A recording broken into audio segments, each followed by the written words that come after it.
Ding.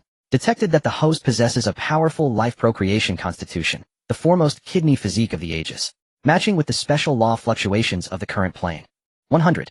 Multi-sun multi-fortune system initiating binding.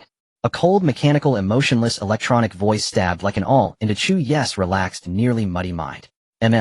Lolo, a little more pressure. Yes, right there.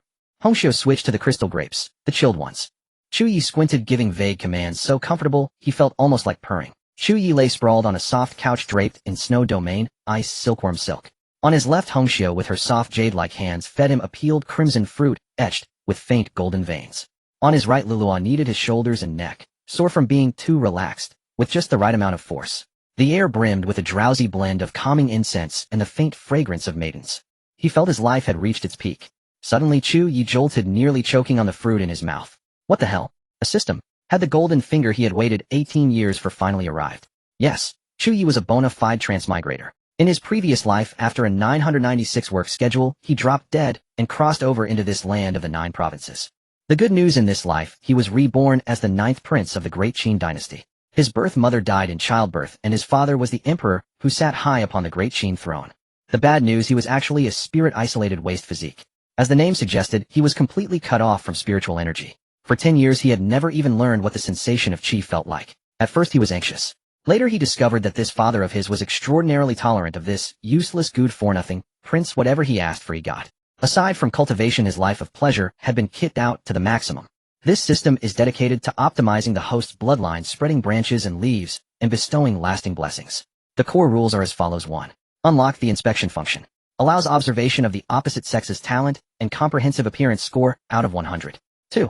Reward mechanism. When the host unites with a member of the opposite sex whose comprehensive score is 90 or above, he will receive the first reward. Randomly selected cultivation techniques, treasures, etc. After successfully producing offspring, explosive rewards will be granted according to the child's talent and the mother's score. A novice gift pack has been issued. Novice gift pack opened. Congratulations, host, you have obtained a realm-breaking pill X1, which can help any cultivator already on the path of cultivation break through one minor realm unconditionally with no side effects. Realm-breaking pill. It even extended lifespan. Chu Ye's eyes lit up in a flash, alarmingly bright. His father Chu Tianxing was at the peak of the Heavenly Emperor realm and had been stuck at that realm for nearly 50 years. Even more troubling, it was said that his lifespan was almost exhausted. In recent years his aura had become increasingly feeble. Undercurrents surged through the court, and several powerful elder brothers had practically written the words contending for the throne on their faces. This father of his had treated him quite well. Once he passed away, those wolf-hearted elder brothers would likely take the throne, and his carefree days would be finished. This pill, which could let him break through to the Great Sage realm and extend his lifespan, was an absolutely irresistible lifeline for the dying old emperor. As long as his father personally tasted the benefits, he would have to believe in the system. And when that happened, if he tried to marry a heaven-favored maiden on his own, it would be extremely difficult. He might even have to act as a groveling simp. But with the entire Great Qin dynasty lending its weight, with his own father helping, things would be far easier. A figure flashed through his mind. A silhouette in white, cold and pure as a moonlit pool, with striking beauty and an otherworldly bearing. Even a single distant glance left a deep impression. And even a faint feeling of shame at one's own inferiority. Su Qingxue. She was the future official consort of his elder brother the Crown Prince, and the holy maiden of this generation of the Dao Xuan Sect. Rumor had it that she was not only the ceiling of beauty but also possessed a spiritual body rare in 1,000 years. Her cultivation speed soared like a rocket. At a young age, she had already reached the Taishu realm and was hailed as one of the future candidates for the sect master of the Dao Xuan Sect. Could a celestial maiden like her score low?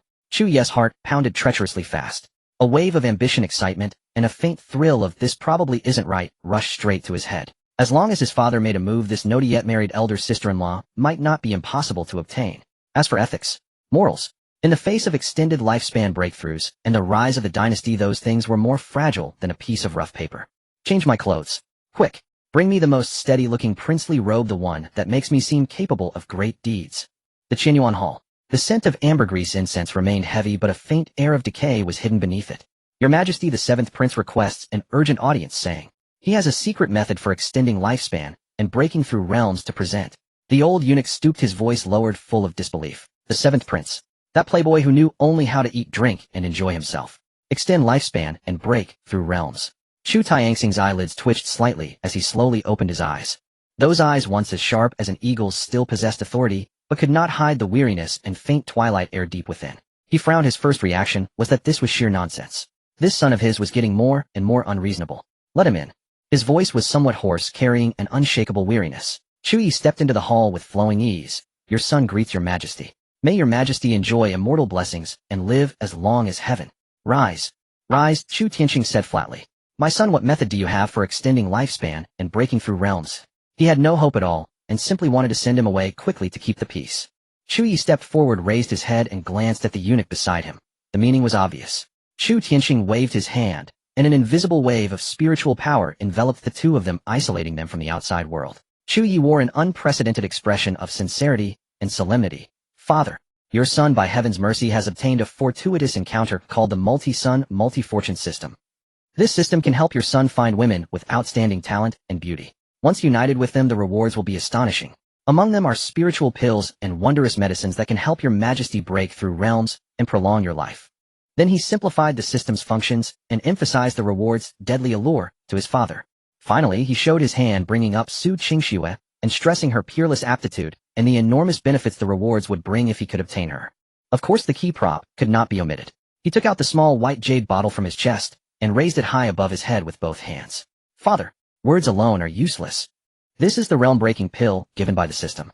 It is said to allow any cultivator to break through one minor realm unconditionally, and it also has the effect of extending lifespan. Your son is willing to present this pill as proof. I beg your majesty to render the sacred judgment. Chu Tianxing's gaze fell upon the white jade bottle. The bottle was warm and lustrous with faint light flowing around it. From within he sensed a pure and majestic energy fluctuation that made even his withered heart tremble faintly. That fluctuation could not be false. Silence spread through the empty hall, more suffocating than before. Chu Ye's arms, still holding the bottle high, began to ache, and cold sweat soaked his back. Is it over? Does father not believe me? Am I doomed? Just as he was considering whether to throw himself at his father's feet and vow loyalty, Chu Tianqing extended a hand that had grown much thinner and picked up the jade bottle. It was warm and smooth to the touch. The faint medicinal fragrance seeping through the stopper was enough to brighten his spirit. He hesitated no longer, or rather there was no more time for hesitation. He uncorked the bottle and tipped out a pill the size of a longan wrapped in a strange hazy luster. He stared at it for a long moment. Then he tilted his head back and swallowed. The pill did not dissolve in his mouth. Instead, like a gentle little sun, it slid down his throat and plunged straight into his dantian, the sea of qi. A resonant hum. The long-dormant yin-yang suddenly opened its eyes. A gentle, yet overwhelming torrent erupted with explosive force. In an instant it swept through Chu Tianxing's parched meridians, moistened his withered viscera, and assailed the yin-yang supreme barrier, hard as divine iron, that had sealed him for nearly 200 years. Boom.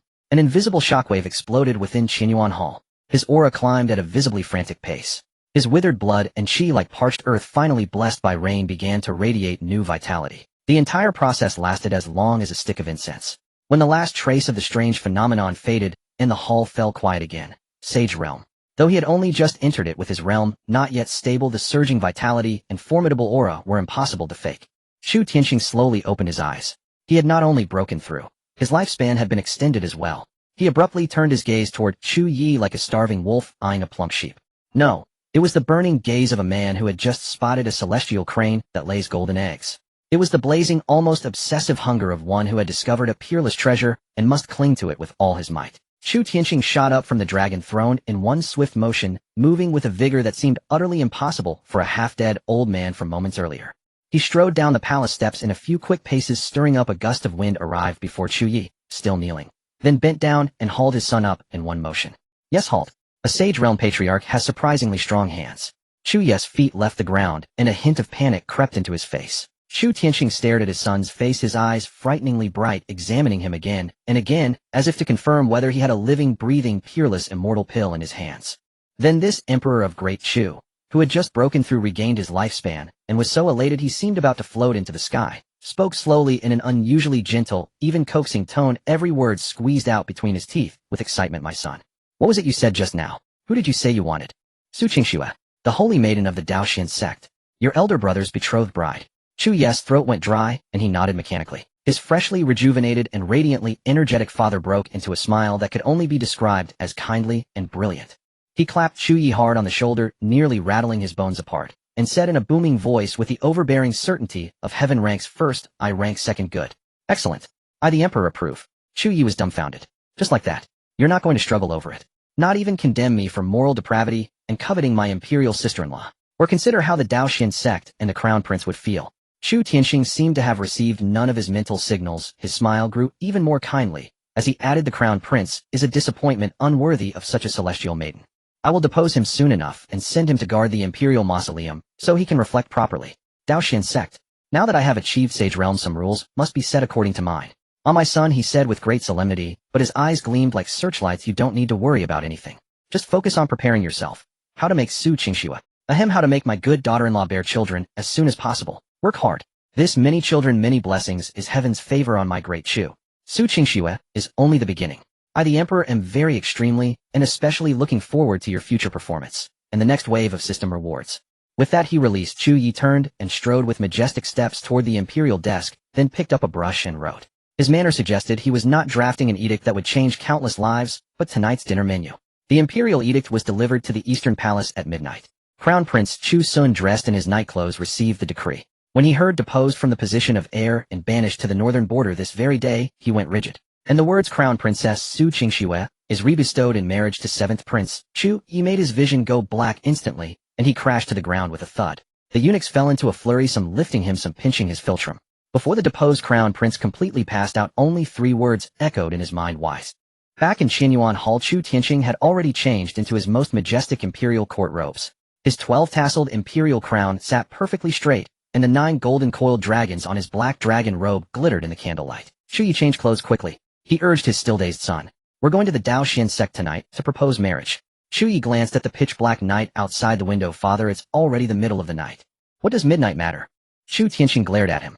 A marriage proposal depends on sincerity. Rushing there under the stars is exactly how we show our true hearts. Chu Ye's mouth twitched. Are you really trying to show sincerity? You are just afraid that the reward already in reach will fly away, aren't you? Half an hour later, an outrageous procession rumbled out of the imperial city in full force. 300 imperial guards led the way. 36 snow-white dragon horses pulled the imperial carriage, and a full 100 wagons of betrothal gifts followed behind. 1,000-year-old Lingji were piled into small hills. Top-grade spirit stones were packed by the crate. Rare spiritual treasures dazzled the eyes, and even 3 young spirit beasts were tethered in cages, peering around curiously. The procession galloped through the night, throwing everything in its path into chaos. Garrison soldiers along the way saw the imperial entourage hurriedly open the city gates in fright, then watched blankly as the betrothal procession thundered past. In the middle of the night, what was His Majesty up to? At the mountain gate of the Dao Xuan Sect, the disciple on night watch was yawning when he suddenly saw golden light shining in the distance and dust swirling upward. Enemy attack. He jolted and struck the alarm bell. The bell roused the entire sect. Elders flew out on their swords one after another. Sect Master Xianzhenzi arrived. First, his face grim. Was Great Chu about to declare war? When everyone made out the bright yellow imperial carriage and the endless line of wagons, they all froze. The carriage stopped. Chu Tianxing stepped down with majestic strides, followed by a slightly uneasy Chu Ye. Daoist Xuanzhen, I apologize for disturbing you late at night.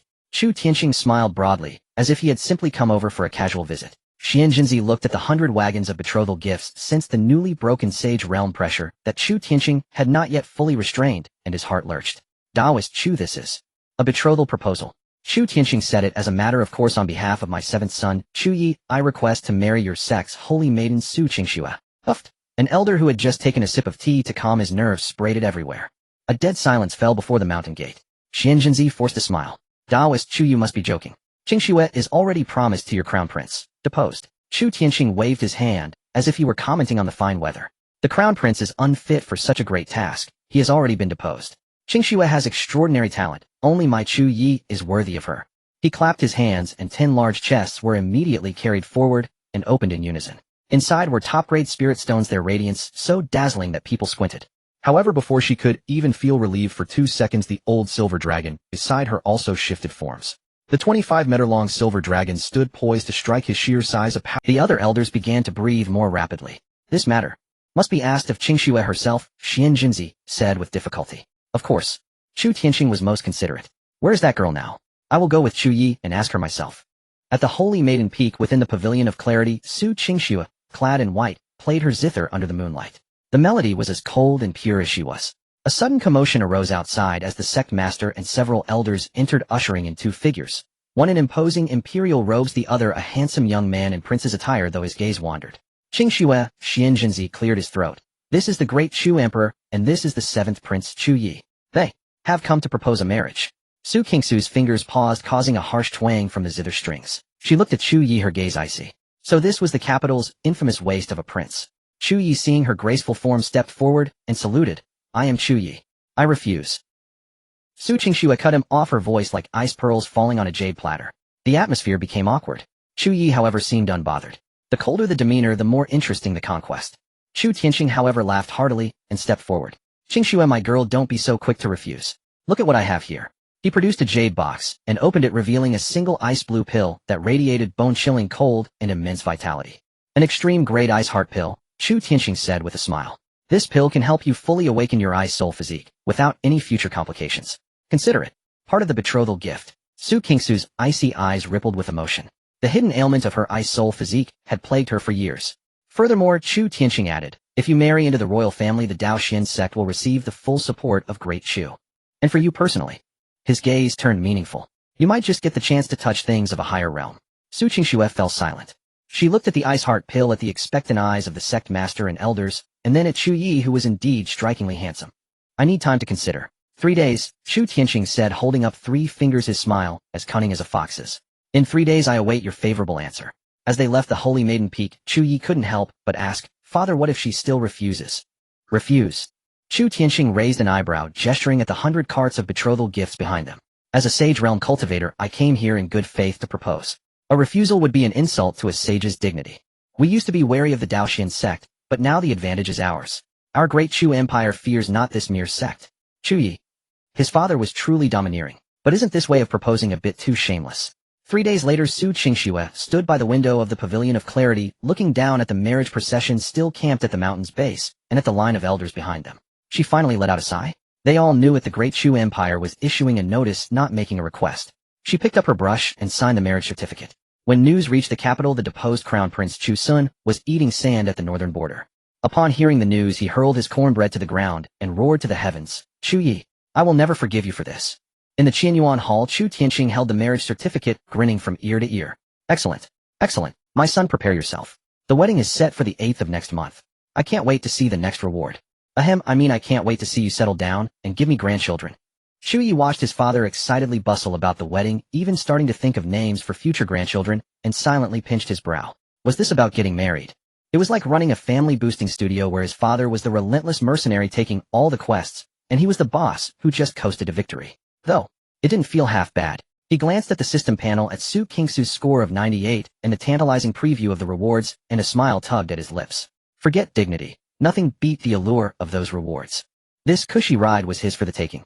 The bridal procession made a joyful racket, red silk fluttering everywhere, winding its way down from the Dao Xuan Sect's mountain gate.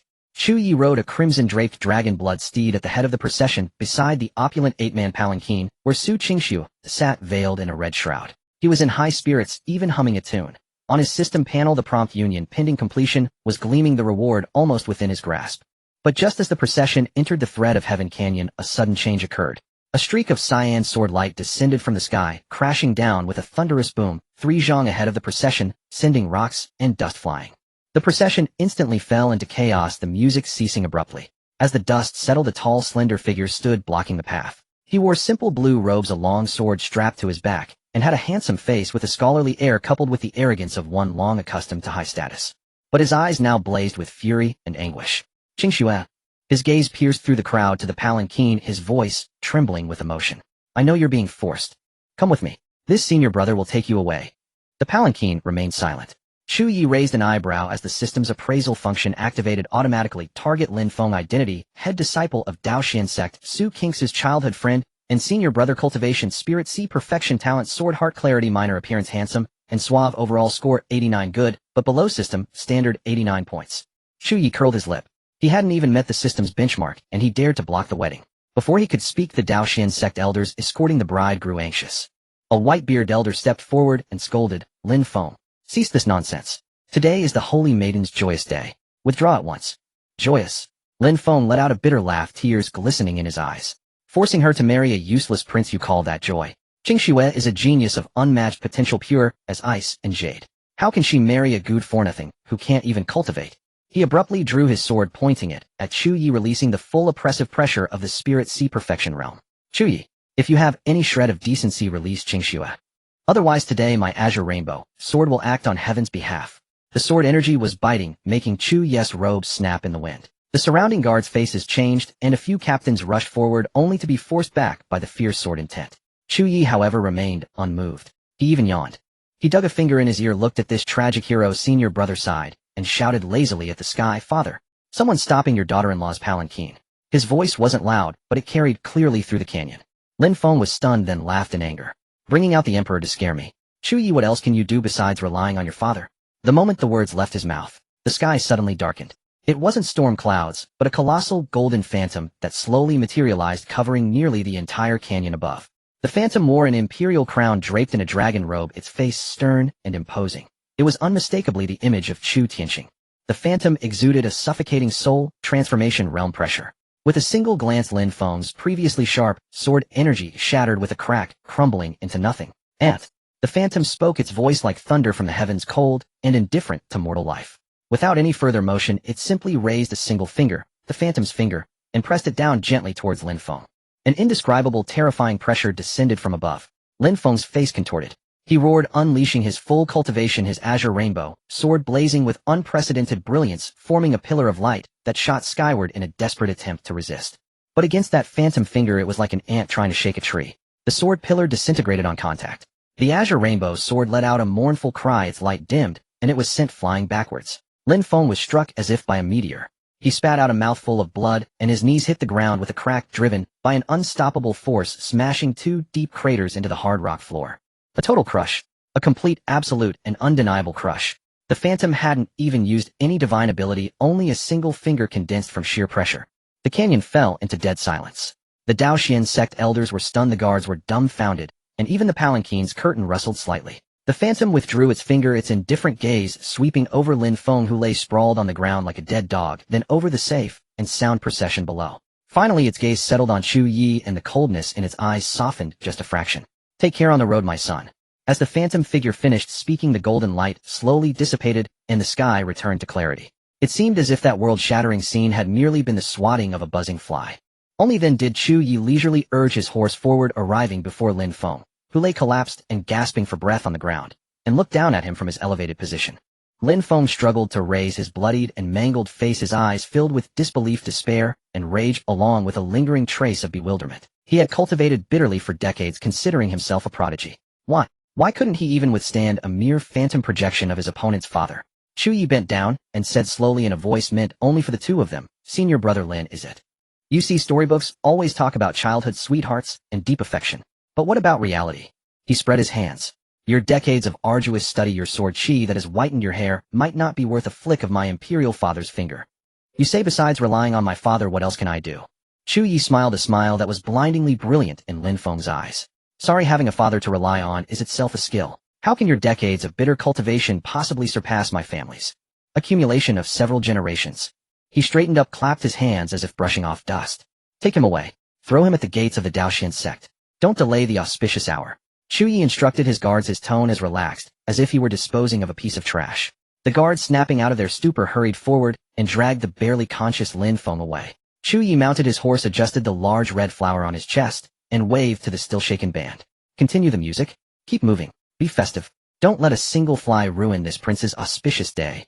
The cheerful music resumed, and the procession set off again, as if the thrilling roadblock incident was nothing more than a trivial interlude. Inside the bridal sedan, Su Qingxue sat quietly. The peerless face beneath the red veil was unreadable, but the delicate hands folded on her knees tightened slightly. Riding his horse, enjoying the breeze from the canyon, Chu Ye's mood grew even more cheerful. "See, having a father is great. Childhood sweethearts, deep affection. In the face of absolute power and the advantage of relying on daddy, they are all but bubbles." He hummed a tune and continued towards the imperial capital. The good days are yet to come. Red candles burned brightly, casting their light on Su Qingxue's peerless, coldly beautiful face. She sat by the edge of the bed, her back straight as a pine in the snow.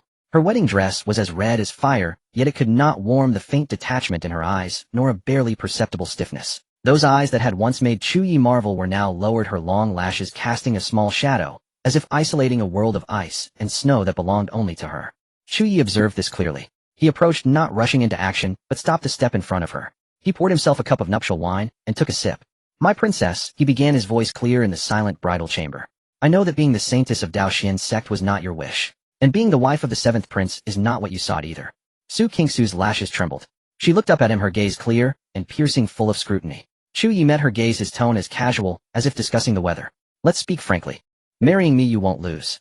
Your cultivation, your Dao. I will not interfere with them in the slightest. Not only will I not interfere, but the entire resources of Great Chu, the library's classics, secret realm, spirit springs, even my imperial fathers, and, while some elders' personal guidance, are at your disposal as long as it's appropriate. He paused, set down the cup, and spoke even more directly. All you need to do is be a good princess and uphold the royal family's dignity in public. And, his gaze flickered to her flat stomach before returning to her face, and he said frankly, bear me, the more the sooner the better. This is the contract between us. There were no sweet words, no false affection, only a nearly cold transactional air. Strangely, Su Qingsu's taut heartstrings relaxed for a moment. Compared to hypocritical love, this straightforward exchange of interests felt safe. At least she knew what he wanted and what she could get in return. The complete awakening of her ice soul spirit body required vast resources. Though Dao Xuan Sect was good, it might not be able to supply her alone indefinitely.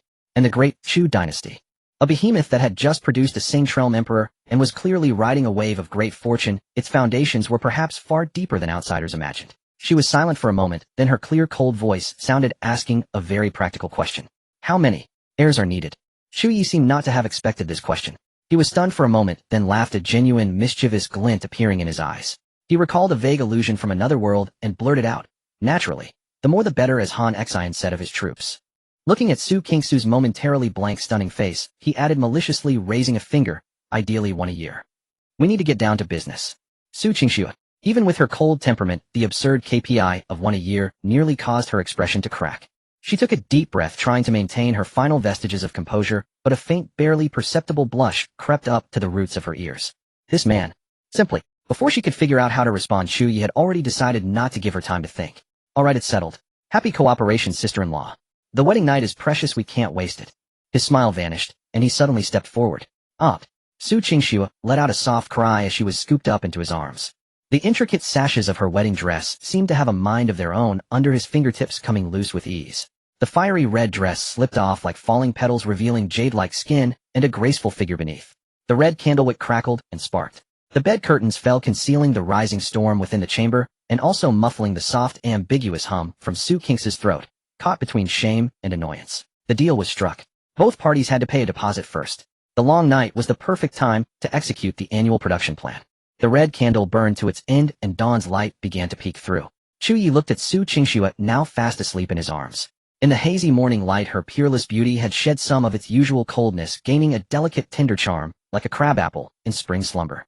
He recalled certain moments last night, when he had deliberately whispered that sister-in-law into her ear, and the resulting shiver and shy annoyance of the jade-like beauty in his arms. Indeed, it had its own thrill. He smiled silently, carefully extricated himself, and got up to dress. Almost simultaneously, a series of crisp system notifications sounded in his mind. Ding. Congratulations, host. You have successfully coupled with target Su Qingxue, rating 90. Issuing rewards for first coupling. Reward 1, host cultivation increased to full circle of the Qi refining stage. A warm yet vast power like a surging river was born from nothing, pouring in through his crown chakra and instantly flooding his entire body. The Danshan's Qi Sea, barren for a decade, rapidly expanded and filled. Pure spiritual energy began circulating through his meridians on its own. Every movement now brimmed with an unprecedented sense of power. Full circle of Qi refining, and with a rock-solid, utterly unshakable foundation. Reward 2, special pill, Qinkuan breakthrough pill, X1. The system's description was simple and crude, can ignore bottlenecks, and unconditionally help cultivators below the Emperor realm, including Emperor realm break, through a major realm. Reward 3, peerless imperial weapon, moon-grasping sword, X1. All rewards have been placed in the system space accessible by the host's thought. Chu Ye took a deep breath, suppressing his excitement. These rewards were incredibly generous. After dressing neatly, he glanced back at the graceful figure still sleeping behind the gauze curtain. A slight smile touched his lips as he gently pulled the door open. Morning light surged in the air, crisp and clear. As he stepped 1 foot over the threshold, the surroundings instantly blurred and twisted. The corridor, the courtyard, the morning light, all faded away like oil paint wiped off by an invisible hand. The next second, after a dizzying sensation of weightlessness, he found himself standing firmly in that familiar, boundless, pure white space. Directly ahead, the purple sandalwood dragon throne, brought here intact from the Qianyuan Hall, was particularly conspicuous. Seated upon it was his father, Emperor Chu Tianqing. But unlike his usual dignified and composed imperial demeanor, today's Chu Tianqing seemed a bit too animated. He still wore the solemn dark black robes, his hair meticulously combed, and even a small crown atop his head. His eyes were wide open, burning with an almost tangible flame of extreme anticipation, anxiety, and longing locked intently onto the suddenly appearing Chu Ye. He looked less like an emperor awaiting his son's greeting, and more like a gambler watching the final card that would decide life or death, or a starving glutton who hadn't eaten in 800 years seeing a grand feast laid before him. Why else would an emperor go to such lengths? Huan Xian shot her a glare. Have you lost your mind? What kind of fortune would require us to serve a mere brat? Chu Ye had barely uttered a single syllable before he was cut off by Chu Tianxing's impatient, almost growling question. The emperor sprang up from his throne like a shot, rushing to Chu Ye in a blur of motion, grabbing his shoulders with an iron grip so strong that even Chu Ye at the peak of the qi refining stage winced. Year. The reward. Did you get it? What did the system say? Any elixirs? Are they powerful elixirs? And divine weapons? Any legendary weapons? Questions fired off like rapid-fire firecrackers, spittle, nearly flying on a Chu Ye's face. The pace, so fast there were no pauses, every word dripping with urgent desperation. Chu Ye, dizzy from being shaken, quickly circulated his spiritual energy to steady himself, and said helplessly, "Father, please let go first. I got them. I got them all." Really? Chu Tianxing's eyes blazed with astonishing light. His grip loosened slightly, but his gaze remained locked on Chu Ye as if scanning him from head to toe. "Quick, show me. Let me see your cultivation first." Chu Ye focused his mind and stopped deliberately concealing his aura. The spiritual energy fluctuations of the peak qi refining stage radiated forth, causing Chu Tianxing, a sage-level powerhouse, to nod in approval. Such solid foundations. This was definitely not reckless advancement. Chu Ye then turned his palm over, revealing the icy jade box that emanated chilling cold, yet contained a hint of primordial chaos within. Even before the lid was opened, a palpable, awe-inspiring medicinal force and profound Taoist charm seeped out, causing the pure white space to tremble slightly and the very light to warp. Chu Tianxing's breath instantly became heavy. His eyes stared fixedly at the jade box and his Adam's apple box. With his vast experience and the keen spiritual sense of a sage, he could clearly feel the terrifying energy contained within, far surpassing the realm-breaking pill he had taken before. This pill, its grade was astonishingly high. Chu Ye opened the lid. Amidst swirling chaotic currents, the Qianquan realm-breaking pill floated quietly, the size of a dragon's eye, perfectly round and natural, its surface covered in countless faint, flickering natural Tao patterns, as if containing a wisp of the primordial essence from the dawn of heaven and earth. This pill is called the Qianquan realm-breaking pill, Chu Ye explained at the right moment. According to the system, it can help cultivators below the Emperor realm, including the Emperor realm stage, bypass bottlenecks and directly break through a major realm. Hiss! Chu Tianxing drew in a sharp breath, his pupils contracting. Bypass bottlenecks and ascend a full major realm directly. What did that even mean? It meant that if given to a half-emperor, they could jump straight to the early emperor realm. The value of this pill was utterly incalculable. It was enough to trigger a bloody storm across the entire continent. Amidst his ecstatic joy over the Qianquan realm-breaking pill's effects, a long-dormant memory flashed through Chu Tianxing's mind like lightning. Deep within the imperial mausoleum, the half-emperor ancestor Chu Shanhe, who slumbered using a secret family technique as the great Chu's ultimate trump card. The ancestor, gifted with unparalleled talent, had reached the pinnacle of the half-emperor stage 1,000 years ago, yet due to incomplete natural laws and unripe opportunities, he had been unable to take that final step to ascend to the great emperor position. His lifespan nearly exhausted, he was forced to seal himself within the core of the imperial mausoleum's dragon vein, using a secret method, falling into a deep slumber, never to be awakened unless the nation faced imminent collapse. If this Qianquan realm-breaking pill could help the ancestor break through, a living great emperor, what a sight that would be. Great Chu would truly possess the supreme power to tower over the eastern wasteland, and even the entire Xianhuan continent. Dao Xuan Sect neighboring dynasties. Before a great emperor, they would all be mere ants. Once this thought took root, it spread like wildfire, impossible to contain. Chu Tianxing's gaze turned incredibly sharp. He looked at Chu Ye and said in a deep voice, "Ye, come with me to a certain place. This pill might awaken a true guardian deity for our great Chu." Though Chu Ye was puzzled, seeing his father's unprecedented solemnity mixed with a pilgrim-like excitement and trepidation, he immediately nodded.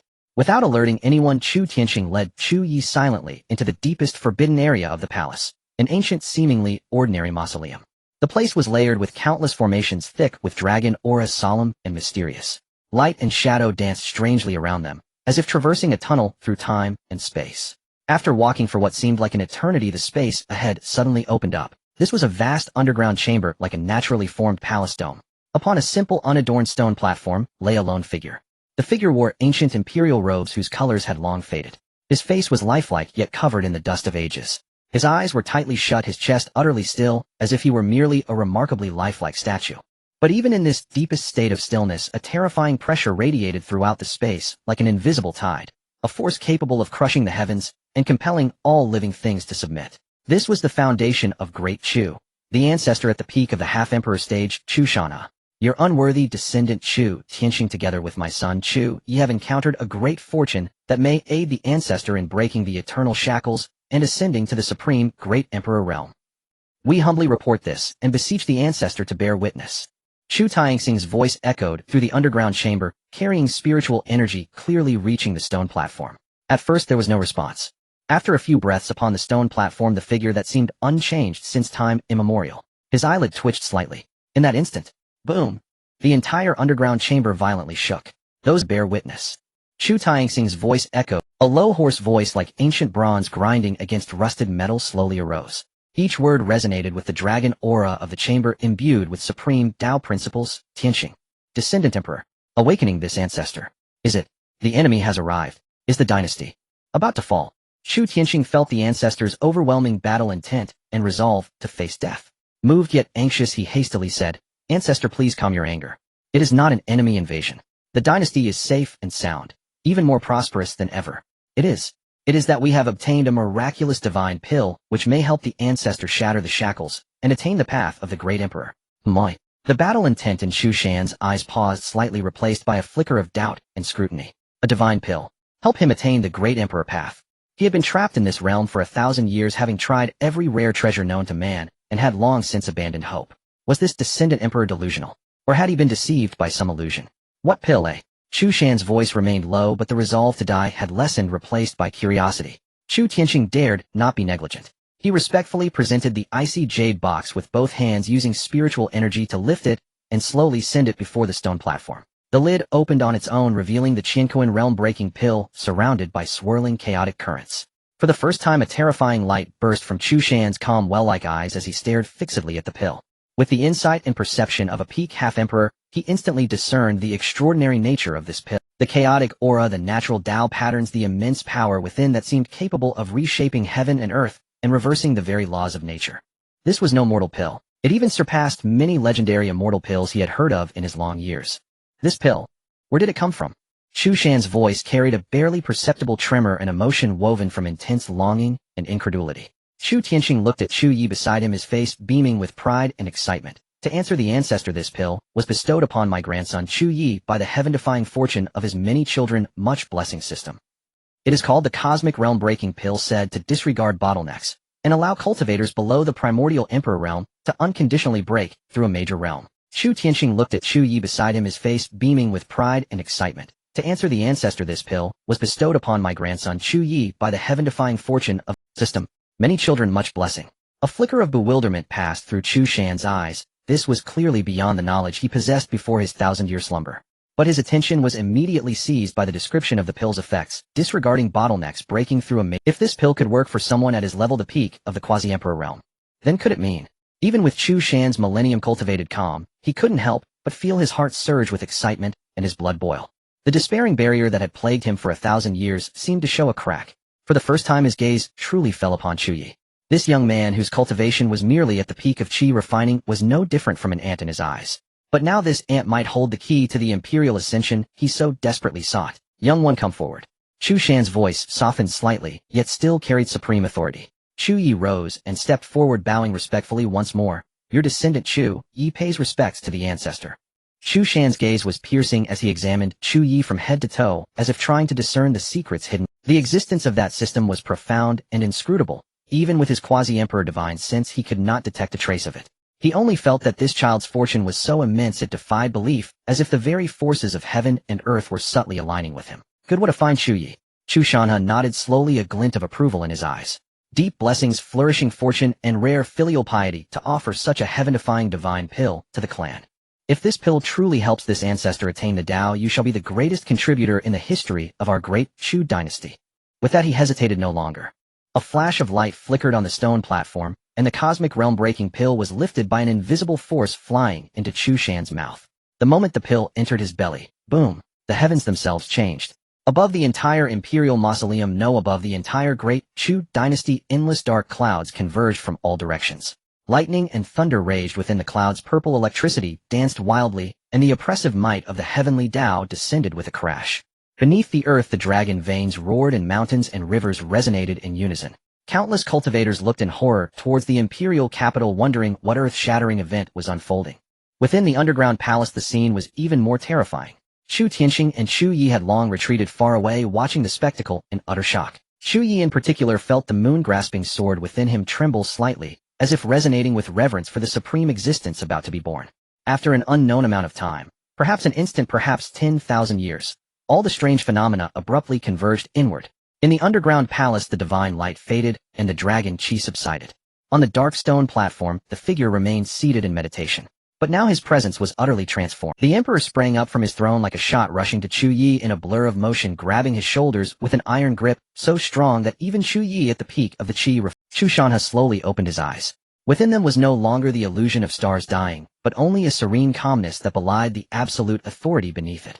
An authority capable of making all realms tremble. Great Emperor. Chu Shanha lowered his head, looking at his own hands, feeling the unprecedented vast power within him that seemed capable of governing the cosmos and reversing yin and yang. The calm lake of his millennium-old heart stirred into towering waves. He had succeeded. The quasi-emperor barrier that had imprisoned him for 1,000 years shattered in an instant. He, Chu Shanha, had ascended to the throne of the great emperor in this lifetime. His gaze fell once more upon Chu Ye in the distance. The look was no longer merely appreciative, but carried an indescribable warmth and importance.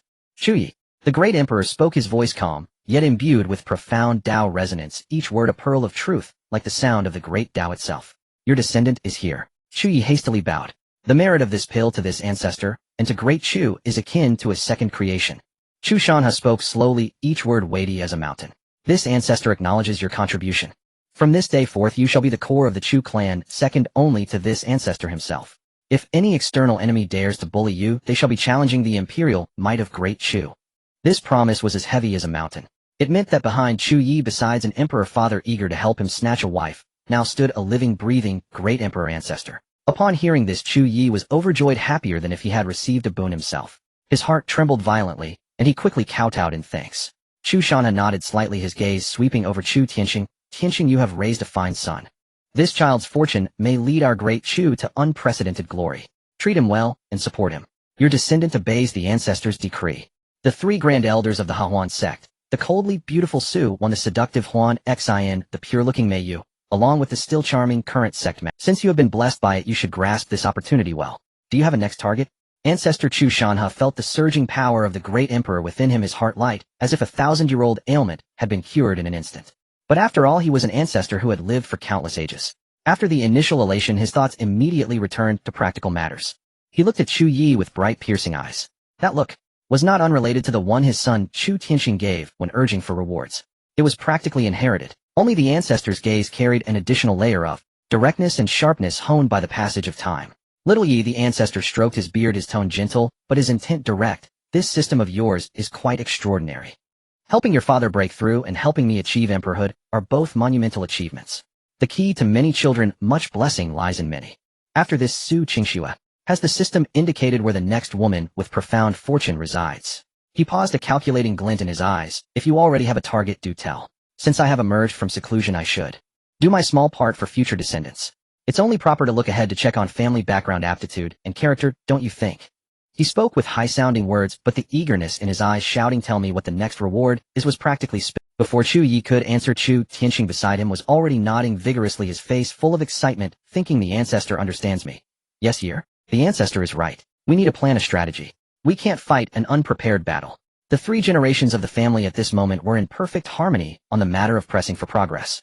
Chu Ye felt the pressure of being stared at by two big shots, an emperor and a great emperor, with foreknowledge. Facing the almost tangible scorching gaze filled with KPI implications from both the ancestor and his imperial father, Chu Ye took a deep breath, deciding to stop holding back. Some thoughts, if kept bottled up too long, are harmful.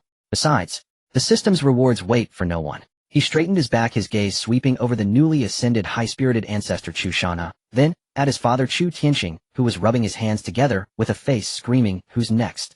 With a calm tone tinged with a hint of reckless ambition, he slowly began, Ancestor Imperial Father, to be honest, I have always had a slightly bold goal in mind. Oh, how bold? Speak freely. Chu Tianxing's eyes gleamed even brighter. He loved it when his son had ambitions.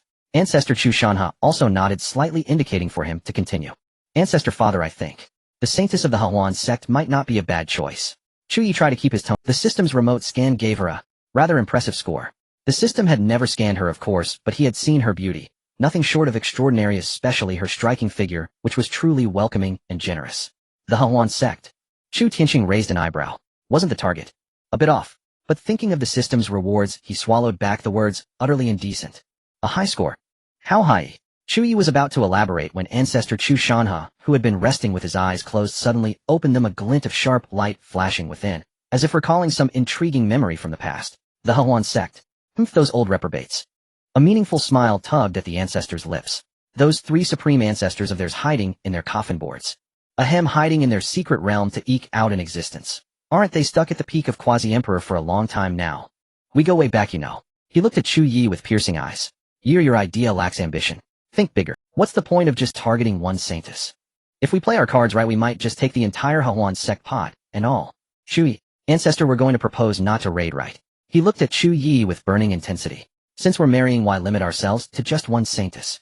If we manage it well, we can invite those three bottlenecked supreme ancestors to engage in dual cultivation, with you helping them break through to the emperor realm. At that point, the entire Xuan Sect, from the ancestors to the sect master to the saintesses, wouldn't they all fall into the hands of our great Chu? Their secret arts of yin-yang harmony and spiritual root nurturing would be immensely beneficial for the continuation of the Chu bloodline. Chu Ye was dumbfounded. He take them all in one pot. Ancestor, isn't this a bit too intense? He could already picture the entire Xuan Sect erupting in collective shock. But Chu Tianqing was already pounding the table in excitement. Brilliant. Ancestor. To catch bandits, catch the leader first. Take down the old ancestors, and those saintesses below will be easy pickings. Resources, techniques, talent. Everything gets filled in one go. This deal is too good. No time to waste. Ancestor Chu Shanha rose to his feet, his emperor's bearing on full display. With a sweep of his sleeve, he declared, Ye, come with your ancestor for a visit. Today I'll show you what it means to have backing. Outside the Jile Valley of the Xuan Sect, the mountain gate, once shrouded in song, dance, and a haze of pink mist, was now brutally torn open by a vast, majestic, and ancient emperor's might that could crush eternity. Amidst 10,000 beams of golden light, Chu Shanha stood with his hands behind his back, while Chu Ye followed trembling behind him, feeling like he was being dragged to a vegetable market to pick out groceries. Chu Shanha, you truly have become an emperor. A voice filled with panic, anger, and disbelief erupted from within the Xuan Sect. The sect's protective formation flickered unsteadily like a candle flame in a storm under the emperor's might. Sect Master Hua, this old man has come today not to conquer, but to bestow a tremendous fortune. Chu Shan's voice was calm, yet it reached every corner of the valley. I wish for my unworthy grandson Chu Ye to form a bond of good fortune with your sect. A bond of good fortune. Is forcibly breaching our mountain gate your idea of a bond? Sect Master Hua Yurong's brows shot up in fury. Gritting her teeth, she crushed the jade talisman in her hand. You go too far. Summon the supreme ancestors. Chu Shanha, it's you. You actually broke through. You've gone too far. Amidst the furious and startled cries, three figures materialized. From the depths of the valley, three long dormant, yet equally vast, and terrifying quasi-emperor auras erupted violently, awake, surging skyward with the fury of being disturbed. Three ethereal and breathtakingly beautiful figures emerged. They were the three supreme ancestors of the Xuan Sect, Su Wu, Huan Xin, and Mei Yu. They had braced themselves for a powerful enemy attack, ready to fight to the death, only to find it was their old acquaintance Chu Shanha, who had also achieved the emperor realm they so desperately dreamed of. Ladies, long time no see. Chu Shan's tone was flat, as if making small talk, yet he used his invisible emperor's power to seal off the surrounding area, leaving only himself, Chu Ye, and the three ancestors within the space for conversation. I'm here today for two reasons: one, for a marriage between the younger generation, and two, out of old sentiment, to point you towards a clear path. Mei Yu's face darkened. Chu Shanha, even if you've become an emperor, the Xuan Sect is not something you can just toy with. Marriage is negotiable, but do you think we have no one to stand up for us with such coercion? How I doubt it's really about marriage. Huan Xin sneered. Chu Shanha wasn't angered. He merely released a sliver of his true emperor's pressure. Just that sliver was enough to send violent tremors through the three quasi-emperor ancestors, their eyes filling with uncontrollable despair and fear. Since this old man has achieved emperorship, it's only natural. I've mastered methods beyond your imagination. Chu Shanha said slowly. This method is intimately connected to the constitution of my young descendant Chu Ye. He possesses a peerless talent for alchemy, a prodigy unseen in 10,000 years, capable of refining the realm-breaking pill.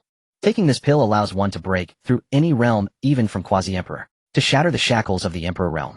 What a... All three supreme ancestors cried out in unison, their gazes instantly locking onto Chu Ye like starving wolves spotting a slab of fat meat. The temptation of breaking through to the Emperor realm was an irresistible poison for these old monsters who were nearing the end of their lifespans, forever stuck at the quasi-emperor stage.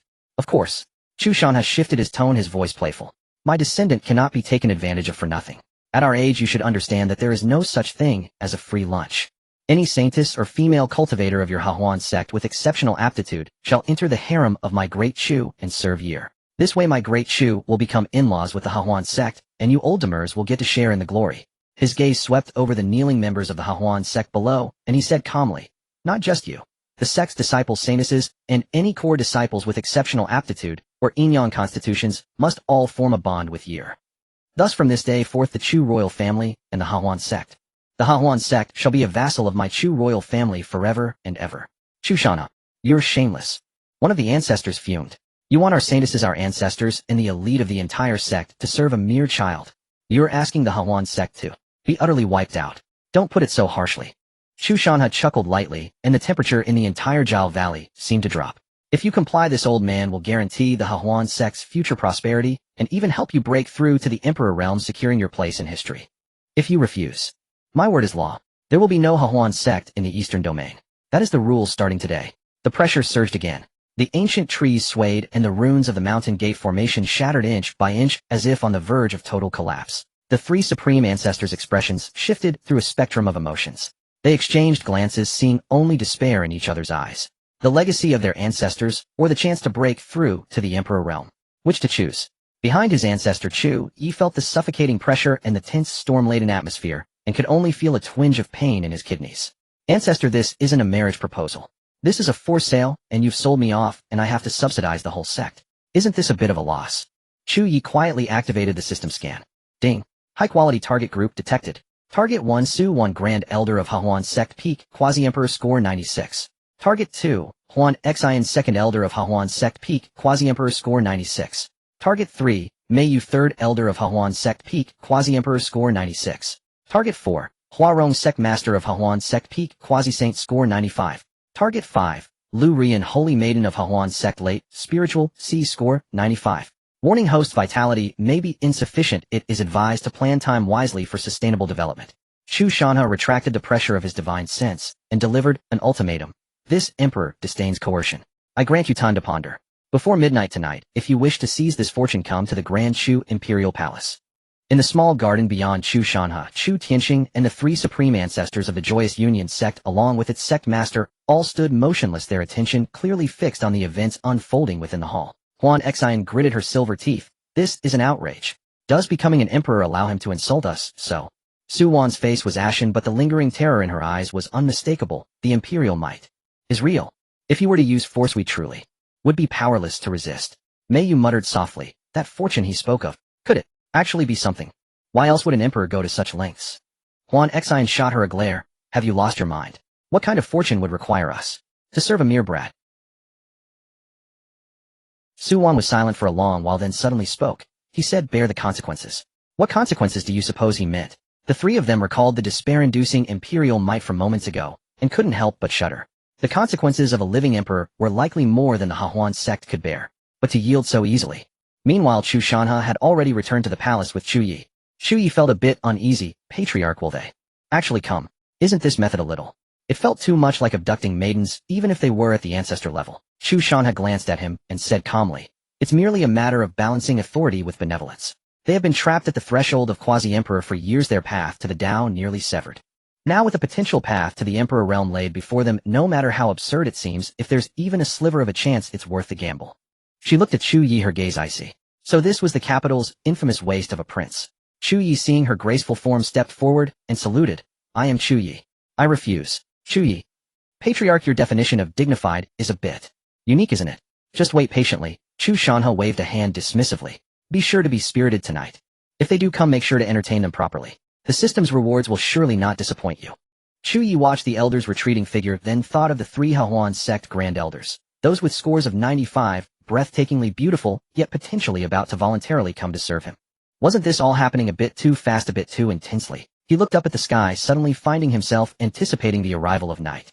Back in the Dao Xuan Sect's secret realm, the debate among the three Grand Elders stretched from day to dusk, without resolution. To go or not to go? It was perhaps the most difficult and most absurd choice they had faced in their 1,000 years of cultivation. Night gradually enveloped the Grand Chu Imperial Palace. A dark windy night. No, rather a night with bright stars and a clear moon. Deep within the palace in the small garden outside Chu Ye's bedchamber the atmosphere was for a time remarkably harmonious. The three grand elders of the Dao Xuan Sect, the coldly beautiful Su, the seductive Huan Xin, the pure-looking Mei Yu, along with the still charming current sect master, and the holy maiden Lu Rian, subtly shielded by the others, her peerless beauty and captivating gaze inherently alluring, had all arrived as promised. These 5 peerless beauties stood together, forming a tableau capable of making any man's heart race out of control. Patriarch Chu Shanha stood with his hands behind his back, his imperial might concealed yet palpable. Chu Tianqing stood nearby, striving to maintain his imperial dignity, but his gaze kept drifting towards the 5 beauties, his mind racing with calculations. With this quality, these scores, just how generous would the system's rewards be? The 3 grand elders were clearly not so easily placated.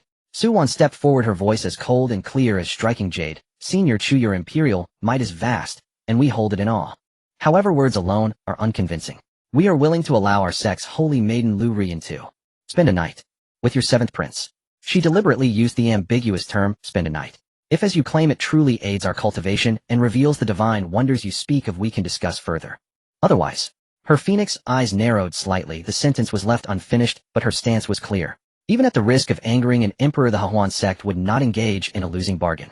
Chu Shanha chuckled inwardly, but on the surface he displayed a hint of displeasure at being doubted. After a moment of feigned deliberation, he reluctantly nodded. Very well, have it your way. Chu Ye had been waiting impatiently. He stepped forward immediately, striving to make his smile appear sincere and dependable rather than like a wolf eyeing a piece of meat. This junior is at your service. Take the holy maiden Lu to your chambers to discuss the Dao, and be sure to communicate well. Chu Shanha stressed the words discuss the Dao and communicate with deliberate, profound meaning. Lu Rian stepped forward gracefully, offering a respectful bow to her 3 grand elders and the sect master, then a slight nod to Chu Shanha and Chu Tianqing before following Chu Ye towards the bedchamber.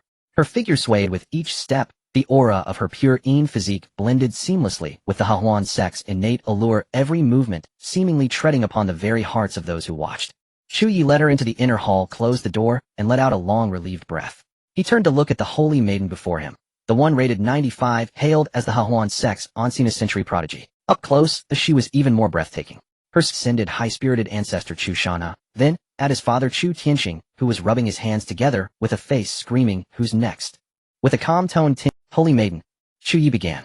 But Lu Rian gently raised a hand to interrupt him, her voice soft and alluring yet tinged with a world-weary calmness. Your Highness need not say more.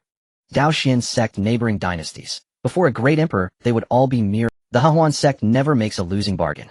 Without some heaven-sent fortune, my ultimate fate would be no more than a gift, a stepping stone offered to some power or strong figure that needs appeasing. She lifted her gaze, meeting Chu Ye's eyes directly, her glance shimmering. In essence, there is no real difference in who I am married off to. Your Highness holds a noble status, a handsome visage, and the backing of an emperor. If what your Highness claims about the benefits of dual cultivation is true, then for Rian, this would be the best. She paused, a bewitching yet captivating smile curving at the corners of her lips. It's just. I pray your Highness will not renege on today's promise. Chu Ye felt a surge of warmth in his chest, and spoke with solemnity. Rest assured, Miss Lu. I Chu Ye swear to the heavens, if you stay with me, I will ensure you lack for nothing, have access to any cultivation art, and as long as I have a bite to eat, you will never be neglected. In the future, well, achieve ultimate cultivation, attain immortality, and do it all together. Lu Rian covered her mouth and let out a light laugh. Your Highness is quite direct. Even so, the distant wariness in her eyes had noticeably diminished. What followed was the specialized dual cultivation session, aided by the system. A highly effective yet indescribable process of 2,000 words is omitted here. When the first rays of dawn dispelled the night, Chu Ye opened his eyes, feeling refreshed and invigorated.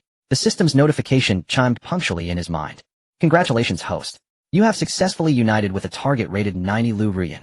Reward issued, host cultivation level increased to mid-spiritual C. Reward issued realm-breaking pill 1. Reward issued immortal grade dual cultivation art Yin-Yang harmony treasure mirror 1. Tip rewards will be significantly amplified upon successful union with the holy maiden. Chu Ye's heart raced with ecstasy as he promptly produced the newly acquired realm-breaking pill and handed it to Lu Rian, who lay beside him. Her jade-like body reclined glistening with a faint sheen of perspiration, her aura markedly more potent than before. Rian, take this pill at once. Lu Rian, still reeling from the unprecedented surge of spiritual energy within her and the subtle evolution of her pure physique, swallowed the pill without a moment's hesitation. Boom! A wave of spiritual energy fluctuation erupted from her, far more intense than the night before. The bottleneck of the myriad manifestation early stage shattered on the spot, propelling her directly into the mid-stage of the grand void, her foundation rock solid, and her spiritual power still climbing. She opened her eyes, her gaze brimming with an overwhelming blend of disbelief, wild joy, and awe. In a single night, her cultivation had surged across 2 major realms, and even her physique had been refined. This effect surpassed any secret dual cultivation art her sect possessed by 100-fold. Everything Chu Ye claimed was true. The two dressed themselves neatly and pushed open the hall's doors. In the small garden beyond, Chu Shanha, Chu Tianqing, and the 3 supreme ancestors of the Joyous Union sect along with its sect master all stood motionless, their attention clearly fixed on the events unfolding within the hall. As Chu Ye and Lu Rian stepped out side by side, every gaze sharpened.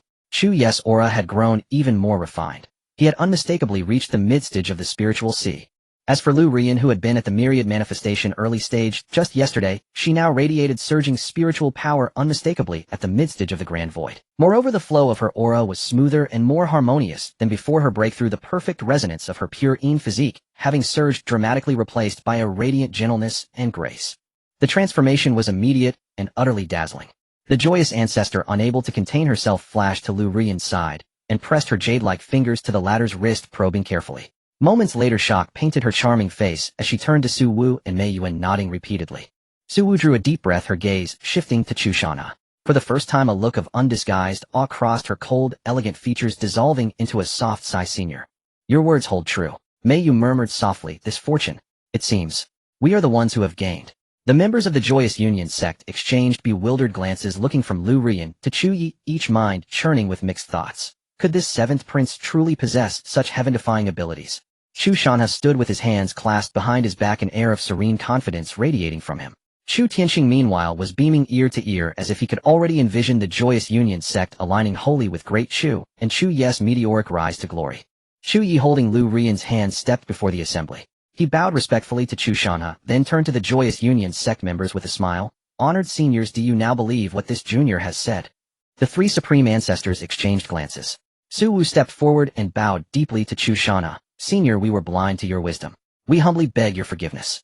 The Joyous Union sect is willing to forge a pact with Great Chu, and the Saintess Lu Rian shall be formally betrothed to the 7th prince as his consort. The 3 supreme ancestors, accompanied by the sect master, suppressed their lingering indignation and a flicker of curiosity as they personally examined Chu Ye. This so-called examination involved probing his constitution and bone structure with various secret arts, while subtly stirring his chi fortune to gauge its response. The results left them astounded. Though his cultivation was still shallow, his foundation was unshakably solid, and his spiritual energy exceptionally pure, with faint dragon roars and Taoist resonance echoing within him.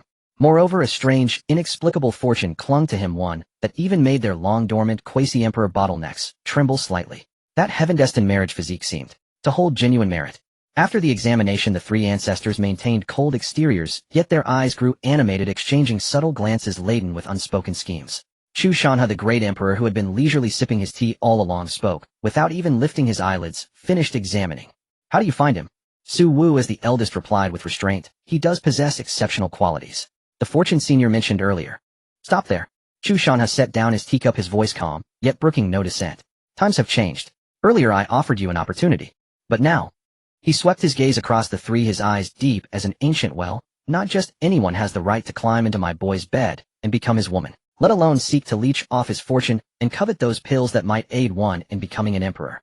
The 3 ancestors' expressions shifted subtly. With a flick of his finger, Chu Shanha sent a beam of golden light materializing into a scroll suspended in midair.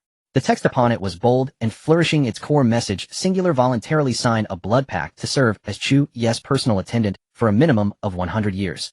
Serving tea, warming the bed, folding blankets, guarding his safety. In short, performing a maidservant's duties and heeding her master's commands. A thoughtful note at the end added, currently accepting only one pact, first come first served. Those who delay shall miss their chance. Sign it and you'll be family. Fortune will naturally follow. Chu Shan's tone was as genial as if he were recommending a fine tea. You? Xuanzhen's chest heaved with fury, her pretty face flushed crimson. Chu Shanha, you go too far. This isn't a pact. It's a deed of servitude. It's an insult. Mei Yu also bit her lip, tears welling in her eyes. We are supreme ancestors of our sect. How could we stoop to being maidservants for a century? Su Wu's face turned ashen, frigid aura seeping from her. Does being an emperor justify such humiliation? We will never sign this pact. The sect master standing nearby was too intimidated to speak, his expression sour beyond measure. Oh, not signing. Chu Shanha nodded, waving a hand dismissively. Then please take your leave. The door is over there. No need to see you out. The three ancestors shot venomous glares at Chu Shanha, and the seemingly bewildered Chu Ye exchanged one last complex, unfathomable look, then snorted in unison, and swept away, their figures vanishing beyond the hall in an instant. Silence reclaimed the hall. Chu Ye scratched his head, staring at the empty chamber in slight bewilderment. Ancestor. This. Did they really leave? Did we set the terms too harshly? Chu Tianqing, however, burst into laughter and clapped his son on the shoulder. Foolish boy, the ancestor just pulled off a masterstroke. Kill two birds with one stone. You don't see it. Kill two birds with one stone. Chu Ye blinked. Exactly, Chu Tianqing explained patiently. You think that 100-year attendant role is truly an insult? For old monsters like them stuck at the quasi-emperor threshold with their lifespans nearly spent, if they could break through to the emperor realm, they'd fight tooth and nail for a 1,000-year servitude contract, let alone 100 years. Becoming an emperor. That's not a promise one makes lightly. The ancestor used the pill in your physique to prove it's possible, and now he set up this single slot and humiliating pact as a gate, forcing them to swallow their pride and compete among themselves. Chu Shanha smiled faintly, lifting his freshly brewed tea. Half of their fury just now was genuine indignation, the other half was merely a performance for each other's sake, clinging to their last shreds of dignity and solidarity. Mark my words, within 12 hours one of them will sneak back. And to secure that soul slot, the behind-the-scenes scheming, bargaining, and betrayals are only just beginning. Chu Ye's eyes lit up with sudden understanding as he gazed at his ancestor and father, both radiating that infuriatingly calm, all under control, and let the show begin demeanor. Mark my words, within 12 hours one of them will sneak back. And to secure that soul slot, the behind-the-scenes scheming, bargaining, and betrayals are only just beginning. Chu Tianqing declared with unshakable confidence. You're our family's core asset. Maintaining your mystique and allure is your greatest mission. As for the dirty work and the scheming, leave that to your ancestor and me. Chu Ye couldn't suppress his grin. This feeling was oddly like they were more eager than he was. Suddenly remembering something, he retrieved the silver glowing Lanyue sword from his system space and presented it to Chu Shanha with both hands. Ancestor, this imperial weapon's power is wasted in my hands. Why don't you hold on to it for now? It can also intimidate the masses in critical moments. Chu Shanha glanced at the Lanyue sword, a flicker of appreciation in his eyes. Without demurring, he reached out and took it. As the imperial weapon settled into his grasp, it emitted a pleasant hum, as if better attuned to the grip of a great emperor. This sword shares a bond with this old man. He'll keep it safe for now. Chu Shanha weighed the sword in his hand, then looked at Chu Ye, a new layer of meaning creeping into his smile.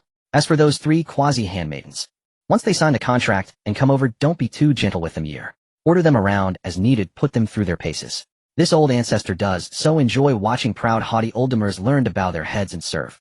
Especially when they serve the prodigy of my Chu family. Chu Ye's mouth twitched. He suddenly felt a pang of sympathy for those three notiaterived supreme, ancestor-level handmaidens. Well, it seemed had not only gained a few formidable fighters and bedwarmers, but also a few sources of entertainment for his ancestor. This blessing of many sons' much fortune was becoming increasingly unique. He obediently nodded. Your grandson understands. I will certainly temper them well. Outside the hall the night deepened. Under the dark moon and strong winds, just as Chu Ye was about to retire, a soft knock fell upon his door. Standing outside was Hua Rong, the current sect master of the Dao Xuan Sect. Mei Yu's originally clear and melodious voice never ceased throughout the night, rising and falling, and she had been stuck at the quasi-saint realm for decades. Watching the three supreme ancestors stir restlessly over the chance for emperorhood, she gritted her teeth, thinking of the advantage of proximity. Perhaps she too should offer herself. Taking a deep breath, Hua Rong composed her most perfect smile and gently pushed the door open. Then she froze. The private chamber she had expected with Chu Ye alone was nowhere to be seen. Before her was clearly a grand palace drama. No way to scene of ancestors competing for a position. The hall was brightly lit. The three supreme ancestors, who should have been immortal-like and majestic, were gathered before Chu Ye's soft couch, their postures decidedly unancestor-like. Su Wu, the cold and aloof queen, sat with her back straight, trying to impress Chu Ye with her pristine, proud demeanor. This one has cultivated for 1,000 years. My Dao heart is firm, my sword arts are divine. I can protect you for a century, dispelling all petty foes. It was just that her face couldn't help but betray a faint blush. Huan Xin, the enchanting and seductive one, was far more direct. Her eyes seemed to drip with allure, her voice saccharine. Young master, this concubine knows best how to serve, fetching tea, rubbing shoulders, tapping backs. I guarantee you'll be comfortable. And besides, she deliberately puffed out her proud chest, this concubine's exquisite jade bones are the softest. Mei Yu's seemingly pure and alluring appeared timid, yet spoke startlingly clear words in a soft voice. This slave has a special constitution, the mysterious Yin maiden body.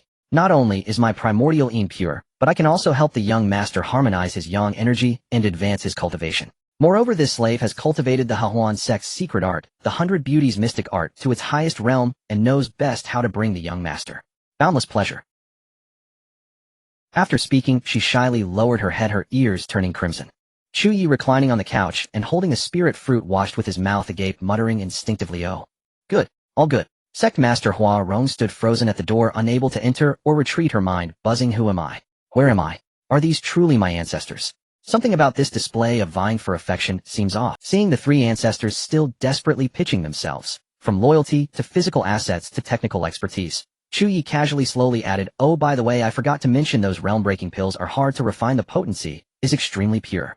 The next batch will probably take quite a while." These words were like cold water splashed into hot oil. The three ancestors instantly shed their remaining reserve, their postures growing even more urgent. The decorum they had barely maintained began to deteriorate.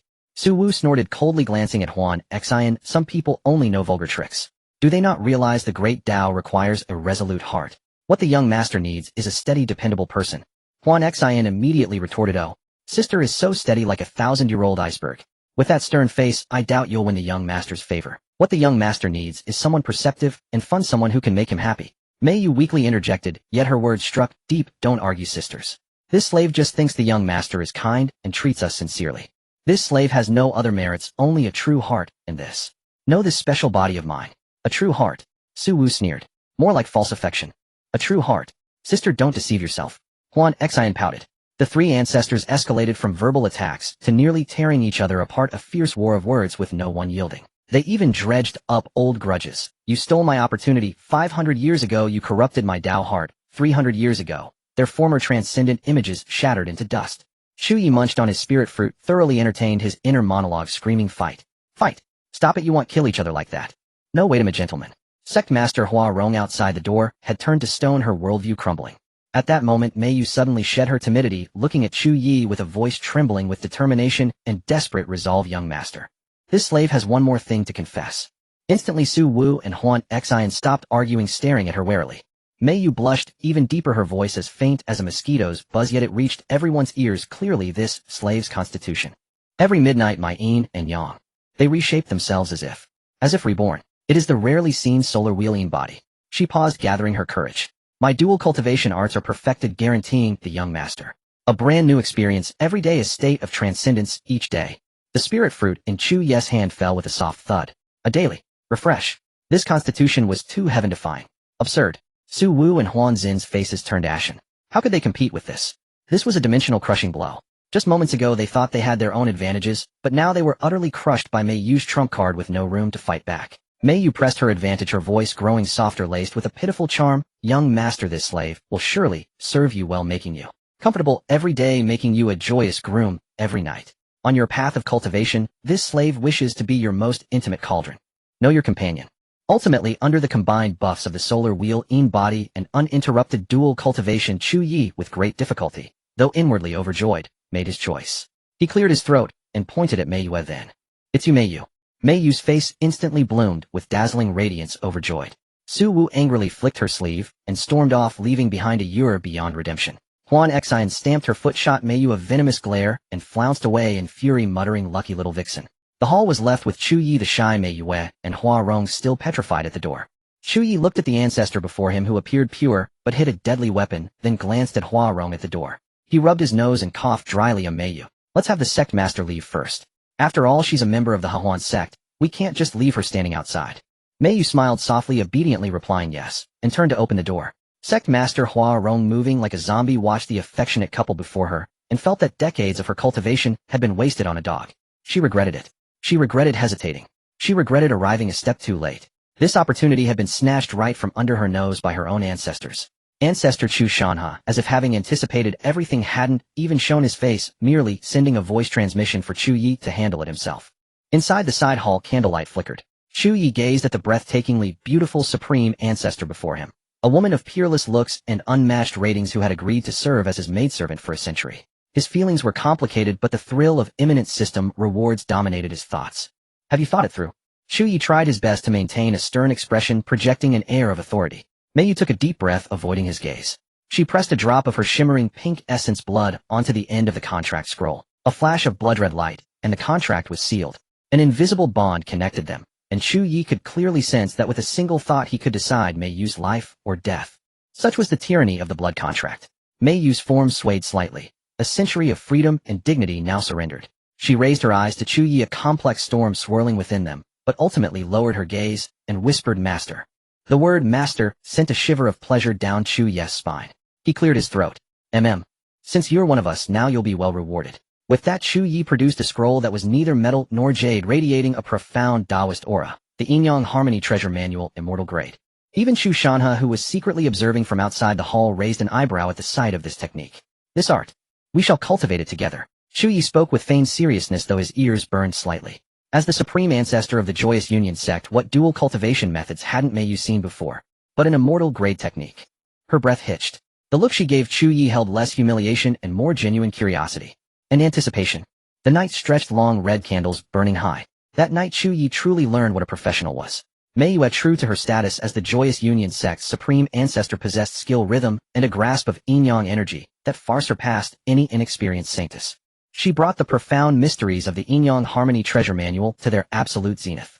Chu Ye felt like a small boat tossed upon a sea of ultimate ecstasy, indulging in imperial-grade service. Mei Yu's originally clear and melodious voice never ceased throughout the night, rising and falling in captivating soul-searing waves.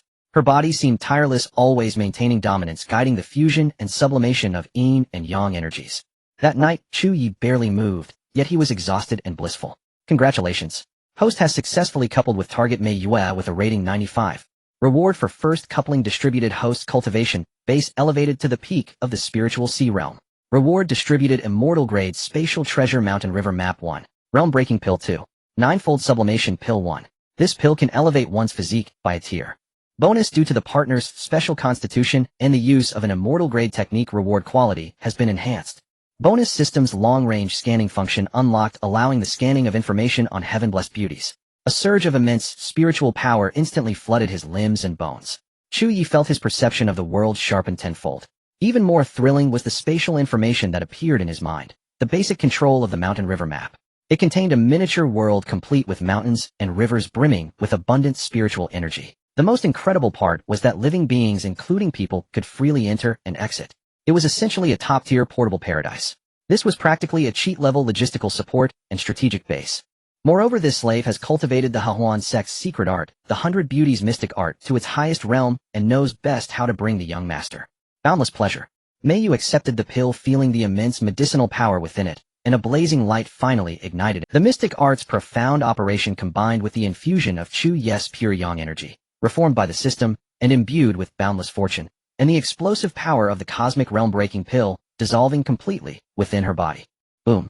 A terrifying wave of energy erupted from within the hall, causing the entire imperial palace to tremble. However, this time Chu Shanhe was prepared and used his immense power to isolate it, so only the core area of the palace felt the heart-stopping fluctuation.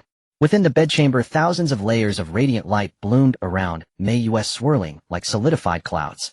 The bottleneck that had held her at the Emperor realm shattered the shackles that had bound her for countless years, breaking into pieces. After a long moment, the radiant light receded.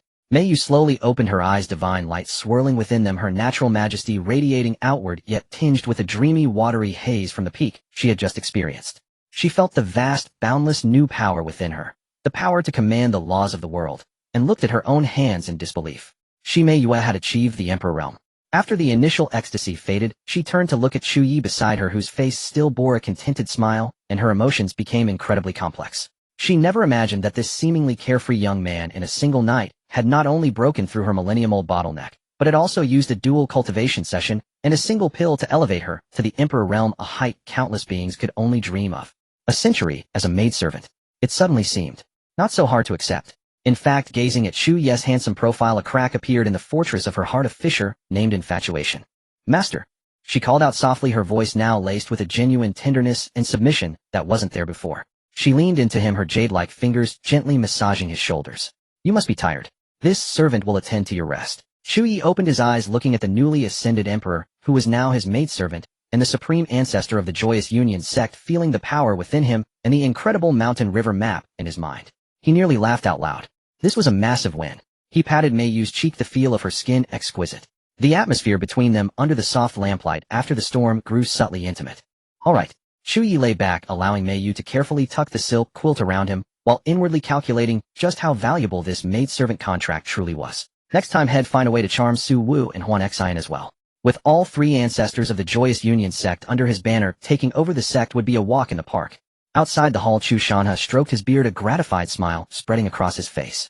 The younger generation has truly outdone itself. This game is getting more and more interesting. Chu Tianqing rubbed his hands, his eyes wide with astonishment. That's my boy. He even managed to win over the ancestor of the Joyous Union sect. He just hoped Chu Ye would keep it up, firmly binding the sect to the great Chu war machine. Maybe he'd even get Su Wu and Huan Xian next. Let's go. Chu Shanha patted Chu Tianxing's shoulder. Just wait.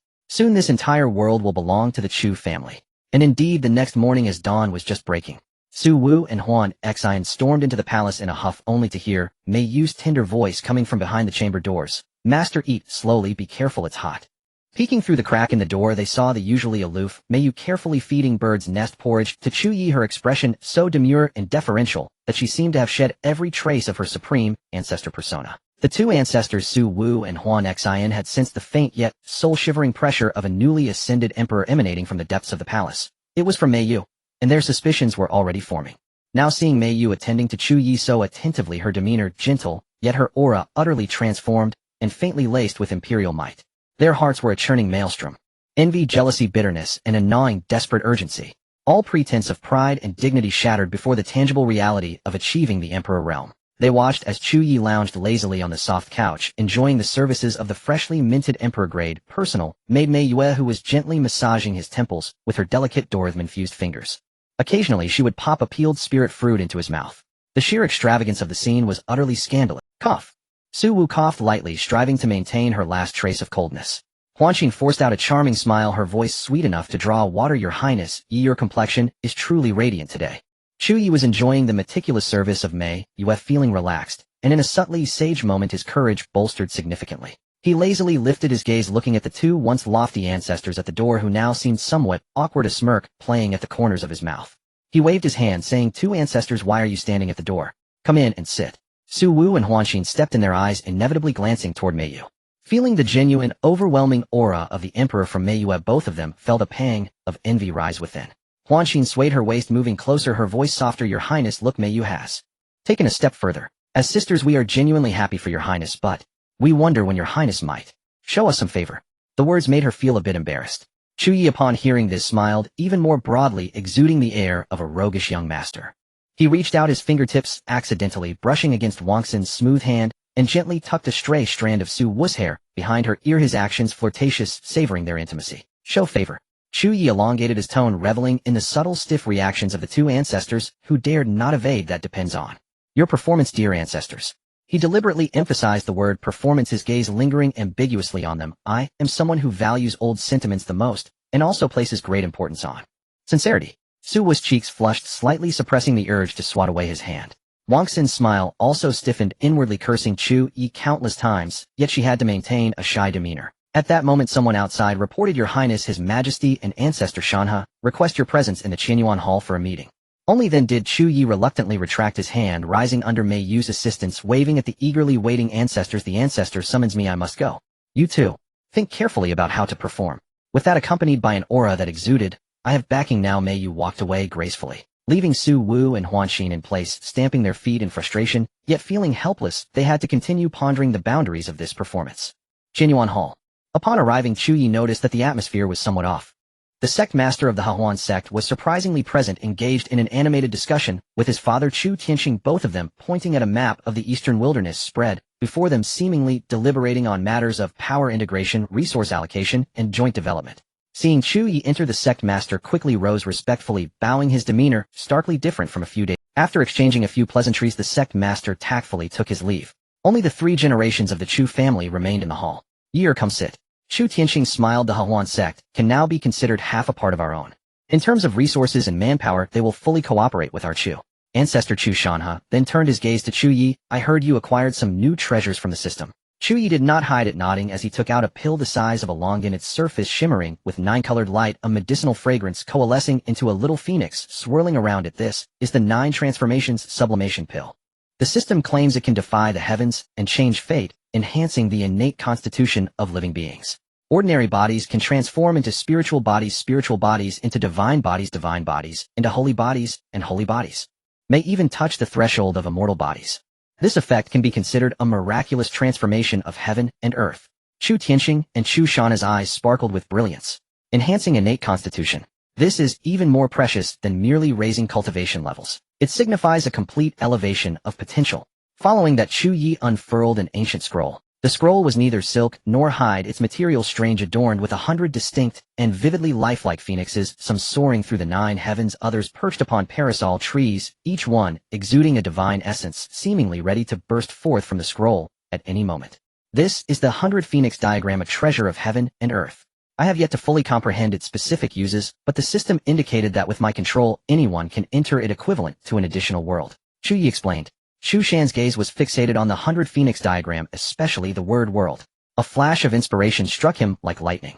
Recently, the Chu had been experiencing a series of breakthroughs with Mei Yue and the Imperial might seemingly pouring out without restraint, while the neighboring Qin Empire could no longer remain calm. Scout activities at the borders were rampant, and various small movements to gather intelligence had not ceased. That great Qin Empress Qin Nishang had even repeatedly inquired with concern in public forums, her words steeped in curiosity. Qin Nishang. She was truly a great emperor who had clawed her way up through her own abilities, making her mark in a world of flaws. She was in no way comparable to Mei Yue, who relied on pills and luck for her rise.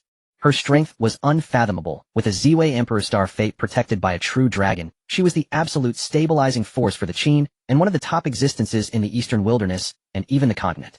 A bold yet seemingly not entirely impossible thought sprouted wildly in Chu Shan's mind like a weed. He slowly lifted his head, his gaze fixed on Chu Ye, his eyes burning with intensity, like a hungry wolf spotting a rare delicacy or an old fox seeing a lever that could shift the heavens. He began to speak slowly, his voice not loud, yet it was earth-shattering. Do you have any thoughts about that great Qin Empress Qin Nishang? Chu Ye. Chu Tianxing. Chu Ye nearly dropped the teacup in his hand. Ancestor, is your train of thought a bit too ahead of the times? Just yesterday you were plotting to have the 3 ancestors of the Dao Xuan Sect serve as maidservants, and today you're aiming directly at the neighboring empress. And not just any empress, but a genuine, fearsome, great emperor. Chu Tianxing also gasped in surprise, yet soon his eyes sparkled with the same mixture of shock, excitement, and a hint of maybe it's not impossible madness as ancestor. Chu Ye looked at the almost burning expressions of his ancestor and father, swallowing hard. Well, it seems this journey of more children, more blessings has already set the next small goal sky high, according to their parents' expectations. Marry the empress. This was no mere lofty goal. It was a move designed to overturn the very order of the continent. The Great Qin Empire's might was in no way inferior to that of Great Chu, and in certain aspects it even surpassed it. Its reigning empress Qin Nishang was a legendary figure in her own right. Ascending the throne as a woman, her cultivation was unfathomably deep, her methods resolute, and she governed the empire with an iron grip, earning her recognition as one of the supreme powerhouses and rulers across the eastern wasteland and the entire continent. Marry her. The difficulty of this task was an order of magnitude higher than inviting Su Qingxue back from the Dao Xuan Sect or negotiating with the Dao Xuan Sect for their patriarch's hand. This involved the politics, military might, and national destiny of 2 top-tier dynasties, far beyond a simple proposal could resolve. Chu Tianxing opened his mouth, his first instinct to say, "Patriarch, isn't this a bit too ambitious?" But the words died in his throat. For he saw in the patriarch's eyes not a hint of jest, but a familiar glint of certainty, the unmistakable conviction of a system holder. Chu Ye recalled a chance encounter where he had glimpsed the empress from afar. Her bearing and grace were indeed unparalleled in the world. Target acquired. Initiating long-range scan. Target Qin Nishang. Identity empress of the Great Qin Empire. Cultivation Great Emperor. Talent Purple Star of Imperial Destiny unawakened. Protected by True Dragon Qi. Comprehensive rating 99, Pinnacle of the World. A 99. Pinnacle of the World. Chu Tianxing exclaimed in shock, his eyes nearly bulging from their sockets. Mayu's 96 had already yielded the sublimation pill and the 100 Phoenix chart. What staggering rewards would a 99 bring? He felt his heart skip a beat. Mayu's 96 had already yielded the sublimation pill and the 100 Phoenix chart. What staggering rewards would a 99 bring? He felt the Purple Star of Imperial Destiny, True Dragon Qi Protection, Quasi-Emperor Cultivation. This woman's fortune, talent, and power were the very pinnacle of human potential. If a union were possible and an heir produced, the bloodline potential of such a child would be utterly unimaginable. And the corresponding system rewards would undoubtedly be earth-shattering. Chu Ye pressed the advantage, his voice laced with temptation. The system doesn't preview rewards directly, but it hinted that if we can unite with a target of this rating and successfully conceive an heir, the rewards would transcend current understanding, potentially involving the true secrets of the Emperor Realm's supreme immortal arts, and even heaven-defying treasures that could influence the national destiny, and dragon vein, elevating the entire dynasty's status. Hiss. This time, even Patriarch Chu Shanha couldn't help but draw a sharp breath. Influence the national destiny, and dragon vein. Elevate the dynasty's status. For a newly ascended great emperor eager to lead his family and dynasty to greater heights, this temptation was utterly irresistible. This was no longer a mere reward for personal cultivation. This was a heaven-sent opportunity concerning the very foundation of Great Chu's eternal legacy. The atmosphere in the underground palace grew suddenly heavy with tension, yet burned with intense fervor. Chu Tianxing's expression had shifted from shock to profound seriousness and excitement. He paced back and forth muttering to himself, the great Qin Empress. A 99. National destiny rewards. This must be done. It must. But he quickly calmed down, his brow furrowing. But the difficulty is immense. Qin Nishang is no ordinary woman. She is a sovereign ruler, proud and aloof, with cultivation already at the pinnacle of the continent. The great Qin's strength is formidable. She will never easily agree to a marriage alliance, let alone consent to marrying into another house. Forcible abduction. That would trigger an all-out war between the two empires with disastrous consequences. War? The ever-silent Patriarch Chu Shanha suddenly spoke up. His voice was calm, yet carried the detached indifference of one who surveys the world from above, and the faint authority of a newly ascended great emperor eager to flex his might. If necessary. What of war? Chu Tianqing and Chu Ye both turned to look at the Patriarch. Chu Shanha stood with his hands clasped behind his back, his gaze seeming to pierce through the underground palace and into the distant west. Our great Chu now has me as its pillar. A living great emperor is the ultimate source of confidence. Though Great Qin has its hidden reserves, their strongest visible powerhouses are merely a few quasi-emperor old monsters in seclusion. As for Qin Nishang herself, no matter how powerful she is, she stands alone at the emperor realm. As they say, even a hero can't withstand a mob. He paused, a glint of shrewd calculation flashing in his eyes. Of course, an outright war between us is the worst strategy. The losses would be too great. In the Qianyuan Hall, after Patriarch Chu Shan's shocking declaration, the atmosphere froze for 3 full seconds. Then this newly minted great emperor Patriarch, his eyes gleaming with the brilliance of a master strategist, began to speak in a torrent. To catch the bandits, first catch the king. That Qin Nishang is the anchor of Great Qin. Capture her, and Great Qin will surely descend into chaos. Chu Shanha tapped his fingers on the table. Under normal circumstances, great emperors can sense each other's presence like beacons in the dark night. They'd be detected within 100 li. But this 100 Phoenix chart. He gazed at the ancient scroll with burning intensity. Its abilities to transfer, contain, and conceal the workings of heaven are practically tailor-made for this. He grabbed Chu Ye, who was still somewhat dazed, and pointed at the soaring phoenixes on the chart. See this. This chart contains its own miniature world, and can perfectly mask all internal aura. Once we great emperors hide inside and advance, you year can carry this chart, find some excuse to get close to Qin Nishang. Chu Shanha made an opening gesture, a positively benevolent, mischievous grin spreading across his face. Hee then when the time comes, we unfurl the chart, whoosh. We leap out. This is what they call a righteous gang up. No matter how formidable that Qin Nishang is, she can't withstand several pairs of hands. No several pairs of hands. Chu Ye was dumbfounded. Patriarch. This is an ambush, isn't it? And a cross-border kidnapping of a sovereign. Isn't that a bit? A bit what? Chu Shanha waved his hand grandly, speaking with righteous indignation. This is a strategic surprise assault. For the sake of the world. For the rise of our family, and to avenge your mother. He patted Chu Ye heavily on the shoulder, speaking with profound earnestness. The road ahead is long and arduous. The primary task now is to elevate Su Wu and Huan Xian as quickly as possible. Every additional great emperor increases our chances. You must put in the hard work. Chu Ye. He could already feel a dull ache in his kidneys. At that moment, Chu Tianqing, who had remained mostly silent, slammed his hand on the table. His eyes were bloodshot and his voice trembled with excitement. The Patriarch speaks wisely. Let's do it. He looked at Chu Ye, flames of suppressed years burning in his eyes. Year. He took a deep breath and spoke slowly. Your mother. 20 years ago, during the bloody battle with Great Qin over the border spirit mines, she fell to a quasi-emperor of Great Qin while saving my life. At that time, our Great Chu was weak with no great emperor to lead us, and we could only swallow our pride and sue for peace. This grievance, this hatred, I have not forgotten for a single day. He stared at Chu Ye, speaking each word deliberately. Before we had no opportunity, no strength. But now with you here, our Chu family's great emperors. No emperors. Are practically being mass-produced. If not now, then when will we turn the tables and avenge this wrong? Unifying the continent may still be a distant dream, but annexing Great Qin and demanding blood for blood, the time is ripe. Chu Ye's heart trembled. He had not known of this hidden history. Looking at the profound pain and hatred in his father's eyes, and then at the Patriarch's eager excitement for stirring up trouble, he knew this was a matter that could no longer be set aside. Father Patriarch. Chu Ye nodded. I understand. Good. Chu Tianqing swiftly regained his imperial. In 1 month, it will be Qin Nishang's birthday.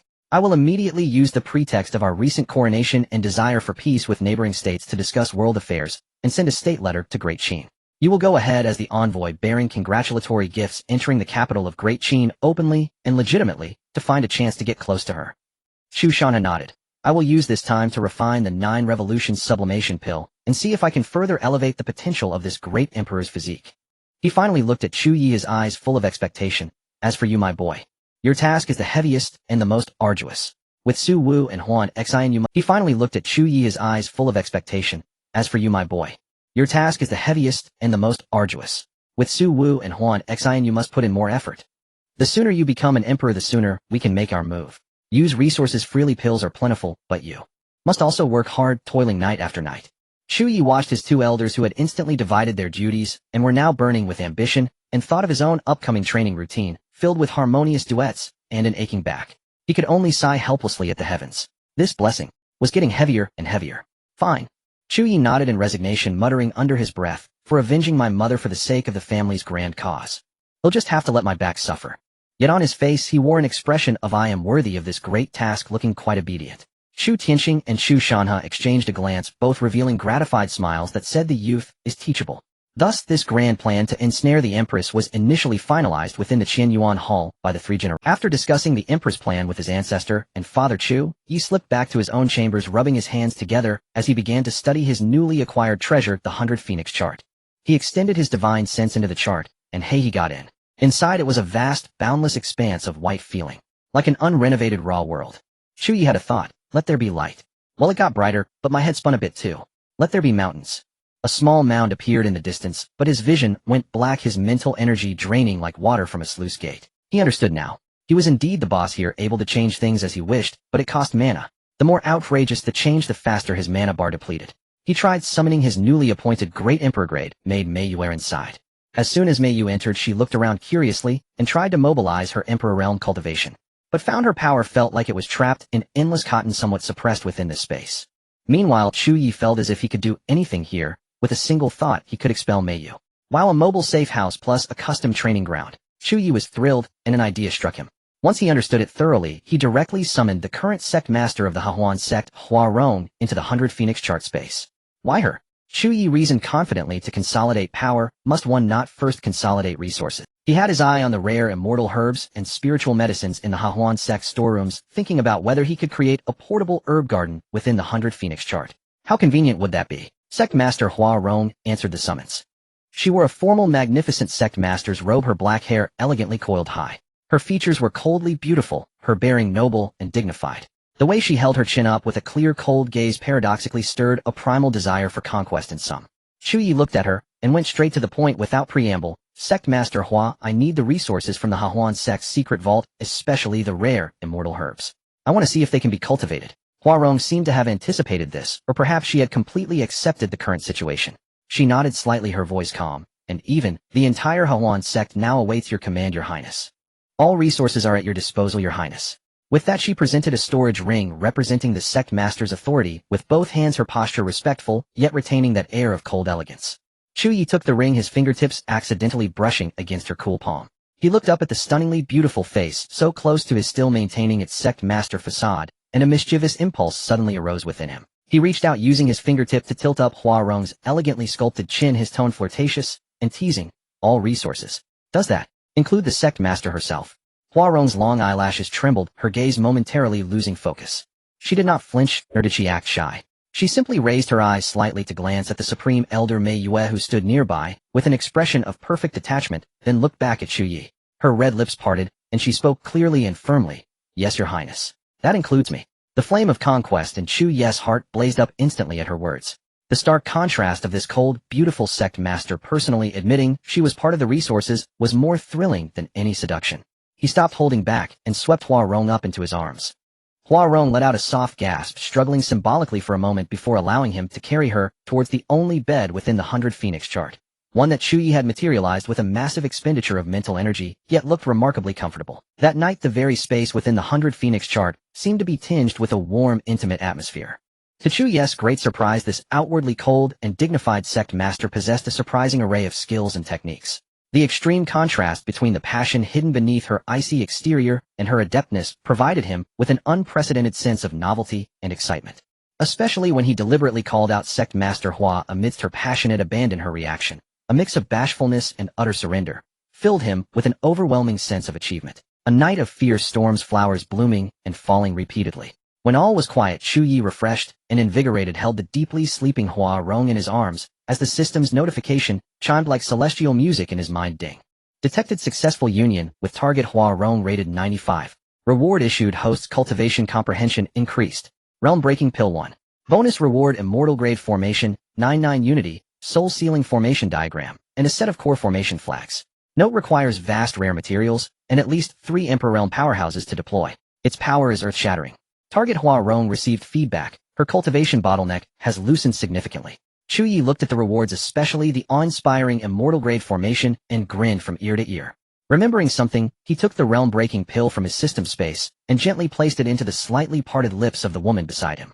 The pill dissolved upon contact, and a surge of immense spiritual energy flooded Hua Rong's body, directly shattering her already loosened bottleneck. The torrential spiritual energy surged within her, her cultivation level skyrocketing at a visible rate, finally stabilizing at the 5th layer of the Saint Realm. Even the space within the 100 Phoenix chart trembled slightly from this newfound Saint Realm aura. Hua Rong slowly woke, feeling the surging power within her. Looking at the smiling Chu Ye beside her, a genuine flush finally bloomed on her cold, beautiful face. She whispered, "Thank you, Your Highness, for the pill." Chu Ye, in high spirits, pinched her cheek. "No need for thanks. Just contribute more in the future and your benefits will be plentiful." Hua Rong looked at him, the distance in her eyes finally fading, replaced by a hint of tenderness. "If Your Highness wishes, Hua Rong will comply with anything." Chu Ye smiled. Now that's what he called a qualified resource. Chu Ye, just having embraced his newly unlocked Dao Xuan Sect master, was looking at the initial form of the herb garden within the 100 Phoenix chart, contemplating the next step to utilize the Dao Xuan Sect's resources to perfect it. Ancestor, this blood contract was worth it. When Su Wu and Huan Xian, the 2 supreme elders of the Dao Xuan Sect, watched with their own eyes as their unworthy junior, the current sect master Hua Rong, had her cultivation level skyrocket like a rocket after receiving just a small benefit casually tossed her way by Chu Ye. And what about them? They could hardly even get a glimpse of Chu Ye, let alone receive any favor. How could they tolerate? The 2 ancient ancestors were consumed by envy and frustration, their eyes nearly turning green with jealousy and resentment. At their wits' end, they gritted their teeth, swallowed their pride, and awkwardly sought guidance from Mei Yue, who had already secured her position and now served as Chu Ye's personal imperial maid.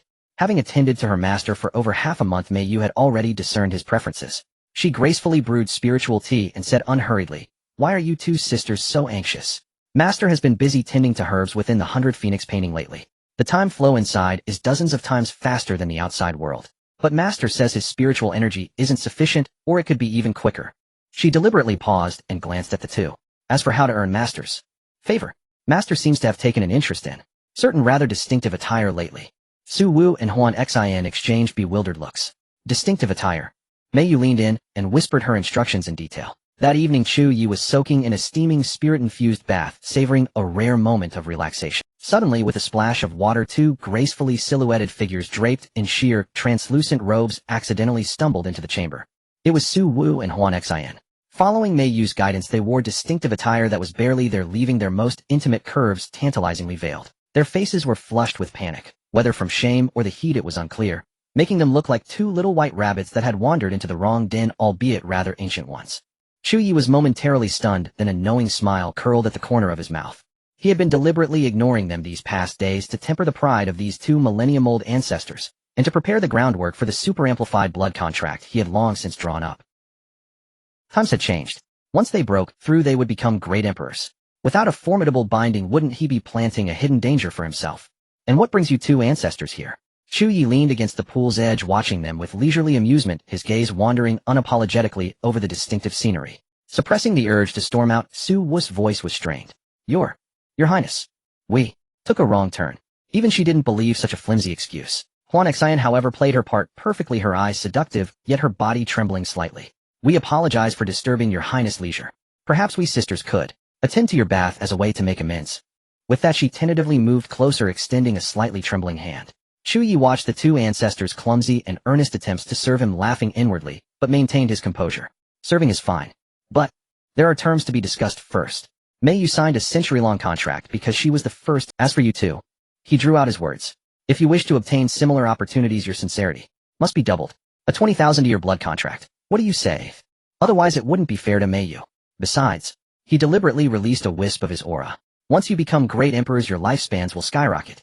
20,000 years is merely a drop in the bucket. Otherwise it wouldn't be fair to Mei Yu. Besides, he deliberately released a wisp of his aura. Once you become great emperors, your lifespans will skyrocket. 20,000 years is merely a drop in the bucket. Weigh the options yourselves. Su Wu and Huan Xin exchanged glances, seeing the conflict and a flicker of temptation in each other's eyes. Indeed, once they achieved the emperor realm, their lifespans would be measured in tens of thousands of years. A drop in the bucket of 20,000 years in exchange for a true great emperor status and boundless future possibilities. This deal might just be worth considering. The internal struggle lasted barely the time it takes for 3 sticks of incense to burn. Well signed, the two declared almost in unison. The light of the blood contract blazed beside the bath, more intricate and dazzling than Mei Yu's, searing itself deep into the souls of the two ancestors. From this moment onward, their fates would be inextricably linked with Chu Ye's for the next 20,000 years. Chu Ye smiled with satisfaction and waved his hand grandly. Excellent. Then let's collect a little advance payment for tonight. With that, he led his 2 newly contracted 20,000-year maids and vanished directly into the 100 Phoenix painting. Within the painting was a world unto itself where time flowed dozens of times faster than outside. That night, Chu Ye experienced the meaning of old but vigorous and profound foundation. These 2 maids of the supreme ancestor level were indeed uniquely flavored and utterly intoxicating. The indescribable details of 3,000 characters are omitted here. As the storm of passion subsided, the system's reward notification arrived as promised, and it was exceptionally generous. Ding! Congratulations to the host for uniting with a target rated 96. Super critical hit reward obtained. Reward 1: Immortal Grade War Armor, Dragon Phoenix Guardian X1. Grows with the host, boasts astonishing defense, and comes with a spatial protective barrier. Reward 2: Immortal Grade Pill, 9-Leaf Spirit Condensing Flower X1. Consuming it greatly stabilizes the spiritual sea, nourishes the soul, and offers immense benefits for breaking through to the Emperor realm. Reward 3: Unlocked All Inheritance Scriptures of the Dao Xuan Sect. Contains over 10,000 dual cultivation techniques, alchemy, and artifact forging methods automatically stored in the system space. Reward 4: Realm Breaking Pill 5. Sublimation Pill 5. Emperor Puppet Pill 1. Consuming this pill as long as one is within the Emperor realm turns one into a puppet completely subservient to the controller's will. Chu Ye nearly burst out laughing after reading the rewards. Signing that blood contract was worth it. This was a massive win. Grinning from ear to ear, he wasn't stingy. Following the rules, he produced 2 upgraded realm-breaking pills he had prepared long ago and handed them to the limp Su Wu and Huan Xin. Take these and break through right here. The 100 Phoenix painting isolates us from the outside world. The Emperors might want leak out and alert anyone. The 2 ancestors' hands trembled with excitement as they swallowed the pills without a moment's hesitation. The next moment, within the small world of the 100 Phoenix painting emperors, might surged and Taoist resonance filled the air. Su Wu's chilling aura coalesced into a frost phoenix behind her, while Huan Xin saw a massive phantom of peach blossoms bloom into existence. 2 newly ascended great emperors were silently born in a secret realm known to none. Outside, the moon was bright and the stars sparse, everything remained as calm as ever. No one knew that deep within the Great Chu Imperial Palace, within a magical scroll, there were now 2 more maids of the Great Emperor level utterly devoted to him, bound by a contract lasting 20,000 years. Chu Ye, clad in his newly acquired immortal grade war armor, and toying with a spirit herb that could enhance spiritual energy, watched the 2 freshly minted Great Emperors consolidating their realms within the painting, his mood exceedingly buoyant. Chu Ye's days that followed were, to put it mildly, full and routine. At times he was surrounded by the 5 stunning female cultivators of the Dao Xuan Sect who would either serve him tea, massage his shoulders, or engage in scholarly discussions with him. The few ancestors initially maintained their aloof airs, but after a few consecutive nights of sparring with Chu Ye using the system's pills and the dual cultivation art yin-yang harmony treasure mirror aided by the 100 Phoenix painting, their gazes now held a watery sheen and a hint of awe. This young man, despite his cultivation base not being high, how was his stamina so terrifyingly boundless? And his comprehension of techniques was simply monstrous. Ancestor Chu Shanha was not idle either. He pulled out the last great Chu ancestor from the coffin, Chu Chang'e, a peak quasi-emperor who had been forcibly pushed into the emperor realm by a realm-breaking pill, his foundation somewhat unstable. Together with the 3 newly ascended female emperors, Su Wu, Huanxin, and Mei Yue, they formed a lineup of 5 emperors and began to seclude themselves, fervently practicing the system-rewarded 9-9 return to 1 soul-sealing formation. It was said to be a supreme formation capable of trapping and killing those of the same rank, or even challenging those above it. Chu Shanha acted as the chief commander with extremely strict demands. A slight mistake would result in a burst of emperor's might to guide them all, while muttering Su Wu. Your enchanting maiden's bewitching light is too soft. Who are you tickling? Infuse it with 30% of your emperor origin, make it sharp. Xuanzhen. Smile?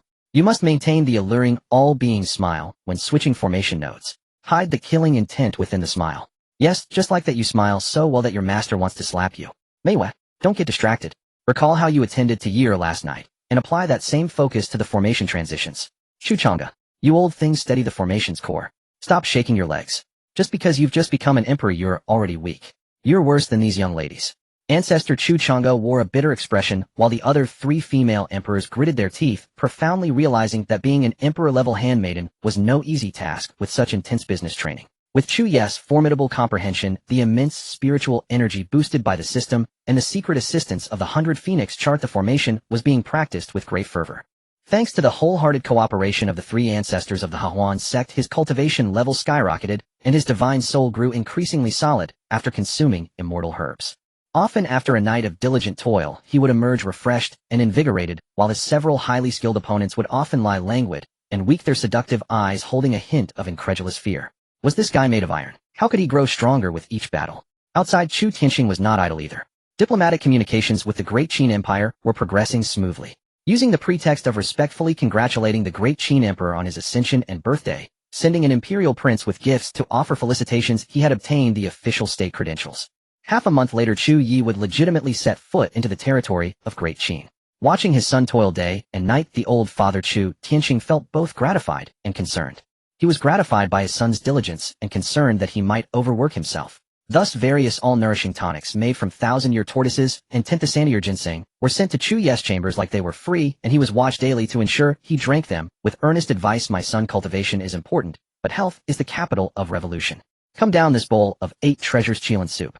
This is the 9 revolutions dragon phoenix pill. Your father specially had the pill room at honey. It's not bitter, eat it quickly. Look at how thin you've become these days.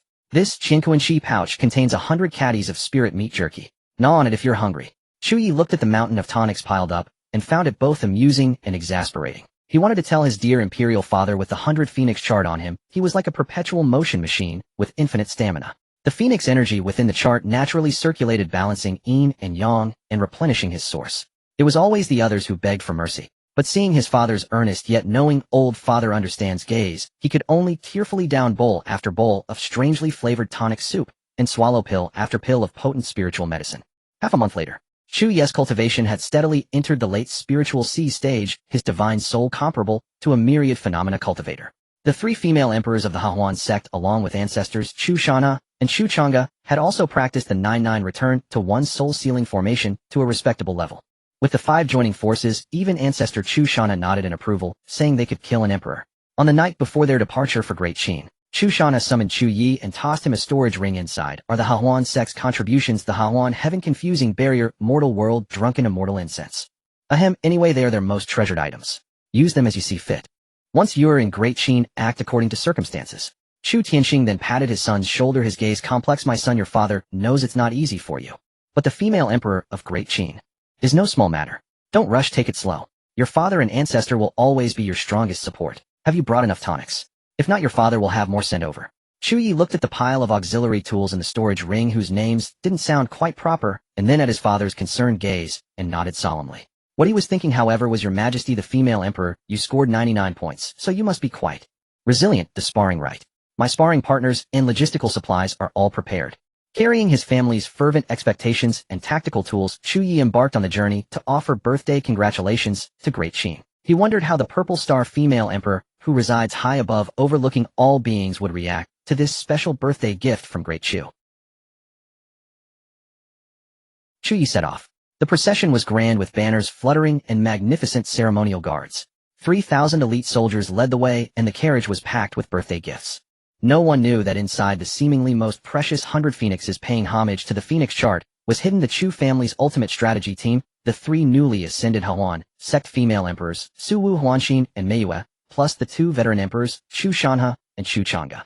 5 emperors squeezed into one painting, a sight too beautiful to imagine. Stepping into the territory of Great Qin, Chu Ye truly understood what a top-tier empire meant. Spiritual energy was so dense it formed mist, immortal mountains floated in the sky, giant cities dotted the land like stars, the iron-blooded military might soared to the heavens, and the people were full of vitality, exuding strength and order everywhere. Compared to this, Great Chu's previous wealth seemed like a nouveau riche meeting an ancient aristocratic family. Great Qin Lingxiao Hall Longevity Banquet. Even resplendent was an understatement. Officials filled the hall and powerful experts were as numerous as clouds. As the birthday congratulations envoy, Chu Ye walked step by step up the jade stairs that seemed to lead to the ninth heaven. At the end atop the emperor's throne, Qin Nishang sat in a black imperial robe embroidered with soaring golden phoenixes wearing a purple gold crown. Behind the beaded curtain, her peerless beauty and cold, clear gaze surveyed the masses as if they were ants. Her aura and majesty were even more overwhelming than the rumors suggested. Chu Ye presented the 100 Phoenix chart and declared in a clear voice, "Chu Ye, Prince of Great Chu, by the order of my emperor and ancestor Shanhe, respectfully congratulates the female emperor of Great Qin on her boundless longevity. I present this ancient treasure, the 100 Phoenixes, paying homage to the Phoenix chart as an auspicious token, hoping for everlasting amity between our two nations." As the scroll unfurled, the 100 Phoenixes appeared lifelike, with radiant light swirling and inherent Dao charm instantly capturing the attention of all within the hall. Even Qin Nishang behind the beaded curtain slightly narrowed her eyes, clearly recognizing the chart's extraordinary nature. She gave a slight nod, and a female official came forward to accept it. Chu Ye passed the test smoothly and returned to his seat, his heart pounding like a drum. Step 1 of the plan, delivering the gift, was a success. At midnight at the envoy residence, Chu Ye closed his eyes, concentrating and channeled all his energy into communicating with the 100 Phoenix chart. This thing was extremely draining to operate, almost sapping most of his energy. But he gritted his teeth, locked onto the location of the palace treasury where the scroll was stored, which had been pre-marked by an inside agent, and mentally chanted absorb. The scroll in the treasury stirred without any wind, instantly unleashing a gentle, yet irresistible suction force accurately targeting Qin Nishang, who was meditating in the adjacent quiet room, her divine sense constantly monitoring the scroll.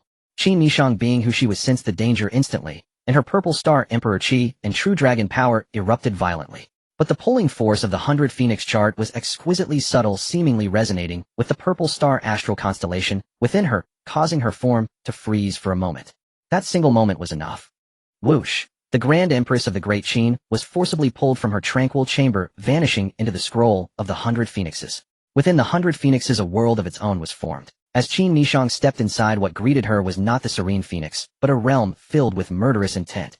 The long-prepared 9-9 unity locking god formation instantly activated.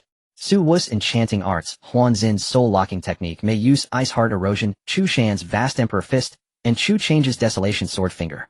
The 5 great emperor-level killing techniques combined with the power of the formation and the rules of the 100 Phoenixes world descended upon her like a heavenly net. Bold. Qin Nishang remained calm in the face of danger, snorting coldly, her concealed cultivation erupting without reservation. It was not an ordinary emperor, nor was it the mid-tier of the emperor realm, but the terrifying aura of a peak emperor sweeping the surroundings like a blazing sun. Purple chi surged from the east for 30,000 miles, transforming within the painting as a dragon's roar shattered the void. The seemingly unbreakable locking god formation was shaken to its core by her imposing aura flickering with brilliant light. She has concealed her cultivation. It is the peak of the emperor realm. Chu Shan's pupils constricted as he shouted, "Go all out. We cannot allow her to break the formation." The 5 great emperors spared no effort, frantically invoking their yuan power and unleashing their ultimate techniques. Su Wu and the others even integrated the alluring, soul-stirring, and bone-eroding secret arts of the Dao Xuan Sect into their attacks, leaving nothing to chance. Although Qin Nishang was strong, ultimately her 2 fists could not match 4 hands. Moreover, within this 100 Phoenixes, her power was inexplicably suppressed, while Chu Shanhe and the others seemed to receive an enhancement from the essence of the scroll. As their strengths fluctuated, she repelled several attacks with her own hands, protected by the purple golden dragon shadow, yet she was gradually being overwhelmed. The exquisite emperor robe was torn by fierce energies, revealing a breathtakingly pure white. Yet her gaze remained cold and proud, showing no sign of panic. She formed seals with her hands, actually summoning the power of the dragon veins blessed by the national fortune of the Great Qin, as the majestic purple golden imperial aura surged, like a volcanic eruption, violently striking against the barriers of the 100 Phoenixes. The entire painting began to tremble violently, as if it would shatter at any moment. Not good. She is drawing upon the national fortune to break through the painting. Chu Change's face changed drastically. At this critical juncture, just as all seemed lost, on Qin Nishang's stunning face an abnormal flush suddenly appeared, her movements momentarily stalling and becoming sluggish. The surging imperial power within her also slightly faltered. Now's the time. Chu Ye, who had been hiding at the core of the formation, his figure concealed, suddenly had a sharp glint in his eyes. The blissful leisure smoke which permeated the entire space of the 100 Phoenixes, odorless and colorless, had finally taken effect. This was a good thing that gathered the profound heritage of the Dao Xuan Sect, specifically prepared for high-level strong practitioners. Even a peak emperor during a fierce battle with their heart and mind stirred found it difficult to remain completely immune. A moment of paralysis in such a high-level battle was a fatal flaw. Qi Nishang felt her qi and blood stagnate, her divine sea spinning dizzily. Seal. Chu Ye whispered, controlling the locking god formation to tighten with full force, while the attacks of the 5 great emperors descended like a devastating storm. The purple golden dragon shadow was torn apart, the emperor robe was completely shredded, and Qi Nishang finally could not hold on any longer, her delicate body swaying as she collapsed to the ground. Seal. Chu Ye whispered, controlling the locking god formation to tighten with full force, while the attacks of the 5 great emperors. Chu Ye stepped out from the core of the formation, gazing at this disheveled, yet still stunning empress of the Great Qin, a playful smile curling at the corner of his mouth. Your Majesty, do you still like this congratulatory gift? Qi Nishang clenched her silver teeth, her beautiful eyes filled with a chilling, killing intent. Chu Ye, you dare to plot against me, the Great Chu will surely perish. Chu Ye knelt down, gently brushing his fingertips over the bloodstains on her cheek, his tone frivolous. Whether the Great Chu will perish, I do not know. But now, Your Majesty, you have fallen into my hands. He stood up and made eye contact with Chu Shanha and the others. Old ancestor, keep a close watch on her. Next we should have a good talk about the diplomatic relations between our 2 nations.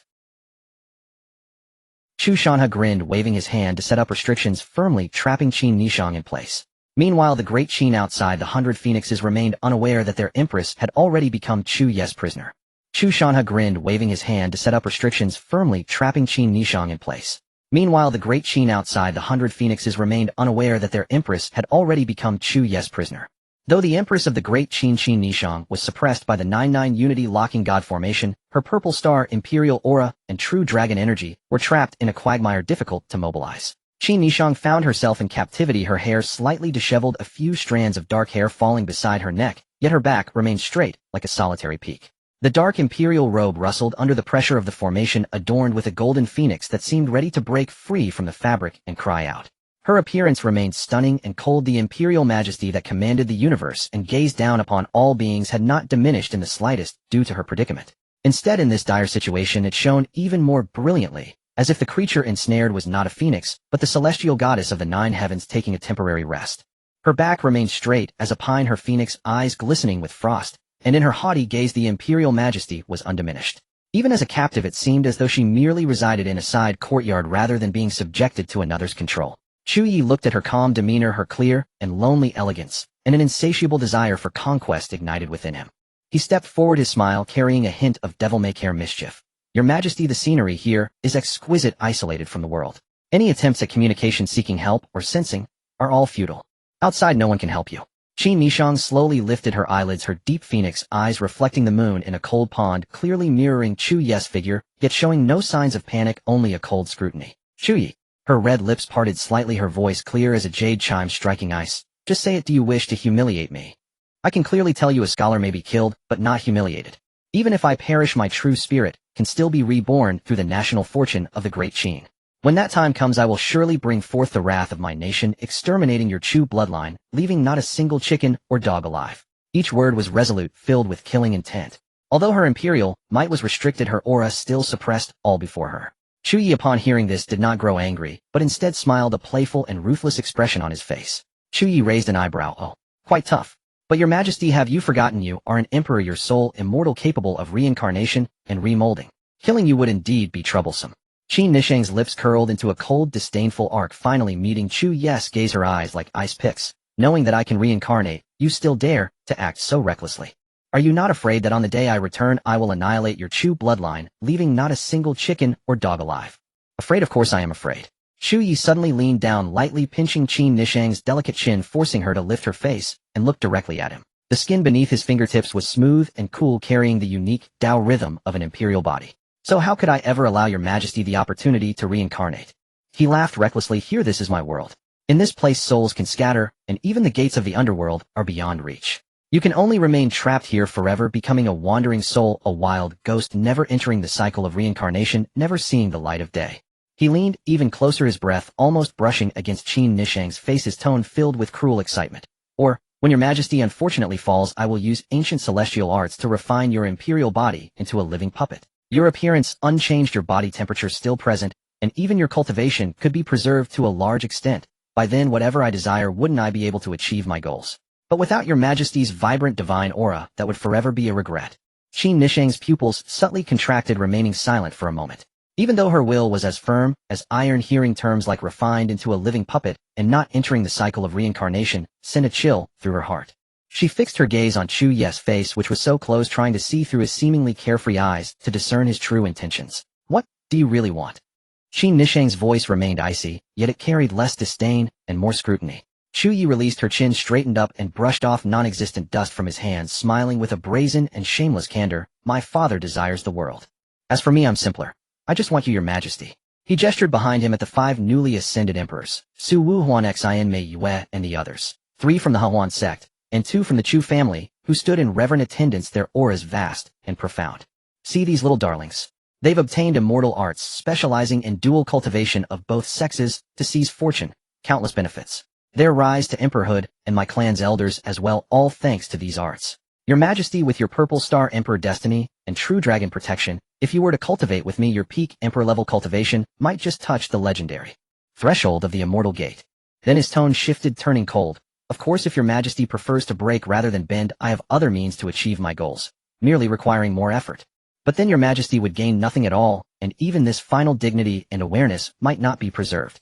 With a carrot in one hand and a stick in the other, Chu Ye played the part to perfection. He shrugged, wearing a roguish expression that said, I'm informing you, not negotiating.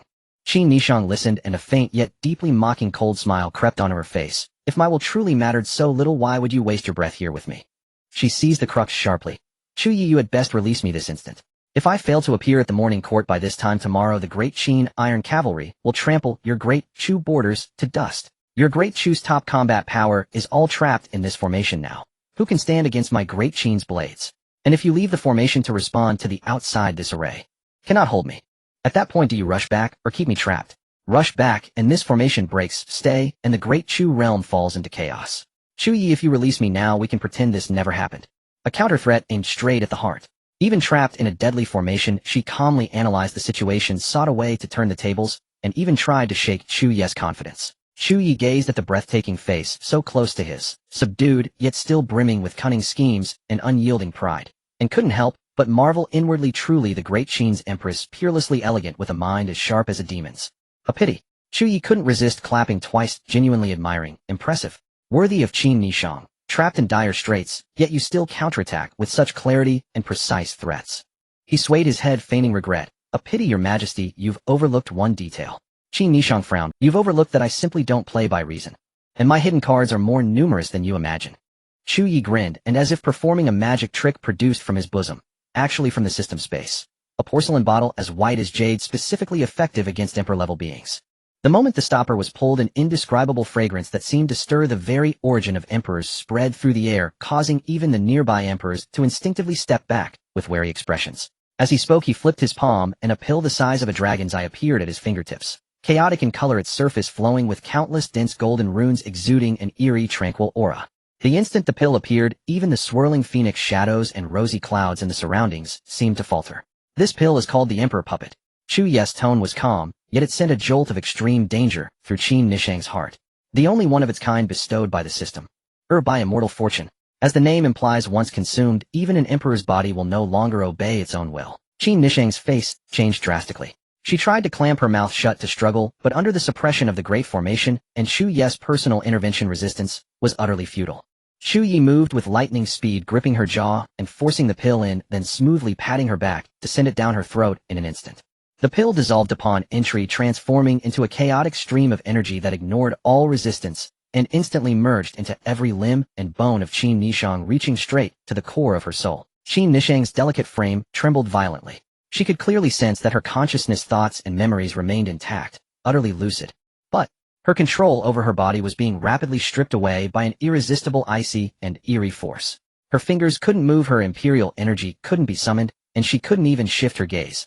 Only her thoughts remained, experiencing with terrifying clarity the horror of being a soul trapped within her. Her phoenix eyes, which once commanded the world and bent all to her, will now stared fixedly at Chu Ye, so close before her. In their depths, shock, fury, humiliation, and a trace of dread she herself refused to acknowledge swirled into a storm of unfathomable complexity. Chu Ye watched with satisfaction as shame, anger, and a flicker of panic surged in Qin Nisheng's beautiful eyes, his predatory nature finally breaking through. Chu Ye leisurely savored the rare, violent turmoil flickering in the eyes of this peerless empress. He tilted his head slightly, flashing a smile that Qin Nishang found utterly detestable. Your Majesty, now. We can properly discuss the specific details of our cooperation.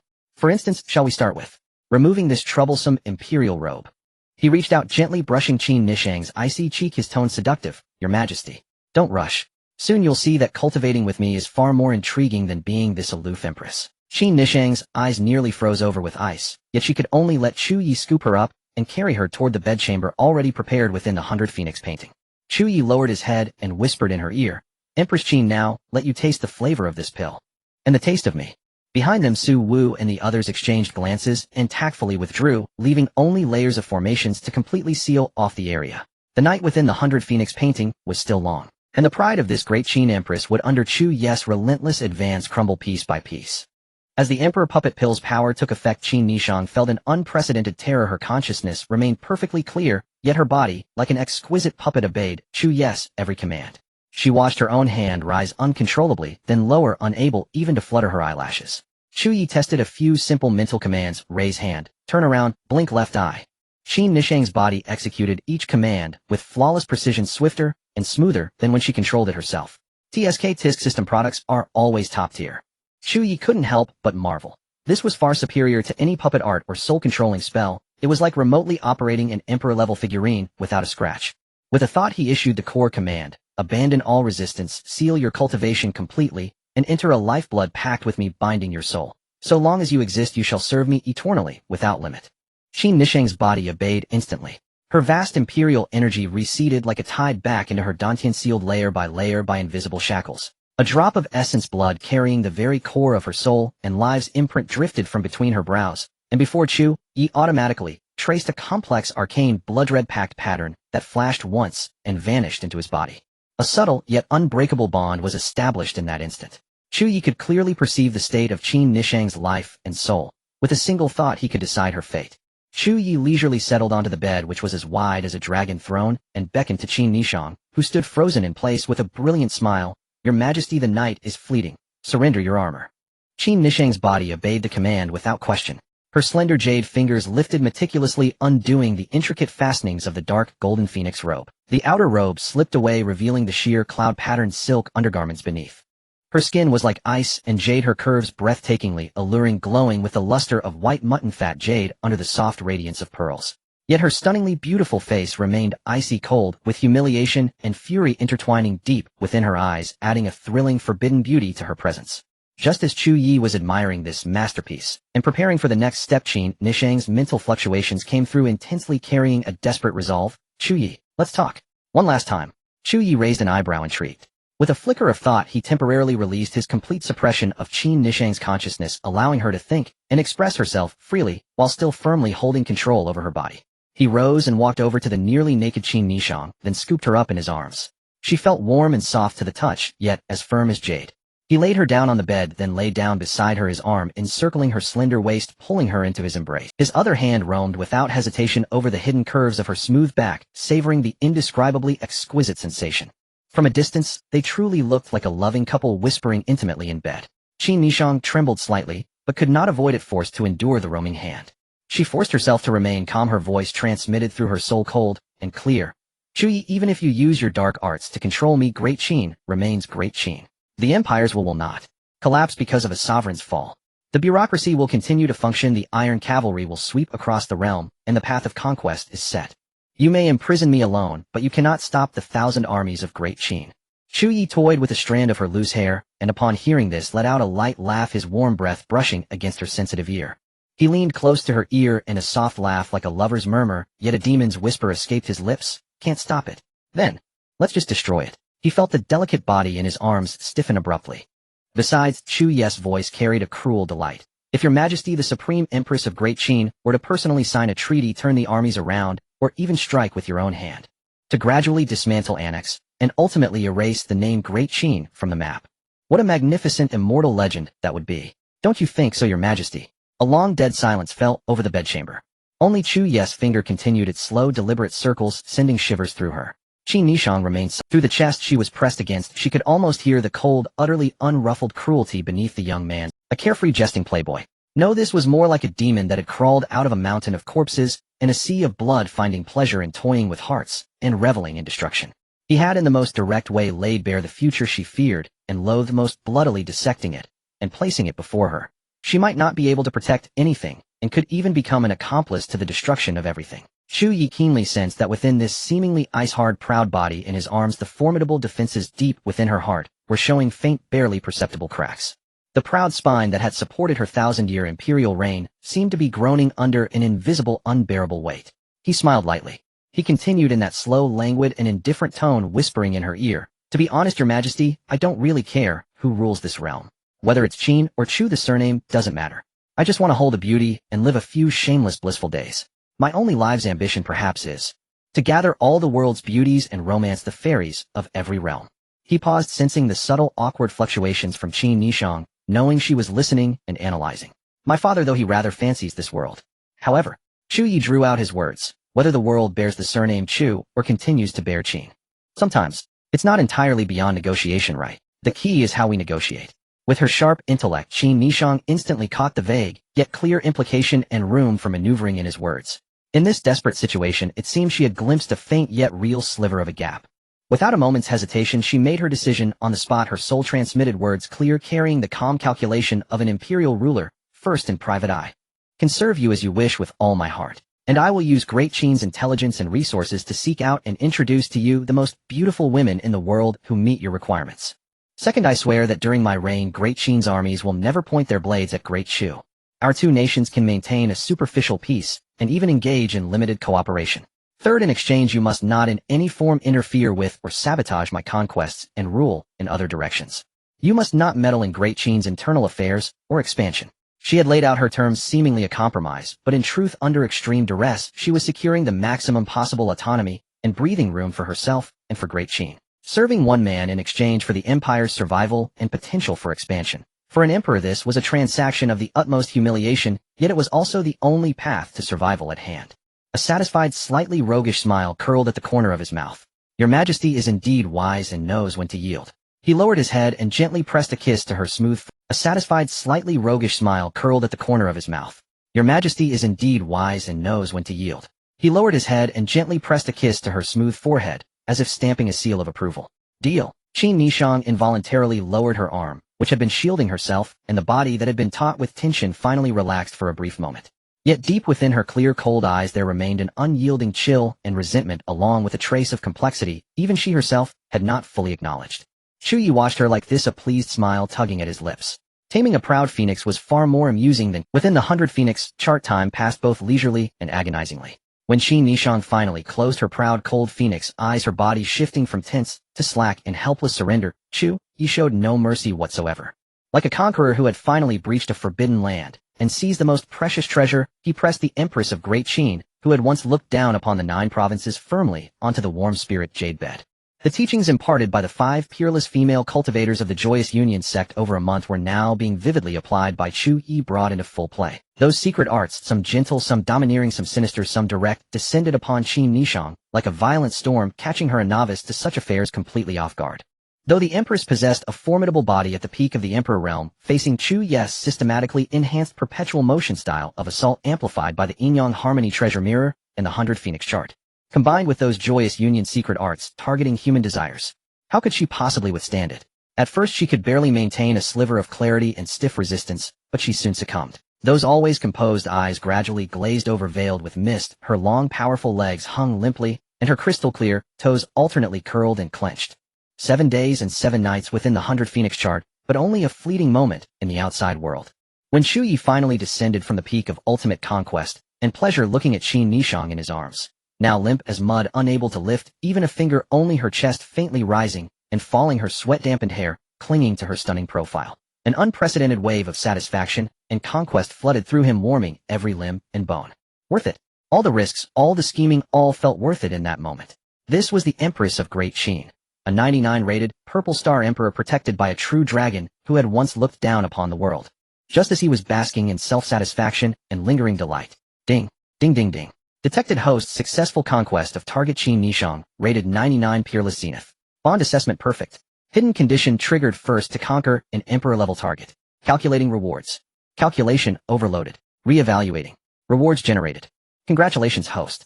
You have received an epic overload reward bundle. A series of urgent pleasant system notifications exploded in his mind like firecrackers, while a golden shimmering virtual interface frantically spammed across his vision.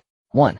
World Seed Primordial Tree Embryo 1I born from a wisp of life at the dawn of chaos. It can be nurtured within the body or in a specific space to evolve the nascent form of a new world. It contains faint world laws and holds limitless potential.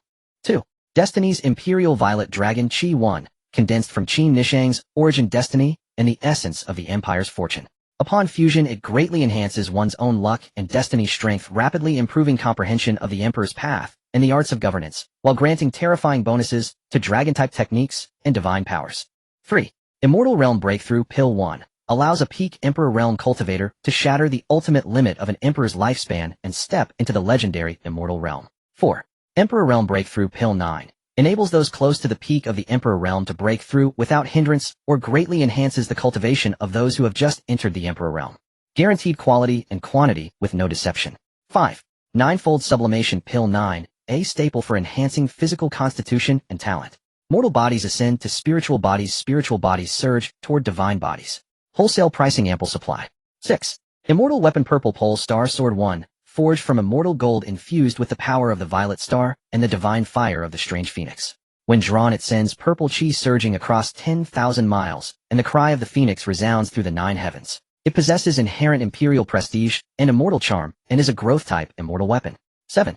Primordial Treasure Fragment Unknown 1, suspected to be a fragment of a 9th-turn primordial treasure. Its effects are unknown and require fate to activate. 8.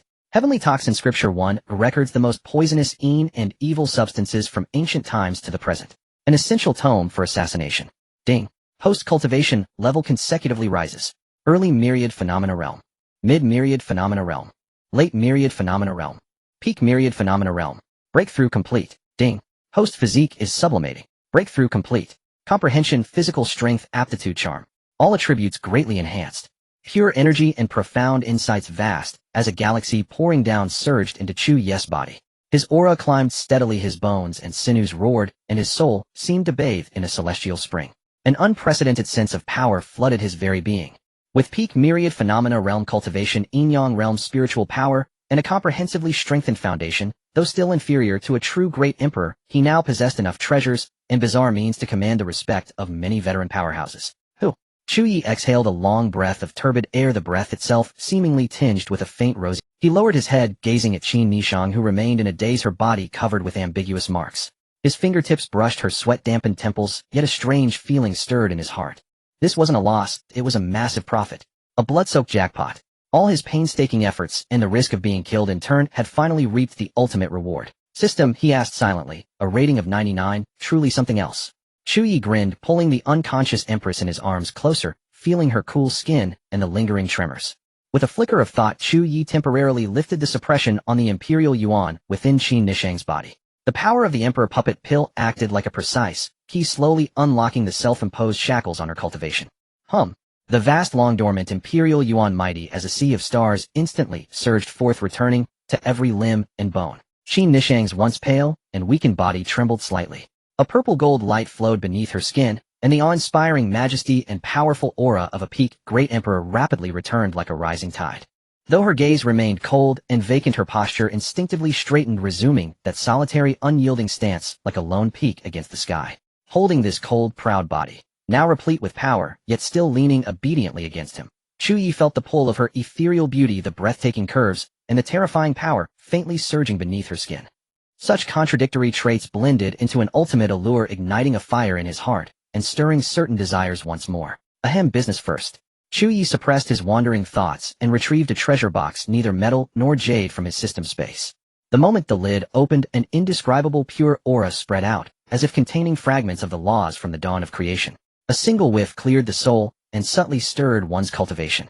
Within the box, a pill the size of a dragon's eye floated silently. It was chaotic in color, yet 9-colored immortal light flowed across its surface like mist and smoke. Faint Dao patterns flickered around it, and ethereal immortal bird phantoms circled it. Immortal Realm Breakthrough Pill, Chu Ye said with a hint of solemnity. Granted by my immortal fortune. It's said to seize the very essence of creation, specifically prepared for a peak great emperor to attempt the immortal realm.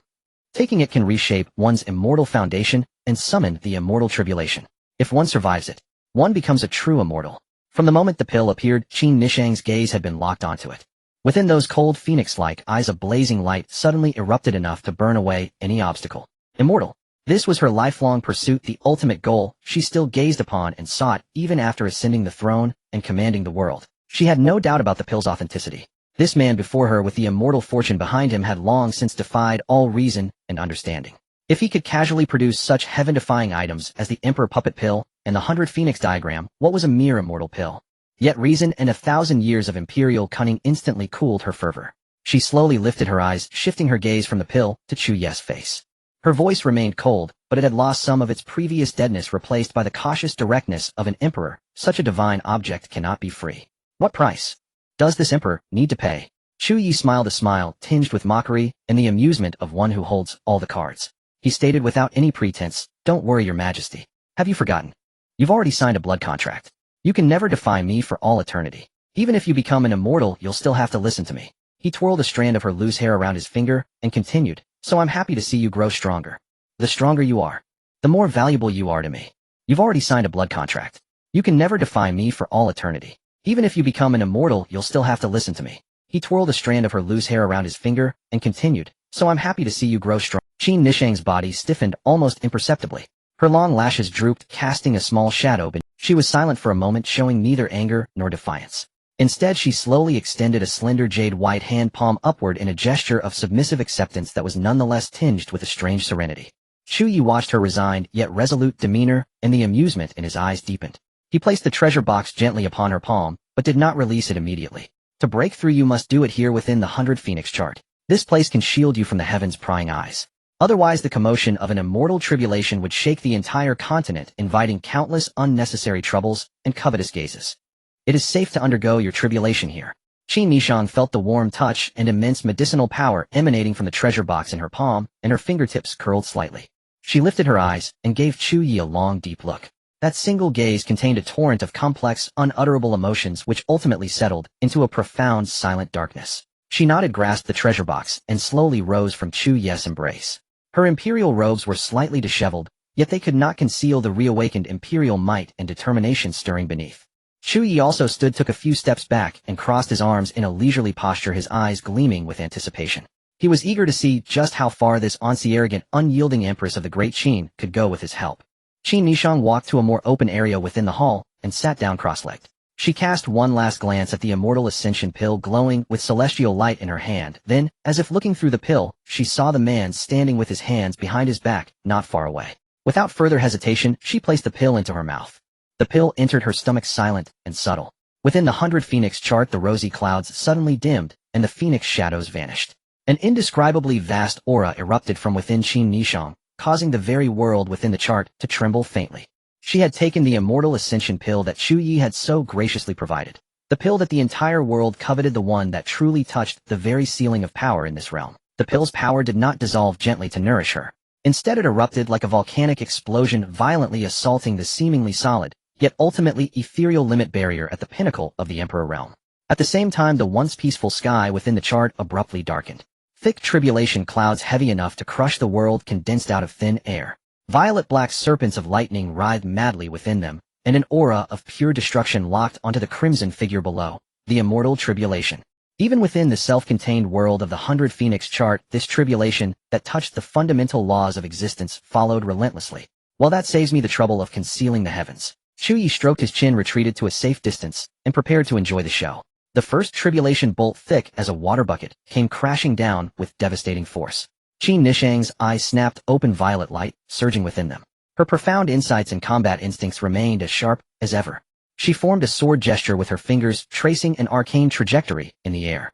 She channeled the residual imperial aura within the chart, and her own surging medicinal power forging them into a colossal purple-golden shield that met the lightning heat. Qin Nishang displayed the true style of a peerless empress. Long-lost, supremely powerful, and exquisitely intricate techniques flowed from her effortlessly, the Imperial Star Seal, the true dragon heaven soaring, art the Stellar Annihilation Sutra. With unmatched combat wisdom and a profound, Qin Nishang displayed the true style of a peerless empress. Long-lost, supremely powerful, and exquisitely intricate techniques flowed from her effortlessly, the Imperial Star Seal, the true dragon heaven soaring, art the Stellar Annihilation Sutra. With unmatched combat wisdom and a profound understanding of the great Dao, she shattered 8 terrifying tribulation bolts in succession. Qin Nishang displayed the true style of a peerless empress. Long-lost, supremely powerful, and exquisitely intricate techniques flowed from her effortlessly: the Imperial Star Seal, the True Dragon Heaven Soaring, Art the Stellar Annihilation Sutra. Each clash was a masterpiece of combat. Chu Ye could hardly resist applauding. This woman was truly spectacular when she fought. However, the 9th and final tribulation was slowly taking shape within the clouds. It was a supreme tribulation that gathered all the destructive power of the previous 8. It no longer resembled lightning. It was a chaotic mass of tribulation light containing terrifying energy akin to the creation of a new world. The moment it locked onto its target, even the space within the 100 Phoenix chart began to groan under the unbearable strain. Qin Nishang's aura was waning. The nascent immortal power within her was not yet fully transformed, and her old strength was spent. Gazing upon that orb of annihilation, a faint trace of helplessness and resignation finally flickered in her eyes. The immortal path she had sought her entire life was right before her, and yet she was to fall at the very last step. Well, perhaps this was for the best. The tribulation light descended silent, yet carrying the force to annihilate everything. At that very moment, a figure appeared abruptly between her and the light. It was Chu Ye. He had charged directly into the core range of the tribulation light. Under Qin Nishang's astonished gaze, he pulled her cold, delicate body tightly into his arms, turning his back to face the world-destroying, chaotic tribulation light. You. Qin Nishang could only utter a single word. The tribulation light engulfed them. The excruciating pain and annihilation she had imagined never came. Qin Nishang only felt an indescribable, vast, boundless power brimming with infinite vitality surge from Chu Ye's embrace. That power was gentle yet proud. It burst forth from within Chu Ye, forming a hazy cocoon of light that seemed to contain the phantom image of an entire nascent world, shielding them both securely within. On the surface of the light cocoon, primeval mist swirled, and water, fire, wind, and thunder flickered into existence. It possessed the divine rhythm of the creation of the world and the evolution of all things. It was the power of the primordial chaos tree embryo. Now urged on by Chu Ye, the light cocoon acted like an independent world, stubbornly withstanding this fatal immortal tribulation. The chaotic tribulation light scoured the cocoon with terrifying energy capable of slaying true immortals. Yet the light cocoon merely rippled slightly, standing as immovable as a bedrock against a raging tide. The power of the primordial chaos tree embryo had actually managed to withstand this fatal immortal tribulation. After what seemed like an eternity, the tribulation light dispersed, the dark clouds receded, and peace returned to the 100 Phoenix chart. The tribulation had passed. Qin Nishang's immortal tribulation had been forcibly endured by Chu Ye in the most brutally overbearing manner imaginable. Chu Ye slowly relaxed his embrace.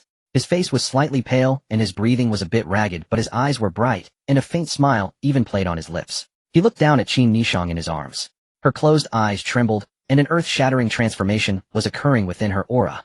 Her original purple star Imperial Qi and True Dragon Qi had completely fused and sublimated, transforming into a new, more ethereal, noble, and profound immortal energy brimming with the essence of the Tao. Her skin became even more lustrous, as if jade light glowed from within. Her peerless beauty lost some of its mortal imperial majesty, gaining instead the otherworldly grace of a celestial maiden and an indescribable sense of power. The immortal realm. She had succeeded. Chu Ye carefully laid her on a nearby couch. He then sat down cross-legged to regulate his breathing and examine his dantian. The dormant primordial chaos tree embryo seemed to have expended a great deal of energy after its full eruption earlier. However, the spiritual light at its core burned even brighter. Vaguely, the form of the tree embryo was slowly changing. The chaotic fetal membrane within was truly beginning to evolve into a nascent world. This unexpected gain filled Chu Ye with secret delight. After what seemed like an eternity, Qin Nishang slowly regained consciousness. The moment her eyes fluttered open, the violet radiance within them had faded, entirely replaced by a crystalline, profound celestial glow as deep and brilliant as the starry firmament. She gently clenched her fist, feeling the surging, boundless, immortal power within her, a force surpassing her former peak by tenfold, even 100-fold. It was an ethereal sensation of mastering the very laws of existence, of nearing immortality itself. She had truly ascended to immortality. Her gaze drifted and landed on Chu Ye, who was observing her with keen interest. The young man's face was still somewhat pale, yet his eyes burned with an astonishing brilliance. A torrent of complex, indescribable emotions churned within Qin Nishang's heart. The immortal path she had pursued her entire life was achieved under such circumstances, in this humiliating and absurd manner, through the very youth who had forcefully claimed her. Was this a stroke of fortune, compensation, or a deeper, more inescapable shackle? Seeing her awake, Chu Ye immediately leaned in, appraising her without the slightest pretense, even reaching out to poke her glowing, immortal cheek. Tsk tisk, so this is a celestial maiden. The feel. Smoother and springier than before. Doesn't seem to have grown an extra nose or eye though. Qi Nichong. Chu Ye circled around her again, pinching her arm, patting her back, adopting the posture of a scholar conducting research. Indeed, your aura has changed. Your Dao rhythm is introverted, subtle, and restrained. However, he suddenly flashed a grin, revealing his signature mischievous smile. Looking at the surface won't do. We need an in-depth examination to know what essential differences there are between you now and before your ascension. Without waiting for her reaction, he scooped her up in his arms and strode towards the wide dragon bed that had witnessed countless storms. Perfect timing. We've just weathered the tribulation, so we need a celebration. Let you, the freshly minted immortal empress, experience what it means. The divide between mortal and immortal might not be so vast here. Chu Ye's voice carried a playful, yet undeniable authority. As she was once again cast upon the brocade blankets, Qin Nichang surprisingly offered little resistance.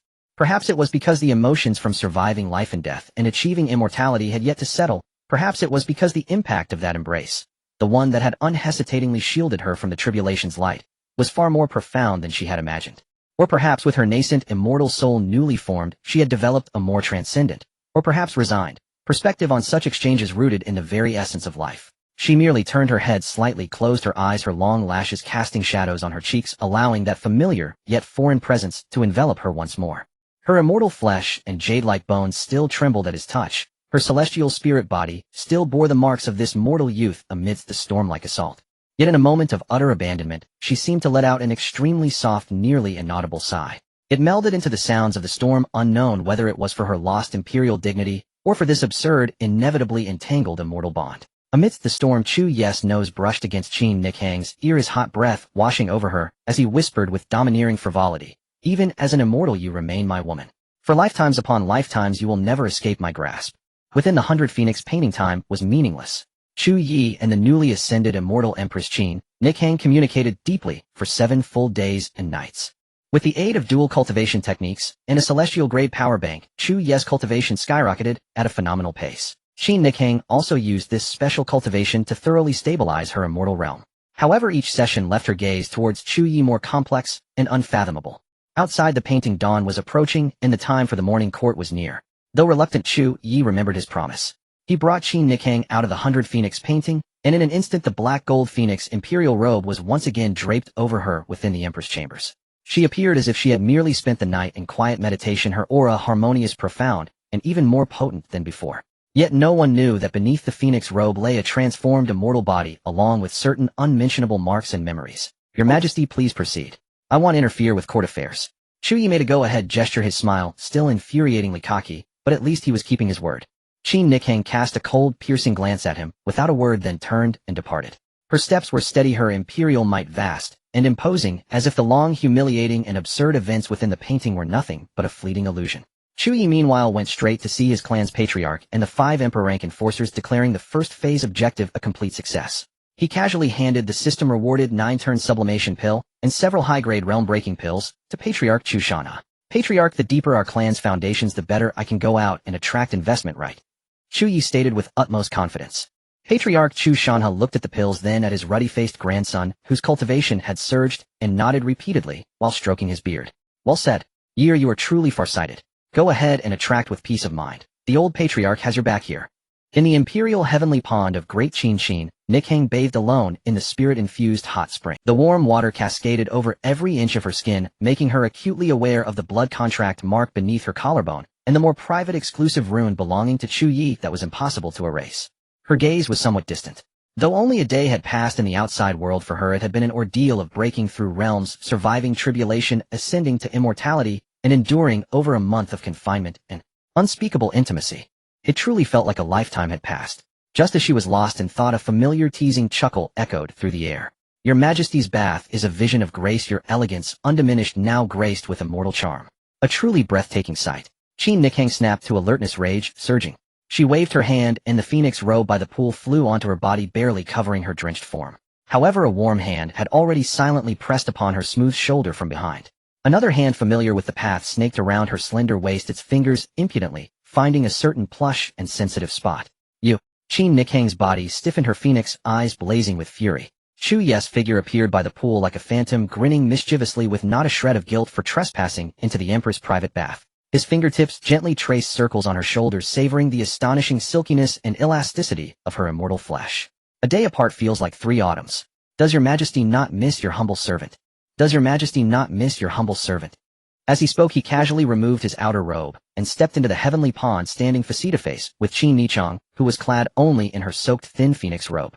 The warm water instantly saturated his garments, outlining his lean, powerful frame. Come, your majesty, attend to my bath.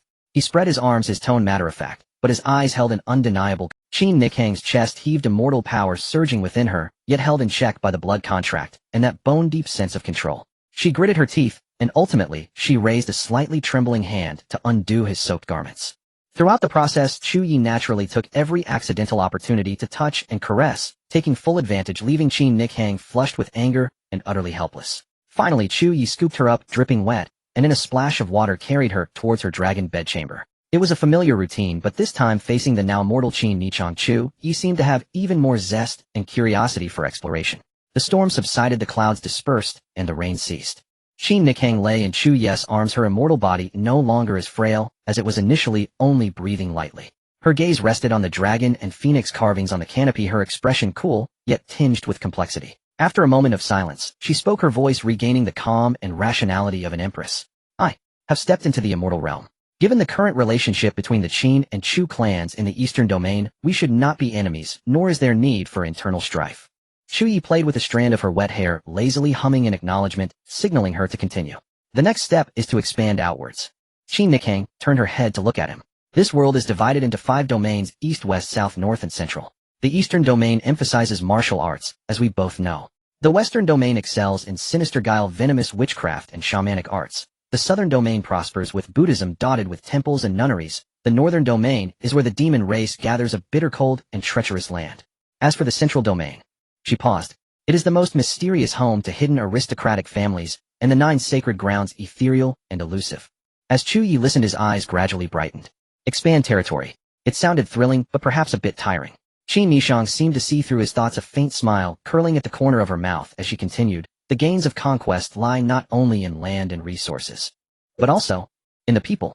She looked into Chu Ye's eyes and slowly recited a ballad secretly circulated among the top powers of the continent. The eastern domain has the empress, the western domain has the witch queen, the southern domain has the abbess, the northern domain has the fox fairy, and the central domain has the divine maiden. 5 peerless beauties renowned across the world. The empress. Her tone paused, inscrutable. You already know her taste. The other 4 worthy of being named alongside me, what extraordinary elegance must they possess? The witch queen of the west, mysterious and alluring, skilled in manipulating hearts. The abbess of the south, a green lotus before Buddha, holy and inviolable. The fox maiden of the north, enchanting by nature, captivating all. The divine maiden of the central domain, rumored to be a descendant of immortals, as ethereal as the moon in the highest heavens. Chu Ye's eyes, following her words, grew brighter and brighter until they were like 2 little lanterns.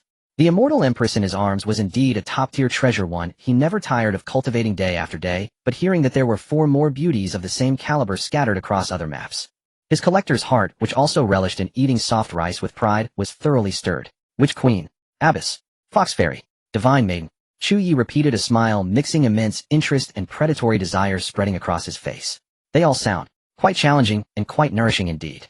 Qin Nichang watched his eager expression, her own feelings complex, but her face remained calm. To win the beauties, one must first expand the territory. The western, southern, northern, and even the mysterious central domain. There must be a cause, a point of entry. Chu Ye abruptly sat up, pulling Qin Nichang up with him, his eyes gleaming. Your Majesty's words resonate deeply with me. Expanding territory while seeking peerless beauties, excellent. Where shall we start? The witch queen of the west sounds intriguing, and the abbess of the south. Ahem, a pure Buddhist land seems to have its own unique charm. The fox maiden of the north. A demon race, never tried that before. As Chu Ye began earnestly planning, Qin Nichang lowered her eyelids, concealing a flicker of profound meaning in her eyes.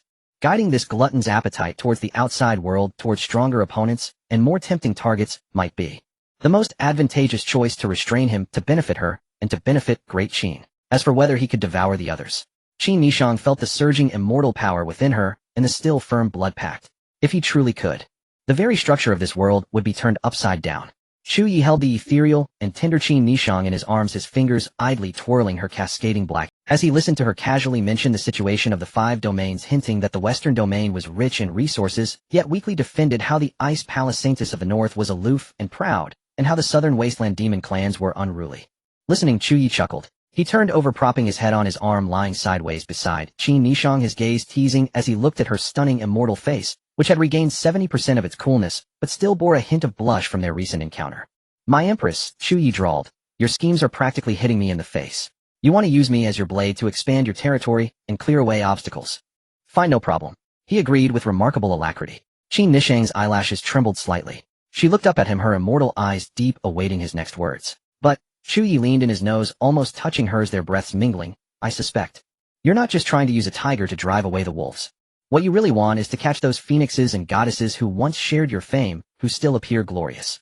Catch them one by one, pluck their feathers, and throw them into my mud pit. He grinned like a fox that had stolen a chicken.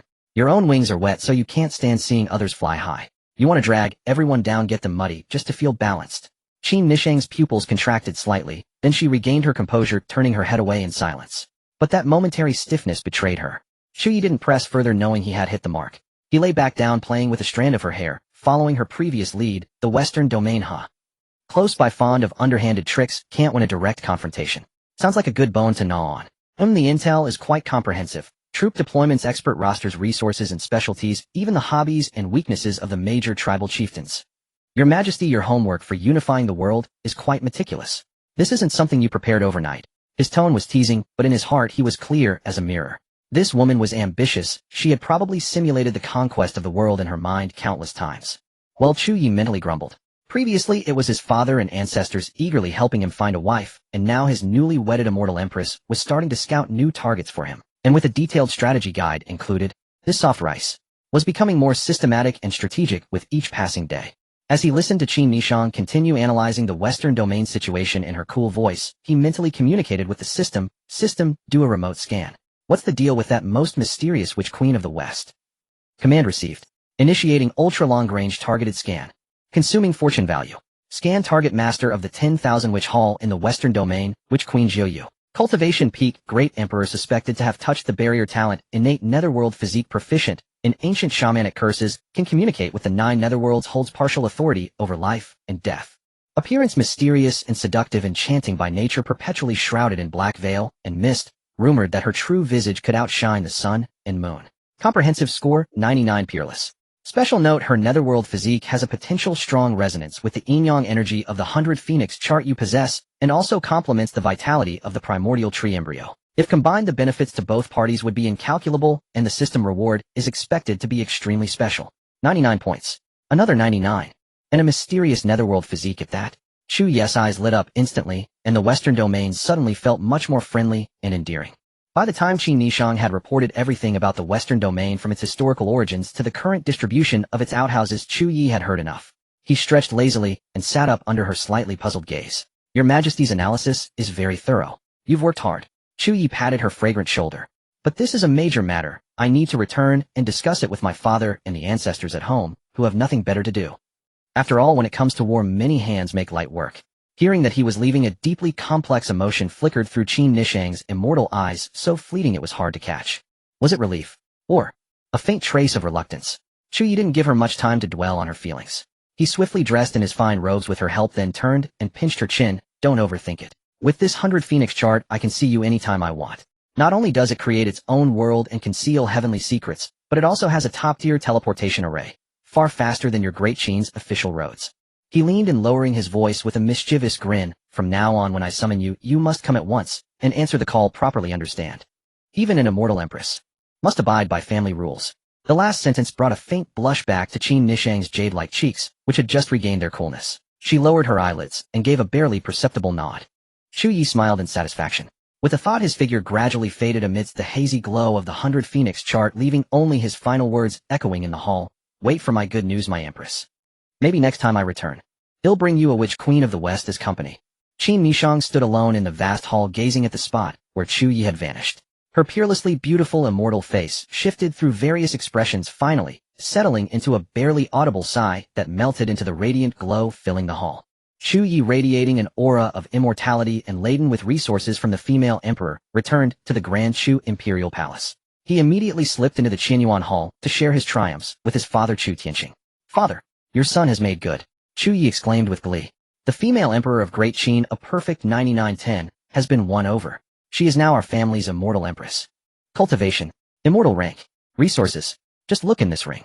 He poured out a pile of top-tier celestial treasures that Qin Nishang had offered, items rarely seen, even in the grand Chu treasury, instantly filling half the imperial study. Chu Tianqing was dumbfounded. He stared at the pile of radiant resources, then at his spirited son, and finally slapped his thigh in approval. Excellent. My son is mighty. Wait. You say Qin Nishang now listens to you? Listens? That's an understatement. Chu Ye raised his chin proudly. If I say jump, she asks how high. Father, do you remember that old scoundrel from the Qin kingdom who schemed against mother, caused you to lose your beloved, and nearly plunged our grand Chu into crisis? He's currently holed up in the great Qin imperial tomb. Just say the word, and he'll have Qin Nishang bring you his head tonight for you to kick around like a ball. Chu Ye spoke with murderous intent, showing the potential of a tyrant who'd raise beacons to amuse his father. Unexpectedly, the excitement and smile on Chu Tianxing's face gradually faded. He clasped his hands behind his back, paced a few steps amidst the hall's treasure glow, his gaze sweeping over resources that would drive any cultivator mad, and finally settled on Chu Ye, his eyes filled with unwavering resolve. Year, Chu Tianqing began, his voice steady and powerful. I appreciate your intentions. But this revenge, I wish to claim it myself. Chu Ye was taken aback. Huh, father, why not use the ready-made immortal level fighter? It's not about not using it, it's about not needing to. Chu Tianqing interrupted, a long-dormant imperial ambition and pride igniting in his eyes. Previously I lacked the opportunity, the strength, and the resources. But things are different now. He pointed at the pile of resources on the floor. With these, with guidance from Ancestor Shanhe, and the opportunities brought by the system, I am confident I can rapidly raise my cultivation base. That old fool only reached the quasi-emperor stage by relying on his age and deep reserves, not through true genius. I will face him honorably and slay him personally on the battlefield. I will use his blood to honor your mother's spirit in heaven. His words were firm and resolute, leaving no room for... Chu Ye looked at his father, who seemed to be rejuvenated with vigor, and felt a deep sense of admiration. He dropped his playful demeanor and nodded solemnly. Father, you have my support. He'll provide all the resources you need. Just ask. He'll be cheering you on from the sidelines. Haha, excellent.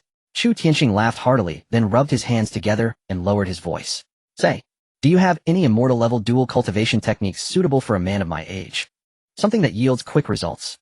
Chu Ye was speechless. Father, isn't this change of topic a bit too abrupt? Ahem, let's get down to business. Chu Tianqing cleared his throat and became serious. You mentioned Qin Nishang wants to attack the western regions. Yes, she believes the time is ripe. She wants to strike there first, as their overall strength is weaker. They rely on cunning tricks, but can't match us in a direct confrontation. Chu Ye repeated Qin Nishang's analysis. Chu Tianqing stroked his chin, a shrewd glint in his eyes. The western regions. They're skilled in poisons, curses, and other underhanded tactics. Truly troublesome and hard to defend against. However, he paused, a somewhat scheming smile forming on his lips. In my early years I dealt with some small states in the western regions. I found that while their methods are bizarre, their physical bodies are generally frail, nowhere near as robust as our eastern wasteland warriors. As the saying goes, return what you receive. Perhaps we can fight poison with poison. Fight poison with poison. Chu Ye's eyes lit up. Exactly. Chu Tianqing grew more excited as he spoke. They like to use poison and goo. Let's hit them back with stronger poisons and more domineering goo. Let them taste the fear of being dominated by their own sinister methods. Year, does your system have anything like that? Before he could finish, Chu Ye burst out laughing. What a coincidence. Father, your son happens to have a heavenly poison manual gifted by the system. The poison and goo arts recorded within are said to be lost ancient techniques far superior to anything circulating in the western regions. He then had a thought. Due to the accelerated time flow and dense spiritual energy within the 100 Phoenix diagram, his rare medicinal herbs were flourishing, including top-tier materials for refining extraordinary poisons and goo. Besides, we have our exclusive herb production base, the 100 Phoenix diagram. We have an endless supply of the highest quality. The father and son exchanged a glance, both seeing the thrill of causing trouble reflected in the other's eyes. All right, it's settled, Chu Tianqing declared. For the campaign against the western regions, we'll secretly employ our poison strategy to dominate. Year, your task is to sort out the formulas from the heavenly poison manual suitable for large-scale use, and gather plenty of raw materials from that production base. Let's prepare an unforgettable welcome gift for our friends in the western regions. Chu Ye snickered, already picturing the stunned expressions on those western poison masters as they were taken down by even more potent toxins. Indeed, an old hand is a good guide. His father's devious fight poison with poison plan was right up his alley. This trip to the western regions wasn't just about conquering that 99-point witch queen, though it seemed he'd have to play the role of a poison ancestor as well. Indeed, an old hand is a good guide. His father's devious fight poison with poison plan was right up his alley. This trip to the western regions wasn't just about conquering that 99-point witch. With the system's enhanced comprehension learning, it was a breeze. Those deadly inheritances and immortal-grade poison arts that would take a poison master a lifetime to master were as easy for him as reading a comic book. His goal was clear: to refine one of the most potent and incurable poison pills recorded in the manual, the Mandrake Sol. This pill, also known as Yama's Invitation, was virtually a death sentence for anyone poisoned. Only the alchemist knew the antidote, and its refining method was infinitely variable, making the antidote equally unpredictable. A truly shameless creation. Away from alchemy, the young lord's daily routine became structured. He'd spend time in the special alchemy room in the 100 Phoenix diagrams, sorting through various rare poisonous herbs, occasionally blowing up a furnace just for the fun of it. At noon, He'd returned to his chambers for a siesta, sometimes attended by the cold but blushing imperial sister-in-law, Su Qingxue, other times discussing techniques with the professional and alluring saintess of the Dao Xuan Sect, Lu Rian. In the afternoon and evening, He'd either research new postures from the Yinyang Harmony treasure mirror with the emperor ancestors, Su Wu, Huanxin, and Meiyue, or go comfort the unwilling and expressionless cold sect master of the Dao Xuan Sect. When the mood struck, He'd used the 100 Phoenix diagram to summon the immortal female Emperor Qin Nishang from afar under the pretext of checking her immortal Buddha's condition, but in reality, to savor the conquest of toying with this once paramount existence. Qin Nishang mostly wore a stoic expression, enduring his whims. Only during the most intense moments would a barely perceptible flicker of complex emotion pass through her eyes. And so amidst this fulfilling and decadent life, a month passed in the blink of an eye. On this day, within the 100 Phoenix diagram, venomous clouds gathered thickly, and above the alchemy chamber, a phantom image of a Yama King pill spirit, with a green face, fangs, and chains in hand, condensed, emitting a silent roar as malevolent energy surged skyward. The moment the pill was complete, the omen was terrifying. Chu Ye gazed with satisfaction at the pill in his palm, dragonized eyes dark purple in hue, with twisted ghostly patterns faintly shimmering on its surface. This was the mandala, heavenly toxin forged from countless rare poisonous herbs within the 100 Phoenix diagram. Merely holding it seemed to dim the surrounding light. At that moment his mind stirred. Qin Nikang had taken the initiative to transmit a request for an audience through the residual link of the 100 Phoenix diagram. This was unusual. It was always he who summoned, never had she sought an audience of her own accord. Deep in the night, within the depths of the great Qin Imperial Palace, in a side chamber of the Emperor's bedchamber, Chu Ye lounged lazily on the soft couch, observing Qin Nichang, whom he had teleported over on a whim. She was still clad in her dark casual robes, ethereally beautiful, yet her brows carried less of her usual icy aloofness and more of a barely perceptible earnestness. "What matter requires your majesty to seek me out in the dead of night?" Chu Ye raised an eyebrow, his tone laced with his usual mockery. Qin Nikang was silent for a moment, then unexpectedly lowered her gaze, her voice lower than usual. I wish to request a breakthrough pill." Chu Ye sat up, slightly intrigued. "Oh, your majesty is already an immortal. What use have you for a breakthrough pill? Surely you're not planning to add another great emperor to Great Qin." He knew that apart from Qin Nichang, there was no other emperor realm cultivator openly in Great Qin. Qin Nikang raised her head, meeting Chu Ye's gaze, a flicker of gloom passing through her eyes. "It is for an elder of mine who has guided and protected me since childhood, like a second mother. Her aptitude is limited, as she could never touch the threshold of the emperor realm. Now, her lifespan is nearly exhausted." She paused, then continued, "I have observed you with those from the Union of Joy sect, and myself. You indeed possess the power to defy fate and aid others in becoming emperors. Hence, I come to ask." Chu Ye stroked his chin, looking at the empress, who had never truly bowed her head, even in their most intimate moments, yet now humbled herself for another's sake. A sense of his usual mischievous cruelty welled up within him. Helping someone become an emperor. "Indeed, it's not too difficult for me," Chu Ye said, slowly rising and approaching Qin Nikang. He lifted a strand of her dark hair, playing with it, "But I, Chu Ye, never do business at a loss. What does your majesty plan to offer in exchange?" Qin Nikang seemed prepared, opening her mouth to speak the treasures of the great Qin treasury. "You may choose any, or what?" Chu Ye interrupted, his smile turning wanton and cruel. His fingers slid to her smooth chin, forcing her to look at him. "Has your majesty forgotten? You, Qin Nichang, from body to soul, from inside out, even your very life, all belong to me. To put it nicely, you are my immortal empress. To put it bluntly, you are but my most precious collection, a cultivation cauldron. A person who is entirely mine. What own things do you have left to exchange with me?" Each word was like a blade scraping against Qin Nikang's remaining pride. Her face instantly paled, her delicate frame trembling almost imperceptibly. Yet her immortal eyes still stared stubbornly at Chu Ye, without flinching, without anger. Only a profound, unwavering determination. "Whatever the price, if you can name it, if I can do it." She spoke word by word, her voice soft yet resolute. Chu Ye looked at her like this, and for once dropped his mocking smile. Such stubbornness, all for an elder with no connection to power. That faint flicker of compassion deep in his heart. "Enough." Chu Ye released her, turned, and produced a breakthrough pill radiating a gentle halo from his system space, casually tossing it to Qin Nikang. "Consider it a debt. Remember, you owe me a tremendous favor, and one day it will be repaid with interest." He paused, then added, "Lead the way. He'll go with you." lest your elder lacks the fortune to withstand the pill's power and wastes my precious alchemy. Qin Nikhang caught the pill stunned for a moment, as if she hadn't expected Chu Ye to agree so easily, and willing to go in person. She gave Chu Ye a long, complex look and finally whispered, "Thank you." Things went. In a hidden cave within the Great Qin Imperial Mausoleum, Chu Ye personally protected the dying feeble old woman as she consumed the breakthrough pill. With Chu Ye's precise control over the medicinal energy, the old woman endured great suffering, but ultimately broke through stepping into the Emperor realm, extending her life by 1,000 years as her white hair turned black.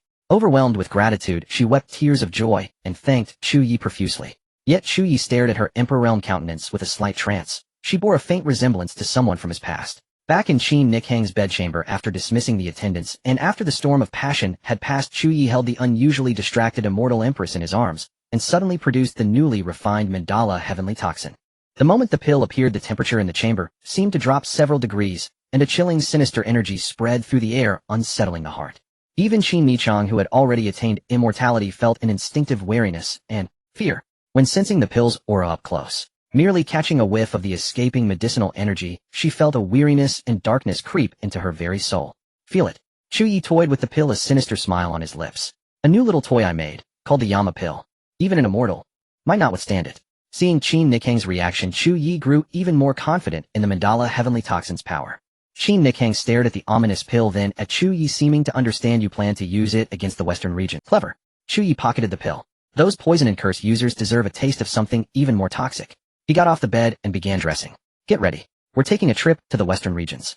Now, without the army." Qin Nikhang frowned. "Why bring an army? Too many eyes." Chu Ye fastened his belt and shot her a grin. "Just you and me. Hasn't your Majesty always wanted to rule the world? Let's go to the Western regions and help you persuade that mysterious witch queen. And while we're at it, I'll see if the local customs there suit my taste." Qin Nikhang was silent for a moment, then finally rose and quietly composed herself, resuming her cold, ethereal appearance as the immortal empress. Yet the look she cast at Chu Ye was tinged with an indescribable complexity. Moments later, two figures silently departed the Great Qin Imperial Palace, transforming into streaks of light, hurtling westward toward that vast land shrouded in mystery and legend. Chu Ye mused inwardly. Western regions, which Queen 99 points Netherworld Constitution. While this business trip certainly wouldn't be dull, with an immortal empress as bodyguard and guide, and the Yama pill as a trump card, this soft rice outing was truly top tier in its setup. And Chu Ye was already scheming about how to sell the Western region's trip to his father and the ancestor, along with that intriguing witch queen with a score of 99. Indeed, this path of soft rice was broadening. Business had expanded to cross-border and cross-realm marriage alliances and conquests alike. Chu Ye and Qin Nishang, the two visitors from the Eastern Domain, traveled with astonishing speed, reaching the borders of the Western Domain within days. They bypassed the frontier outposts entirely, executing a high-altitude descent that landed them precisely at the heart of Western Domain power, before the Witch Queen's palace city shrouded in bizarre totems and swirling mists. Gazing down from the clouds, Qin Nishang spoke unprompted, her tone notably softer than before. "The Western Domain differs from our Eastern Domain. The East is a web of empires and sects vying for power. Here." She gestured towards the sprawling, uniquely styled architecture below and the 12 distinct territories stretching beyond. "There is only one voice, the Witch Queen. Legend says she is of the witch god's bloodline, the mortal world's envoy capable of channeling divine power. Beneath her are 12 regional leaders, the witch ancestors, each a great emperor governing their own domain, answering only to her. The structure is simple, power is centralized." Qin Nishang concluded, clearly having done her research. Chu Ye listened with interest. "Oho, a pyramid scheme with a single apex. So if we topple her, do we effectively take the entire Western Domain?" Qin Nishang shot him a glance, offering no verbal reply, but her expression clearly conveyed, "Why else do you think I chose this place?" They descended, concealing their aura, courtesy of Qin Nishang's immortal power, and found the scene below livelier than a festival. No more raucous than a festival. "Well-timed," Qin Nishang murmured. "The witch god's birthday rite. It lasts a month, their most relaxed, most revelrous period. Fervent, wild Well-timed," Qin Nishang murmured. "The witch god's birthday rite. It lasts a month, their most relaxed, most defenses, vigilance, all drowned in ritual wine." Chu Ye grinned. "Choosing this moment to strike, your Majesty, you certainly have a knack for picking dates." It was like cracking a safe while the company was drunk at their annual party. The two drifted like phantoms across the western skies, enjoying the uniquely styled massive open-air rave. Before long, grander and more solemn music emanated. Chu Ye grinned. "Choosing this moment to strike, your Majesty, you certainly have a knack for." The main act arrives, Qin Nishang transmitted telepathically. Chu Ye focused his gaze. At the altar's summit, a graceful figure ascended slowly. She wore an opulent, vividly colored Western domain ceremonial robe adorned with strange gems and bone ornaments, her face hidden behind a golden mask carved with intricate, ancient-looking shamanic patterns. Though her true face was unseen, her unique bearing in every step, the abyss-like aura that drew the eye yet instilled a sense of awe even through the mask. She was truly extraordinary, worthy of being one of the ultimate targets with a 99 rating. Tisk tisk, the presence, the spectacle. Chu Ye stroked his chin. The system didn't lie to me. At the altar, the witch queen began presiding over the central rite, beseeching the witch god's blessing, bathing all in divine light and grace. She raised her hands high, chanting obscure and ancient incantations. The totems carved upon the altar began to glow with a dim light in sequence. An invisible force gathered in the sky above, forming the nascent shape of a hazy pillar of light connecting heaven and earth. All the people of the Western domain held their breath and knelt in reverence, filled with awe and anticipation. Now, Chu Ye's eyes lit up. The faith, power, and energy fluctuations from the ritual were the perfect cover. He quickly produced 2 jade bottles, swallowing one emerald green pill the size of a longan and handing the other to Qin Nishang. Antidote. Take it first. Our poison here is indiscriminate. Even the knelt in reverence, filled with awe and anticipation. Qin Nishang looked at the pill in her hand, then down at the solemn ceremony below, her mouth twitching almost imperceptibly. Still she complied and swallowed it. Below, the witch queen's chanting reached its climax. The hazy pillar of light grew more solid, as if some vast and ancient will was about to pour its blessings down through it. At the very moment the light pillar was at its most brilliant, when all were lost in spiritual fervor and utterly Chu Ye flicked his finger. A dark purple pill, its surface marked with a twisted, grinning face. The mandrake heavenly toxin Yamas pill dropped into the converging divine grace light pillar like a pebble into a still pond, silently and without a trace. Upon contacting the light pillar, the pill didn't explode. Instead, it dissolved silently like water into water. The dark purple poison gas, its toxic essence, and even the subtler law of poison, followed the converging faith, power, and the ritual energy guided by the witch queen, spreading and integrating like the most cunning parasite. The light pillar seemed to dim for a fraction of a second, yet the Western domain populace, immersed in ecstasy and reverence, including the witch queen communing with the witch god and the 12 witch ancestors, failed to notice. The divine grace continued to fall, enveloping the altar and spreading towards the celebrating crowds further out. Chu Ye clapped his hands high above his face, a mask of easy accomplishment done, turning divine grace into Yamas' invitation. I hope the witch queen likes this gift. Qin Nishang looked down at the core region of the Western domain, still celebrating, now unknowingly blanketed in an invisible lethal toxin. She remained silent. It occurred to her that this seemingly cynical youth possessed a cunning and ruthlessness in his methods that could be more unsettling than an entire army. What now? She asked. We wait. Chu Ye stretched lazily. Wait for the poison to take effect. Wait for them to realize they've been hit with the curse of the gods. And then, he looked towards the graceful gold-masked figure on the altar, a confident smile playing on his lips. That's when we make our entrance and have a nice long talk with the mysterious witch queen about the antidote. And perhaps about life, dreams, and aspirations. Having delivered his Yamas pill gift basket, Chu Ye entered full absentee boss mode. Was the Western domain in chaos? What did that have to do with him, the young Prince Chu? He dragged the reluctantly cooperative fairy Qin along under the pretext of observing local customs, but in truth he treated the Western domain as a luxurious travel backdrop, focusing his energy on exploring new facets of the imperial daughter beside him. Qin Nishang's transformation was complex, from initial cold resistance to reluctant acceptance, and finally, to occasionally shooting him annoyed glares over his more excessive demands. Chu Ye was quite pleased with this. Affection progress, 1 travel experience, 10,086. 3 days later, the tourist zone underwent a drastic shift. In the once celebrating core of the Western domain, wails of agony replaced songs of joy. Afflicted citizens and cultivators turned pale, convulsing, writhing in pain on the ground. Yet frustratingly, they couldn't die. It felt like countless insects burrowed beneath their skin, magma was poured into their bone marrow, and their souls were pierced by needle-like stabs of pain.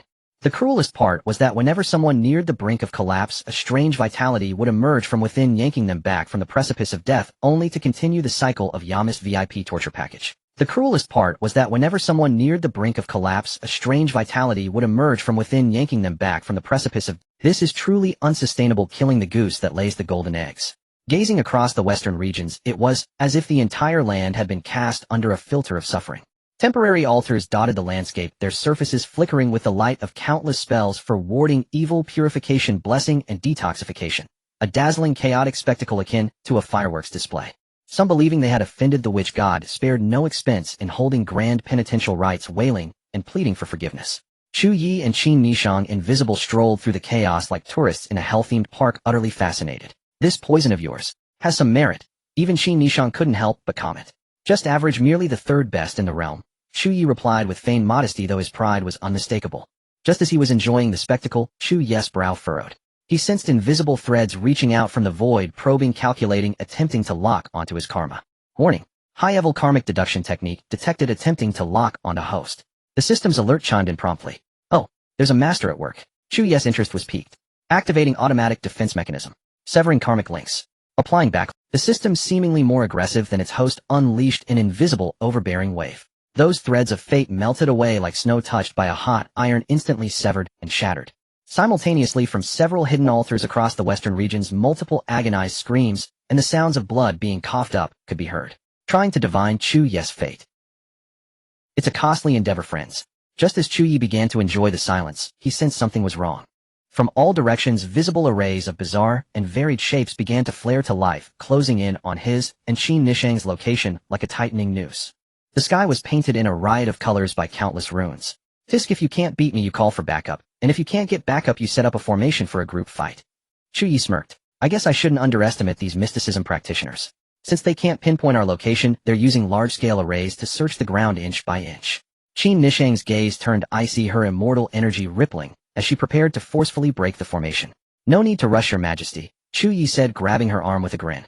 We have a shortcut and no need to mingle with them.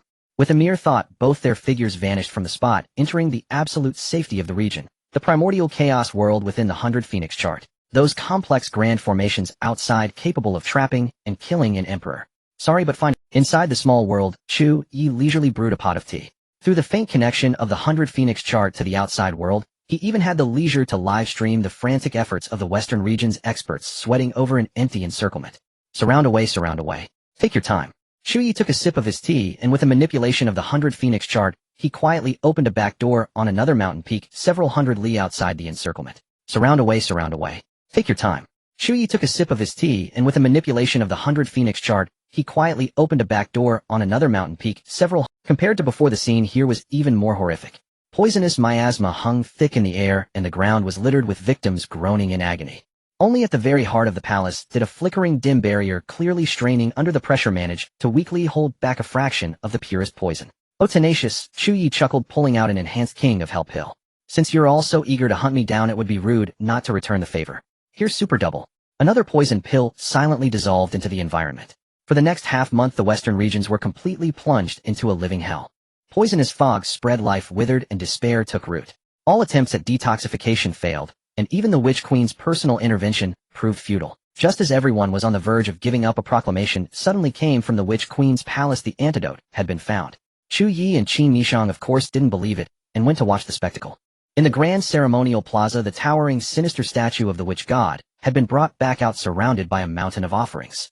What was even more chilling were the tens of thousands of Chu stood before the statue and began to chant the most ancient and blood-soaked sacrificial incantation. She would gather the collective power and faith of her people. The Witch Queen, in full regalia and a golden mask, stood before the statue and began to chant the most ancient and blood-soaked sacrificial incantation.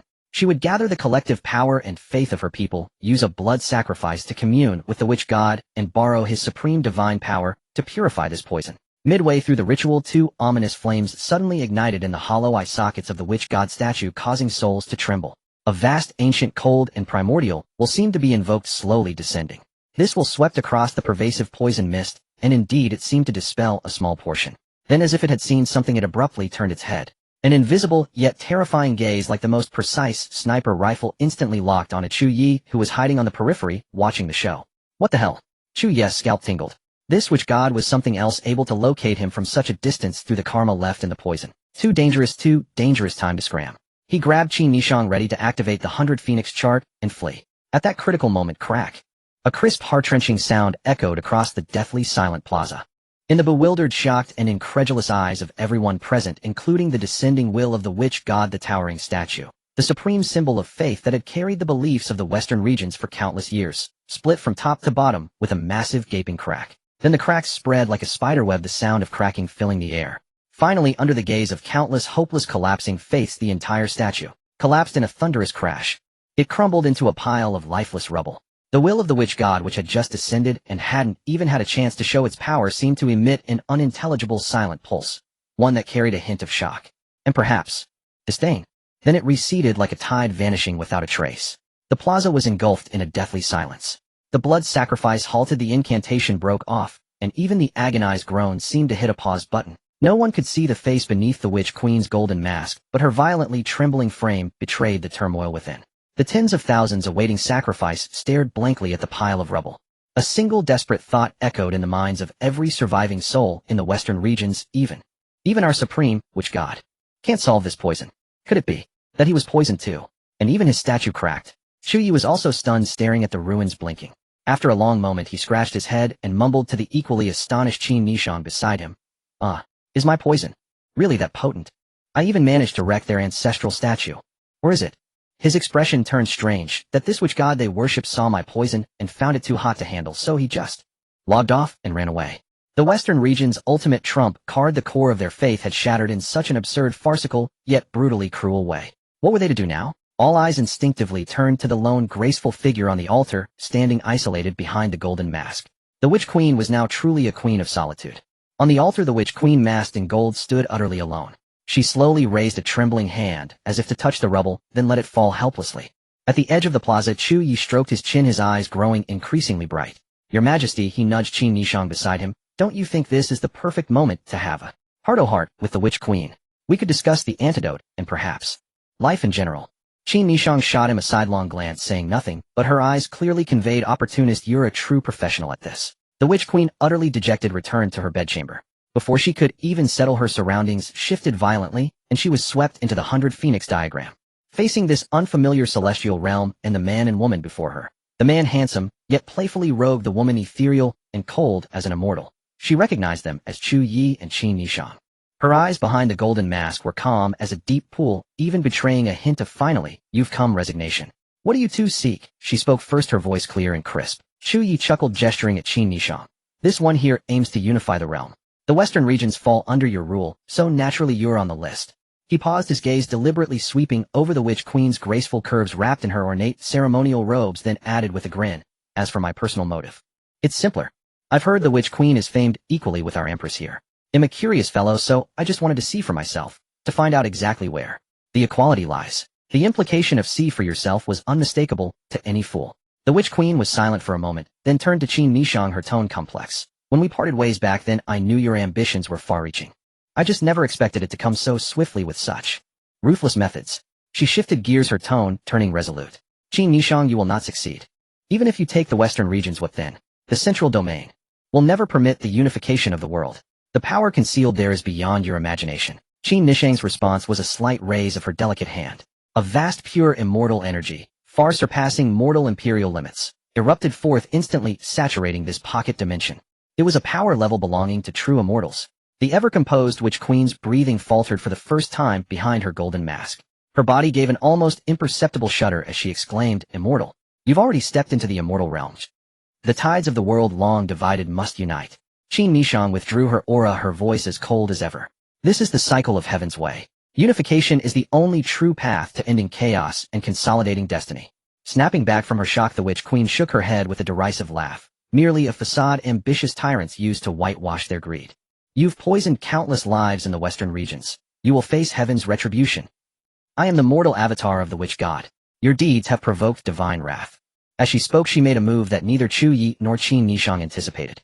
Beneath her ornate ceremonial robe, the Witch Queen's form suddenly softened and collapsed as countless tiny sinister black goo worms swarmed out from her sleeves, collar, and hem. In an instant, her shapely figure dissolved into a massive cloud of insects, leaving only a pile of empty garments crumpled on the ground.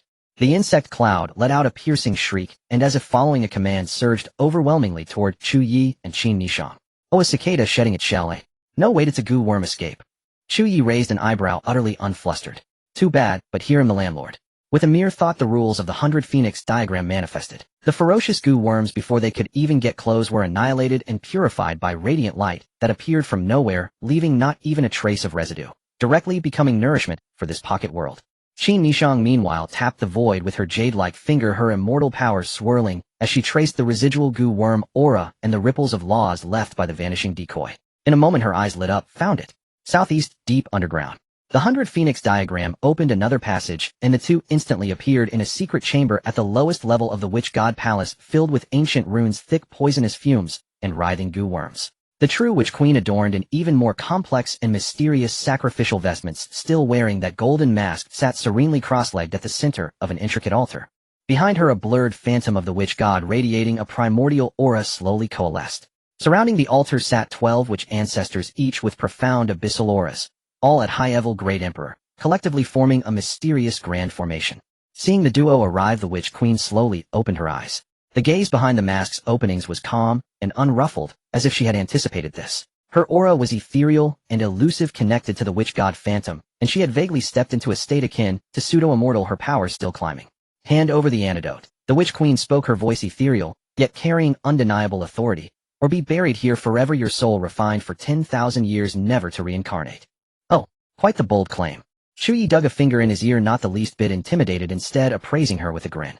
But, seeing you in this sacred, inviolable state, am even more curious. On a bed do you keep up this dignified front? Insolence, one of the witch ancestors roared. The witch queen's gaze turned icy cold, and she and the phantom behind her raised their hands simultaneously. Qin Nishang let out a cold snort, stepped forward, and unleashed her immortal power, without reserve, clashing heat-in against this terrifying pressure assembled from 13 top-tier powerhouses, including the pseudo-immortal. Qin Nishang let out a cold snort, stepped forward, and unleashed her immortal power, without reserve, clashing heat-in against this terrifying pressure assembled from 13 top-tier powerhouses, including the pseudo-immortal witch queen. Immortal light collided with witch power, and she held her ground, without yielding an inch. Chu Ye, ever the one to enjoy a spectacle, casually tossed the immortal-grade imperial sword rewarded by the system earlier to Qin Nishang. Catch. Use this to smack them around. The imperial sword in hand, Qin Nishang gained wings, and with sword light surging, her immortal might swelled even further, actually suppressing the combined assault by threatens. Simultaneously, Chu Ye poured all his power into the 100 Phoenix diagram. The space of the entire chamber and the vast surrounding area began to warp and peel away. External laws were rapidly severed, and the power of the 100 Phoenix diagram, like a greedy maw, sought to swallow this entire region along with everyone in it into the diagram's world. Not good. He's cutting off our connection to heaven and earth, and to the witch god. One witch ancestor exclaimed in terror. Chu Ye flashed a grin. Caught on, did you? The space of the entire chamber and the vast surrounding area began to warp and peel away. External laws were rapidly severed, and the power of the 100 Phoenix diagram, like a greedy maw, sought to swallow this entire region. The pseudo-immortal power bolstering her also receded like the tide.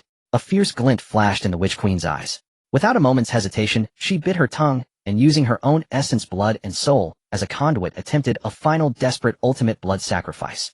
However, this was exactly what Chu Ye had been waiting for. The primordial chaos tree seed within him pulsed slightly, and a wisp of pure vast primordial chaos energy seeped out, instantly shrouding the entire scene. This power, originating from the dawn of the world, completely blocked all heavenly secrets, and severed every internal and external connection to the laws.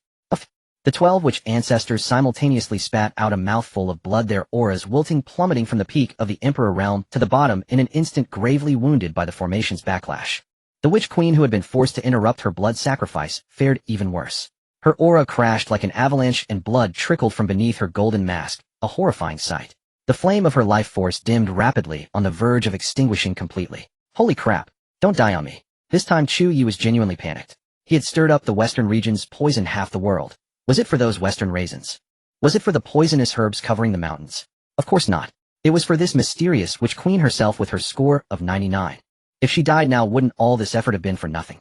He dashed forward in a single stride, abandoning all pretense of dignity, and frantically poured the boundless life force nurtured by the Hongmeng tree embryo into the witch queen's body, as if it cost nothing. Simultaneously, he swiftly inscribed several restrictive seals upon her heart and soul meridians, stabilizing her soul origin that was on the verge of dissipating. Let's go. Get her back first. Chu Ye wrapped one arm around the barely breathing witch queen, grabbed Qin Nishang with the other, and frantically urged the 100 Phoenix diagram with his will. With a flicker of light and shadow, the 12 severely wounded witch ancestors, the unconscious and dying witch queen, along with Chu Ye and Qin Nishang, all vanished from the secret chamber, leaving behind only the devastated altar and the gradually dissipating poisonous smoke. Inside the 100 Phoenix diagram, Chu Ye looked at the witch queen he had forcibly rescued, who was now barely clinging to life within the Hongmeng Qi, and wiped away a bead of sweat that wasn't actually there. That was close. I nearly lost everything on this deal. He muttered, then glanced at Qin Nishang, whose expression was unreadable, and chuckled. Your Majesty, see. Isn't this souvenir from our little western region trip particularly unique? Qin Nishang shot him a glance, but said nothing, her eyes clearly conveying, as long as you're happy. The witch queen groggily regained consciousness, and the first thing she saw was Chu Ye's beaming face. She instinctively tried to summon her power only to find her body completely empty, her cultivation sealed as tightly as an ordinary woman's. Upon further inspection, her clothes were intact, and a warm, majestic life force was circulating within her, mending the wounds left by the blood sacrifice's backlash. Awake! Chu Ye propped his chin on his hand, his tone as casual as discussing the weather. I told you, Your Highness, I never intended to kill you. Why did you have to go to such extremes? You nearly cost me my important cooperation partner. The Witch Queen remained silent for a long time, her golden mask facing him before asking that question again. You. What exactly are you here for? Simple. Chu Ye raised a single finger. I possess a secret immortal art that requires dual cultivation, with women bearing immense destiny and fortune to advance. His gaze swept over the Witch Queen with frank appraisal. You are quite suitable. He then pointed to Qin Nishang, standing quietly nearby. She does want to unify the world. But unification doesn't have to mean rivers of blood. We don't have the manpower or resources to fully take over the Western region. As long as your high-ranking officials are willing to nominally submit to Great Qin, cultural integration can happen gradually.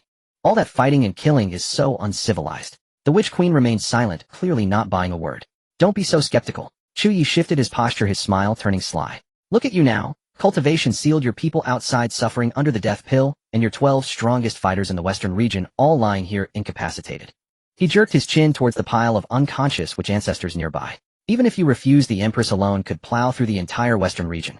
Negotiating with you now is me giving you a way out with dignity. He leaned in closer, his voice dropping to a low, naked threat. Your Highness, you wouldn't want the Western region to truly meet its end at your hands, would you? Finally, he produced a scroll radiating a bloody glow and slowly unfurled it. Sign this, the eternal blood contract. Bound by soul as the vein and blood as the bond, from this moment on you obey only my commands. Sign it, and the Western region is saved. Refuse. He shrugged.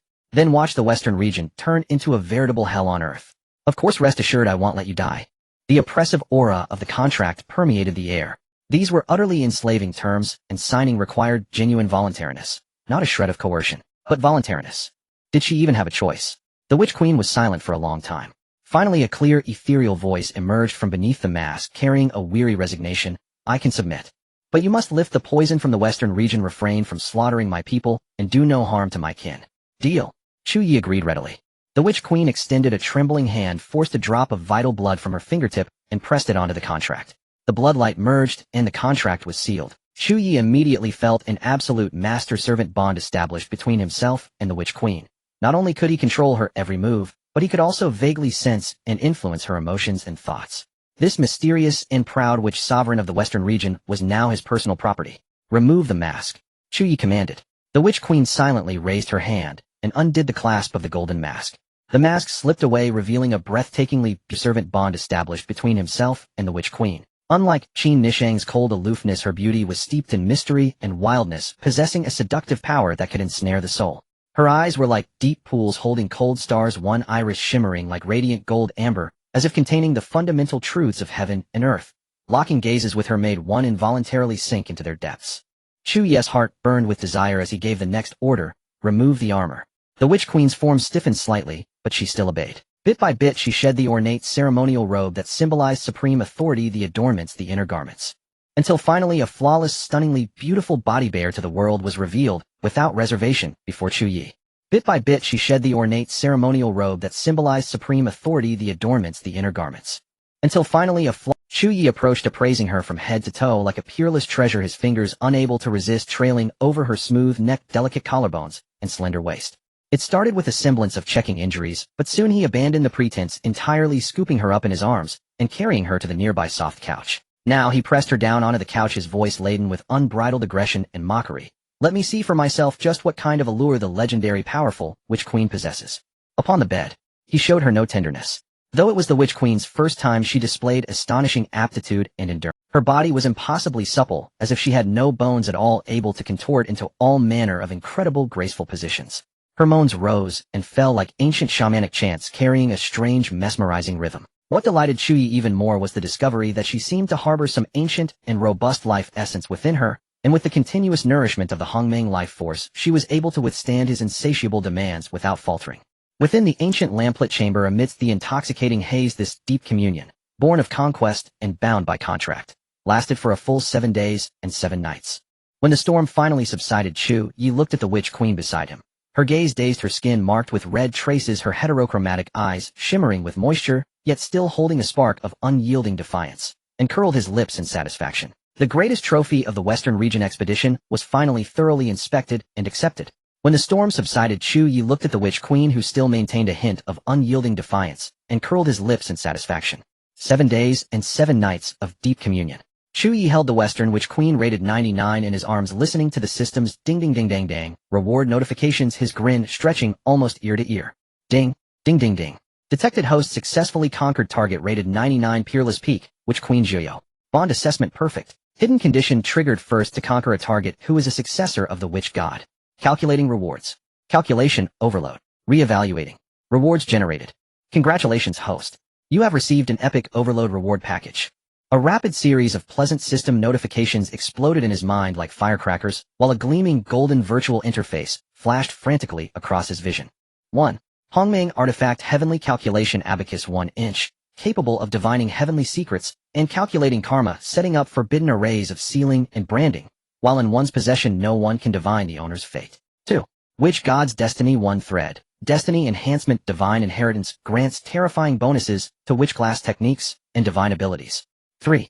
Immortal Realm Breakthrough Pill 1 inch 4. Emperor Realm Breakthrough Pill 9 inch 5. Ninefold Sublimation Pill 9 inch 6. Supreme Immortal Herbs 9 inch. Each type is a single specimen, all being immortal-grade materials long extinct in the outside world or existing only in legends. Examples include Chaos Green Lotus Fruit Time Space, Other Shore Flower Tying Moon Cassia Twig, and similar treasures, each possessing miraculous effects such as strengthening the soul, tempering an indestructible body, enlightening spiritual wisdom, or nurturing primordial chi. 7. Complete Witchcraft Inheritance 1 inch. Contains all secret traditions of the ancient witch god lineage, covering 8 major systems: prayer and blessing, curses, beast taming, goo poison, divination, sacrificial rites, spirit communication, and witch body tempering. The knowledge is vast as the ocean, pointing directly to the origin of the witch Dao. Cultivating it to the pinnacle allows one to communicate with the will of the witch god in the obscure depths and borrow its immense power. His cultivation base skyrocketed from the peak of the Myriad Manifestation Realm to the peak of the Taisu Realm, and his soul power surged to the Emperor Soul Realm. A 99 score catch, truly worth every bit. Chu Ye was overjoyed, feeling this trip was an absolute. In his arms, the witch queen, having just endured a profound cultural exchange, differed from Qin Nikhang's cold aloofness. Her brows and eyes now naturally exuded a unique charm inherent to the Western region's customs. Her jade-like arms looped around Chu Ye's neck, her golden mask long discarded to some unknown corner, revealing a face of monstrous, breathtaking beauty, tinged with exotic allure. Her voice was clear and ethereal, yet carried a soft, pleading note. The poison. When can it be lifted? Chu Ye continued his cheerful exploration of the wonders within his grasp, replying casually, lift it. A mere thought for me. What's the hurry? In this 100 Phoenix chart, 30 days inside is but a single day outside. We have all the time in the world. He shifted the topic, producing a radiant rainbow-hued, realm-breaking pill. However, I suggest you first engage in dual cultivation therapy with me to restore your body and cultivation. Hear this immortal-grade realm-breaking pill. Swallow it, and ITLL guarantee you a promotion on the spot. The witch queen looked at the pill, silent for a moment, then suddenly asked Qin Nikhang, did she also go through this? Of course. Chu Ye nodded without hesitation, his fingertip idly tracing the notty yet fully condensed blood contract mark beneath her collarbone. Once the contract is signed, you're my woman. Do your part well, and rewards and resources won't be lacking. How could a figure like the witch queen not understand the veiled warning and implication in his words? Her gaze shimmered, as if weighing options before she finally made up her mind. Her red lips neared Chu Ye's ear, her breath like orchid carrying a strange allure. My Wu God tribe possesses a secret technique called the Spirit Bridge Conduction Art. It can build a bridge between body and heart, allowing mutual exchange. Her voice trailed off, leaving a tantalizing aftertaste. Over the next month, Chu Ye profoundly understood the meaning of the vast and profound customs of the Western. With the witch queen's unreserved, devoted dedication and the aid of that wondrous secret art, he experienced unprecedented soul-shivering ecstasy. For a full 30 days apart from necessary breathing exercises, he barely left the battlefield. Now I finally understand, Chu Ye remarked with heartfelt emotion during a break, his arm around the sweat-drenched witch queen, why our ancestors were so fixated on opening up the Western regions. This cultural treasure truly deserves deep excavation and study. As the month ended, the passage to the 100 Phoenix chart opened once more. The witch queen who emerged had changed into a new, even more luxurious and mysterious ceremonial robe, her golden mask once again covering her face. Yet the ethereal, immortal aura swirling around her, identical to Qin Nikhang, signified that she too had weathered the immortal tribulation and officially stepped into the immortal realm.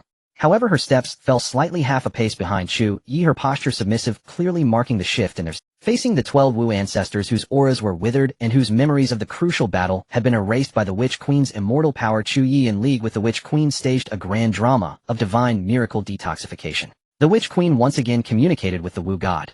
In truth, Chu Ye secretly manipulated the 100 Phoenix chart and primordial chi to simulate it, causing heavenly nectar to descend, cleansing all miasma and restoring vitality to the western regions. The surviving populace of the western regions, having narrowly escaped calamity, worshipped the Witch Queen who had turned the tide with even more fervent devotion. However, when this revered Witch Queen returned to her bedchamber, dismissed her attendants, and closed the door, rip, her magnificent ceremonial robe was torn apart without ceremony. Chu Ye pressed her against the door, and with near brutal force possessed this goddess who had just saved the western regions. The Witch Queen, however, was not angered. She even actively responded. She knew her position, well, the wise adapt to circumstances. Exchanging her own body for the safety of her people and the survival of the Wu tribe's legacy was the best possible outcome.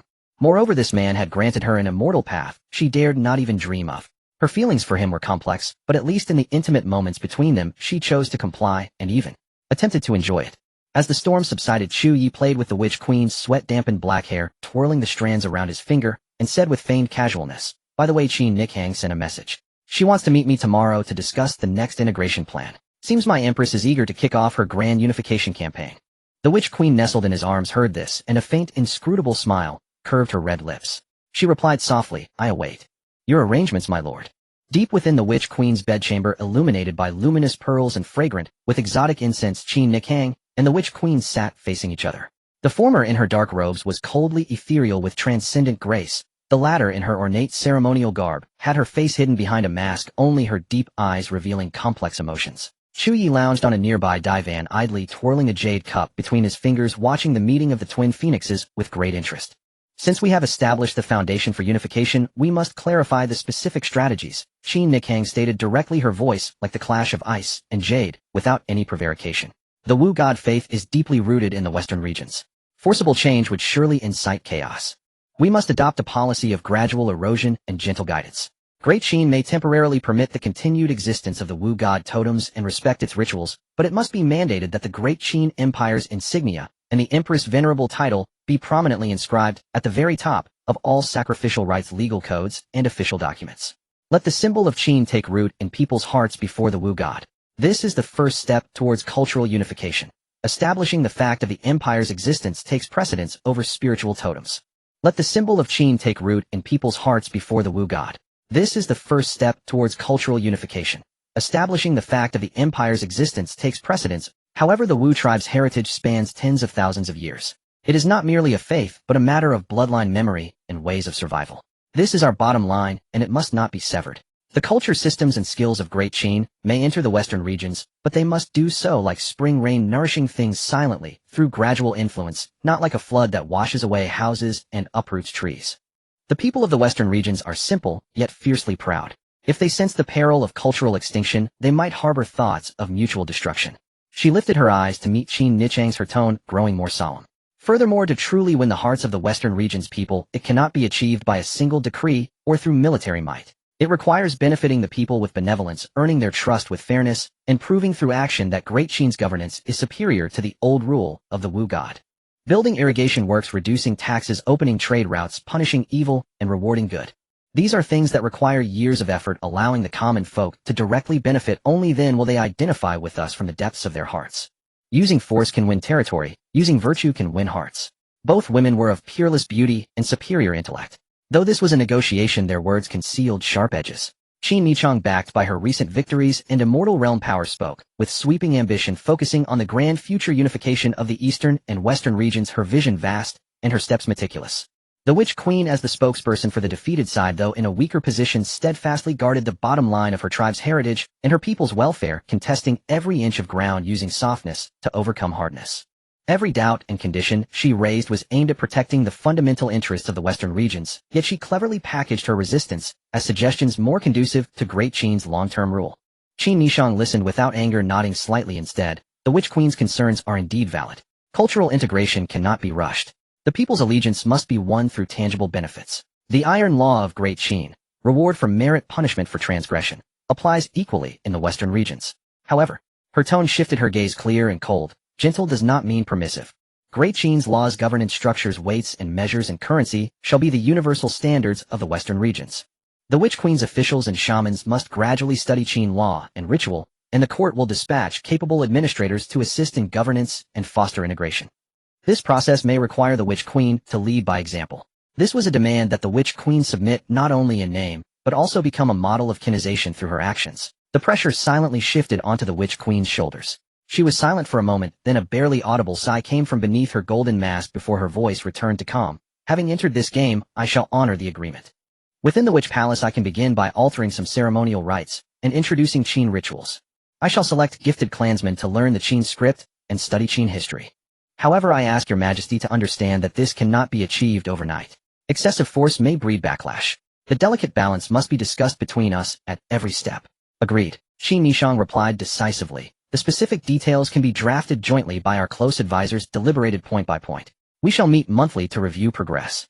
Chu Ye listened with great interest, watching the two breathtakingly beautiful figures, one like an unsheathed sword, sharp and piercing straight to the core, the other like an ancient jade in a deep pool, warm and reserved, yet brimming with hidden resilience. Their verbal exchanges revealed both consensus on the greater picture and contention over details. They were cooperating, while simultaneously probing boundaries and staking claims in an invisible arena. What was intriguing was that both maintained remarkable restraint and rationality.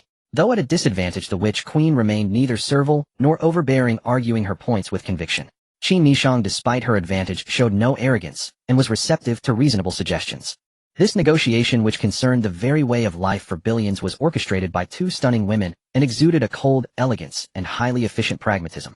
He took a sip of the spiritual wine in his cup, thinking to himself, with these two domestic policy experts handling these tedious affairs, he could afford to take it easy once again. Unifying the world sounded exhausting, but if all he had to do was handle the critical breakthroughs and final acceptance, life was quite pleasant indeed. He just wondered where this harmonious duet of phoenixes would ultimately lead this world. Watching Qin Nishang and the Witch Queen, having reached a preliminary consensus, begin discussing specifics. Irrigation routes, tax ratios, the first batch of exchange personnel. In hushed tones, Chu Ye stretched lazily, knowing this high-level meeting would continue for some time. He was happy to be idle, his thoughts already drifting to the new toy from his system reward, the Heavenly Secrets Abacus. Perhaps he should find some time to properly study this treasure that could divine fate and calculate karma. After all, the road ahead couldn't be traversed by brute force and luck alone. Chu Ye, half listening to the two female leaders discuss how to elegantly annex the western regions, idly fiddled with his newly acquired Heavenly Secrets Abacus. The beads clicked crisply as he manipulated them. The more he pondered it, the more he realized this thing was a gem. Not only could it glimpse fragments of the future, it even came preloaded with an encyclopedia of ancient grand formations. Hongming's products are always top tier. He muttered contentedly, feeling that his schemes, or his stratagems, would become even more effective. Time slipped away amidst Qin Nishang's thunderous measures and the Witch Queen's gentle resistance from the bright light of day, all the way until the moon hung above the willow treetops. The night pearls in the bedchamber automatically emitted a soft glow, illuminating the slightly flushed profiles of the two stunning women engrossed in their deliberations. The air carried an inexplicable hint of intimacy. Chu Ye stretched with a huge yawn, his joints popping audibly, and finally interrupted the marathon summit. "Stops, your Majesties, look at the hour. Time to clock out. Or time to rest." As soon as he spoke, the Witch Queen rose gracefully, her golden mask turning toward Chu Ye, her voice demure. "You have worked hard, my lord. I shall prepare a warm bath to attend to your comfort." Her transformation was so seamless, as if she hadn't been the one fiercely haggling over tax percentages in the western regions moments ago. Qin Nishang frowned, instinctively turning to leave this delicate situation. As a female emperor, she was accustomed to handling state affairs alone and to solitude. But before she could take a step, her wrist was caught by Chu Ye. "Hey, your Majesty, don't rush off." Chu Ye grinned like a fox that had snatched a chicken, his fingers tracing gentle circles on her delicate wrist. "The night is long and business is done. Now, we should discuss family matters." Qin Nishang's body stiffened noticeably. She turned to glare at him, her eyes screaming, "What are you planning?" mixed with a flicker of barely concealed panic. Being as astute as she was, how could she not understand his implication? Chu Ye pulled her closer, one arm still wrapped around the Witch Queen's waist, and said with an utterly shameless earnestness, "Look, I helped you save your elder, and now I've helped you conquer the western regions. Most of your wishes have come true. I'm not a demanding person." He paused, his gaze sweeping across the faces of the two stunning women, then flashed a grin. "Just want to enjoy some company. Not too much to ask, is it?" Qin Nishang's ears flushed red. She bit her lip, glaring at him with a mix of embarrassment and defiance. "In private, they'll accept whatever you want. But in front of outsiders." "Outsiders?" Chu Ye raised an eyebrow, deliberately tightening his hold on the Witch Queen. "Who here is an outsider? Besides," he leaned close to Qin Nishang's ear, lowering his voice, but ensuring the Witch Queen could still hear. You still owe me one request. This is it. I Chu Ye truly don't ask for much. His words were the pinnacle of Qin Nishang, flustered by his words, remembered that she did indeed owe him a debt of gratitude. She glanced at the witch queen beside them, who wore a look of "I saw this coming" calm.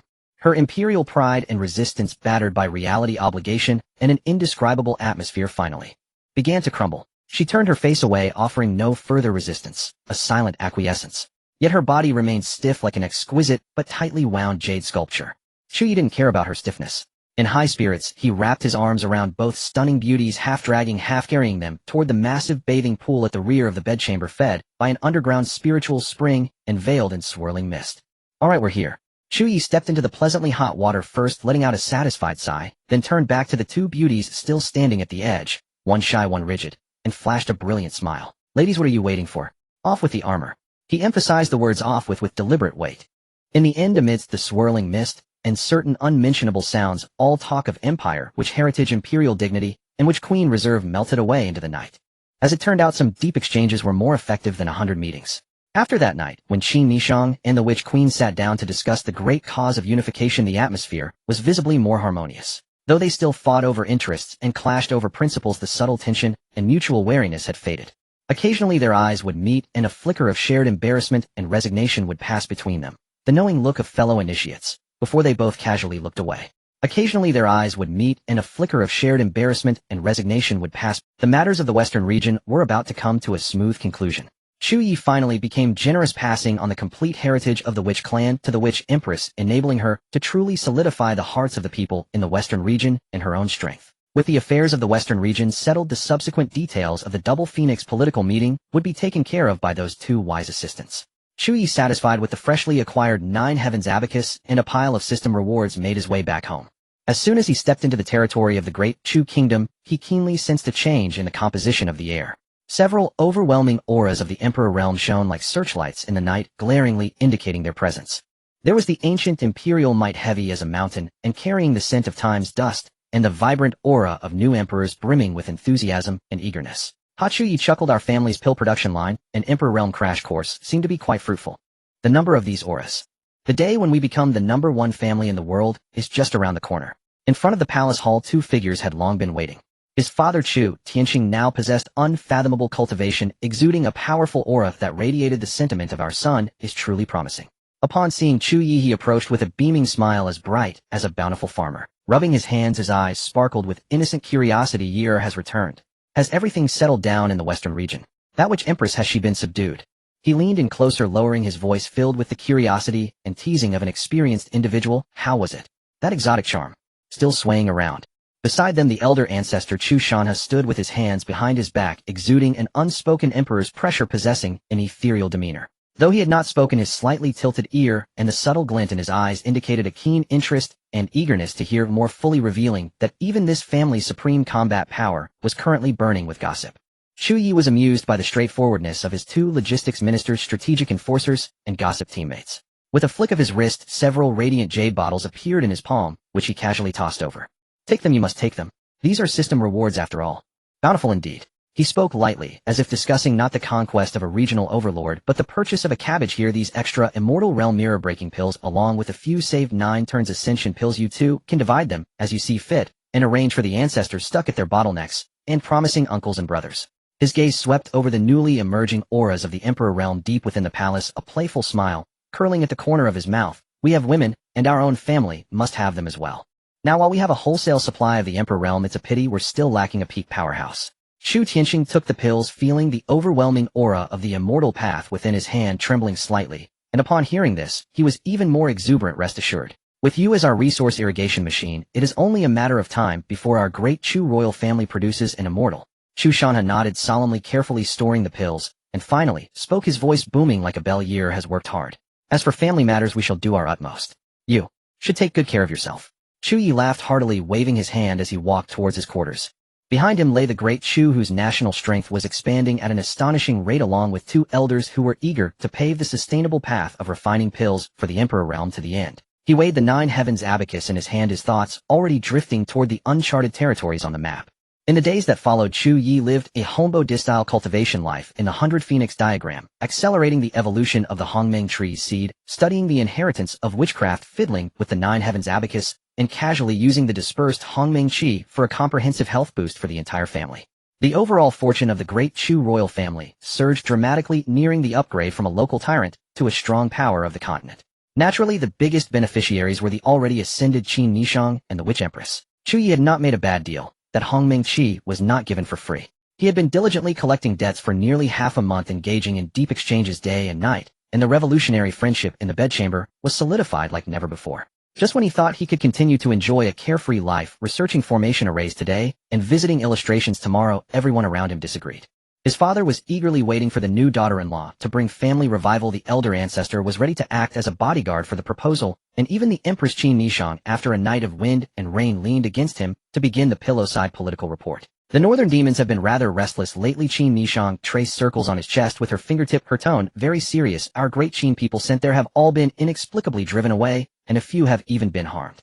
The northern demons have been rather restless lately. Qin Nishang traced circles on his chest with her fingertip, her tone very serious. Our great, the ethereal Qin Nishang, the mysterious and enchanting witch empress, the eager father, and the steady elder ancestor held a feasibility discussion meeting regarding the next strategic target. The elder ancestor was the first to make a decision. Our family now has more than 10 great emperors. Whoever likes which girl should propose directly. Who dares to say no? His tone was so bold that it seemed they were not going to form alliances, but rather to collect protection fees. Chu Ye facepalmed. Elder ancestor, we are going to expand our influence, not to snatch brides. Although the results might be somewhat similar. The intelligence summary revealed that the northern region should now be called the demon region, and the waters there were indeed deep. Originally the 9 great demon clans were divided, but 1,000 years ago a fox immortal emerged and unified them all by himself. Even the proud dragon clan bowed to him. Since then the demon region has completely rejected the human race, and those human emperors who entered did not manage to return.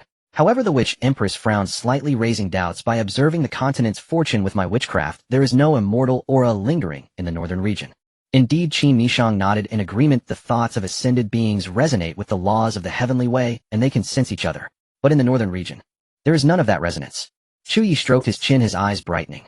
No immortal aura, yet there are legends of a fox immortal to dominate all demons while isolating the human race. This carries an eerie vibe. Interesting, he smiled, shaking off his carefree mood. It seems this demon region is a must-visit. Whether it's a false immortal or a true demon, or perhaps a true immortal in hiding, I must see for myself. After attending the information discussion meeting, Chu Ye leaned back and chuckled. The eastern region empress, the western region witch empress, the southern region master, the northern region fox immortal, the central region goddess. He counted on his fingers. I have already acquired 2, and next is this fox immortal. Upon thinking that the legendary fox immortal might be a 99-point existence, he suddenly felt that his carefree days in the 100 Phoenix diagram had lost their charm.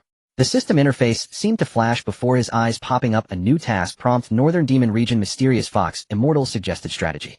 Reward unknown, but definitely substantial enough to make you smile. Alright, Chu Ye slapped his thigh. We must go to this demon region. But not with the kind of over 10 great emperors proposing spectacle you mentioned that would be snatching brides, easily triggering the entire demon race into a frenzy. His gaze swept across the seated strategic advisors. Both empresses cannot sense the immortal aura, and the witch empress cannot see the immortal's fortune. This is quite intriguing. 3 possibilities. 1. She is a fake, but has managed to fool the entire demon region for 1,000 years. I must learn this level of pretense. 2. She is a true powerhouse, but has hidden the immortal qi with some method. I must learn this technique even more. 3. Shu Tianxing's eyes lit up, is Yeager suggesting marriage. Oh no, it's cultural exchange, mutual development. The ancestor Chu Shanha stroked his beard deep in thought. If she is not a true immortal, we can control her with our strength. But if she is a true immortal, yet remains hidden. Qin Nishang snorted coldly, her celestial demeanor proud. In battles of the same realm, we have never feared anyone. Moreover, she may not even be real. The witch empress twirled a thread of ethereal mist with her fingertips, a mysterious smile on her lips. The witchcraft of divination is best at discerning falsehoods from truths. I too am quite eager to see what sort of elegance this fox immortal possesses. Agreed. Chu Ye stepped into the northern territory, immediately experiencing what it meant to face dual deterrents of physics and laws. The cold wind whipped with icy shards, chilling enough to make ordinary cultivators perform instant freeze sculpture. Moreover, there was an invisible will of heaven and earth, a barrier that exuded a clear rejection signal to all non-demon beings. Even if one were to force their way through with strength, their cultivation seemed shackled, the flow of energy sluggish. Good heavens, Chu Ye exhaled a puff of white mist, rubbing his hands together. This place not only has terrible weather, but even the server comes equipped with racial recognition discriminating against our human IP. With a thought, the newly acquired Tianji abacus quietly activated its soft radiance, spreading forth subtly, parting the omnipresent field of suppression. The three felt a lightness around them, regaining their normal mobility. Qi Nishang and the Witch Empress exchanged glances, both eyes filled with a sense of foreboding. As beings who had already ascended to the realm of immortals, they still felt constrained in this place. The depths of the Northern Territory's hidden dangers were deeper than expected. The lack of intelligence was the primary issue at hand. The northern region had long been closed off from the world, and even the Empress intelligence network was nearly blank here. After a brief discussion, the trio decided to find a local snake to ask for directions. Their target was quickly identified: the Ice Dragon clan. According to the limited information from Qi Nishang, this clan was undoubtedly the ruler of the Northern Territory before the rise of the Fox Immortal. After the Fox Immortal unified the realm, they became a target of suppression. With hatred at its peak, they were theoretically the easiest to incite rebellion against. In the next moment, the three figures appeared like specters atop the grand palace dome of the Ice Dragon clan. Inside the hall, a woman with cascading silver hair adorned with crystalline dragon horns and draped in an ice-blue imperial robe sat regally upon the throne, exuding an imposing aura. She was the current Ice Dragon Empress. The action plan was simple and brutal. The two immortal empresses were responsible for chaotic slaughter, while Chu Ye was in charge of announcing the arrival. No further words were necessary. The Witch Empress lightly waved her sleeve, her ethereal power silently spreading, completely isolating the entire space from the outside world. As their figures materialized like ink dissolving in water above the Ice Dragon Imperial Palace dome, the silver-haired, ice-eyed Dragon Empress remained seated upon the throne. Before the opponent could react, the realm of the ethereal had quietly enveloped the great hall, the pressure of immortal power descending like an invisible hand. In an instant, the Dragon Empress dragon might had yet to rise before being suppressed, her entire being bound in place by the shackles of immortal energy. From the moment of infiltration to the suppression, the entire process was as silent as a pantomime. The dragon energy around the Ice Dragon Empress surged instinctively, wanting to soar into the sky, but upon striking an invisible barrier, it was effortlessly pressed back into her body. Her pupils constricted slightly, a chill running down her spine. Whoever could so easily suppress her, aside from that Fox Immortal, could only be a true immortal. She raised her gaze, noticing the two women beside Chu Ye exuded an ethereal and elusive aura, their majesty surpassing that of the Fox Immortal, a conjecture exploding in her mind, sending shivers down her back. At this moment, Chu Ye took 2 steps forward, his smile warm, as if he were there to discuss business. "Don't be nervous, we come in the name of the Fox Immortal." The Ice Dragon Empress steadied her mind, her voice cold. "In the Northern Territory, the Fox Immortal is invincible." Invincible? Chu Ye sidestepped as if introducing his prized products. "Allow me to introduce. This is the Eastern Domain Empress Qin Nishang, and that one the Western Domain, Witch Empress Chu Ye. Genuine immortals, their reputation is well known across the continent. I am sure you have heard of them." The Ice Dragon Empress' breath hitched. The conjecture was confirmed, and the shock was even greater. She fell silent for a moment, then warily asked, "Even if you are immortals, what exactly do you intend to do?" "Flatten the Northern Territory. Exterminate the demon race. Those who surrender shall live, those who do not shall die." Qin Nishang spoke, her voice like cold jade hitting the ground, her immortal might naturally emanating, no need for deliberate intimidation. Standing there, she was a declaration of the rules. "Hey, let's speak nicely." Chu Ye immediately played the peacemaker, adopting a moderate stance. "We are not here to commit genocide. As long as the demon race cooperates, everything can be discussed." His tone was sincere, yet his eyes clearly conveyed, "You better cooperate." The previously silent Witch Empress timely added in a soft voice, her words chilling, "I possess a soul retracing witch spell which can delve into memories. However, after casting the spell, the divine sense is inevitably damaged, and one's cultivation will be completely lost." She slightly raised her lips, as if discussing the weather. "If your majesty is unwilling to speak, we could always try. Threats, temptations, and no escape route." The Ice Dragon Empress scanned the three before her. One concealed a blade behind a smile, playing the white face, while the other two, with overwhelming strength, played the red face of flawless collaboration. She took a deep breath. The humiliation accumulated over 1,000 years, and her profound hatred for the Fox Immortal finally outweighed her last hesitation. "I will speak." Her ice-blue eyes flashed with resolve, "but you must promise, if you truly can bring her down, do not harm the foundation of my Ice Dragon clan." Chu Ye's smile deepened. "Of course, we prefer to befriend those who understand the situation." The Ice Dragon Empress faced with the simple truth that the situation is stronger than the individual. Those who understand the times are the heroes, readily divulged. "That Fox Immortal has a very peculiar background." The Empress' tone was complex, as if discussing a sudden industry powerhouse. "It is said to be the last bloodline of the long-extinct Tianyue spirit fox, which has also awakened ancestral talents. She rose from obscurity, her strength absurdly powerful, and her cunning even deeper than one can imagine. At that time, the Northern Territory was still divided among the 9 great demon emperors, mutually restraining each other." "And what of her?" The Empress spoke with sarcasm. Her first stop was the territory of the Fire Phoenix Emperor. It is rumored that upon seeing her unparalleled beauty and extraordinary talents that Emperor wished to take her as his consort. And what happened next? Not long after the Phoenix Emperor accidentally died, suddenly, completely, and utterly. Strangely, the Empress dragon tail unconsciously swept across the cold ground. A peak demon emperor perished, yet his territory remained undisturbed. Even his own son did not cause a stir. Instead, everything remained orderly. And the Fox Immortal was promoted to a higher position. No one investigated, or rather no one dared to investigate or could investigate. Chu Ye raised an eyebrow. What a masterful move of the boss lady becoming the boss. This was just the beginning. The Ice Dragon Empress continued afterward. She became even more outrageous. Without shedding a single drop of blood, she had the other 3 demon emperors voluntarily step down in favor of her, handing over their territories. Her methods were ghostly and unfathomable, remaining a mystery to this day. The remaining demon emperors finally could not sit still and banded together to resist. In that final battle, she truly revealed her fangs. A glimmer of fear flashed in the Empress' eyes. She displayed strength that surpassed the Imperial realm, touching upon the path of immortality, single-handedly, suppressing the allied forces. The name Fox Immortal was forged during that time. With the unification of the 9 domains, the landscape was set. She self-mockingly remarked, "My Ice Dragon clan, once the strongest in the 9 domains, fiercely resisted, and thus we are now targeted the most." However, she was not unscathed either. The Empress revealed key information after that battle. She entered seclusion for many years, her whereabouts becoming a mystery, only appearing at major events of the demon race. Furthermore, she paused. No one has ever seen her true form. Whenever she appears, there is always a hazy immortal aura obscuring her face, shrouded in mystery.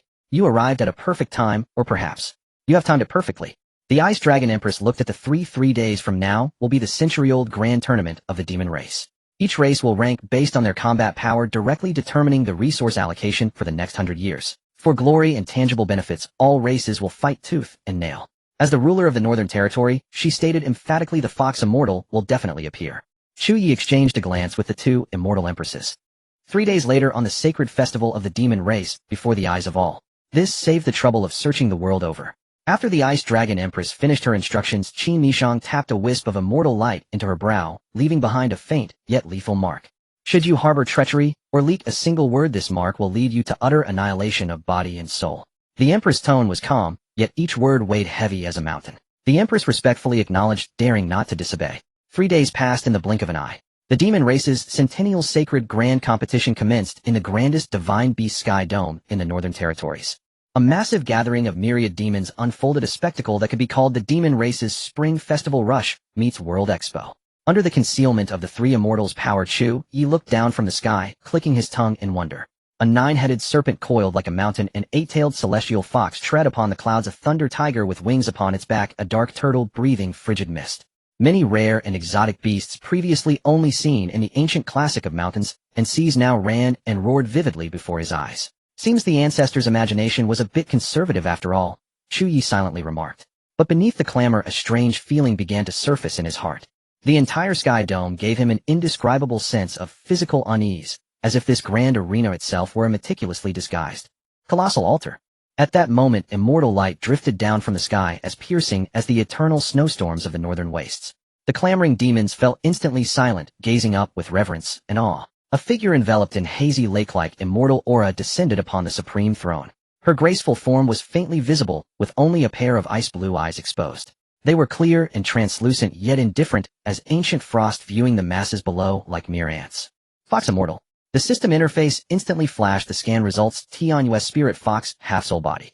Identity Ruler of the Northern Territories. Appearance Score 99. Status Pseudo-Immortal. Incomplete. Laws stuck between the Emperor Realm and Immortal Realm. Chu Ye focused his gaze, and those ice-blue eyes seemed to sense it, their gaze piercing through the void, lightly brushing against the causal concealment woven by the celestial abacus. Qin Nishang's brow furrowed slightly as she murmured, not a true immortal, yet already beyond the Emperor Realm. The Witch Queen, silent and unseen, covertly planted an extremely hidden witch path mark beneath the other's hazy immortal aura. The Fox Immortal did not linger. She merely announced the commencement of the grand competition in a clear, cold voice, asserted her presence, and then drifted away, remaining reclusive and mysterious as ever. Night fell, but the revelry continued. Guided by the Witch Queen's mark, the 3 silently tracked their way to a hidden ancestral land. A colossal celestial fox stone statue stood there, lifelike, emanating an ancient and desolate aura. Chu Ye wanted to take the easy way out and directly unleashed the 100 Phoenix diagram. Unexpectedly, the spatial treasure that had never failed him before went on strike for the first time, unable to draw the Fox Immortal in. This was utterly beyond his expectations. Then let's be direct. Qi Nishang never procrastinated. Her immortal sword hadn't even been drawn, yet her vast immortal might already pressed down like the heavens collapsing. Simultaneously the Witch Queen struck her netherworld, witch curses forming invisible chains that coiled around their target. As if anticipating this, the Fox Immortal, though not a true immortal, employed bizarre techniques and formidable power, managing to withstand several exchanges against the combined might of two true immortals. Yet the absolute disparity in power was insurmountable, and she soon showed signs of defeat. But from beneath that hazy immortal aura came a soft laugh devoid of panic.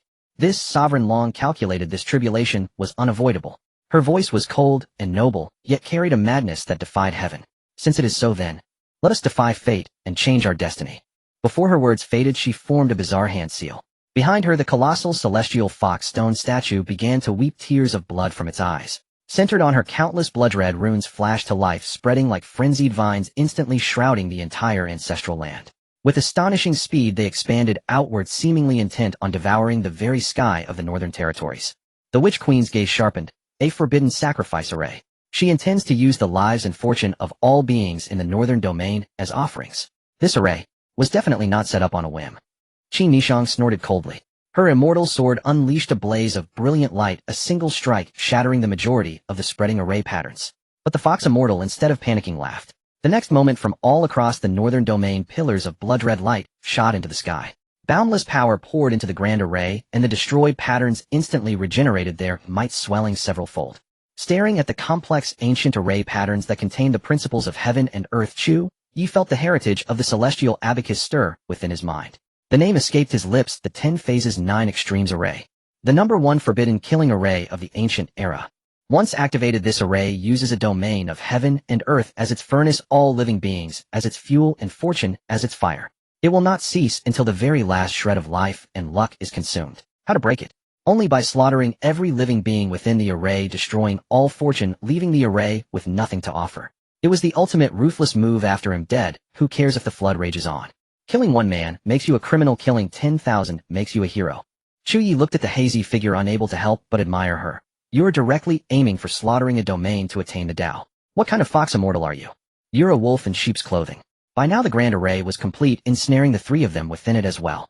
This was clearly a death trap, millennia in the making, a scheme to lure them in. The Fox Immortal's graceful form remained poised, her voice still clear and calm. The calamity was long faded, avoiding it only invites certain death. Only by using your variable powers to ignite this array, sacrifice the northern domain, and seize the very creation of heaven and earth. Can this sovereign shatter my shackles and truly ascend to immortality? Chu Ye pointed out the key flaw. The backlash of this array will scatter even the controller's soul. So what? The Fox Immortal's tone was indifferent, yet brimming with ultimate arrogance. This sovereign cares not. Looking at her almost certain demeanor combined with the system scan of her half-soul body, inspiration struck Chu Ye. He suddenly understood the mad bowtie's true intention. This wasn't a suicide attack at all. This was a cicada shedding its shell, a substitution. What she intended to sacrifice wasn't just the northern domain, but also this half of herself. Chu Ye instantly saw through the Fox Immortal's scheme. Outside, the world was already like a painting immersed in blood ink. The snow and ice blackened, and blood-red fluff drifted from the heavens, as if the sky itself were wailing. Wherever the array patterns passed, the land was scorched for 1,000 li, and spiritual energy withered. The most tragic were the beings of the northern domain. Countless demons, in their bewildered ignorance, had their flesh and blood dissolve, turning into crimson nourishment that merged into the grand array. The higher one's cultivation, the faster they were harvested. By now the outside world of the northern domain was already turned upside down. Low-ranking demons were still confused when their flesh dissolved, becoming fodder for the array. For those with profound cultivation, such as the various regional demon emperors and ancient demon sovereigns, their immense demonic power and life force instead triggered an even more ferocious devouring from the array. They unleashed their innate divine abilities, burning their very essence blood. Dragons soared through the 9 heavens, phoenixes wept blood in nirvana, black tortoises raised celestial shields, white tigers killing intent pierced the clouds. Ancient beings who had slumbered for eons, regarded as the foundation of their races, were forced to awaken and emerge from their seals, attempting to jointly resist this merciless punishment born of the laws of heaven and earth. And the one who brought all this upon them was the very ruler they had once revered and submitted to, the Fox Immortal. Yet before this forbidden killing array devised over eons to use a domain as its crucible, all their struggles were like a mantis trying to stop a chariot. This was a true heavenly punishment and extinction with no room for reprieve. Despair, like the coldest tide of ice, flooded the minds of all surviving beings. And the one who brought all this upon them was the very ruler they had once revered and submitted to the Fox Immortal. Yet before this forbidden killing array devised over eons to use a domain as its crucible, all their struggles were like a mantis trying to stop a chariot. The Jingwei bird cried out, the candle dragon's eye extinguished. It was true divine punishment, descending where all creation were but straw dogs. Despair like a black tide upon the ice plains drowned the minds of every survivor. And the source of it all was the Fox Immortal, the very one they had once looked upon with reverence and awe. The formation is formidable, and its cruelty is absolute. Witnessing the apocalyptic scene, Chu Ye remained composed. It wasn't that he felt no fear, but that he had already discerned the key to breaking the deadlock. Standing at the very heart of the storm, Chu Ye remarked with the casual air of a connoisseur, judging a dish, "Unfortunately, you overlooked one detail." He looked at the Fox Immortal, his tone as light, as if discussing the weather. "Your 10 phases, 9 absolute formations sacrifices the Northern Territory, its lands, its creatures, its very destiny. But my 100 Phoenix chart and primordial tree embryo constitute an entirely separate, complete world. What do you have to sacrifice that belongs to the extraneous?" The Fox Immortal's icy gaze narrowed. Chu Ye pressed his advantage. "Also forcing your way to the immortal gate through sacrifice. Fox Immortal, the chasm between an emperor and an immortal isn't something you can bridge by burning your lifespan. It is the only path." The Fox Immortal was shrouded in ethereal immortal energy, her voice cold and aloof, utterly unyielding. "This is my Tao. Success means transcendence. Failure means returning to the void. There is no other way. Fine, can't reason with her." Chu Ye spread his hands and turned to his 2 immortal consorts. "Time to get to work. Wu Empress first, cool down the grand formation to slow its erosion. Nishang, cover the Northern Territory with your immortal power. Don't resist it directly, but shield those demon clans. Tell them not to fight it, that there is hope." He wasn't a saint, but watching the Northern Territory turn into an infernal purgatory, what use was conquering a land of the dead? Being an emperor of a lifeless realm wasn't exactly appealing. Without another word, Chu Ye willed it. The Wu Empress understood instantly, her delicate hands forming seals. A profound, obscure shamanic power emanated from her, not clashing with the formation, but like the most tenacious vines entangling and slowing the corrosion of its array patterns. Simultaneously, Qin Nishang stepped forward. Her vast, pure, immortal power unfolded like a curtain of light. It wasn't meant to oppose, but to form a protective wall covering the surviving beings of the Northern Territory. "Do not resist." Her voice pierced the wails of the collapsing space, reaching every terrified creature with. Chu Ye was no saint driven by pointless compassion, but he knew well that a domain utterly dead, devoid of all life, would be meaningless to conquer. The next moment, he activated the 100 Phoenix chart. The ancient scroll unfurled in the wind, transforming into a colossal phantom that blotted out the sky. A tremendous suction force erupted from within the scroll, enveloping the remaining mountains and rivers of the Northern Territory. The 100 Phoenix chart unfolded, a vast painting that veiled the heavens. Thus an unprecedented spectacle unfolded across the Northern Territory. Amidst the mountains and ruins, the surviving beings, from the trembling lesser demons to the nearly lifeless dragon ancestor, were enveloped by a gentle yet irresistible force, turning into streaks of light that flew into the colossal scroll. Finally, the Fox Immortal's expression changed. For 10 millennia, she had schemed, calculating heaven and earth, yet she had not foreseen such a move to cut the ground from under her feet. A fierce light blazed in her eyes as she attempted to forcibly halt the migration. However, Qin Nishang's immortal might descended like the heavens collapsing. Under the absolute disparity in cultivation, the Fox Immortal's immortal energy scattered. She was brutally suppressed into the icy snow, her white robes stained with blood, unable to move an inch. She tried to offer herself as the final sacrifice to accelerate the formation, but found she couldn't summon even a sliver of power. All she could do was watch helplessly as her meticulously planned scheme of 10,000 years crumbled under this seemingly impossible cosmic shift. Heaven's Tao killing formation. Certain death. How? Her clear blue eyes reflected a shocked incomprehension and a flash of fury at being mocked by fate. Heaven's Tao. Chu Ye replied in passing, while frantically relocating everything. Funny you mention that. I've got something that specializes in fixing Heaven's Tao's dissatisfaction. At that moment, through a mark planted earlier, the Wu Empress locked onto another aura, one that shared its origin with the Fox Immortal. It was hidden beneath the ancient celestial pool, the birthplace of the demon race. Joining forces with Qin Nishang, they channeled spatial power, forcibly yanking the secretly sealed body to the very center of the formation. In the next instant, another figure was forcibly teleported to the formation's core. Its clothes and appearance were identical to the Fox Immortal's, but it was shrouded in an extremely eerie aura. Visible to the naked eye, yet utterly void to spiritual sense, it seemed to exist in a state between being and non-being. Upon seeing this figure, the last glimmer of light in the Fox Immortal's eyes died, turning a lifeless ashen gray. She could feel it. The formation's destructive backlash was about to descend upon her. Chu Ye walked before her, looking down at this stunning demon immortal who once ruled the Northern Territory for ages. He tossed down an ancient contract, dark red, as blood its surface inscribed with flowing runes. The formation is complete, the backlash is imminent. You have utterly lost. His voice was calm, stating an undeniable fact. If you wish for a sliver of a chance to live, sign this blood-soul contract together with your other incarnation. From this day forth you shall serve me as your master and never betray me. The fox immortal slowly raised her head. Despite the blood staining her face, her eyes burned with a startling light, filled with a near-obsessive pride and defiance. Heaven's Dao is unjust. Our demon race with unparalleled talent toiling ceaselessly. Why is the path to immortality forever barred? If that is so, then dying for my Dao is acceptable. I would rather shatter this body than be a slave. The fox immortal lifted her head, her voice hoarse, but resolute. Heaven's Dao is unjust. Why can demons not become immortals? I would rather die than be a slave. Die? If you die, then wasn't all this trouble for nothing? Chu Ye was getting a headache. This woman's obsession with becoming an immortal was pure madness. It's just about becoming an immortal, right? All we need is some dual cultivation, and it's solved. Was all this chaos and suffering really necessary? Done with arguing, he simply waved at Qin Yishang. Knock her out, wrap her up, and take her away. With a flash of immortal light, the fox immortal and the mysterious body were subdued and tossed into the 100 Phoenix chart. Chu Ye and his companions quickly vanished into the world within the scroll. Outside the 10 phases, 9 absolute formation completed its final sacrifice. The entire northern territory, tens of thousands of miles of mountains and rivers, was reduced to a silent, scorched wasteland. The once bustling divine beast sky dome, the majestic ice dragon imperial palace, the ancient ancestral lands of the demon race. All were annihilated.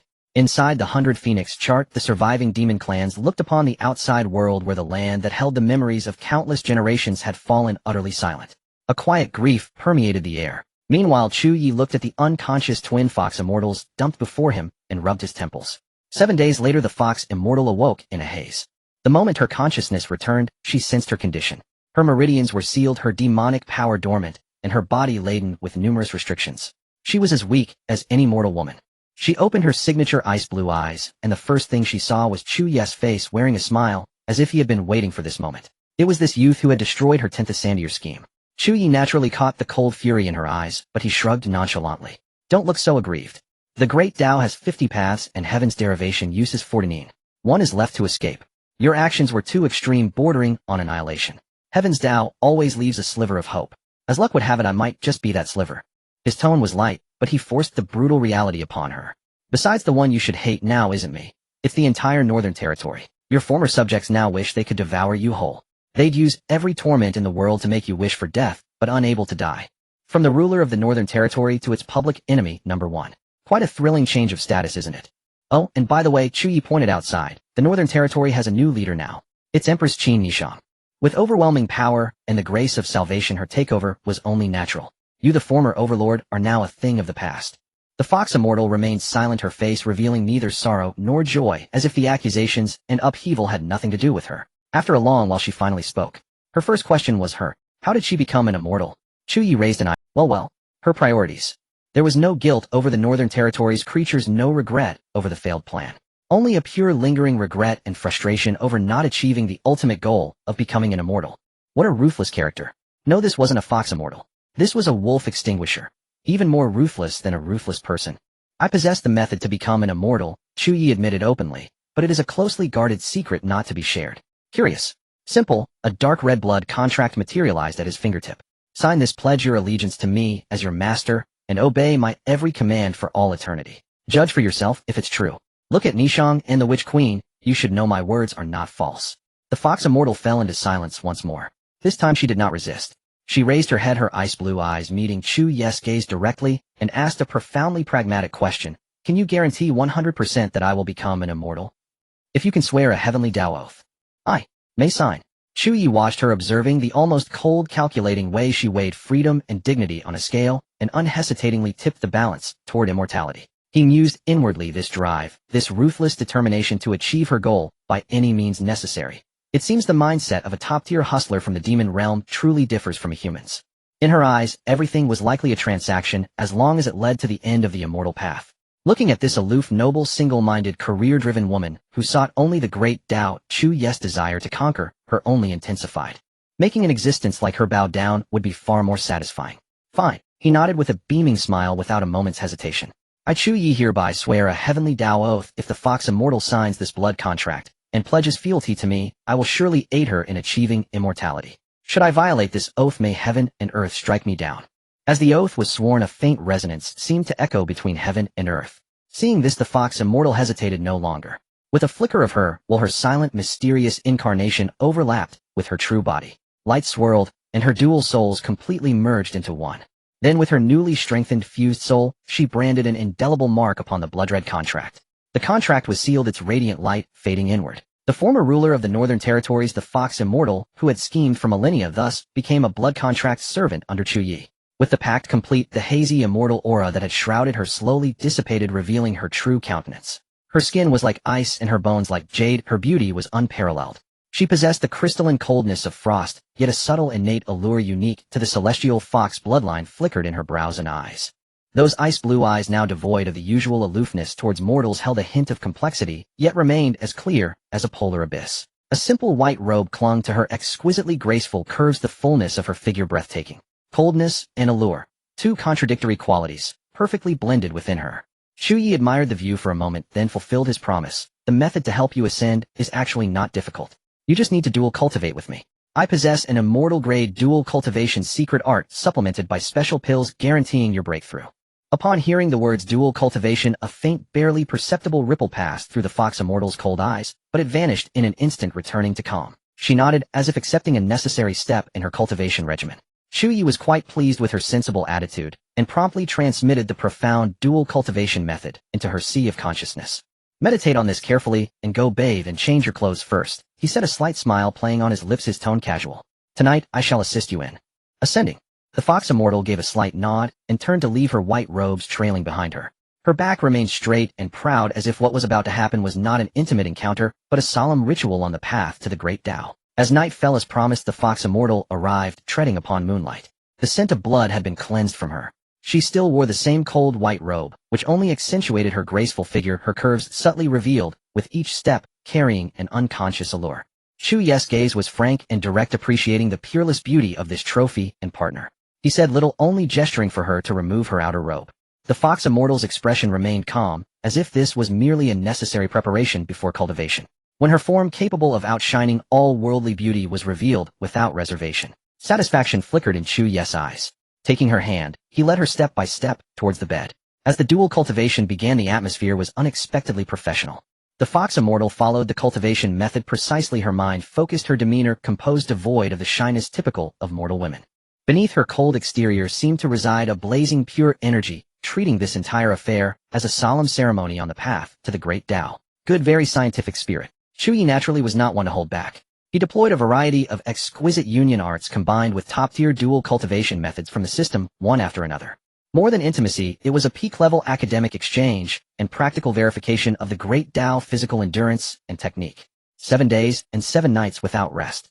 In the end, even the iron-willed Fox Immortal, under the comprehensive assault of Chu Ye, a Padawan player and technical master, was inevitably exhausted and defeated.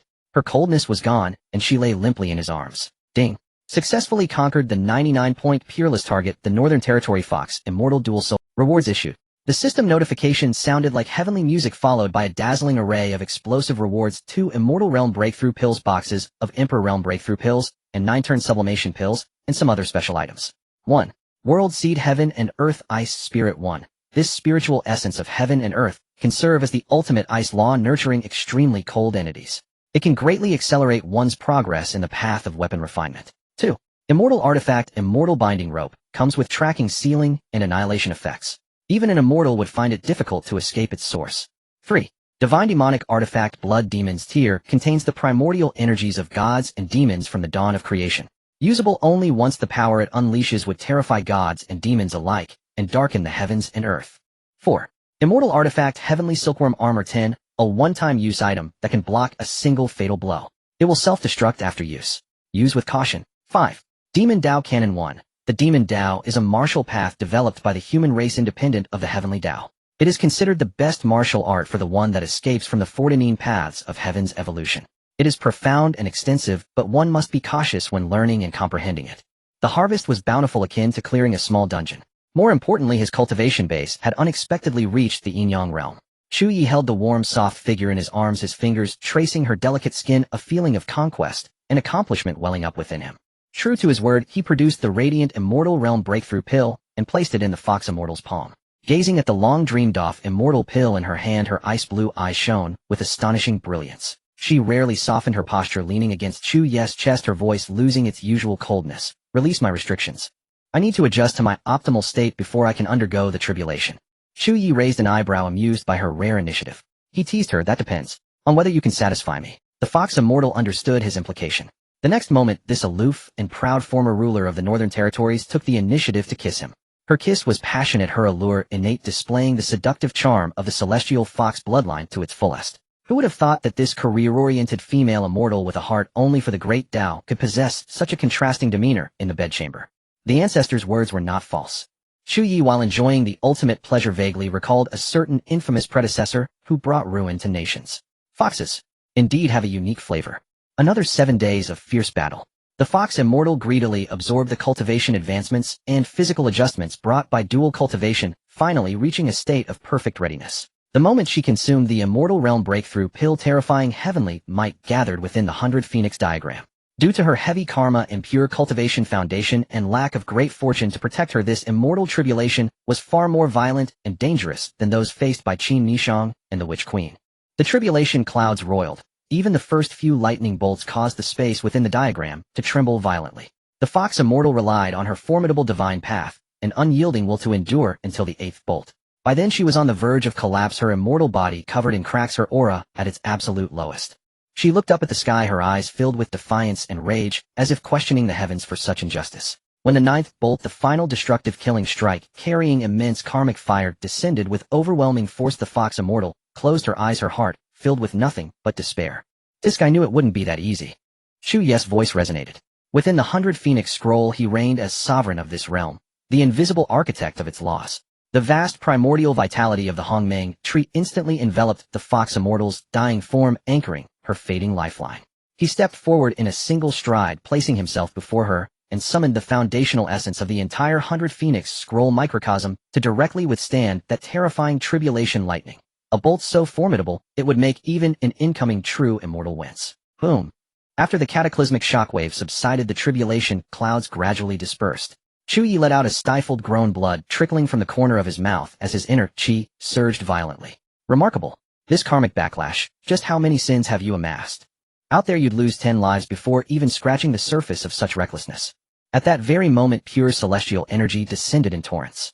Nourished by both the Hongmeng vitality and pristine immortal power, the Fox Immortal's shattered body regenerated and transcended at visible speed. Her muscles and bones radiated with ethereal luster, celestial energy coiled about her like mist. Her beauty surpassed even her former self, her aura growing ever more elusive and otherworldly, truly embodying that sacred, untouchable grace to be admired from afar, never profaned. She slowly opened her eyes, palm upturned, sensing the surging, flawless celestial energy coursing flawlessly within her. So vivid, so real that for a moment she faltered in disbelief. A lifetime's pursuit, countless brushes with annihilation. Now at last her dream had crystallized into truth. Still standing there dazed, Chu Ye's voice came, weak yet laced with wry teasing. Think attaining immortality makes you untouchable now, eh? Hurry over and lend me a hand. I took a massive hit shielding you from that wretched tribulation. You have no idea how much I sacrificed. Tonight, no, for the next full month you owe me serious compensation. Upon hearing those words, the Fox Immortal turned toward the youth who had borne injury to protect her. The glacial blue of her eyes softened, entirely melting into a gentle, unmistakably tender light. A faint, almost imperceptible curve lifted the corners of her lips. She glided forward with serene grace, came to his side, and gently took his arm. For the first time, that transcendent, frost-kissed visage offered him a trace, barely more than a whisper, of something called a smile. Owing to Chu Ye's having absorbed the tribulation backlash on her behalf, the Fox Immortal reluctantly agreed to a 1-month term of deep recompense. Together they immersed themselves in studying the celestial tiered dual cultivation manual, the mirror of Yin-Yang concordance, transforming their days into equal parts scholarly inquiry and rigorous practice. Chu Ye's mind brimmed with ingenuity and unconventional insights. The Fox Immortal approached every task with unwavering focus and exceptional execution. Their synergy propelled the profound art to the very threshold of consummation. Through dual cultivation, Chu Ye healed old wounds, solidified and refined his cultivation, and deepened his comprehension of the Tao. His exploratory fervor undimmed even as he stood upon the threshold of immortality. Within the 100 Phoenix scroll, Chu Ye's resonance with the Hongmeng tree's embryonic core rendered him, in essence, a near manifestation of the Tao's primordial source. This made the Fox Immortal, who sought the Tao above all else, uniquely absorbed, utterly lost in her pursuit. The sensation was novel. With other women, Chu Ye invariably led. Yet with the fox immortal, she often reversed roles, her famed unattainable aloofness dissolving in private into a warmth capable of melting glaciers. This stark, exquisite contrast filled Chu Ye with profound satisfaction and delight. Even her acquiescence to his requests, some audacious, others blush-inducing, felt effortless natural. She accepted them all with tranquil composure, as though such acts were not carnal play, but another solemn, rigorous form of Taoist cultivation. When the month concluded, Chu Ye emerged radiant and triumphant hand-in-hand with the fox immortal stepping forth from the 100 Phoenix Scroll. The fox immortal remained draped in robes of snow-white purity, her face veiled by delicate gauze, revealing only those glacial blue eyes, distant and detached, surveying all existence, with serene indifference, walking silently beside him. Side by side, Chu Ye and the fox immortal presented a striking tableau, one a spirited young master ablaze with vigor, the other an ethereally aloof paragon of celestial beauty. Were it not for knowledge of the recent catastrophe that had scarred this land, and the intricate turbulent history binding the two, they might well have appeared from afar a pair of immaculate celestial lovers strolling through a world slowly stirring back to life. Chu Ye guided her to the ancient origin of the demonic clans in the northern wastes, the very place where he had previously discovered her alternate incarnation. Amidst the months' ebb and flow, moments of stillness and repose, Chu Ye had asked her about the great calamity she'd first mentioned. After a pause, the fox immortal revealed the truth. It was here upon this primordial ground that she had uncovered a peculiar ancient stone tablet. The tablet possessed the eerie ability to deliver hazy prophecies, warnings of imminent existential tribulations threatening one's very Tao path. It was from this tablet that she had glimpsed her own death tribulation, prompting her to erect a forbidden formation in defiance of heaven's decree. A stone. Chu Ye raised an eyebrow, intrigued. Take me to see it. A quiet intuition stirred within him. This prophetic stone was far more than mere footnote to the fox immortal's desperate act. It likely concealed secrets of its own. And thus this journey began. Chu Ye entered the primordial land the fox immortal called the Northern Origin. An overwhelming heavy aura of primeval wilderness washed over him. Time itself seemed frozen here, leaving only desolation and sorrow flowing soundlessly through the air. Before him rose a colossal bovine skull, mountainous in scale, standing sentinel across the barren expanse. Scattered around it lay even larger, stranger skeletal frameworks. Though eroded by eons of wind and time, their once mighty, awe-inspiring contours remained hauntingly legible, silent monuments to a glory long erased. The fox immortal led him to the edge of a vast placid pool. Its waters were unervingly clear, yet fathomless, its surface mirror-smooth, utterly unruffled, like a petrified well opening onto unfathomable depths. At its center stood a reflective surface, neither stone nor jade, its substance indeterminate, its surface shimmering with a soft, nebulous luminescence. Rather intriguing. Chu Ye stroked his chin, eyes alight with fascination, but he advanced no further. Instead, he summoned aid from within the 100 Phoenix Scroll. Light flared, and Qin and Aishang and the Witch Queen materialized side by side. Three women of peerless beauty and divergent auras converged once more upon this ancient wasteland. Qin and Aishang radiant and regal, the Witch Queen enigmatic and profound, the fox immortal aloof and solitary. All three now stood at the pinnacle of immortal cultivation, their auras subtly clashing, weaving an ineffable tension into the very air, halting even the ancient mournful winds for a breath. Chu Ye sensed the faint, unmistakable tremor of a battlefield of hearts. Yet impervious to embarrassment, he declared with solemn gravity, "That mirror, apparently a calamity forecaster. You two hold the perimeter. I'll go first, see what trailer it shows me. Then you may proceed." Qin and Aishang cast him a glance, and gave a quiet, assenting nod. The Witch Queen smiled softly, murmuring, "My lord, take care." Then the fox immortal and Chu Ye walked across the water's surface, arriving before the mirror. "Use blood as conduit, sink your spirit consciousness into it." She stated the method succinctly. Chu Ye complied, drawing a drop of refined blood from his fingertip and letting it fall upon the mirror's surface. The instant the crimson droplet touched the mirror, chaos erupted. The mirror's surface blazed with radiance, and Chu Ye felt his consciousness violently yanked by an irresistible force, plunging into a bewildering kaleidoscope of illusions. Deafening Buddhist chants shook the heavens. Before him, countless golden Buddha phantoms filled the sky, their solemn visages majestic as immeasurable Buddha light transformed into layer upon layer of shackles descending from the 9 heavens. Yet where he stood, boundless demonic chi surged endlessly. A colossal, terrifying demonic shadow with a blurred visage stretched out its giant claws, trapping him firmly in the heart of the maelstrom, utterly immobile. The Buddha light and demonic chi formed a bizarre opposition and interweaving, placing him at the epicenter of the storm. The feeling of being suppressed and bound was terrifyingly real, as if his very soul would be extinguished in the next instant. This script is a bit beyond the syllabus. Chu Ye's mind shook violently as he attempted to struggle. Just then the illusion abruptly ceased. He snapped back to reality, finding himself still standing by the clear eerie pond, the blood on his fingertip not yet dry, his heart pounding like a drum. Qin Nishang and the Witch Queen had already sensed something amiss, appearing instantly at his side, immortal power faintly swirling around them.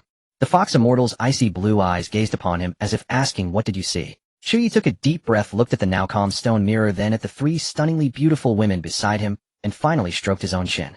Chu Ye came to his senses and looked toward the center of the pond, only to find that the mysterious stone mirror had shattered completely, its fragments slowly sinking into the fathomless dark depths, leaving no trace behind. Facing the probing gazes of the three women, he scratched his head and put on an innocent expression of memory cleared. That part just now seemed a bit laggy. I've already forgotten most of it after watching. Qin Nishang timely interjected, changing the subject. In 3 days the Northern Territory will hold the rebirth ceremony. On the surface it's to celebrate survival after the catastrophe, but in reality.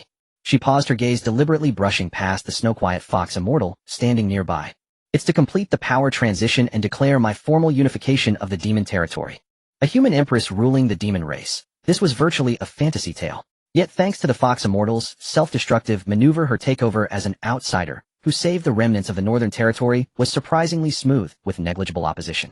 If one were to count the gains of this journey, Her Majesty the Empress was probably the one smiling most demurely and most satisfactorily. When she mentioned this matter, the Fox Immortal didn't even flutter an eyelash, as if the seized authority and overthrown rule were merely a breeze passing over a mountain ridge, not worth a single wisp of emotion. Chu Ye understood. In her heart, besides the great path of cultivation, everything else was but fleeting clouds. Even as an immortal, her eyes were likely fixed on the legendary realm of the celestial immortal. Chu Ye readily agreed to attend the ceremony, and claimed he would prepare a grand gift. Over the next 3 days, Chu Ye dragged the former ruler of the Northern Territory on an in-depth tour of northern scenery. The Fox Immortal dutifully played the guide, while Chu Ye enthusiastically discussed practical insights from the Yinyang Harmony treasure mirror with her at various scenic spots, leaving behind quite a few exclusive cultivation marks amidst the landscapes. Those ancient ancestors who survived the last catastrophe and were rarely seen now appeared one by one, making the scene solemn and magnificent. Those ancient ancestors who survived the last catastrophe and were rarely seen now appeared one by one, making the scene solemn and magnificent. This was not just a celebration, but a collective declaration of allegiance to the new order by all forces. The sole protagonist of the day was Qin Nishang, the new ruler of the Northern Territory, draped in immortal splendor and unmatched in dignity. Chu Ye, as a core member of the rescue team, also received nearly fanatical gratitude and adoration from the demons, their enthusiasm making him the behind-the-scenes mastermind, whose original intention wasn't to save anyone, feel quite uneasy. After all, he had taken their former leader away as his personal cultivation companion.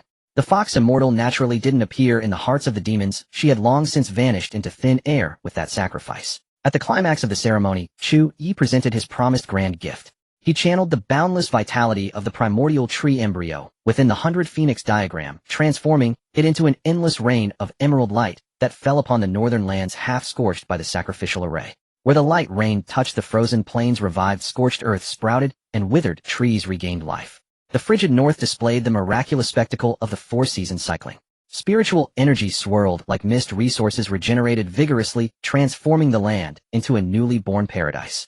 This gift of homeland restoration thoroughly ignited the gratitude and loyalty of all the demons. Seeing that he was about to be engulfed by another wave of gratitude, Chu Ye quickly made an excuse to slip away, delegating all remaining tedious affairs to the Empress, who was more than happy to coordinate. He intended to sneak back into the 100 Phoenix diagram for some peace, but caught sight of that familiar cold white figure, standing silently at the extreme heights of the clouds, overlooking the bustling celebration below the vibrant new Northern Territory, and the figure who had taken her place. Chu Ye quietly approached, wrapped his arms around her slender, yet infinitely powerful waist from behind, rested his chin lightly on her shoulder, and asked with a smile, "Watching the kingdom, you lost being governed better. Do you regret it?" The Fox Immortal's voice remained as clear as an icy spring striking stone, utterly devoid of emotion. "Even if given a second chance, my path remains unchanged." Chu Ye smiled and said no more. Preferring action over words with this career-driven companion, he swept her up in his arms and turned to vanish through the luminous portal of the 100 Phoenix diagram.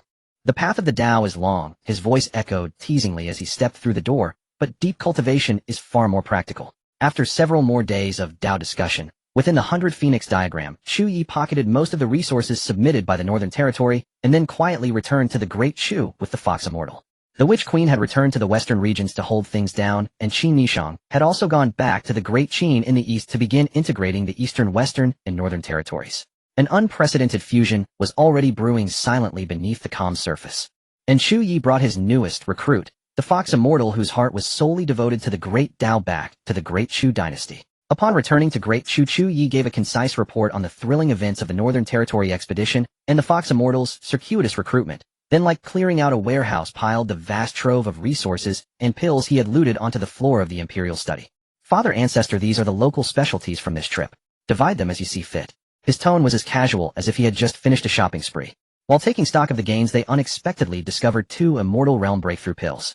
Chu Ye pondered for a moment, surmising that the system had counted the fox immortal's twin half-souls as 2 separate KPIs. Regardless, the result was good.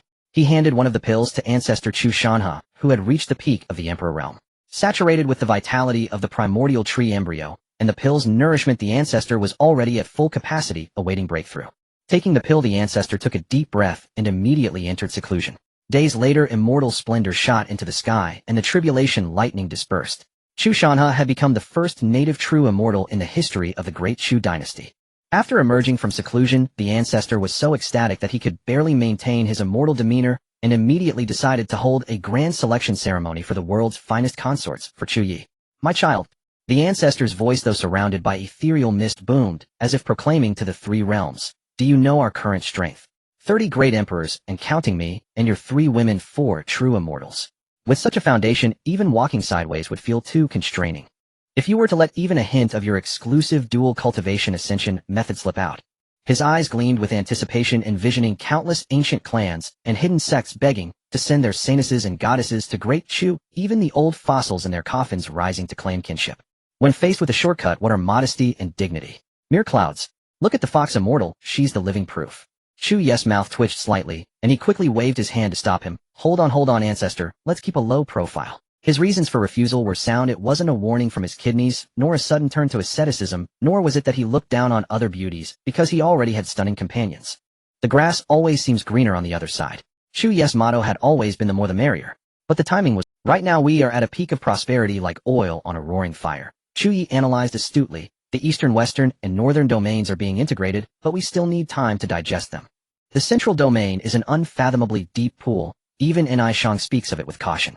Furthermore, he recalled the eerie prophecy of intertwined Buddha and demons seen in the stone mirror, a shadow passing over his heart. I also caught a glimpse of a future preview, and it makes me uneasy.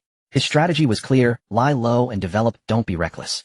Once the world is unified, resources are consolidated, and our roots are firm, then we can consider expanding our roster.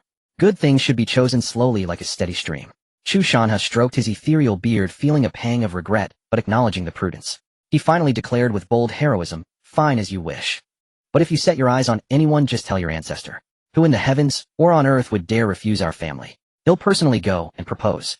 Chu Ye rubbed his forehead, feeling that his Ancestor hadn't become an immortal, but rather a celestial bandit, one specialized in stealing brides. His father Chu Tianqing beside him also had a face that screamed, "Son, I've already scouted a list of 800 Chu Ye only managed to utter a single sentence, "The time is not yet ripe," before fleeing back into the 100 Phoenix diagram, harried by the earnest admonitions of his father and Ancestor to take care of his health and eat well, and burdened with gifts of various potent tonics. Inside the diagram, the aloof fox immortal was seated in quiet meditation. Chu Ye looked at the pile of kidney-tonifying pill gift boxes in his hands, then at his cultivation partner, whose heart was solely on the great Dao, and smiled helplessly. Inside the diagram, the aloof fox immortal was seated in quiet meditation. Chu Ye looked at the pile of kidney-tonifying pill gift boxes in his hands, then at his cultivation partner, whose heart was solely on the great Dao, and smiled helplessly. In the days that followed, Chu Ye lived a fulfilling, semi-secluded, semi-indulgent life within the 100 Phoenix diagram. His main focus was studying the newly acquired demonic heritage. Upon delving into it, he discovered a new world. This demonic path was a universal adapter plug, incredibly domineering. The Dao of fire infused with demonic intent could transform into the flame demon Dao that incinerates all. The Dao of slaughter steeped in demonic nature could step onto the ferocious Shura Dao. It was more like a man-made special martial art capable of forcibly enchanting and amplifying any other Dao. It was practically a pay-to-win-sheet in the realm of the great Dao. With his comprehension maxed out by the system, cultivation came to him as naturally as a fish in water, his progress advancing by leaps and bounds. Of course, he wasn't an ascetic. In his leisure time, he tended to spirit herbs and accelerated the evolution of the world within the 100 Phoenix diagram of farming sim pastime. When bored, he would go tease the fox and engage in dual cultivation with the fox immortal. Their yin-yang union art was nearing perfection through their frequent and deep exchanges. No one could imagine that the former sovereign of the northern domain, so outwardly cold and noble, could be so astonishingly passionate within the curtains beneath Chu Ye. The ultimate contrast between ice and fire made Chu Ye never tire of it, filling him with a sense of conquest. He often mused, gotta hand it to the fox, she knows her stuff. The fox immortal, of course, also got her wish. Not only had she successfully ascended to the immortal realm, but being at the core of the nascent world within the 100 Phoenix diagram, nourished by primordial chi and aided by Chu Ye's diligent efforts, her cultivation skyrocketed. She had overtaken the others, breaking through to the third level of the immortal realm, making her the fastest climber among the three women. Perhaps having shed the identity and responsibilities of the northern domain's ruler, the fox immortal, now seemed to have placed all her career drive into cultivation and pleasing Chu Ye. Whenever Chu Ye had a need, she not only didn't resist, but was quite proactive, occasionally even studying new tricks. This purity and cooperation, this wholehearted devotion to the Dao, including the Dao of dual cultivation, left Chu Ye extremely satisfied. Meanwhile, the power of the entire Great Chu Empire was also expanding at a frantic pace. The innate chi evolved from the nascent world within the 100 Phoenix diagram, blessed the entire Chu clan. Newborn babies washed by this chi possessed extraordinary aptitudes. Coupled with Chu Ye's unlimited supply of pills and spiritual herbs, the Great Chu royal family was sprinting towards the goal of being the #1 cultivation family in the world at a terrifying speed. Chu Ye was more than happy to see this, contributing money and effort without hesitation.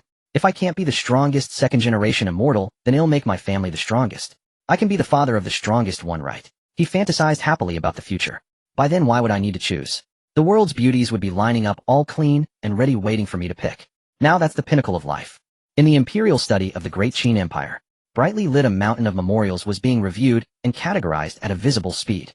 Qin Nishang sat upright behind the desk, symbolizing supreme power, her brush flying across the paper. The successive annexations of the eastern, western, and northern domains brought a massive expansion of territory, but with it came a flood of administrative affairs requiring sorting, integration, and policy decisions. Military conquest was only the first step. The true challenge lay in using the empire's formidable strength as a foundation to achieve lasting peace and civilized integration, truly binding this vast land together as one. It was a long road she once thought would take generations, yet in just a couple of years, nearly 70% of it. The speed was so fast that even she felt a sense of unreality when she looked back on it. And the source of all this acceleration. She stopped her brush, unconsciously tucking a strand of hair behind her ear, her gaze involuntarily drifting eastward. Before her eyes, the figure of that youth, always with a hint of playful cynicism in his smile, Chu Ye seemed to reappear. He had barged into her world in the most overbearing manner and possessed everything she had with an irresistible force. Yet in a way she had never imagined, he had also pushed her to the state she had once dreamed of, immortal realm cultivation and a blueprint for unifying the continent that was now within reach. Her feelings for him had always been complex and difficult to articulate, but with the passage of time, the accumulation of experiences, and especially through their daily interactions, she had to admit, apart from that obvious and unconcealed fondness for women, she could find no major faults in this. He even often provided brilliant strategies that opened her eyes. Lecherous. Qin Nishang murmured the words, her brush pausing unconsciously on the paper. Ever since he brought that fox spirit immortal back, his visits to Great Qin and his summons for her had become few and far between. The time he spent thinking of her, probably even less. In the past, she would have been glad to have him far away for some peace and quiet. But somehow she had gradually begun to feel unaccustomed to this quiet.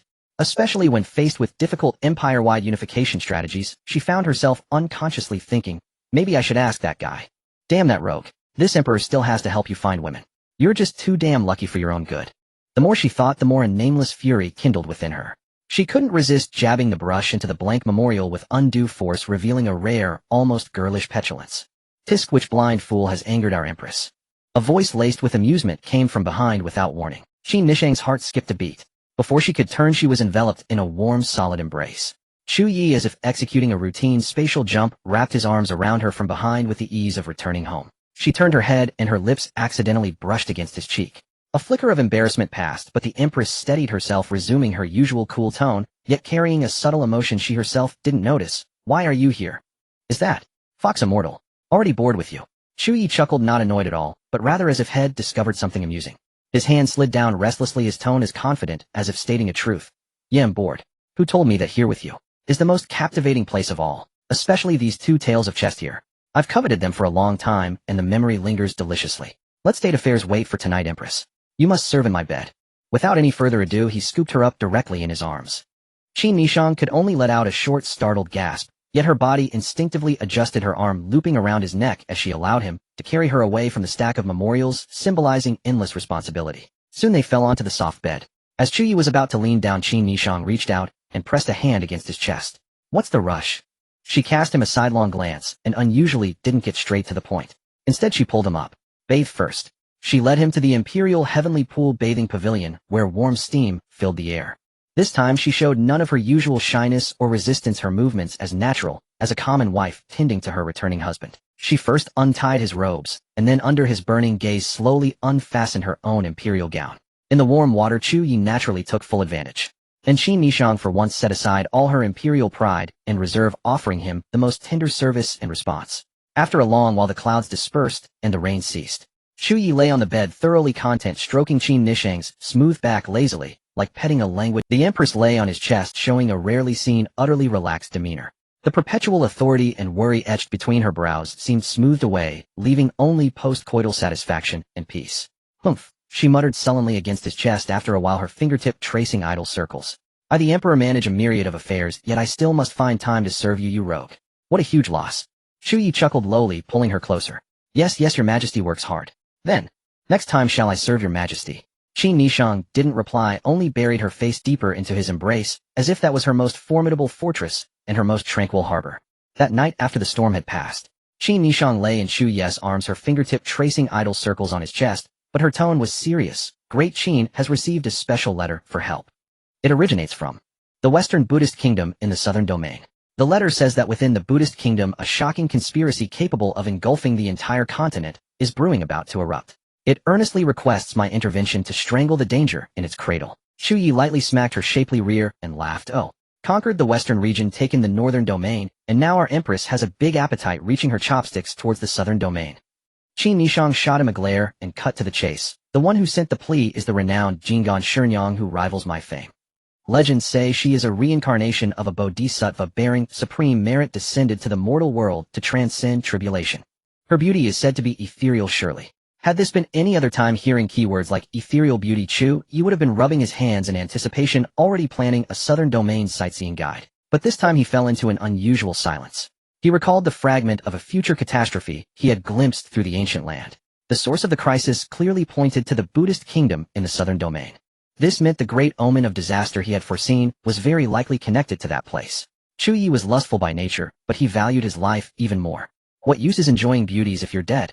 Although with the power he currently commanded, 2 immortal consorts of Fox Immortal at the 3rd level of the immortal realm, and the entire ridiculously overpowered great Chu royal family behind him, he could theoretically swagger across the world unchallenged. But the lesson of the Fox Immortal was still fresh. It was precisely because she had glimpsed a fragment of the future that she had gone to such desperate lengths as setting up the 10 phases 9 absolute formation.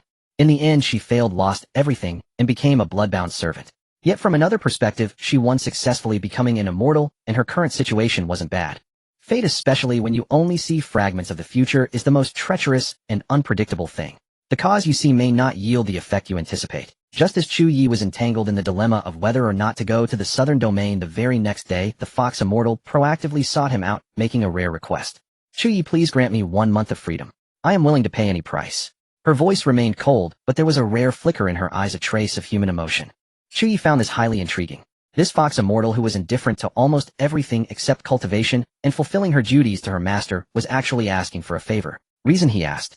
Jingan Shenyang has also begged me for help. She saved my life when I was at my lowest point, the Fox Immortal stated succinctly. This debt must be repaid. Chu Ye stared at her for a moment, then suddenly laughed. Well, 2 women. 1 to expand her territory, 1 to repay a life debt. Both wanting to go to the southern domain. The vague warning of fate also seemed to point there. Can't avoid it, then face it. Chu Ye made his decision. Strength in numbers. Well, I'll go. However, he wasn't about to miss this chance to have leverage over this cold fox. Chu Ye curled his lips into a fox-like smile. I can grant you your freedom.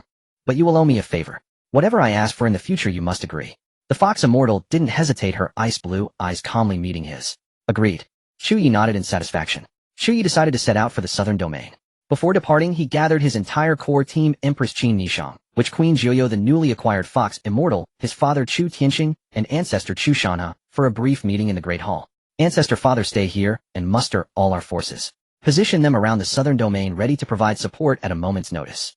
Chu Ye assigned the tasks. This trip to the southern domain might be high risk. Be prepared for them to panic and launch a desperate counterattack against our borders. Everyone nodded.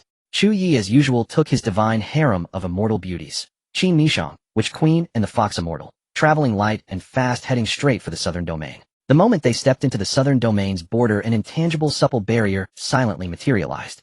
Ordinary cultivators might not notice it, but to the senses of the three immortals this sky seemed shrouded in a vast and gentle sea of will.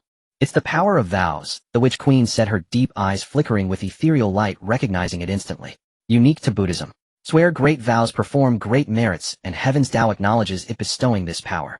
Usually it's as faint as a firefly, but this one. She looked up. It's a veritable ocean of vow power. Someone has woven it into a barrier covering the entire region. This barrier didn't harm or retaliate, it simply and gently, but firmly refused uninvited guests. Forcing their way through wasn't impossible, but it would be earth-shattering, equivalent to knocking on the door and shouting, "We're here. Get ready for a fight." Qin Nishang raised an elegant eyebrow, immortal energy already condensing at her fingertips, clearly favoring a violent demolition approach. Chu Ye raised a hand to stop her. "We're here for a friendly visit, not to tear the place down." He produced the heavenly calculation abacus, his fingers gently flicking the beads. As the counter spun, a strange causal force spread outward, temporarily veiling and blurring the causal threads of their four auras, their very presence, and even the fact of their intrusion. "Let's go," Chu Ye said, taking the lead. "Well, slip and invisible." The four passed through what felt like an invisible curtain of water, merging silently into the barrier of collective willpower. He produced the heavenly calculation abacus, his fingers gently flicking the beads. As the counter spun, a strange causal force spread outward, temporarily veiling and blurring the causal threads of their four auras. Their passers-by were mostly clad in monks' robes or Taoist vestments, their expressions serene, as if the entire southern domain was enveloped in a tranquil and devout religious atmosphere. "First we find our person," Chu Ye said to the Witch Queen. The only clue they possessed was a cryptic plea for help from a certain abbess Jingan in the southern domain. The Witch Queen closed her eyes and concentrated, using her shamanic arts to trace the residual causal threads and aura left upon the letter. After a moment she frowned and opened her eyes. "Strange. The aura is completely gone, the causal threads severed. As if this person never existed. Let's go check her Jingxi nunnery." Chu Ye decided to follow the clue. They found a secluded convent, and a young nun came out to receive them. When asked about Abbess Jingan, the young nun looked utterly bewildered, pressing her palms together in a Buddhist salute. "Amitabha. Benefactor, might you be mistaken? There is no person named Jingan in this humble nunnery. Nor is there such a title in the records of our successive abbesses." Chu Ye exchanged a glance with the three women. "Interesting. A willpower barrier covering the entire region, a missing petitioner whose very existence had been erased. Beneath the purity of this southern domain, a considerable secret was likely hidden. It seems," Chu Ye mused, stroking his chin and gazing at the distant layered temple eaves, "that we'll have to do a proper job as detectives in this Buddhist Pure Land. And while we're at it, let's see where that abbess with a system rating of 99 has been hidden." Standing on the soil of the southern domain, the group collectively experienced a moment of cognitive dissonance for the first time. Abbess Jingan was a nonentity in the memories of the locals and left no trace in the causal fabric of heaven and earth. Were it not for the plea for help, its handwriting vivid and spiritual energy intact, resting safely in Chu Ye's arms, they would have almost believed they had stepped into some vast convincing illusion or simply shared a bizarrely illogical dream. "Let's find someone in the know to ask." Qin Nishang, ever efficient and direct, intended to replicate their success in the northern domain, find a local power broker, and use physical persuasion. A target was quickly identified, the renowned and prosperous Lane Temple in the southern domain, whose abbot was a venerable monk who had attained the Arhat fruit. However, this friendly exchange hit an unprecedented wall right from the start. Facing Qin Nishang's immortal pressure capable of paling mountains and rivers, the Arhat stood as rooted as an ancient pine, his expression utterly unperturbed, without even raising an eyelid. Far from yielding, he raised his head and glared, his voice rolling through the hall like muffled thunder, each word ringing with force. "You trespass upon sacred Buddhist ground, using force to override the Tao. This is a grave transgression. Defiling this pure land, you shall surely incur heaven's punishment and be cast into endless Avicii hell." Intimidation having failed, the Witch Queen's fingertips shimmered with dark light, preparing to employ a more direct, shamanic soul-searching technique. But just as her shamanic power was about to touch the Arhat's spiritual platform, a sudden anomaly occurred. The Arhat abruptly pressed his palms together, chanting a single, utterly resolute Buddhist invocation. His flesh, blood, soul, lifelong cultivation, and even all his memories ignited in a blazing conflagration, like kindling offered in sacrifice. A brilliant burst of Buddha light accompanied by surging willpower shot skyward, completely engulfing him. When the light faded, where was the living Arhat? Only a majestic statue remained, its entire body seemingly cast from pure gold, cold, silent, and eternally standing in the hall, indistinguishable from the other ancient Buddhist idols. The air seemed to freeze. The group stared at this freshly minted work of art, speechless for a moment. Good heavens, the purity and hardness of this faith was simply absurd. To protect their secrets, the enemy had chosen the most thorough deletion possible. Account and data, a one-click format, physically transforming themselves into an unreadable still life. Chu Ye stroked his chin, his gaze turning thoughtful. It seems the waters of the southern domain run far deeper than we. He glanced around at the ubiquitous peaceful chanting and spiritual energy in the air. The heavenly laws here are likely deeply saturated with Buddhist doctrine. The people living here aren't like ordinary believers, they seem to have been refreshed at their very root by some force. Faith is no longer a choice, but the underlying logic of their existence. This isn't piety. This is being hard-coded. Just as he felt the clues had run dry, and was at a loss, a faint, almost imperceptible trace of anomalous energy brushed past his senses like the buzz of a mosquito in the dead of night. Demonic chi. Although it was so faint as to be nearly non-existent, Chu Ye had dabbled in demonic cultivation arts, and possessed a hound-like acuity for such auras. Following this nearly dissipated trace, they eventually discovered deep beneath Lane Temple a hidden space, sealed by layers of Buddhist prohibitions, a sinister underground prison. The cell held dozens of emaciated prisoners, their breaths shallow and faint. The residual fluctuations on their bodies clearly indicated traces of demonic cultivation, yet these people now resembled withered, wood drained of all vitality, their skin shrunken against their bones, their gazes murky and unfocused. The flame of their lives was so weak it seemed it might be extinguished at any moment. A cursory glance would suggest they were merely elderly demon cultivators nearing the end of their natural lifespans. No. The usually silent and aloof Fox Immortal suddenly spoke, her ice blue eyes sweeping over the prisoners with a glint of precise analysis. Their physical lifespans haven't naturally expired. This state is more like someone forcibly draining their life essence through some ruthless method. This assessment made the atmosphere even more somber. They continued towards the deepest part of the prison. The deeper they went, the more stagnant the air became, a deep, ferocious, almost tangible wave of resentment and murderous intent washing over them. In the innermost specially made cell they witnessed a chilling scene. A woman was pierced through the shoulders and bound by numerous thick chains flowing with brilliant Buddha light, firmly shackled to a stone wall covered in engraved scriptures. Yet even this harsh Buddhist suppression could not completely seal the terrifying demonic chi surging with. The demonic chi was black as ink, viscous as blood, roiling and surging, morphing into countless ferocious anguished phantoms that let out silent screams. Pure killing intent interwoven with immense resentment made her seem less like a prisoner and more like a peerless Azura from the depths of the Nine Nether Blood Sea, temporarily sealed here. Just as the group was inwardly alarmed by this terrifying demonic energy, the Fox Immortal's gaze flickered subtly. She rarely stepped forward, but now she did, tracing a line in the air with her slender white finger. A wisp of pure icy immortal power, like the most ingenious key, precisely tapped several crucial nodes of the Buddhist light restrictions. It wasn't a violent breach, but a deconstruction and temporary neutralization through a higher-order essence of power. At the moment of her intervention, Chu Ye keenly noticed a faint trace of thoughtful contemplation flicker across the Fox Immortal's eternally frozen, beautiful features, as if she had sensed an indescribable familiarity from deep within that raging demonic energy.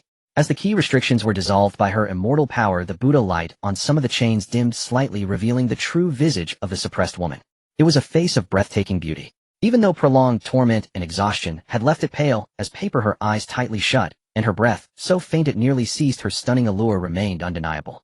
Yet now that beauty was steeped in boundless demonic chi and desolation, presenting a hauntingly delicate and dangerously fragile quality. Chu Ye didn't hesitate. He flicked his finger, sending a wisp of gentle energy from the primordial chaos, trees, nascent vitality into the woman's heart meridian. Like the first drop of sweet rain upon parched earth, it temporarily stabilized her fading life force. This place was not safe to linger. They swiftly moved the unconscious, enigmatic, demonic-shrouded female Azura out of the Lane Temple dungeon, relocating to an unremarkable inn in a border town of the southern domain. Having settled their unexpected find, Chu Ye stood by the window, gazing at the shadowy silhouettes of temples in the distance, his fingers tapping lightly on the window frame. The southern domain. A Buddhist pure land.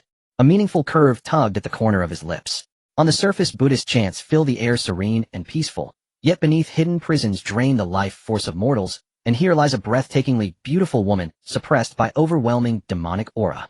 Inside, the candlelight flickered. The rescued woman's eyelashes trembled slightly as she finally stirred awake. Instinctively, she scanned her surroundings with wariness, then her gaze settled on the figures before her, especially Chu Ye, whose expression plainly said, "I may not look like a good man, but I did save your life."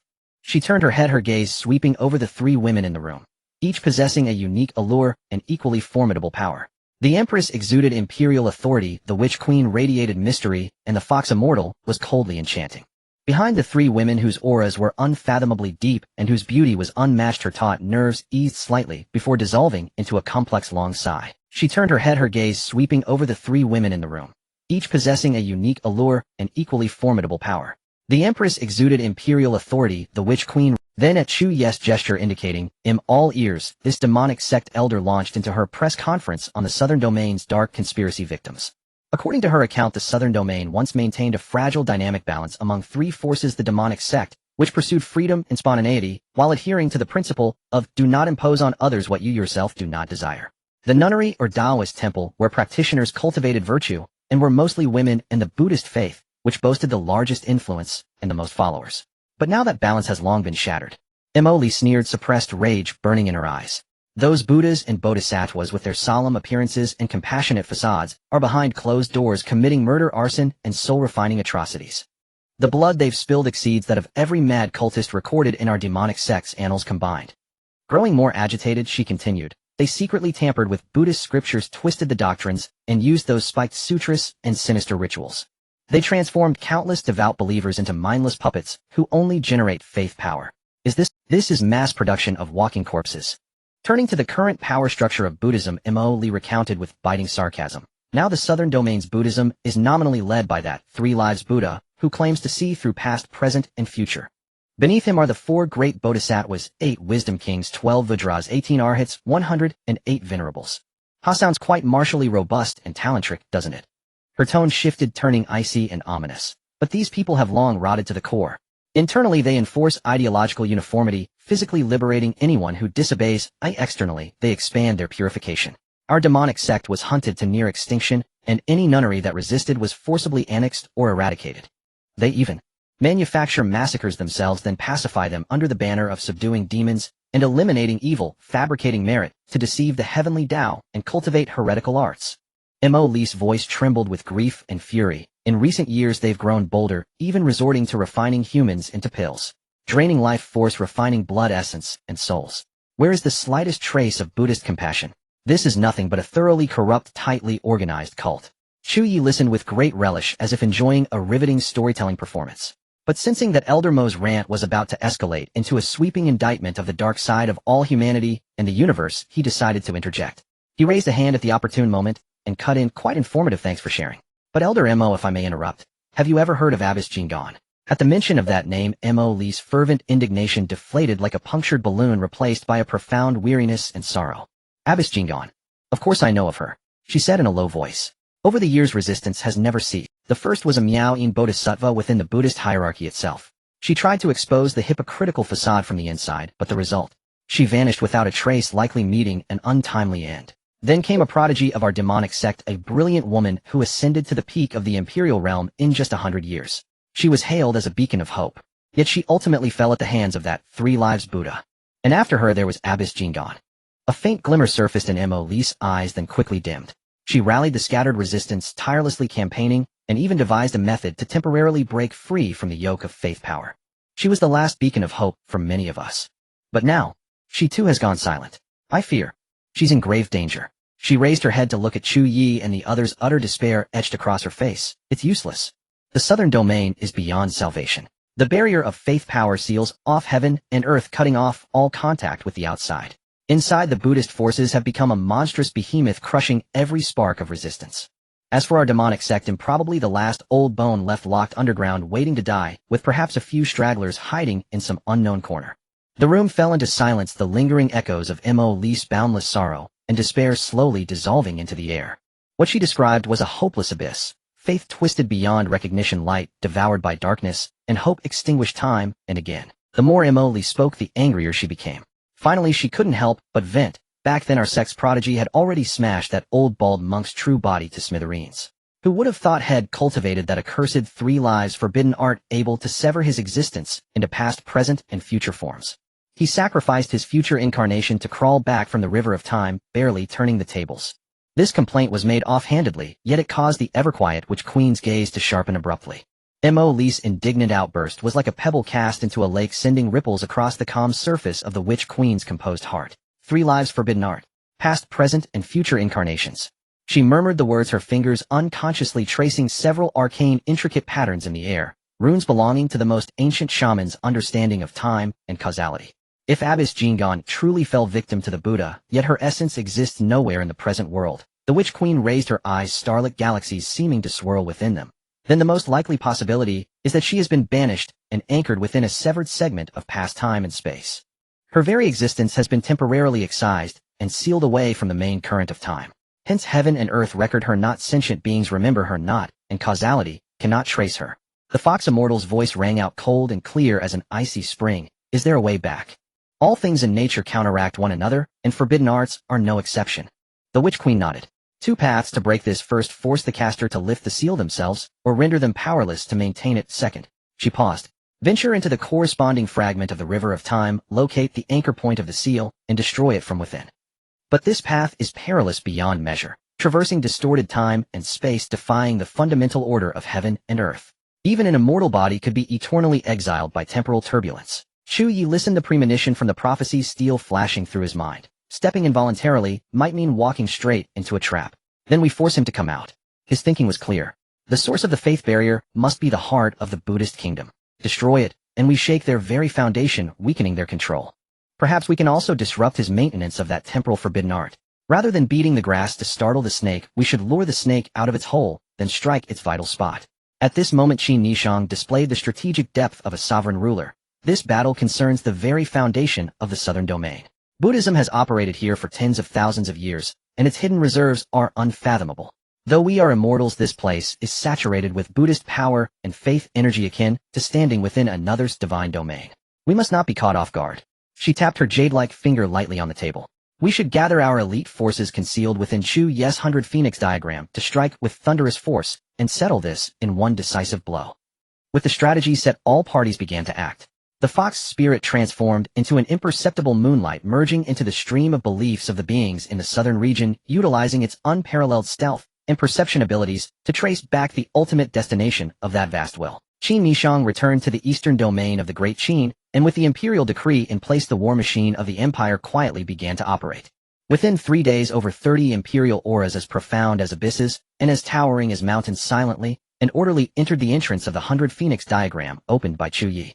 Some donned dark armor exuding a fierce aura, others wore flowing robes with purple energy rising to the east, where they were enveloped in mist with laws following them. This terrifying foundation left Chu Ye in silent shock. Indeed, the heritage of these established empires could not be easily caught up with merely through a short accumulation of resources. The Witch Queen returned to the 10,000 Witch Palace in the western region, where the ancient altar ignited with ghostly flames. The true forms of the 12 ancestral witches manifested, some with bird bodies and human faces, others wielding snakes and stepping on dragons, exuding an aura of ancient wilderness. Moreover, 6 sealed witch coffins unknown how many years old burst open, revealing 6 old witches with forms as withered as dead trees, yet with ghostly flames burning in their eye sockets. Their auras were vast and obscure, as if they hailed from the other end of time. On the Great Chu side, the ancestral figure of Chu Shanhe let out a long howl, shaking the royal ancestral grounds. 26 emperors either rode on dragon chi-wielded sword, light piercing the heavens, or embodied dharma forms, standing tall, converging into an unstoppable torrent. The ancestor himself radiated vigor with celestial light, faintly swirling around him, his aura unfathomable, laughing heartily. Grandson, do not worry, I will definitely invite the master you have chosen back to be our Chu family's bride with great honor. Chu Ye gazed at this grand spectacle of a family mobilization, feeling both touched and amused. Within the 100 Phoenix diagram, it formed a world of its own. At this moment, the Eastern Domain Emperor exuded a solemn and murderous aura. The Western region ancestral witches were enigmatic and deep, while the Great Chu royal family radiated an overwhelming presence, with nearly 60 emperor-level auras interweaving and colliding. Had it not been for the extraordinary nature of this diagram, it would have surely triggered anomalies in the outside world. Over half of the continent's peak combat power had gathered for such pragmatic goals as marriage snatching and territorial expansion, creating a scene that could only be described as a spectacle in the realm of fantasy. The fox spirit quickly returned with precise coordinates, the source of will concealed in the core forbidden area of the Buddhist realm, the 3 Lives Reincarnation Sea. The night was moonless.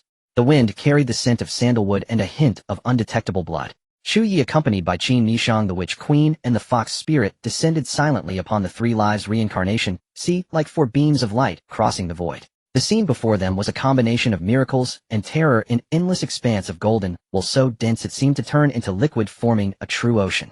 The waves were magnificent and boundless. Radiant points of faith rose from the surface, converging into rivers of golden light that flowed into the central golden statue of the Buddha standing tall. That golden form was not a lifeless object. It seemed to be the ultimate crystallization and embodiment of the beliefs of the southern region. With each barely perceptible breath, the tide of the sea of will would rise and fall, emanating a grand aura that suppressed the ages and provided salvation to all beings. Qin Nishang's phoenix eyes contained authority, and her jade hand rested on the hilt of the imperial sword, a symbol of supreme imperial power and the slaying of immortals. In the instant when the sword intent was about to burst forth, that towering Buddha suddenly opened its eyes. Within its gaze there was neither sadness nor joy, only an absolute majesty that encompassed all yet disregarded everything. Amitba. The voice of the Buddha was grand, not transmitted through the air, but resonating directly in the depths of the soul, carrying the power of cleansing and persuasion. The sea of suffering is boundless. Turning back is the shore. Let go of the knife in your heart, sever the karmic obstacles of the mortal world, and you will be able to see me, the Buddha, and attain the fruit of Bodhi. Chu Ye's mouth curled into a mocking arc, responding with 3 strands of celestial light that tore through the heavens, causing the reincarnation sea to boil. Noisy. Qin Nishang coldly rebuked, drawing the Tai Su Dragon Emperor sword with fierce determination. The sword rang like a dragon's roar from the 9 heavens. The sword energy transformed into a massive purple golden dragon that spanned the sky, its scales and claws soaring, carrying the imperial might that suppressed the universe and shattered all laws, directly striking towards the solidifying aura of the Buddha's golden form, representing the present. Wherever it passed, space collapsed layer by layer, the will being forcefully evaporated and pushed aside, a display of unparalleled dominance. The past is like a dream, all returning to dust. The Witch Queen lightly raised her hand, reciting a witch ancestral incantation older than the history of the Buddha. Countless dark, deep chains formed from the purest curses, and the power of time wound out from the void, silently wrapping around the slightly ethereal Buddha figure that represented the past. Where the chains past, time seemed to stagnate and reverse. The Buddhist light, and which curses fiercely melted in silence, depicting the confrontation of the most ancient layers of civilization. The fox spirit Su Qingyue appeared the most ethereal. Her figure flickered, as if transforming into myriad moonlit illusions, her true form now in front of that future Buddha, which seemed to be woven from countless possibilities. She did not use any grandiose divine abilities, but with delicate fingers she pointed repeatedly, each finger landing precisely on the nodes of the future Buddha's power flow, either diverting, cutting off, or overlapping with counterattacks, employing an exquisite technique that used 4 ounces to deflect 1,000 pounds. She trapped the opponent's unpredictable attack, imbued with future tribulations, firmly within a realm of moonlight, even forcing the opponent to retreat repeatedly, their light flickering. 3 against 3, the celestial battlefield was instantly divided. Qin Nishang clashed hard against the present Buddha, with each collision between the dragon's sword and the Buddha's palm resembling the collision of stars erupting with light and heat that obliterated everything, creating massive vacuum abysses in the reincarnation sea.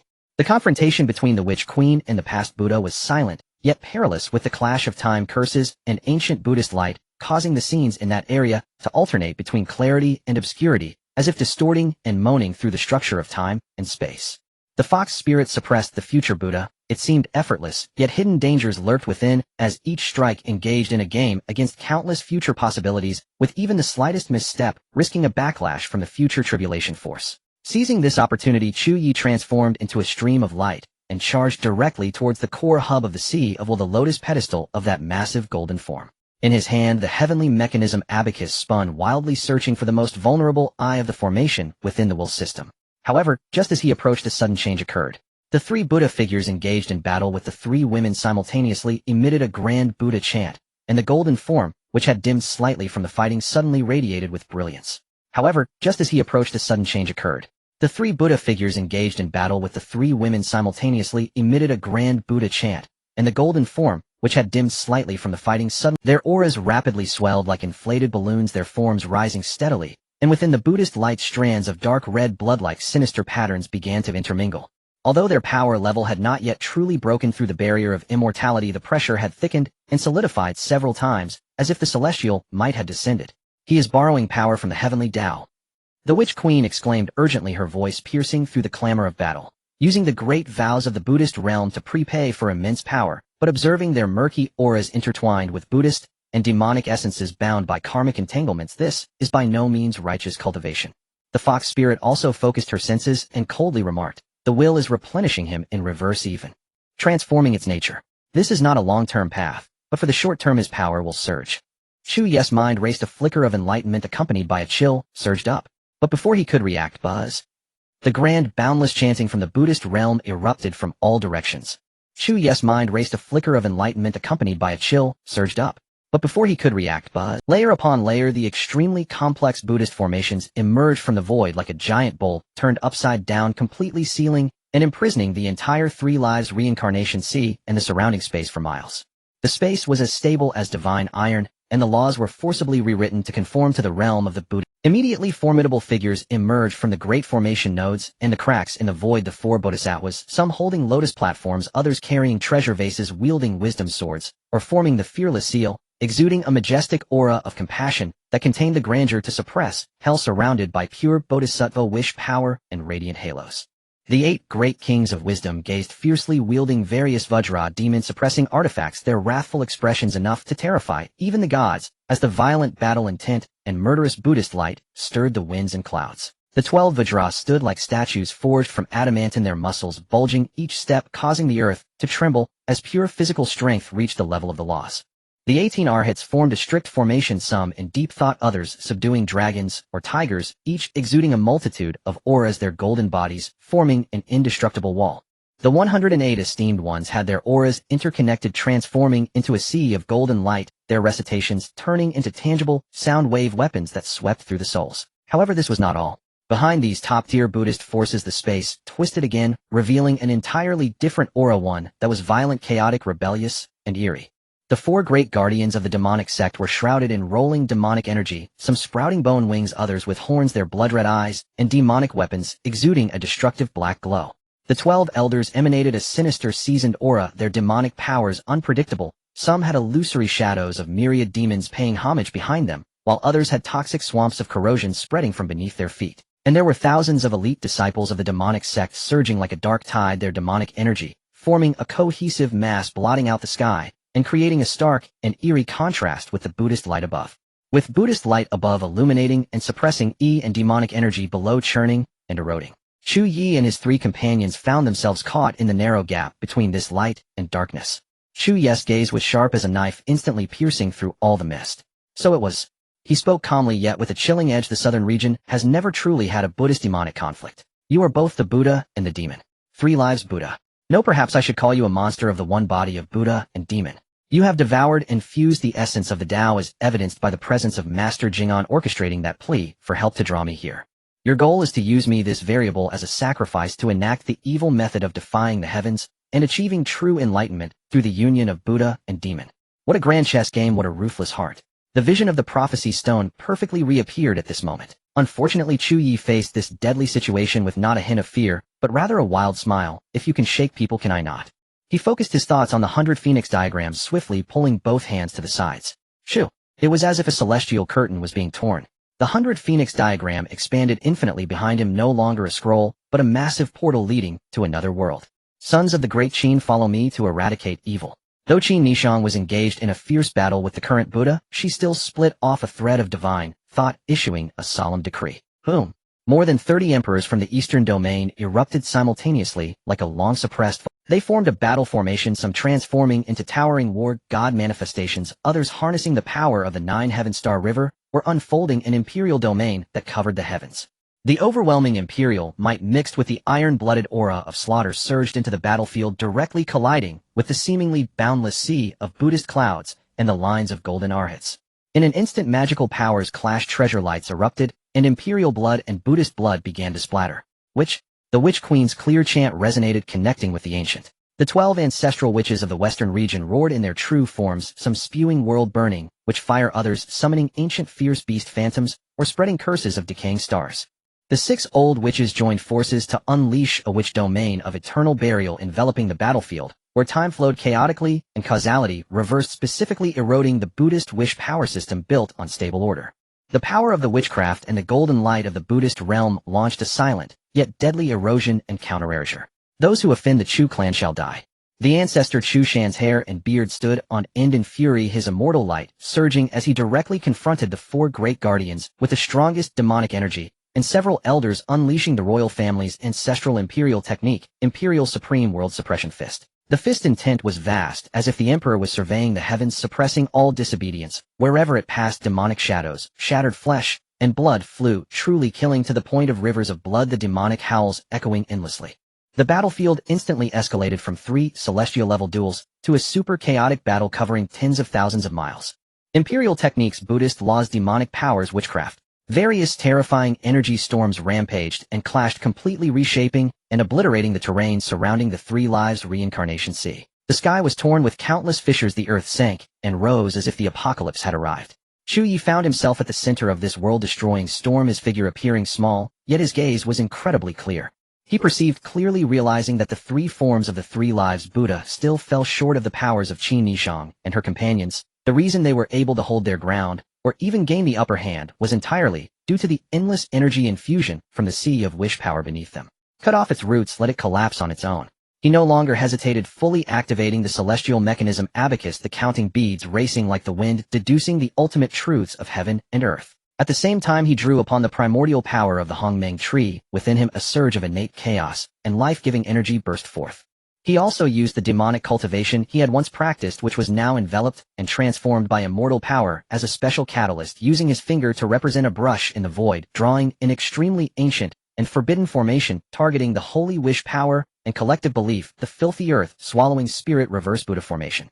As the formation patterns began to appear, they emitted an ominous aura that dimmed the Buddhist light and agitated the demonic energy. Ancestor, please lend your grandson a hand, let me borrow some firewood. Chu Ye howled. Chu Shanhe, though engaged in battle with the masters of the demonic sect, laughed heartily. In response, good grandson, watch as the ancestor sends you some firewood. He unleashed his immortal power, transforming into a gigantic hand veined like a dragon or mountain, suddenly reaching into the area below where the disciples of the demonic sect were most densely packed, fingers curling. No. Ancestor, save me. Countless terrified disciples of the demonic sect along with several elders were scooped up like ants by the enormous hand. No matter how they struggled or unleashed their demonic powers, their attacks against the immortal giant hand were as futile as a drop in the ocean. The giant hand turned, casting the captured thousands of demonic disciples along with their surging demonic energy essence, blood, and soul essence, all into the core formation I of the filthy earth, swallowing spirit reverse Buddha formation that Chu Ye was shaping. Using the lives of countless demonic disciples as sacrifices, the primordial energy as the foundation of the formation, the celestial mechanism abacus to determine the universe, and the demonic essence as the catalyst, the formation rumbled to life. Whoa! The wails of ghosts and gods echoed through heaven and earth as if the gates of hell had been opened. At the center of the formation, boundless demonic energy, resentment, and essence blood were compressed, transformed, and purified, merging with the dual characteristics of creation and destruction of the Hongmeng purple energy, ultimately coalescing into an indescribably dark giant hand. This hand had curled claws, and the patterns on its palm were a twisted amalgamation of countless suffering faces entwined with the purest laws of filth, destruction, and termination. The moment it appeared, the Buddhist light above dimmed, and the demonic energy below cowered, as if it were the nemesis of all that was sacred and orderly. Fall. Chu Ye pointed like a sword, suddenly sweeping down. The dark giant hand, carrying the aura of terminating all disregarded spatial distances, and the purifying Buddhist light, directly struck toward the core of the boundless sea of wish power, aiming for the connection point between the 3 lives Buddha's golden body and the sea of wish power, with the filth of countless demons polluting the source of the pure land, with extreme evil power breaking the supremely holy light. No! How dare you destroy my 10th ascendier foundation? The 3 forms of the Buddha simultaneously let out earth-shattering roars and howls of rage, attempting to provide aid, yet were firmly entangled by Qin Nishang, the Witch Queen, and the Fox Immortal, even experiencing fluctuations in power due to the sudden disruption and pollution of the wish energy supply. The dark giant hand slammed down hard. Shoo! Like a heated iron brand plunging into ice and snow. At the moment the golden sea of wish power made contact with the dark giant hand, a horrifying corrosive sound erupted. The pure wish power was rapidly polluted, disintegrated, and evaporated. Countless points of faith extinguished their mournful cries. The energy torrent sustaining the 3 forms of the Buddha suddenly cut off and became chaotic. Qin Nishang's phoenix eyes blazed with cold light. Now, Imperial Sword Dao Severance. The purple gold divine dragon merged with the Imperial Sword, transforming into a world-splitting sword radiance that struck the Buddha's golden body upon its chest. The Witch Queen's pupils were deep and abyssal. Time. Return to burial. Countless cursed chains of time suddenly tightened, dragging the phantom of the past Buddha into a suddenly manifested fragment of the witch burial spacetime, representing eternal stillness. The Fox Immortal condensed moonlight at her fingertip into a point of ultimate frost. Future. Shatter. A single finger strike landed upon the core of the future Buddha, woven from countless possibilities. The frost light exploded, freezing and shattering countless future phantoms along with its main body. Crack. Boom. Puffed. The three manifestations of the Buddha suffered catastrophic damage almost simultaneously. Golden light burst apart, demonic patterns crumbled, countless fissures spiderwebbed across the colossal bodies, and their aura plummeted sharply. The main body of the three lifetimes Buddha was forced to remerge its three forms. Half of its face barely maintained a Buddhist visage while the other half was twisted with demonic patterns. Its aura was decayed and chaotic to the extreme, its eyes filled with madness, resentment, and unwillingness. He violently spat out a mouthful of golden black intertwined blood. He recklessly burned his last bit of origin blood essence and soul power, transforming into a dim Buddhist demonic escape light, attempting to tear through space and flee. Yet at the very moment, he activated his core escape technique, a faint yet extremely tenacious cold, pure, and clear fluctuation. Utterly out of place with the Buddhist and demonic aura here, erupted violently from deep within his body. This fluctuation was like the last glimmer of starlight in the darkness. Though weak, it precisely interfered with the most crucial link of his escape technique, the spatial coordinate anchoring. Jingon. The three lifetimes Buddha was both shocked and enraged, its escape light stalling. Still trying to leave? Would Qi Nishang, the Witch Queen, and the Fox Immortal ever let such a chance slip by? 3 layers of immortal shackles. The Imperial Dragon Lock, the Witch Ancestor Soul Chain, and the Moonlight Seal descended, instantly binding his broken body firmly in midair, rendering him completely immobile. Ha. Knowing escape was impossible, the 3 lifetimes Buddha burst into mad laughter filled with resentment and unwillingness.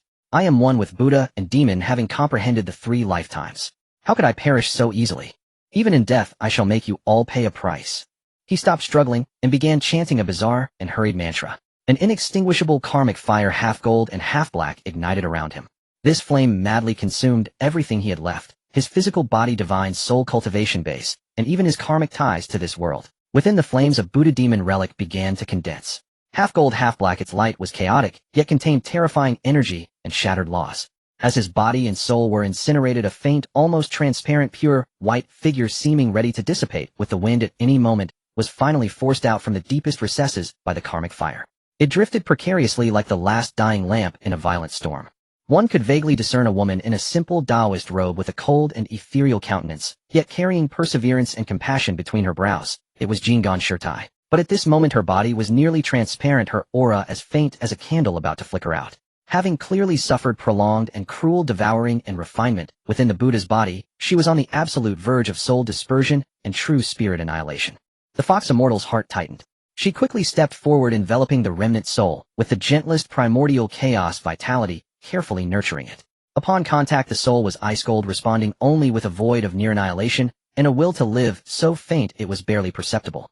The person was saved, but in such a state of utter exhaustion, with her origin almost completely devoured.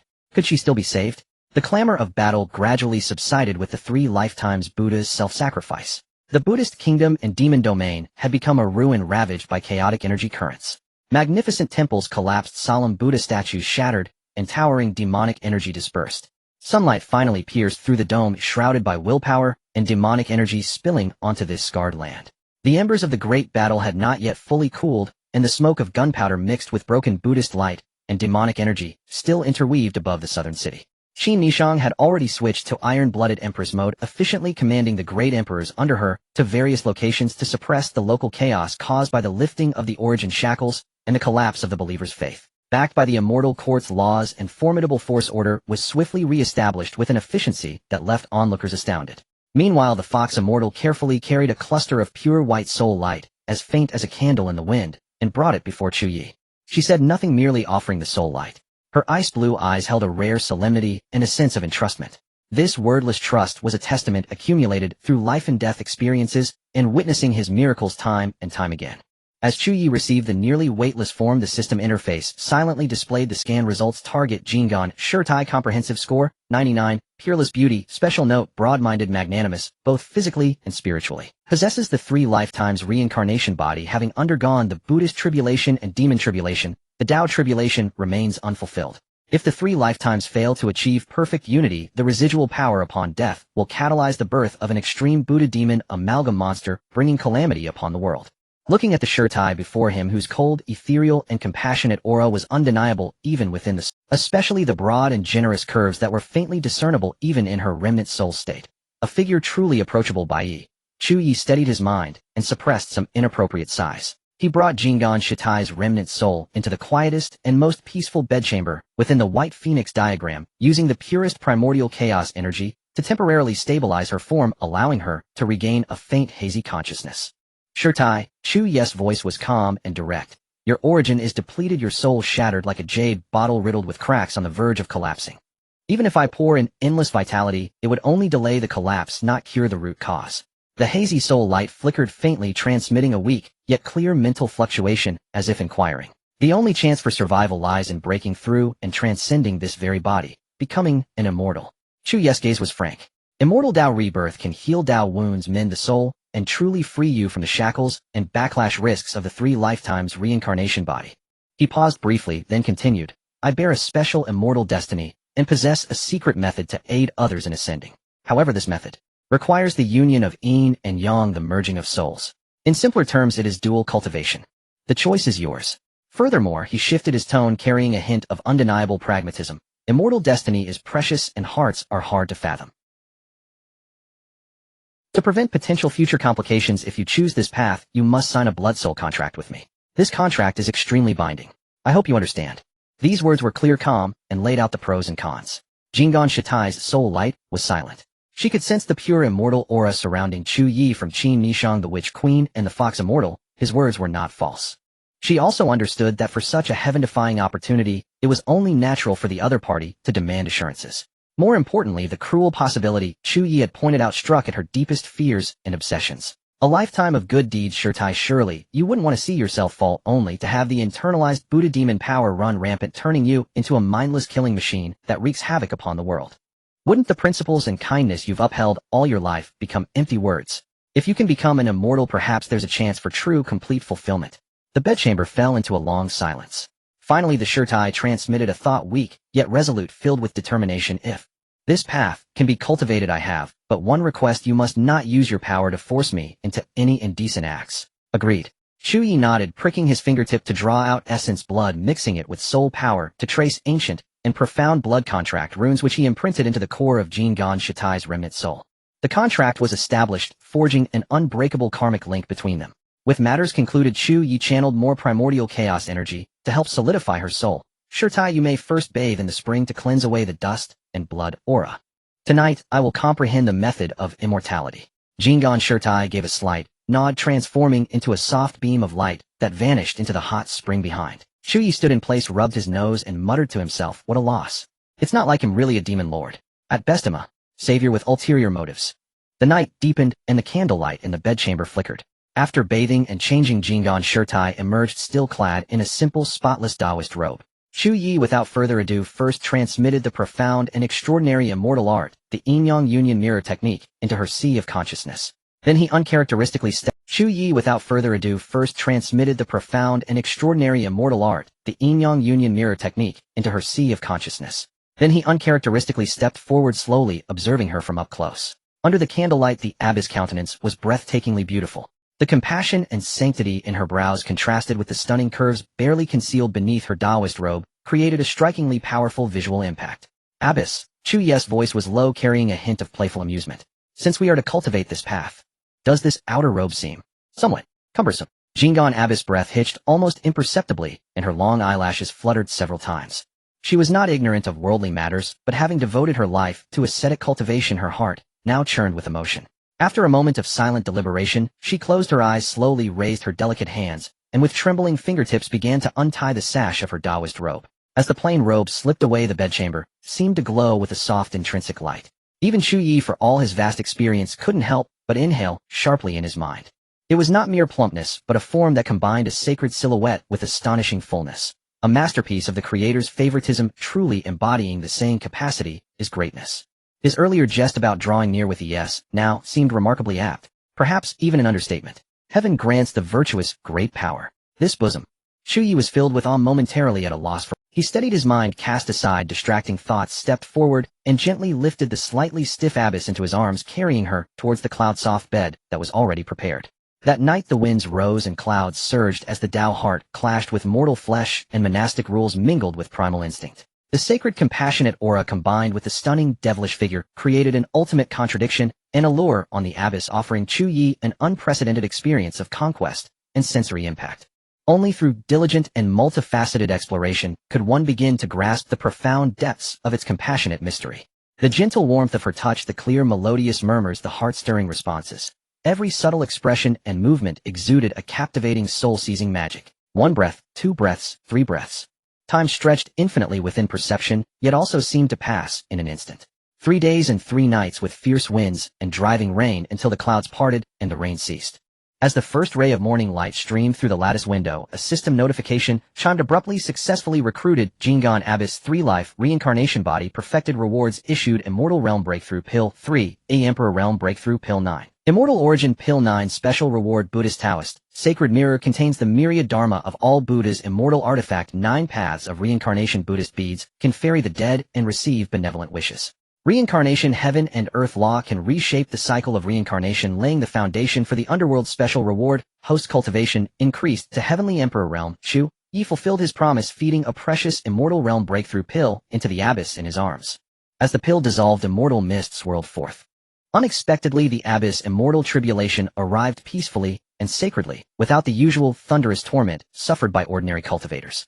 Instead, it was like a blessing from the heavenly Tao, using pure immortal light to wash away her mortal dust and reshape her immortal body. A process so smooth, it was astonishing. Even more miraculous, at the moment she attained the immortal realm, 3 hazy afterimages appeared behind her, quickly merging with her main body, one radiating solemn Buddhist light, like an ancient Buddha, seated on a lotus, enduring tribulations in the mortal world, its light pure and compassionate, resembling a bodhisattva, holding a pure vase, seemingly able to ferry all suffering from the world. One with demonic energy as grim as an abyss, treading blood, having comprehended the path of slaughter, its energy condensed yet free of malice, its gaze clear and sharp, wielding the authority of killing only to vanquish evil and uphold the Tao. The final one was her true self, with a clear Tao heart, compassionate and gentle, capable of gathering the purest benevolent wishes of the world. The 3 afterimages merged into one, appearing like a lotus and a leaf, yet also like myriad heavens layered upon each other, coalescing into a single entity, seemingly separate, yet unified, scattered yet gathered with the rhythm of the great Tao flowing within. Witnessing such an extraordinary vision combined with her capacity is greatness physique, Chu Ye suddenly understood that his earlier joke about drawing near with billions had indeed aligned with some profound heavenly principle. The so-called capacity was not merely about accommodating the body, but also accommodating the Tao, the heavens, the earth, and all sentient beings. 3 lives united as one merit fulfilled. All power converged into a single body, and Jingon Abyss aura surged steadily, stabilizing directly at the 3rd heaven of the immortal realm. Such an accumulation unleashed at last. Even Chu Ye had to exclaim, indeed, when one does good and accumulates virtue, the heavenly Tao always takes notice. This fruit of kindness is truly substantial. At this moment, Jingon Abyss appeared ethereal and immortal, surrounded by a unique blend of auras. The sacred compassion of Buddhism, the sharp valor of the demonic path, and the serene naturalness of the Tao. This complex and enchanting charm caused the flame in Chu Ye's heart, which had just settled, to flare up again. Ahem. He leaned close to the Abyss, whose eyes were still dazed upon waking, and said with utmost seriousness, Abyss, having just ascended to the immortal realm, your cultivation base may be unstable. To ensure complete safety, it is necessary to consolidate it further. I am one who always helps to the very end. With that, before she could fully react, he had already covered her. And so another 6 days and 6 nights of arduous cultivation to consolidate her realm unfolded within the bedchamber. Chu Ye proved through his actions that he possessed an extraordinary passion and endurance for helping others and act. Thus it was earth-shattering once more, like the spring tide arriving with evening rain. Outside the window, the morning light grew stronger, illuminating the bedchamber, yet it could not obscure the room's exquisite intertwined aura of romance and Tao rhythm. Several days later, Chu Ye, refreshed and at ease, stepped out of the 100 Phoenix diagram side by side with Jingon Abyss. Outside in the southern domain, the dust had settled and the world had changed. Qin Nishang, with an iron fist and irrefutable evidence, exposed the bloody truth hidden beneath the millennia-old facade of Buddhism's hypocrisy. The beings of the southern domain awoke as if from a dream, and their fury at the shattered faith surged like a mighty torrent. Once prosperous temples were toppled, gilded Buddha statues were either burned or smashed to pieces. The once flourishing Buddhist power suffered a freefall decline in a short span of time. It perfectly illustrated the saying, watch him build his tower to the sky, watch him watch it collapse. The cycles of heaven alternate, as one wanes another waxes. In contrast, Taoist temples were preserved to the greatest extent, their incense burning even more vigorously than before. Naturally, this included a favor from the new ruler Qin Nishang. She was all too aware of Chu Ye's hobbies, since the aloof and ethereal Jingon Abyss had already fallen into his hands. It was only a matter of time before they called each other sister. A little courtesy now would go a long way. The southern domain was unified and the overall situation was set. Chu Ye had little interest in such worldly affairs. His core objective for this trip had already been exceeded. On the eve of his departure, he sought out a quiet Taoist temple where the incense had not died out, a place regarded by the people as a new hope. Inside the meditation room, the scent of sandalwood curled upwards and the atmosphere ought to have been solemn. However, Jinggan Abbess, revered by the world as a living bodhisattva, was currently experiencing her own personal violent storm. Chu Ye argued eloquently, claiming it was a special therapy to cure old ailments and consolidate the new realm. Facing his utterly absurd, yet confident rhetoric, the abbess' cold, elegant face was etched with helplessness, though she offered no real resistance. Having cultivated for so many years, she had likely never imagined that she would one day, within the confines of her own meditation chamber, forge such a profound and intimate karmic bond with a man. As the storm subsided and the clouds parted, Chu Ye contentedly held the beauty in his arms, his gaze lingering over her stunning curves. He inwardly praised the system's 99-point score, thinking that every exchange left him with an unforgettable aftertaste. A sudden thought crossed his mind, and he asked curiously, "By the way, what exactly is your connection with the Fox Immortal? How could someone so devoted to the great Tao, that Ice Queen, abandon everything to save you?" Jinggan Abbess nestled in his arms, and upon hearing this, she let out a soft sigh. "I once saved her when she was on the verge of death, before she had even taken her true form." She paused, a glimmer of pity flashing in her eyes. "The Fox Immortal. Her lineage has endured much suffering. The Snow Moon Spirit Foxes were once one of the 9 great royal clans of the northern frontier, blessed with peerless beauty and innate charm. Yet what made them also broke them. In the words of the ancients, to possess a treasure is to invite calamity. The Spirit Fox clan's talent wasn't top tier, and their devastating beauty became a death warrant. The previous Fox Lord died young, and the clan was coveted and torn apart by many forces. Many members were captured because of their looks, suffering tragic fates. As the last bloodline of the main branch, she only escaped her ancestral lands thanks to her mother's desperate protection, fleeing in a chase that led her all the way to the edge of the northern frontier. I happened to be on my travels and saved her just as she was drawing her last breaths." She looked up at Chu Ye, her tone turning serious. "Don't be fooled by her cold and aloof exterior. She is fiercely loyal, repaying kindness and enmity in kind. People often simplify others into good or bad. Those who are kind to her naturally see her as good, those she considers enemies see her as cold and ruthless. The black and white of this world is rarely so simple." Chu Ye listened, lost in thought. He then told the abbess he was returning to the great Chu Empire, and that she could contact him anytime via the spatial mark left on her by the 100 Phoenix diagram. The abbess nodded gently, saying no more. Her mind was made up. She would remain in the southern domain, doing her utmost to atone for the sins committed by the Buddhist sect and heal the land's devastation. As long as suffering persisted in the mortal world, her steps would not cease. Chu Ye chose to respect her decision. He didn't consider himself a saint, even a bit selfish, but it was precisely for that reason that he genuinely respected and admired such selfless compassion, never forcing his will or trying to obstruct her path. After their tender moment, Chu Ye arrived at the heart of the former Buddhist kingdom, now reduced to ruins.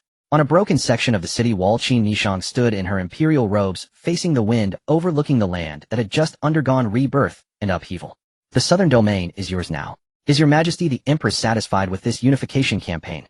Chu Ye walked up beside her, asking with a smile. Qin Nishang's gaze was distant, looking past the ruins before her, as if seeing the mist-shrouded heart of the continent. "Satisfied.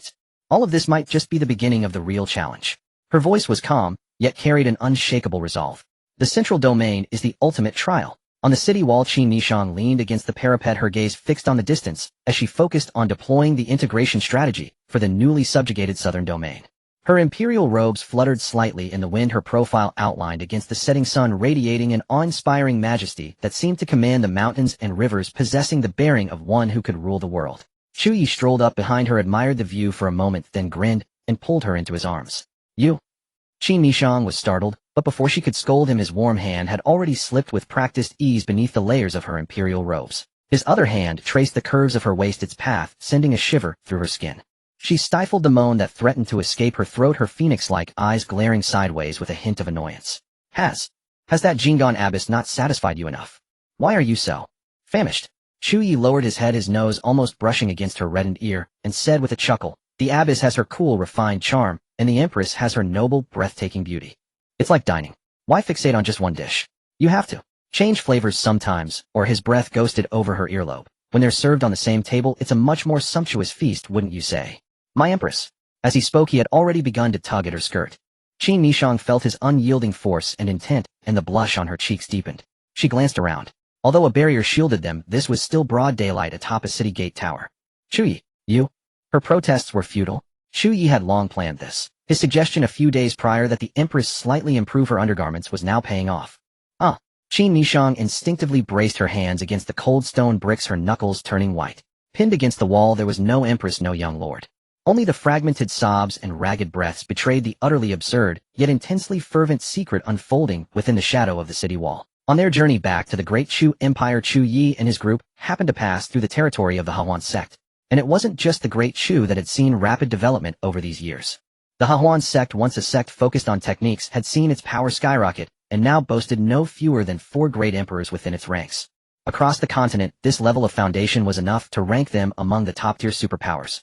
Yet everyone in the Dao Xuan Sect, from the reclusive ancestor to the reigning sect master, was well aware that their upgrade from a specialty sect to a powerhouse sect was all because they had latched onto a golden thigh Chu Ye. After all, from the ancestor to the sect master to the saintess, they had all been captured by Chu Ye long ago. The number of their exchanges was too many to count on 10 fingers. Since they had paid the price, Chu Ye was never stingy. He provided ample pills and resources, single-handedly forging this luxurious one sect, 4 emperors configuration. To solidify this strategic cooperative partnership, the Dao Xuan Sect went to great lengths. Not only did they research and perfect their ancestral arts of the bedchamber to unprecedented heights, but they also invested heavily in talent acquisition, recruiting disciples every year. Spiritual roots and aptitudes, those were secondary. The primary criteria were simple, stunning beauty, a supple figure, and preferably a special constitution. In their view, as long as Chu Ye fancied them, even a pig would be piled into a divine pig by this gentleman's resource. One day, Chu Ye silently descended upon the main peak's grand hall of the Dao Xuan Sect.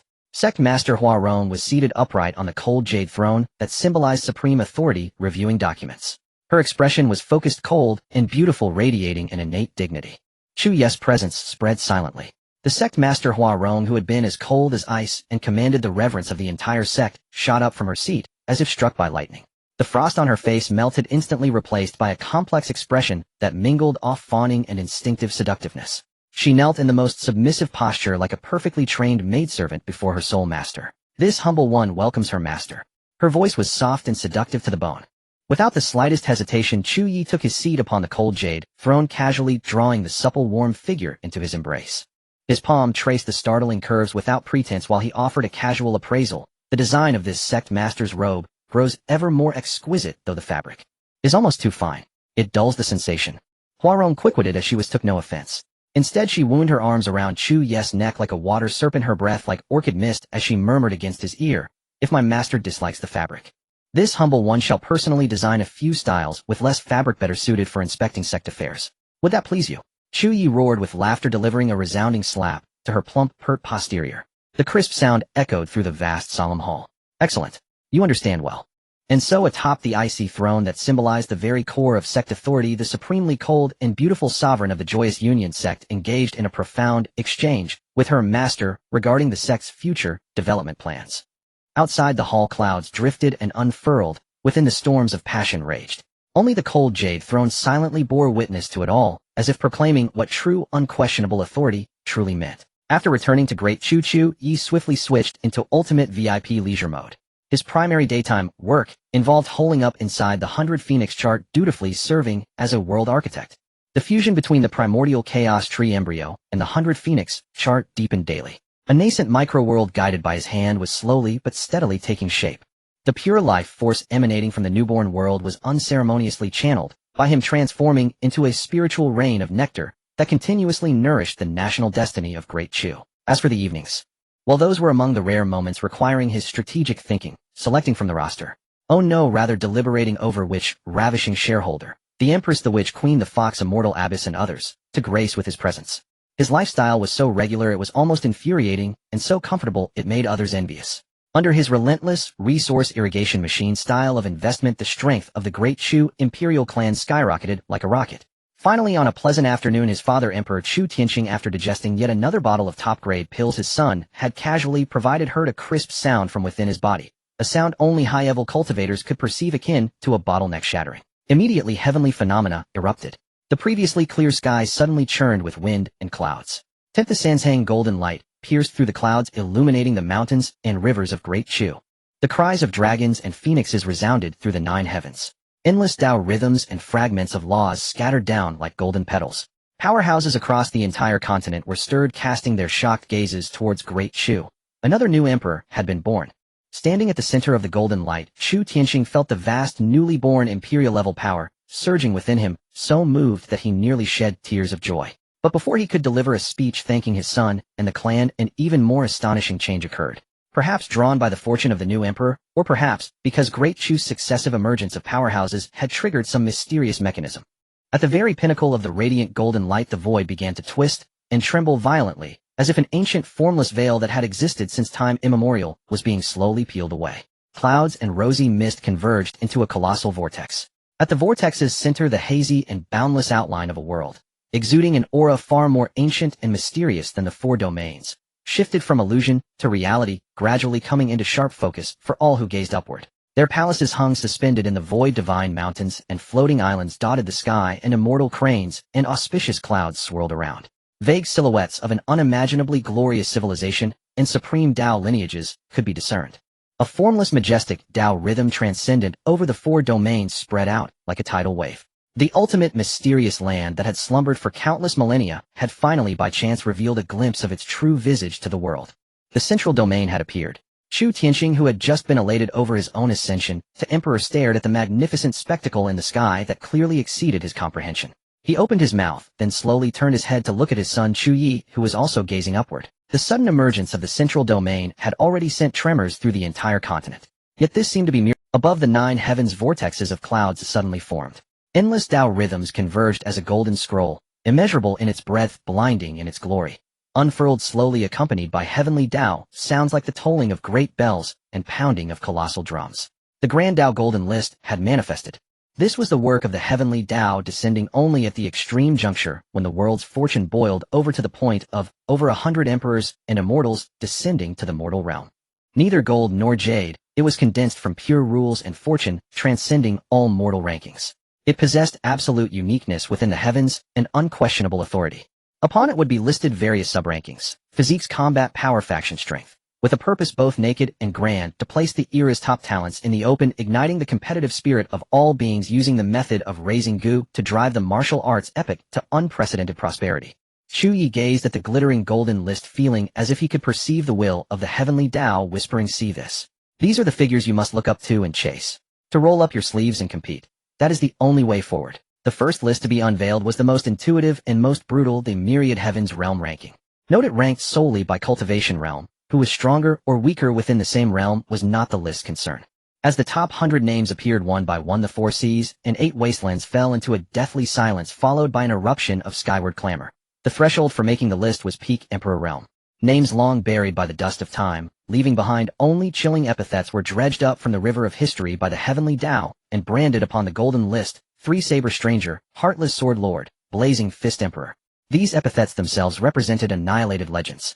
Countless elder cultivators stared at these names, trembling with excitement. The younger generation, however, felt a chill run down their spines. Such ferocious figures ranked only in the dozens, unable to even touch the threshold of the top 10. The list's weight and terror instantly struck deep into everyone's hearts.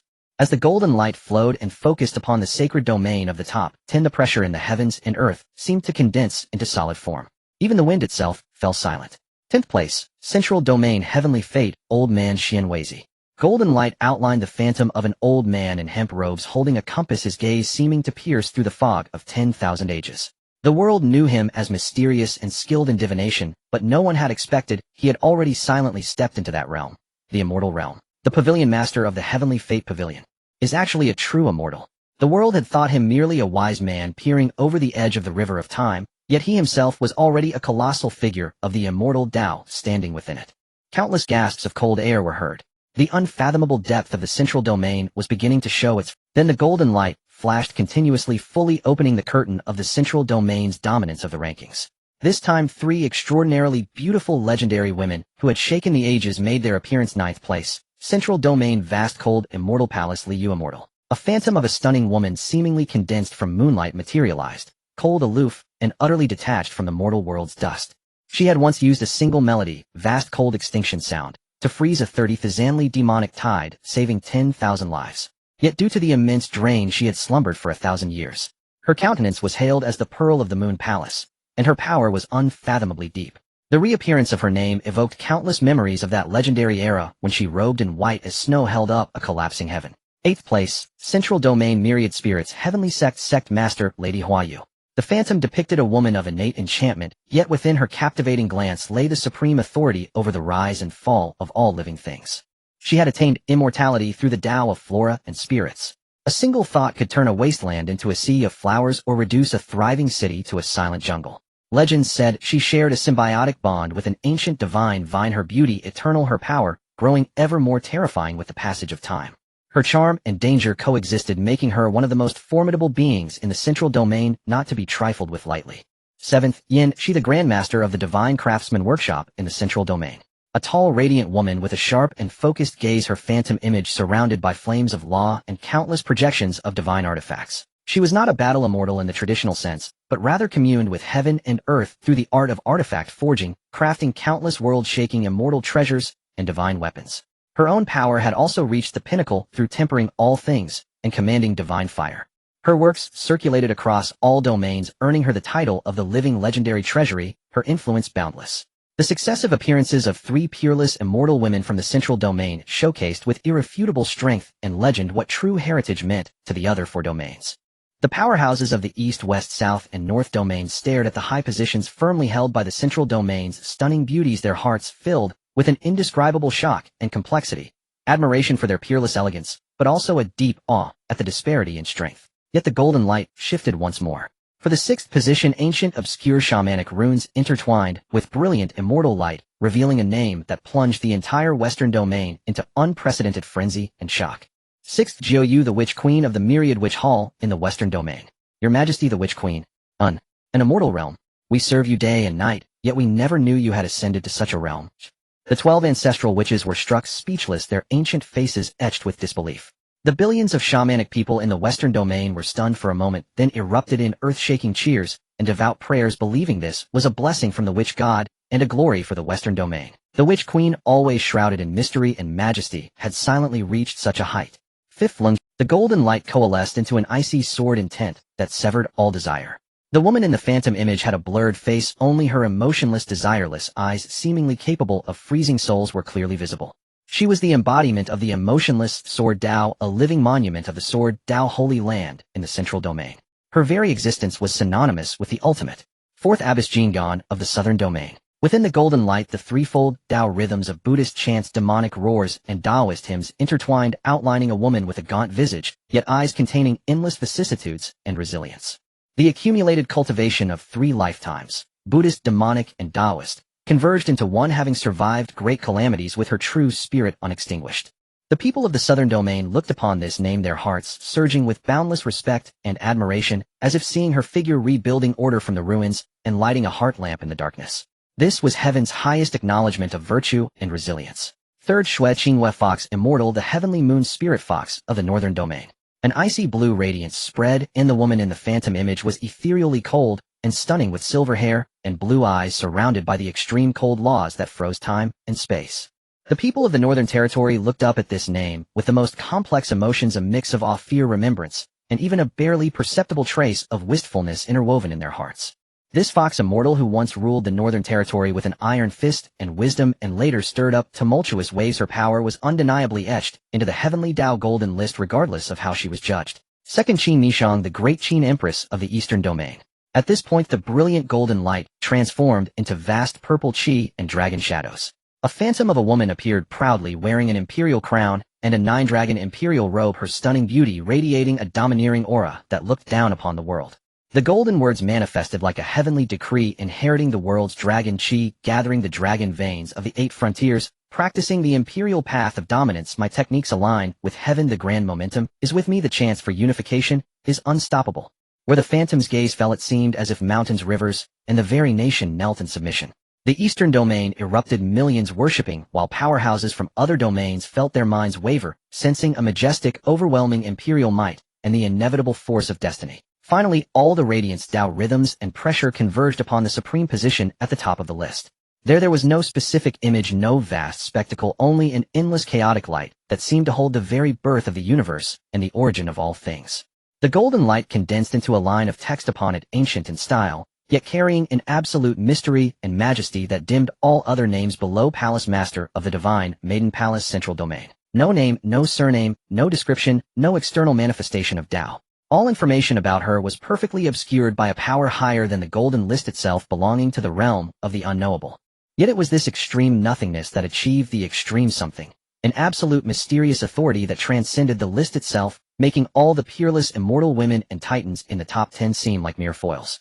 She seemed to stand at the end of all legends, the source of all light, and the ultimate enigma. Chu Ye stood atop the imperial palace of Great Chu, gazing up with keen interest at this majestic golden list that stirred the winds and clouds of the world. His gaze swept past Li Yu's coldness, Hua Ye's allure, and Yin Zai's sharpness, pausing briefly on familiar names like the Witch, Queen Jing'an, the Fox Immortal, and Nishang, before finally locking onto the chaotic light at the top. Tisk Heaven's Dao is quite skilled at creating stars and forcing spending. He stroked his chin, a glint in his eyes like a hunter spotting rare prey. First it shows off a bunch of SS or level stunning female immortals from the central domain to set the stage, then brings up a few of my own to balance things out, and finally dangles an ultimate mystery prize to whet everyone's appetite. Deep strategy indeed. The system interface within him seemed to sense something warming slightly, as if silently locking onto the most dazzling names on the list, especially the divine maiden palace master, shrouded in chaos. However, Chu Ye stretched lazily, his smile turning playful. With the list out, the targets for my conquest are clear. The central domain. The divine maiden palace. It seems the final boss of this collecting journey has finally shown its health bar. I wonder if this palace master's rating will hit the legendary 100. The golden afterglow of the heavenly realm list was still flowing across the sky, but the grand Dao golden list, seemingly sentient, decisively turned to its second page, the myriad domain power reformation list. This list specialized in showing off foundations using the number of immortal realm ancestors, Great Emperor, Pinnacle, Ordinary, Great Emperor, and Quasi-Emperor seeds under one's command as hard indicators, functioning as the Heavenly Daos officially certified top club membership directory. Who was a true magnate, who was a potential stock, was clear at a glance. The list began to reveal its rankings from the one-by-one names that shook their regions appeared with their data, and as expected, the central domain forces like a golden flood dominated the front pages. 9 Heavens Thunder Pond, impressive data, its disciples, all hot-tempered thunder mages skilled in physical salvation via heavenly thunder dharma decrees, with its mountain-protecting grand formation hailed as the strongest thunder mage training base in the cultivation world. Shinong Valley data was above average, but noted for incalculable networking value. The continent's top medical and alchemy trust with a special strategic position. As the saying goes, you can afford to offend a swordsman, but you'd better not offend the one who refines your pills. Tiangong City flashy data, noted for immense war potential. The heavy industry and arms complex of the cultivation world, known for sky ships blotting out the sun, war puppets surging like tides. A common jest when Tiangong City fights, they never ask how many enemies there are, only where the battlefield is, and if there's enough firepower. As the rankings surged into the top 10, the atmosphere grew tense, each name striking like a hammer upon the hearts of the world. 10th place, Heavenly Secrets Pavilion. Core Data Transcendent X1 Old Man Heavenly Secrets Great Emperor Peak X4, Great Emperor X9, Quasi-Emperors numerous. It truly is that old man. A transcendent holding the fort coupled with unfathomable divination skills. This ranking is likely conservative. The Heavenly Secrets Pavilion sells intelligence and fortunes, and now they claim to sell immortal fates. This business has grown too vast. 9th place, Myriad Witch Hall, Witch God Hall. Core Data Transcendent X1, Witch Queen 9 Shades Great Emperor Peak X12, Great Emperor X8, Quasi-Emperors numerous. The Western regions erupted, foreign lands shocked. Heaven blesses the Western regions. The Witch Queen has silently ascended to immortality. Those 12 at Great Emperor Peak. Could they be ancestral witches? Weren't they long since? A chilling thought. The Western regions stayed low-key for 10 millennia, yet their foundations run this deep. We must treat them with far more respect henceforth. 8th place, Divine Craftsman Workshop. Core Data Transcendent X1 Blaze Dawn Fairy Great Emperor Peak X11, Great Emperor X16, Quasi-Emperors abundant. The crowd marveled, truly the foremost tech geek alliance of the cultivation world. One transcendent capable of forging immortal artifacts, 4 peak master craftsmen. With such a lineup, even their janitor probably wields a Quasi-Emperor weapon. Blaze Dawn Fairy herself is a walking ultimate strategic weapon. This ranking is well-deserved. 7th place, Sword Ruins. Core Data Transcendent X1 Cold Moon Great Emperor Peak X5, Great Emperor X21, Quasi-Emperors, all sword cultivators, numbering 108. People gasped collectively, 108 Quasi-Sword Emperors. That's a lineup that could annihilate nations single-handedly. Sword cultivators reign supreme in offense, with so many gathered together. Does heaven think the world is too peaceful? With Cold Moon Fairy at the helm, these sword fanatics have even more backbone. 6th place, Myriad Spirits Heavenly Sect. Core Data Transcendent X1 Flower Rain Matron Great Emperor Peak X11, Great Emperor X32, Quasi-Emperors mostly special beings or symbiotic entities. Coexisting with nature. How many of these entries are non-human? 6 at the peak, likely ancient spiritual roots or totemic sacred beasts. Their combat power defies conventional logic. Flower Ray Matron appears alluring, but she truly commands life, death, withering, and flourishing. A formidable figure. 5th place, Vast Cold Immortal Palace. Core Data Transcendent X1 The Fairy Great Emperor Peak X21, Great Emperor X20 Quasi-Emperors, all cultivating the path of frigid ice. Comprised entirely of women, yet ranked 5th. The Moon Palace Fairies live up to their name. 7 at the peak. Could it be that all the retired or frozen palace masters from past generations still endure?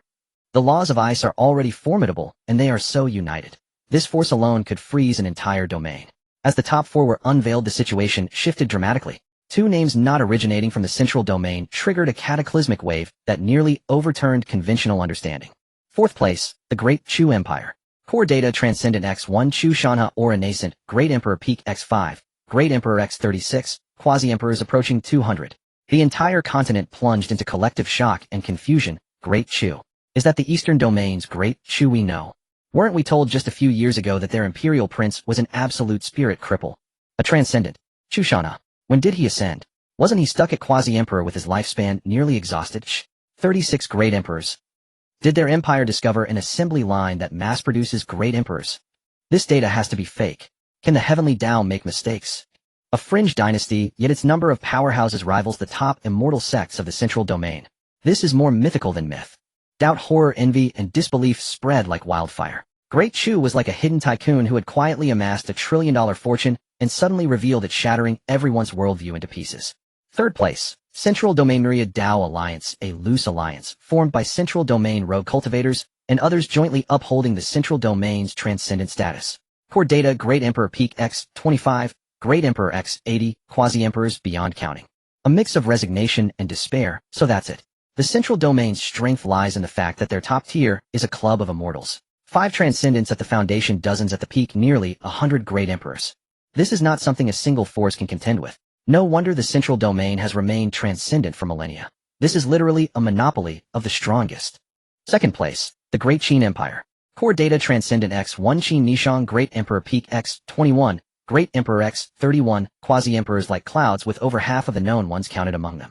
A special annotation was appended: has effectively unified the territories and spiritual fortunes of the eastern, western, southern, and northern domains, achieving a grand unified structure. Everyone's comprehension utterly collapsed. What? Not only is Great Qin stronger than that cheating Great Chu, but they've already unified the 4 domains. How many years has it been? How did she do it? Did they just kneel the moment she flew over? The Eastern Domain is her home base. The Witch Queen of the Western regions is on good terms with her. The Fox Immortal of the Northern Domain has submitted, and the Southern Domain was recently pacified. This isn't military conquest. This is the mandate of heaven granting her a one-click merge. Empress Qin Nishang. Is she truly cultivating the path of an emperor and not the path of speedrun? If Great Chu was an anomaly in the data, then Great Qin was a shattering of the paradigm.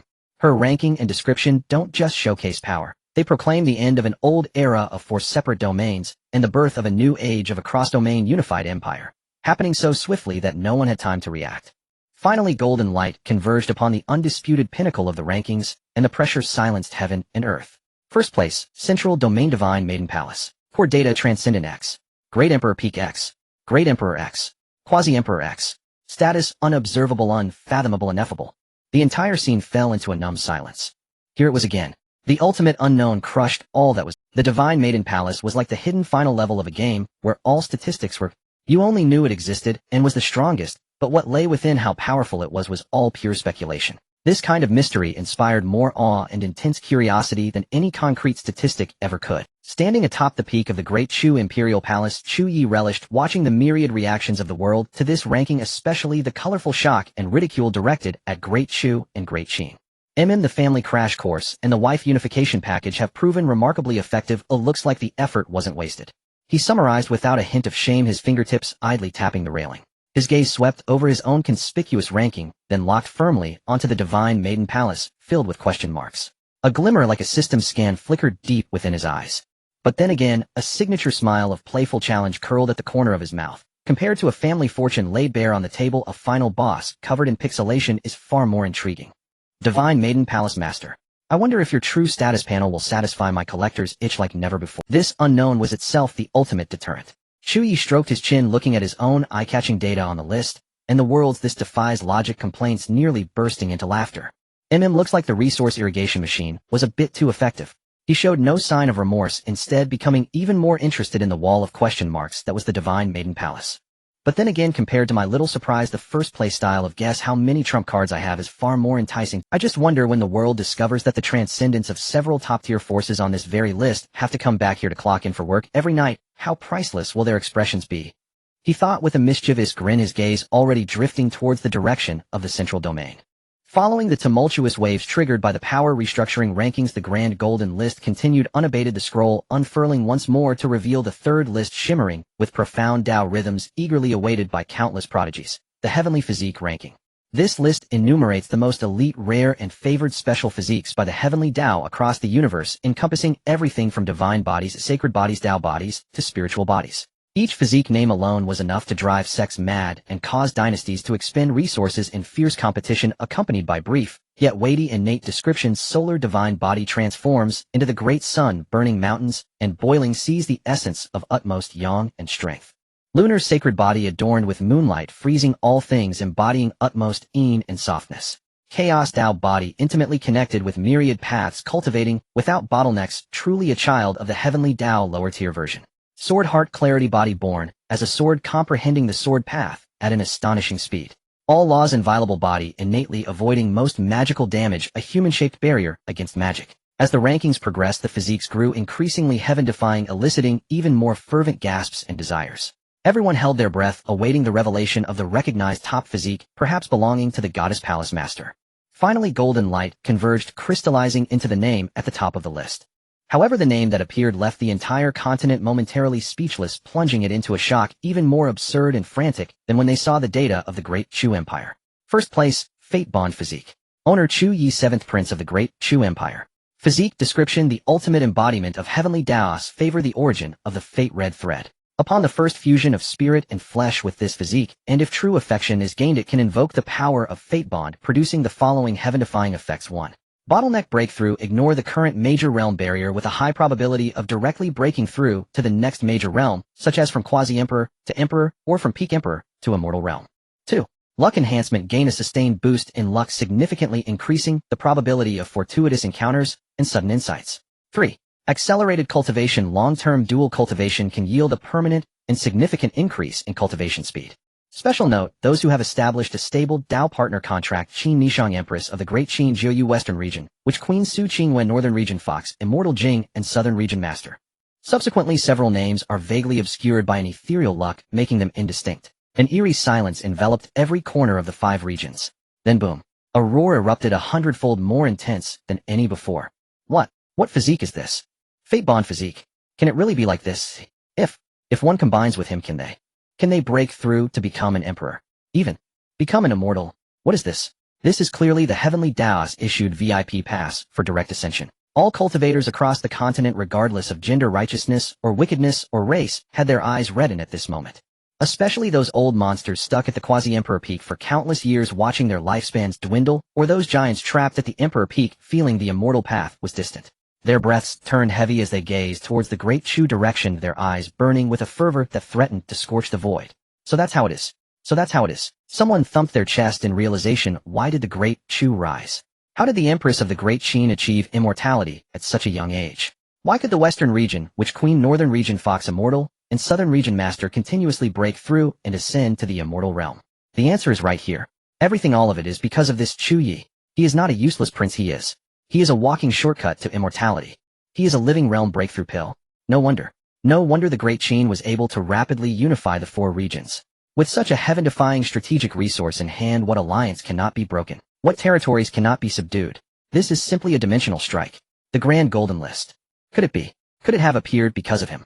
A more terrifying and revolutionary thought exploded in the minds of a few wise individuals. First, it was the personal strength ranking, highlighting that the powerful women around him were beneficiaries. Then, it was the power ranking, emphasizing the core resource of the Great Chu and Great Qin's abnormal rise. Now it is the physique ranking, directly pointing out the root cause.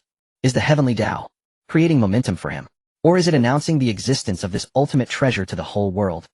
Once this thought arose, it spread like wildfire, shaking countless hearts, and the gazes towards the Grand Golden List transformed. This is hardly a fair ranking. It is simply the heavenly Dao crafting a marriage and power expansion advertisement tailored for a certain favorite son. Inside the great Chu imperial palace, the recently relieved ancestor, Chu Tianqing, who felt that his family had finally achieved glory, now had his smile frozen cold sweat pouring down his forehead. He glanced at the dazzling golden list in the sky, which seemed to expose his grandson, and then at his grandson Chu Ye, who instantly became the universe's most radiant target, his lips trembling slightly. Year. Is this list? Is it written a bit too detailed? What list is this? This is a death warrant. In the future, the threshold of the great Chu may be trampled by suitors, and the hidden covetous eyes and dark hands will be endless. Chu Ye himself was also gazing up at the list, and the usual nonchalant smile on his face showed the first signs, replaced by a complex expression, mixed with "I knew it would be like this, heavenly Dao, you tricked me," and a hint of some fate-bond physique. With effects displayed and successful cases showcased, he rubbed his chin, feeling that the system within him seemed to flicker silently, as if saying, "Look, the host produced by this system is that impressive."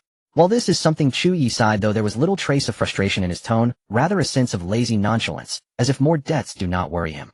Previously, I was busy looking for high-scoring targets. In the future, I might have to deal with the high-scoring and possibly troublesome targets flocking from all over the world, to be publicly auctioned by the heavenly Dao for soft rice. This experience is truly unparalleled. He swept his gaze over the few clear Dao partner names on the list, then glanced at the vague hints of several from the Dao Xuan Sect behind them, and the corners of his mouth couldn't help but curve into a smile. However, he muttered softly, a sharp glint flashing in his eyes, "Since the heavenly Dao has set the stage and the audience is gathered, and has even granted me such an untouchable persona, then should I not transform this grand struggle of the world into my marriage and power expansion special to honor this favor? But those in the central domain, especially that mysterious palace mistress of the divine maiden, what will they think when they see this ranking?" Chu Ye gazed toward the central domain, the intrigue in his eyes burning ever brighter. The Grand Dao Golden ranking hung high, and the name destined soulmate physique shook the heavens and earth. Chu Ye, once dismissed as a crippled prince, had in a way no one could have foreseen truly ascended to the very center of the grand stage of this era, drawing the most fervent, most complex, and most perilous gazes from across the world. As the final rays of golden light from the physique ranking faded, the Grand Dao Golden ranking, which had dominated the sky and stirred the winds and clouds of the world, finally completed its grand proclamation. Just as it had appeared, it began to recede into the depths of the void, carrying boundless majesty and the rhythm of the Dao, leaving behind only ripples of spiritual energy in the sky and a perception of the world that had been utterly reshaped. Yet the golden ranking did not claim the world's attention without a price.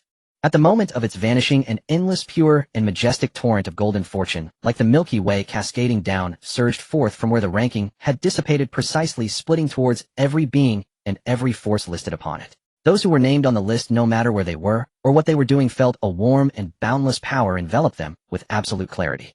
Cultivators found their absorption of spiritual energy abruptly accelerating. Artifact refiners achieved finer control over their spiritual flames. Even walking might lead one to stumble upon treasure. Being ranked, especially at a high rank, genuinely granted the favor and blessing of heaven's Dao fortune. The higher the rank, the more enviably massive the share of fortune. Chu Ye, as the shocking top of the physique ranking, was at the heart of this passive benefit, feeling the most violent surge of fortune. The golden torrent seemed to wash him from within and without, and in the unseen, countless threads of good luck began to weave themselves into his destiny. But at the same time, within this mystical sensation of fortune's blessing, Chu Ye keenly caught a trace of an extremely subtle, yet crystal clear will. The will of the heavenly Dao itself. The will had no specific language, yet it conveyed a sense of a mischievous delight in watching chaos unfold, even actively fanning the flames. Like a detached spectator whispering to the chess pieces suddenly injected with stimulants, "See, I've given you power, given you rankings, given you the reward preview you all crave. Now the stage is set, the lights are on, what are you waiting for? Get to fighting. Get to competing. Let me see just how spectacular this grand era's struggle can become."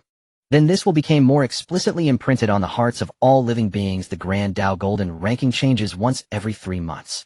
In the next update, a supreme treasure of the heavenly Dao will be bestowed upon the top rank to honor the Dao and encourage the heroes. Having distributed the merit, it then previewed the top-tier reward for the next version.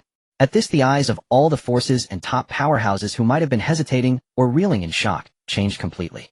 The fortune blessing is a long-term benefit, but a supreme treasure of the heavenly Dao is an immediate, game-changing super cheat. Who could remain unmoved? Chu Ye felt the surging fortune within him and the undisguised provocation from the heavenly Dao, and raised an eyebrow, while handing out buffs, making rankings, announcing rare drops. Heavenly Dao, are you moonlighting as the planner, referee, and biggest bookmaker of a massively multiplayer online Xianxiao arena? He mused inwardly. It can't be just for the fun of watching the show. To push the great era forward, to filter out the elites. Or preparing for something even more significant. He had a vague feeling that there must be a deeper purpose behind the golden ranking, but with too little information, it was hard to guess. Just as the world was digesting the aftermath of the ranking's conclusion and the shock of the heavenly Dao's proclamation, heaven and earth changed once more. He mused inwardly, it can't be just for the fun of watching the show. To push the great era forward to filter out the elites. Or, preparing for something even more significant. The central domain, that legendary ultimate land, had finally fully materialized, standing real and true directly above the four domains of east, west, south, and north. It wasn't closely attached, but floated on a higher spatial level, shrouded in endless auspicious clouds, immortal mist, and bands of profound law light. From afar it looked like an immense, boundless supercontinent suspended above the clouds, mysterious, majestic, and looking down from on high. What was even more striking were the four colossal heavenly stairways formed of pure spiritual light and spatial laws extending from the cloud-shrouded core of the central domain. Like four sacred bridges, they descended separately, firmly connecting to the core regions of the four domains. These four cloudy heaven ladders blazed with radiant light, their Dao rhythm flowing, emanating an aura that permitted passage, yet also carrying an undeniable sense of hierarchy and scrutiny. The central domain in this direct and arrogant manner proclaimed its transcendent superiority over the four domains. Want to step into the central domain? Fine, you may use the path we've graciously provided. Want to gaze upon the scenery of the central domain? Then climb this lofty heavenly ladder first. Just as the outside world was being turned upside down and stirred by undercurrents due to the destined soulmate physique and the power rankings, Chu Ye at the very just as the outside world was being turned upside down and stirred by undercurrents due to the destined soulmate physique and the power rankings, Chu Ye at the very eye of the storm received an invitation tinged with a hint of peculiarity. An invitation written on the unique spirit leaves of the myriad spirits celestial sect and exuding a fragrance of grass, and would pierce through layers of defenses to land steadily in his hands.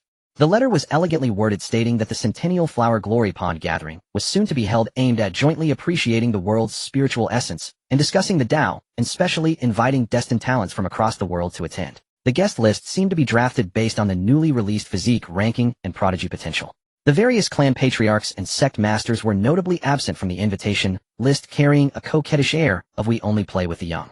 Flower Glory Pond gathering. Sounds like a high-end matchmaking event. I know, a high-end young cultivator mixer. Chu Ye rubbed the spirit leaf, a smile playing on his lips. The myriad spirits, celestial sect. Under Lady Flower reign. Are they trying to get a close look at a living prodigy, or are they trying to play matchmaker for their own geniuses? Go. He definitely had to go. It was a perfect chance to see the central domain's top tiered in the world within the 100 Phoenix diagram. Thanks to the boundless primordial life force emitted day, with a thought his form vanished from where he stood. He reappeared in the world within the 100 Phoenix diagram. Thanks to the boundless primordial life force emitted day and night by the primordial chaos tree embryo, this small world had long since transformed.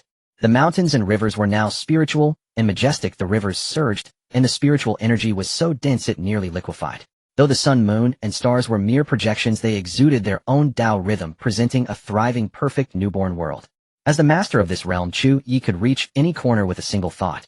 With a subtle shift of intention, he arrived before a pristine palace built against an icy mountain.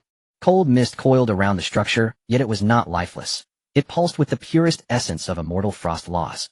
Within the hall, Fox Immortal Su Qingyue, clad in a plain white robe with silver hair, cascading like a waterfall, sat cross-legged in meditation upon a jade lotus platform. Visible pale blue Dao runes swirled around her, forming layered crystalline ripples that gathered and dispersed in endless cycles. Her aura had reached the pinnacle of the fourth tier of the immortal realm, and she was now surging against the barrier of the fifth. Her focus and hunger for power were so pure, they nearly materialized, rendering her a goddess carved from ice. Beautiful, yet exuding an aloofness that kept all at bay. Chu Ye stood silently for a moment, keenly sensing a slight stagnation and waning momentum in her aura's flow. Her foundation was a touch insufficient for breaking through. A true cultivation maniac. He sighed inwardly, yet his movements were swift. He communed with the world's origin through his will, and immediately the pure primordial chi scattered across heaven and earth responded, like a summons coalescing into a warm violet golden torrent. It poured into the Fox Immortal's body, silently, instantly replenishing her expended power and providing overwhelming energy that far surpassed the ordinary to fuel her breakthrough. Meanwhile, he stepped before the lotus platform, a pellet the size of a dragon's eye, the ninefold eye-soul spirit-nourishing pill, emitting a refreshing, mesmerizing fragrance, now in his hand. As the Fox Immortal focused entirely on her breakthrough, her defenses at their weakest, he flicked his finger, and the pill flew precisely into her slightly parted lips. His fingertips then lightly tapped several major acupoints on her body, using a unique technique to catalyze the medicine's power. Boom! The pill dissolved the moment it touched her tongue, merging with the primordial chi from within, and without into an overwhelming icy, yet warm surge that instantly shattered the resilient barrier. The Fox Immortal's icy blue Dao runes blazed brilliantly before abruptly contracting, all converging back into her body. A deeper, more solidified chill radiated faintly from her, the fifth tier of the immortal realm achieved. Her long lashes trembled as she slowly opened those ice-blue eyes. Vast law runes faded from her gaze, clearly reflecting Chu Ye's face, so close to hers. The young man wore his signature smile, playful yet warm, as if he had merely done something trivial. Chu Ye naturally walked behind her, wrapped his arm around her impossibly slender waist, and drew her gently into his embrace. He let her head rest against his shoulder, lowered his own, and deeply inhaled the cold, distinctive fragrance of her hair. "Don't rush next time," he said, his voice gentle, yet carrying undeniable concern. "Cultivation is like cooking a delicate dish. It succeeds when the heat is just right. Your pace already leaves many in the dust. Steady progress is the true path. If you damage your foundation by rushing, be heartbroken." The Fox Immortal allowed his embrace, merely tilting her head slightly, to cast a cool glance at him, feeling a certain restless hand wander ambiguously along her waist. Her tone was utterly calm, as if stating an objective fact. "Rest assured, he'll take good care of this body. If it's ever harmed, it will only be from being toyed with by you. It certainly won't be damaged by any other reason diminishing the utility of your treasured darling." Chu Ye let out a low chuckle, his chest vibrating as he leaned close to her ear, his warm breath brushing against her sensitive shell. "That's not quite right. Among my many treasured darlings, the one who pleases me most in the bedchamber has always been you, my fox. That utility is utterly unique." The Fox Immortal heard this, and an almost imperceptible flicker passed through her ice-blue pupils. She suddenly turned her head fully, her exquisite face nearly brushing against Chu Ye's cheek. Her warm breath, laced with cold fragrance, ghosted past his ear as she whispered, her voice low with a hint of veiled provocation and allure. "Oh, has Lord Chu Ye's body been drained by such pleasures? You've been here a while now. All you've done is use your hands and your mouth." Chu Ye's eyes darkened instantly. How could he withstand such teasing from this frosty vixen? Without another word, he scooped her up in his arms and strode toward the jade bed in the inner hall. "It seems I'll have to personally verify things before you fox learns how to write the word drained." Soon sounds that would make one blush echoed through the hall, mingled with the trembling of ice, jade, and muffled moans. After a long while the storm subsided. The Fox Immortal lay on her side, her head resting against Chu Ye's sweat-damp chest, a few silver strands clinging to her cheek, adding a touch of languid charm. Her fingertips traced idle circles over his heart as her voice returned to its usual coolness, though tinged with a post-passion rasp. "Speak. You're never nice without a reason. Coming all this way to help me break through, and then carrying on like this. What's your aim?" Chu Ye toyed with a lock of her silver hair, not bothering to beat around the bush. "Just received an invitation from the Myriad Spirits Heavenly Sect, asking me to attend some Blossom Glory Pool gathering in the Central Domain. I want to check it out and need a companion. Come with me." The Fox Immortal looked up at him, her ice-blue eyes reflecting his matter-of-fact expression. "The Central Domain. The Myriad Spirits Heavenly Sect." She frowned slightly. "Lady Flower Rain's territory. You certainly know how to pick places to stir up trouble." "Not stirring trouble. Attending an engagement." Chu Ye corrected, his fingers gliding along her smooth spine. "And while we're there, we'll see if the flowers of the Central Domain are more exquisite than those of the four domains." Chu Ye held her tighter, his gaze rising to the palace dome, as if piercing through the 100 phoenix tapestry toward the Central Domain, floating above the clouds. "It's time to friends in this. When do we leave?" "Within a few days." Chu Ye held her tighter, his gaze rising to the palace dome, as if piercing through the 100 phoenix tapestry toward the Central Domain, floating above the clouds. "It's time the friends in the Central Domain witnessed the elegance of our four domains." Days later, Chu Ye and the Fox Immortal set foot in the Central Domain. The moment their feet touched solid ground, the spiritual energy surged around them like aged vintage wine. Each breath made one feel their cultivation subtly swelling. "The Central Domain is the primordial core of this continent," the Fox Immortal said, walking beside him, her cool voice cutting through the bustling streets. 10,000 years ago, a great war forced this domain to isolate itself, expelling its most damaged scraps. That's how the eastern, western, southern, and northern domains came to be. Since then, the Central Domain has sealed itself to heal, only emerging during great eras. But its foundation has always been so thick it's almost despairing. Chu Ye recalled the rare immortal traces of the four domains, contrasting them with the glut of immortal powerhouses on the Central Domain's rankings, and nodded deeply. "This isn't just heritage. This is a cheat code for resources." He pulled out the invitation from the Myriad Spirits Heavenly Sect, and the spirit leaf patterns on it lit up automatically, projecting a green navigation light path that pointed directly to their destination. Service was impeccable. The so-called Myriad Spirits Heavenly Sect was more like a super ecological garden that had thrived for eons. Its structures and exotic flora were seamlessly integrated, and a rich, yet not cloying floral fragrance permeated every inch of the air. On the lotus platform, the mystery was unveiled, Welcome honored guests to the Huarongpool gathering. This is not a contest, but a mutually beneficial endeavor. He gestured towards the peculiar spirit plants surrounding them, each with distinct auras. Some rare treasures within the sect require specific spiritual energy, unique constitutions, or Taoist resonance to catalyze their maturation. You are all exceptionally gifted, making you the perfect spiritual conduits. Should you succeed in catalyzing the corresponding plants, you will not only gain a portion of their essence, but our sect also offers further rewards. This is a way to use your Tao to cultivate our treasures, while also granting you a fortuitous opportunity. At that moment, a maidservant stepped forward gracefully, placing a plant in a jade pot before Chu Ye. It was a bud vivid red, and about to bloom, eerily beautiful, radiating an aura of death. At that moment, a maidservant stepped forward gracefully, placing a plant in a jade pot before Chu Ye. It was a bud vivid red, and about to bloom, eerily beautiful, radiating an aura of death and reincarnation. The spider lily, the fox spirit, said, her icy gaze narrowing. A guide to the yellow springs blooming at the brink of reincarnation. Catalyzing it requires the laws of reincarnation, a Tao long lost to time. Chu Ye stared at the striking red, a faint profound fluctuation swirling around his right fingertip. A mere fragment of the reincarnation law he had comprehended after dual cultivation with the Abbess Jingan.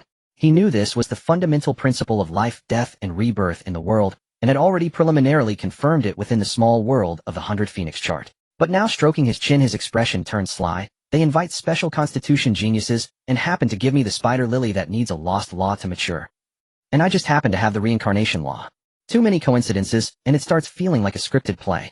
His gaze swept over the beaming elder at the center, then to the relatively normal spirit plants before the others.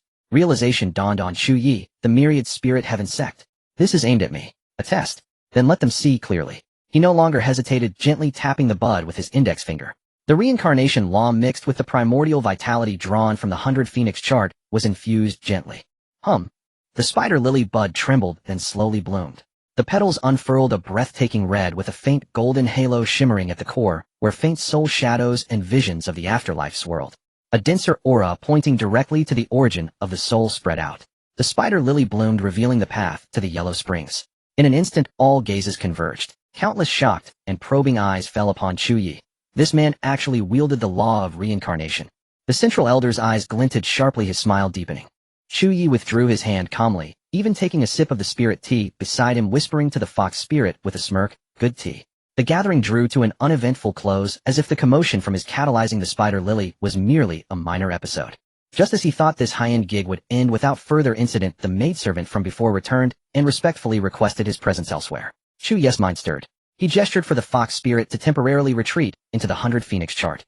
Going alone might be risky, but keeping her hidden in the shadows gave him a card to play. The maidservant, oblivious to this, led him through several winding garden paths to a more secluded hall deep within the sect, where spiritual energy was so dense it condensed into mist. Inside, on a bed carved from 10th of sandy-year-old warm jade, lay a young girl. Her features were as delicate as a porcelain doll, her body enveloped in a vast surging vital energy, as if immersed in a spring of life itself. Yet bizarrely, this boundless vitality upon entering her body vanished like a stone dropped into the sea, dissipating without a trace, as if her body were a perfect funnel that could hold no life force at all. More striking was a faint but undeniable aura of reincarnation swirling around the girl, sharing its source with the law Chu Ye had invoked to bloom the spider lily, yet far more chaotic and fragmented. Just then, a subtle rich fragrance of flowers permeated the air, and a figure moving like a swaying flower branch appeared silently before the bed. More striking was a faint but undeniable aura of reincarnation swirling around the girl, sharing its source with the law Chu Ye had invoked to bloom the spider lily, yet far more chaotic and fragmented. Her figure was stunningly curvaceous, almost devilish, yet her presence was as imposing as a mountain or an... What was most peculiar was her aura. One half was vibrant, surging with life, glowing green. The other was the withered, decaying stillness of autumn, dark and profound. These two forces blended together on her in a strange, yet harmonious way, creating a unique and formidable presence. She was the sovereign of the myriad spirit heaven sect, Lady Huayu. She dismissed her attendants, leaving only herself, Chu Ye, and the silent girl on the bed. Her eyes, which could make all flowers pale, appraised Chu Ye openly, her gaze sharp enough to dissect the soul. "Young Master Chu Ye," she began, her voice pleasant but direct, leaving no room for argument. "This Huarongpool gathering was held for my daughter's sake. I invited you because I sought the counsel of the celestial sage." She paused, her gaze falling upon her daughter's pale face, her tone complex. "That old man said my daughter's faint glimmer of hope lies with you." A mix of pain and resolve flickered in Lady Huaye's eyes as she quickly explained. Her daughter Hua Ling was born with the ominous phenomenon of spider lilies blooming, the yellow springs flowing backward. Her talent was unmatched within the sect, her cultivation path enviably smooth. However, at her comingafage ceremony at 18, a spider lily mark suddenly appeared on her forehead, and she collapsed on the spot. When she awoke, her soul was damaged, missing one soul and two spirits, leaving her incredibly fragile. Worse, her remnant soul and origin were being continuously eroded and compressed by an invisible force, eventually leading to a deep slumber, as precarious as a candle in the wind. After exhausting all my means, I discovered, Lady Chu Ye's voice lowered, that she possesses the legendary reincarnation physique. This constitution is naturally attuned to the great Tao of reincarnation, but it also makes her highly susceptible to its backlash. Her cultivation is insufficient to control this supreme law, and instead it is eroding her, causing her to lose her souls and spirits. Without intervention, she will ultimately return her soul to the heavens and be forced into reincarnation. After listening, Chu Ye internally exclaimed, "Good grief. This ailment is a congenital constitution bug. The version is too strong, the character level is too low, causing a system crash." He spread his hands, a helpless look on his face. "Milady, I am not a physician, nor am I a master of the reincarnation law. This ailment, I truly cannot cure it." He silently complained, "My reincarnation law is a max-level trial card directly instilled by the system. How would I know how to teach someone to cultivate it? System products are simple, crude, and effective, but the manual doesn't include a troubleshooting section." He refused bluntly and turned to leave. But as soon as he moved, he felt the space around him solidify, as if trapped in amber with the door completely sealed. Chu Ye's mouth twitched as he turned to look at the stunning sect master. Lady Chu Ye had shed all her charm, replaced by the ultimate authority and pressure of a dominant sovereign. The celestial sage has never been wrong, nor does he speak idly. I paid a heavy price, and he gave me only 4 words. Her life is in you. Her gaze burned intensely, her tone resolute. I beg you, young master, to act. Whatever price you ask, resources, treasures, sect support, even everything I can offer, shall be granted. She paused, a subtle chill creeping into her voice. You have a family, young master, and a homeland in Great Chu. Surely you can understand a mother's heart. Please, consider this carefully. Chu Ye was simply infuriated by her words. So gentle persuasion fails, then coercion follows, and when coercion proves insufficient, threats against family and nation ensue. That celestial diviner, that fraud of fate, unable to foresee a solution, simply casts blame upon others. If I refuse, does the sect master intend to detain me by force? A glacial chill surfaced in Chu Ye's eye. Madame Chu Ye stepped forward. A terrifying aura, withering and flourishing entwined, exploded outward. Her voice rang like clashing bronze and stone. To save my daughter, I am prepared to pay any price and commit any act. Today you will heal her, whether willing or not. Very well, very well. This is how one begs for aid. Do you truly take me for clay to be molded at will? Chu Ye laughed, a laugh born of fury, as his mind surged with intent. Su Qingyue, the fox immortal long concealed within the 100 Phoenix scroll, instantly manifested. Her ethereal, frigid divine aura rippled outward forcefully, countering Madame Chu Ye's oppressive pressure. 2 celestial auras collided violently within the confined space, shaking the very fabric of law and principle. Madame Chu Ye's expression remained unchanged as she raised her pale hand. The surrounding realm instantly blurred and warped spatial displacement. In the blink of an eye, the 3 stood amid an endless, surreal garden blooming with grotesque, radiant flowers.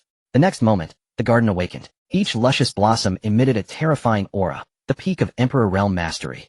Hundreds, thousands, of such auras converged into a formation, a celestial net of laws binding Chu Ye and the Fox Immortal in suffocating constraint, as if they had sunk into a quagmire woven from sovereign emperor's Tao principles, immobilized their immortal energy sluggish and near stagnant. This was but the tip of the iceberg, the profound legacy of the Wanling celestial sect, forming arrays from blossoms, forging warriors from spirits. Madame Chu Ye stood at the heart of the floral sea, sovereign over all creation, delivering her final ultimatum. Heal my daughter, and your reward shall satisfy even the most exacting heart. Otherwise, her unspoken words hung cold and lethal. Fury seethed within Chu Ye. He had never before been threatened so brazenly, nor had his kin ever been drawn into such peril. His gaze sharpened. He transmitted a silent command to the Fox Immortal, hold them off, for one breath. Her sapphire eyes flashed with icy light as she unleashed her full immortal power, momentarily resisting the overwhelming pressure of the floral array. Chu Ye seized that lightning-quick instant and activated the 100 Phoenix scroll with full force. A colossal scroll phantom swelled behind him, radiating gravitational and spatial distortions transcending this world's laws, not targeting any single being, but enveloping himself, the Fox Immortal, Madame Chu Ye, and the unconscious Hua Ling cradled in her arms. Enter now. Light flared. For figures vanished from the deadly floral formation, leaving only swaying flower branches and lingering oppressive resonance. Within the 100 Phoenix scroll existed a self-contained cosmos, and sovereignty had quietly shifted. Chu Ye stood firm in his sovereign domain, observing Madame Chu Ye's face pale with shock, and smiled coldly. Madam, now, perhaps we may renegotiate the terms of this healing. with proper respect. She felt reality invert, then found herself thrust into a world alien in its laws brimming with vibrant life, yet utterly unfamiliar. Chu Ye dismissed her with silence. Reason held no sway over women accustomed to dominion, women who wielded coercion and inducement as birthrights. Only conquest would suffice. Chu Ye dismissed her with silence. Reason held no sway over women accustomed to dominion, women who wielded coercion and inducement as birthrights. Only conquest would suffice. With a thought he invoked the sovereign authority of this realm, attempting to bind the Dao principles around Madame Huayu. Yet this sect master of Wanling, having ascended to immortal realm 8th tier, nearly the apex of this world, though unsettled by the world's suppression, could not be fully restrained. Level disparity runs deep. Chu Ye arched a brow, then unhesitatingly drew forth 2 immortal artifacts, the immortal binding rope and the heavenly silkworm robe, tossing them to the fox immortal. Amplify her restraint. The fox immortal accepted them. The silkworm robe draped over her frame enhanced her ethereal, otherworldly grace, her aura surging, the binding rope coiled in her grasp, as if part of her own limb. Without uttering a word, she transformed into a shard of glacial moonlight, streaking straight toward Madame Huayu. Instantly, frostbound Dao principles clashed fiercely with withering and flourishing vitality. Though sustained by Chu Ye's ceaseless infusion of primordial world essence, the fox immortal realm 5th tier, could not bridge the chasm against 8th tier. At best, she matched her opponent, neither gaining nor losing ground. Unknown fails, then swarm. Unburdened by conscience, Chu Ye raised his hand and tore open 2 spatial rifts within this realm. From one rift emerged Qin Nishang, gripping the Tai Su Dragon Emperor Sword Phoenix, eyes blazing with imperial authority. From the other stepped Empress Wu, her 9 abyss, which staff tapping lightly, dark netherworldly energies spreading like mist. Both were peerless masters forged in storms of destiny. Their glances alone revealed the stakes. No explanations were needed.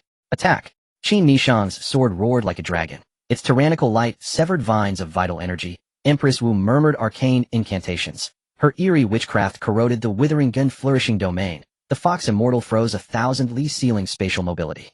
3 against 1. The true immortal war erupted. The 100 Phoenix Scrolls' inner world trembled violently. Shockwaves of colliding immortal energies rent sky and earth as spatial turbulence scattered wildly. Chu Ye, the world's sovereign, lacked sufficient cultivation to fully suppress the battle's aftershocks, managing only to prevent total collapse. He winced inwardly. My flowers, my flora, my infrastructure. With the trio's combined might and Chu Ye's logistical reinforcement, they gradually gained the upper hand. Pressure mounted on Madame Huayu. Her eyes hardened. She deployed her ultimate trump card. 1,000 floral phantoms bloomed behind her in the void. He summoned his ultimate artifact, the primordial chaos tree embryo. Pristine chaos chi coalesced into radiant formation. A second transformation. Chu Ye bared his fangs. He summoned his ultimate artifact, the primordial chaos tree embryo. Pristine chaos chi coalesced into radiant formation, runes resonating with the grand world's primordial source, channeling immense power into Qin Nishang and her 2 companions. 2 cataclysmic forces collided with apocalyptic force. Boom! A devastating shockwave swept across the realm. Vast swathes of the 100 Phoenix Scrolls' interior shattered, chaotic torrents raging unchecked. Seizing the chaos, Madame Huayu shimmered, aiming to vanish into a large spatial fissure. Retreat had taken root in her heart. Think you can flee? Qin Nishang had anticipated it. Her Empress's Majesty blazed forth. Vast imperial fortune unfurled like a celestial net, sealing every egress. Simultaneously, the immortal binding rope in the fox immortal's hand transformed into a golden dragon, wrapping with pinpoint precision. Empress Wu's binding witch curses followed like shadows, layer upon layer descending. Immortal artifacts empowered soul-binding curses, layered spatial pathways sealed. Golden light constricted. 10,000 blossoms withered. Madame Huayu's surging immortal energy receded like tide, fully bound, fully sealed by the immortal binding rope. She staggered upright, still a captive, yet spine unbent, her peerless beauty untouched by defeat. Only pride and icy composure remained, as if the chains bound not her, but this realm itself, unworthy of her sovereign grace. Chu Ye approached her, studying the Wanling sect master, even bound in immortal rope, still regal, still formidable, and stroked his chin. Now let us speak calmly. Of the proper etiquette for seeking assistance, and of the precise consultation fee you and your daughter intend to offer me. Gazing upon Madame Huayu, bound yet holding her swan-like neck high, her gaze a frozen warning of retribution to come. Chu Ye's last vestige of patience kindled by her beauty finally burned away. To beg aid while posturing, then resist even after defeat. Such sect master syndrome, endemic among ancient immortal sects of the central region, demands a potent remedy. He approached expressionlessly, ignoring the sharp gaze directed at him, and directly pinched her delicate, yet tightly. He flicked a heavenly poison pill which he had crafted from scrap materials during his leisure time into her mouth, while also brushing a specific acupuncture point in her throat to ensure the pill dissolved upon entering her stomach. This pill is called Heavenly Poison. It is unadorned, designed to make one experience the agony of 1,000 ants gnawing at the heart, maggots clinging to the bones, the desire to die unfulfilled, and the wish to live unattainable. Chu Ye's tone was as flat as one introducing a dish. Madam possesses profound cultivation, as she should be able to endure for a few more days. After completing this, he waved his hand. Qin Nishang, which Queen and Fox Immortal exchanged glances, and wisely stepped back, leaving space for Chu Ye. Even though she was afflicted by a strange poison, her celestial power sealed, and under the control of another, Madame Huayu straightened back, remained unbent, her proud gaze. Even though she was afflicted by a strange poison, her celestial power sealed, and under the control of another, Madame Huayu straightened back, remained unbent, her proud gaze seemingly declaring it is nothing more than this. Chu Ye, too lazy to waste more words with her, concentrated his thoughts, and directly sealed her along with the binding rope in a specially isolated, desolate small world within the 100 Phoenix diagram, allowing her to enjoy the taste of the heavenly poison pill alone. However, 3 days later, as Chu Ye pondered how to reasonably use this sect master's leverage, his heart suddenly skipped a beat, a wave of inexplicable unease washing over him. Soon his father Chu Tianqing urgently contacted him through a special communication method, his voice filled with fear and anger. Year. The great Chu imperial city has been attacked. A mysterious woman suddenly assaulted us with strange methods. Had it not been for your ancestor who fought to the death to resist, the imperial city might have been half overturned. The assailant withdrew only after a prolonged siege. Chu Ye's expression darkened as he instantly returned to the outside of the 100 Phoenix diagram, arriving at the edge of the chaotic battlefield in the imperial city. The air still held traces of violent energy fluctuations and a faint, familiar rhythm of decay and regeneration.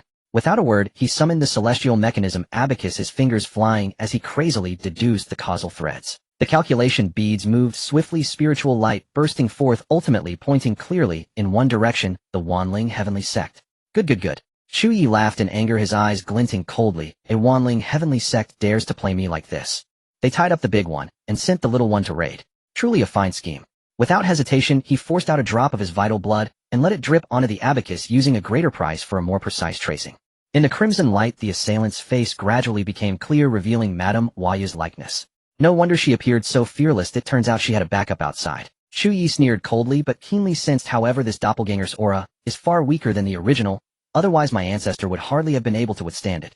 It seems her doppelganger technique also has its limits. Leave the professional matters to the professionals. He immediately summoned the Witch Queen, the most adept at handling such treacherous affairs, using a special mark.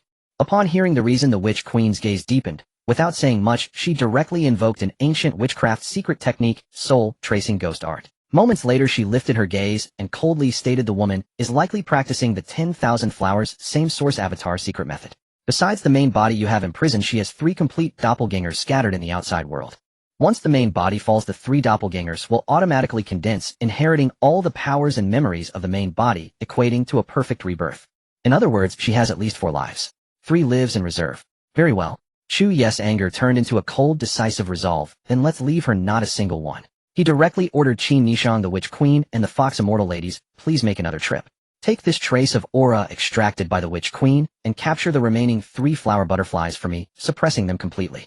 The 3 female immortals acted with great efficiency. In less than a day, news returned that all 3 doppelgangers of Madame Huayu had been found suppressed and sealed within specially crafted artifacts. Just as the last doppelganger was being suppressed in that desolate small world within the 100 Phoenix diagram. Madame Huayu, who had been tormented by the heavenly poison pill, yet had remained silent, suddenly felt her aura violently fluctuate, her complexion turning truly pale for the first time. The absolute pride that had lingered between her brows finally revealed a crack replaced by a deep weariness,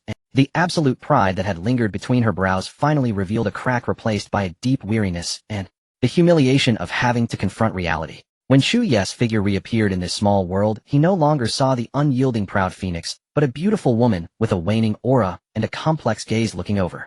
She opened her mouth, her voice much hoarser than before, losing much of its sharpness. Chu Ye, we need to talk. The night was deep, and the atmosphere in that specially isolated space within the 100 Phoenix diagram became stagnant. Chu Ye leisurely watched Madame Huayu, whose aura was losing much of its sharpness. Chu Ye, we need to talk. With a slight thought, the system scanning quietly activated, presenting the information panel about this formidable sect master before him for the first time. Without reservation, scanning target Madame Huayu, main body, comprehensive score 98, stunningly beautiful, immensely powerful, peak, cultivation, temper, detracts, points, identity, current sect master of Wanling Heavenly Sect, one of the top giants in the central domain. Realm, 8th layer of the celestial realm, path of decay and regeneration. Special aspect accumulated through 8 reincarnations, integrating the cultivation foundation of the previous 8 lives in the 9th life this life, to break through and become immortal. In one of her past lives, she received substantial assistance from an ancient flower spirit, thus mastering the innate divine ability to command all flowers. The decaying and regenerating technique and 3 doppelganger secret method she practices are also closely related to this karmic connection. Core connection. Her daughter Hualing is actually the reincarnation of that ancient flower spirit born from the fusion of Madame Huayu's essential essence and obsession, thus possessing a naturally reincarnated body deeply entangled in karma. With the information laid bare, Chu Ye understood. No wonder she was so obsessed with her daughter, nearly driven mad. At this moment Madame Huayu finally shed some of her hard exterior. The pair of beautiful eyes that once looked down upon all beings in pride, now gazed at Chu Ye with less cold threat, but more humiliation that could not be concealed, and an urgency that compelled her to lower her head. She no longer beat around the bush, her voice hoarse, yet straightforward. What must I do to save Linger? Seeing her so deeply obsessed, Chu Ye no longer feigned politeness, candidly replied, I can save her, but I cannot guarantee complete success. This process is perilous. Your daughter might directly suffer soul scattering, leaving no chance for reincarnation. I might also suffer severe injuries and damage to my origin. That is why I was reluctant to get involved before. He paused, stating the more crucial limitation, moreover my reincarnation law cannot be taught or guided, as it is not self-cultivated. If you want your daughter to master the law and escape the backlash, that path is closed. The elder of heavenly mechanism would never be wrong. Madame Huayu's eyes suddenly sharpened, as if grasping at a last straw. He said, the chance for survival lies with you, so there must be a way.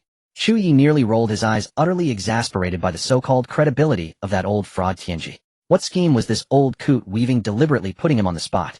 The spark of life lies within her. He murmured, a sudden flash of insight striking his mind. She cannot control it herself, but what if we let the laws of reincarnation, which have a master, temporarily take over the rampaging power within her? A bold idea took shape. If he were to temporarily pull Hua Ling into the world of the 100 Phoenix map, where the laws of reincarnation were under his absolute control, he could sever the erosion and backlash from the external laws. This would grant her precious breathing room, allowing her to slowly learn and adapt, until she could initially grasp her own power before returning to her original world. It was tantamount to providing her with an absolutely safe law-based sterile isolation chamber. But this meant his small world would have to accommodate an extremely unstable critical external patient, and it would continuously consume his own origin power to sustain and regulate. The risks and costs were considerable. Furthermore, Chu Ye walked over to Madame Huayu, reaching out to casually, but firmly tilt her smooth, yet ice-cold chin upwards, forcing her to look at him. Gazing at the suppressed fury and humiliation in her eyes, he drawled, perhaps there is a way. But the cost is immense. Why should I save the daughter of someone who once threatened me and attacked my homeland? The fact that I didn't uproot the problem then, and there was already a special mercy born of respect for a mother's love. The memory of the attack on the great Chu capital stirred his anger anew. With a mere thought, he intensified the potency of the heavenly poison pill lurking within Madame Huaye's body. It felt as if countless tiny venomous fangs were gnawing at her meridians in agony, like 10,000 ants burrowing into her heart, causing her voluptuous form to tremble violently beyond control. She broke out in a fine sweat on her forehead, her face pale as paper, yet she bit her lip hard, refusing to cry out, displaying a fragile yet stubborn charm. My myriad spirit heavenly sect possesses 10 millennia of heritage. Whatever you desire, you may take it. She forced the words out through clenched teeth, physical torment interwoven with psychological despair. 10 millennia of heritage. Chu Ye sneered, letting her go. He paced a couple of steps, then turned, a scroll appearing in his hand, dark red as blood, its surface flowing with runes. It was the blood contract. His gaze fell upon Madame Huaye's face, which retained its stunning beauty, even twisted in pain. His voice was calm, yet carried an unyielding finality. What if what I want is the sect master herself? Want to save your daughter? Fine. Sign this blood contract. Pledge your allegiance to me from this day forth, binding your life, death, honor, and disgrace to my will. That is my condition, and your only consultation fee. The air seemed to solidify. Madame Huaye's pupils contracted sharply. She stared in disbelief at the blood-red contract, emanating an aura of ominous absolute constraint, then at Chu Ye's eyes, which held not a trace of jest. Her pride and dignity were now placed on one side of the scale against her daughter's faint hope of survival on the other. Upon hearing the words, sign the blood contract, pledge allegiance to me as master, Madame Huayu felt as if frozen solid plunged into a long, deathly silence. Chu Ye didn't urge her, standing aside with an air of leisure, his stance clear. This was the only price that could appease his anger and compel him to act with no room for negotiation. Take it or leave it. Time flowed in silence, broken only by the subtle tremors caused by the heavenly poison gnawing at her heart within Madame Huayu, a testament to her ongoing torment. After what seemed an eternity, she finally raised her eyes, her voice hoarse. How confident are you in saving Linger? Chu Ye didn't boast, speaking plainly. My confidence is considerable. But the sooner you decide, the better her condition, and the easier it will be for me. The longer you delay, the greater the variables. Of course, regardless of timing, the price I pay will be significant, so. He shook the blood contract in his hand. I demand my fee with a clear conscience. Madame Hua Yu closed her eyes, taking a deep breath as if to inhale all her pride, dignity, and the majestic bearing of a 10 millennium sect master, only to crush it ruthlessly within. When she opened her eyes again, only a near-numb resolve remained. I agree. Her voice was soft, yet each word was distinct. But you must swear by the power of the contract that you will not lay your hands on the heritage of my myriad spirit heavenly sect, nor harm its foundations without cause. Agreed. Chu Ye responded readily, as it was a trivial matter for him anyway. As long as you stay in line, I naturally can't be bothered with your sex trifles. The terms were settled, leaving no room for turning back. Chu Ye forced a drop of essence blood from his fingertip, pressing it onto the blood contract. Madame Hua Yu with great difficulty summoned the last vestiges of her soul power, suppressed and sealed to condense a natal soul imprint, which she slowly pressed towards the dark red contract scroll. Chu Ye forced a drop of essence blood from his fingertip, pressing it onto the blood contract. Madame Hua Yu with great difficulty summoned the last vestiges of her soul power, suppressed and sealed to condense a natal soul imprint, which she slowly pressed towards the dark red contract scroll. Life essence. An absolute, irrevocable bond of master and servant was forged between them. Chu Ye could clearly perceive her every state, a single thought capable of determining her life, death, honor, or disgrace. Madame Hua Yu in turn felt a surge of undeniable awe and obedience from the depths of her soul towards the young man before her, even as humiliation welled up like a tide. Chu Ye felt the newly established connection, looking at the breathtakingly beautiful, yet weakened and complexed sect master, who was now irrevocably his. The anger. Chu Ye felt the newly established connection, looking at the breathtakingly beautiful, yet weakened and complexed sect master, who was now irrevocably his. The anger kindled by the attack on Great Chu subsided considerably. With a casual wave of his hand, he temporarily suppressed the heavenly poison within her, allowing her to catch her breath. All right, Chu Ye's tone lightened, even carrying a hint of satisfaction, like a collector who had just acquired a prized piece. Chu Ye leisurely appraised the graceful figure before him, which retained its allure even in submission, a playful smile tugging at his lips. Madam, I haven't forgotten that little incident where your clone attacked my great Chu. This fire in my heart needs an outlet. Wouldn't you agree? Madame Hua Yu, a woman of keen perception, could hardly miss the implication. Driven by the absolute influence of the blood contract and her desperate need to save her daughter. Her eyes dimmed slightly, but she made no futile struggle. She bowed her head and spoke in a low voice, her posture submissive though her long lashes trembled, veiling the last flicker of complex emotion deep within her eyes. Seeing her cooperate, Chu Ye reached out somewhat forcefully, smoothing her slightly disheveled hair, his gesture carrying an undeniable sense of possession and control. Madame Hua Yu understood. She pressed her lips together, hesitated for a moment, then obediently lowered herself, fulfilling her promise to vent the fire through her actions. However, the sight of this exquisite figure, curvaceous and striking even in a position of absolute disadvantage, only fueled the flames within Chu Ye. His gaze deepened, no longer satisfied with this. Disrobe. The command was concise. Madame Hua Yu's body stiffened almost imperceptibly for a moment, then complying, her slender fingers trembling slightly, she shed her layers of resplendent palace attire one by one from the outer to the inner. Madame Hua Yu's body stiffened almost imperceptibly for a moment, then complying, her slender fingers trembling, when that exquisite form, a masterpiece of heaven with curves both voluptuous and perfectly proportioned, lay fully revealed before him, he could no longer restrain himself. He swept her up and cast her onto the soft bed. The ensuing 7 days and 7 nights were a long and fierce storm of conquest. Chu Ye seemed to pour all the anger from being threatened and slighted into that breathtaking immortal body now surrendered beneath him. Within the immortal hall the laws of heaven hummed softly, and spring's ardor knew no bounds. At last the wind ceased, and the rain subsided. Chu Ye held the supple warmth in his arms, savoring the astonishingly tender touch, utterly content. Meanwhile the system notification arrived as promised, its reward so lavish as to be staggering. 2 immortal realm pills, the standard currency for breaking into the immortal realm, 15 9-fold ascension pills, top-grade elixirs to enhance aptitude and cultivation, 15 ordinary realm breaking pills, excellent for breakthroughs below the immortal realm, but not guaranteed to succeed at the immortal level 1 celestial artifact, the myriad blossom spirit garb, a resplendent immortal dress that absorbs ambient spiritual energy to form a defense capable of withstanding ordinary immortal realm attacks, 1 primordial artifact, the myriad convergence cauldron, a supreme auxiliary treasure that gathers and purifies the spiritual energy of the surrounding 10,000 li, and 1 immortal realm secret manual, the mystic moon slaughter heaven art system note, exceptionally suited to Fox immortal Suqing use. I-spaced path of slaughter. Gazing at this long string of gleaming GOL. Just then the woman in his arms stirred. Hua Yu Foreign raised her eyes, still misty with lingering passion, yet brimming with anxious pleading, and asked in a hoarse voice, When will you save my daughter? Chu Ye rose, straightened his robes, and cast a condescending glance down at her. His tone was casual, but brooked no argument. I will save her. But how and when? That follows my rules. Hua Foreign hastily propped up her aching body and whispered in submission yes. Deep within her eyes a genuine glimmer of hope finally kindled. As promised, Chu Ye moved Hua Ling into the 100 Phoenix chart. The moment she entered, a sudden change occurred. The reincarnation law originating from the girl's very being clashed violently with the reincarnation law within the 100 Phoenix chart that Chu Ye controlled. A powerful repulsive force burst from her, causing the very space to tremble. Chu Ye reacted swiftly. With a thought, he summoned the power of this world's reincarnation law, shaping it into an invisible cage that instantly suppressed and sealed the restless foreign law. Then a more subtle transformation began. The laws of the 100 Phoenix chart world, as if alive, started to slowly, yet firmly permeate, merge with, and guide the law system within Hua Ling, gradually harmonizing it with this world until they became one. Beside them, Hua Foreign clenched her hands, watching without blinking. Seeing her beloved daughter's pale face gradually regain its rosy hue, and her breathing steady, the worry in her eyes eased, replaced by a long-lost relief and genuine joy. But the good times did not last. As her condition improved, Hua Ling's body began to uncontrollably emit an increasingly powerful aura of reincarnation law. Light swirled law runes flickered and her aura surged steeply, showing signs of spiraling out of control. But the good times did not last.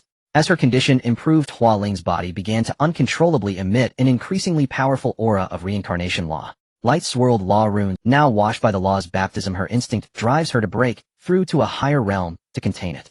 But her foundation is depleted, she lacks the strength to force the breakthrough. Only by achieving an emperor's body can she contain the law. Only by reaching the immortal realm can she wield it. She is trapped now. If she forces it, she risks her body collapsing and her soul scattering. Seeing this, Chu Ye frowned slightly. At that moment, Fox Immortal Su Qingyue, sensing the abnormal fluctuations in the world's laws, quietly appeared. Do you need assistance? Perfect timing. Chu Ye nodded and handed her the newly acquired primordial artifact, the Myriad Convergence Cauldron. Use this cauldron to regulate the spiritual energy flow in this world. Don't let it rage. At the same time, channel the world's life force and pour it all into her. With their roles set, Chu Ye took command of the overall situation, using the world's reincarnation law to guide and stabilize the chaotic flood of law within Hua Ling. The Fox Immortal manipulated the Myriad Convergence Cauldron, drawing forth boundless primordial life force that surged like a river, reversing course, endlessly pouring into Hua Ling's limbs and bones. Simultaneously, Chu Ye produced several realm-breaking pills glowing with inner light. A flicker of reluctance passed through his eyes, but he didn't hesitate. The rescue entered a critical phase. The combination of vast life force and the power of the pills propelled Hua Ling's cultivation forward with unstoppable momentum, breaking through several minor realms in quick succession. Whenever they encountered a formidable major realm barrier, like Heavenly Emperor to Quasi-Emperor or Quasi-Emperor to Great Emperor Chu, you would timely invest a realm-breaking pill. The pill's power transformed into the sharpest chisel, and with a booming sound the barrier shattered. Finally, with the support of the 100 Phoenix Chart's world origin, the Fox Immortal's meticulous assistance, and the combined force of a full 5 precious realm-breaking pills, a truly miraculous feat was achieved. Hua Ling's cultivation, starting from the Heavenly Emperor realm, surged forward, crossing chasm after chasm, and finally stepped firmly into the Emperor realm. The vast imperial might and the pure law of reincarnation achieved a mystical balance, and at her brow a mesmerizing, enigmatic mark of the red spider lily condensed. After it was done, Chu Ye let out a soft sigh, glanced at the depleted pills, and lamented inwardly, the cost is steep. 5 realm-breaking pills could have nurtured 5 people, yet now all are poured into one. At that very moment on the bed, Hua Ling's feathery lashes trembled, and she slowly opened her eyes. Those eyes were clear as a spring, reflecting this world and the people before her. She tilted her head slightly, and broke into a smile utterly devoid of shadows, pure to the extreme, like early spring snow melting, radiating warmth. Chu Ye looked at that smile, and the annoyance over the consumed resources quietly dissipated. Though this rescue had been costly, the outcome was after all not entirely unworthy. Seeing Hua Ling awake with a pure smile and Hua Foreign gazing at her daughter with deep affection, Chu Ye tactfully pulled the Fox Immortal and quietly withdrew, leaving the space to the mother and daughter reunited after their ordeal. Back in the Fox Immortal's cold, serene palace within this world, Su Qingyue held out the Myriad Convergence Cauldron, glowing with inner light, intending to return it. Chu Ye waved a hand dismissively. Keep it for now. This cauldron's rank is not low, it can draw upon some of the world's origin. It will benefit your cultivation here. And this, he added, handing over the immortal binding rope. Take it for your research too. Consider it an extra hand. Before the Fox Immortal could react, Chu Ye's fingertip glowed with a pure light, and gently touched her brow. A profound, vast stream of information instantly surged into her soul sea. It was the immortal level technique, the mystic moon slaughter heaven art. Following that, he pressed a shimmering celestial silkworm garment into her arms. A cultivation technique, an offensive immortal artifact, a defensive immortal treasure, a divine tool for cultivation aid. Chu Ye with the attitude of a wholesaler piled treasures that would drive the outside world mad with envy in front of the Fox Immortal. The Fox Immortal took these heavy treasures stunned, and a rare ripple passed through her ice blue eyes. She was silent for a moment, then looked him up and down, taking in the youthful face before her. She suddenly spoke, her voice clear and cold. Are you about to die? Chu Ye's mouth twitched fiercely, nearly choked by her words. He retorted with feigned annoyance. Can't you say something auspicious for once? He turned his head away deliberately, injecting a note of casual arrogance into his tone. These things are of no use to me at the moment, they just gather dust. Take them for now, consider it. Temporary custody on your part. Use them well, don't squander them. Should I ever wish to reclaim them, I will. He emphasized, this is merely safekeeping, not a gift. Despite his words, a different calculation ran through his mind. Among the women, the Fox Immortal was perhaps the one who had accompanied him the longest and caused the least trouble. With her northern foundation lost, she spent most of her time either in secluded cultivation within this realm or by his side. Her nature was cold and detached, never vying for attention, yet in the intimate confines of the bedchamber, she could be utterly enchanting, granting him a unique satisfaction. Towards her, Chu Ye harbored a certain distinction and was naturally unwilling to be stingy with resources. Moreover, her strength was his strength. This principle was crystal clear to him. Seeing the Fox Immortal still holding the treasures with an uncharacteristically dazed expression, Chu Ye deliberately leaned in his tone, turning teasing. What? Overwhelmed with gratitude. How about repaying me with your body? The Fox Immortal, upon hearing this, did not immediately delve into the techniques or study the immortal artifacts. Instead, she temporarily put away the various treasures. She raised her eyes to look at Chu Ye. On her stunningly beautiful face, usually frozen like ice, an extremely faint yet genuine smile flickered across it. A rare sight indeed. This humble one, her clear cold voice, seemed to carry a whisper of warmth. Has she not already given herself? Before her words even faded, she took a step forward on her own accord, her arms winding around Chu Ye's neck as gracefully as serpents. Her ice blue hair cascaded down, carrying a chilly fragrance. Her warm breath brushed against his ear. Her usually aloof voice was now lowered, laden with a direct, almost provocative ambiguity and suggestion. This humble one is naturally willing. But I fear the young master has too many beauties by his side. Is this body of yours already depleted? I'm afraid it might not hold up. With that, he said no more, carrying the cool yet fiery figure in his arms, striding directly towards the familiar cold jade bed in the inner hall. Chu Ye let out a low snort, his arm tightening as he swept her up into his embrace. Today I shall teach you a lesson and show you whether this young master is truly depleted or not. With that, he said no more, carrying the cool yet fiery figure in his arms, striding directly towards the familiar cold jade bed in the inner hall.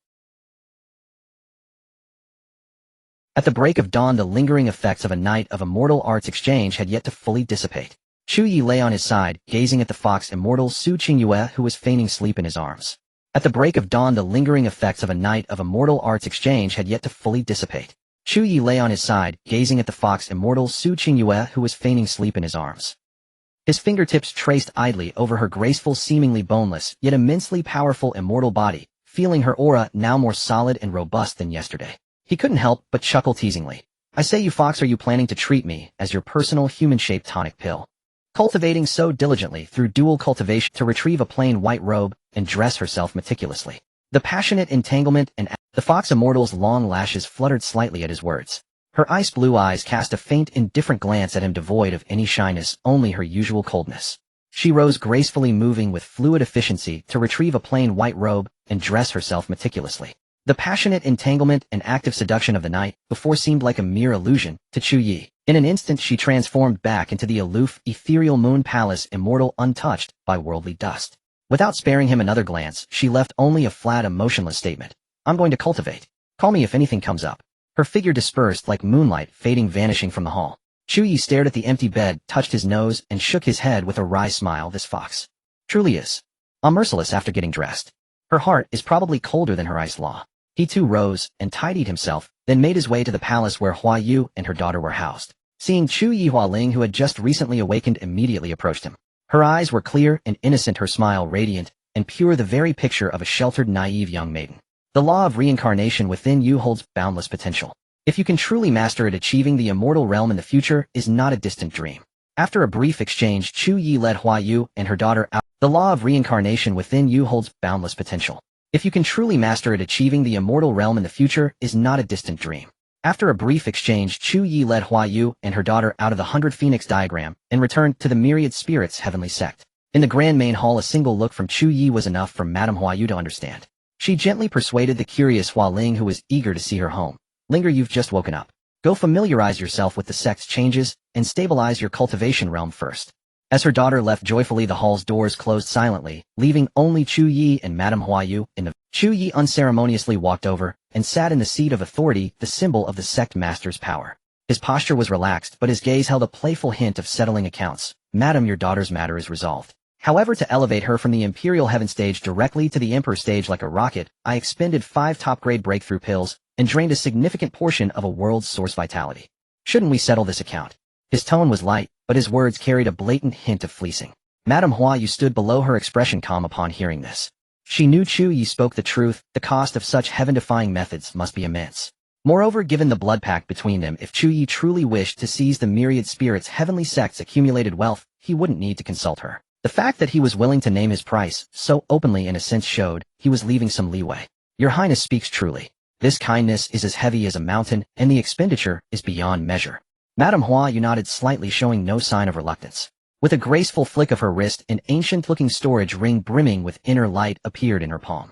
This ring contains the essence of my personal treasury, including rare herbs, precious ores, and innate spiritual objects collected by the sect over 10 millennia. They can be used for alchemy, artifact forging, or directly for cultivation. Though it may not fully compensate for your expenditure, it is a token of my gratitude. I hope your Highness will accept it. She presented the ring with a respectful bow. Chu Ye took the ring and swept his divine sense through it, his brow lifting slightly. Within the ring's space, treasures radiated light, sorted meticulously. There were mountains of rare materials, all of exceptionally high grade, that would incite bloody battles in the outside world. Even with his vast experience, many items were a rarity to him. Not bad, madam, you have a thoughtful heart. He pocketed the ring with satisfaction, his smile becoming genuine. This investment had a high upfront cost, but given the generous interest and future potential, it was quite a bargain. Pleased with Madame Huayu's compliance, Chu Ye felt gratified. His gaze swept over her black attire that accentuated her graceful curves and enhanced her aura of sect master authority. Seeing her current cautious, obedient demeanor before him, a feeling of satisfaction, mixed with conquest, a smile played at the corner of his mouth. He reached out, pulling her over, and unceremoniously seated her sideways. One arm encircled her slender, yet firm waist, while the other hand had already begun to explore with unabashed boldness the alluring curves beneath the black dress. My lady, do you know who exactly the master of the Divine Maiden Palace is? He asked casually, as if discussing the weather, while toying with the warmth in his arms. Huayu's body stiffened at first, then gradually relaxed. The two had long since engaged in far more intimate exchanges, so while this posture was somewhat discomforting, it was not unbearable. She shifted slightly to get more comfortable, pondered for a moment, then spoke in a steady, emotionless voice. The Divine Maiden Palace is indeed the most mysterious and transcendent existence in the central region. Though I have lived through 9 cycles of reincarnation tracing back to the very beginning, the Divine Maiden Palace has always stood. Rumors say it was born with the continent itself chosen by the heavenly Dao as its earthly executor. Its palace is ethereal and elusive with no fixed abode. Every time it manifests, it heralds the flames of war and chaos. When the turmoil ends, its traces are inexplicably erased, returning to silence. She paused, feeling Chu Ye's wandering hand, her breath slightly uneven, but she continued. Its appearance in the central region this time is said to be linked to the Divine Maiden Palace's descent. As for that palace master, I once caught a distant glimpse of a blurry figure at a secret gathering of the central region's top powers, shrouded in an indescribable halo, her true visage impossible to discern. It's not that I didn't want to look, but a profound reverence from the depths of my soul, and certain rules forbade any thought of prying. Chu Ye's hands continued their work as he raised an eyebrow. The Heavenly Dao spokesperson sounds like a regional manager sent down by headquarters. He shifted the topic to the crucial point. So this Heavenly Dao golden list appearing not a moment sooner or later chooses now to stir up trouble. What's that all about? It doesn't look like it's just handing out freebies. Huayu, enduring the strange sensations coursing through her body, took a deep breath and tried to keep her voice steady. As for the golden list, there are many theories. One says that when the number of great emperors and immortal realm powerhouses reaches a certain threshold, this open scheme is triggered. Its purpose is to incite the top powers to fight and wear each other down. The world's spiritual energy and its capacity are limited, unable to sustain too many supreme beings. This act might be a form of load shedding. Apart from that, there is another. She panted slightly before continuing. Another theory points to an apocalyptic. The Heavenly Dao senses the impending calamity, and so it sends down the golden list, using fortune and supreme treasures as bait to motivate and select those with potential to grow quickly, hoping that in the future crisis, they might secure a sliver of hope for this land. Which is true, which is false? I cannot say for certain. Chu Ye paused, his movements lost in thought. The warmth in his arms and the cold fragrance at his nose formed a strange contrast to the weighty topic of the continent's survival. Load shedding, raising goo, or the final frenzy before the end, he muttered to himself, then chuckled softly, tightening his arm around Huayu. No matter what game the heavenly Dao wants to play, the path must be walked step by step. As for that mysterious palace master, sooner or later he'll have to pay a visit. His gaze drifted towards the void beyond the hall, as if piercing through countless obstacles to lock onto that most enigmatic target. And the mistress of the myriad spirits sect in his arms had become, after his entry into the central region's grand game, a trophy and source of intelligence firmly clenched in his palm, one that tasted exceedingly fine. Chu Ye pried some fragmented clues about that mysterious divine maiden palace master from Huaye's lips. And the mistress of the myriad spirits sect in his arms had become, after his entry into the central region's grand game, a trophy and source of intelligence firmly clenched in his palm, one that tasted exceedingly fine. Perhaps as a reward for Huaye's sensible surrender of most of the sect's treasures, or perhaps purely as punishment for her previous audacity in attacking great Chu Ye decided to take up residence in the myriad spirits heavenly sect for an entire month. During that month, young Master Chu's days were remarkably regular and fulfilling. By day, he transformed into a premium tutor, personally guiding Hua Ling, the young girl who had just broken through to the Emperor realm and knew nothing about cultivation. Though he had cheated his way to the top, the vast inheritance of techniques and theoretical knowledge bundled with his system was no mere decoration. It was more than enough to teach a novice emperor. Encountered a particularly tricky question. No problem. There was also an aloof and learned fox fairy teaching assistant nearby, always ready to answer. Hua Ling, already filled with gratitude and affection for her savior Chu Ye, found her dependence and intimacy growing day by day under such constant companionship and meticulous instruction. Watching from the sidelines, Hua Yu felt a mix of emotions, yet was utterly helpless.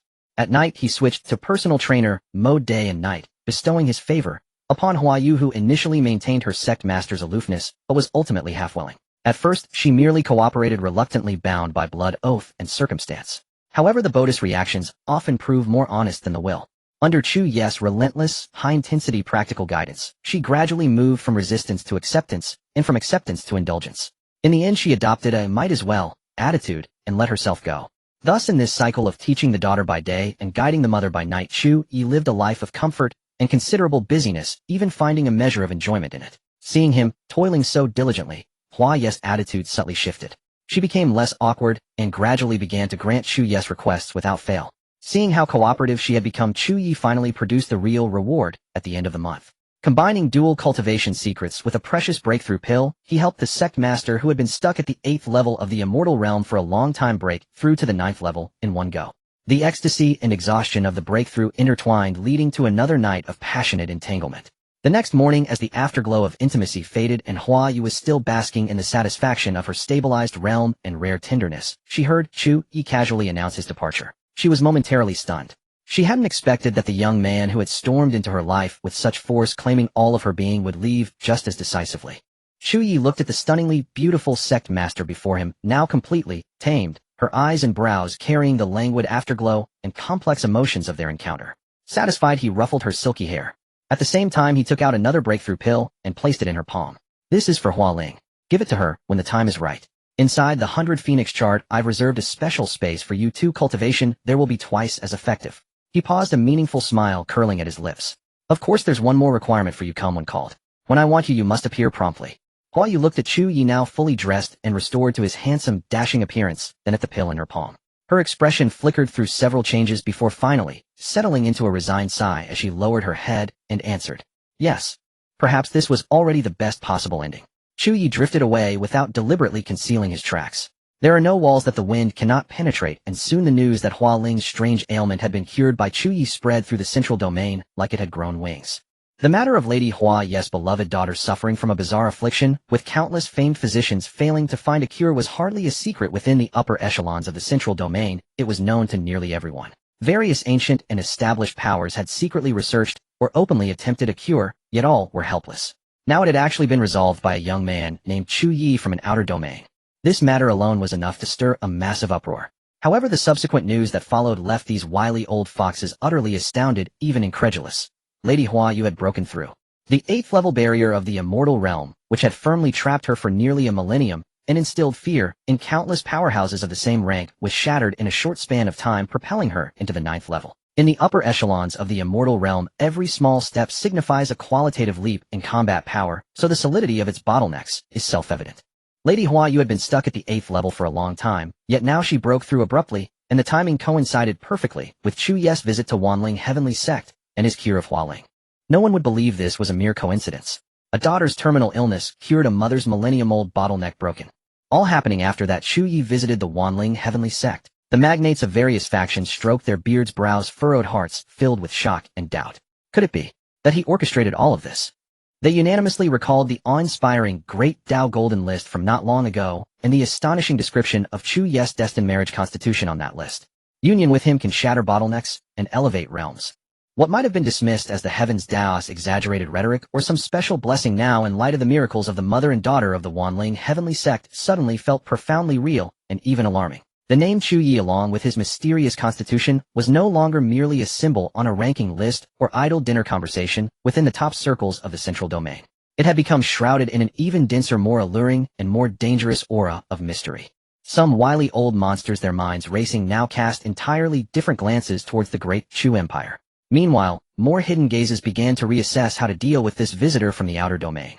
The waters of the central domain stirred by Chu Ye's visit had been quietly churned to greater depths.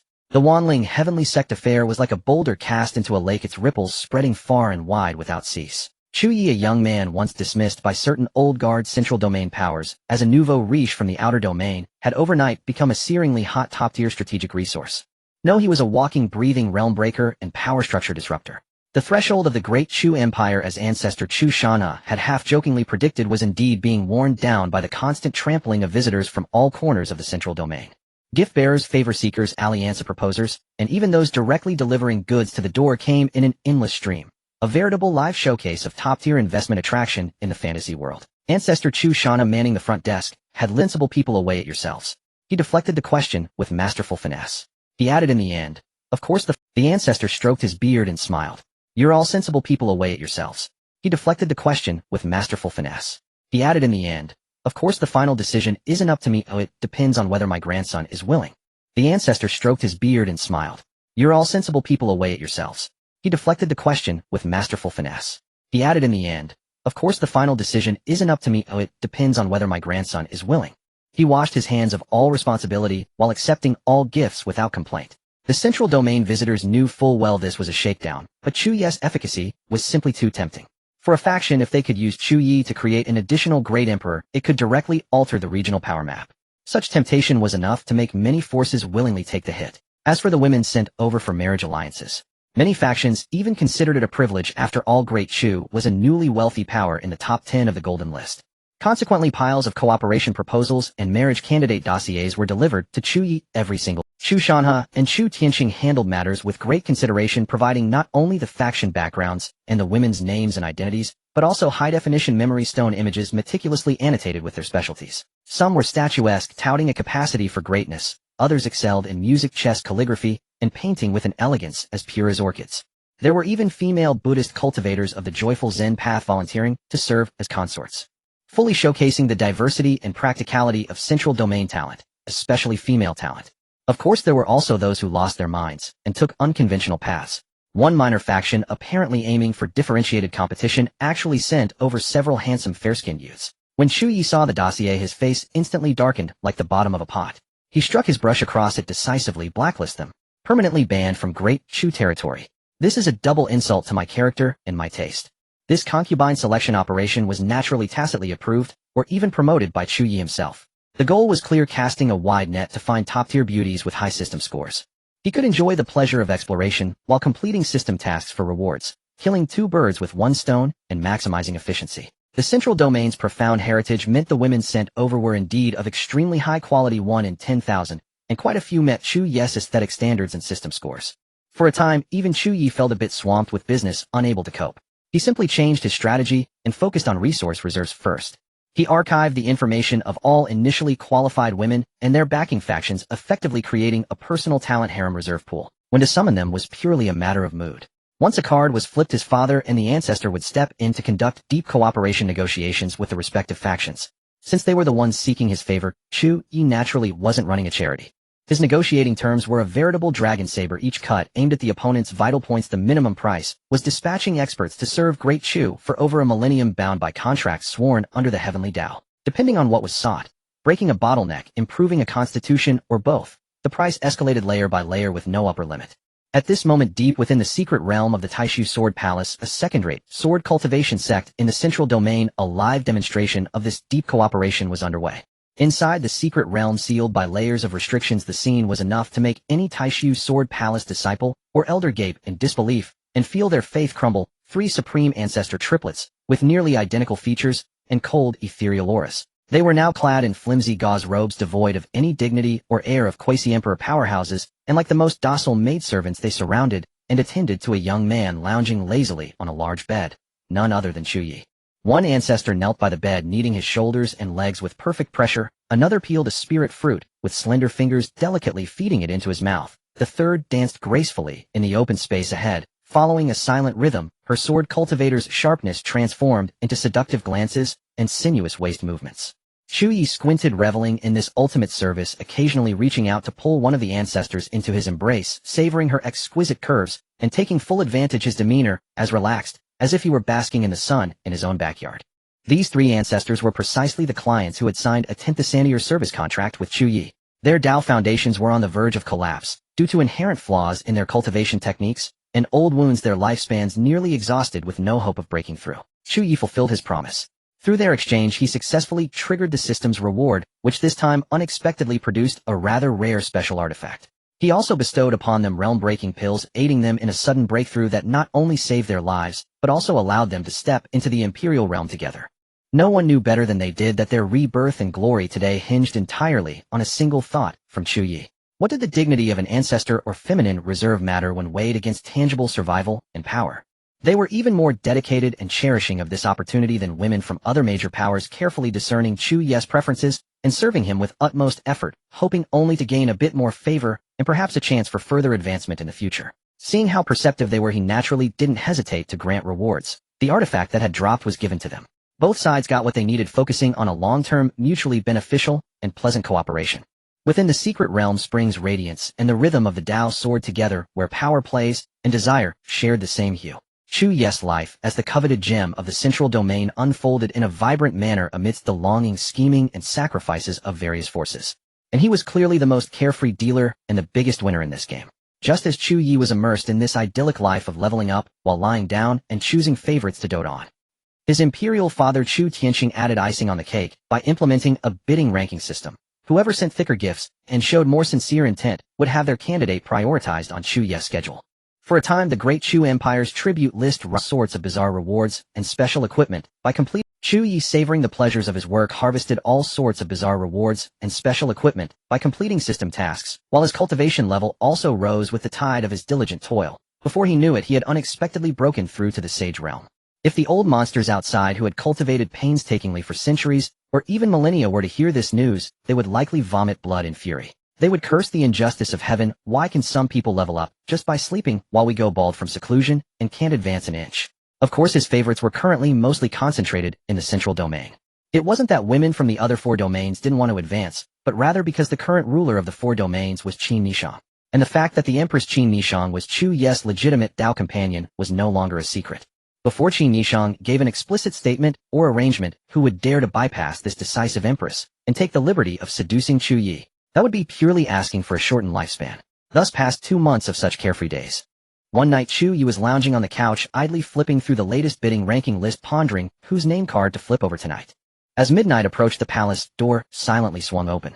A graceful figure clad in a black gold dragon-embroidered imperial robe, carrying the chill of the night wind and an indescribable aura of pressure, strode in slowly. It was Qin Nishang herself. The Empress raised her phoenix eyes, slightly scanning the jade slip resembling a register of beauties in Chu Ye's hand, then glancing at the lingering intimate warmth in the chamber. A subtle ambiguous smile curved her red lips as she spoke with a tone half mocking and half jealous. I thought you were so busy day and night, having forgotten all about home, probably drunk in some Bowtai's warm embrace, forgetting what day it is. Seeing her like this, Chu Ye wasn't intimidated at all. Instead, he laughed more wantonly and tossed the jade slip aside, saying lazily, Your Majesty's words missed the mark. As the saying goes, die beneath the peonies and be a lustful ghost. This kind of blissful life is a blessing others can only dream of. Qin Nishang snorted coldly, unwilling to banter further. Her expression turned serious as she cut to the chase. I don't care who you fool around with, but in the coming days you need to restrain yourself and be cautious. She stepped forward, her voice grave. I've received intelligence that the true top-tier powers of the central domain, seeing how you've stirred up this muddy water, have grown discontent and are even beginning to discuss forming an alliance. Her gaze sharpened, fixed on Chu Ye. This heaven-mandated marriage physique of yours, if they can't use it for themselves, they intend to capture and imprison you, turning you into a public instrument. By then you won't have a say in being romantic anymore. You'd be reduced to a shared cauldron for the elders and patriarchs of various sects to break through their bottlenecks, tormented day and night without rest. Hearing this, Chu Ye's mind conjured the pitiful image of himself as a humanoid power bank being used in turns, and he couldn't help but shudder. That would be far more terrifying than dying in a bow-tie embrace. He dropped his playful demeanor, his eyes twinkling as he looked at Qin Nishang with a hint of curiosity. Reaching out, he gently lifted the Empress' smooth chin. Your Majesty must have long had designs on the central domain, haven't you? Being able to uncover such hidden intelligence, your ambitions are hardly small. Qin Nishang slapped his hand away, but didn't deny it, admitting, frankly, my heart has never changed. Within my lifetime, I will unify the continent. Now the four domains are gradually uniting, but even united against the 10th sandier heritage of the central domain, our chances of victory remain bleak. Without your sudden appearance, this wish would have been nearly impossible. She paused, then continued, precisely for this reason, I must be even more cautious, temporarily holding back my forces, and instead spreading hidden agents to infiltrate and probe. This warning is one of the fruits of that effort. Chu Ye understood. The ambition of this woman before him had never been extinguished, and her actions had never ceased. Whether her reminder now stemmed from public duty or private affection, he accepted the sentiment. It seems your Majesty truly cares for me, worried I might be captured and turned into public property. Chu Ye chuckled, then with a flip of his hand produced two ancient-looking jade boxes and presented them to Qin Nishang. Opening one box revealed 9 Imperial Realm-breaking pills, each the size of a dragon's eye, swirling with purple aura. Opening the other revealed 9 9-fold sublimation pills, shimmering with golden light and faint Dao patterns. These 2 items can help 9 people break through to the Emperor Realm and transform 9 others, enhancing their aptitude and potential. Use them wisely, your Majesty, perhaps to cultivate loyalists and strengthen your foundation. Chu Ye spoke casually, as if he were handing out ordinary candies. Qin Nishang looked at the 2 boxes of world-shaking pills that could easily trigger bloody storms and drive countless forces to madness, and her expression instantly became profoundly complex. She raised her eyes, gazing at the young man before her, who always seemed flippant, yet could conjure such extraordinary treasures. Her red lips parted slightly, but in the end she silently accepted the jade boxes. The instant her fingertips touched the cool surface of the boxes, a strange warmth surged in her heart. Chu Ye took in her subtle reaction, then suddenly opened his arms, and without explanation drew the majestic Empress into his embrace. His warm breath brushed against her sensitive ear, his voice laced with teasing amusement. If your Majesty feels undeserving of this gift or wishes to repay me a little, why not stay tonight?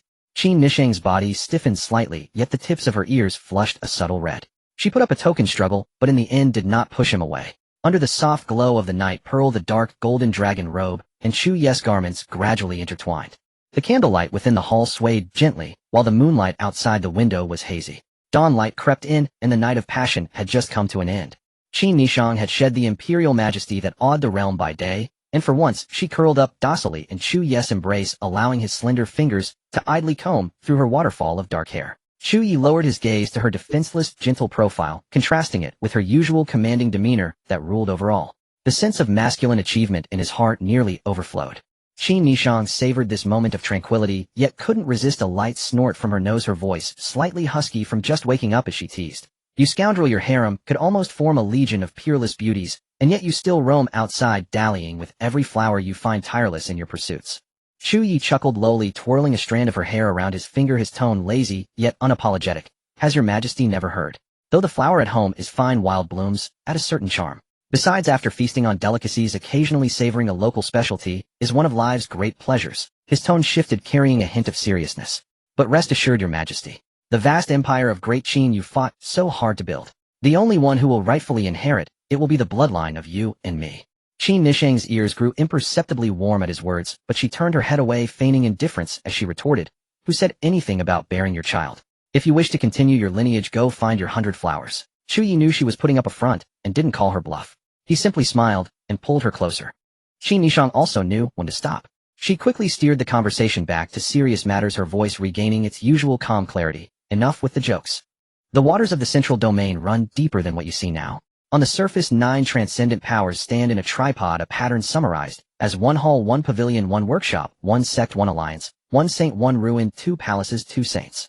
She recounted as if listing her prized possessions. The one hall is the alchemy hall whose mastery over pill refinement is unrivaled. Most of the world's extraordinary pills originate from there. The one pavilion is the mystic fate pavilion capable of peering into celestial mysteries.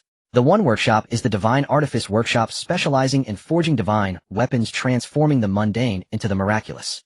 The one sect with which you've already had dealings is the myriad spirits heavenly sect, which commands all living things embodying both vitality and decay. The one alliance is the myriad Dao alliance, a loose coalition of numerous rogue cultivators and experts, its influence not to be underestimated. The one ruin is the sword ruin harboring the most complete collection of sword cultivators in the central domain. The two palaces are the enigmatic Divine Maiden Palace and the Guanghan Immortal Palace. Her tone turned slightly solemn. The one saint refers to a sacred cultivation ground. These 9 powers each represent the pinnacle of a domain's principles, their relationships deeply intertwined, collectively maintaining the order and balance of the central domain. She lifted her gaze to meet Chu Ye's directly. And according to my hidden networks, the one currently showing the most overt hostility and urgency in its actions against you is precisely the Guanghan Immortal Palace. Chu Ye was genuinely taken aback, scratching his head instinctively, his face a mask of innocence and bewilderment. The Guanghan Immortal Palace. The place of those fairies. I don't think I've ever offended them, have I? Am not even remotely connected to that ice-cold palace master. We haven't exchanged a single word. Out of nowhere, a peerless female, sword immortal, who cultivates the ruthless path of ice and cold has set her sights on me. What did I ever do to deserve this? It felt like being hit on the head by a lump of Tentho sandy-rolled ice falling from the sky, complete with a note attached that read, "You're finished," utterly baffling. Qi Nishang was equally perplexed by the Guanghan Immortal Palace's sudden hostility. Her initial suspicion was that Chu Ye had plucked a flower from their icy mountain, but seeing his bewildered expression even more confused than her own, it was clear he was just as clueless. In any case, stay on your guard, Qi Nishang warned once more, before leaving her phoenix eyes narrowing slightly. Especially be wary of women who take the initiative to approach you. Keep your wits about you. If something urgent arises, summon me immediately. With that, her form dissolved into a streak of light and vanished. Chu Ye, left alone, rubbed his chin in thought for a long while, feeling that something was amiss. After pondering, he decided to visit the myriad spirits heavenly sect. After all, Lady Huayu had been entrenched in the central domain for years and was one of the leaders of a top-tier power. Her information network was likely more extensive. Within the myriad spirits heavenly sect, a heartwarming scene of maternal affection and filial piety was unfolding.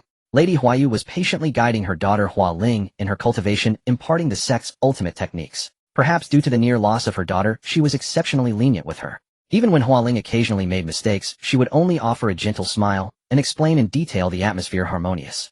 Perhaps due to the near loss of her daughter, she was exceptionally lenient with her. Even when Hua Ling occasionally made mistakes, she would only offer a gentle smile, and her smile was pure and radiant. Chu Ye, always appreciative of such sincere affection, didn't hesitate. He immediately selected a suitable immortal-grade cultivation technique from his collection and gifted it to her. Lady Huayu noticed Chu Ye's arrival, a flicker of complex emotion passing through her eyes before settling into calm, even carrying a hint of relief. Watching her daughter converse with him so intimately and thinking of the tangled, unbreakable bond between herself and him. The resentment had long since faded. He had saved Linger, helped her break through a millennium-old bottleneck. This grace and this debt were now hopelessly intertwined. She was also well aware that over these past few months under Chu Ye's hands and care, her cultivation had advanced at a pace that far surpassed a century of bitter practice, and her heart and body had already silently surrendered. Were it not for the pride of a sect master and the subtle influence of the blood pact, perhaps she could sometimes even understand the crazy rumors about Chu Ye. If a single night's sleep could truly equal a century of cultivation, which female cultivator wouldn't be tempted? This man's abilities were indeed unfathomable. Yet catching a glimpse of her daughter's trusting and affectionate gaze towards Chu Ye and recalling her own nights with him, a subtle ethical dilemma and complex emotions wound around Lady Huayu's heart like creeping vines. Chu Ye spent the entire day meticulously guiding Hua Ling. As night fell, he walked with familiar ease into Lady Huayu's bedchamber. The room was filled with warm, fragrant air. Lady Huayu, clad only in a frugal silk nightgown, lounged languidly by the bed. The lapels of her gown were slightly open and several faint, ambiguous red marks dotted her snow-white skin, clearly a style prepared according to someone's preferences. Chu Ye raised an eyebrow at the sight, silently admiring her skill at anticipating his desires. He was certainly no saint. He stepped forward and pulled her into his arms. His hand slipped beneath her robe, the touch smooth as silk, and found her wearing nothing underneath. He lowered his head, inhaling the deliberately applied, cool floral scent from her hair. She had indeed bathed and was fully prepared. This series of thoughtful preparations silently declared that this queen of a top-tier power in the central domain was wholly and completely submissive in body and soul. Chu Ye chuckled softly, his fingertips lingering over her voluptuous curves, his tone teasing. My lady, unable to sleep at such a late hour, adorned in such attire, bathed and perfumed. Could it be you've been waiting specifically for this lord to grace you? Madame Huayu cast him a sidelong glance, her eyes shimmering as she shed the majesty of a sect master, revealing the languid charm and allure unique to a mature woman. She whispered with feigned petulance, is this not exactly what my master craves? With that, she reached out like an ordinary devoted wife to undress him, her movements natural and practiced. Chu Ye could no longer restrain himself. He transformed into a starving wolf on the spot and pounced upon her atop the brocade quilt. A fervent session of dual cultivation lasted an entire day. Afterward, Madame Huayu's aura was denser and more formidable, her visage radiant and blooming like a renowned flower drenched in immortal dew through the night. Chu Ye caressed her with unrelenting fondness before finally broaching the main subject. My lady, what do you know of the Guanghan Immortal Palace? Also regarding these whispers of the central domain secretly plotting against me. Have you heard any concrete movements on your end? He refused to believe that this newly acquired bedfellow, who commanded the Wanling Heavenly Sect and whose intelligence network spanned the central domain, could be entirely oblivious to such significant undercurrents. Madame Huayu nestled beside Chu Ye, her expression bereft of its usual languid charm, replaced by a solemn gravity, as she laid out the core intelligence she had gathered. The fundamental purpose of their alliance is indeed the immortal fortune upon you. She spoke without mincing words. If your influence were merely at the Emperor realm, those top-tier powers might seek to recruit or negotiate, but they wouldn't go to such drastic lengths. Because the Emperor realm alone is insufficient to overturn the order they've cultivated for 10,000 years. She tilted her head slightly, gazing at Chu Ye, but an immortal is different. The birth of a new immortal could elevate a second-rate faction to first-rate status and grant a first-rate faction the right to contend for supremacy. This is a variable capable of tipping the entire balance of power in the central domain. How could those haughty, long-established powers allow a true dragon to leap easily from the pond below? Joining forces to suppress, nipping the thread in the bud, that is their logic. As for why the Guanghan Immortal Palace was the most zealous, even subtly taking the lead, Madame Huayu also showed puzzlement.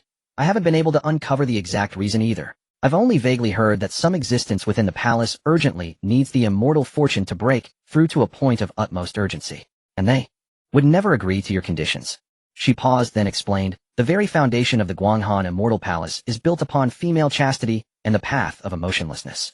Its rules are strict, only female disciples are accepted, they must be virgins upon entry, and they cultivate the cold hard art, severing all emotions and desires, devoting themselves wholly to the Tao.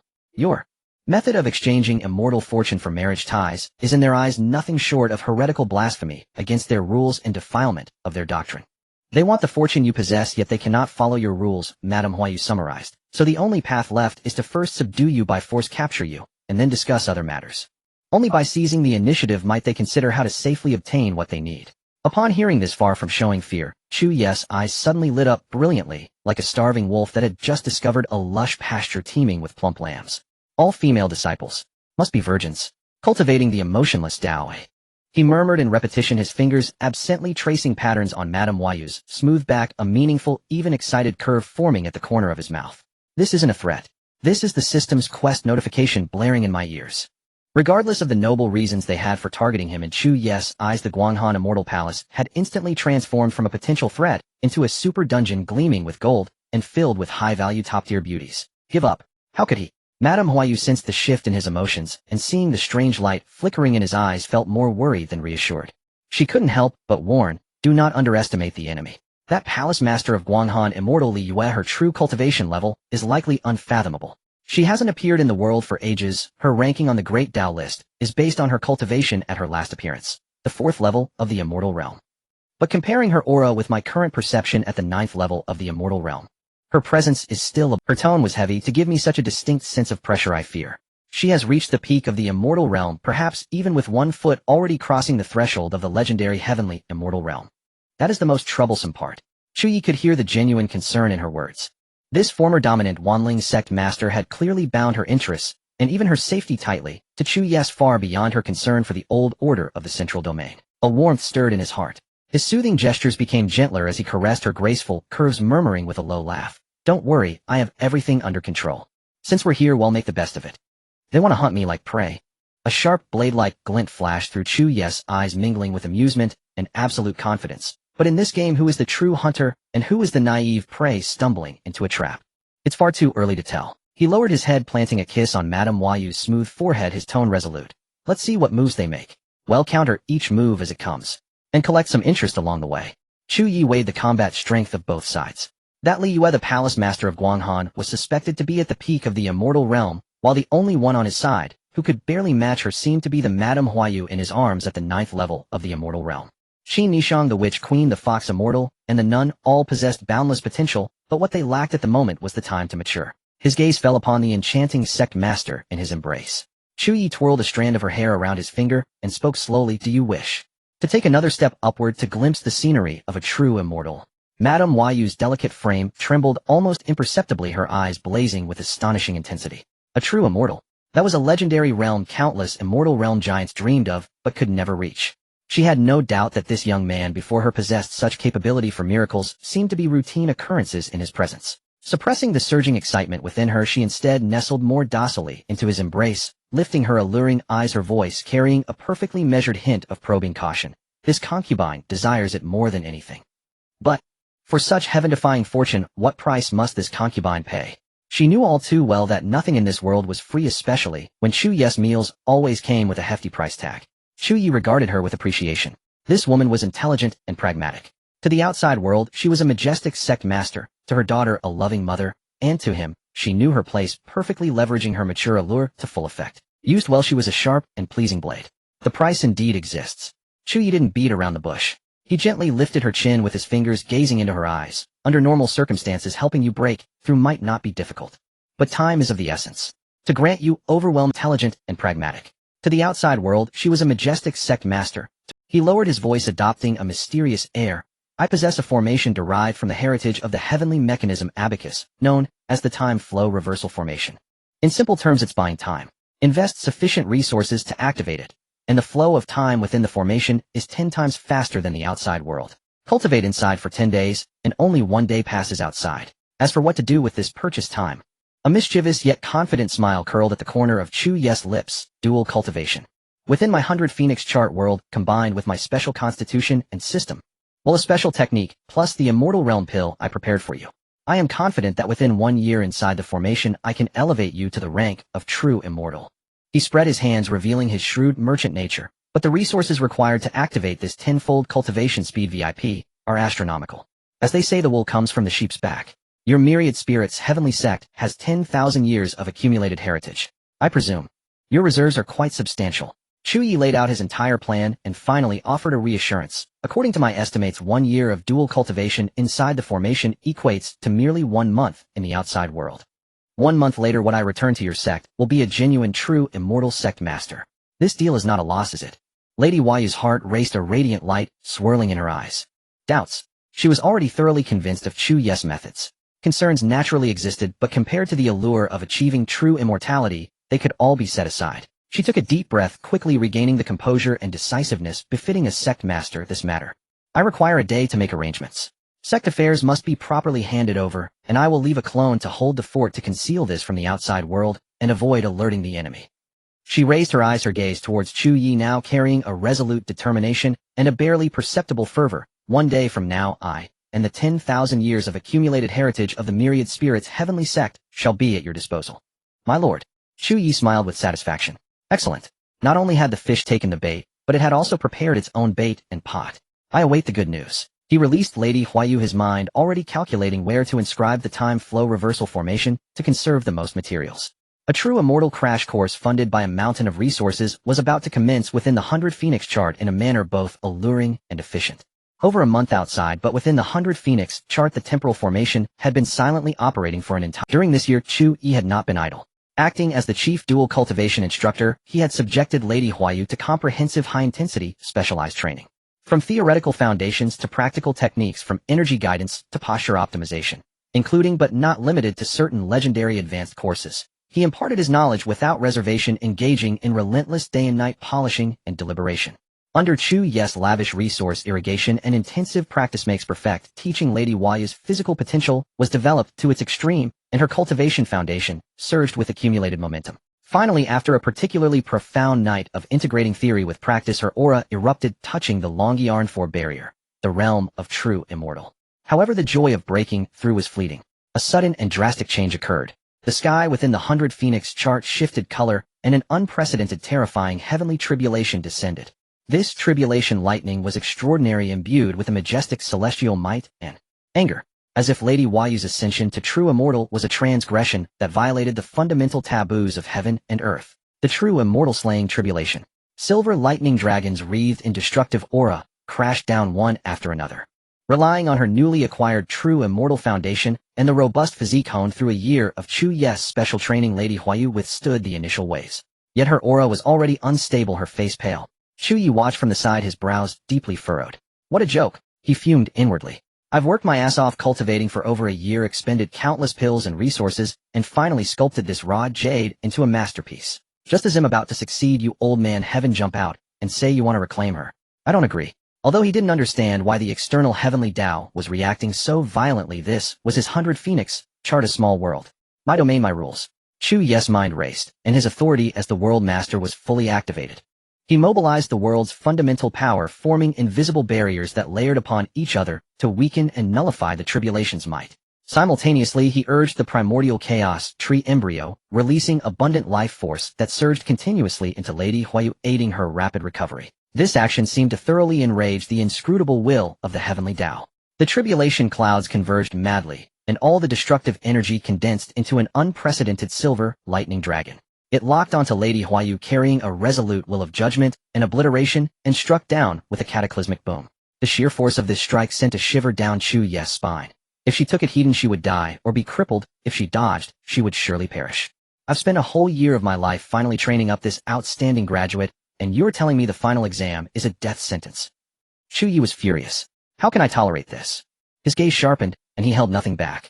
The law of reincarnation was unleashed, fiercely mixed with other heavenly laws within the 100 Phoenix chart that could be mobilized.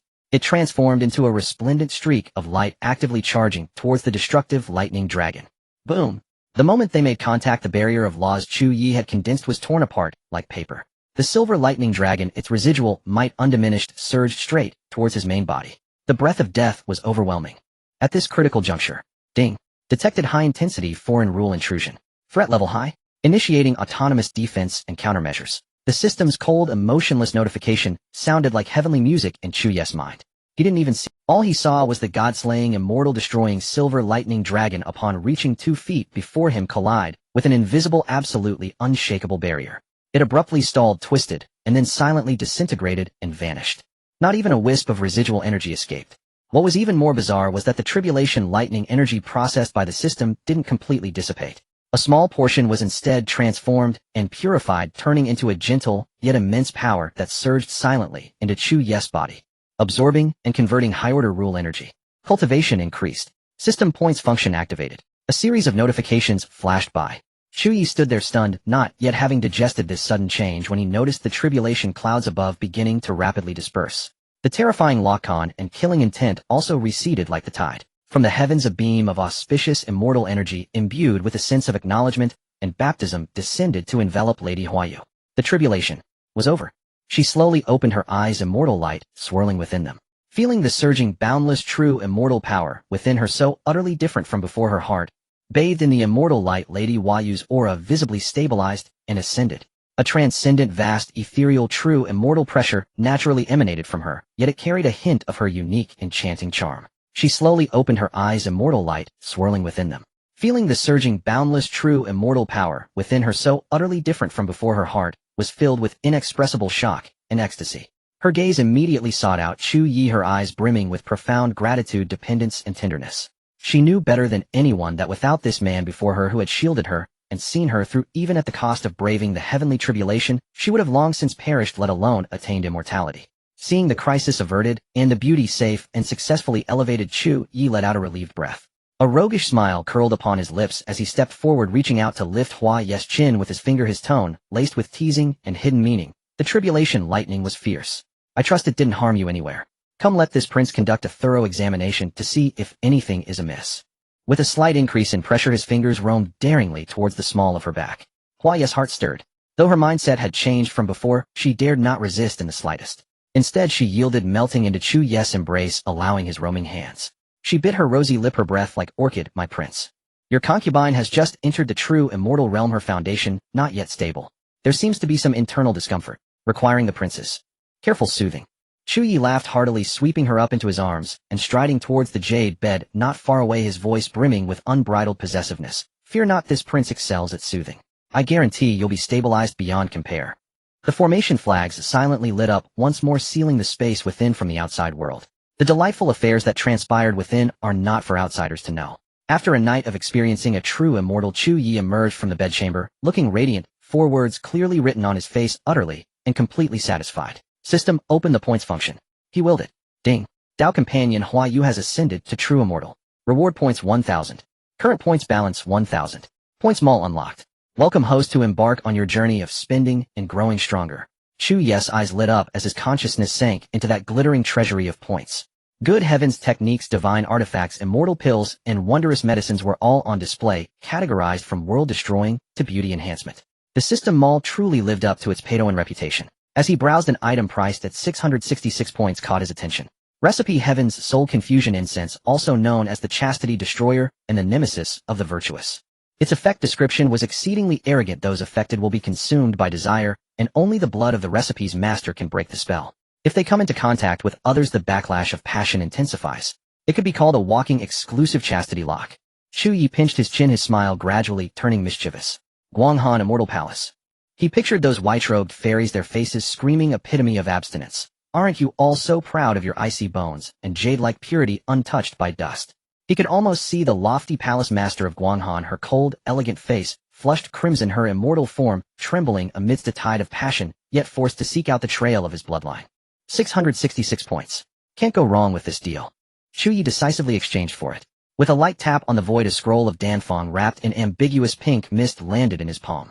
This isn't just a poison pill, this is clearly the exclusive key to unlocking a high-end dungeon. He gazed towards the central region, his tone as casual, as if discussing dinner plans. Ladies, your Dao hearts are about to face an unprecedented stress test.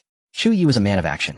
He immediately rolled up his sleeves to begin alchemy. As for resources, within the 100 Phoenix diagram existed a world of its own with spiritual energy, so dense it could be wrung out like water. Coupled with the gift from the Wanling Tianzong, his material pile was mountainous, allowing him to refine at will. After a few days of secluded work aided by the system's exquisite alchemy, a furnace of the pink-hued Heaven's Soul Confusion Incense was successfully completed. How effective was it? Practice is the sole criterion for testing truth. Chu Ye turned his gaze towards the newly ascended true immortal Hua Yu. This beauty, usually so graceful and composed, now had a flush spreading across her cheeks. Her eyes shimmered with a sticky, lingering desire that even her true immortal cultivation couldn't suppress, a craving emanating from the very depths of her bones. The effect is a bit too potent. Chu Ye rubbed his lower back, still shaken. After being affected by the poison, Hua Yu had insisted on a 7-day 7-night stability test of the medicine's effects with him. Even now the lingering effects were strong, her glances were like hooks. System products are always such conscience works. He sighed, seeing that the situation outside was tense, with several major powers either watching or fanning the flames, yet no one daring to make the first move. Chu Ye slapped his thigh. No one's moving. Then he'll move.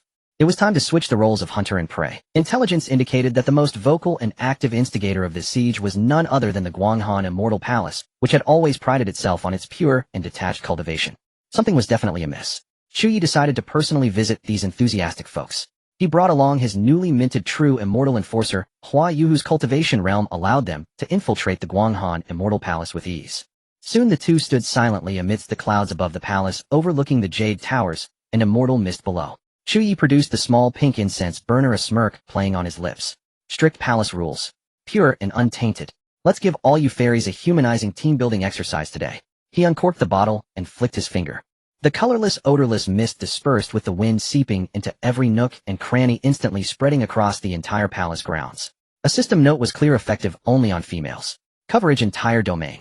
Chu Ye put away the burner, standing with his hands in his sleeves, his eyes gleaming with the excitement of a spectator who loves a good show. The show begins now. The Heaven's Soul Confusion Incense spread silently. The Guanghan Immortal Palace, this 10,000-year-old ice cavern, faced its unprecedented fiery trial. Initially the fairies dismissed it as an unstable Dao heart, attributing the unfamiliar heat and longing within them to cultivation bottlenecks. But soon the situation spiraled out of control like an avalanche. This craving wasn't an inner demon, it was a rebellion of the flesh, far more unreasonable than any demon. Junior sisters, usually demure, now had eyes full of longing. Senior sisters, typically dignified, were loosening their collars in public. Some even uttered lewd words that made them blush themselves. A forbidden restless tension, yet against this domineering incense that exploited human weakness, conventional antidotes were utterly useless.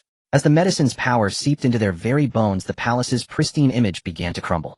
Junior sisters, usually demure, now had eyes full of longing. Senior sisters, typically dignified, were loosening their collars in public. Some even uttered lewd words that made them blush themselves. A forbidden restless tension permeated the entire palace, a stark contrast to its former solemnity and coldness. Disgraceful.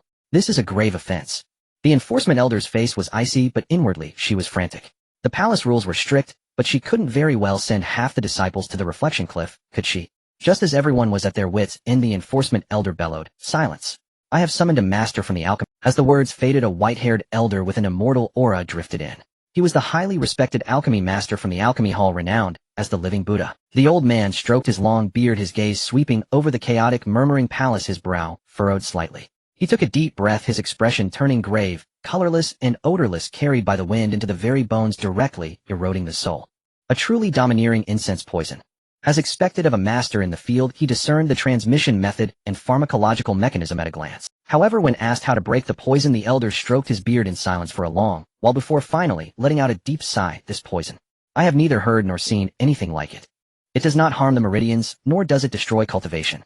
It targets one's deepest desires. One cannot make bricks without straw, and as for an antidote, I regret to say, I have no leads." Even the foremost master of the alchemy hall had thrown up his hands in defeat. The last glimmer of hope for the Guanghan Immortal Palace seemed to dissipate into the air, thick with that ambiguous, fragrant haze. Watching from the clouds, Chu Ye rubbed his chin and mused. Even the professionals have fumbled. Looks like this after-sales service has to be handled by this host personally. Just as the elder from the alchemy hall stroked his beard in defeat, the celestial maiden's eyes glazed over, and the palace's discipline teetered on the brink of collapse. Zheng. A zither note like the shattering of primeval ice burst forth from the depths of the void. Watching from the clouds, Chu Ye rubbed his chin and mused. Even the professionals have fumbled. Looks like this after-sales service has to be handled. What was even more astonishing, the very laws of heaven and earth governing the entire Guanghan Immortal Palace were forcibly altered and rewritten by that crisp, cold melody. The trajectory of snow, the flow of spiritual energy, and even every restless particle in the air were woven into a new, cold and solemn order. Then the zither sound, imbued with the rhythm of the Tao, cascaded down like moonlight, enveloping the entire palace. Every poisoned celestial maiden shuddered as a clear, icy current poured from the crown of their heads, cleansing their souls, instantly extinguishing the blazing desire and returning their minds to a state of serene coldness. High above the clouds, Chu Ye and Lady Huayu, who had been enjoying the spectacle, both raised an eyebrow. Rewriting the local laws of heaven and earth to perform a purification rinse at the level of fundamental rules. It's quite an impressive move. Chu Ye, as the master of the 100 Phoenix map world, saw through the technique at a glance. Lady Huayu also looked surprised. Her power level hasn't reached true immortal, it's still within the immortal domain. But her methods are exquisite yet domineering. This palace master Liu has certainly been hiding her depth. As a newly ascended true immortal, she could also influence local laws, but to use a zither as a medium to precisely cover the entire domain and specifically cleanse foreign energy in such a manner was truly an art form. It seemed that the Liu immortal, who had long been on the grand Dao ranking yet remained obscure, had been standing at the pinnacle of the immortal path, half a step into true immortality, just 1 foot away. In the palace below, the celestial maidens, saved from the brink of despair, looked up at the void with tearful eyes. It's the palace master. The palace master has acted. The Guanghan extinction sound. We are saved. Amidst countless expectant gazes, a phantom figure formed from cold moonlight, and treading on the rhythm of the zither, silently materialized in the sky above the immortal palace. The figure was hazy like a flower in a mirror or the moon's reflection in water, yet it could not conceal her peerless grace. She was cold and aloof, as if standing apart from time itself, untouched by the slightest trace of mortal dust. The phantom raised her hand, and moonlight condensed at her fingertips, forming the illusion of an ancient zither. The melody rose again. It was the world-renowned Guanghan extinction sound. The Tao notes flowed gently, intending to purify all filth and toxins from this realm and restore the immortal palace to its original icy purity. Beside Chu Ye's ear, the system notification chimed in timely fashion. Scan complete. Target Liu Palace Master of Guanghan Immortal Palace. Cultivation Pinnacle of Immortal Tao. Half-step True Immortal Traits: Moonlight, Sacred Body, Zither, Heart of Clarity, Law, Affinity, Personality, Utterly Cold, Aloof, and Self-Disciplined. Fiercely Protective. Overall Score 99. Comment: Ultimate Beauty, the embodiment of icy laws. Difficulty of Conquest Hell. Recommendation for host: Know your limits. 99 points. Chu Ye's eyes lit up as he gazed at the moonlit phantom, as if looking upon a rare and glittering mineral vein. As for the zither sound that sought to purify everything, Chu Ye merely crossed his arms with interest. A hint of everything is under control, curving at the corner of his mouth. If it's made by the system, it must be premium, he mused leisurely. My heavenly soul confusion incense isn't just a toxin. It's a conceptual need awakener. Trying to put out a fire with water. That only makes the sparks fly further, my dear immortal. How could a strike from a higher dimension be resolved by a mere rinse of the laws? The real show was just reaching its climax. The moonlit phantom slowly dissipated with the fading zither notes, and the Guanghan Immortal Palace returned to tranquility. If that eerie atmosphere of post-calamity survival and undercurrents of turmoil could be called tranquility. An unnatural flush spread across the pale faces of the celestial maidens. An indescribable restlessness and excitement filled the palace halls. Chu Ye withdrew his gaze with satisfaction. The information was in hand, time to leave. He patted the hand of Lady Huayu beside him, and their figures quietly faded away. Before leaving, he cast one last meaningful glance. Next time I come, this place will have a new master. However, the despair that follows hope is the most venomous blade. When night fully enveloped the immortal palace, that familiar bone-burning, heart-wrenching heat surged up once again from the very marrow of every celestial maiden like a tidal wave. It was more ferocious, more irresistible than during the day. It's back. No. Suppressed gasps echoed through the halls. The heavenly soul confusion incense, formless and intangible, was yet omnipresent. Palace Master Liu's Guanghan extinction sound could temporarily rinse the body and soul with the power of laws, but it could not delete this awakened need that was branded into the very instinct of life. It was like the most stubborn ghost. The moment the zither sound receded, it surged back with a vengeance. This time the flames of desire burned through the thin ice of reason. Some curled up on the carpets convulsing. Others buried their faces against cold jade pillars rubbing against them. Still others had eyes clouded with chaotic longing, muttering unspeakable words. The night scene of the immortal palace hurtled down a path that defied description. Zheng. The zither sound rang out again, emanating from the palace master's secluded chamber. But this time its timbre lacked the grandeur of the great Dao, replaced by a barely perceptible strain and weariness. The purifying effect was also greatly diminished. The melody lasted for a long time before it managed to barely suppress the overwhelming tide of desire once more. When all was cold and quiet again, the celestial maidens' eyes held no joy, only profound terror. They understood the palace master's zither was merely a painkiller, not an antidote. If the root of the poison wasn't removed, they would be trapped forever in this hellish tug-of-war between desire and monastic rules until they broke completely. The next day, the rising sun brought light, but also a wave of heat, more despairing than the night. And this time the redemptive zither sound did not ring out. The immortal palace was plunged into a true, deathly silence of panic. Meanwhile, at the Wanqing Heavenly Sect, Chu Ye sat comfortably in the sect master's seat. Behind him, Lady Huayu, newly ascended true immortal and sect master in her own right, was kneading his shoulders with tender affection, her posture as submissive as that of a favored concubine. To conquer this woman, Chu Ye had used a combination punch. First, he saved her daughter, bestowing a debt of gratitude. Next, he gifted her a celestial opportunity, helping her break through. During the tribulation, he shielded her with his life, shattering her defenses completely. Finally, he sealed the deal with a blood contract, soul brand, coupled with a full year of deep interaction and cultivation development. Now Lady Huayu was utterly submissive in both body and soul. A single glance from Chu Ye and she knew his intent, a single gesture and she knew his need. This charming true immortal had long become the most obedient and the sharpest blade in his hand. Enjoying the massage, Chu Ye's gaze seemed to pierce through the void, landing on that icy immortal palace aflame with desire. Icy and pure. He chuckled softly, tapping his finger lightly on the armrest.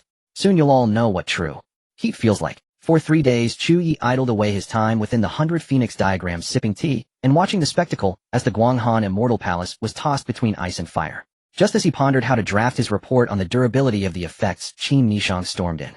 This empress of the great Qin Empire and his chief business partner brought news that was hardly surprising, yet undeniably urgent. Those from the central domain have started to band together. Their target is clear: the great Chu Empire. Intelligence indicated that the Guanghan Immortal Palace had, through some unspeakable experience, identified the mastermind behind their recent woes. Now, casting aside all pretense of dignity, they were rallying allies far and wide, preparing for one grand gambit, either a full-scale assault to crush Chu Ye or be wiped out by him in one fell swoop. A cornered dog will jump the wall, and it seems that wall is quite high, Chu Ye remarked casually, a thought crossing his mind. Within the 100 Phoenix diagram, the Hall of 10,000 Phoenixes, which he had whimsically constructed, suddenly buzzed with activity. Qin Nishang exuded the commanding aura of an empress, her gaze sweeping over all beneath her. Witch Queen Juyo was deep and enigmatic. Fox Immortal Su Qingwei was icy and aloof, and Abbess Miaoyin rapidly spun her prayer beads. The Chu family ancestor was steady and unafraid, while his father Chu Tianqing wore a grave expression, but stood with a straight back. The newly ascended immortal enforcer Lady Huayu was dignified and graceful. This was in essence the first plenary session of Chu Ye's network of relationships and potential in-law alliance. Qin Nishang delivered a concise briefing on the enemy's movements. Her core message was simple: the central domain's pie was only so big. If they, the outsiders and upstarts, wanted a seat at the table, they would first have to get past the bouncers. Everyone present was a shrewd operator, understanding the implication instantly. Ancestor Chu Shanha was the first to make a decision: the battlefield isn't our choice, it will be in Great Chu. They can't find you, boy, so their first blow will target the Chu family's foundation. Chu Ye frowned slightly. Using his home as the main battlefield was far too risky. His father Chu Tianxing slapped a hand on his shoulder, his eyes full of a bold, "I understand you, son, but don't be timid spirit, what's there to fear? What dynasty's rise wasn't forged in battle? A man of Great Chu would rather stand and lose than kneel and cower. You do what you must, well, hold the fort." A wave of warmth washed over Chu Ye and he ceased his hesitation. "Alright, then let's prepare a surprise gift package for them right here in Great Chu." With a grand wave of his hand, the hall was instantly flooded with dazzling treasure light. Piles of formation discs, each with different functions, from auto-defense to illusionary deceptions to spiritual energy absorption bottles, and jars of pills for everything from power surges to healing to sabotage, and a dazzling array of divine weapons and artifacts, all procured via system points, the pinnacle of cost-effectiveness, formed small mountains of resources. Distribute them. Equip our elite troops. Bring all our core confidants into the 100 Phoenix diagram for intensive training. When the time comes, I'll summon them all in an instant, and well, hit them right in the center. During the phase of assigning tasks and refining tactics, Qin Nishang switched into War Goddess Empress mode. Her deployment of troops and allocation of resources were so masterful that even the ancestor nodded in approval. The group engaged in heated discussion around her plan, optimizing details and selecting pills and formations best suited to their respective factions.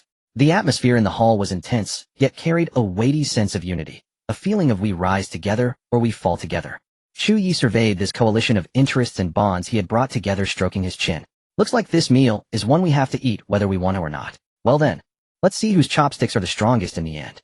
The strategy meeting had turned into Qin Nishang's personal command showcase. This nominal ruler of the 4 domains coordinated all parties and assigned tasks with such fluid grace that no one disputed her authority. It was as if she were the true mistress of this palace within the 100 Phoenix diagram.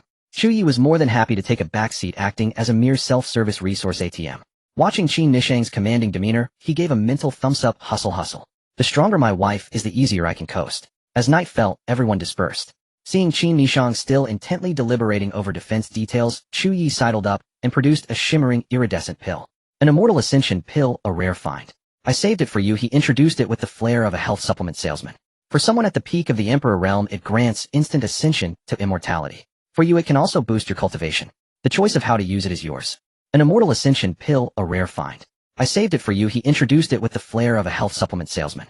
For someone at the peak of the Emperor realm, it grants instant ascension to immortality. For you, it can. Chu Ye acted as the chief designer, directing the deployment of the infamous Bloodthirsty Madness formation. Qin Nishang in turn was responsible for the precise placement of formation cores at key strategic points. From afar, everything seemed calm, but beneath the surface lay a step and once never forget it surprise package. After completion, Chu Ye stroked his chin and suggested, how about we set up one of these for your great Qin too, as a war reserve. Qin Nishang's eyes flickered, but she didn't object. The two moved to Great Qin and, drawing upon the Empire's dragon vein energy, jointly laid down a Grand Dragon Emperor's formation. Seeing the dual insurance in place, Qin Nishang said with a grave expression, if we win this war, there will be a seat for us at the central domains table. Chu Ye smiled and put his arm around her shoulder. Isn't that exactly what you want? A tenfold speed up on your unification progress. Too fast. Qin Nishang shook her head. The central domain is a deep pool. It requires a slow, steady approach. Now, you've forced it into a speedrun. Leave the complex stuff to you. Chu Ye shrugged, his tone turning serious. He'll handle the simple, brutal parts. You want ambition, he'll give you support. You need capability, he'll give you resources. You want to unify the realm, he'll help you unify it. In the night they exchanged a look that needed no words. 2 days later, in the dead of night, a terrifying streak of light tore across the sky, suddenly slamming into the border of Great Chu. Boom. On the ground, the formation's lines lit up in an instant. The Bloodthirsty Madness formation, like a waking beast, bared its crimson fangs. The flames of war were ignited in that very instant. The prelude to the great battle was initiated by the myriad Dao Alliance. Over 10 Immortal Realm elders arrived together, their Dao rhythms flowing and formation diagrams grand. Their opening move was to seal off heaven and earth, intending to suppress the Great Chu Empire's national fortune with their imposing orthodox might. Chu Ye stood at the formation's core, raising a hand calmly. The Bloodthirsty Madness formation operated at full capacity. Blood energy churned within, illusions proliferated, and it began to corrode the minds of the myriad Dao Alliance immortals instead. The first round of the formation battle reached a stalemate. Before it could be resolved, the divine craftsman pavilion's war bastion loomed across the sky. The thousand-zong tower ship bristled with cannon moss. Countless runi-inscribed spirit crossbows, lightning javelins, and mountain-crushing hammers rained down, a torrent of destruction fueled by immense resources and peak artifact crafting. Witch Queen Chu Ye of the western regions appeared at that moment. She swept her sleeve, and a miasma of poisonous fog for 10,000 li blotted out the sun, corroding spiritual light and dissolving metal and stone. The divine craftsman pavilion's reliance on external treasures was severely diminished in the face of this yin-aligned, corrupting miasma. Following that, a cold, clear moonlight washed over the battlefield. Guanghan Palace Lord Liu finally arrived. Her zither music flowed like an icy spring, plunging everything it touched into profound silence, aiming directly for the heart of the grand formation. Su Qingyue, the former ruler of the northern domain, smiled charmingly. Her 9 tails unfurled, weaving an endless dreamscape that subtly diverted the soul-quenching zither sound into the depths of the void. The 2 peerless fairies didn't clash directly, yet they were already engaged in an intangible contest at the level of natural law. A dragon's roar shook the 9 heavens as the central domain's dragon clan arrived. Several golden dragons revealed their true forms, their claws and fangs tearing at the sky. Pure, overwhelming power wrapped in ancient pressure sought to crush all obstacles in the most brutal way imaginable. The newly ascended true immortal Lady Huayu stepped forward to meet them. Behind her, the phantom roars of myriad spirits echoed as her true immortal domain unfolded with overwhelming force.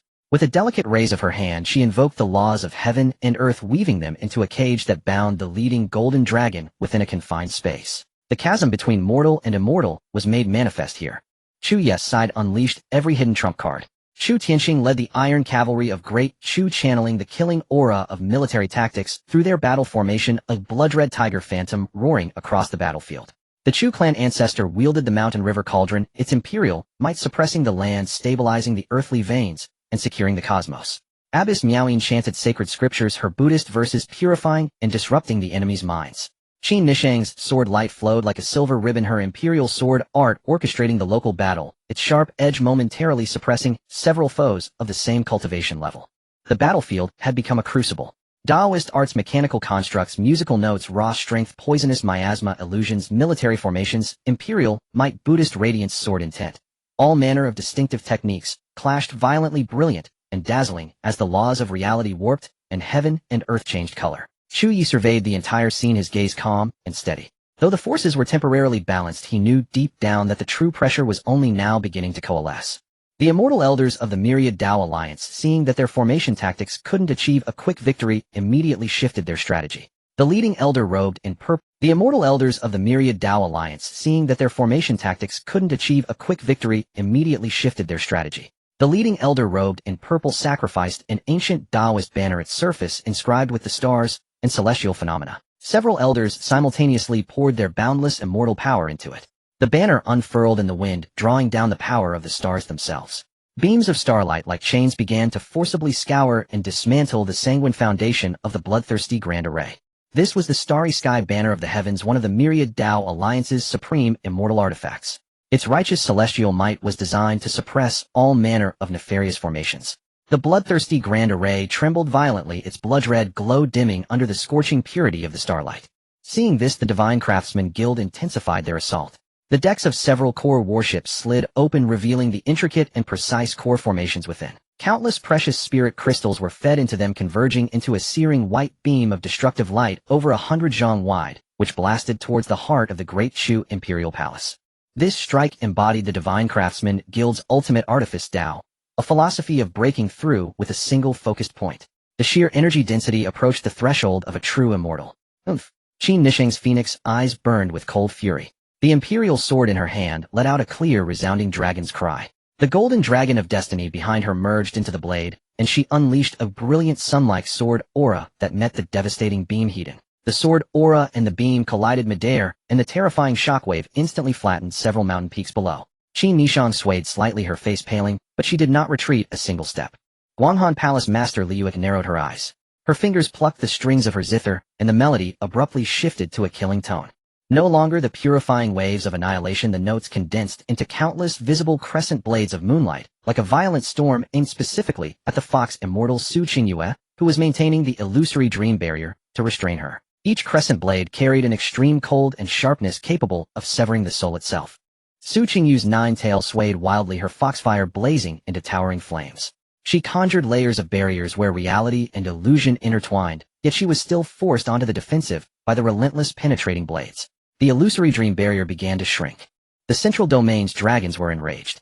The golden dragon trapped by Lady Huayu roared to the heavens, burning its dragon blood to forcibly break free from the constraints of the true immortal's domain. The other golden dragons ceased their scattered attacks. They linked themselves head to tail, forming the ancient draconic battle formation, myriad dragons refining the world.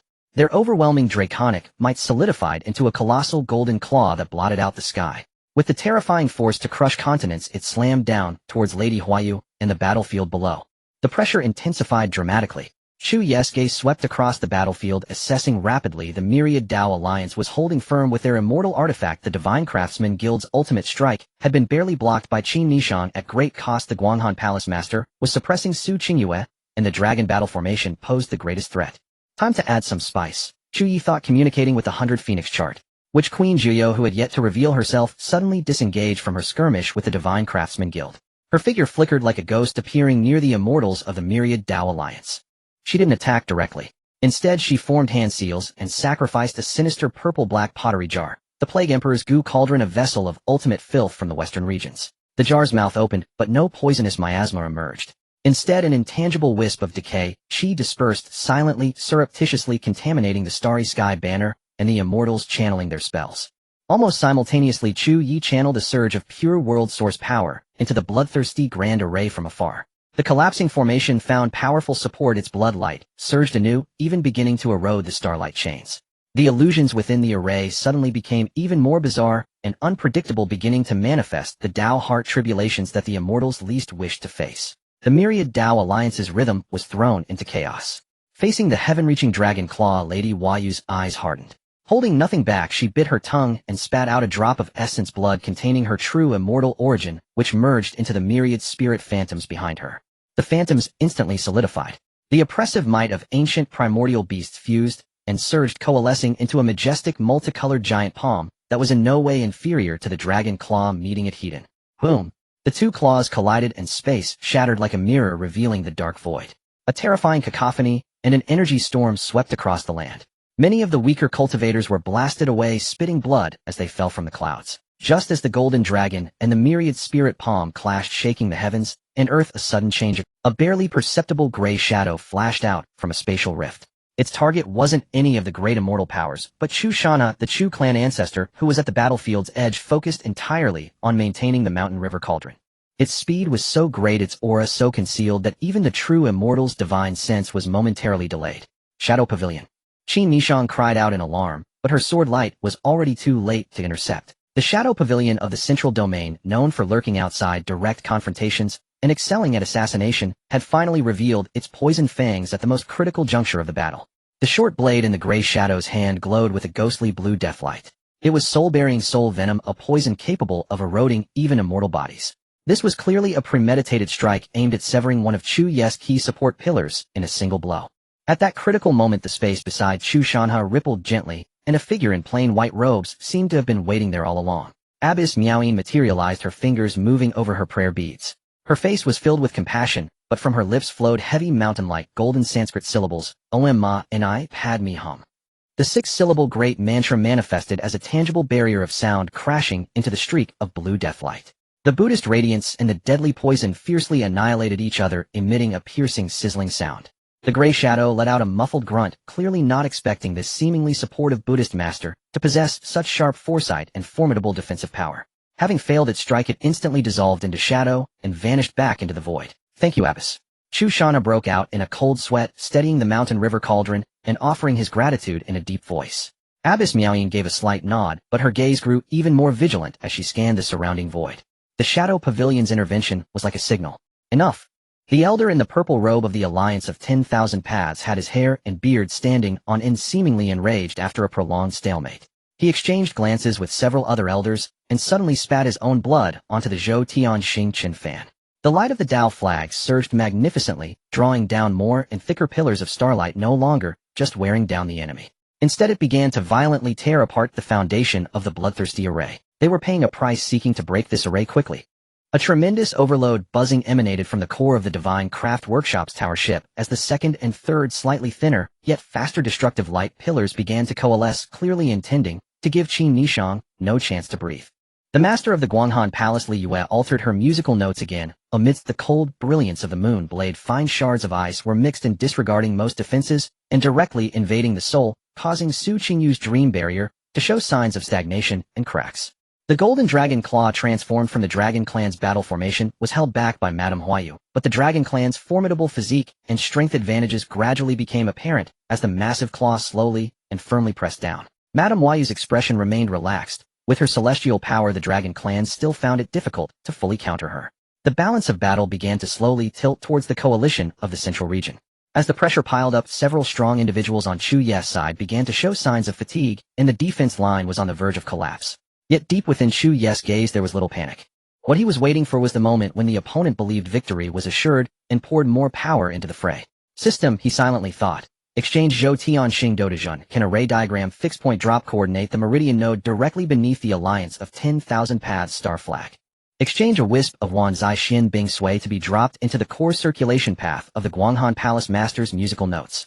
Exchange a portion of Ni Lin Long Yuan Sha Qi to be infused into the most potent blood energy connection of the Dragon Clan's battle formation. Points are being deducted. Exchange completed. Execution initiated. The system's prompt echoed calmly. The next moment, beneath the feet of the alliance of 10,000 paths elder, the earth suddenly cracked open, not as a physical fissure, but as countless ancient and obscure star runes surged upwards, creating a chaotic resonance with the starlight invoked by the Zhou Tianxing Chen Fan. The purple-robed elder's expression changed drastically. Ancient star array patterns. How could there be remnants of an array here? Li Yue, the master of the Guanghan Palace, felt her jade fingers tremble slightly, as an extremely pure, even more ancient cold aura of profound ice unexpectedly invaded her musical path. Though it did not cause harm, it rendered the previously smooth and lethal notes slightly discordant. Su Qingyue was exceedingly perceptive. The nine-tailed illusion light surged instantly, turning the tide. Within the golden dragon claw, which was locked in a stalemate with Madame Huayu, a surge of resentment and hatred towards the dragon clan's essence erupted suddenly, as if cold water were dropped into boiling oil. The cohesive force of the dragon clan's battle formation experienced violent fluctuations, disrupting the transmission of power. Now's the time. Chu Ye's eyes flashed with brilliance, his voice echoing in the ears of all his allies. Disregarding her own consumption, Qin Nishang unleashed the second imperial sword wave, directly cleaving towards the core of the Divine Craft Workshop.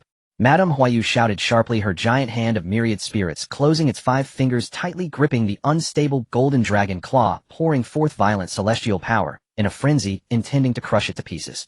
Chu Ye himself took a step forward, his figure ghostly as he traversed the chaotic battlefield, his target not any enemy celestial realm, but the purple-robed elder of the alliance of 10,000 paths, who was still attempting to stabilize his footing. In his palm, a point of chaotic-colored light quietly coalesced, emanating a chilling aura that did not belong to any current power system. The true counterattack was now fully revealed. In the center of the battlefield, Chu Ye slowly stepped forward. At the moment when the chaotic light in his palm shone, the hearts and minds of the various strong individuals were drawn towards it. Buzz. An indescribably grand and magnificent power erupted from within Chu Ye's body, instantly sweeping across the entire core battlefield area. That was not celestial power, nor was it a law, but a power more essential and profound. By Feng Two Worlds, the vast source power transformed into an invisible cage, enveloping all the celestial beings of the alliance of 10,000 paths, the Divine Craft Workshop's tower ship Li Yu of the Guanghan Palace, the Dragon Clan's battle formation of the Central Region, and even the hidden auras of the Shadow Pavilion. In an instant, space froze and time slowed. Whether it was the falling starlight, the swiftly shooting light pillars, the lethal musical notes, or the roaring dragon, might all seem to be trapped in an incredibly viscous, invisible amber, their speeds reduced by 100 times, their powers diminished layer by layer. Even the celestial beings' own celestial power operation and spiritual sense perception became exceedingly difficult. This is the power of the world. The purple-robed elder of the alliance of 10,000 paths exclaimed in shock, his eyes showing unprecedented terror. No, it's the source of an independent small world. He could actually externalize and control it to this extent. A voice of disbelief roared from within the Divine Craft Workshop's tower ship. Everyone's heart sank sharply as a terrifying thought emerged: a trap. This was inviting the enemy into the urn. And an even more soul-chilling twist of fate followed closely. Madame Huayu, who had always been regarded by them as a newly advanced celestial being needing to rely on true celestial artifacts to contend with the Dragon Clan, suddenly underwent a drastic change in aura the moment Chu Ye unleashed the suppression of the world's source. The previously overwhelming myriad spirits illusion instantly retracted as an aura that transcended all present celestial beings, harmonious and flawless, resonated subtly with the laws of heaven and earth, was released without reservation. Her surrounding space naturally rippled, as if even this area suppressed by the source was instinctively yielding to her. A true celestial being. The genuine realm of true celestial beings. Not a threshold briefly touched through secret methods or external forces. She has long been a true celestial being. The enraged roar of the dragon clan elder sounded distorted in the solidified air. Madame Huayu's stunningly beautiful face bore no hint of tension, only a cold indifference. She did not even glance at the golden dragon claw, which was delayed by the power of the world, but simply extended her delicate finger and gently pointed. PFF. The battle formation's dragon claw, capable of crushing continents and harnessing the power of several golden dragons, shattered like a popped bubble, disintegrating into a shower of golden light. The several golden dragons constituting the battle formation cried out in agony, as if struck, their dragon blood gushing out, their auras instantly wilting. Immediately after, Madame Huayu's figure flickered, seemingly appearing in several places at once.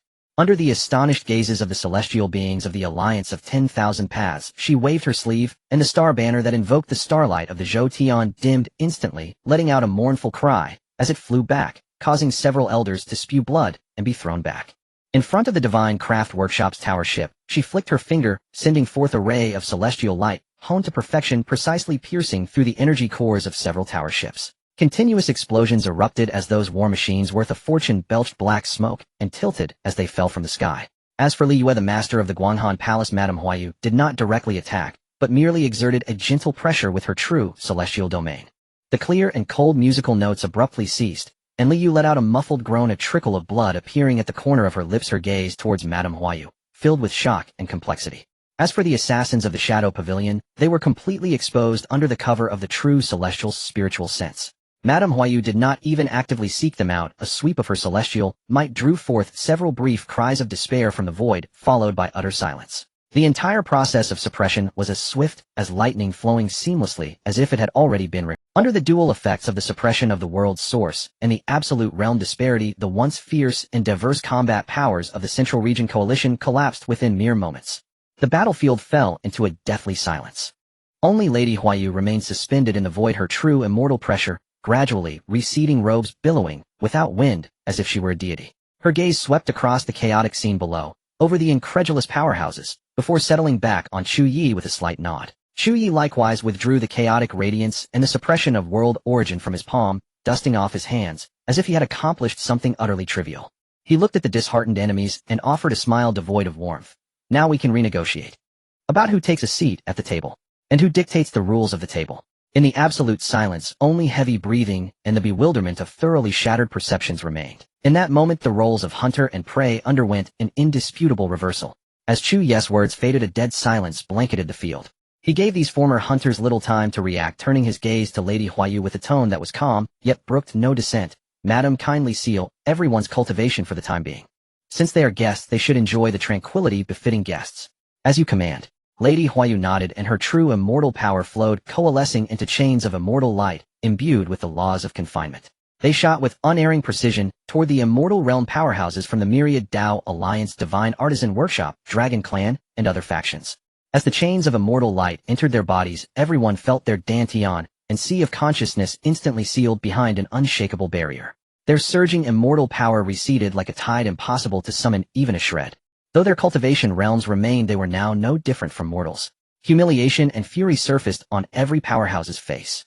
Chu Ye, how dare you? A hoarse voice cried out from the direction of the Shadow Pavilion. A pale black-robed elder, despite being sealed, glared with venomous intensity. Behind us stands the entire central domain. If you truly dare to imprison us today, you will be at irreconcilable odds with every transcendent force in the central domain. From this day forth, there will be no place for you to hide anywhere under heaven or earth. Release us now, and perhaps you might still. His words were abruptly cut off. Without even looking at him, Chu Ye casually raised a hand.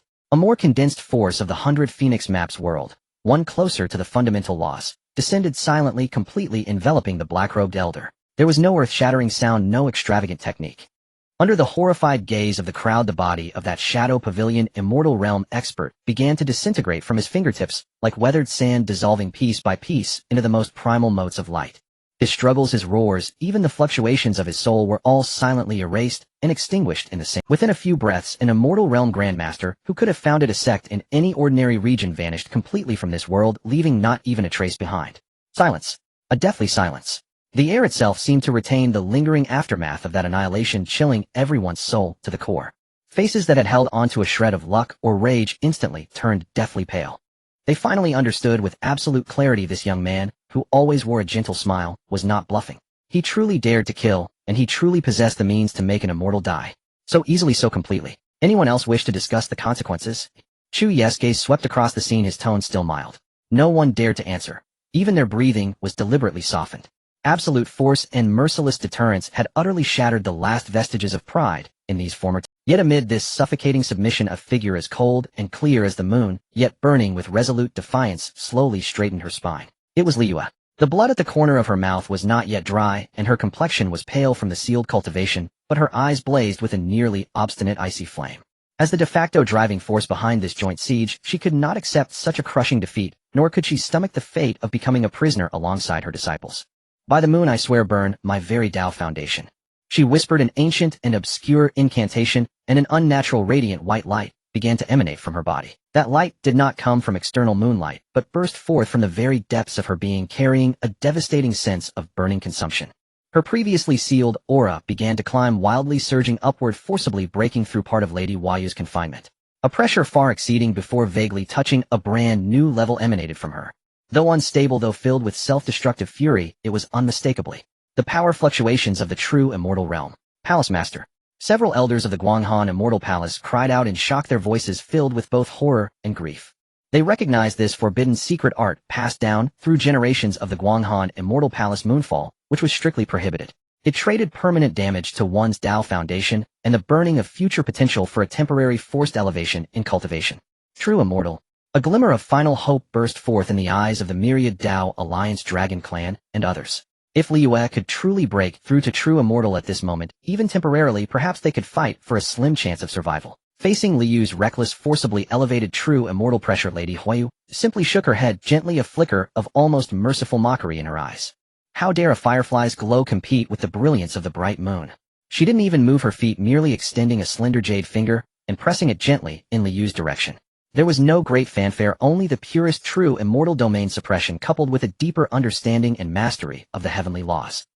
The violently burning radiant light around Liyue was like a candle flame abruptly snuffed out by an invisible giant hand, instantly dimming and shattering. She violently spat out a large mouthful of blood, and within the blood were flecks of ice crystals and fragmented Dao patterns.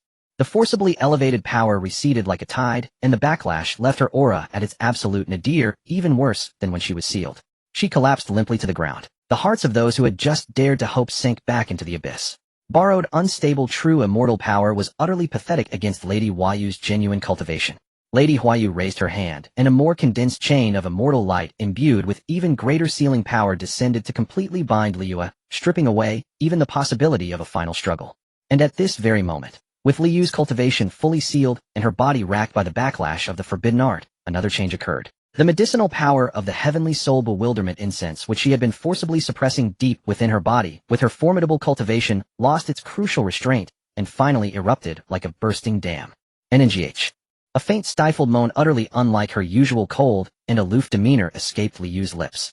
Her face, pale as snow, was visibly suffused with a breathtaking flush.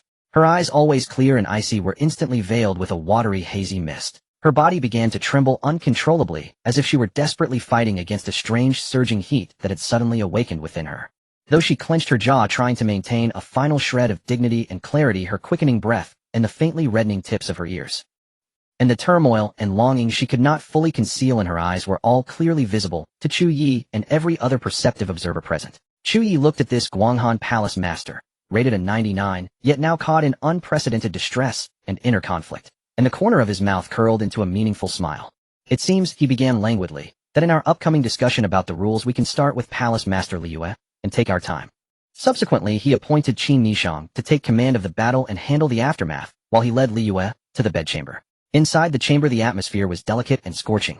Liyue was bound within the hall by a gentle restriction that inflicted no physical pain, yet it tormented her more than any torture could. The potency of the heaven soul bewildering incense ravaged her body, gnawing at her reason and icy composure like 1,000 ants. The moon-white immortal gown symbol of her status as the Guanghan Palace mistress now felt like the most vexing restraint. The potency of the heaven soul bewildering incense ravaged her body, gnawing at her reason and icy composure like 1,000 ants. The moon-white, her slender fingers uncontrollably clutched at her collar, pulling it slightly askew to reveal a jade-like naked skin tinged with a tempting pink. She bit her lower lip hard, trying to cling to the last shred of clarity through pain, yet broken unbearable whimpers still escaped her throat. Pride and desire waged a fierce war within her, endowing her peerless beauty with a breathtaking onthavergio of Calip's fragility. Chu Ye sat leisurely on a jade chair nearby, a pot of clear tea placed casually at his side. Li Yu's will crumbled bit by bit under the raging tide of desire. Ultimately, her last vestige of reason compelled her to look toward the only man who could resolve her current predicament. Li Yu's will crumbled bit by bit under the raging tide of desire. Ultimately, her last vestige of reason compelled her to look toward the only man who could resolve her current predicament. Her voice trembled and was faint, carrying a plea she herself hadn't realized. Help. Help me. Chu Ye. I beg you. Help you. Chu Ye seemed to hear a delightful joke, taking a gentle sip of tea, his tone leisurely to the point of cruelty. Palace Mistress Liu, did I hear that correctly? You orchestrated the alliance of the Central Domain's powers to destroy my great Chu and capture me. Now you want me, your greatest enemy, to help you through this little predicament. He set down the teacup, a glint of light flickering at his fingertip as a crystal-clear memory stone levitated, recording Li Yu's current state in vivid detail. The world believes the Guanghan immortal maiden possesses a body of ice and jade, pure of heart and free of desire. The moon of the 9 heavens, untouchable. Chu Ye's voice was like a demon's whisper, each word striking against Li Yu's crumbling mental defenses if they were to witness with their own eyes their lofty, inviolable, immortal maiden Li Yue in such a state of unbearable spring fever, writhing and pleading for affection. Tell me, what spectacle would it create if this image were to spread? The 10th Sandia reputation of the Guanghan Immortal Palace, the Dao heart you have upheld your entire life. What would become of them? At his words, Li Yu's body shook violently, her eyes flashing with the ultimate humiliation and terror as if they would bleed. The faint glow of the memory stone flickered in her hazy vision, becoming the last straw that broke the camel's back. Chu Ye rose and walked slowly to stand before her. He extended his hand, fingers carrying a hint of coolness, and gently tilted Li Yu's burning, delicate chin upward, forcing her to raise a face so breathtaking it could topple nations. Even in such a state of utter disarray, the stunning beauty and the fragility born of shattered pride remained breathless. Li Yu's gaze was now completely dazed, held together by only a precarious thread of wool, like the last lone lamp flickering in a violent storm. She looked at Chu Ye, her eyes a tangled web of hatred, supplication, humiliation, and a physiological craving almost overflowing. Chu Ye leaned in close to her ear, his voice low and seductive, like the most cunning hunter offering the final choice before the prey completely surrenders. Give me a reason, Li Yue. A reason compelling enough for me to set aside the grievances between us and deign to help your noble self-palace. Within the bedchamber, the air grew thick, leaving only Li Yu's increasingly uncontrollable gasps and the unsettling glow of the memory stone. Chu Ye's question was the final straw, pressing on Li Yu's collapsing will. Her eyes churned with intense struggle, shame, terror, hatred, and a craving that threatened to consume her entirely, all boiling over. She knew what Chu Ye wanted, not merely her surrender, but her complete, irrevocable, and eternal subjugation. Her voice was hoarse, barely forming words, each syllable squeezed out, as if from cracked ice. The Guanghan Immortal Palace can cease hostilities with you. Resources, scriptures, take what you will. Not enough. Chu Ye shook his head, his fingertips lightly tracing her burning cheek, the touch delicate, yet carrying the cold appraisal of an inspector. These things, I can obtain them just the same by defeating you. Palace Mistress, you seem to have yet to grasp your own position and worth. Li Yue shuddered, seized by a deeper fear. She realized what he demanded went far beyond material compensation. Then, what do you want? She forced the words out through clenched teeth, the surging potency of the drug darkening her vision, her sanity stretched to its breaking point. Palace Mistress, you seem to have yet to grasp your own position and worth. Li Yue shuddered, seized by a deeper fear. She realized what he demanded went far beyond material. Chu Ye savored her ultimate struggle, then after a long moment spoke in a casual, almost conversational tone, casting an even heavier stone. Palace Mistress, you seem puzzled about the origin of this heaven soul bewildering incense, do you not? He leaned forward slightly, locking his gaze onto Li Yu's suddenly wide eyes, and stated clearly and slowly, it was me. From the formula to the refinement, to letting it drift into your palace on the wind. All my doing. Li Yu's body convulsed violently, disbelief flashing in her eyes, swiftly replaced by a deeper humiliation and sudden clarity. So that was it. Li Yue had previously paid a heavy price to consult the Heavenly Secrets Pavilion for an antidote, and the cryptic response they gave her pointed to Chu Ye. Indeed, it all made sense now. The one who provides the cure could very well be the one who brewed the poison. So the source of her utter disgrace, this scheme that destroyed her dignity and her sect's honor, was a premeditated revenge by this very man. What? Her voice was hoarse, each word a tearful accusation. My Guanghan immortal palace, and you. A lesson. Li Yus smiled bitterly. This lesson had nearly destroyed everything she had. Of course this is only the beginning. Chu Ye shifted his since you chose to play the hunter, you must be prepared to be bitten back by the prey, or even dragged into a trap. This incense is but a small lesson for your greed and arrogance. A lesson. Li Yus smiled bitterly. This lesson had nearly destroyed everything she had. Of course this is only the beginning. Chu Ye shifted his tone, adding, an undeniable pressure. Palace mistress is a clever woman. At present you have two options. He raised one finger. First, continue to resist. I will have this memory stone replicated 10,000 times and scatter them across every corner of the central domain.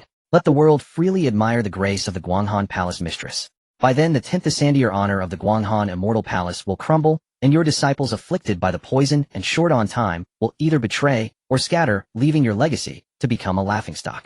As for you, his gaze swept over her trembling form. Some factions might take you in, and you would become a truly. You understand? Li Yu's face turned ashen, her eyes filled with terror, as if she had already glimpsed that hellish vision. Chu Ye raised a second finger. Second, submit to me. Sign a blood oath, and from this moment follow my commands. The Guanghan Immortal Palace may preserve its legacy, perhaps even ascend to greater heights. And you need not suffer utter ruin nor sink into the abyss of desire. You wish. Li Yu forced the refusal through clenched teeth, but her resolve had already weakened considerably. Both futures Chu Ye painted were utterly bleak, yet the latter at least preserved a sliver of dignity for her sect and herself. It seems the palace master requires a little more persuasion to make her decision. Chu Ye's tone remained unchanged, but a deeper chill seeped through. I wouldn't mind sending Hua Yu on a visit to the Guanghan Immortal Palace. A single true immortal could in the blink of an eye turn that frozen paradise into a veritable mountain of corpses and a sea of blood. Do you wish to be remembered as the eternal betrayer of your sect, or as its enduring, humiliated savior? The shadow of the sect's annihilation pierced through Li Yu's last defenses like the coldest ice spike. Personal humiliation weighed against the sect's survival. She trembled, her lips bitten until they bled. Just as her spirit teetered on the brink of utter collapse, a deeply buried obsession surged forth like a drowning soul grasping at the final straw. She lifted her head, utter despair in her eyes, yet also a faint, desperate glimmer of a lore-nothing resolve. If I agree, could you grant me one request? Oh, Chu Ye raised an eyebrow, gesturing for her to continue. My master, Han Yuzhenren. Li Yu's voice carried endless sorrow and pleading. Her lifespan is nearly exhausted, and she has long suffered from severe injuries. She cannot possibly survive the immortal tribulation on her own. The reason I pushed this matter so urgently aside from your constitution was also to seek a glimmer of hope for her. Tears fell silently. This was the tender core hidden deep within her, driving all her forceful actions. Chu Ye listened quietly, a flicker of understanding passing through his eyes. So that was it. This bond between master and disciple was her greatest weakness and her greatest motivation. Help her transcend the tribulation and become an immortal. Chu Ye pondered for a moment, then nodded. That is acceptable. If you truly submit, you will be an asset to me. Helping her attain immortality is not out of the question. This promise was like a key unlocking the final heavy chain in Li Yu's heart. The survival of the sect, the life of her master, and the chance to avoid utter ruin or oblivion. Under the crushing weight of absolute power and meticulously crafted psychological pressure, tempted by the last shred of hope, all her persistence and all her pride finally came crashing down. I am willing. She closed her eyes, tears streaming down like rain, her voice barely a whisper, as if it might dissipate at any moment, yet carrying the heavy weight of a sacrifice. Chu Ye said no more. The complex, ancient blood-red rune of the blood oath materialized at his fingertip and floated slowly towards Li Yu's brow. Li Yu did not resist. A single drop of blood mixed with her primal essence and core soul power seeped from her forehead, trembling as it merged into the rune. The moment the blood oath was completed, the potency of the heavenly soul bewilderment incense was forcibly suppressed into a deeper layer. It no longer rampaged, yet it became inextricably bound to her very soul. An intangible, irrevocable sense of subordination spread through her. Li Yu's power, her will, even her emotions now lay within his control. The light gradually faded. Li Yu collapsed weakly to the ground. The exhaustion following the great ordeal, combined with the pull and suppression of the contract, transformed into a natural reverence and obedience towards her master. She raised her head slightly, her gaze towards Chu Ye now filled only with submission, confusion, and a trace of alluring charm that the incense had seared into the depths of her soul. Chu Ye walked over to her and extended his hand. Li Yu's body trembled. Her will felt the humiliation and resisted, but her body obeyed, even moving with a desperate eagerness to be taken. The conflict between body and will. Such was the overbearing nature of the blood oath. Or perhaps Chu Ye did not demand absolute loyalty of will, for that would be far too boring for him. He preferred to savor the process of her while gradually sinking into submission. Chu Ye leaned down, his fingertip gently tracing her suddenly wide-open eyes, which now held only tameness and dependence. He left a final mark of his own upon her small, delicate heart. "Wen Dao, what should you call me now?" "Master." She uttered those two words hoarse, yet clear, marking the fall of a generation's palace master and the birth of an utterly loyal servant. Within the bedchamber, the radiance of the blood oath had yet to fully dissipate. The air was thick with the subtle fluctuations of the contract's establishment and a lingering, cloying sweetness. Chu Ye withdrew his hand, his palm still seeming to retain the delicate, scorching touch of Li Yu's cheek. He looked at his newly acquired contract item before him, his gaze calm, and issued his first unquestionable command. Two words clear and plain, yet they acted like invisible shackles directly targeting the core of Li Yu's will through the blood oath's link. Li Yu's body stiffened violently. A violent struggle and extreme shame flashed in her eyes. She had once been the lofty palace master of Guanghan. How could her pure and untouched body have ever suffered such humiliation? Internal resistance surged like a tide. However, the power of the blood oath was even more domineering and absolute. An unquestioning obedience branded into the depths of her soul. Her consciousness still rebelled, but her body had already betrayed her while beginning to move. Her slender fingers trembled uncontrollably, lifting towards her own garments. That moon-white palace attire, the symbol of her identity and pride, slipped away from her body like discarded cicada wings piece by piece. First the outer robe, then the inner garment, then the underclothes. With each article of clothing that left her body, a layer of her dignity and past was stripped away. Soon a form of breathtaking perfection was laid bare before Chu Ye. Her skin, whiter than snow, was tinged with a faint pink flush of lingering arousal, like the finest warm suet jade. Her figure curved in graceful, captivating lines, every aspect in perfect proportion. Her full breasts trembled lightly with her rapid breaths, her waist was slender, and her long straight legs pressed together, yet could not stop trembling. Moonlight streamed through the lattice window, casting a clear glow upon her, adding a layer of breathtaking vulnerability and allure. Chu Ye's gaze swept over her calmly, like an appraiser examining a collection piece that was finally completely his own and of excellent quality. He did not linger, nor did he show any hesitation or pity. He stepped forward, reached out, and scooped up this naked conquered prize, a symbol of his triumph, into his arms.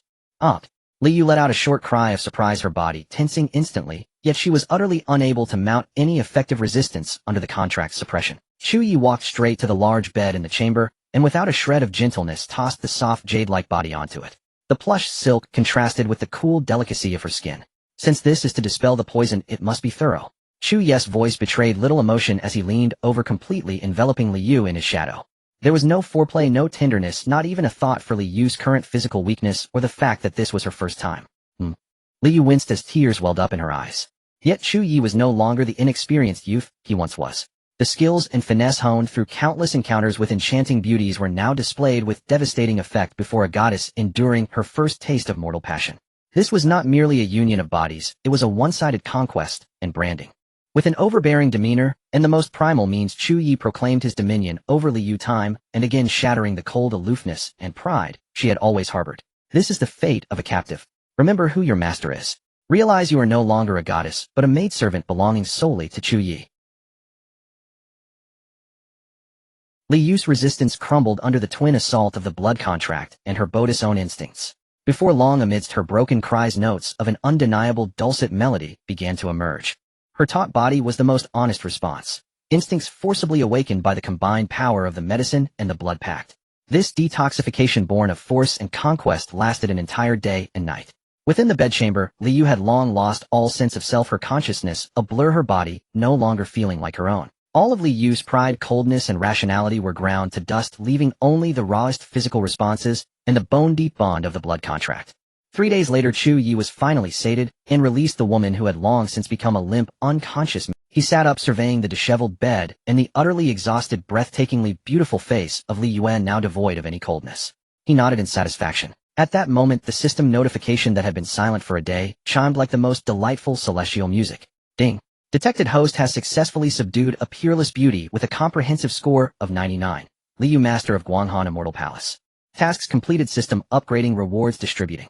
Reward cultivation increased to Sage Realm. Reward cultivation art Guanghan Immortal Scripture. Reward magic artifact Moonshadow. Immortal pendant reward. Pills 9 revolutions. Soul reviving pill X9. Taishu Dao Enlightenment pill X9.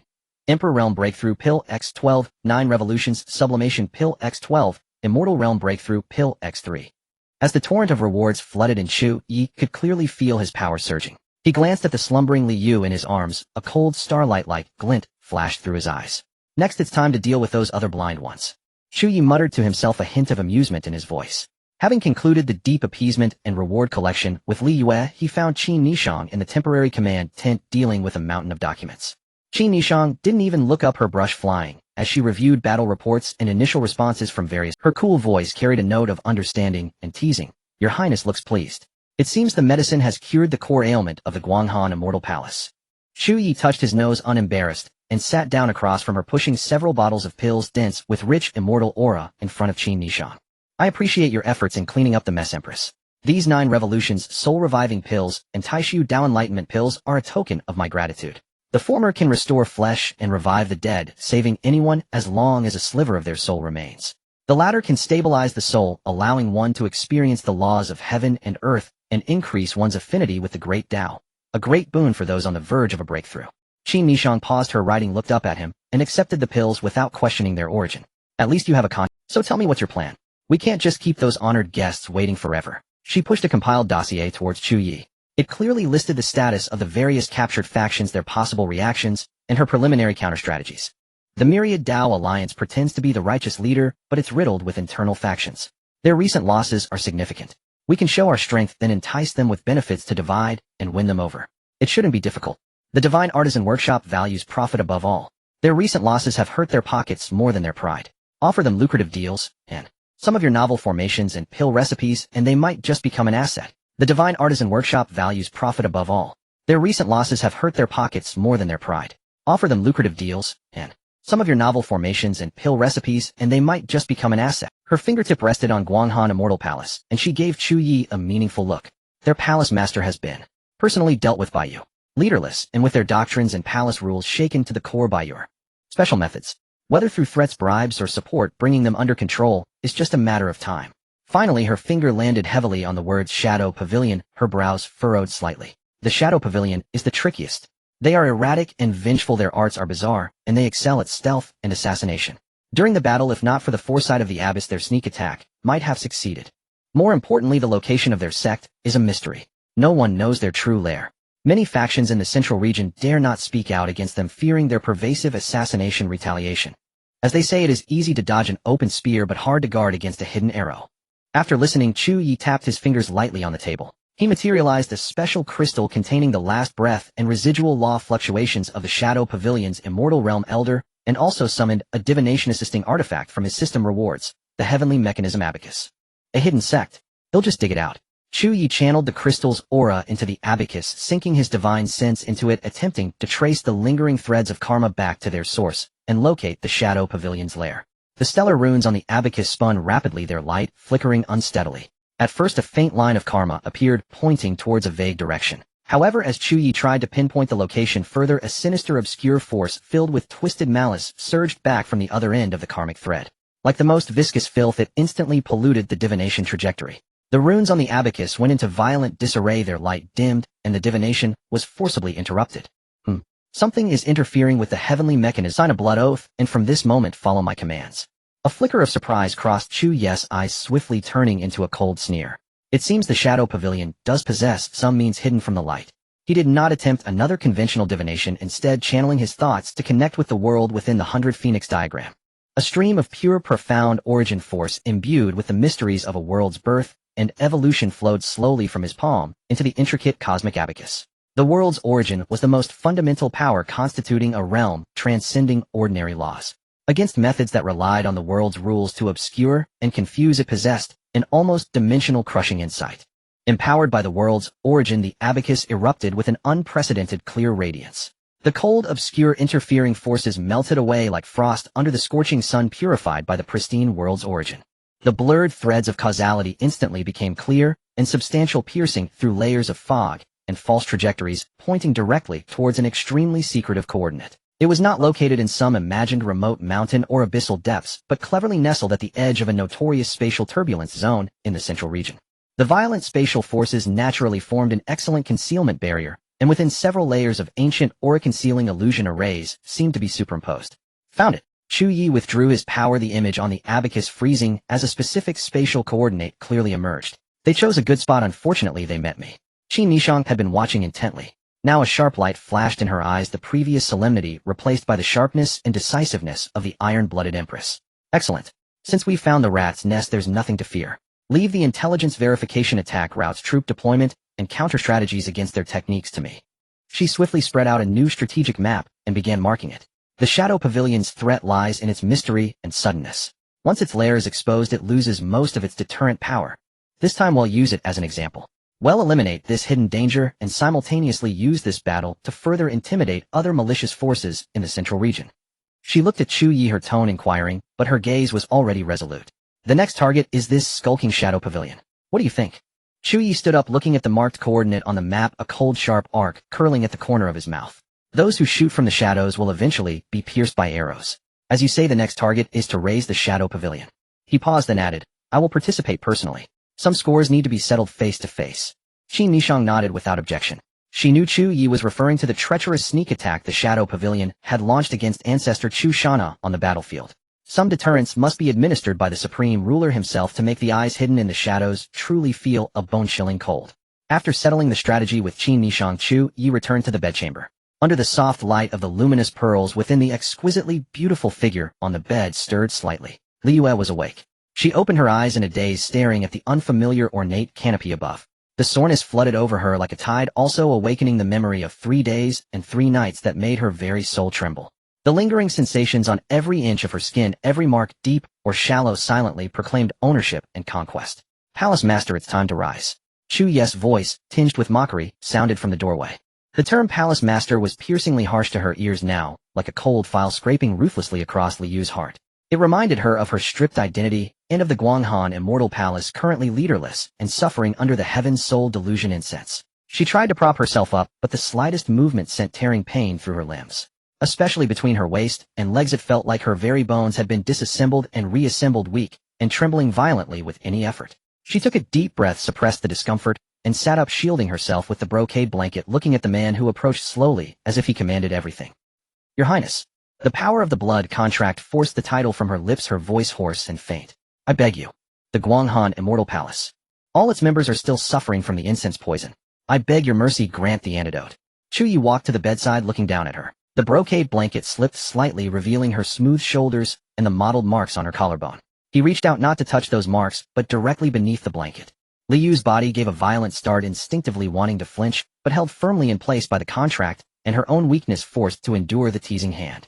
And why should I? Chu Ye raised an eyebrow, his tone as casual as discussing the weather. I don't recall promising you that. Besides, he leaned down, his breath hot against her ear. Everything you are now, from body to soul, belongs to me. Plaything who doesn't even own herself. What can you offer to negotiate? Resources. I have plenty. Yourself. You're already mine. Do I need a reason not to lift a finger? Li Yue was stifled by the logic of his words, a wave of cold despair spreading through her. Indeed, now with her very free will locked away by the contract, she truly had no leverage. The suppression of the blood contract even made her subconsciously feel he had no obligation to help her sect, a thought that brought even more profound sorrow. Seeing her eyes reddening, yet holding back tears, looking as if she might cry, but restraining herself, Chu Ye's tone shifted unexpectedly. His fingertip traced ambiguously along her sensitive waist.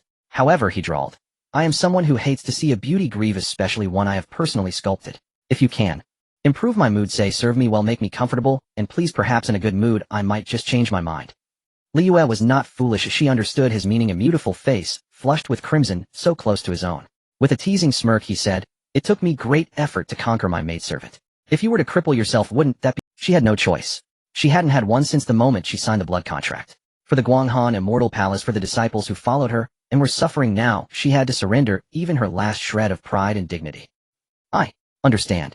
She lowered her gaze, her voice barely audible, yet carrying a sort of reckless submission. Chu Ye smiled in satisfaction, withdrawing his hand. Then go bathe and change. Those marks on you are quite distinctive to look at. Li Yue took a deep breath, enduring the ache throughout her body, and threw off the blanket, attempting to get out of bed. As soon as her long jade-white legs touched the ground, they gave way in a violent spasm of weakness. Her knees buckled, and she nearly collapsed to the floor. She hurriedly grabbed the bed frame to steady herself, but her legs continued to tremble violently, barely supporting her weight. The after-effects of the previous excessive indulgence were now all too apparent. When had this cold, ethereal fairy ever been so helpless and frail, unable to even stand steadily? Chu Ye did not offer assistance. Instead, he crossed his arms leisurely, appreciating the scene. Watching this Guanghan fairy who once could make countless cultivators' hearts flutter with a single glance, and was utterly unattainable, now find even basic walking so difficult 3 days later filled him with a profound sense of conquest and satisfaction. Liyue felt his unabashedly scrutinizing gaze, and her shame was so intense she wished she could burrow into the ground. Gritting her teeth, she tried to control her trembling legs with sheer willpower, moving inch by agonizing inch. Each step pulled at sore muscles, and hidden injuries causing her to let out muffled whimpers. She had barely managed 2 shaky steps when she heard Chu Ye's impatient click of the tongue from behind. In the next instant the world spun. Chu Ye stepped forward, and without a word scooped her up in his arms. Liyue let out a low gasp, her hands instinctively wrapping around his neck. Save it. Chu Ye lowered his head, gazing at her breathtakingly beautiful face, flushed with crimson, so close to his own. With a teasing smirk he said, "It took me great effort to conquer my maidservant. If you were to cripple yourself, wouldn't that be dreadfully dull? These legs." He weighed the lithe, yet limp body in his arms, his words laden with implication. "I haven't had my fill of them yet." With that he carried Liyue, whose body had gone rigid, yet was warming under his words and touch, and strode directly towards the bathing pool at the side of the bedchamber. With that he carried Liyue, whose body had gone rigid, yet was warming under his words and touch, and strode directly towards the bathing pool. She had barely managed to shuffle to the doorway when Chu Ye's voice, tinged with amusement, came from behind. "Wait." Liyue halted, turning back with a bewildered look. "Look at you, slowly lower your head, look at your own body." Chu Ye leaned against the doorframe, arms crossed over his chest. "It's been a long time since I've had such a close look at your body." He curled his lips, his gaze playful, yet scorching, "especially after I've completely tamed you." And so he waited, arms folded with patience and a hint of mockery, for the trembling Liyue to complete that humiliating action under his watchful eyes. The words serve echoed profound and resonant. Over the next 7 days Liyue fully embodied the true meaning of absolute obedience as dictated by the blood pact. The once aloof and proud palace master of Guanghan had now shed all dignity and reserve before Chu Ye, becoming a delicate vessel existing solely to please her master. She changed into the sheer silk dresses Chu Ye suggested in colors she would never have touched before, vivid crimson and smoky purple. She learned with awkward yet desperate effort, allowing him to brand every technique into her muscle memory through repeated guidance and development. She even learned to pour his tea and massage his shoulders with a subservient air outside the bedchamber, her beautiful eyes lowered in utmost deference. It seemed her pride had been utterly shattered and reforged, leaving only a stunningly beautiful shell that instinctively yielded and reacted to Chu Ye's touch and commands.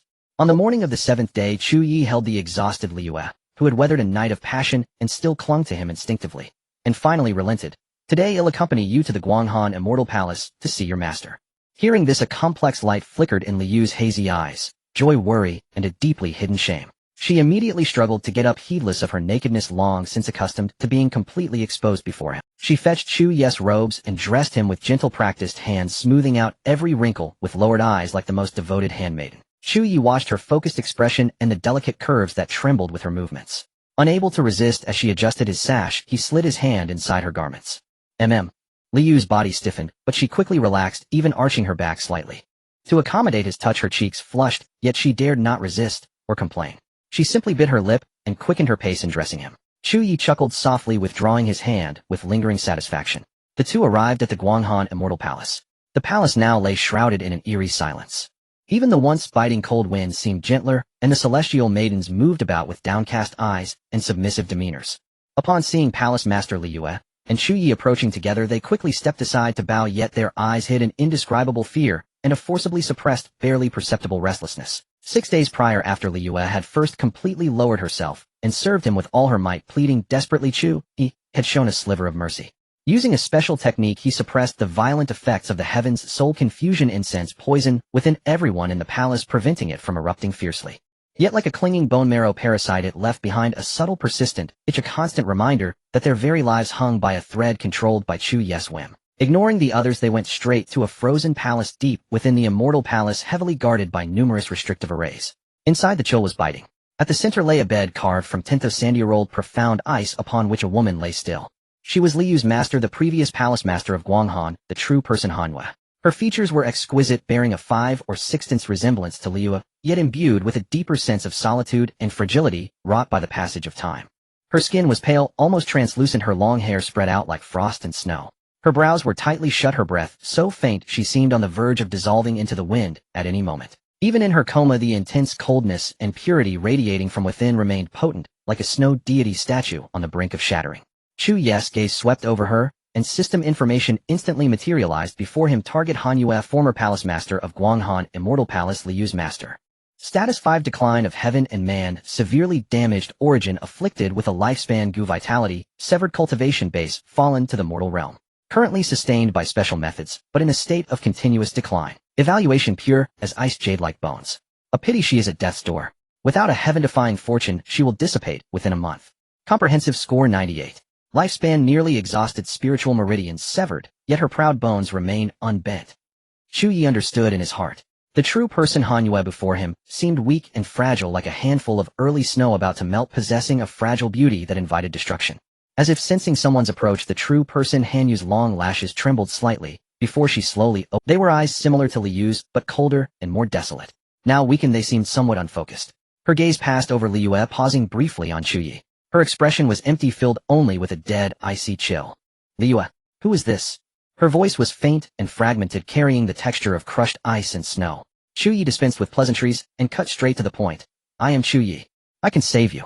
He paused, his voice carrying an unyielding authority. But you must sign a blood pact with me, pledging yourself as my servant, your life and death in my hands. In exchange, I will not only save your life, but also help you rebuild your immortal destiny, aid you in reaching the pinnacle of immortal venerable once more, and even ascend to true immortal. A blood pact. Another blood pact. A ripple finally stirred in the true person Han Yu's dead eyes. A ripple of ultimate resistance and humiliation.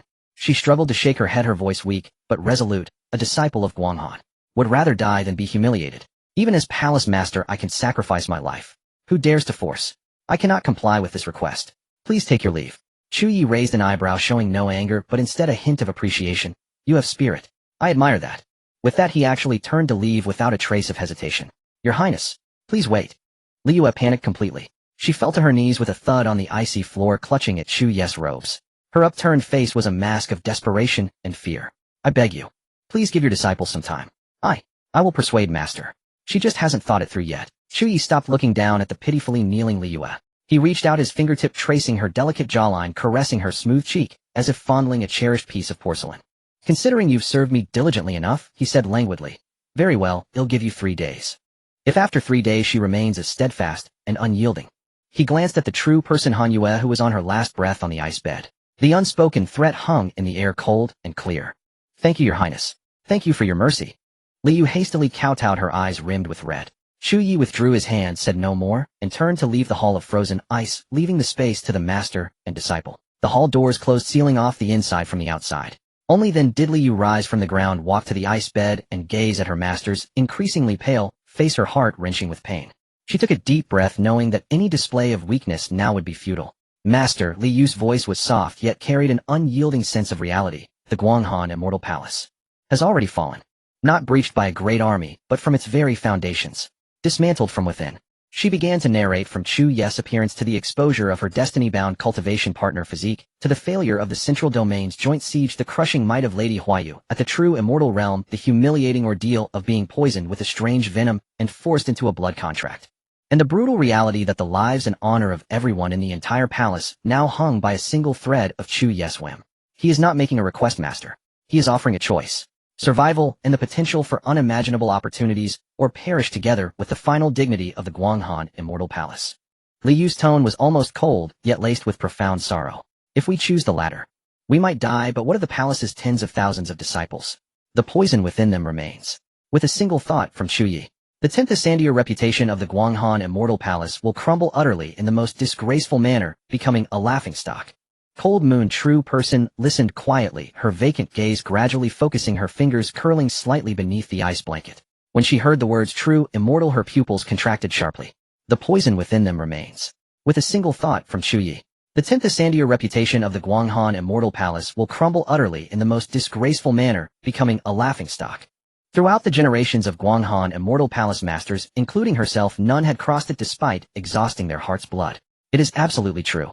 Lady Huayu, former master of the Myriad Spirit Heavenly Sect, has already attained true immortality with Chu Ye's aid. His abilities far surpass our imagination. Resources, cultivation arts, even heaven-defying pills that aid in breaking through bottlenecks. Liu's voice lowered, a flicker of complex emotion crossing her face.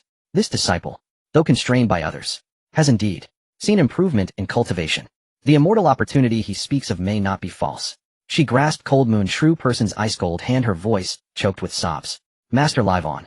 Even in humiliation, even bound by shackles. Only by living is there hope. The legacy of the Guanghan Immortal Palace needs someone to carry it forward. This disciple alone cannot. Cold Moon True Person listened quietly, her vacant gaze gradually focusing, her fingers curling slightly on the ice couch. She spoke word by word, difficult yet clear dignity. Is the Tao? What I guard is Guanghan's eternal celestial law, protecting the 100-generation pure reputation of the Guanghan Immortal Palace. If dignity is utterly lost, the Guanghan Immortal Palace is finished. Dignity. Liu gave a bitter smile. Master, this disciple once believed dignity was the Tao, was bone, was something etched into the bloodline. But under Chu Ye's methods, this disciple's proud spine was shattered, dignity trampled, even learning how to grovel and beg how to please him beneath him. Her voice choked, tears finally spilling over. This disciple did not preserve dignity, but did preserve a thread of life for the Guanghan Immortal Palace. Master Chu Ye's power is far beyond our imagination. Resistance will only lead to the complete annihilation of us and the palace together. Cold Moon True Person closed her eyes, a single icy tear sliding from the corner, quickly freezing into frost. The hall was left with only Li Yu's low sobbing and the faint subtle cracking of ice. After a long while, Cold Moon True Person reopened her eyes. In those hollow pupils, struggle, humiliation, unwillingness, despair. All ultimately subsided into a deathly stillness, and deep within a faint, yet resolute yearning for life and possibility. It was a long moment before she opened her eyes again, her voice hoarse yet calm. Go. Today I shall follow you in striving for a path of life and possibility for the Guanghan Immortal Palace. Call him back. Her voice was barely audible, yet it took all her strength. Tell him. His conditions. I accept, Master. Liu jerked her head up, her voice choked almost beyond coherence. I will. Liu trembled violently, tears streaming down her face, once more this time mingled with grief and a hint of relief. She knew that her master's final pride had, for the sake of the palace and for her sake, ultimately been broken. Cold Moon True Person nodded faintly, her gaze turning hollow once more, as if returning to that state of frozen slumber. When Chu Ye learned of Cold Moon's willingness, he came without a word to sign the blood contract with her. As that drop of origin-imbued essence blood fully merged with the contract, forming an indelible mark that sank deep into Cold Moon True Person's divine soul. She clearly felt an absolute suffocating connection being established. At the same time, Chu Ye did not delay. With a turn of his palm, a pill the size of a dragon's eye appeared, its surface swirling with 9 wisps of hazy purple qi. A rich aura of life force and purifying Dao rhyme instantly permeated the air. It was the top-tier healing elixir rewarded by the system, the 9 Revolutions soul-returning pill. Open your mouth, Chu Ye commanded. Cold Moon True Person parted her lips slightly as instructed. The pill melted upon entering her mouth, transforming into a warm current that surged through her limbs and bones, rushing straight to her dantian and sea of consciousness. Wherever the medicinal power passed, it was like the warm spring sun melting 10th of sand-year-old ice. The bizarre goo worm that had tormented her for years, clinging like an unremovable bone-rotting parasite, let out a silent, piercing shriek under the torrent of vast pure life force and purifying energy.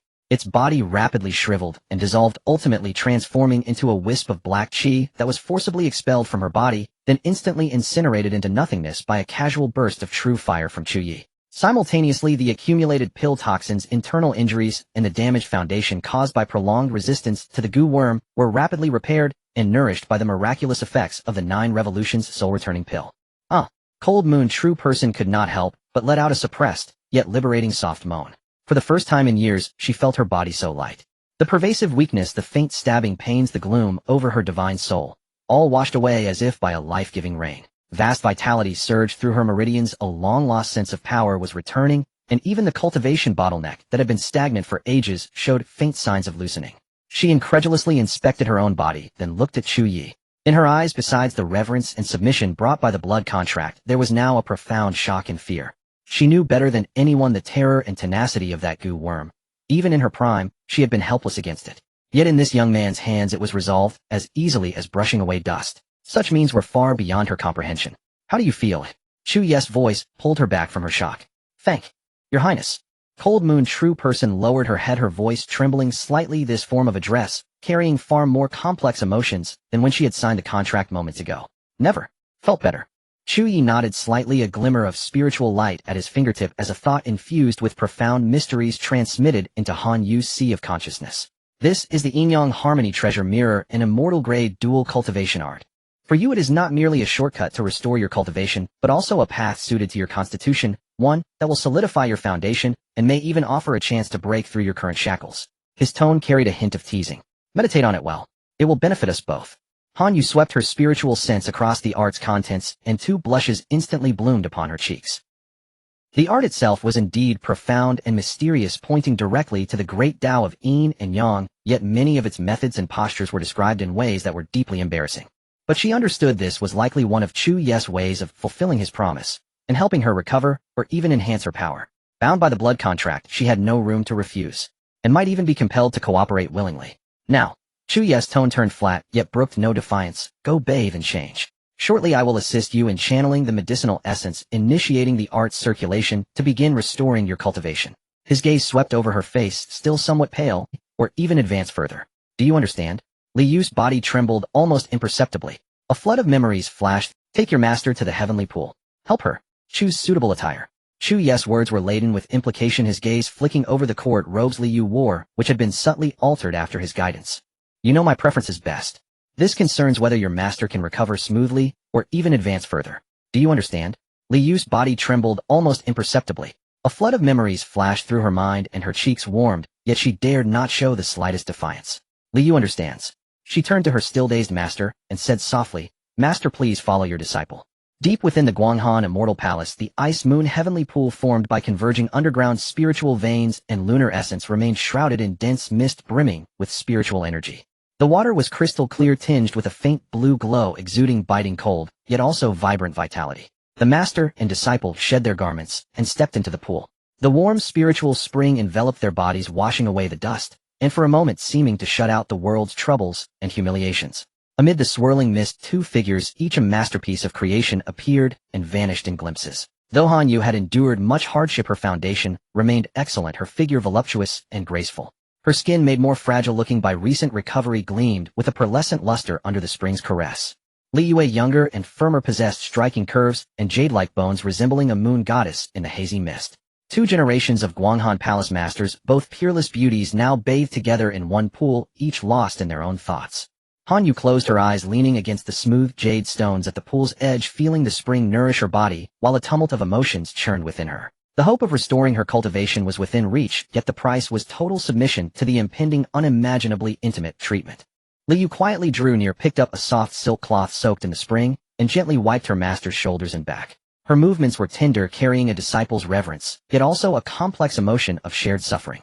Master, Li Yu whispered, her voice seeming to drift in the mist, I know a little of Chu Ye's preferences. He admires an aloof and proud bearing, yet delights in personally staining that aloofness with his own. Her fingertips unconsciously brushed over a faint healed mark just below her collarbone. As for attire, it need not be overly elaborate or revealing, but the palace master's formal robes, which symbolize status and purity when subtly adjusted, can best suit his tastes. Han Yu's lashes trembled. She did not open her eyes, only let out a soft from her throat in acknowledgement.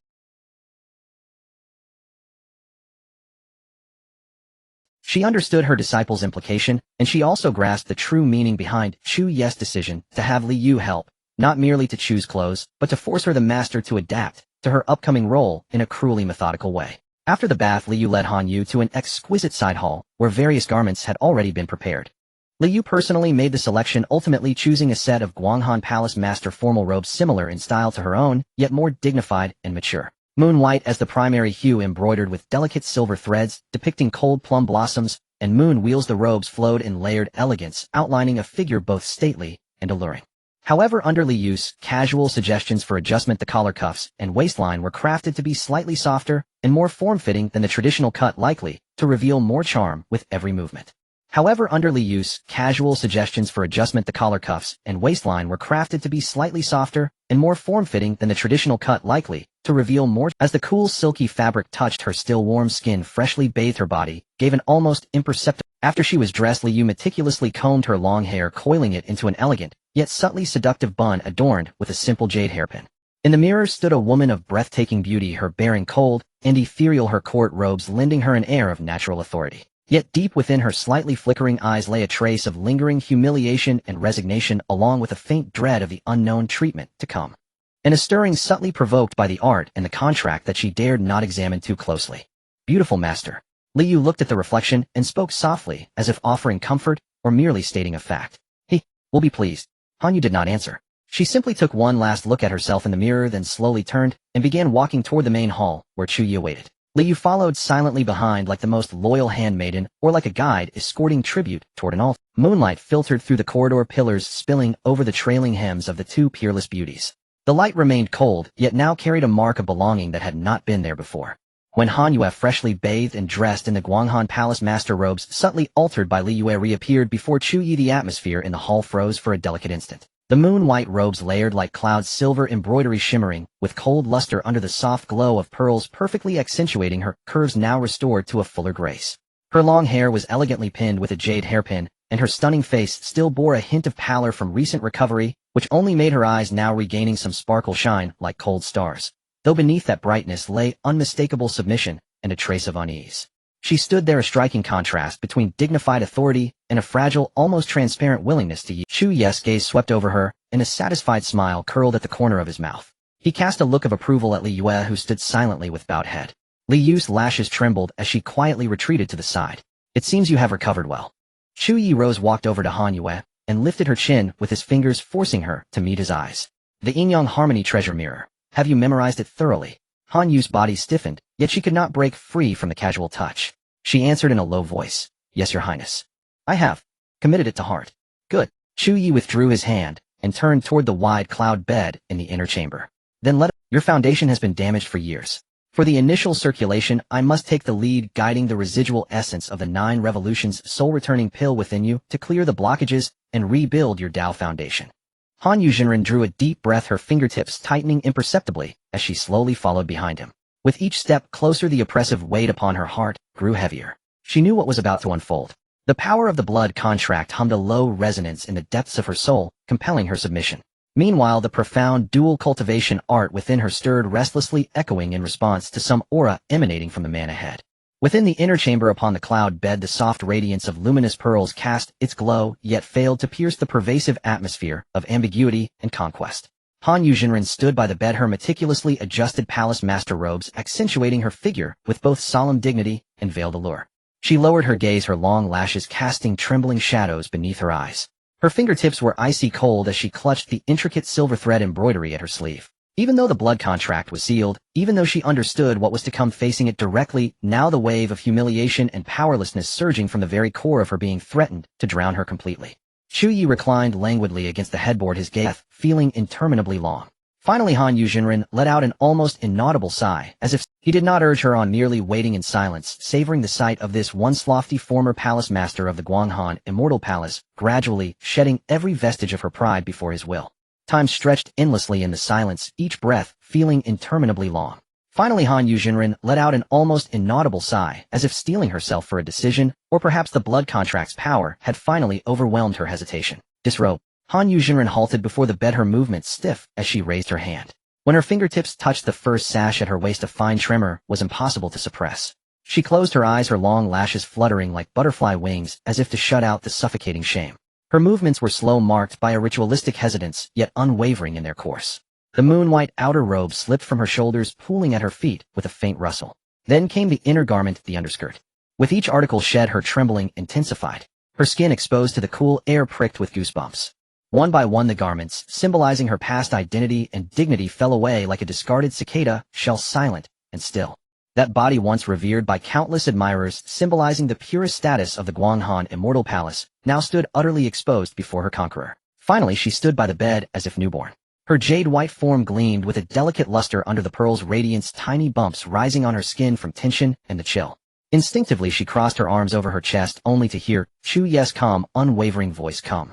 Those 2 simple words drained her of strength more than any forceful command. She obeyed, moving with a certain reluctance onto the cloud bed. The cold touch of the silk sent a shiver across her. Chu Ye did not act hastily.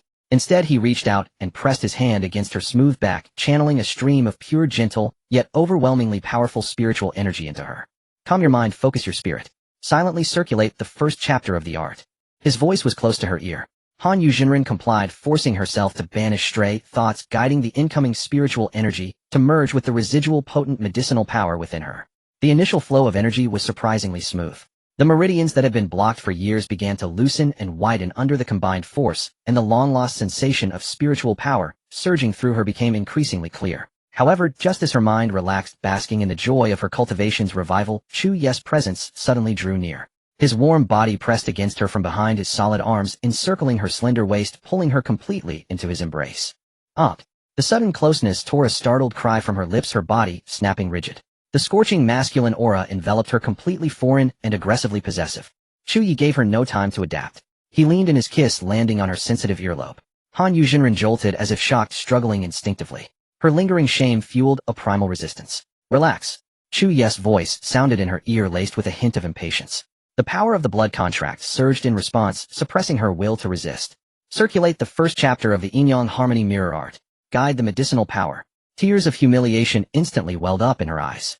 Han Yuzhenren bit her lower lip, so hard it nearly drew blood. She forced herself to calm down and follow the instructions, guiding the notty yet fully dissolved power of the 9-turn soul-returning pill within her. The cold blockage in your meridians is more severe than anticipated, Chu Ye remarked as if offering a critique. Han Yuzhenren shuddered violently, nearly disrupting her circulation. Continue your practice. Do not be distracted. Han Yuzhenren trembled uncontrollably. She knew the most critical moment was approaching, a moment that would signify the absolute dominion and possession of her body and soul. She turned her head away, squeezing her eyes shut as if that could shield her from reality. Look at me, Han Yu. Remember this moment. Remember who is granting you a new life.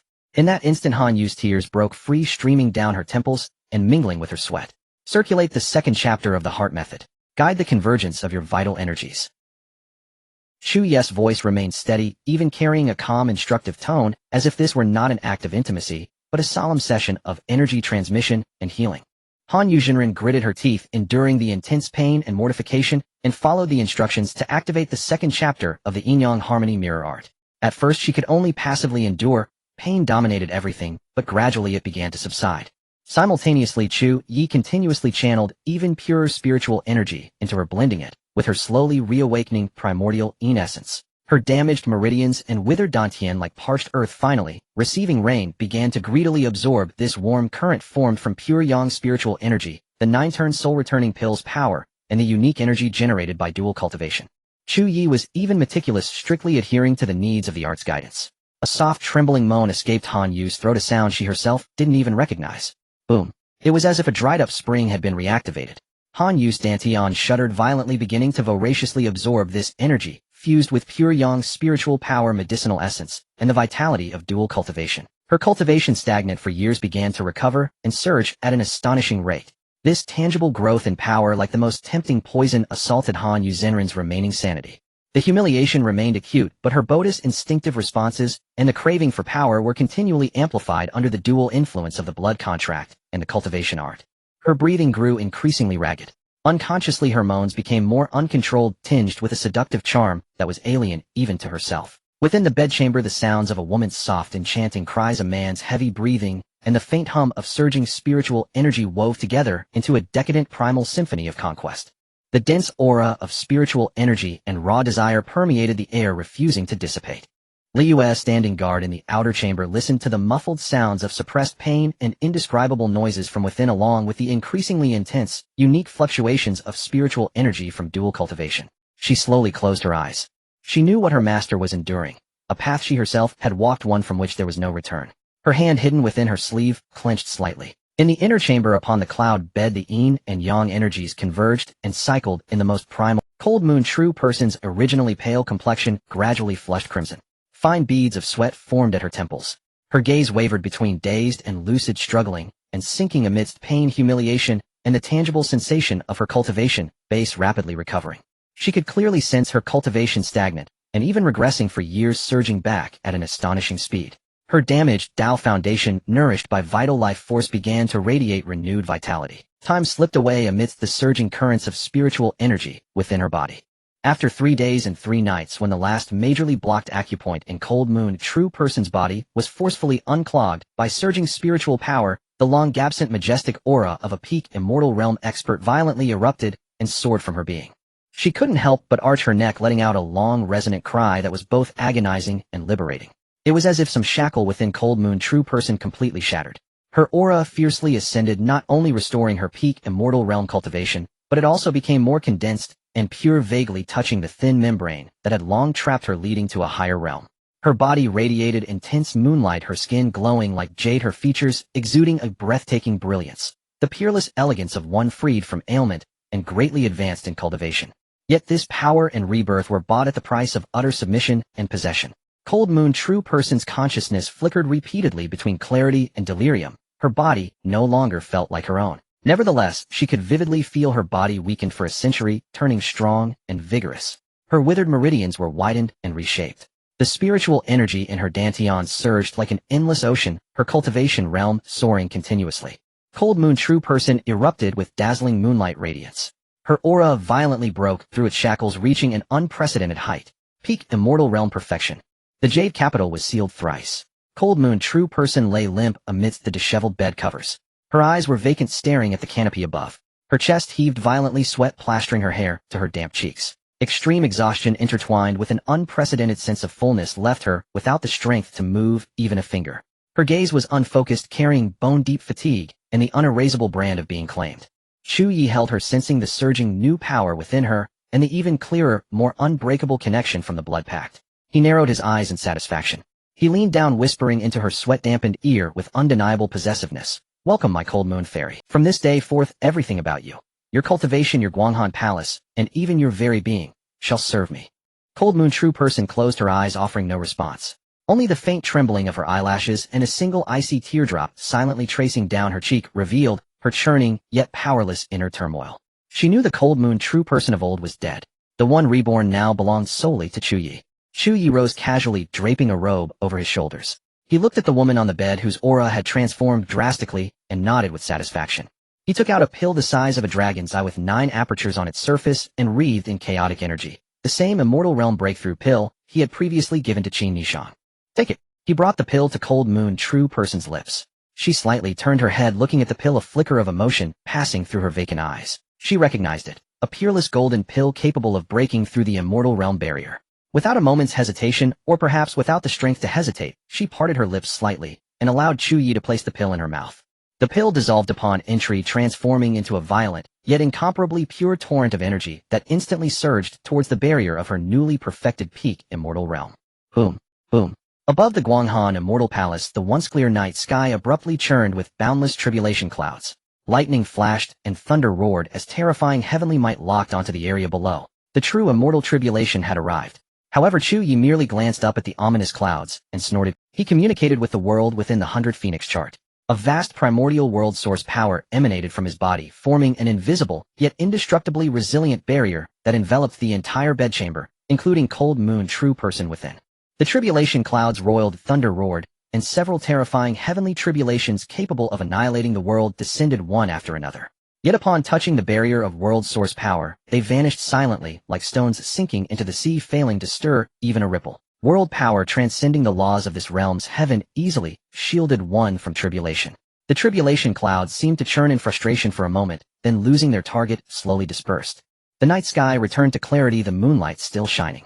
Within the chamber, earth-shattering changes were occurring inside Cold Moon True Person. Shielded by world power, the energy of the breakthrough pill helped her break through the final bottleneck without hindrance. Her immortal body began to reshape, meridians expanded, dantian enlarged, and a mysterious aura slowly awakened and solidified.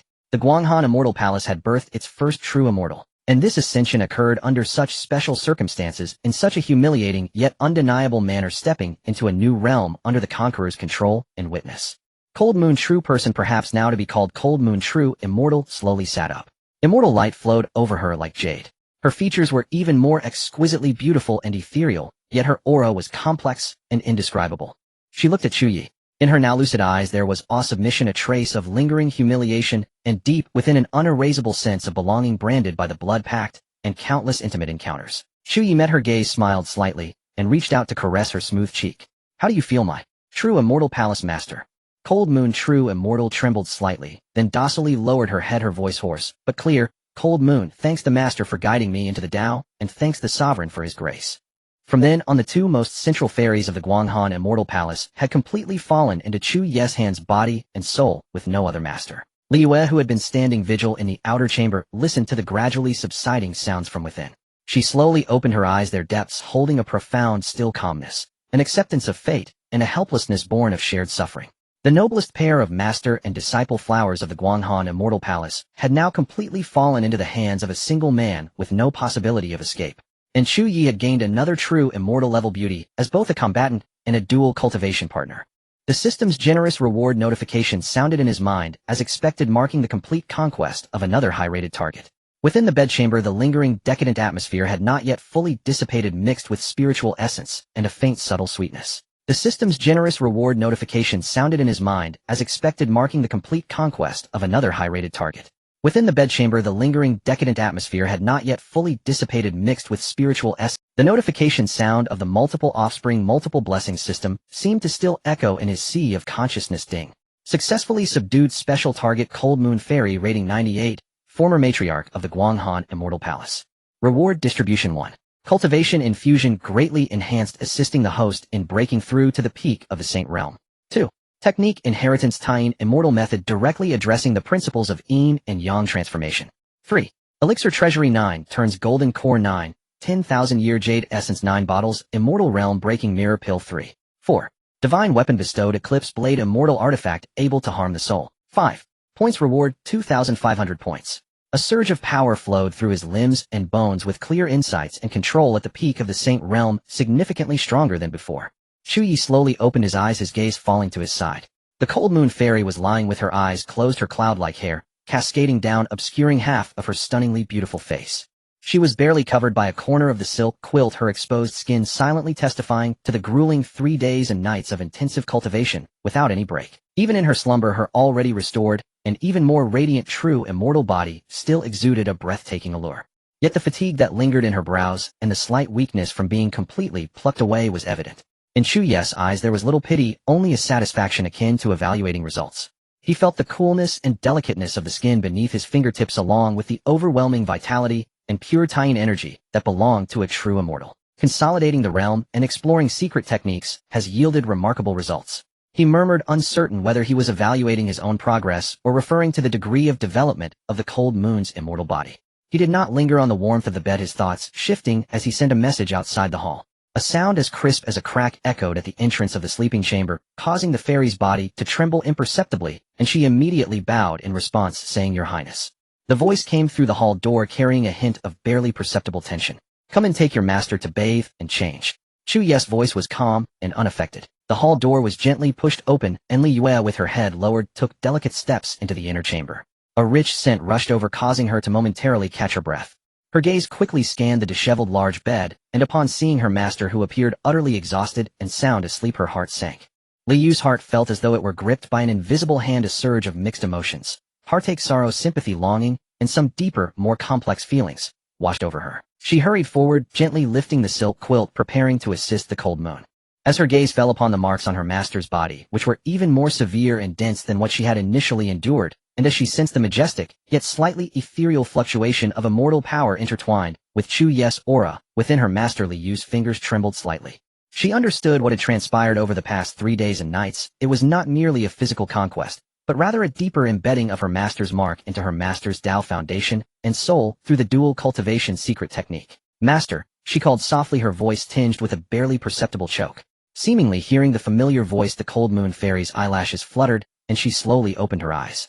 The initial confusion was swiftly replaced by clarity, followed by an overwhelming wave of shame, fatigue, and the clear soreness and subtle pain coursing through her body.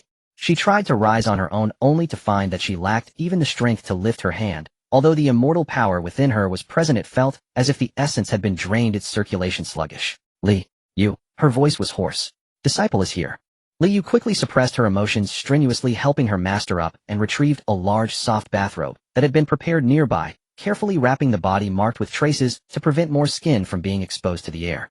Wherever she touched, the skin was hot, retaining the heat from their passionate encounter, yet trembling slightly due to weak. Chu Ye rose casually, draping an outer robe over himself, watching as Li Yu struggled to support the almost helpless Cold Moon, and said lightly, "Take care of her," using the heavenly pool's spiritual liquid for a proper wash to dispel the toxins from the meridian's bones and dantian, and aid her in recovering her vitality.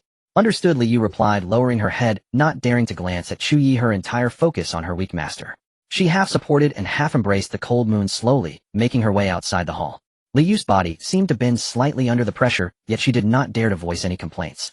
Li Yu could clearly feel her master's trembling and weakness, her heartache intensifying, but she also sensed the powerful yet frail true immortal aura within her master. A surge of indescribable complex feelings arose within her, a sense of resignation that came after thoroughly discarding all armor. Chu Ye watched the two figures leave, his expression inscrutable. Subduing the cold moon fairy was not only for the system task, but also for the foundation and power of the Guanghan Immortal Palace. Now with a true immortal added to his harem, it was time to move on to the next target. He turned, looking toward the direction of the Shadow Pavilion in the central region, a cold curve forming at the corner of the Guanghan Immortal Palace atop the clouds. The Palace Lord's Chamber, once a symbol of supreme authority and a sacred place for quiet cultivation, now wafted with an entirely different, enchanting aura from the past.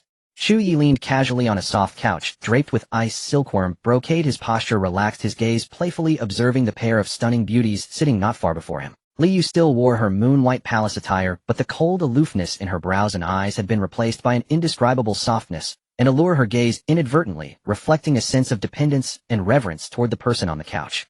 Beside her was a woman with a more mature and cool demeanor whose beauty was not inferior, and perhaps even enhanced by the passage of time. Cold Moon, the former matriarch of the Guanghan Immortal Palace, and Li Yu's master.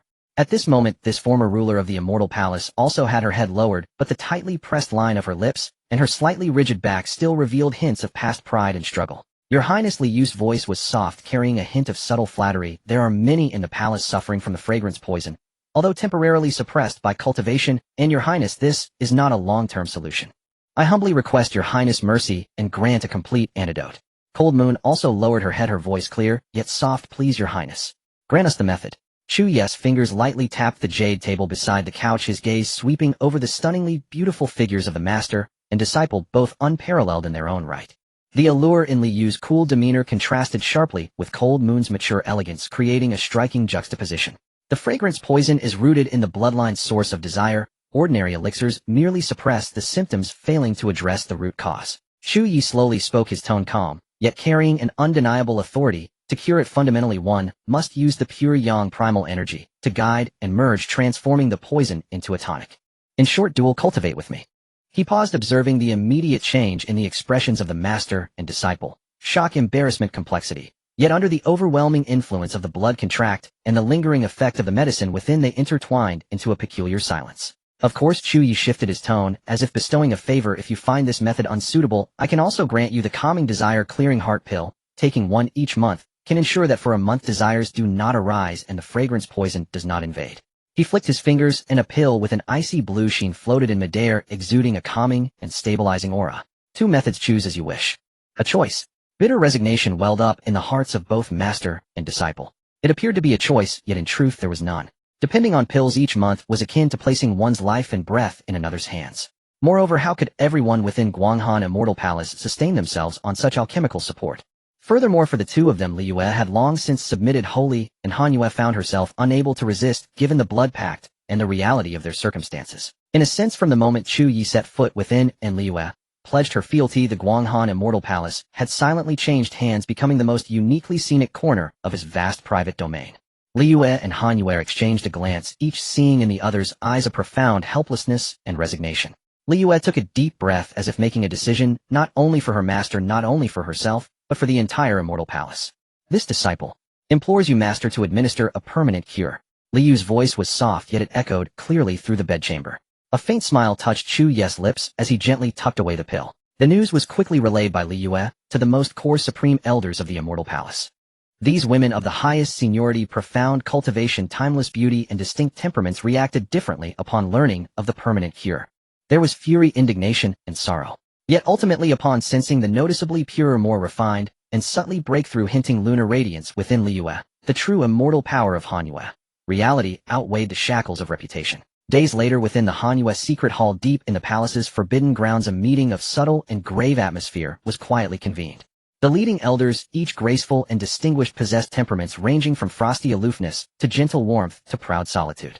Their cultivations were at least at the peak of the Emperor realm, with two having even stepped into the immortal realm. Palace Master, can this method truly neutralize the strange poison and enhance cultivation? An elder with a gentle demeanor but sharp hidden eyes asked in a low voice, her gaze sweeping over Li Yue and Han Yue.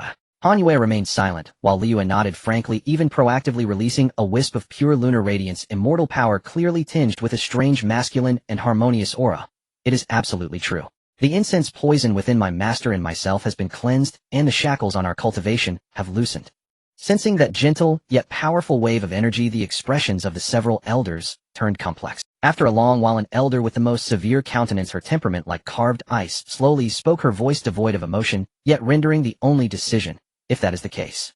To ensure the survival of the immortal palace, eliminate hidden perils, and enhance our strength to face future upheavals, we are willing to adopt this temporary measure. She articulated the phrase temporary measure with particular slowness and clarity, as if convincing herself, while offering the other elders a seemingly reasonable pretext.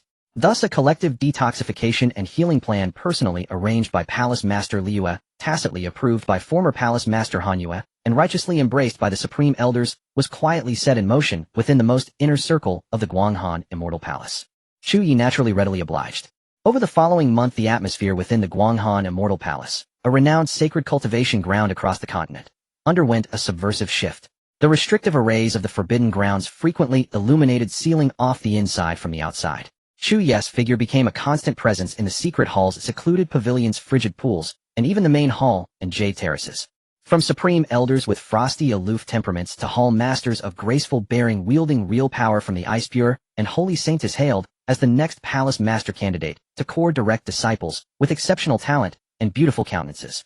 Anyone with sufficient cultivation, outstanding appearance, and a temperament recognized by the system, typically signifying peerless beauty, was brought before Chu Ye in turn under Liu's reasonable arrangements under the guise of eradicating the incense poison and strengthening their origins. The processes may have differed. Some were grief-stricken and defiant, viewing it as a sacrifice. Some were half-willing, shyly acquiescing. Some were dead inside, resigned, and actively complying. But under Chu Ye's intangible influence, the lingering medicinal power of the incense poison, and the seductive promise of release that genuinely enhanced cultivation, all resistance ultimately dissolved into submission. Chu Ye fully savored the myriad charms of the Guanghan Immortal Palace. Some were cold, yet concealed a melting passion, some shy, yet blooming with alluring grace, some utterly submissive in their tender compliance. The pure lunar radiance power intermingled with his own origin, creating wondrous reactions. This not only purified the residual toxins of the heavenly soul confusion incense within him, but also solidified and enhanced the cultivation of both parties. Chu Ye's system achievement rewards naturally snowballed larger and larger. Like a sovereign inspecting his domain, Chu Ye reveled in the myriad charms stored within this treasure trove that was the Guanghan Immortal Palace. The burning heat revealed after the cold melted, the soft allure after the dignified crumbled, the enchanting seduction as the holy fell, the brilliant beauty as the shy blossomed, the graceful elegance as the intellectual succumbed. He refused no one, indulging in nightly revelries. The beauties on his bed often changed from the supreme elder's private chambers to the saintess' secluded abode, from the hall master's secret rooms to the direct disciples' refined quarters, everywhere bearing the marks and aura of his conquest. The system's notification chimes became the most delightful accompaniment throughout that month, ringing out endlessly. Ding. Successfully conquered Supreme Elder Ling Shuang, rating 95. Ding. Successfully conquered Punishment Hall Master Lin Mei, rating 94. Ding. Successfully conquered Guanghan Saintess Xuexin, rating 96. Ding. Successfully conquered Direct Disciple Qin Yun, rating 93. Reward Cultivation Infusion. Reward Special Physique Fragment. Reward Technique Comprehension. Reward Immortal Material Treasure Herb. Reward points. A torrent of rewards flooded Chu Ye's cultivation and treasury. His realm ascended steadily and rapidly through the feedback of dual cultivation and systemic infusion. Resources within the 100 Phoenix chart piled up like mountains, and his point total climbed continuously. He acquired over half of the Guanghan Immortal Palace's top-tier combat power, secret arts, and inheritances, firmly integrating this profoundly storied immortal sect entirely under his control. As time passed, however, the changes within the Guanghan Immortal Palace could not be entirely concealed. Subtle signs began to circulate externally: the delay of the palace's external affairs, the seclusion of several supreme elders, and the occasional incongruous hints of an ambiguous atmosphere utterly at odds with a place of ascetic cultivation. Subtle signs began to circulate externally: the delay of the palace's external affairs, the seclusion of several supreme elders, and the occasional incongruous hints of an ambiguous atmosphere utterly at odds with a place of ascetic cultivation. Meanwhile, in the distant central region, certain keen-scented powers had begun to quietly take notice of the Guanghan Immortal Palace's anomalies. Deep within the palace, in the bedchamber, warm fragrance drifted through the air. Chu Ye was still asleep, his left arm draped over Liu's smooth shoulder, his right hand resting on Han Yu's slender. This former master and disciple, now bedfellows in submission, curled up beside him, their hair intertwined, their jade-like bodies reclined, their sleeping faces still bearing traces of exhaustion and docility. As dawn's first light began to glimmer, the chamber door was pushed open silently. Qin Mishang, clad in dark ceremonial robes, stepped inside. Catching sight of the room's springtime scene and Chu Ye's regal disregard for court, she merely raised an eyebrow, a hint of accustomed, unperturbed calm flickering in her eyes. Han Yue was the first to awaken. Her long lashes fluttered, and upon opening her eyes to see Qin Nishang, her body instinctively tensed. Her movement stirred Liu, who also opened her hazy eyes. Upon recognizing the newcomer, her gaze quickly regained its chill, yet she lowered her eyelids even deeper. Chu Ye also woke up with a yawn, showing not a hint of embarrassment. He merely looked lazily at Qin Nishang. The Grand Hall convenes. Qin Nishang's words were succinct. She turned and left. Chu Ye stretched languidly as Liu and Han Yue rose like the most docile concubines, silently fetching his garments and dressing him with meticulous servile care. As Liu adjusted his collar, her fingertips trembled almost imperceptibly, while Han Yue knelt gracefully to fasten his boot straps with utmost reverence. Within moments the three were fully attired, yet the two sovereigns of the immortal palace stood behind Chu Ye with a deference and humility that starkly contrasted with their former glory. In the main hall of the Guanghan Immortal Palace, the crystalline jade pillars remained unchanged, yet the frigid aura seemed tinged with an unfamiliar nuance. Chu Ye naturally took the seat of honor at the head, while Qin Nishang settled at his side. Meanwhile, Liu and Han Yue, who rightfully belonged to this domain, merely stood silently beside Chu Ye's throne like two breathtakingly beautiful mute jade statues. Qin Nishang's gaze swept over the master and disciple, a faint smile curving her lips as she spoke with her characteristic coolness and a hint of teasing. Lord Chu's mastery over Guanghan has certainly lived up to expectations. Naturally, Chu Ye grinned broadly, making no effort to conceal his confidence. Efficiency above all. Qin Nishang said no more, simply clapping her hands. Outside the hall, two stunningly beautiful women clad in form-fitting night attire, their features nearly identical, were escorted in. Their figures were graceful, their countenances exquisitely painted, bearing a shared coldness and stubbornness in their brows. More remarkably, their auras were subtly intertwined, a rare pair of twins. The Shadow Pavilion's intelligence is now largely clear, Qin Nishang said, gesturing to the two women. Their contributions were indispensable. They are the current saintesses of the Shadow Pavilion, Ying Shuang and Ying Shui. Chu Ye's gaze settled on the pair as his system silently scanned them, targeting Shuang Shui Shadow Pavilion saintesses, twin spirit physique, cultivation, peak emperor realm traits, telepathy, shadow affinity, exceptional stealth talent, status bound by blood, contract of devouring arts, removable, comprehensive rating 95/95, assessment, high quality, potential, current circumstances dire, moderate difficulty to win over, contract removal required. Qin Nishang continued, according to their account, the Shadow Pavilion is the most enigmatic and unscrupulous bounty organization in the central domain, proclaiming itself as having no one beyond killing, no task beyond daring. Its internal hierarchy is rigid, with assassins scattered everywhere. Their core combat strength: 7 at the Immortal Realm, over 30 at the Emperor Realm, and countless elite operatives. Their foundations are indeed formidable. She paused, her tone turning cold. As for why they defected, these so-called saintesses are in truth blood servants. The Shadow Pavilion possesses a secret art that can devour and convert the cultivation of others for their core members to absorb. They were selected from childhood as cauldrons, nominally saintesses, but in reality they are reared and waiting to be harvested as cultivation tools. The pavilion's rules are brutal. Any failed mission or minor disobedience results in severe punishment at best, or crippling cultivation and soul extraction at worst. They have no freedom, nor any basic rights. Ying Shuang lifted her head, her eyes burning with humiliation and resolve. We refuse to live our lives as fish on the chopping block as fuel for that vile secret art. We heard that divine Sun Chu wields thunderous authority and can overturn heaven and earth. Emperor Qin has promised that if we aid in eradicating the Shadow Pavilion, we shall be granted our freedom. We are willing to serve as moles and offer all the intelligence we possess. Ying Shui nodded fervently, as well the sisters' gazes intertwining in a desperate, allure-nothing plea. Chu Ye tapped his fingers on the armrest, lost in thought. The Shadow Pavilion's model was akin to a fantasy world version of a dark web platform combined with a sweatshop, swiftly amassing wealth and intimidation, yet also accumulating countless enemies sustained only by secrecy and ruthlessness. I acknowledge the value of your intelligence, Chu Ye spoke, his voice steady.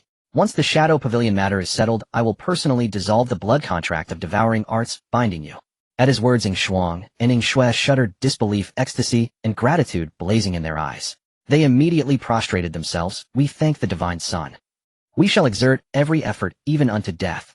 Qin Nishang waved a hand, ordering the emotionally overwhelmed twins to be taken away and comforted. She turned to Chu Ye, her expression grave. We have mobilized the elite forces of Great Chu, the masters of the Western Wasteland, which clan and a portion of the Northern Domain's demonic beasts. Additionally, she glanced at Liu and Han Yue, the newly acquired strength of the Guanghan Immortal Palace. Our forces are sufficient. The timing and strategy of the assault require your decision. At that moment, Han Yue, who had remained silently in attendance, suddenly stepped forward. She bowed gracefully to Chu Ye, her voice cold, yet resolute. My lord, I too request to join the battle. She raised her head, a long-suppressed hatred flickering in her eyes. The severe injuries I suffered previously were caused by a strange poison. one that our investigations have traced back to the Shadow Pavilion. I wish to avenge this injustice with my own hands. The entire Guanghan Immortal Palace stands ready to follow your command, and will fight with all their might to annihilate these fiends. Though Liyue remained silent, a subtle shift in her gaze betrayed her feelings. It was clear that deep-seated grievances had long festered between the Guanghan Immortal Palace and the Shadow Pavilion. Chu Ye looked at the eager Han Yue, then at Liyue, and finally recalled the tearful accusations of the twin sisters. His disgust for the Shadow Pavilion and his determination to destroy it intensified. He had always intended to uproot this hidden threat completely, and now he had ample justification and high morale. Very well. Chu Ye rose, an intangible aura of authority pervading the hall. Han Yue, your request is granted. The Guanghan Immortal Palace is hereby incorporated into this punitive expedition. His gaze swept over Qin Nishang, Liyue, and Han Yue, finally resting on the void beyond the hall, as if he could already perceive the malignant tumor lurking within the shadows. Transmit my orders to all parties. Following Qin Nishang's deployment, complete the final assembly and tactical simulations within 3 days. This time I don't want a mere defeat. I want total annihilation. The Shadow Pavilion. Since they claim no one is beyond killing, let them taste the experience of being engulfed by saturation firepower themselves.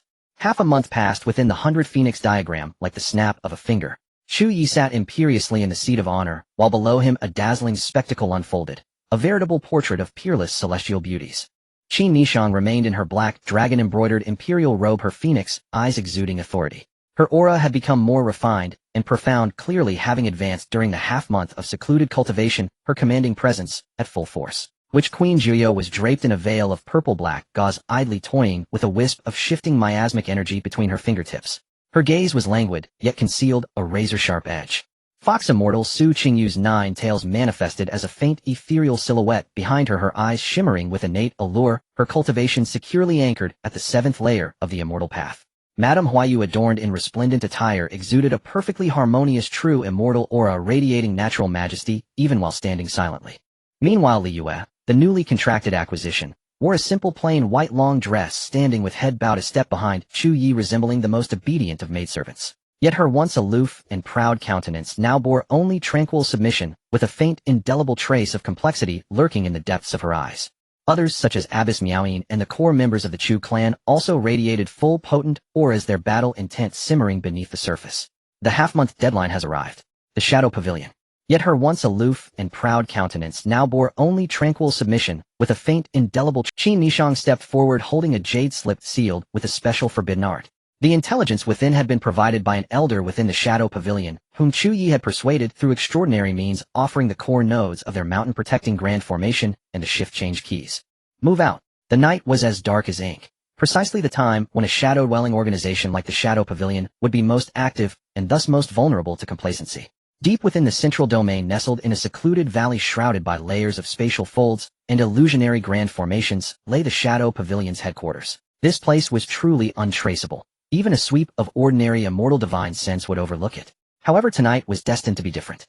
A blade of condensed pure white immortal light, imbued with the true essence of purification and demon-breaking, tore through the night, without warning, striking, with pinpoint accuracy, at a seemingly unremarkable point in the void. A deep hum reverberated as space warped violently. Countless hidden formation runes flickered into visibility, only to melt away like snow under the immortal light's assault. The immortal beam was no random strike. Its point of impact was precisely the gate of life, where the 3 core energy flows of the mountain-protecting grand formation converged the weakest point during its daily rotation. Even more lethal, woven within the immortal light, was a ripple of energy, sharing the same origin as the Shadow Pavilion's grand formation, yet bearing the mark of betrayal, a key provided by an inside agent. Through this coordinated assault from within and without, the Shadow Pavilion's grand formation, vaunted as unbreakable for 10 millennia, failed to hold for even 3 breaths. With a grating, splintering crack, a massive, irreparable rift was torn open. Enemy attack. A shrill alarm pierced the valley.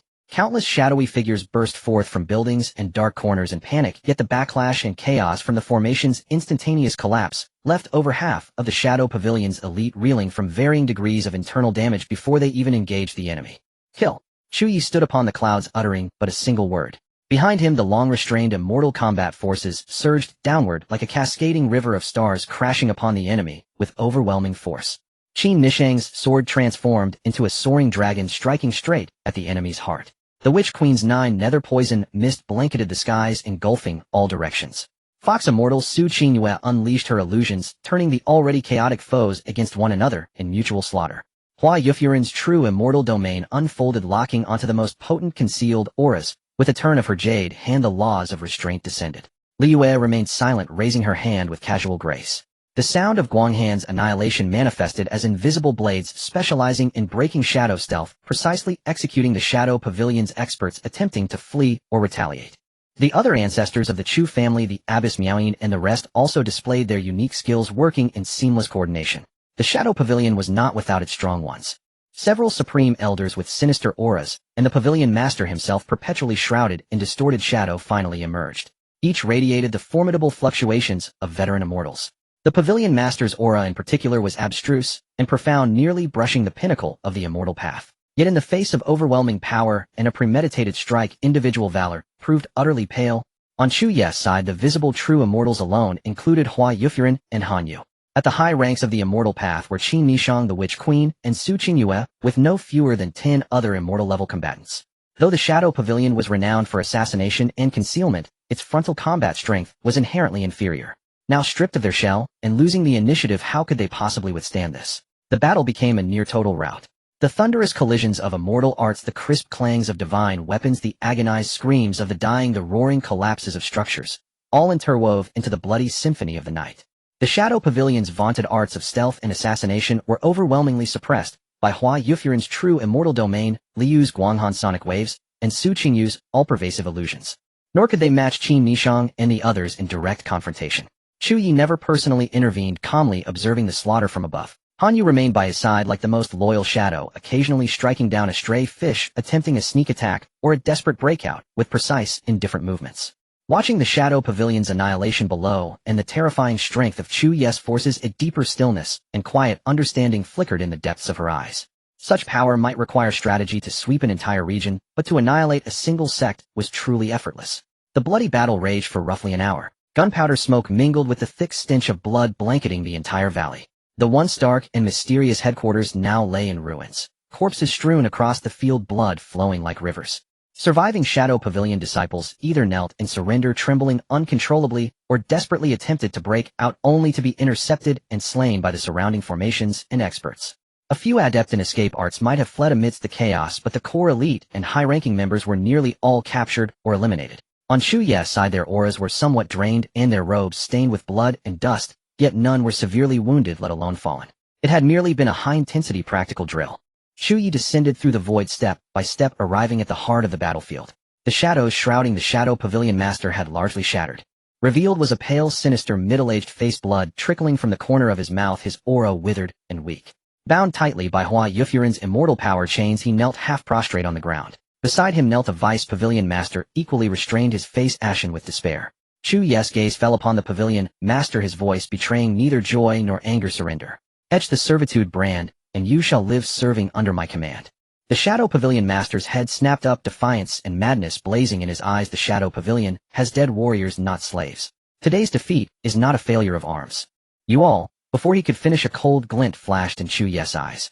Without any visible movement, an annihilating force of primordial origin from the 100 Phoenix diagram world descended, enveloping the Shadow Pavilion Master completely. Like the talkative immortal assassin before him, this Pavilion Master, more renowned and more powerful, could not even utter a scream.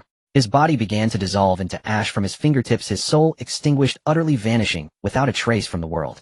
Decisive, clean, merciless. Witnessing this, the Vice Pavilion Master beside him trembled violently, all last shreds of hope and hesitation dissipating like smoke. He immediately pressed his forehead to the ground, his voice hoarse and terrified. I surrender. This subordinate surrenders. I offer my soul brand to serve as a slave for eternity, just spare my life. All the Pavilion's secret vaults, strongholds, and personnel rosters. This subordinate knows them all, and will present everything. Chu Ye glanced at him, briefly nodded, but did not handle it personally. Instead, he looked to Qin Nishang. Nishang, this man is yours to handle. The mopping up of Shadow Pavilion remnants, resource acquisition, intelligence consolidation, and personnel screening. All are under your unified command. The servitude brand shall be applied by you as well. Yes, Qin Nishang acknowledged, stepping forward. Immortal power coalesced at her fingertip as she began to etch her servitude brand into the Vice Pavilion Master's soul. This was both a gesture of trust and a formal integration of this war prize, the Shadow Pavilion and its vast shadow network, into Qin Nishang's unified governance, further solidifying her de facto authority as sovereign of the four realms.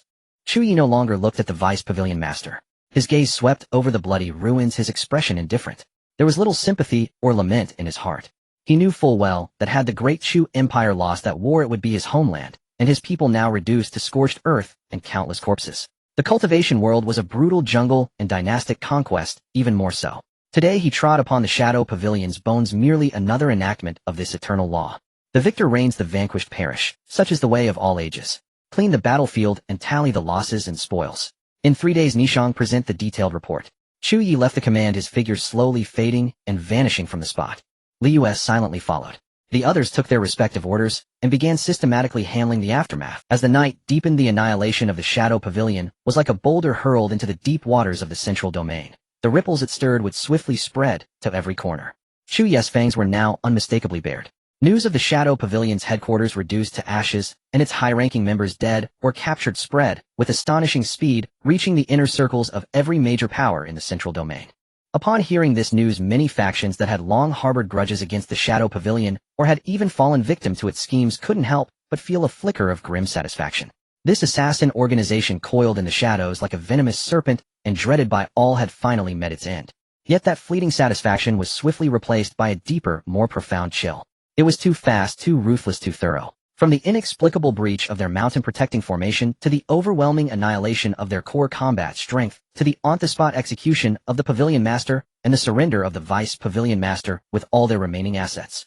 The entire process was clean and decisive. Within a single night, a transcendent power with a long heritage and deep foundations was struck from the annals of existence. The precise intelligence, formidable strength, and ruthless methods displayed throughout sent chills down the spines of all who heard of it.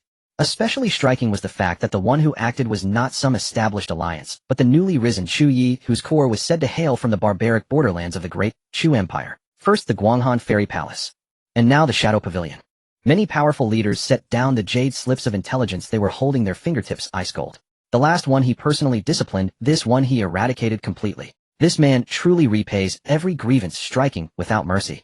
A chilling sense of impending doom like a dark cloud pressed heavily upon the hearts of all factions who had participated in or secretly supported the siege of the great Chu Empire. The myriad Dao Alliance, the Divine Artisan Workshop, and especially those who had dispatched elite troops to fight directly, were gripped by paranoia. Divine Artisan Workshop, Grand Headquarters, Skyforge City Core Secret Hall. The hall was not the imagined scene of roaring furnaces and ringing hammers. Instead, it was exceptionally clean and solemn, its walls and floor paved with mind-calming mystic jade that absorbed noise and stabilized spiritual energy. Only a few suspended miniature precision artifact models revolved, slowly gleaming with cold metallic luster. At this moment, the hall was filled to capacity. The Workshop Master, Vice Workshop Master, Chief Elders of each hall, Ancestral Elders of the Offering Hall. Almost all high-ranking officials who held real power and determined the workshop's direction were present. Every face was grave, and the air was thick with oppression and unease. Honored colleagues, the situation is clear. The Vice Workshop Master presiding over the meeting, a gaunt-faced old man with eagle-sharp eyes, spoke in a dry voice. The Shadow Pavilion's fate serves as a stark warning before us. What should our Divine Artisan Workshop do? The silence lasted only a moment before being shattered by heated debate. What to do? Are we to imitate that spineless Vice Pavilion Master of the Shadow Pavilion, kneel and beg for mercy and carve a slave mark? An elder from the weapon forging hall, his muscles knotted and skin as red as copper, slammed the table and rose, his voice booming like a great bell. Our Divine Artisan Workshop has stood in the central domain for tens of millennia, relying on our peerless divine weapons and our irreplaceable artifact forging ability. When have we ever bowed to anyone? This Chu Ye is certainly fierce, but his foundations are shallow. How can his heritage compare to the many powers of the central domain? In my view, we should immediately contact the myriad Dao Alliance, the Dragon Clan, and other factions whose stance is still unclear. We should formulate a grand plan, form an alliance, and strangle him in his infancy before his wings are fully grown. Our workshop can spare no effort in supplying weapons and armor. If we win this war, our Divine Artisan Workshop's status will rise further. Strangle him. With what will you strangle him? Another elder, a white-haired man with a refined demeanor responsible for formation research, retorted coldly. Who was Palace Master Li Yu of the Guanghan Fairy Palace? A half-immortal with a celestial zither, and yet she remains missing, rumored to have fallen into his hands. The Shadow Pavilion Master's stealth and assassination arts were unmatched in the world, yet he was reduced to ashes publicly, his soul utterly destroyed. Do you know that under Chu Ye's command there is already a true immortal stationed openly, and more than one at the pinnacle of the immortal path? Not to mention the unpredictable poisonous miasma illusions and sonic attacks. Form an alliance. Who can guarantee they won't be the next Shadow Pavilion picked off one by one? Supply weapons and armor. If we provoke him, the next to have their formations precisely breached from within could be our Skyforge City. Are we to grovel and beg just because we are afraid? The red-skinned elder glared. It is not fear, but assessing the situation. The refined elder stood his ground. What is the foundation of our divine artisan workshop? It is the art of artifact forging being needed by others. Whoever rules the central domain, will they not still need divine weapons, mountain protecting formations, flying boats for transport, or communication artifacts? As long as our skills are irreplaceable, we will always have a place to stand. Clashing heat-in with Chu Ye is gambling our workshop's tens of thousands of years of legacy and the lives of countless disciples on an uncertain future. But if we proactively establish friendly relations, even at some cost to buy peace and time for development, with our workshop's abilities, why worry about not securing a place in the new order? This is the true way to survive and the foundation for continuation. The two factions clashed fiercely. Those advocating strong resistance were mostly fiery-tempered old-school figures who took pride in their craft. Those advocating for friendly compromise were more often pragmatic figures who managed practical affairs, were shrewd in their calculations, and focused on the continuation of the heritage. The debate lasted for nearly an hour. In the end, under the weight of cold, realistic calculations, more and more elders sided with the latter. The annihilation of the Shadow Pavilion was too shocking, and the strength and ruthlessness Chu Ye had displayed were too clear. Though wealthy, the Divine Artisan Workshop was not known for frontal combat, though it had allies who could guarantee they wouldn't scatter when faced with a catastrophic disaster. The voices of the war faction gradually faded. The Vice Workshop Master surveyed the crowd, and seeing a basic consensus had been reached, he finally spoke slowly. Since that is the case, the tone shall be set as proactive engagement, attempting to ease relations, and even establishing cooperation. The hall fell silent for a moment. The next question followed immediately, leaving everyone feeling awkward and embarrassed. Then, how do we make contact? What gift could possibly move that one? An elder in charge of foreign affairs asked hesitantly. Silence fell over the hall once more, but this time the meaning was completely different. The world knew that Chu Ye's cultivation was unfathomable, his conduct domineering, and his resources seemingly abundant. Ordinary treasures would likely not catch his eye. And regarding his greatest, almost public inclination, countless gazes overtly or covertly drifted towards the chief elder of the Heavenly Fragrance Hall, who had remained silent in the corner. The Heavenly Fragrance Hall was not a department for forging offensive weapons, but rather specialized in crafting unconventional items, artifacts, incenses, and silks that aided cultivation, preserved beauty, or even possessed special charming effects. The disciples in this hall were mostly exceptionally beautiful and shrewd women. The chief elder of the Heavenly Fragrance Hall was an attractive woman who looked no older than 30. Feeling the weight of everyone's gaze, her expression shifted slightly, and a barely perceptible flicker of humiliation and helplessness passed through her eyes. The Vice Workshop Master cleared his throat, his tone becoming somewhat delicate. I have heard that Taoist Chu Ye has many close female companions, each of them extraordinary and of stunning beauty. Although our Divine Artisan Workshop is founded on artifact forging within our ranks, we do not lack talented and beautiful disciples of the younger generation, clever and resourceful. Perhaps we could select one or two, train them meticulously, and send them with specially crafted characteristic gifts from our workshop to visit and exchange. The words were euphemistic, but the meaning was crystal clear. Cater to his tastes, pave the way with beautiful women. The hall was dead silent, no one refuting, no one agreeing. An indescribable oppression and a hint of absurdity permeated the air. How times had changed. They, the lofty giants of the central domain, had been reduced to using such indecent methods to please and curry favor with a nouveau riche from the borderlands. But this was reality. In the face of absolute power and the shadow of annihilation, so-called dignity and pride often require re-evaluation. The elder of the Tianxiang Hall took a deep breath, finally rising to her feet. Her voice was calm yet tinged with a hint of weariness. This subordinate understands. There are indeed a few young disciples within the workshop with both exceptional talent and beauty. However, this matter is of great importance. The selection of candidates, the list of gifts, and the wording of the proposal all require the most careful deliberation. I shall leave it to Elder Yun then. The Deputy Workshop Master nodded, as if a heavy burden had been lifted, or perhaps as if a less than honorable transaction had been concluded. This matter must be handled with utmost secrecy. Draft a plan as soon as possible. Remember, maintain a low posture and show sufficient sincerity. The very survival of our Shinggong workshop may depend on this. The meeting concluded in a complex atmosphere. The attendees dispersed with heavy hearts. No one felt at ease. The decision of the Shinggong workshop was perhaps but a microcosm of the struggles and choices facing many factions before the impending storm in the central region. The name Chu Ye had already become an invisible mountain weighing heavily on the minds of every power holder in the central region. To fight or to yield, to bow down or to resist, everyone had to make their own choice. And the honey trap, that ancient yet effective shortcut, had quietly begun to unfold beneath the surface. 1 month later, it was Chu Ye's birthday. The news initially spread like a silent undercurrent, but by the time it was noticed, it had swept across the 5 domains, becoming the talk of the world.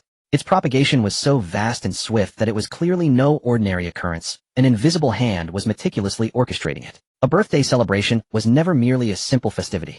For Chu Ye, the core of the great Chu Empire whose might now shook the world, and whose territories and influence were expanding at a dizzying pace. This was more like a silent invitation, a public probe, and a ceremony for choosing sides that would determine the future landscape. Should they go? In what capacity should they go? What gifts should they prepare?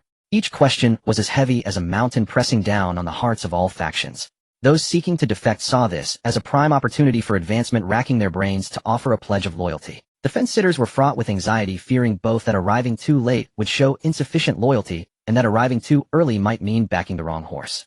Those who harbored resentment or had clashed with Chu Ye sat on pins and needles. Going meant humiliation. Not going, however, could make them the next target on his list. Within the borders of the great Chu Empire, an unprecedented bustle and fervor had taken hold. The imperial capital was being grandly expanded upon its original foundations. Magnificent towers and jade pavilions rose from the ground, and the glow of formation arrays shone day and night without cease. On all major roads leading to the capital, flying boats, chariots, and beast mounts from the 5 domains formed an endless stream. In the skies above, the splendid processions of various factions could be seen crossing the heavens at all times. Merchant guilds and inns were packed to capacity, and trade in precious treasures and rare curiosities reached unprecedented heights. Who could have imagined that Great Chu, once confined to a corner of the eastern domain, could become the focus and hub of the entire continent in such a short time? The core of this legendary rise was none other than the 7th prince, whose birthday was approaching. The entire empire was preparing for this grand feast with a level of pomp and ceremony that surpassed even the birthdays of past emperors, including that of Chu Tianqing himself. No one thought this improper, and no one dared to object. Everyone understood clearly who was responsible for Great Chu's current glorious state. The center of the storm is often the calmest place.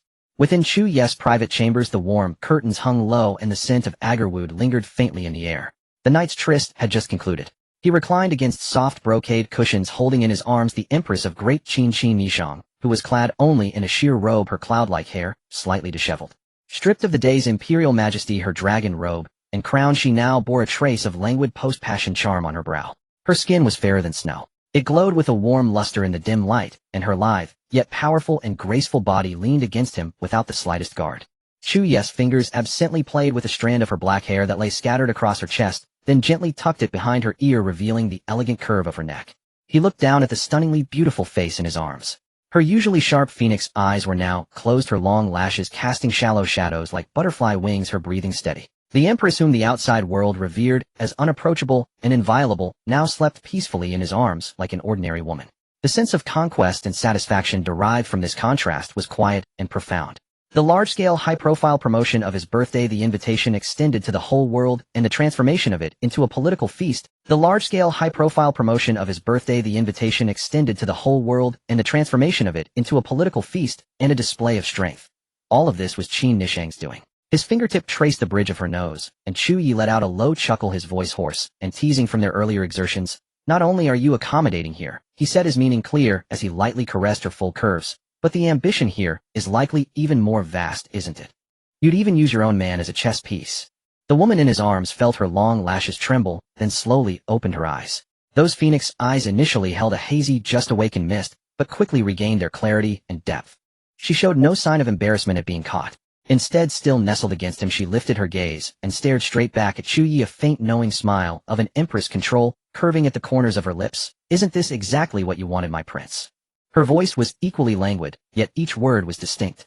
"The world knows Chu Ye is fond of beauty. This is not a flaw, but rather a weakness, and also a preference. All those who come, whether sincere or not, will seek to curry favor by appealing to this. At that time, beauties will gather like clouds, and rare treasures will be offered in competition, yours for the picking. How is it that you've gained the advantage and yet blame me?" Her voice was equally languid, yet each word was distinct. "The world knows Chu Ye is fond of beauty. This is not a flaw, but rather a weakness, and also a preference."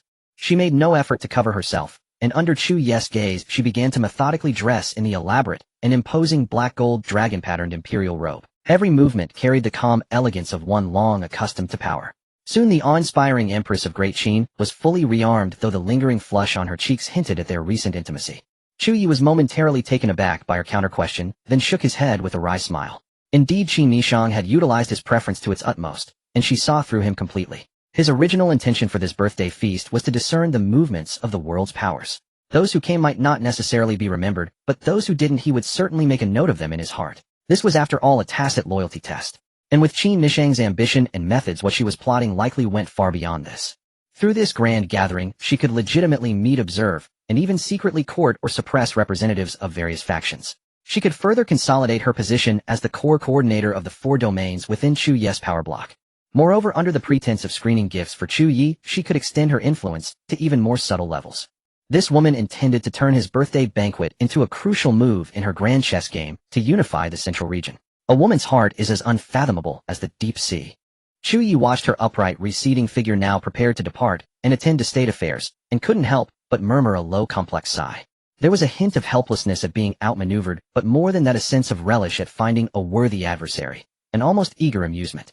Qin Nishang paused briefly at the palace threshold without turning back, her profile a graceful arc in the morning light, her voice calm, as it drifted back. Needle, or sword, if it can weave you a tapestry of glory and expand your domain, then it is enough. My prince, rest well. Tonight, we shall discuss the various gift lists in detail. With that, she pushed open the door and stepped out. Sunlight and the muffled clamor from outside rushing in before the door closed, sealing them away once more. The bedchamber fell silent again, leaving only the faint trace of lingering fragrance. Chu Ye leaned against the headboard, his gaze profound. The birthday feast was becoming increasingly intriguing.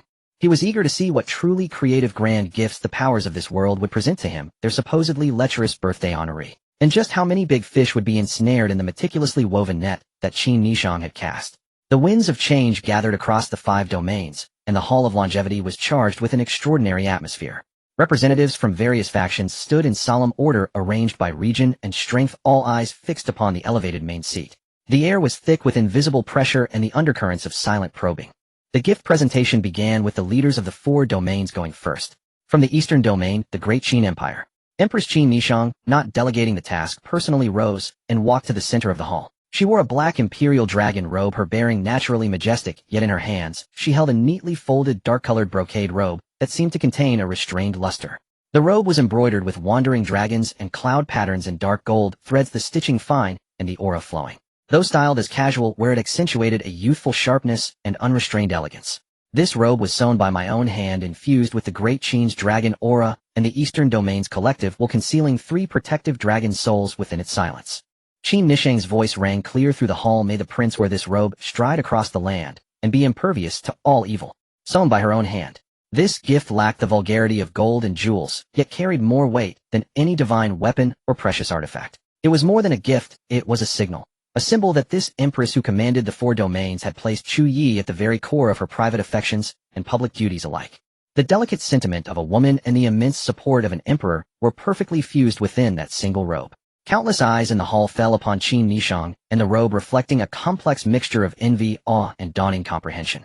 From the western domain came the witch god temple, which Queen Joyo stepped lightly on bare feet, her purple-black gauze robes trailing like an exotic flower blooming in the darkness. In her palm rested a fist-sized, strangely colored jade stone with a chaotic hue.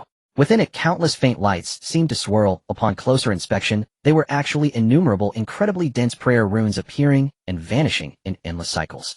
This is the condensed crystallization of the most devout faith of my Western Domain's people offered during the annual Witch God Festival, the wishing jade of 10,000 people.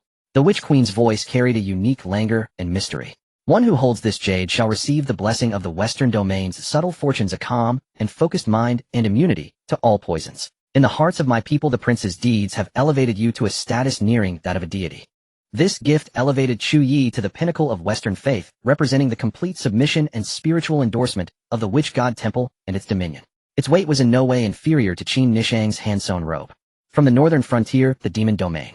Several great demons radiating ferocious auras stepped forward, presenting not a single treasure, but a veritable mountain of various rare and exotic items. There were lightning-crackling horns of ancient thunder beasts, millennium-old tree hearts brimming with boundless vitality, sharp meteorite, divine gold capable of severing space, and even several terrifyingly potent eggs of primordial exotic species. A dazzling array with treasure light soaring to the heavens. We demons are straightforward, declared the white wolf demon venerable at the lead, his voice clanging like metal.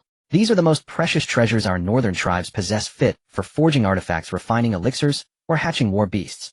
The prince harbors ambitions to swallow heaven and earth, and we offer these meager things to aid you in building your unparalleled dominion. Simple, crude, yet brimming with sincerity, showcasing the demon's simple logic of revering strength, and wholeheartedly investing in the powerful. From the southern domain, the Buddhist kingdom. Abbess Miaoyin did not come in person, but sent a highly esteemed white-browed elder monk. The monk held a string of prayer beads, 108 golden beads radiating a rich sandalwood fragrance and the power of faith.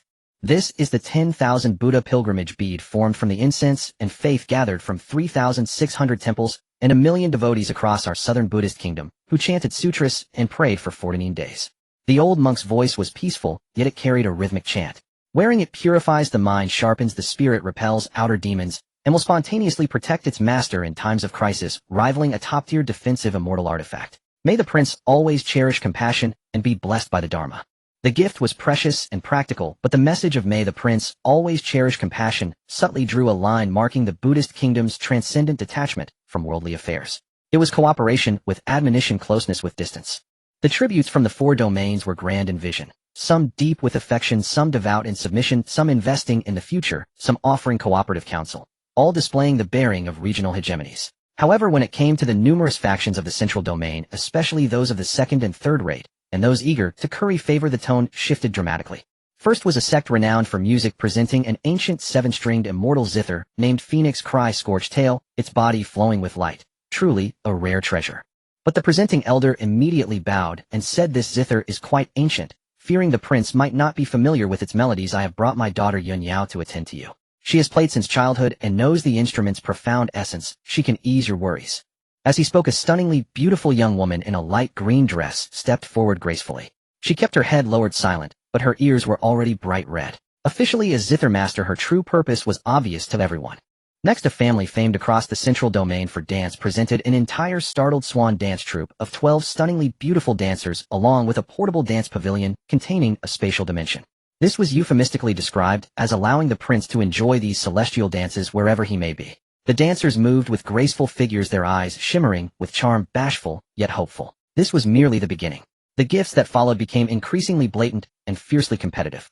"My prince, this is our sect's secret heavenly fragrance warm jade bed, possessing the wonders of gathering spiritual energy, nourishing beauty, and enhancing pleasure.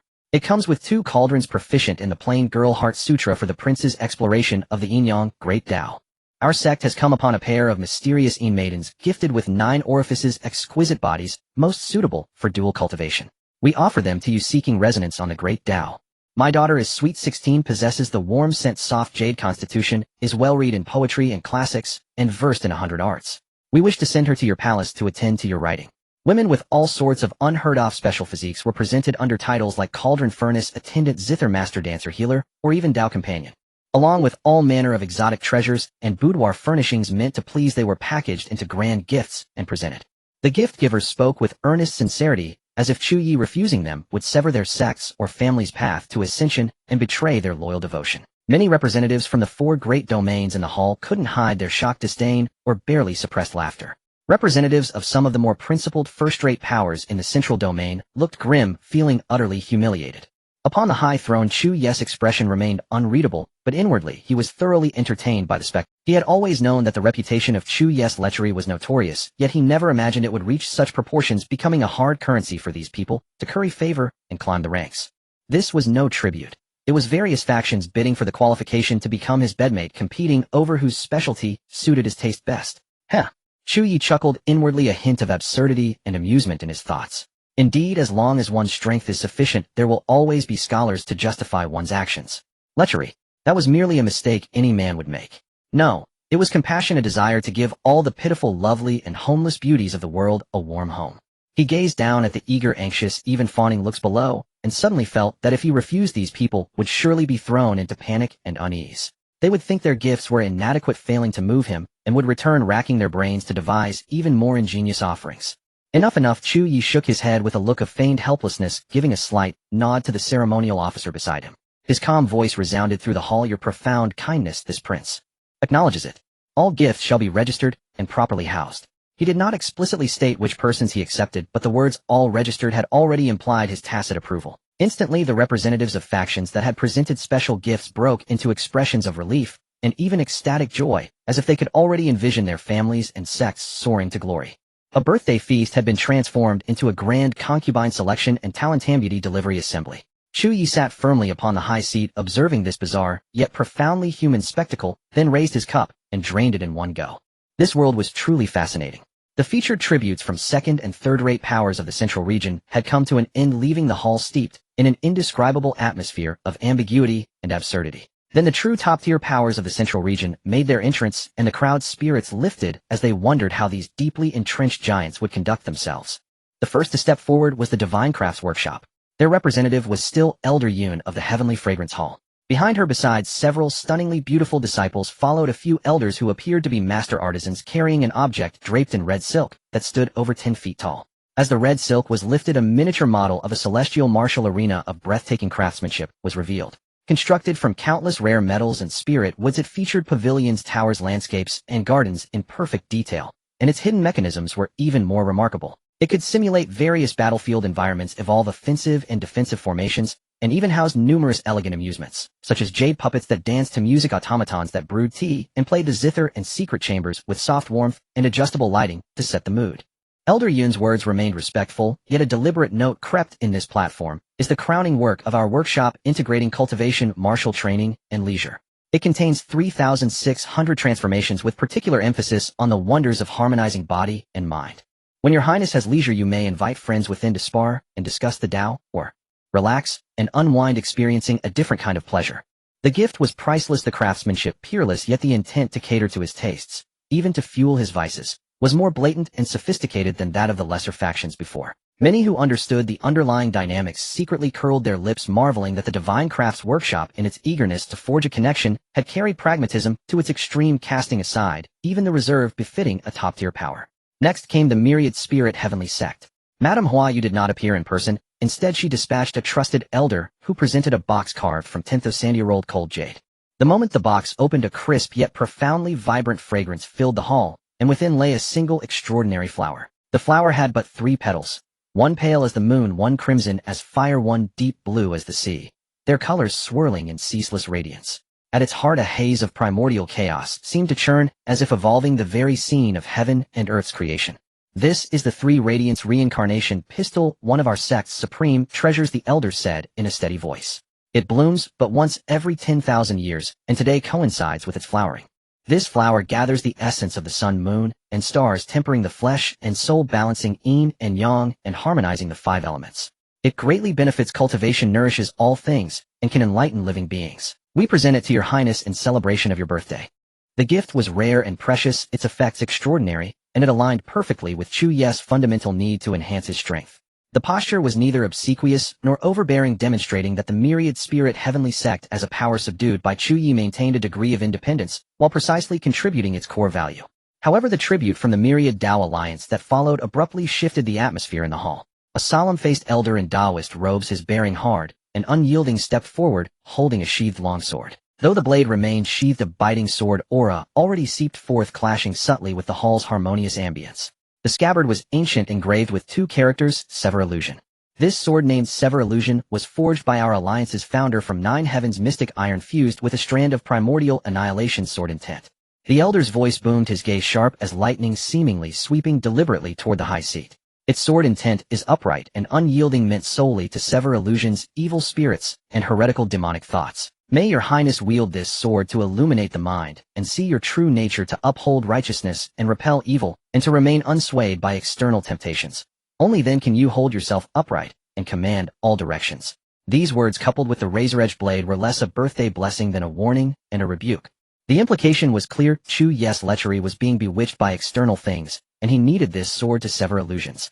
In an instant, the hall fell into dead silence. Many held their breath, glancing from the high seat to the myriad Dao Alliance representative.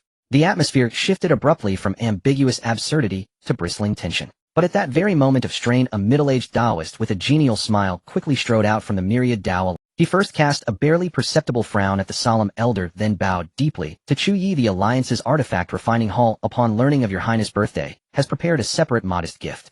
We humbly ask your highness to accept it. What he presented was a Zhou Tian star constellation chessboard. The board was crafted from star fragments as its base, with pieces carved from spirit jade. When playing, it could draw upon faint stellar power to nourish the soul and refine one's temperament. A refined treasure that also benefited cultivation. The sever illusion sword presented earlier by Elder Li was the sentiment of our alliance's war hall, signifying your highness' bold advancement on the Dao path, severing all thorns ahead. The middle-aged Daoist chuckled, smoothing things over. This chessboard is the sentiment of our alliance's rights hall. We wish your highness moments of tranquil clarity and your leisure to strategize at ease and roam freely in contentment. This scene made it immediately clear to all the myriad Dao alliance was riddled with internal factions, their opinions far from unified. The hardline war hall sought to issue a veiled warning, while the pragmatic rights hall aimed to ease relations. The two sides were literally performing a duet of opposition at the birthday banquet, a veritable spectacle of split personalities. This also exposed the internal chaos and discord within the myriad Dao alliance under the pressure of Chu Ye's dominance. At that moment, the ceremonial officer outside the hall announced in a loud voice, "The Guanghan Immortal Palace has arrived." The utterance struck like a pebble cast into a turbulent lake, stirring countless ripples. Countless gazes snapped toward the palace gates. 2 rows of ethereal maidens clad in pristine white, like moonlight incarnate, entered bearing palace lanterns, their steps light and graceful, their demeanor cool and otherworldly as ever. Then 2 figures followed, walking side by side. On the left stood Li Yue, the palace master of Guanghan, who had been rumored to have vanished without a trace. She wore the same moon-white ceremonial robes, her features breathtakingly beautiful, her temperament as cold and aloof as before. Yet faintly within her brows the old haughty disdain for the world had softened, replaced by an indefinable serenity and submission. In her hands she held an ancient scroll, neither silk nor brocade, shimmering with a soft lunar radiance. On the right was a middle-aged woman of equally peerless beauty, her temperament gentle yet tinged with authority. Han Yue, Li Yue's master, and the previous palace master of Guanghan, long retired from the world, yet now she too had appeared. Han Yue stepped forward, her voice warm yet clear. "Hearing of your highness' birthday, our Guanghan Immortal Palace presents the true manuscript of our palace's most guarded secret score, the 9 Shao music of Tying Guanghan." She gestured for Li Yue to present the scroll. This score embodies the true essence of the lunar great Dao. Cultivating it calms the mind and spirit, connects one to the Tying, and holds boundless wonders. It is our palace's most treasured secret. We offer this melody to wish your highness 10,000 years of life, and also to celebrate peace under. Li Yue lowered her head slightly and presented the scroll with utmost respect, her bearing flawless throughout, cold, composed, and utterly unlike the rumored image of one reduced to a plaything or plucked at will. This sight startled many who had heard the rumors and now witnessed the reality, causing doubt to stir within them. Could those tales truly be groundless? Had the Guanghan Immortal Palace merely chosen a low-key approach, offering their core heritage to express their stand? Only a handful with razor-sharp perception could detect beneath Li Yue's too perfect composure a faint, almost imperceptible tension. And in the fleeting moments when her gaze drifted toward Chu Ye, a complex, elusive glimmer would flash deep within her eyes. Before the crowd could fully digest the surprise from Guanghan, another heavyweight force made its entrance. The Heavenly Secrets Pavilion arriving. An old man in plain gray robes, his features utterly unremarkable, walked in slowly alone. He carried no ornate gift box, only a palm-sized black sealed casket of neither metal nor jade. Reaching the center of the hall, he gave a slight bow to Chu Ye and spoke in a flat, unemotional tone. "The Heavenly Secrets Pavilion congratulates your highness on your birthday. Within this casket lies a single prophecy that the Heavenly Secrets Elder personally divined for your highness over 3 days. Heavenly secrets must not be lightly revealed. Please open it alone in private after your return." He presented the black casket. It emanated no spiritual fluctuation, bore no ornamentation, yet possessed an undeniable mystique that could not be ignored. A prophecy personally calculated by the Heavenly Secrets Elder. This gift was formless and intangible, yet it might hold more sway over hearts than any treasure in the hall, its worth incalculable. It signified a transcendent, deeply meaningful attention from the Heavenly Secrets Pavilion. From his elevated seat, Chu Ye took in everything below. He found the Divine Artisan Guild's sycophancy faintly amusing. At Hua Ye's eccentric words, he gave a slight nod. At the myriad Dao Alliance's good cop bad cop farce, his gaze remained flat, devoid of joy or anger. At the Guanghan master-disciple pair's masterfully acted entrance, the corner of his mouth curved almost imperceptibly. At the Heavenly Secrets Pavilion's mysterious casket, his gaze lingered for a moment before he gestured for his attendants to accept it. He raised a hand lightly, signaling the ritual recorder to continue. One by one gifts, some precious, some peculiar, some laden with hidden meaning, were announced and registered. From the central domain, the Dragon Clan sent perfunctory jewels, the Medicine King Valley, the Heaven Sword Sect, and others maintained their usual mediocrity. And those forces that had once clashed with Chu Ye or held themselves in high regard, several first-rate sects among them, had yet to show their faces. Chu Ye's gaze swept slowly across every face below, some reverent, some fawning, some tense, some complex. It swept over the mountains of treasures and the mysterious casket, over the breathtakingly beautiful special gifts standing silently to one side, and finally, it seemed to pierce through the hall itself toward the directions where the absent factions resided. In his heart, he kept a clear ledger. Those who came, whether their gifts were sincere or feigned flattering or subtly provocative legacies or warnings, at least they came in person, sent their offerings, and gave him the surface-level courtesy. This presence he would note for now. And those who did not come. Deep within Chu Ye's eyes a cold, razor-sharp, "I accept your goodwill." And those who didn't come.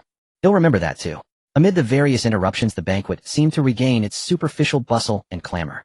Just as the festivities reached their peak with goblets clinking and laughter swirling, the ritual announcer at the hall's entrance suddenly froze as if choked, his chant cut off abruptly, his face twisting into disbelief. An indescribable aura, as if flowing from the depths of antiquity, drifted subtly into the hall. It carried no oppressive pressure, yet it bore an ancient rhythm that instinctively stilled the heart, inspired reverence, and even stirred a faint sense of humility. All eyes were drawn involuntarily toward the entrance.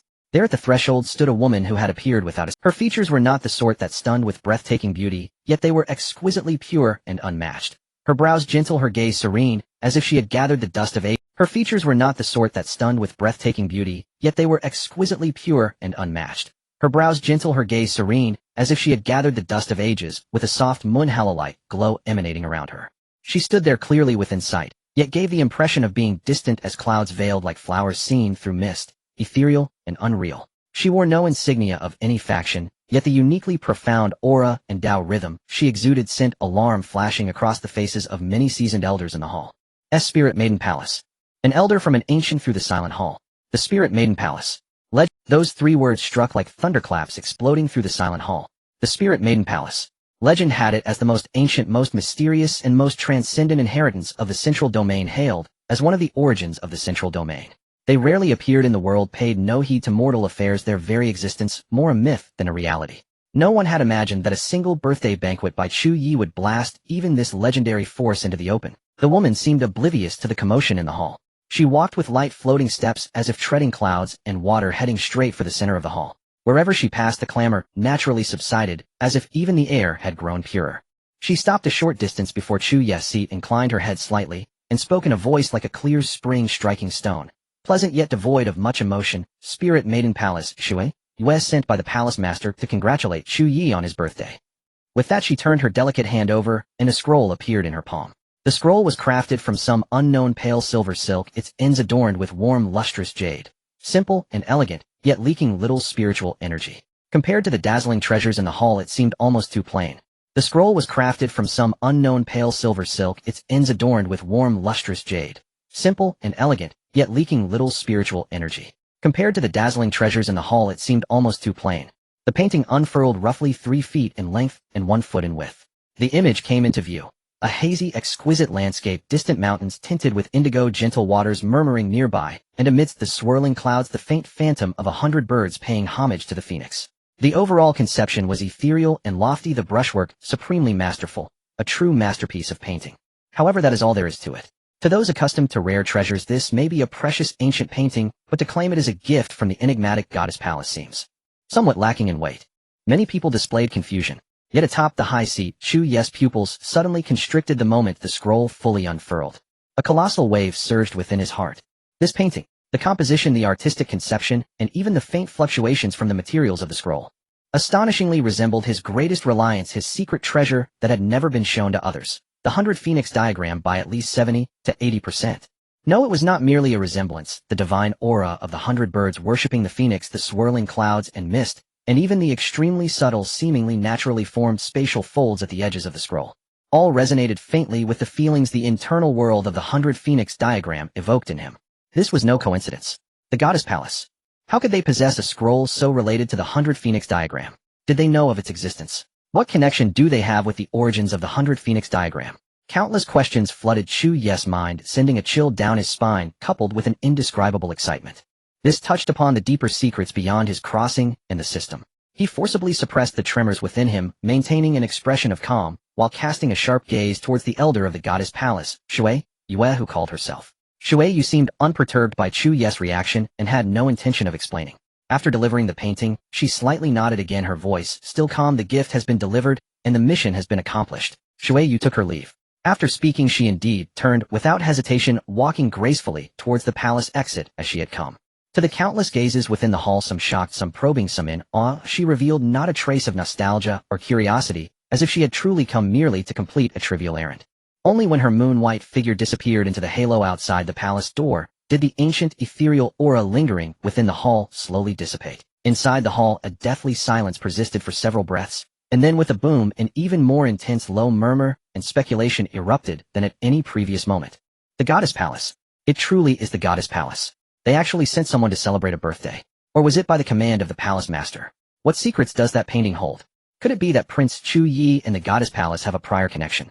Now the situation has become even more unpredictable. All eyes focused once again on Chu Ye and the seemingly ordinary ancient painting before him. This gift from the Goddess Palace seemed understated, yet it was undoubtedly a deep-water bomb dropped on the calm surface of the lake, with its implied meaning and potential associations far more shocking than any divine weapon stunning beauty or even prophetic words.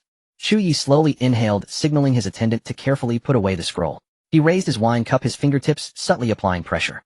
At that moment, the birthday banquet was truly pushed to a height that no one had anticipated, shrouded in an even more mysterious shadow. The sudden appearance of the Goddess Palace and this bizarre gift was like dropping a piece from a higher-dimensional chess game upon Chu Ye's grand strategy, the outcome undetermined, and the future increasingly elusive. The feast, though nearing its end, perhaps had only just begun to stir true waves. Yet everyone understood that beneath the surface the real struggle and reckoning had likely only just commenced. Chu Ye raised his wine cup, gesturing below the corner of his mouth, curling into a barely visible meaningful arc. The banquet continues. The account shall be settled slowly. The clamor of the birthday banquet finally drew to a close, and the Hall of Longevity returned to silence. Chu Ye paid no mind to the special gifts piled in the side hall, which were dazzling and somewhat ridiculous, and temporarily set aside the thoughts of various factions. He returned alone to the deepest quiet room of his sleeping quarters, isolating himself from all external disturbances. The first thing he took out was the scroll sent by Chu Ye of the Goddess Palace. The soft light of the luminous pearls in the quiet room illuminated the painting spread out on the jade table. His gaze was like a torch scanning every inch. The more he looked, the stronger the sense of doubt in his heart became. The shapes and brushstrokes of mountains, waters, birds, and beasts in the painting could be said to resemble the 100 Phoenix diagram by 6 or 7 parts, perhaps a legacy of some ancient school. But when he held his breath and focused, subtly connecting his divine sense with the essence of the 100 Phoenix diagram's world, and then attempted to perceive this painting.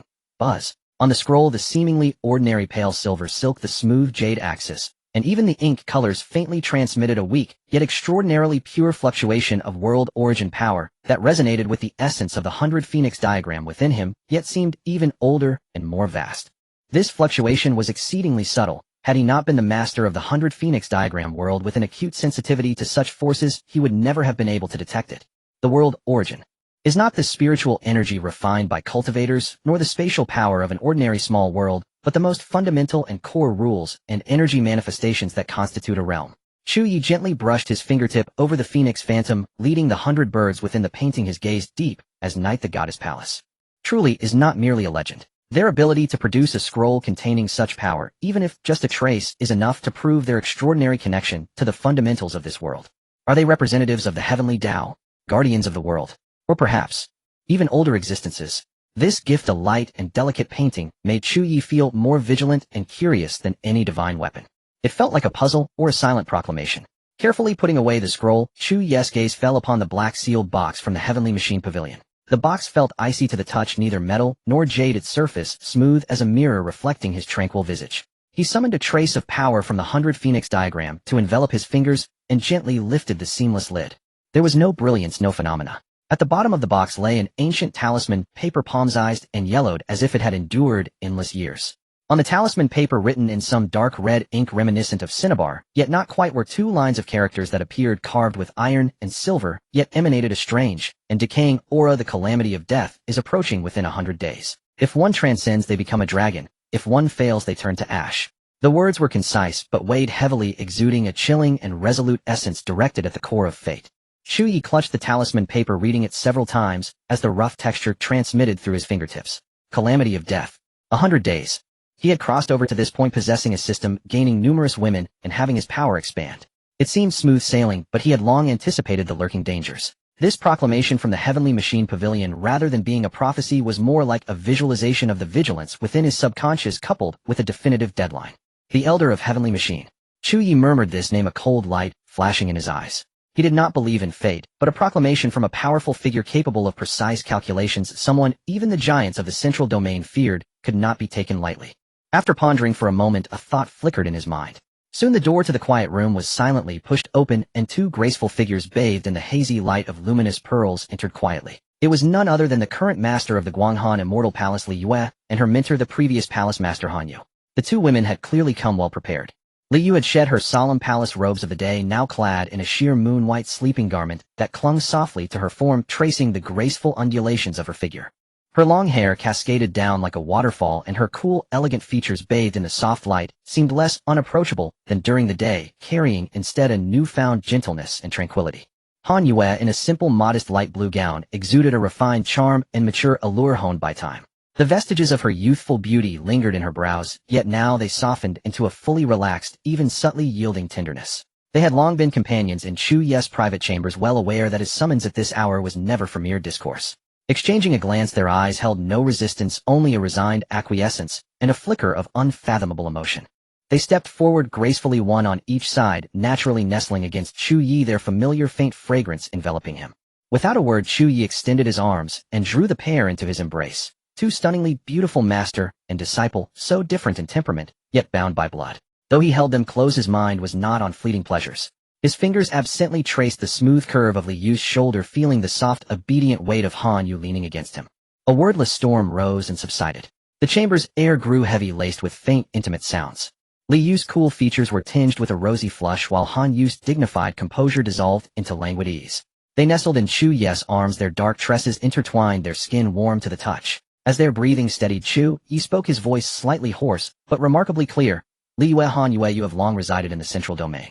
How much do you know of the Heavenly Secrets Pavilion, especially the old man of Heavenly Secrets? What of his cultivation, his origins, his true nature? Li Yue, still catching her breath, steadied her heart, and replied softly. Your Highness, the Heavenly Secrets Pavilion has always been an enigma in the central domain. It seems to have endured longer than many transcendent powers, yet it remains aloof, rarely embroiled in conflicts. Its members move in secrecy, and its core inheritance is known to none. Each generation of the old man of Heavenly Secrets appears, as if from nowhere. Upon assuming the role, all traces of their past, their origins, their masters, their history, are shrouded or erased by some force untraceable by anyone. They seem devoted solely to the act of divining the Heavenly Secrets itself. Han Yu shifted to a more comfortable position and added, her voice softer and warmer than Li Yu's. Indeed, that is so. The current old man of Heavenly Secrets assumed his role some 300 years ago. Who he was before or whence he came remains a mystery. There are rumors that the pavilion's inheritance is not passed from master to disciple, but rather a qualification granted or selected by the Tao of Heaven itself. One who is chosen to become the old man of Heavenly Secrets naturally gains the power of divination, yet also bears an unspeakable price and constraint. As for his cultivation, no one has ever witnessed him truly strike. Yet he sits firmly atop the pavilion, deterring even true immortals and those more powerful from rash offense. His realm is at least on par with the pinnacle of the immortal path, or perhaps even more inscrutable. Li Yu added, the pavilion's prognostications hold immense weight among the high echelons of the central domain. Several major historical turning points were preceded by its obscure prophecies. Though not every word comes to pass, the major prophecies at crucial junctures are said to have never failed. Her voice trailed off almost imperceptibly, her thoughts clearly drifting to the box Chu Ye had examined earlier. Chu Ye listened in silence, his fingers slowly combing through Han Yu's silken hair. The words of the master and disciple confirmed some of his suspicions while deepening the surrounding mist. A power with an aberrant lineage, an enigmatic leader, and uncannily accurate prophecies. The death tribulation mentioned in its reading carried considerable weight. A band of soothsayers, yet they hold a firm place among the 10 great powers enduring through the ages. Chu Ye let out a derisive snort, though his eyes held no trace of mirth. Either they truly possess the means to peer into the river of fate at a cost we cannot fathom, or they are the most cunning of opportunists and manipulators of information. Or perhaps both. He drew the women closer, feeling their docile surrender and the faint coolness of their skin. Death tribulation. 100 days. Chu Ye gazed into the head of the 10 great powers enduring through the ages. Chu Ye let out a derisive snort, though his eyes held no trace of mirth. Either they truly possess the means, even if a tribulation truly exists, I will simply step through it. His mind raced. The veiled hints from the Goddess Palace and the warning from the Heavenly Secrets Pavilion all pointed to a monumental challenge to his very survival looming on the horizon. The key to breaking this deadlock lay perhaps in continuously strengthening his own power, clarifying his hidden enemies, and unearthing more of the secrets of this world. The 100 Phoenix chart the system and the mysteries behind these enigmatic forces. Li Yu and Han Yu in his arms seemed to sense the shift in his thoughts, drawing even closer in unison, as if silently pledging their obedience and support. Though their relationship had begun with coercion and contract, as time passed, especially after weathering the fall of the Shadow Pavilion and the banquet incident together. A twisted sense of dependence and belonging had quietly taken root in the hearts of the master and disciple. Chu Ye averted his gaze, letting it rest upon their exquisite faces. A sudden smile broke across his features, one carrying an unyielding dominance and a hint of deep-seated calculation. "It's late. Let us rest," he said, no more drawing them down to lie beside him. "Tomorrow there is much to be done." The quiet chamber returned to stillness, only the soft glow of the luminous pearl illuminating the three figures entwined upon the couch. Beyond the window, the turbulent night of the central domain seemed to be brewing an even fiercer storm. Dawn's first light crept through the exquisite lattice of the bedchamber, gently dispelling the lingering traces of the night's indulgence. Li Yu and Han Yu had already risen, attending to Chu Ye's dressing and hair with reverent care and practiced precision, as if they had performed this ritual 1,000 times before. Li Yu and Han Yu had already risen, attending to Chu Ye's dressing and hair with reverent care and practiced precision, as if they had performed this ritual 1,000 times before. Senior. Just as Chu Ye adjusted the last fold of his collar and took a sip of the spirit tea, Han Yu offered a familiar cool. Just as Chu Ye adjusted the last fold of his collar and took a sip of the spirit tea, Han Yu offered a familiar cool, clear voice echoed from beyond the hall. "Your Highness Qin Nishang requests an audience." "Enter." Qin Nishang swept through the door, clad in her black dragon-veined imperial robe, her stride brisk and powerful. Her phoenix eyes showed no fatigue, only deep composure and a barely perceptible sharpness. Her gaze flickered over the master and disciples. Qin Nishang nodded, moving to the jade table beside him. With a flick of her finger, immortal energy swirled, quickly sketching out a... She cut straight to the point, her voice low, yet each word crisp, carrying the weight of monumental news. Chu Ye's hand holding his teacup paused briefly. He looked up. "The heavenly path. That legendary road to the heavens." "Precisely." Qin Nishang nodded, moving to the jade table beside him. With a flick of her finger, immortal energy swirled, quickly sketching out a simple, yet imposing diagram. Above the boundless heavens, thick clouds and the power of laws churned violently in a void, coalescing into a colossal phantom staircase leading to an unknowable height, with ancient runes flickering around it, as if bearing the weight of eons. Above the core of the central domain, the convergence of heavenly Dao energy has persisted for half a month, and its fluctuations have grown increasingly intense. Signs recorded in many ancient texts. The heavens suspend a staircase, and Dao patterns manifest of themselves. These have begun to appear. Qin Nishang's pace quickened. The great Dao Golden List heralds a golden age, and the opening of the heavenly path is the supreme baptism and arena of this age. She elaborated, according to legend, the heavenly path is not a physical entity, but a special overlay realm formed by the laws of heaven and earth, along with the Dao resonance legacies, secret realms, and even the origin power left by countless peak powerhouses throughout the ages. It is like a one-time eruption and manifestation of all the essence and opportunities in the long river of the world's history. For an ordinary cultivator, merely stepping onto the heavenly path, even if only to gain a wisp of a predecessor's remnant grace at the outermost edge or to find an undiscovered microrealm, could lead to a complete transformation and a meteoric rise. History is replete with examples of the obscure and nameless who by chance stepped onto the heavenly path, obtained earth-shattering legacies, and emerged as regional overlords. For the strong, Qin Nishang looked at Chu Ye with blazing eyes. The heavenly path signifies the supreme opportunity to break through current bottlenecks and glimpse higher realms. There one can find lost ancient techniques, the origin insights left by fallen supreme powerhouses, innate treasures born at the dawn of heaven and earth, and even clues to realms beyond immortality. But opportunity and risk go hand in hand. Her tone turned cold. Within the heavenly path, laws are chaotic, spaces overlap, and dangers lurk everywhere. Not only are there naturally formed perilous regions, but also the brutal slaughter and contention among all entrants from various factions. Every opening of the heavenly path is a bloody elimination round. Treading over countless bones, only a handful ultimately ascend to the heights and claim the greatest opportunities. The so-called path to heaven is also a road paved with corpses. Chu Ye listened quietly, his fingers unconsciously stroking the warm teacup. The heavenly path. This was unexpected, yet within reason. The system allowed him to grow rapidly. The great Dao Golden List heralded a golden age, and this heavenly path seemed to be the ultimate stage and crucible that this world had prepared for this great era. When will it fully open, he asked. The condensation of heavenly Dao energy is accelerating. Based on observations and ancient texts, within at most half a month, or as little as 7 days, the entrance to the heavenly path will stabilize, and that will be the time to enter. Qin Nishang replied. By now all major forces in the central domain are likely in an uproar. Secret preparations, alliances, and even actions to eliminate potential rivals have probably already begun. Chu Ye set down his teacup, his gaze deep. The 100-day death tribulation predicted by the Heavenly Secrets Pavilion was so close to the opening of the heavenly path. Was it coincidence, or was the heavenly path itself his death tribulation? Or perhaps someone intended to use the occasion to encircle and eliminate him. The path to heaven. A path of conquest. Chu Ye murmured, but a cold predatory smile curled at the corners of his mouth. Interesting. How could we miss such a feast? He looked at Qin Nishang. Nishang, immediately send word in our names to all core members of factions allied with us or in close contact. Also keep a close watch on the movements of all top forces in the central domain, especially the Myriad Dao Alliance, the Dragon Clan, and those who didn't attend the birthday banquet. Liu. Chu Ye turned to the current palace master of Guanghan, who stood nearby. The Guanghan Celestial Palace's ancient texts contain the most detailed records of the heavenly path. You are to compile all relevant information, especially the changes in the power structure after each opening known major opportunity sites and dangerous zones. Report within 2 days. Hanyue, he then addressed Liu's master assist Nishang. Use your connections and experience in the central domain to analyze the likely strategies of various forces and potential allies. Yes, Your Highness. The 3 women acknowledged in unison, each accepting their orders with fighting spirit blazing. They understood that the opening of the heavenly path would be a pivotal battle determining the future landscape of the world and the ultimate test of whether Chu Ye's faction could truly ascend to the top. As Qin Nishang prepared to leave and make arrangements, she paused at the door and turned back, a flicker of complex emotion in her phoenix eyes. Within the heavenly path there are countless opportunities, but also countless dangers. You must be careful. She hesitated, then lowered her voice. Those gifts that were sent might also prove useful, whether as pawns to scout the path or for other purposes. Chu Ye was momentarily taken aback, then chuckled and shook his head. You?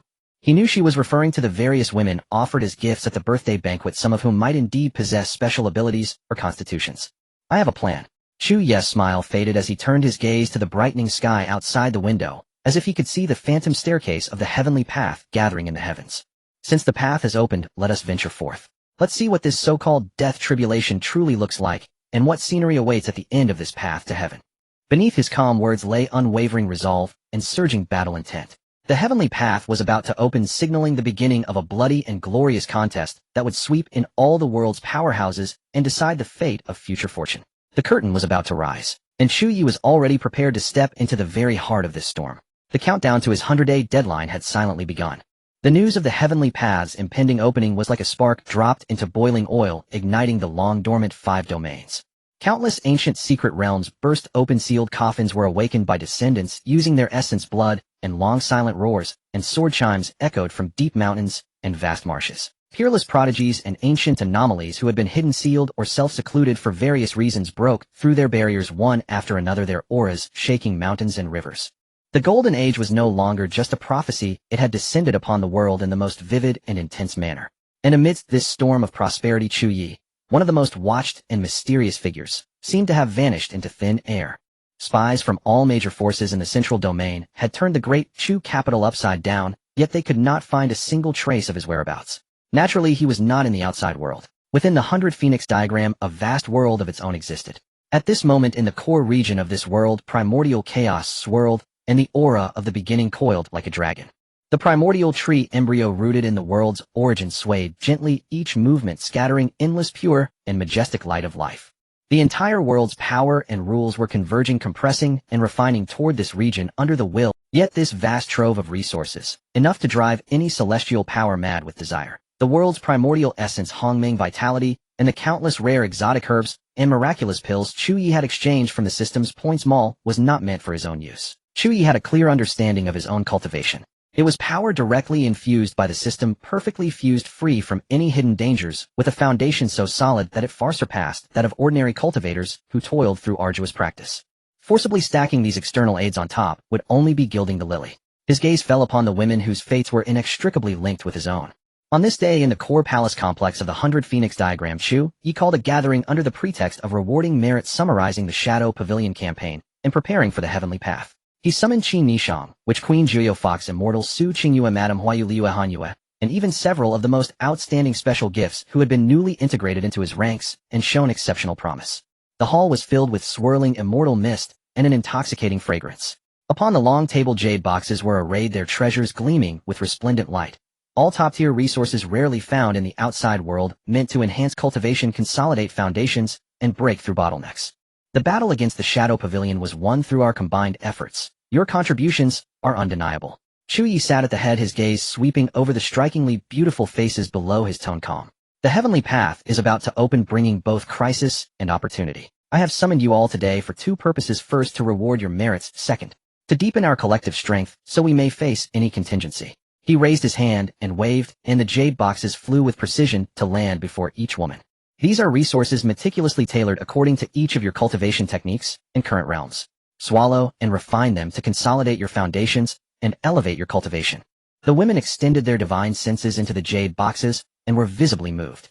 Many of the treasures within were things they had never even heard of, their value immeasurable. What startled them even more was that Chu Ye seemed to know each of their situations intimately, bestowing gifts that perfectly matched their needs without the slightest deviation. But this was merely the beginning. Chu Ye's mind stirred again, and the power of the entire 100 Phoenix diagram world was invoked. The vast primordial essence of the world transformed into a gentle cascade of light, enveloping every woman.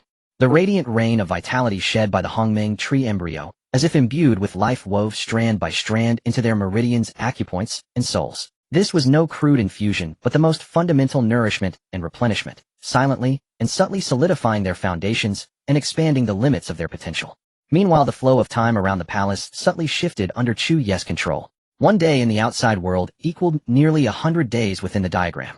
This was a miraculous effect unique to the 100 Phoenix diagram, as a growing world achievable only through the fusion of fragments of the laws of time and immense primordial support. However, the greatest tonic of all was Chu Ye himself. Resources are prepared, and time is abundant. Chu Ye rose and walked toward the women, a meaningful curve forming at the corner of his mouth.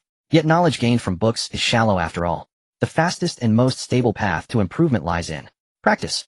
The practice he spoke of naturally referred to the pinnacle immortal grade dual cultivation technique, the Yin-Yang Harmony Treasure Mirror. This profound technique, through the most intimate union of spirit and flesh, the harmonizing of yin and yang, guides the circulation and mutual complementation of both partners' power, allowing them to comprehend the true essence of the Tao with an efficiency far surpassing ordinary secluded cultivation. Thus, in the time within the diagram that followed, Chu Ye could be said to have devoted himself wholeheartedly, toiling down. He tailored his approach to each woman's physique, cultivation technique, personality, and even current state of mind, personally guiding them through the operation of the dual cultivation method. Sometimes it was individual instruction explaining profound principles in simple terms. Other times it was collective cultivation exploring special combined attack formations or complementary techniques recorded within the manual. The bedchamber, hot springs, quiet cultivation rooms, and even the grassy ground beneath the Hongmeng tree embryo all became venues for Tao discussion and cultivation. Spiritual light intertwined with soft moans, a Tao resonance filled the chambers alongside spring's allure. Under the guidance of the dual cultivation technique, the surging vitality and primordial essence were efficiently and gently transformed into the women's tangible cultivation base. Chu Ye seemed tireless, wholly devoted to the noble cause of helping others improve, selfless and utterly of course, as a diligent gardener, collecting a trifling interest and compensation was only fair and reasonable. For instance, in the exquisite bedchamber at this moment, the warm curtains swayed gently, and a faint, alluring fragrance permeated the air. Having just concluded a round of in-depth technique discussion, the fox immortal, Su Qingyue, lay limply upon Chu Ye's broad chest. Her snow-white, delicate body was flushed with a charming pink from the intense exertion, glistening with a fragrant sweat, a few damp strands of hair clinging to her smooth forehead and cheeks. Her eyes were half-flitted, the corners tinged with the lingering blush of passion.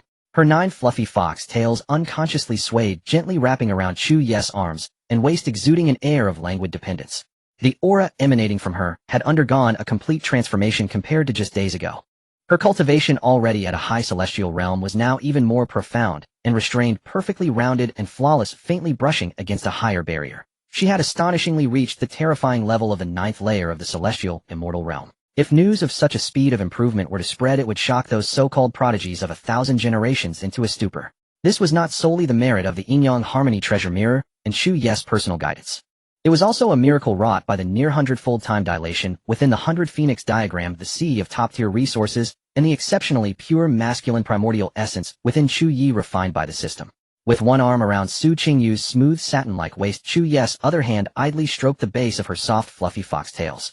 Feeling the warmth and slight tremors in his palm, he held her soft form with satisfaction, listening to her slightly ragged, increasingly enchanting breaths, a glint of accomplishment flashing in his eyes. The potential of a 9-tailed celestial fox is indeed extraordinary. Chu Ye chuckled softly, his fingertip tracing her sensitive ear tip, causing her to shiver slightly. On the heavenly path, your cultivation and innate charm will prove most useful. Su Qingyu's fingers weakly pinched Chu Ye's waist, her shimmering watery eyes gazing up at him, her voice soft and languid. All thanks to your highness. Bestowing your wisdom generously and toiling diligently. She emphasized the word toiling with extreme softness laden with endless allure and gratitude. Chu Ye laughed heartily and patted her plump springy buttocks. Good that you know. Rest for a while and a bit. I need to discuss with Nishang the integration of starlight with dual cultivation. As the day of the heavenly path's opening drew near, Chu Ye showed no signs of slackening. He knew well that in this contest to ascend to the heavens which gathered fortunes and slaughter from across the land, the strength of core combat power would directly determine life, death, and gains. As the day of the heavenly path's opening drew near, Chu Ye showed no signs of slackening. He knew well that in this contest to ascend to the heavens which gathered fortunes and slaughter from across the land, the strength, thus a secret and highly efficient cultivation, and he combined the system's rare resources, the world's vitality of the 100 Phoenix diagram, and that pinnacle immortal grade tech. With an attitude of unflagging diligence, Chu Ye combined the system's rare resources, the world's vitality of the 100 Phoenix diagram, and that pinnacle immortal grade technique, teaching each woman according to her aptitude, and pouring his efforts into cultivation. The results were plainly evident. Qi Nishang, whose foundation was already solid, bearing the great Qin dragon Qi and the fortune of the sovereign of the four realms, saw her cultivation barriers shattered one after another under the surging energy guided by Chu Ye's dual cultivation methods, pushing her straight to the threshold of the pinnacle of the immortal path. The dragon Qi around her grew increasingly tangible, with faint phantom dragons coiling about her imperial majesty even more pronounced. But the changes did not stop there. Perhaps due to her deepening bond with Chu Ye, or perhaps due to the yin-yang harmonization of the dual cultivation technique, a subtle inner softness and luster had quietly appeared in her originally overly stern brows. Her bearing became even more striking. In every smile and frown she embodied both the majesty of a female emperor and an indescribable enchanting charm reserved solely for one person. Wu Ho, the Ninth Nether, was the paramount master of the Western Wasteland's venomous arts, her cultivation enigmatic and unfathomable. The resources provided by Chu Ye, along with the vital life essence nourished through dual cultivation, greatly healed the subtle wounds and erosion her body had long suffered from her over-reliance on yin and venomous miasma. Her aura grew ever more harmonious and restrained. Beneath her dark purple gauze garments, her skin now radiated a rare lustrous sheen, no longer the pallid and eerie complexion of old. Her eyes, always carrying an air of lazy danger, now held an even deeper unfathomability when they rested on Chu Ye. In their shifting gaze, poison and allure intertwined, stirring the heart while sending a chill down the spine.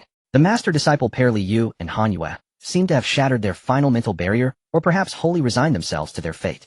Under Chu Ye's persistent special attention and the mystical workings of the dual cultivation art, their cultivation progressed by leaps and bounds. Li Yu's long stagnant bottleneck at the half-step immortal realm was finally broken. Her lunar radiance saint physique grew purer, and her cool, aloof temperament was now tinged with a hint of submissive gentleness and an almost innocent purity born of complete conquest, a contradictory and alluring mix. Han Yue, through dual cultivation and elixirs, fully converted her past accumulation, steadily advancing her cultivation to surpass her former pinnacle. Her gentle, mature charm was now enriched with a fully nourished, voluptuous grace, and an ineradicable, knowing allure lingered at the corners of her eyes and brows. Standing together, the master and disciple resembled twin snow lotuses tinted with rouge. Coldness and charm coexisting, sanctity and depravity intertwined. Their service to Chu Ye grew increasingly synchronized and proactive, bordering on instinct. The fox spirit Su Qingyue was already a born enchantress of unparalleled allure. The elevation in her cultivation hinted at a purification of her nine-tailed celestial fox bloodline. Her illusory tails behind her solidified further, and the seductive power in every smile, every glance increased, exponentially capable of stirring inner demons and lustful thoughts in others with a mere look. Her figure became ever more exquisitely curved, her skin so supple it seemed it would yield water at a touch. Her eyes, shimmering and moist, seemed perpetually filled with affection. The advancement in cultivation brought not just power. It pushed the Fox clan's innate seduction talent to some extreme limit. Even Chu Ye sometimes had to steel his mind to withstand her all-pervasive natural allure. Madame Huayu, as a newly ascended true immortal, had already stabilized her realm. Dual cultivation with Chu Ye served to consolidate her foundation, expand her potential, and utilize the vitality of the 100 Phoenix diagram to nourish her myriad spirits Dao. Her bearing grew increasingly dignified and magnificent, her true immortal aura becoming perfectly rounded, as if she were more intimately connected with heaven and earth. Her already stunningly beautiful face now radiated a breathtaking brilliance thanks to her deepened cultivation and abundant life essence. Clad in resplendent robes, her graceful form seemed like a goddess descending to the mortal world. Her respect for Chu Ye was now interwoven with deepening reliance and adoration.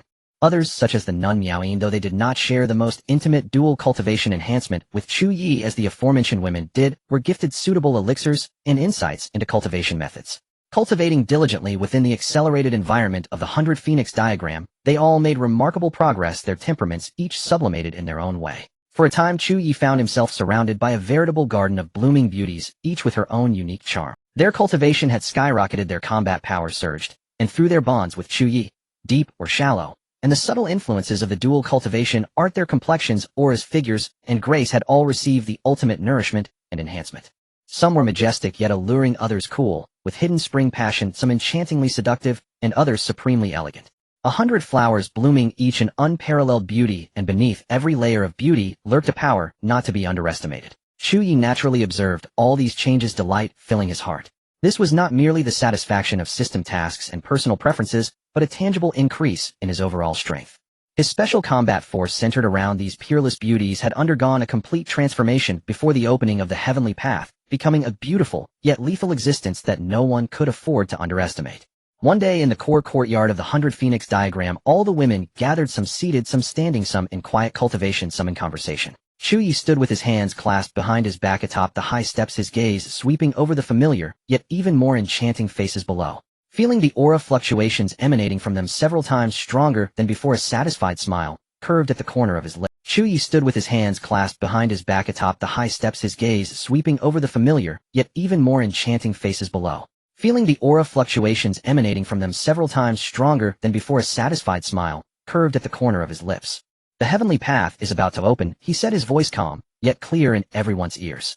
All karmic entanglements and myriad fortunes ultimately require strength to claim. Do you now still fear the dangers that lie ahead? Hearing this, the women's gazes turned towards him in unison. Qin Nishang's phoenix eyes held authority, Ao Wu House lips curled with a dangerous smile, Wu Liu and Han Yu lowered their eyes in obedient deference. Su Qingyu's gaze shimmered, as if it could ensnare souls. Madame Huayu nodded gently, with a warm smile. Though their expressions differed, their eyes all shone with unwavering determination and eagerness for the challenge. We are willing to follow you, my lord, to tread the heavenly house. Lips curled with a dangerous smile, Wu Liu and Han Yu lowered their eyes in obedient deference. Su Qingyu's gaze shimmered, as if it could. Chu Ye let out a hearty laugh, his heroic spirit soaring. With such beauties by his side, even if the heavenly path were a dragon's pool, or a tiger's den, a mountain of corpses, or a sea of blood, he would dare to brave it, sweeping all the heaven-sent fortunes into his embrace. An intangible aura of battle intent and anticipation quietly permeated the courtyard. The prelude to the struggle for the heavenly path had already begun, silently unfolding within Chu Ye's small domain. The heavenly path was complete. The 7-day deadline arrived as promised. On that day, above the core region's sky, the celestial force that had been continuously accumulating finally reached a critical point. With a silent tremor, an ancient staircase connecting heaven and earth materialized with a resounding boom from the depths of the void. The staircase was neither stone nor jade, its color a deep cyan. Its surface was carved with countless long-lost ancient Dao patterns, each step seeming to bear the weight of eons. It was not a physical entity, but a condensation of laws, a manifestation of history, the embodiment of the final Dao imprints left by countless fallen powerhouses. The staircase extended upwards, disappearing into the unknowable depths of chaos, as if it truly led to another world, another realm of existence. The power of the great Dao cascaded down like a tidal wave, sweeping across the entire core region and even affecting the other 5 domains. Within moments, the concentration of spiritual energy in heaven and earth surged several times over. Countless cultivators were shocked to find that the bottlenecks that had plagued them for years were subtly loosening. This was the heavenly path, the road to immortality, and also the most generous yet cruelest gift of heaven and earth to this golden age. The area around the heavenly path was already besieged by forces from all directions who had flocked upon hearing the news. In the void, layer upon layer of flying boats, towering ships, flying swords, exotic beasts, dharma manifestations, and streaks of light filled the sky, stretching for thousands of miles. From rogue cultivators of the eastern domain's fringe to the transcendent titans of the core region, from young prodigies just starting out to ancient monsters who had been in seclusion for centuries, anyone with a shred of ambition and drive had gathered here. The aura of the heavenly path grew ever more intense. Finally, when the last ring of Dao patterns at the base of the staircase was fully illuminated, it moved. Countless figures like moths drawn to a flame transformed into streaks of colorful light and surged upwards in a swarm. What awaited them, however, was not a smooth path. The heavenly path had its own threshold. Those with insufficient cultivation, unstable foundations, or weak Dao hearts were instantly crushed by the ancient and indifferent force of its laws the moment they set foot on the steps. Some had their physical bodies shattered on the spot, their blood misting the air, others had their divine souls expelled, suffering great losses in cultivation, and many more were pushed back, by a gentle, yet irresistible force left to sigh helplessly at the periphery of the heavenly path. Meanwhile, within the celestial path, countless overlapping secret realms began to randomly devour the intruders, as if selecting their masters. Some prodigies were immediately engulfed by a vortex the moment they stepped onto the third step, vanishing into an unknown land of inheritance. Others were even swept away by a beam of spiritual light before they could land, directly transported to deeper regions. This was both an opportunity and a disbandment, as no one could ensure they would land in the same place as their companion. However, precisely because of this, those who could still stabilize their forms suppressed the laws with their own strength, and even choose their path forward with willpower revealed their true depths. At this moment, near the entrance of the celestial path, top prodigies from various regions and forces finally revealed themselves one by one, showcasing their brilliance. A figure stepped onto the celestial path clad in a pure white robe with a cool expression, surrounded by 108 miniature starry orbits, each formed by pure Dao principles. It is said that his birth was accompanied by a celestial phenomenon regarded as the greatest trump card for the 10,000 Dao Alliance to continue its lineage and counter the changing tides. His gaze towards the celestial. It is said that his birth was accompanied by a celestial phenomenon regarded as the greatest trump card for the 10,000 Dao Alliance to continue its lineage and counter the changing tides. His gaze towards the celestial path was calm, as if this journey was merely to validate his own Dao. Simultaneously, there was Gong Shu Mo, the young master of the divine craft workshop, dressed in black, carrying a divine mechanism box that could transform 1,000 times, rumored to be a work he completed independently at the age of 15. He did not ride any flying vessel, but instead stood in midair on a pair of mechanism wings, his expression indifferent. In recent years, the Divine Craft Workshop struggled to compete with the 10,000 Dao Alliance and the Dragon Clan in terms of top combat power, yet Gong Shu Mo single-handedly advanced the mechanism puppet technique to the realm of mimicking living beings. It is rumored that the silent humanoid puppet beside him contained a complete ancient artisan's soul. He came to the celestial path to search for the lost fragments of the heavenly artisan's grand artifact. Taking on the form of a young man in a golden crown and brocade robe with twin horns on his forehead, and a gaze that looked down with dragon might, he was the true body of the gold dragon Ao, causing many nearby cultivators to turn pale and retreat involuntarily. He was the prince of the Dragon Clan. Although the Dragon Clan had suffered setbacks at the hands of Chu Ye in recent years, their millennial heritage remained, and Ao was recognized as the #1 combat force of this generation. He tempered his body with the ancestral dragon's 9 transformations, clashing with immortals without defeat. His gaze towards the celestial path was filled with unabashed aggression and battle intent. The holy maiden of the heavenly mechanism pavilion Xian Ji wore plain clothes and a light veil, revealing only a pair of clear eyes that seemed capable of seeing through the world's illusions. She had no attendants, standing alone at the edge of the crowd, her presence unremarkable, yet no one dared to approach within 10 feet. Only one person is passed down each generation in the heavenly mechanism pavilion, and the holy maiden is the next in line to become the elder of the heavenly mechanism. No one knows the depth of her cultivation, only that she could read fortunes with copper coins since the age of 3, glimpsing the tributaries of the river of fate. She came to the celestial path not for opportunities, but to validate a decree. The Spirit Herb Valley's Qingnong fairy Yiji, dressed in jade robes and adorned with a jade hairpin, floated 72 herb-shaped artifacts beside her, each nurturing a millennium-old spirit herb.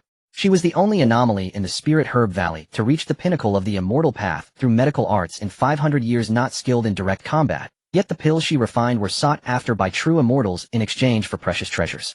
She came to the celestial path to collect a few rare spirit herbs that only existed in ancient secret realms. The sword child of the heavenly sword sect Duguju wore gray clothes, carrying a sword with disheveled hair obscuring half of his face. The sword remained sheathed, yet an invisible sword aura had already cleaved a 3-zhang area around him. He was a rare talent from the sword cultivation lineage of the heavenly sword sect who had not engaged in battle with others since the age of 10, sealing all his killing intent, sword intent, and battle intent within the rusty iron sword sheathed at his side. No one knew what scene would unfold when he finally drew his sword, not even himself. He came to the celestial path solely to seek a worthy opponent to draw his sword against. The direct disciple of Lady Hua Yu, the holy maiden of the 10,000 spirits celestial sect, wore a light blue long skirt, surrounded by a faint aura of grass, and would her presence gentle. She inherited the Dao lineage of the 10,000 spirits celestial sect, which resonates with all living things, able to communicate briefly with flowers, trees, birds, beasts, and even rivers and mountains to uncover secrets. Before Lady Hua Yu was subdued by Chu Ye, she had become a new core training object for the sect. Though her cultivation had not reached immortality, her auxiliary and investigative abilities were unmatched among her peers. The gates of the Guanghan Immortal Palace were tightly shut, and disciples were sealed within. This time no one came from the Guanghan Immortal Palace for the celestial path, causing an uproar in the central domain as news spread. Only a select few knew that the palace master and her disciple had already been arranged by Chu Ye to enter the depths of the 100 Phoenix diagram before the celestial path opened with further plans in place. The shadow pavilion had been annihilated, its remnants scattered. Its absence in the power landscape of this celestial path was a total relegation to history. The direct younger brother of Qin Zheng and Qin Ni Chong from the Great Qin Empire, barely 200 years old, had already reached the peak of the imperial realm. He did not align himself with his sister's ties to Chu Ye, but remained to solidify the rear of the Great Qin. This time, he came alone, representing the Great Qin, dressed in dark armor, wielding an old sword once used by his sister. When asked why he did not accompany Chu Ye, he simply replied a man of the Great Qin should not always remain behind. Yet when he gazed at the celestial path, the complexity in his eyes revealed more than just battle intent. The holy maiden of the witch god temple Ai Mu, the direct disciple of the witch queen of the Nine Nether, wore purple gauze and walked barefoot on snakes. She inherited 70% of the witch queen's poison mastery and spent 10 years refining 3 lifebound poison kings in the depths of the western region's 10,000 worm cave, each capable of killing immortals. Her appearance bore a resemblance to the Nine Nether, yet her brow was marked with a youthful sharpness and fervor. She came to the celestial path to capture the rumored remnants of the ancient poison dragon. The young king of the demon domain Yun Yi, a pureblood descendant of the golden-winged great Peng, transformed into a handsome boy with flowing golden hair, with shadowy wings sprouting from his back. He was recognized as the fastest of the new generation in the demon domain, capable of tearing through spatial barriers with full power. Impatient with the oldtimers from various races, he hovered alone in the sky, boredly yawning occasionally, casting a warlike glance at the celestial path. The holy son of the Buddha kingdom Mo Luo Yin was barefoot, draped in a patchwork robe, holding a half-broken staff. He was a rare break-the-percept monk in a millennium, having understood many Mahayana scriptures since childhood, yet he did not believe in the concept of precepts. His Tao was not found in the ancient lights of the Buddha, but in the worldly trials of the heart. No one could measure his cultivation, as no one had seen him fight with full strength. He came to the celestial path to fulfill a cause and effect as directed by his master. The prodigies gathered, each harboring their own schemes. However, when an unassuming yet undeniable figure emerged from the void accompanied by beauties, the boiling entrance suddenly fell silent for a moment. Chu Ye had arrived. Behind him were Qin Ni Chong, the witch queen of the Nine Nether, the fox fairy, Su Qingyu, a lady, Hua Yu Liu and Han Yu as master and disciple, as well as Master Miao Yin and others, each possessing unparalleled grace, their energies repressed, yet unfathomable, like stars surrounding the moon. Countless gazes, whether wary, scrutinizing, hostile, or complex, were all focused here. At this moment, the gate to the celestial path finally opened formally to all participants.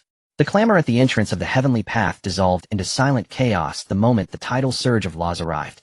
It was an irresistible force, not an attack, not a rejection, but the heavenly path's innate compulsion to dismantle anything that was whole. It refused to allow any powerful being to enter this trial with an intact team, as if obsessed with preserving a peculiar fairness of opportunity.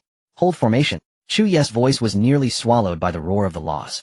Hua Yuforan immediately unleashed her true immortal domain, and the phantom shadows of 10,000 spirits roared forth forcibly, holding back the first wave of the law tide crashing against them. Her figure trembled slightly under the impact, yet she did not retreat a single step, her true immortal power surging like a relentless tide. Li Yu and Han Yu stood shoulder to shoulder, master and disciple, their twin zither resonating in unison. The melody of Guanghan transformed into layer upon layer of moon-white ripples, overcoming force with finesse, weaving a barrier of sound around the group. Han Yu's zither notes were steady and profound, while Li Yu's were clear and piercing. Together, master and disciple managed to soothe a third of the chaotic law energy. Qin Nishang's imperial sword left its sheath, its dragon's roar shaking the heavens. The dragon Qi of the Great Qin Empire coiled upward as a golden phantom, suppressing the law turmoil at the group's core with the might of an emperor. Her expression was grim, her phoenix eyes crackling with lightning. Where her blade pointed, the laws withdrew. Wu Hojuyo let out a cold sneer, waving her sleeve as a purple-black toxic miasma slithered out like a living thing, precisely threading into the gaps of the law tide. She did not clash with that overwhelming force hidden, but instead corroded its roots with poison and disrupted its order with filth, causing the law currents seeking to scatter the group to churn and stall on their own. Yet the rules of the heavenly path proved far more stubborn than they had imagined. That intangible devouring force did not come from a single direction, but surged simultaneously from all sides, and even from the void beneath each person's feet. It was not trying to repel the intruders, but to scatter them, to break every intact group into isolated individuals best suited for the heavenly path selection. Chu Ye. Qin Nishang's figure was swallowed by a spatial rift that tore open without warning. Her dragon Qi surged wildly around her, yet she was still dragged in by that irresistible pull. The hem of her black, dragon-patterned imperial robe flickered at the rift's edge for an instant before vanishing without a trace. Nishang. Chu Ye reached out, but his fingertips only touched icy emptiness. At almost the same moment, the figures of Li Yu and Han Yu were swept away by a vortex of moonlight. Master and disciple exchanged a wordless glance of mutual understanding before parting. No struggle, only a simultaneous look toward Chu Ye, their lips moving faintly in a silent message. Then that flash of moon white and plain blue dissolved into the halo woven from the power of Grand Yin. Wu Ho Jiuyo snorted coldly, wrapped in her toxic miasma as she was devoured by an eerie green rift. She did not even look back, leaving only a lazy, dangerous murmur. Interesting, drifting away on the wind. Su Qingwei let out a soft laugh, her 9 tails swaying, as she willingly merged into a ripple suffused with dreamlike radiance. She was the only one who seemed to be invited willingly. The sea of illusory dreams was calling her. Hua Yuforan tried to grasp Chu Ye's wrist, her true immortal domain expanding wildly in a desperate attempt to resist the pull. But just as her fingertips brushed his sleeve, a far more violent surge of law energy came thundering from the depths of the heavenly path. She was forced to let go, and together with the phantom shadows of 10,000 spirits, she was swept into a torrent of green light. Chu Ye only had time to catch the final look she cast him. One filled with worry, with urgency, and with a reluctant tenderness that had, after countless long years, just begun to reawaken, within her, nearly forgotten, even by herself. Then he too was swallowed. Everything around him. The clamor of voices, the surging spiritual energy, the streaks of light, and flying artifacts. All faded away, leaving only a deathly silence, a weightless, seemingly endless descent. Chu Ye did not struggle. He steadied his breathing as he fell, drawing his divine sense inward, while the world origin essence of the 100 Phoenix chart swirled slowly in the depths of his dantian like an unquenchable lamp. Since he was here, he would make the best of it. If the heavenly path had chosen to separate them, then it must have its reasons, and equally its own path to their reunion. After what might have been an instant or 1,000 years, his feet finally touched solid ground. Not void, not stairs, but a surface hard, cold, and steeped in an ancient weathered desolation. Chu Ye opened his eyes. This was a battlefield. The sky was shattered, countless fissures spreading like a spider's web to the edge of sight, each one flowing with a dark golden light. The solidified but never fading Dao traces of long-fallen powerhouses. The earth was charred black. Where mountains, rivers, and palaces might once have stood, there remained only a level light. Broken weapons and severed halberds lay scattered everywhere, some thrust diagonally into the ground, others half buried in soil, rusted and worn, yet still faintly radiating a daunting sharpness. The air was thick with an almost tangible aura of falling. Not the fall of one powerhouse, but of tens of thousands. Chu Ye walked forward slowly, the soles of his boots grinding over fine black sand with a soft rustle. He passed a spear broken into 3 pieces. The Daorime at its tip remained fiercely sharp, as if its master had fallen barely a century ago. He passed a skeleton long weathered by time, its bones still bearing scorch marks left by something intensely hot that had pierced straight through.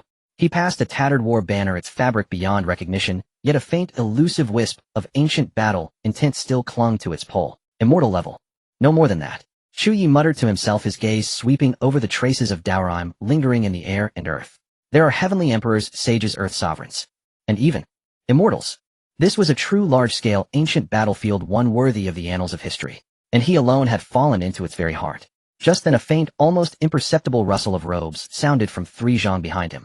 Chu Ye did not turn around, only tilting his head slightly, his peripheral vision catching a touch of plain muted color utterly out of place in this dead battlefield. The saintess of the heavenly secrets pavilion, Xuanzhen. She still wore plain robes with a light veil revealing only a pair of clear mirror-like eyes. Her aura was unremarkable, as if she were merely an ordinary female cultivator passing by. But in this ancient battlefield where even space was steeped in the Dao traces of slaughter, her very presence was profoundly unusual. You were following me? Coincidence. Xuanzhen's reply was brief and calm, her tone betraying no emotion. The probability of the heavenly path casting us both into the same ruin is approximately 1 in 3,700. Not 0, so not stalking. Chu Ye turned to face her fully. The eyes above the veil showed no evasion, only quietly meeting his gaze, as if observing an intriguing yet folidicoded hexagram. Saintess of the heavenly secrets pavilion, Chu Ye said, alone in a battlefield that even I find troublesome. What are you here for? Xuanzhen was silent for a moment. Then she tilted her head slightly, her gaze drifting past Chu Ye's shoulder to a distant point far behind him, where something seemed to stand at the battlefield's end. I came to find the answer to a prophecy, she said. And you? Her gaze returned to Chu Ye's face. Your presence here is part of that answer. Chu Ye raised an eyebrow, about to press further when, suddenly, something changed. Without warning, the scorched earth beneath their feet began to tremble violently. The scattered remnants of broken weapons and armor strewn across the ground seemed to awaken to an unseen force, humming with a low resonant drone. The dark golden Dao scars that had fissured the sky for countless millennia suddenly blazed with light simultaneously, like ancient dried-up riverbeds being flooded once more with a surging torrent. A sword intent so sharp it threatened to tear the very soul asunder erupted from the deepest part of the battlefield, the very direction Xianji had been gazing at moments before. It was not a single sword flash. It was a presence. It was as if a supreme sword sovereign after slumbering for eons had slowly opened his eyes. The origin of the 100 Phoenix diagram within Chu Ye's dantian began to circulate with frantic speed, an instinctive alarm and response of his inner world to a power of a higher order. His expression turned grim spiritual energy, surging around him as he prepared for any possible attack. Yet the sword intent attacked no one. It merely unfolded, like an ancient scroll unfurling slowly in the void or a mighty being lonely for 10 millennia, finally, finding someone worthy of conversation. The ground beneath Chu Ye and Xianji began to sink. It was not a collapse, but an acceptance. The earth littered with broken weapons and bleached bones split open to reveal a straight staircase descending into the depths. Each step was forged from pure sword intent, crystalline and translucent, with its sharpness perfectly concealed. At the end of the staircase, the faint silhouette of an ancient hall was visible. The inheritance ground of the sword immortal Xianji said softly, her tone still calm, yet laced with a barely perceptible solemnity. It has chosen you. Chu Ye looked at the staircase of sword intent leading to the earth's core, then glanced at the saintess of the heavenly secrets pavilion beside him, a woman who always seemed detached, yet perpetually present at pivotal moments. You call this a coincidence? Xianji did not answer. She simply lifted her plain skirt, and was the first to step onto the stairway formed of sword intent.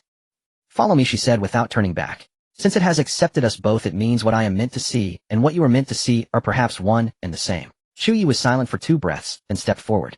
He too wished to know the connection between this ancient battlefield's sword immortal inheritance, the 100 Phoenix diagram, the painting in the goddess palace, and the death tribulation mentioned in the heavenly secrets pavilion's prophecy.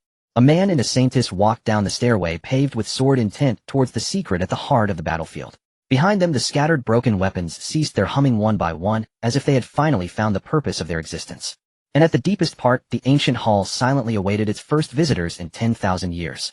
The stairway of sword intent extended for what felt like an eternity. Chu Ye and Xianji, one behind the other, silently trod upon the steps of pure sword light. The surrounding void gradually shed the deathly stillness of the battlefield, giving way to blurry phantoms of light. Fragments of Dao scars left at the periphery of the inheritance ground, carrying the final memories of this ruin's master. A sword immortal in white robes stood alone against the heavens, facing countless black thunderbolts descending from above. His sword was incredibly fast, so fast that even Chu Ye's eyes could not track its path.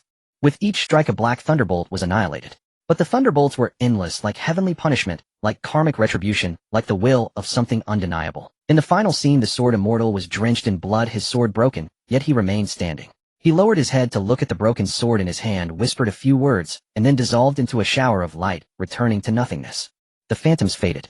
At the end of the stairway stood an ancient stone hall, silent and imposing.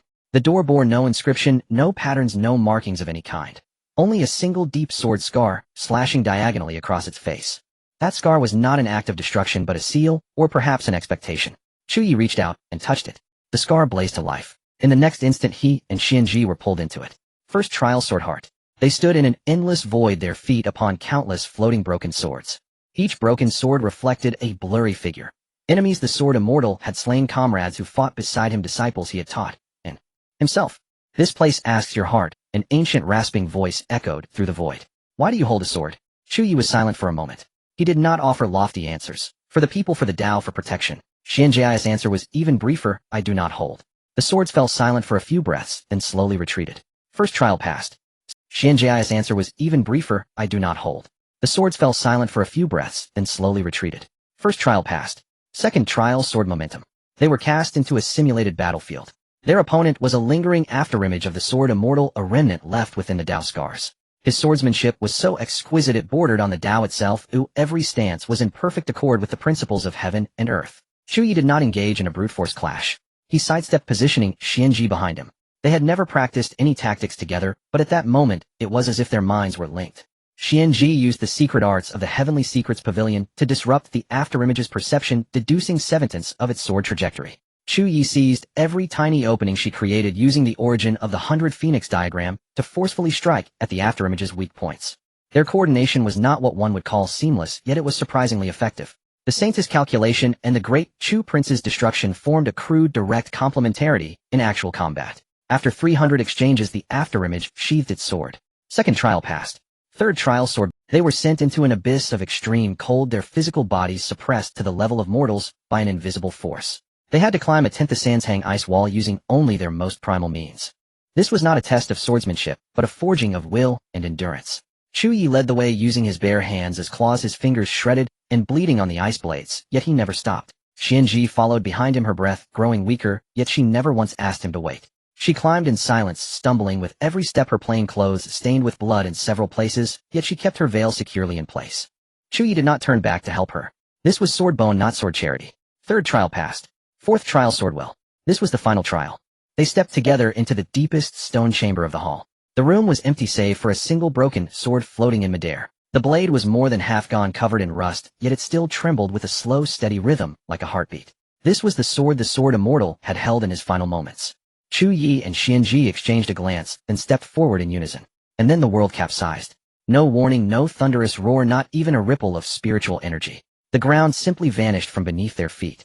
The stone walls, the ceiling, the broken sword. Everything was rapidly receding, collapsing, dissolving like melting snow. Chu Ye tried to circulate his spiritual energy, but found his dantian utterly silent. He tried to communicate with the 100 Phoenix diagram, but found that world seemingly isolated beyond an infinite distance.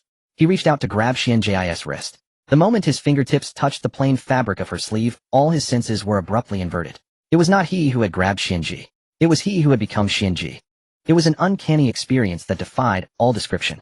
Chu Ye was acutely aware that he still stood within the stone chamber, yet his vision, his consciousness, and every facet of his perception were forcibly crammed into another vessel. He looked down. He saw plain white robes, slender wrists, and the thin veil that perpetually shrouded the face.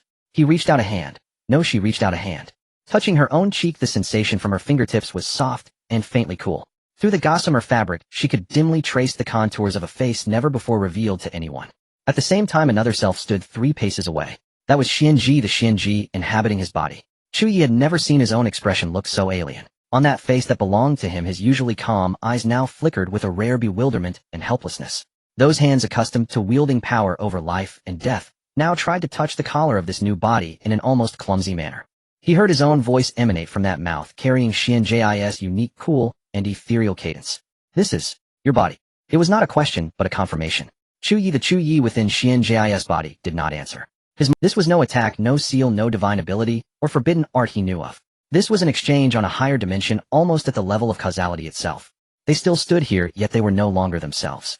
The final trial, Xuanzhen said from within his body, her voice carrying a faint, almost imperceptible tremor she herself hadn't noticed.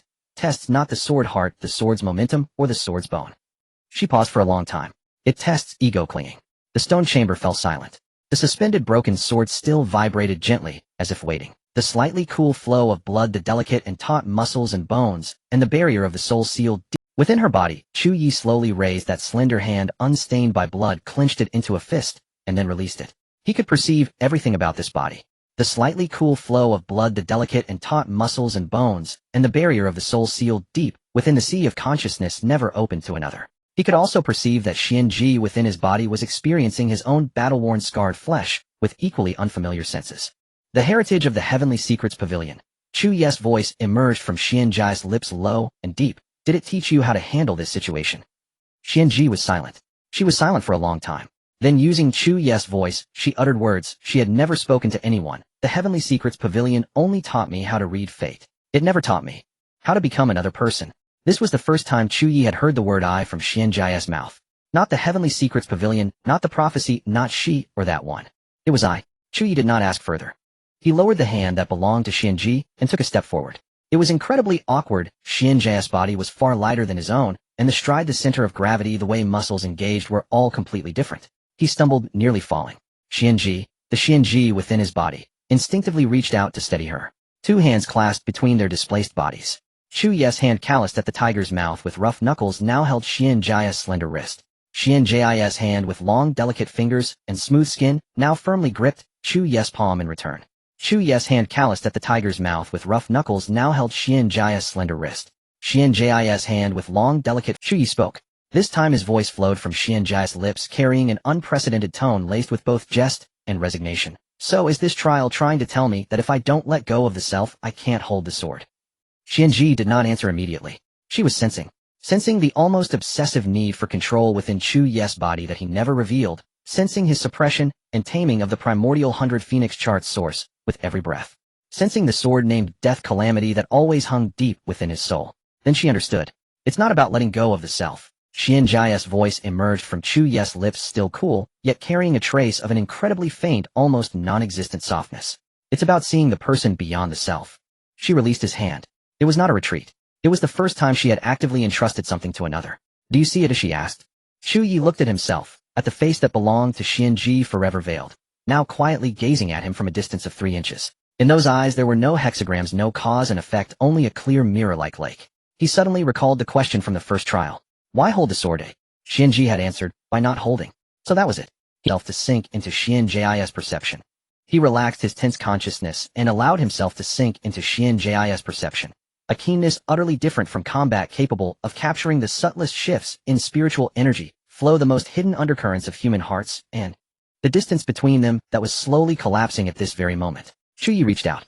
This time it wasn't Xianji's hand moving on its own, but Chu Ye, the Chu Ye within Xianji's body, driving her fingertips with his own while touching her. The Xianji within Chu Ye's body, on the cheek. Through the thin veil his fingertips felt the slight warmth of her cheek. Xianji did not flinch. Using Chu Ye's hand, she covered the back of Chu Ye's hand that was on her face. The vibration of the broken sword ceased completely. An ancient and peaceful voice resonated simultaneously in the depths of their consciousness. Good. The stone chamber began to restore itself. The walls reappeared, the dome reformed, and the solid feel of the floor returned underfoot. They were still Chu Ye and Xianji. Only the veil on Xianji's face had at some unknown moment slipped half an inch. The broken sword's trembling had stopped completely. The stone chamber was restored to its original state with ancient walls and a solemn dome. The broken sword suspended in midair remained in its place, yet the rust and mottling around it had faded by a third. The stone chamber was restored to its original state with ancient walls and a solemn. The sense of displacement receded like a tide.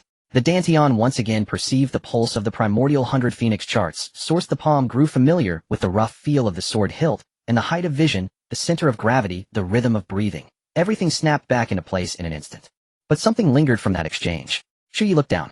Xianji's veil had slipped half an inch at some point. He did not remind her. He merely looked at the faint curve visible beneath that half inch. Not eyes, not a profile, but a patch of skin at the junction of the jaw and neck so fair, it was almost translucent with faint blue veins barely visible beneath. Xianji didn't seem to notice either. She was looking down at her own hands, the hands that had only ever cast copper coins and divined hexagrams. Moments ago they had held Chu Ye's palm, touched Chu Ye's cheek, and felt the hidden tension and weariness within. She slowly clenched her fist, then released it. Then she raised her eyes to look at the broken sword.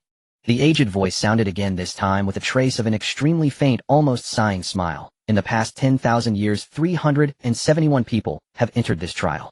Some lacked a pure sword heart, some lacked the sword's momentum, some lacked a firm sword bone.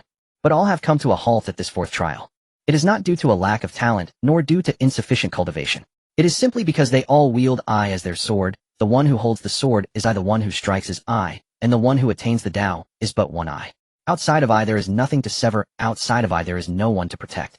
The voice paused, seemingly allowing these words to settle for a moment before continuing. You too, one is deeply attached, accustomed to bearing the burdens of all beings, the other detached from the world, used to observing and comprehending the river of fate. These are two extremes nearly impossible to converge. Yet today the one with attachment is willing to temporarily relinquish the control of I to explore and move forward within another vessel. The observer is willing to initially open the door of I to grasp that sword they have never dared to hold in the form of a newborn. By breaking your eye fixation, you may grasp the true essence of my sword path. As the words fell, the broken sword gently trembled, floating between Chu Ye and Xianji. The sword body was broken and rusty, yet a harmonious and unobstructed sword intent gradually emanated from its core, like spring water breaking through ice, like morning light piercing through clouds. This sword intent was not sharp, not fierce, and bore no aggression. It simply existed. Chu Ye extended his hand, and the sword hilt automatically fell into his palm. There was no ritual of recognition, no thunderous bestowal of spiritual power. He simply held it, feeling a gentle, timeless Tao rhythm flowing slowly along the sword hilt into his veins. It was neither a gift nor a legacy, but rather a form of entrustment. At the same time, a point of light refined to its essence separated from the sword body and floated toward Xianji's brow. It was not a sword but a fragment of memory. Xianji closed her eyes, and when she opened them again, a faint foreign sorrow reflected in her gaze. This was his final battle. Her voice was soft. The black thunder of that day was not a calamity, but heaven. She looked at Chu Ye. With his sword path, no one in the world could have kept him. Yet he did not leave. Because his Tao partner was trapped in the center of that battlefield, exhausted and on the brink of death. Chu Ye fell silent. He looked down at the broken sword in his hand, and suddenly the rust and cracks held meaning not as battle damage, nor as defeat. Someone had held it guarding before another person until the sword broke, the strength was exhausted, and the body fell, yet never retreating a single step. What about his Dao partner? Chu Ye asked. Xuanzhen did not answer. She simply gently closed her eyes as if seeing more unspoken images within that fleeting fragment of memory. The broken sword lightly hummed in Chu Ye's palm, like a sigh transcending the ages. Then that ancient voice echoed again, but now it was much weaker. My path ends here. My sword also comes to a halt here. Yet a sword may break, but the Tao cannot end. I preserve this strand of sword intent not to choose a master, but to await a fated person, not waiting for them to be unparalleled in talent or divine in swordsmanship, but for them to protect their own with their own sword. You have proven this heart by breaking through the barriers. Therefore the sword intent may be imparted to you both. Two beams of light simultaneously flowed out from the broken sword. One fell into the center of Chu Ye's brow. This was the sword of protection realized by the sword immortal throughout their life, not characterized by killing and destruction, but by transforming sword intent into a barrier, a domain, and even a path of guarding for a world. It naturally resonated with Chu Ye's 100 Phoenix diagram's essence. The other beam fell into Xuanzhen. That was the last sword of reflection of the sword immortal before their death, which did not sever flesh nor harm spirit, but used sword intent as a mirror reflecting causality, trajectory, and even the subtle changes in the river of fate. It aligned with the divination techniques of the Tianji Pavilion. The inheritance complete, the last glimmer of light from the broken sword was exhausted. It fell silent in Chu Ye's palm, no longer humming or trembling, just an ordinary rusty broken sword. No, it was not ordinary. Chu Ye could sense that deep within the 100 Phoenix diagram the painting sent by the goddess palace was resonating with this broken sword, emitting an extremely faint echo. He remained composed, storing the broken sword within the 100 Phoenix diagram. The stone chamber began to tremble. The inheritance had been granted and this ancient sealed ruin was about to collapse and return to nothingness. When they stood back on that charred battlefield, the stairs had completely vanished, and even the sealed sword mark left no trace.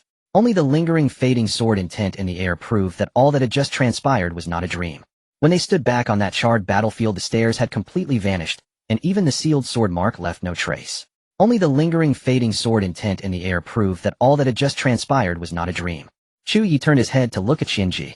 Her light veil he did not know when had been restored. Only Chu Ye knew what lay beneath that half-inch. The saintess of the Tianji Pavilion, he suddenly spoke, his voice carrying a hint of an unrecognized, teasing relaxation, can also blush. Xuanzhen did not look at him. Her gaze fell on a distant void, as if there were an unfolding hexagram forming there. That is capillary dilation caused by qi and blood. Reversal. Her voice returned to its usual calm and ethereal tone, a normal physiological phenomenon unrelated to emotions. Oh, Chu Ye nodded. Then next time, when qi and blood reverse, remember to give a heads up. Xuanzhen remained silent for 2 breaths. Then she turned her plain garments, gently lifting in the wind, walking towards another direction of the battlefield. After a few steps she stopped. The Tao partner of the sword immortal, she did not turn around, survived in the end. Chu Ye was taken aback. He protected her with the broken sword until the last moment, exhausted and fell. She survived and walked out of the battlefield alone. What happened afterward? Later she established a sect. Xuanzhen's voice was soft, specifically to take in women who are homeless and have nowhere to go. The sect was named. She paused. The Guanghan Immortal Palace. As her words fell, her figure had vanished in the halo at the edge of the battlefield. Chu Ye stood in place, silent for a long time. Then he looked down at his empty palm. It had once held a broken sword and a delicate wrist covered with a light veil. He suddenly smiled. The saintess of the Tianji Pavilion, he muttered to himself, is truly a troublesome woman. In the distance, in a certain void, Xuanzhen's footsteps slightly paused. She did not turn back, only storing the sword of reflection inherited from the sword immortal deep within her soul, alongside countless fragments of hexagrams. Their space remained empty. She did not know what would occupy that space in the future. But at this moment her fingertips still retained a coarse yet warm touch that did not belong to her. That was the callus from Chu Ye's palm. Xuanzhen's figure disappeared in the halo at the edge of the battlefield, and Chu Ye did not try to retain her. He stood in place with the faint resonance of the broken sword entering the 100 Phoenix diagram lingering in his palm, the words echoing repeatedly in his mind. She established a sect specifically to take in women who are homeless and have nowhere to go. The sect was named Guanghan Immortal Palace. Ages ago that sword immortal protected his Tao partner until the last breath, perishing here. Ages later his Tao partner established the Guanghan Immortal Palace, sheltering countless women like her who were once helpless. And now the 2 successive leaders of the Guanghan Immortal Palace were by his side, calling him master.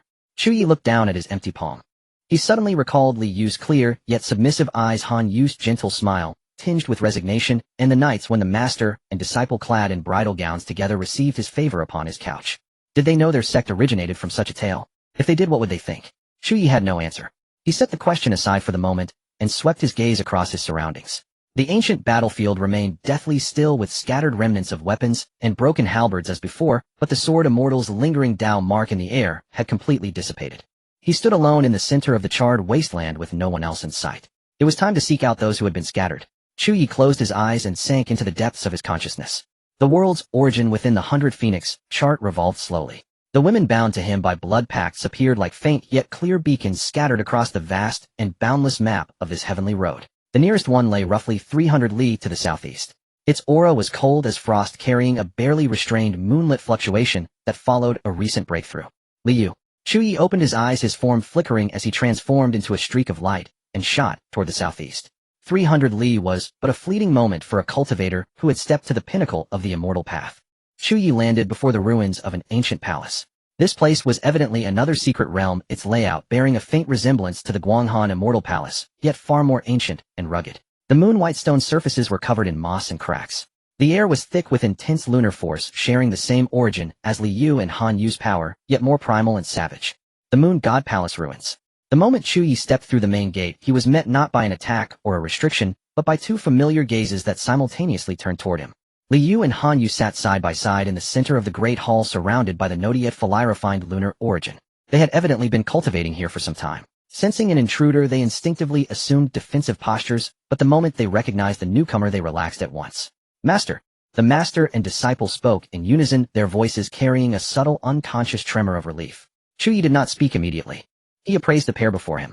Liu's aura had changed. The faint yet persistent sense of a bottleneck that had long suppressed her at the peak of her realm had vanished completely. The lunar force around her no longer required deliberate restraint, as before, but now flowed naturally outward, resonating with the residual lunar Dao rhythm preserved within the ancient hall.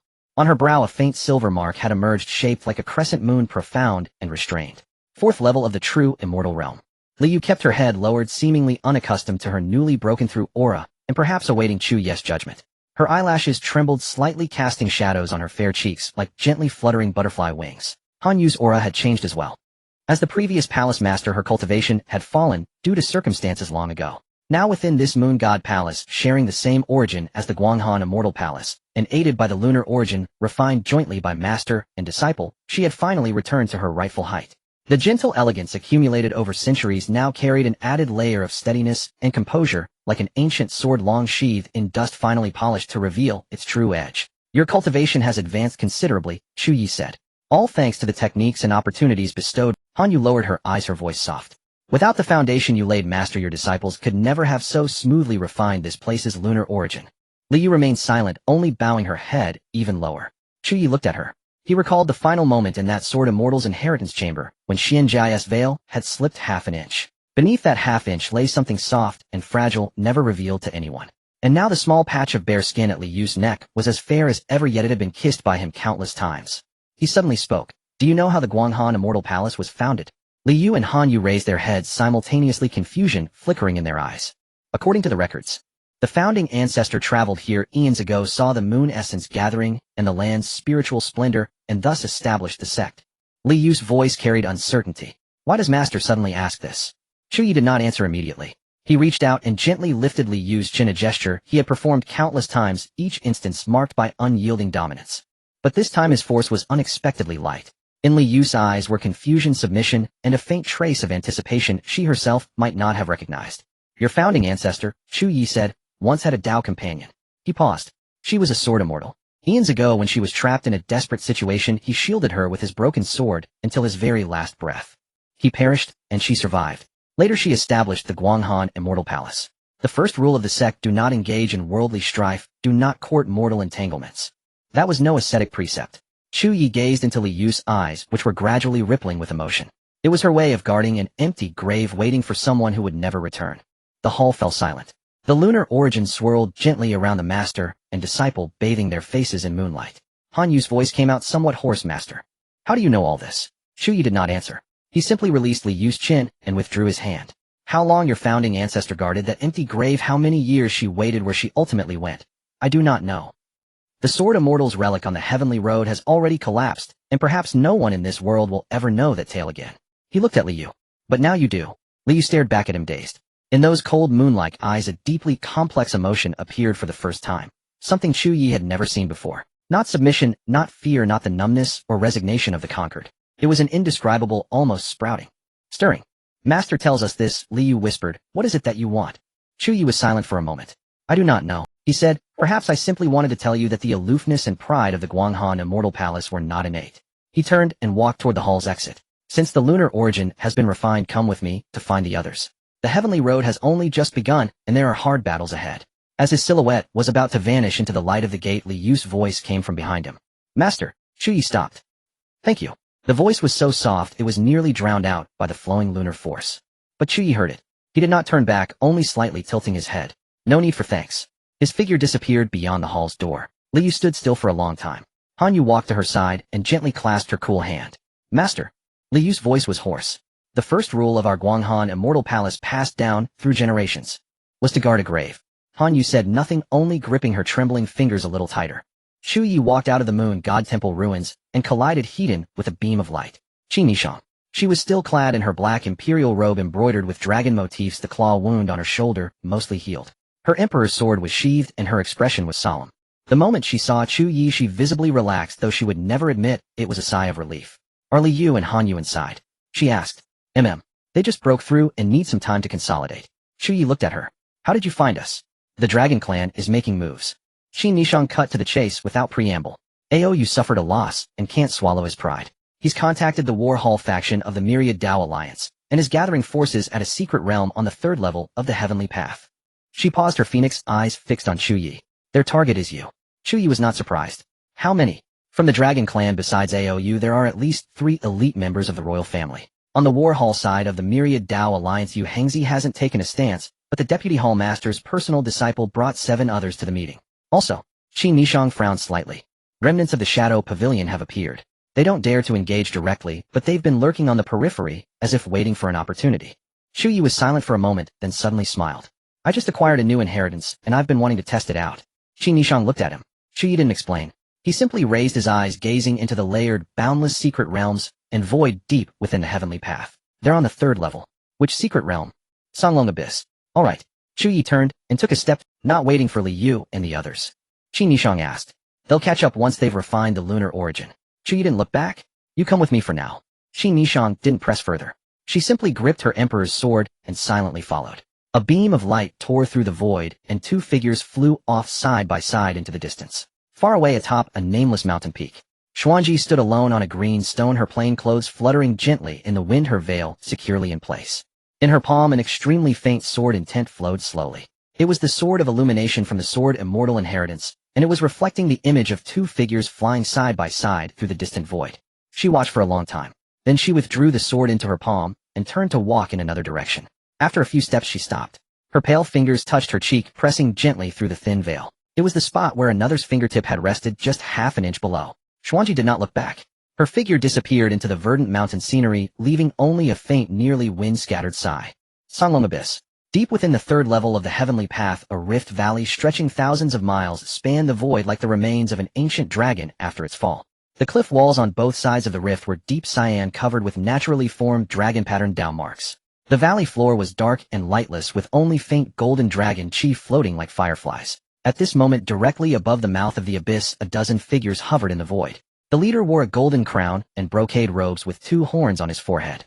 His draconic might was unleashed without restraint, pressing the surrounding spiritual energy into near stagnation. It was Aou, the Dragon Clan's crown prince. Behind him, 3 Dragon Clan royals held their positions, their auras deep and profound. Further out, 7 cultivators in dark green Taoist robes formed a formation with faint star patterns embroidered on their hems, the direct line of the Myriad Dao Alliance's war hall. The young Taoist leading them had a cold expression and carried an ancient sword sealed with layers of talismans on his back. The killing intent emanating from him clashed with the pure cultivation of the Taoist path. In the shadows further out, several faint auras drifted like wandering souls, remnants of the Shadow Pavilion. They dared not approach, yet refused to leave, like vultures that had caught the scent of blood. Will Chu Ye come? A Dragon Clan royal asked in a low voice, his tone laced with barely contained impatience. We've been waiting here for 2 days. He will come. Ao's gaze was fixed on a point in the void at the end of the rift, his voice deep. This man never shies from a fight. And if he doesn't, then it proves that the so-called new star of the central region is nothing but a coward who relies on the protection of... A cold smile curled at the corner of Ao's mouth. When that happens, well, find his scattered women one by one and kill them until he... Before he could finish his sentence, at the end of the rift the void tore open silently. Two figures stepped out side by side. Chu Ye in his black robes wore a calm expression as if attending an ordinary meeting. Qin Nishang stood beside him, her emperor's sword already drawn 3 inches from its sheath, a faint dragon's roar humming in the air. Aoya's pupils contracted slightly. He had expected Chu Ye to bring his entire harem army out in full force, relying on numbers, which he assumed was this man's usual tactic. But he hadn't expected this. Only one person.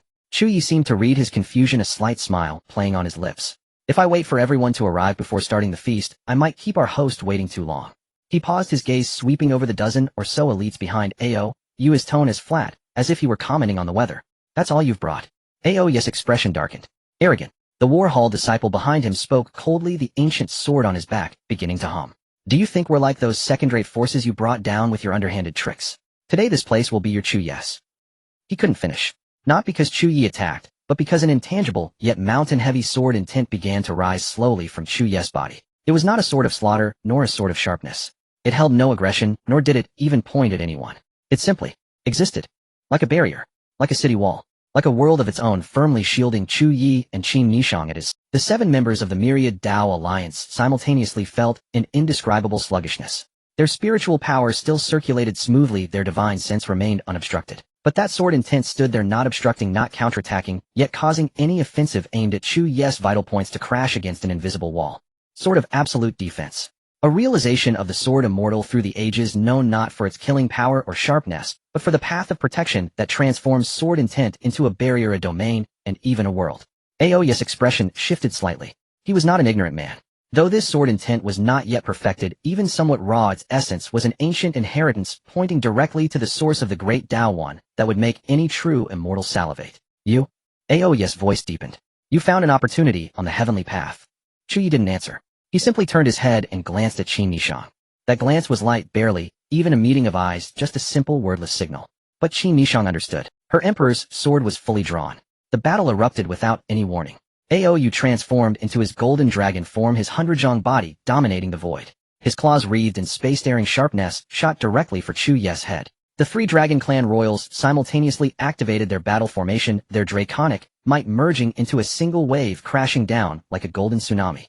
The 7 myriad Dao Alliance members formed hand seals and cast their formation, stellar power, descending and transforming into 7 sharp sword lights, sealing off all of Chu Ye's escape routes from different angles. From the shadows at the periphery, 3 streaks of eerie light erupted simultaneously. The assassins of the Shadow Pavilion had finally found their opening, their poisoned daggers thrusting straight for Chu Ye's back, sides, and nape. Then they collided with that sword intent. It was not a counterattack, nor an interception.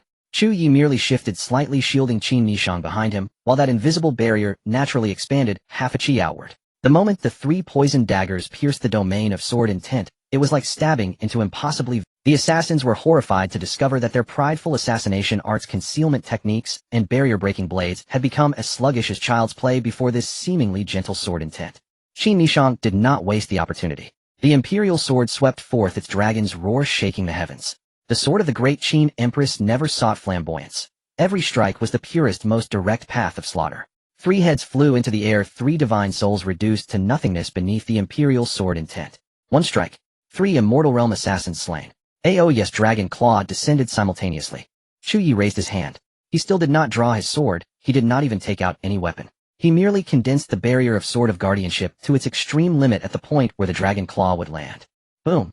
A thunderous clang of metal resounded through the rift valley, the violent shockwave shattering large swaths of the dragon pattern down marks on the cliffs on both sides. Aoya's dragon claw pressed desperately against that invisible barrier, its sharp tips sinking in 3 inches, but unable to advance a single inch further. Chu Ye looked at him. Through that sword intent barrier which was on the verge of shattering, yet remained unbroken, Chu Ye's gaze was calm to the point of coldness. You have hurt her, he said. Aoya's pupils constricted sharply. He knew exactly who Chu Ye was talking about. Qin Nishang, who was at that moment cutting down enemies behind him, the woman whose shoulders still bore the dragon claw wound, who had been trapped and nearly besieged to death by him in the Dragon Palace ruins. That was his achievement, the only scar he could claim against Chu Ye's faction. But at this moment that scar was on Qin Nishang's shoulder right before Chu Ye's eyes slowly healing. And the look in Chu Ye's eyes as he regarded him, it was not anger. It was something far more terrifying than anger, a calm, unwavering calculation. The dragon race boasts formidable physiques and unparalleled self-healing, Chu Ye said. But even you have wounds that cannot be cured.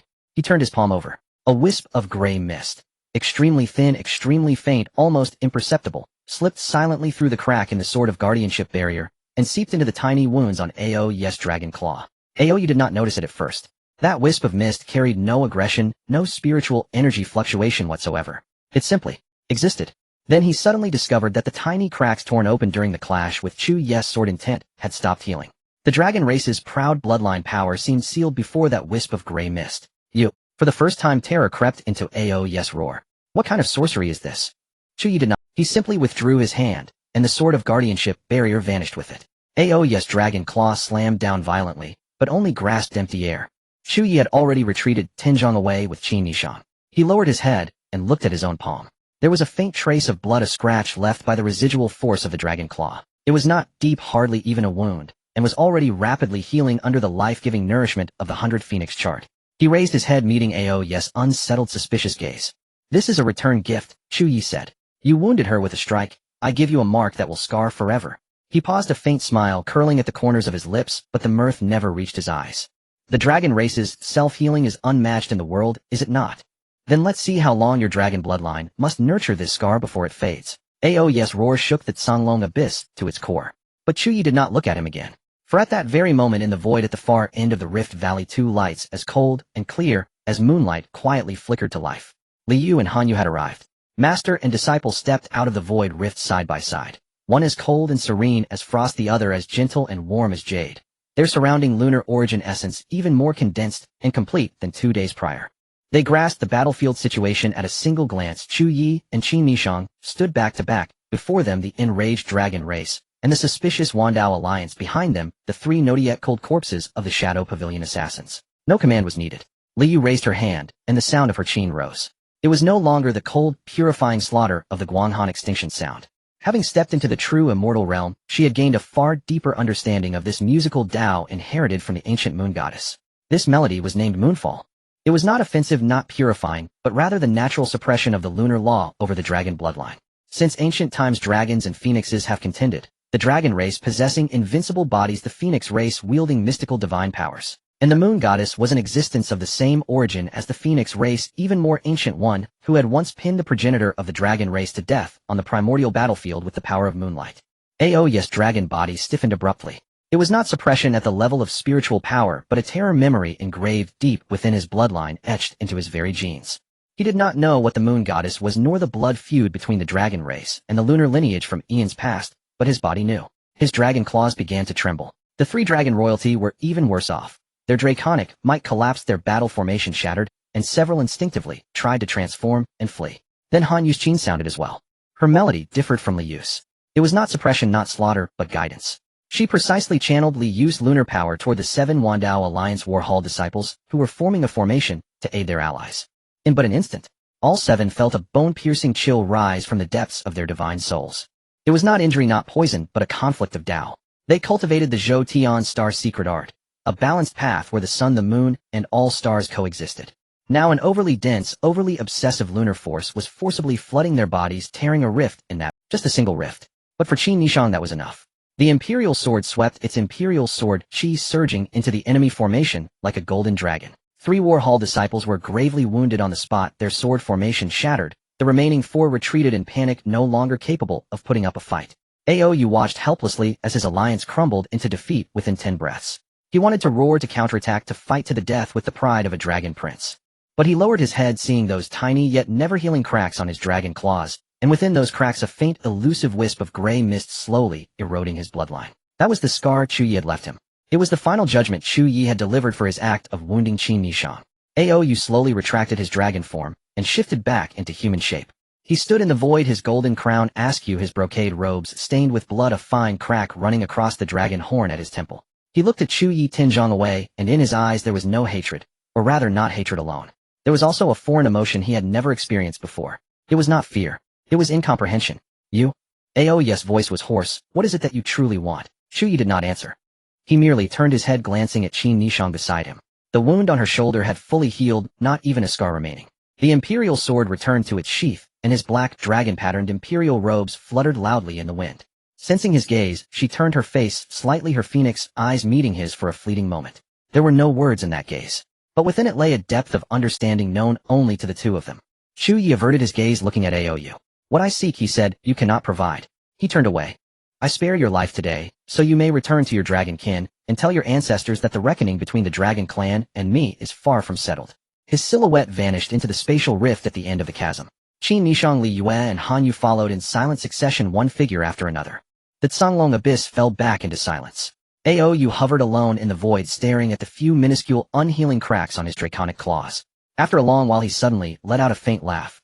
That smile carried a complex tapestry of emotions: humiliation, defiance, fury, and a trace of something he himself was loath to admit. Reverence. The Canglong abyss fell back into silence. Aou hovered alone in the void, staring at the few minutes. He turned and sped back towards the Dragon Clan's camp. Behind him, the wind of the Canglong abyss swept through the chasm, blowing the residual dragon-carved runes on the cliff face into fine golden dust that scattered into the boundless void. Far away atop a nameless mountain peak, Xuanzhen withdrew her sword of illumination, the wisp of sword intent in her palm, slowly extinguishing. She stood silently for a long time, lost in thought. Then she looked down at her own palm. It had briefly held the weight of a broken sword, and had also been tightly clasped by another hand, rough and calloused. She slowly clenched her fist, then released it. Her plain white robes stirred gently in the breeze, then settled back into stillness. In the distance, deeper within the void of the heavenly path, some ancient existence, seemingly awakened by this brief but fierce clash, was slowly opening eyes that had slumbered for eons. Xuanzhen raised her head, gazing in that direction. She beheld a majestic fortune, unprecedented in its scope, beginning to coalesce, like the heavenly river cascading down, like 10,000 dragons paying homage. It was an existence deeper, farther, and more ancient than the Sword Immortal's relic. It was the true source of the death tribulation mentioned in Chu Ye's prophecy. It was also the hexagram she had ultimately come to verify on this journey along the heavenly path. Xuanzhen was silent for a moment, then withdrew the last trace of sword intent deep into her soul. She turned and took a step towards that direction. One step, and she was already 100 li away. The wind continued to blow. The nameless mountain peak stood empty. News of the battle at the Canglong abyss spread through the heavenly path with astonishing speed. Aou, the Dragon Clan's crown prince, led an ambush against Chu Ye, only to be severely wounded himself, bearing scars on his claws, with 3 elite royal guards dead or injured. The 7-man sword formation of the Wandom Alliance's war hall was broken, and the deputy hall master's personal disciple suffered damage to his Dao heart, vomiting blood on the spot. Remnants of the Shadow Pavilion lost 3 members, the rest fleeing far away. This was the first time Chu Ye's faction had openly shattered a combined siege by the top powers of the Central Domain since the Heavenly Path opened. And this time it was sheer, unadulterated dominance. In a tavern secret realm, someone lowered their voice. That Chu Ye. What kind of fortune has he stumbled upon? Aou is a warpath prodigy the Dragon Clan produces once in 500 years, and those 7 from the war hall could jointly challenge an ordinary true immortal. Someone sneered. Fortune? Haven't you heard? That woman from Guanghan Immortal Palace beside him, Palace Master Li Yue, has broken through. A true immortal. Absolutely certain. During the battle at Canglong Abyss, she suppressed the Dragon Clan's bloodline with a single-piece moonfall. Aou, you couldn't even muster the strength to fight back. Silence. After a long pause, someone sighed softly. The Guanghan Immortal Palace. 10,000 years of pure cultivation and 2 generations of palace masters have become his personal harem, just like that. Harem? Another scoffed. Since when does a harem have its palace master personally charging into battle and shielding him with her life? No one answered. The clinking of cups was sparse, soon swallowed by an even deeper silence. Meanwhile, at the 5th level of the heavenly path, the myriad venom abyss, which Queen Juyo slowly opened her eyes. She had been lingering at the bottom of the abyss for 3 days. The surroundings were littered with the remains of ancient venomous creatures, some fossilized, others still retaining a last wisp of resentful, grudging aura. An ordinary immortal realm cultivator would have poison seep into their marrow, and their Dao foundation damaged after merely half an hour here. Yet she had been at the very deepest point, using her physical body to withstand the erosion of 10,000 venoms for 3 full days. Because before her lay the complete skeletal remains of an ancient venom dragon. The bones were deep purple, over 100 zhang long, coiled, as if in slumber. Even after falling countless millennia ago, the dragon's skeleton was still shrouded in a thick miasma potent enough to kill an ordinary immortal realm cultivator. The dragon's head was slightly raised, and within its hollow eye sockets lingered a faint, ghostly green light. The last vestige of the venom dragon's origin, a final resentment towards this world that refused to dissipate, even in death. The Witch Queen stared at that remnant light, licking her lips. Waited 3 days, she said, her voice lazy and hoarse, laced with barely contained excitement. Finally decided to show yourself. The wisp of light slowly drifted up, hovering before the dragon's skull, like an eternal, ghostly green flame of venom. Then it looked at the Witch Queen. Or rather, it recognized her. Eons ago, the Venom Dragon clan and the Witch God Temple had shared a profound. It was an ancient covenant lost even to the rituals of the Western, which got a memory etched deeper in blood than any written record. The remnant soul of the Venom Dragon had no language, but it lowered its head slightly, the highest gesture of respect an ancient dragon could offer an ally. The Witch Queen rose her bare feet, stepping onto the venom-coated spine of the dragon's skeleton, walking step by step towards the skull. Her dark purple gauze robes rustled in the poisonous mist, yet the pair of silver bells at her waist made no sound, for even the ringing was corroded by the overly dense venomous miasma. She stopped before the dragon's skull and reached out. The moment her pale, slender fingers touched that wisp of ghostly green light, boom! From the depths of the myriad venom abyss erupted a terrifying wave of venom powerful enough to tear the void. The venomous wave surged upwards, breaking through the mouth of the abyss and shot straight into the sky of the 5th level of the heavenly path. All cultivators within 1,000 li changed expression simultaneously. Whether they were fighting over a fortune or in secluded cultivation, all looked in horror towards the pillar of ghostly green light that shot into the heavens. A knowledgeable person stammered, "A venom dragon's remains. Someone has refined the natal venom source of an ancient venom dragon." Someone else trembled even harder, the direction of that light pillar. "It's one of Chu Ye's people, that Western Witch Queen." Silence. Then someone muttered under their breath, "The dragon clan just suffered a great loss at his hands, and now his woman refines the venom dragon remains. You think this is a damn coincidence?" No one answered, because everyone knew the answer. At the 4th level of the heavenly path, the sea of illusory dreams. Su Qingwei had been wandering here for 5 days. She did not care for fighting and killing. The heritage of the Fox clan never lay on the front lines, but in the crevices of the human heart, the folds of dreams, and the gray areas where desire and fear intertwined. Those talents that the Wandom Alliance and the Dragon Clan dismissed as heterodox were in her hands, deadlier than any divine weapon or sharp blade. At this moment, she stood upon a sea condensed from countless shattered dreams. The phantom silhouettes of her 9 tails swayed gently behind her, each tail connected to a fragment of a dream she was currently digesting.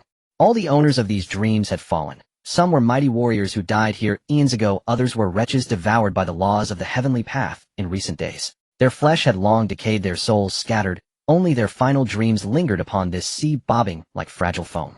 Su Qingwei popped these bubbles one by one, not destroying them, but savoring them. With each shard of dream absorbed into her body, the 9-tailed celestial fox bloodline within her pulsed faintly. Within those dreams were fear, regret, resentment, and loves and hatreds never laid to rest unto death. These were the most cherished nourishment for the Fox clan. 5 days later, she opened her eyes. Those eyes, already bewitchingly alluring, now seemed even more dangerous. Not a danger that revealed its edge. It was something far more insidious and lethal. One wouldn't even sense the peril while gazing upon her.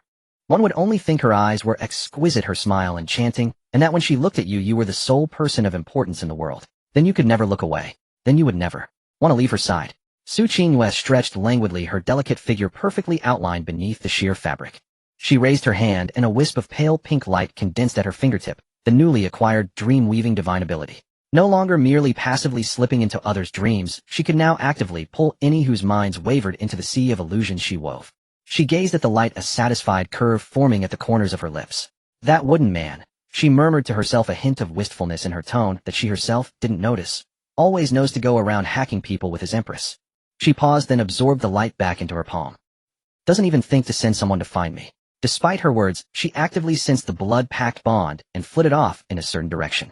9 tails swayed like a rosy-hued cloud, gradually fading into the distance. On the 6th level of the heavenly path, at the myriad spirits' altar, Madame Huayu slowly rose to her feet. It was the vitality of the 100 phoenix diagram obtained from Chu Ye through dual cultivation. It was her own affinity with all spirits honed over countless millennia. It was the merit and karma she had accumulated by suppressing the before the ancestral spirit. Even a true immortal was merely a passerby in the long river of time. She did not forcibly refine it. She simply sat quietly, releasing her own Dao rhyme bit by bit. It was the vitality of the 100 phoenix diagram obtained from Chu Ye through dual cultivation. It was her own affinity with all spirits honed over countless millennia. It was the merit and karma she had accumulated by suppressing the myriad spirits' heavenly sect for centuries, sheltering countless demonic beasts and spiritual plants. 3 days later, the wisp of ancestral aura on the altar stirred. It drifted down, slowly hovering before Madame Huayu's brow, and gently touched her.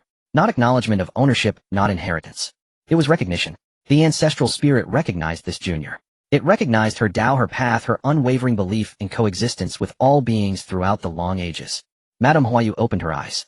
Her aura did not surge, her cultivation did not break through. She was already a true immortal, and the next step to heaven immortal was a chasm that could not be crossed with a wisp of ancestral aura alone. But the phantom of the myriad spirits that enveloped her had changed. No longer were they roaring beasts or ferocious birds of prey. Instead it was a tranquil, bountiful, vibrant, primeval forest. Their deer drank from streams, birds built their nests, flowers bloomed and wilted of their own accord, and the wind rustled through the leaves. It was the ancestral spirit's final gift to her, not power, but a vision. Madame Huayu gazed quietly at the forest's phantom. After a long while a faint smile graced her lips. So this is what you always wanted. Not slaughter, not conquest. Just a return to the world's primordial state, she said softly. The ancestral aura gave no reply. Its purpose fulfilled, it slowly dissipated above the altar. Madame Huayu rose. She looked towards a direction deep within the heavenly path where a blood-packed bond intimately familiar to her pulsed steadily and forcefully. He was alive, still fighting, still gathering all their companions back to his side. She stepped forward. The myriad spirit's phantom receded into her body like a tide, and the altar behind her crumbled into flowing sand scattered by the wind. On the second level of the heavenly path, by a nameless mountain stream, Chu Ye stood with his hands behind his back at the water's edge, eyes closed in deep concentration. The sword intent barrier of sword of warding surrounded him, even more refined and profound than it had been at the Canglong abyss 3 days prior. The protective Dao comprehended from the sword immortal inheritance was slowly merging with the world's origin of the 100 Phoenix diagram. Qi Nishang was regulating her breathing nearby.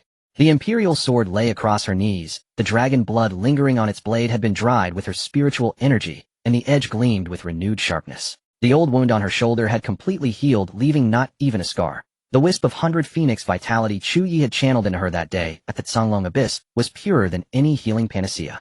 Li Yue and Han Yue stood side by side on the other side of the stream, eyes closed, consolidating their cultivation base. The master and disciples' auras had stabilized at the true immortal realm. The grand Yin origins circulated slowly within them, resonating subtly with the stream, the moonlight, and the night breeze of the ravine. The 5 of them exchanged no words, yet there was an unspoken understanding. Chu Ye opened his eyes. Without turning, he said softly, "They're here."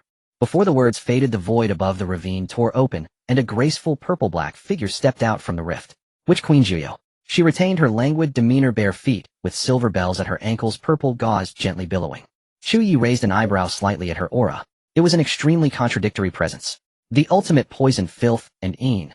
Things that should be the antithesis of all vitality, purity, and light. Yet within the miasma surrounding her there now faintly seemed to be a trace of compassion.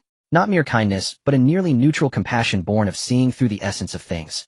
All beings live, die, poison, and have their cures. Chu Ye looked at her and asked, "Refined it?" Witch Queen Chu Ye did not answer immediately. Her gaze swept over those present. Qi Nishang ignored her with closed eyes. Li Yue and Han Yue gave her a slight nod, before settling on Chu Ye's face. "Refined 70%, she said, her tone as languid as ever. "The remaining 30% needs nurturing. It can't be rushed." Chu Ye nodded, asking no further questions. Witch Queen Chu Ye, however, suddenly smiled. The smile was brief, almost fleeting. But Chu Ye saw it. "That technique of yours," she said, "lend it to me a few more times." It wasn't a request, but a statement. Chu Ye's lips curved slightly. "Fine." Witch Queen Chu Ye said no more. She walked to the other side of the stream, sat down on a blue stone, and closed her eyes to rest. The silver bells were silent, for her aura had become so internalized that she could control even the sound of the bells with ease. Another half an hour passed. The void above the stream tore open once more. Su Qingyue descended upon a cloud of pink haze, her 9 tails swaying, her seductive eyes like silk. The moment she landed, she began looking around. The instant she saw Chu Ye, her eyes lit up, only to quickly suppress the sparkle and replace it with a look of faint. "My lord," her voice was soft enough to drip with honey. "So you finally remember I exist." Chu Ye looked at her without responding. Su Qingyue waited, but the expected soothing words never came. She pouted slightly. "I have claimed the fortune of the illusory dream sea," she said, regaining a hint of seriousness as she briefly explained the function of the dream entry divine ability. "From now on, should anyone's mind waver, I can pull them directly into a dream." She paused, her gaze flickering towards Chu Ye. "If your highness wishes to test it, your concubine is at your service." Chu Ye replied. "No need." Su Qingyue let out a soft humph and ceased her persistence. Looking around, she noticed Li Yue and Han Yu occupying a quiet spot by the stream. The Witch Queen had claimed a large blue stone for herself, and Qi Nishang was meditating beside Chu Ye. Without hesitation, she walked to Chu Ye's other side and sat down naturally within 3 steps of him. Withdrawing her 9 tails, she fell silent, quietly meditating to consolidate her gains. After another half an hour, the sky above the mountain stream tore open for the final time. As Lady Huayu stepped out of the void rift, everyone instinctively opened their eyes to look at her. It was not because of her true immortal cultivation, nor her status as the sect master of the myriad spirits' heavenly sect. It was the phantom image that surrounded her. A forest. A tranquil, bountiful, vibrant, ancient forest. The Witch Queen opened her eyes, a rare hint of surprise flickering within. Su Qingyue let out a soft exclamation, and even the master-disciple pair Li Yue and Han Yue couldn't help but take a second look. Qin Nishang opened her eyes, her phoenix eyes narrowing slightly. Then she looked at Chu Ye. Chu Ye said nothing. He simply watched Lady Huayu observing the deer drinking, the birds nesting, and the flowers blooming and withering freely within the phantom image. Lady Huayu stood before him, her gaze lowered slightly. The ancestral spirit has acknowledged me, she said, her voice soft. It's not an inheritance, but recognition. Chu Ye nodded. He didn't ask what was acknowledged, nor did he inquire about the specific value of that trace of ancestral. Lady Huayu stood before him, her gaze lowered slightly. The ancestral spirit has acknowledged me, she said, her voice soft. It's not an inheritance, but recognition. An old friend long unseen who had finally returned. Lady Huayu did not raise her head to meet his eyes, but neither did she retreat. After a moment, she silently walked to the other side of the stream, found a blue stone near Li Yue and Han Yue, and sat down quietly. The mountain stream fell silent once more. Chu Ye's gaze slowly swept across the 6 women present: Qin Nishang, which Queen Juyo, Su Qingyue, Lady Huayu, Li Yue, and Han Yu. Each was meditating, consolidating, or resting. Their expressions varied. Some were languid, some solemn, some aloof, some gentle. Yet they were all here. Those scattered had all returned. Chu Ye averted his gaze. He looked up towards the boundless void, deeper along the heavenly path, lost in thought. At the same moment, on the 7th level of the heavenly path, Xuanzhen stood alone before an abandoned teleportation array. The array had been desolate for countless millennia, its inscriptions incomplete, its spiritual energy exhausted. No one could reactivate it through conventional means. But Xuanzhen merely gazed at the broken patterns, condensing an extremely faint wisp of sword intent at her fingertip. Sword of illumination. The sword intent fell upon the array patterns, not to activate, but to reflect. She sought to see the array as it was when complete, to see where it led, and to determine if that destination held any connection to the surging fortune she had foreseen in her prophecy. The sword intent flowed like quicksilver, seeping into every crack. Then, Xuanzhen's pupils contracted sharply. She saw it. The array led not to a secret realm, ruin, or inheritance site, but to a door. A door of pure white, without panels or handle, only moonlight swirling across its surface. There were no carvings, no inscriptions upon it, only an ancient sword scar slanting across its face. It was identical to the one on the stone door of the Sword Immortal's relic. Xuanzhen stood still for a long time. Then she withdrew her sword intent and turned. Her plain white robes fluttered in the wind, while the light veil over her face remained perfectly still. She gazed into the deeper void of the 7th level, where something ancient was slowly awakening, like a colossal beast dormant for eons, finally catching the scent of prey after a long hibernation. It was not the Sword Immortal, nor the poison dragon, nor the myriad spirits' ancestor. It was something more ancient, more powerful, and far more dangerous than them all. Xuanzhen gently closed her eyes. In her palm, the bronze, ancient coin that had once shattered into 2 halves had unknowingly healed. The crack remained, but it no longer spread. She opened her eyes and looked down at the restored coin in her hand. The front bore the character T on the back G. A hairline crack ran down its center, slowly widening. The 8th level of the heavenly path. In an unknown deep void, a scroll floated silently. The scroll was almost identical to the congratulatory gift sent by Elder Chu Ye of the Goddess Palace. The same pale silver silk, the same depiction of 100 birds paying homage to the phoenix, the same faint but pure trace of world origin power. Except this painting was complete. In it, the phoenix that led the flock of birds slowly opened its eyes. It gazed towards a point in the void, as if piercing through the 8th, 7th, 6th levels of the heavenly path, all the way to a young man in black robes meditating in a nameless mountain stream. The phoenix's eyes were calm and placid. Then it spoke. Its voice was ancient and androgynous, identical to the one deep within Chu Ye's consciousness. Soon, very soon, the scroll trembled lightly. The next instant it vanished into the depths of the void, as if it had never existed. The nameless mountain stream. Chu Ye suddenly opened his eyes. He jerked his head up, staring towards the direction of the 7th level of the heavenly path, where there was nothing but a void, profound, deep, and eternal. Chu Ye suddenly opened his eyes. He jerked his head up, staring towards the direction of the 7th level of the heavenly path, where there was nothing but a void, profound. It was a gaze that traversed endless void, immeasurable time, and countless karmic ties. There was no hostility, no killing intent, not even curiosity in that gaze. It was simply looking, like a being dormant for eons, finally opening its eyes to see if its wait had been worthwhile. Qin Nishang noticed his change and opened her eyes. What's wrong? Chu Ye was silent for a moment. It's nothing. He averted his gaze without explaining. Qin Nishang looked at him, but didn't press further. The mountain stream fell silent once more. Only the babbling of the stream, the whispering of the night wind, and the 7 auras, solemn, profound, cold, gentle, quietly circulated in this small corner of the world. The heavenly path was still long. Fortunes were not yet exhausted, powerful enemies were not yet eliminated, and the fatal tribulation from the prophecy still hung overhead. But at this moment, at this very moment, Chu Ye gently closed his eyes. He didn't want to think about anything. In the distance at the edge of the mountain stream, Li Yue quietly watched Chu Ye. She watched for a long time. Then she averted her gaze and looked down at her own hands. He didn't want to think about anything. In the distance at the edge of the mountain stream, Liu quietly watched Chu Ye. She watched for a long time. Then she averted her gaze and looked down at her own. But the melody was no longer the desolate moon extinction sound. Instead it was the fragmented wordless tune played beneath him amidst the fiery red wedding attire, breathing heavily. A nameless thing only they could understand. Han Yu gently took her hand. Liu didn't look up. She simply held it back tightly. The master and disciple sat side by side under the moonlight, neither speaking a word. The stream babbled on. The night wind whispered. The ancient existence deep within the heavenly path continued its slow, relentless awakening. But that was a matter for tomorrow. For now the night was still long. The ninth layer of the heavenly path. The slaughter had raged on for 3 days. As Chu Ye stepped over yet another collapsed inheritance hall, he left behind 17 corpses, 7 core disciples of the War Hall, of the Myriad Dao Alliance, 3 royalty, of the Dragon Clan, 5 surviving assassins of the Shadow Pavilion, and 2 prodigies from first-rate powers of the Central Region, whose names he did not know yet, who had fought with unmatched ferocity. Qin Nishang's imperial sword still dripped with blood. The Witch Queen's poisonous miasma had just retracted. Su Qingyu's 9 tails were stained with strands of golden dragon blood that did not belong to her. One of Li Yu's zither strings had snapped, and Han Yu was using the power of moonlight to mend it. Madame Huayu was in the most disheveled state. She had single-handedly withstood a suddenly awakened ancient killing formation. The price was a tear over a qi long on her flowing immortal dress that had accompanied her for a millennium, splitting from shoulder to waist, revealing half of her jade-like shoulder and arm along with a large expanse of snow-white skin below her collarbone. Chu Ye glanced at her. Madame Huayu noticed his gaze and instinctively raised a hand to cover it, then realized the gesture was futile and let her hand fall, leaving the tear exposed, though the tips of her ears flushed slightly red. "Like what you see?" she asked. Chu Ye nodded. "Not bad." Madame Huayu took a deep breath and decided, but Chu Ye's gaze had already moved past her, fixed on the distant void that was rippling violently. Something there was. Half an hour later, Chu Ye knew he had truly been marked this time. At the center of the 9th layer of the heavenly path lay an ancient battlefield relic spanning 100 li, now transformed into an unprecedented colossal killing formation.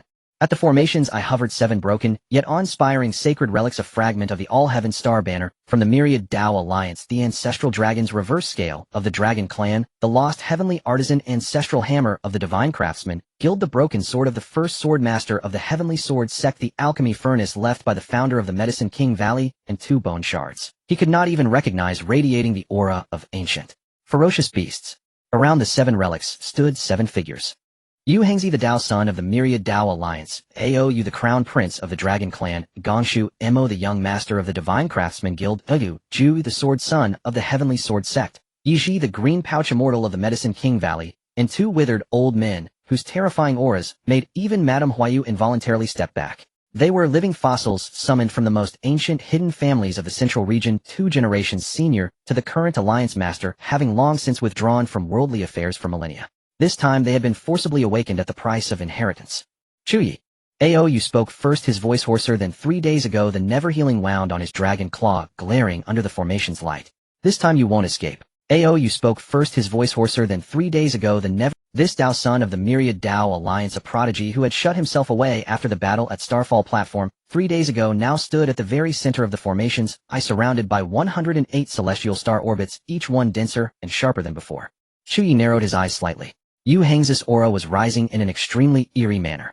It was not normal cultivation progress, but a kind of awakening. Something within him was stirring. "Chu Ye." Yu Hengzi spoke, his voice calmer, yet more hollow than 3 days ago. "Do you know what the heavenly path is, eh?" Chu Ye did not answer. "The heavenly path," Yu Hengzi continued as if to himself, "is a graveyard formed by the remnants of Dao obsessions and karma left behind by powerhouses who fell in ancient primeval and prehistoric eras. Every person who steps onto the heavenly path seeks the inheritance of those who fell. But have you ever considered?" He paused. "Those inheritances are also searching for suitable hosts." Chu Ye's pupils contracted slightly. Yu Hengzi looked at him, a faint, almost pitying smile curling at the corners of his lips. "You fought your way through, subdued the Guanghan Immortal Palace, and the Wanling Heavenly Sect obtained the Sword Immortal's inheritance, and even made the Dragon Clan's crown prince suffer a great loss at your hands. But you forgot.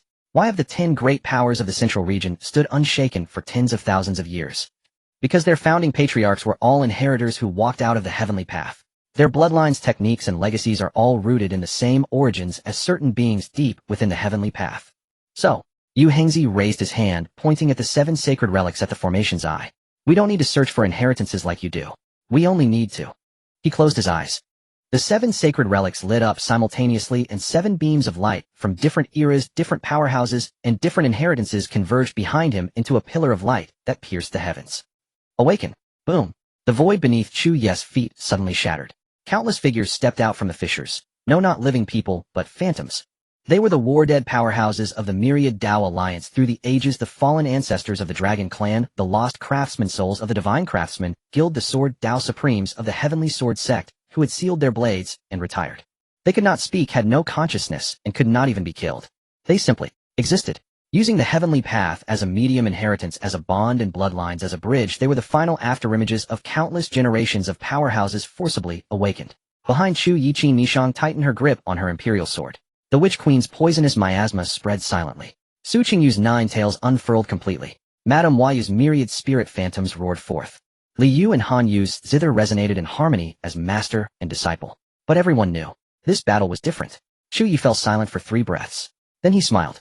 The smile was light, faint, carrying a trace of almost absurd amusement that made even Yes spine. So he said, "You're telling me."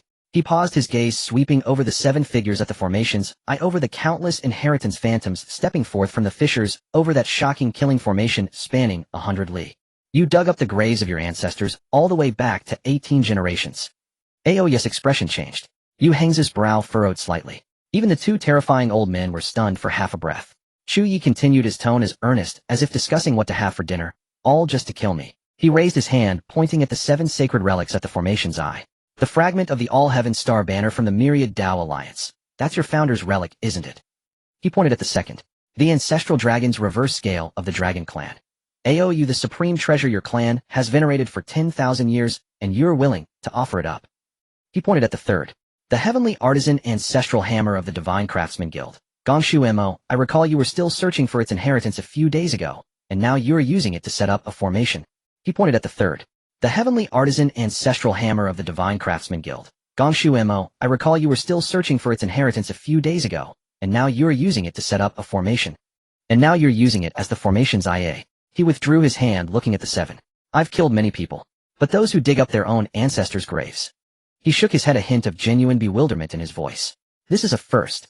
Dead silence. The heaven-shaking killing formation that stretched for 100 miles now showed an almost imperceptible, barely detectable hesitation at these words. Not because Chu Ye's mockery was particularly sharp. It was because what he said was the truth. Those 7 sacred relics were the clan-protecting treasures, the roots of inheritance, and the ancestral heirlooms of each of these forces. Ordinarily, they were enshrined in the deepest recesses of forbidden grounds, only brought out for the most solemn sacrificial ceremonies. Now they were laid out here. As formation eyes. As killing weapons. As tools to hunt down a single man. Yes' face cycled through shades of pale and red. He knew full well this violated ancestral traditions, knew it would send the old dragons of the clans spinning in their graves, knew that regardless of the outcome of this battle, his standing within the Dragon Clan would suffer a devastating blow. But he also knew that if he didn't kill Chu Ye here, the Dragon Clan would have no future at all. Enough talk. He said in a low voice, this place will be your grave today. Countless streaks of light crisscrossed the aftershocks of immortal artifacts clashing flattened the mountains, and countless streaks of light crisscrossed the aftershocks of immortal artifacts clashing flattened the mountains and rivers below. The air was thick with the stench of blood and the scorched, burning scent of shattered laws. Chu Ye stood at the center of the battlefield. His dark robes were soaked through with blood, his own, his enemies, and some from unknown sources, ancient wounds belonging to the land itself. A sword wound on his left shoulder, exposed bone, a parting gift from a reclusive elder of the Heavenly Sword Sect. 5 horrifying blood holes on his back came from the desperate final strike of a dragon prince. His right hand's tiger's mouth, with split blood dripping down his wrist, transforming into fleeting crimson lotuses in the void. But he did not fall. He did not even take a step back. His gaze swept past the dense ranks of enemies before him, past the figures desperately assaulting him, past those watching from a distance, biding their time. It landed behind him.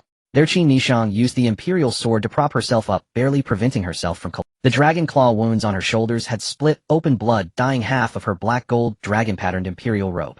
Yet her phoenix eyes remained sharp, glaring fiercely at those attempting to circumvent Chu Ye and launch a sneak attack from the flanks. The witch Queen Jiuyo knelt half-kneeling beside her, her purple-black gauze soaked through with blood, indistinguishable as her own or her enemies'. The myriad venom dragon origin in her palm had dimmed to the point of extinguishing, yet she still shielded Qin Nishang, refusing to yield an inch. Su Qingwei lay behind the witch queen, all 9 tails severed, her aura so faint it was nearly undetectable. At the final moment, she had taken the suicidal strike from the Dragon Clan Crown Prince Ao, You meant for Qin Nishang at the cost of being on the verge of falling. Madame Huayu sat cross-legged at the outermost edge. The myriad spirit's illusionary shadow had completely dissipated. Using her own true immortal origin as the price, she erected a barrier as thin as a cicada's wing enveloping everyone within. The barrier was riddled with cracks on the verge of shattering at any moment. Li Yu and Han Yu, a master and disciple, stood side by side at its most fragile point. Li Yu's zither was broken, Han Yu's strings were all snapped. Using their hands to form seals, they channeled the last vestiges of their lunar origins desperately, holding back the enemies furiously assaulting the barrier. And before all of them stood only Chu Ye. A Chu Ye who had fought for 3 days straight, killed countless foes, and was covered in wounds. A Chu Ye who had exhausted all his elixirs, all his trump cards, all the power he could muster. A Chu Ye who had only one breath left yet still hadn't let a single enemy past him. Chu Ye. The voice of the Dragon Clan Crown Prince Ao, you came from the enemy ranks filled with barely contained excitement and madness. You're spent. Why not surrender? Chu Ye did not answer. He simply looked calmly at the enemies closing in. The 7 remaining Grand Elders of the 10,000 Dao Alliance, the 5 surviving Dragon Royalty, the hidden ancestor of the Heavenly Sword Sect, the last 3 assassins of the Shadow Pavilion, and countless rogue cultivators and retainers from various major powers in the central region lured here by heavy rewards to participate in this siege. Their numbers were nearly 100. On Chu Ye's side, the only one still capable of fighting was him. Chu Ye suddenly smiled. It was a very light, faint smile carrying a hint of near-resigned calmness that even he hadn't expected. Spent. He murmured the words, his gaze sweeping over the approaching enemies, over those faces that thought victory. Then he lowered his head and looked at his own palm. There a faint, almost imperceptible light was slowly flowing. It was the Sword Immortal origin. It was the last vestige of the Sword Immortal who had fallen 90,000 years ago, obtained from the ruins deep within the heavenly path. He had never used it, because he knew that once used, that remnant soul would dissipate completely. The last trace that Sword Immortal left in this world would be severed forever. But at this moment Chu Ye raised his head. He looked at the women behind him, battered and bruised, yet still standing, and he looked at Qin Nishang's hand gripping the sword with sheer, while at the Witch Queen's blood-soaked purple gauze, at Su Qingyu's fallen form, at Madame Huayu's barrier on the verge of collapse, at the backs of Li Yu and Han Yu using their mortal bodies to patch the barrier's cracks. He suddenly remembered the first time he saw Qin Nishang standing in the court of the Great Qin Empire, her phoenix eyes sharp and dominating. He remembered the lazy yet dangerous smile on the Witch Queen's face when she first appeared before him. He remembered the nonchalant look on Su Qingyu's face when she first used her charm arts. He remembered the complex mix of reluctance and forced acceptance on Madame Huayu's face when he first subdued her. He remembered the fleeting humiliation in Li Yu's cold eyes when she first called him master through a blood oath. He remembered Han Yu's trembling fingers when she dressed him the morning after their first night together. They should have hated him. They should have had the chance to leave him. They should have chosen to stay out of it before this siege began. But they chose to stay. They chose to stand in front of him. They chose to use their flesh and blood to bear the attacks that were meant. Chu Ye closed his eyes. Then he opened them. In those eyes there was no more fatigue, no more hesitation, only an extremely faint cold gleam like the glint of a sword before it leaves its sheath. Chu Ye moved. Not towards the formation, not towards the 7 figures, not even in any attack. He simply raised his hand, gently injecting a wisp of the origin power of the 100 Phoenix chart into the broken sword that had always hovered in his dantian. The broken sword of the Sword Immortal Inheritance. Rusty, its blade damaged, even missing a piece of its tip. But the moment that wisp of origin power was injected, the entire killing formation trembled. Yu Heng's expression changed. Not because the sword was particularly powerful, but because behind him the heaven-reaching pillar of light supported by the 7 sacred relics, and currently being condensed, now showed an extremely subtle, irreversible shift. You? His voice wavered for the first time. How can you? Chu Ye looked at him, his gaze so calm, it was almost pain. What you awakened is an inheritance, he said. What I carry on my back. He paused. The moment the Sword Immortal's origin flame was through his hand, looking at the 7. I've killed many people. Not his flesh, but something far deeper. The remnant soul from 90,000 years ago was being stripped from his being, piece by piece, transforming into pure power that poured into the 100 Phoenix diagram world, expanding wildly behind him. Pain. Pain so intense he couldn't even scream. Pain so intense the world before his eyes turned into a blinding white. Pain so intense only one thought remained nailed to his mind. Not enough. Not strong enough. Not enough to make these scum remember today's lesson forever. Then the pain, not relief, not numbness, complete disappearance. Along with his physical body, his divine soul, and every perception he possessed, as a mortal being, all replaced in that instant by something of a far higher order. Chu Ye opened his eyes. The world had changed. He no longer saw with his eyes. He perceived through the world itself. Within 10,000 li the trajectory of every speck of dust, the flow of every wisp of spiritual energy, the operation of every law, the heartbeat of every living creature drawing breath. All within his grasp. He looked down at his own hand. That hand was now emanating a faint, almost translucent golden light. This was not spiritual power, not the resonance of the Tao, not even any force that could be defined. It was the mark of the master of the world, the pinnacle of a mortal ascendant, a realm no one had ever reached. Chu Ye raised his head, gazing at the figures frantically retreating in the distance. The Dragon Clan, the Myriad Dao Alliance, the Heaven Sword Sect, the remnants of the Shadow Pavilion, and those ancient ancestors awakened from their slumber through forbidden arts. They were fleeing now, like ants whose nest had been trampled, scattering in all directions, utterly disgraced. Aou led the charge. His draconic form was fully extended, burning his essence, blood tearing through the void as he desperately fled into the distance. On that once arrogant face, only a near-collapsing terror remained.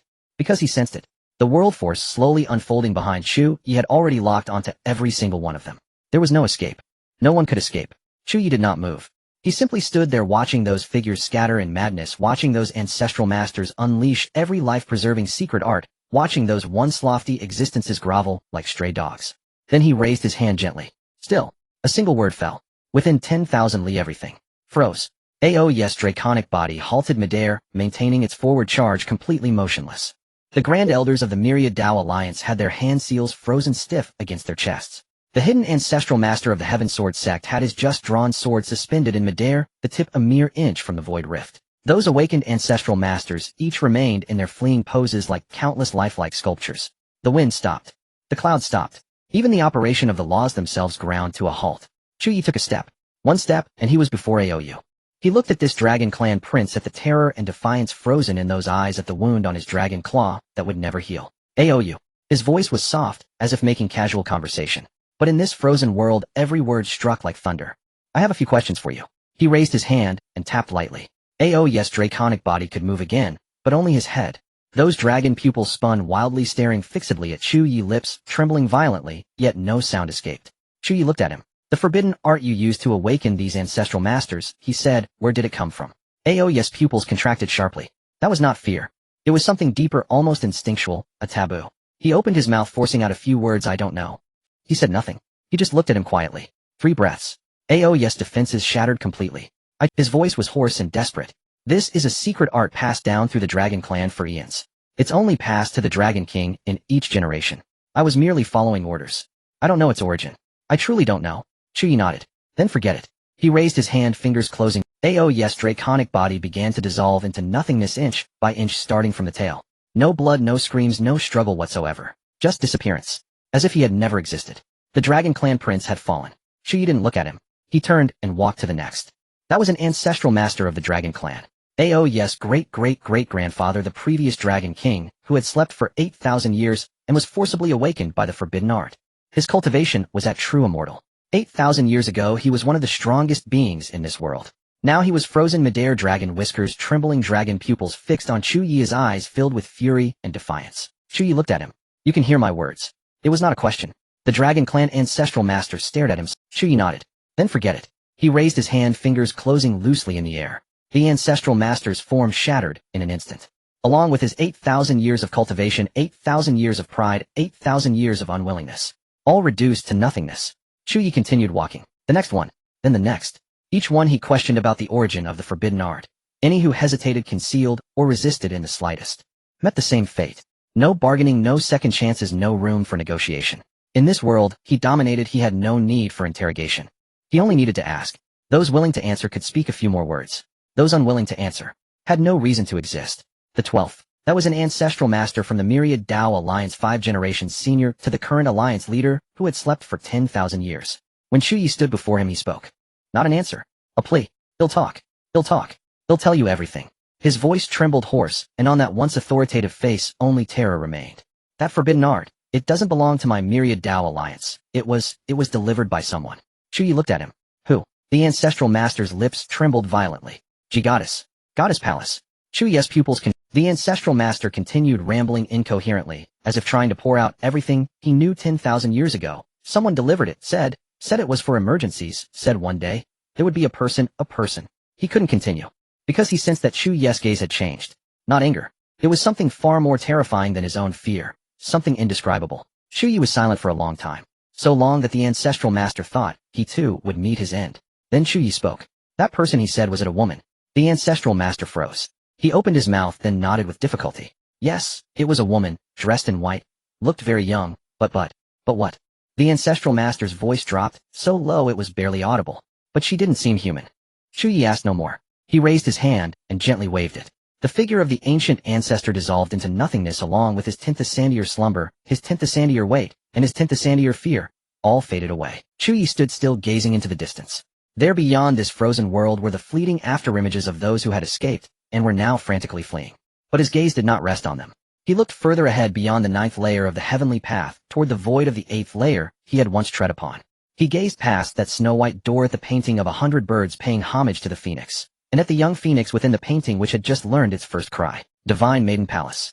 He whispered the name, his voice so soft that only he could hear it. Then he smiled. That smile was cold, faint, carrying a hint of near mockery that even he himself could not comprehend. So that's how he turned around. He looked at the densely packed figures still suspended midair.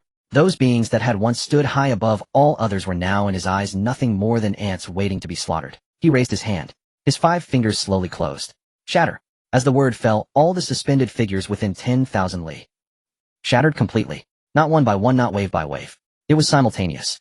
The supreme elders of the myriad Dao Alliance, the royal elites of the Dragon Clan, the reclusive ancient ancestor of the Heaven Sword Sect, the last assassin of the Shadow Pavilion, and those ancient patriarchs awakened by secret arts from the primordial era. Nearly 1,000 figures in the same instant simultaneously turned to nothingness. There were no screams, no struggles, no sound at all. They merely vanished, as if they had never existed. Chu Ye stood still watching the slowly dissipating blood mist and fragments of laws, watching the final traces left by those ancient omnipotent beings, watching this void that was finally thoroughly cleansed. His aura began to recede. That sword immortal origin essence had burned out. The world of the 100 Phoenix painting slowly folded back. He lowered his head and looked at his own hand. That hand had now returned to normal. No golden light, no Dao rhyme. It was just an ordinary hand stained with... He clenched his fist, then released it. Then he raised his head and looked into the distance. There Qin Nishang was using the imperial sword as a staff, barely keeping herself from falling. Her face was as pale as paper and blood still seeped from the wound on her shoulder, but her phoenix-like eyes remained. The witch queen knelt half kneeling by her side. The myriad poison dragon core in her palm had completely extinguished. Her purple-black gauze robe was soaked through with blood indistinguishable as her own or an enemy's. Su Qingwei lay behind the witch queen, all 9 tails severed, her aura so faint it was almost imperceptible, yet her eyes were still open, gazing in his direction. Liyue and Hanyue stood side by side at the weakest point of the barrier. Liyu's zither was broken, Hanyu's strings were all snapped. They formed seals with their hands using the last vestiges of their moon-in origin essence to Liyue and Hanyue stood side by side at the weakest point of the barrier. Liyu's zither was broken, Hanyu's strings were all snapped. They formed seals with their hands using the last vestiges of their moon-in origin essence to desperately hold up the barrier that was on the verge of collapse. 7 figures. 7 figures battered and bruised, yet none of them had taken a single step back. 7 figures who had stood behind him from beginning to end. Chu Ye looked at them. He looked for a long time. Then he took a step and walked towards them. 1 step. 2 steps. 3 steps. When he reached Qin Nishang, she could no longer hold on. The imperial sword slipped from her hand, her body swayed, and she fell straight forward. Chu Ye caught her. He drew her into his arms and held her gently. I'm here, he said. Qin Nishang said nothing. She simply buried her face in his chest, her body trembling slightly. Chu Ye did not look down at her. He simply raised his head to mountain stream. Chu Ye stood with his hands behind his back at the water's edge, eyes closed in deep concentration. Divine Maiden Palace.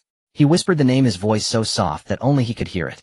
But within those 3 words, there was something far more terrifying than anger. On a nameless mountain peak in the distance, Xuanzhen stood silently. The bronze ancient coin in her palm was now as scorching hot as a branding iron. That sword scar was glowing, a dazzling blazing light like the rising sun. Xuanzhen lowered her head and looked at the ancient coin. The surface of the coin was as smooth as a mirror without cracks or blemishes. But deep within the coin, that blurry human silhouette was now slowly solidifying. And now it was awakening. Xuanzhen looked for a long time. Then she raised her head and gazed in the direction Chu Ye had gone. She knows now, she said softly. The ancient coin vibrated slightly. The light of the sword scar seemed to grow even brighter. Xuanzhen was silent for a moment. Then she turned and took a step in another direction. Her plain white sleeves fluttered in the wind. The light veil covering her face remained perfectly still. But deep in her eyes something was burning. The battle at the 9th layer of the heavenly path was like a colossal stone thrown into a stagnant pool. The ripples it stirred spread in all directions at an inconceivable speed. The first to spread the news were the rogue cultivators who had watched from a distance and narrowly escaped with their lives. They rushed out of the heavenly path still in shock, stumbled into the market town nearest the entrance, and downed 3 huge gulps from a wine jar in a tavern before speaking with trembling voices. Dead. They're all dead. Who's dead? Someone asked. The Dragon Clan's crown prince, AOU. The 7 supreme elders of the myriad Dao Alliance. That reclusive, ancient ancestor of the Heaven Sword Sect, and those awakened patriarchs. All dead. The tavern fell into utter silence. Then someone asked in a low voice who killed them. The rogue cultivator looked up, his eyes filled with terror and a hint of almost insane reverence that even he himself could not comprehend. Chu Ye. One man. Killed them all. The news continued to spread. When it reached the headquarters of the Myriad Dao Alliance, the Alliance Master, who was in seclusion, coughed up a mouthful of blood on the spot, his face ashen. When it reached the Dragon Clan's sacred land, the elders who remained behind were silent for a long time, then ordered seal the mountain gates. For 100 years no dragon is permitted to leave. When it reached the Heaven Sword Sect, the sect master, who had always been arrogant and looked down on everyone, was silent for an entire day and night, then personally wrote a letter. A state missive suing for peace with the great Chu Empire. When it reached the Divine Craftsman Workshop, Gongshu Mo was in seclusion, studying the inheritance of the heavenly artisan ancestral hammer. Upon hearing the news, he merely said indifferently, "Good thing I ran fast." Then he continued his research. When it reached the Medicine King Valley, Yi Ji was refining pills. Her hand trembled, and a furnace full of priceless pills was ruined. But she didn't feel the loss. She just sighed softly, "Good thing I never became his enemy." When it reached those forces that had once participated in the siege, but had not gone to the heavenly path, some were relieved, some were terrified, and some packed their valuables overnight ready to flee the central domain. When it reached those forces that had never been Chu Ye's enemies, some were glad of their past caution, and some began to ponder how to establish a connection with this newly risen overlord. Some fell into deep silence, a silence filled with fear, reverence, and an indescribable sense of having witnessed a turning point in their era. Because everyone knew from now on the landscape of this world had changed forever. The name Chu Ye was no longer just a label for a rising star, no longer just a topic of idle conversation for various powers, no longer an existence that could be schemed against, besieged, or strangled in its cradle. At this moment, the Forbidden One, who made the entire central region tremble, was sitting quietly in the depths of the 100 Phoenix painting world. Surrounding him was a tranquil valley, a babbling brook, the chirping of birds, and the air thick with vibrant life force. A boundless vitality unique to the 100 Phoenix painting world, born from the fusion of the Sword Immortal's origin with this realm, potent enough to revive the dead and regrow flesh from bone. Chu Ye closed his eyes, perceiving everything in this world. He could sense the figures slowly recovering. Qi Nishang by the brook, not far from him. She sat cross-legged on a blue stone, a faint golden glow swirling around her. The product of the great Qin dragon Qi merging with the vitality of the 100 Phoenix painting. She sat cross-legged on a blue stone, a faint golden glow swirling around her. The product of the great Qin dragon Qi merging with the her aura, having teetered on the brink of death, had climbed back to the peak of the immortal realm, a mere thread away from true immortal. Which Queen Juyo deep in the bamboo grove on the other side. A ghostly green light enveloped her. A sign of the myriad poison dragon core nourished by vitality. That dragon core, once completely extinguished, now pulsed gently, like a newborn heart, in the depths of her dantian. With each beat, it released a strand of poison origin, even purer and denser than before. A faint, barely perceptible smile graced her lips, clearly quite pleased with this blessing in disguise. Su Qingwei lay on a patch of soft grass by the brook. Her 9 tails severed, she was now enveloped in a pink glow. Within the light, 9 phantom images were slowly solidifying, her 9 tails regrowing. Her brows were slightly furrowed, as if enduring a tickling sensation, the inevitable pain of tail regrowth. Yet the corners of her mouth turned up slightly, as if lost in a pleasant dream. Madame Huayu sat cross-legged at the highest point of the valley. A dense green light swirled around her, the final gift left by the primordial spirit of all things. The barrier that had been on the verge of shattering was long since retracted, replaced by a slowly expanding, vibrant phantom of an ancient forest. Beasts ran and myriad birds sang within the forest, a scene of thriving prosperity.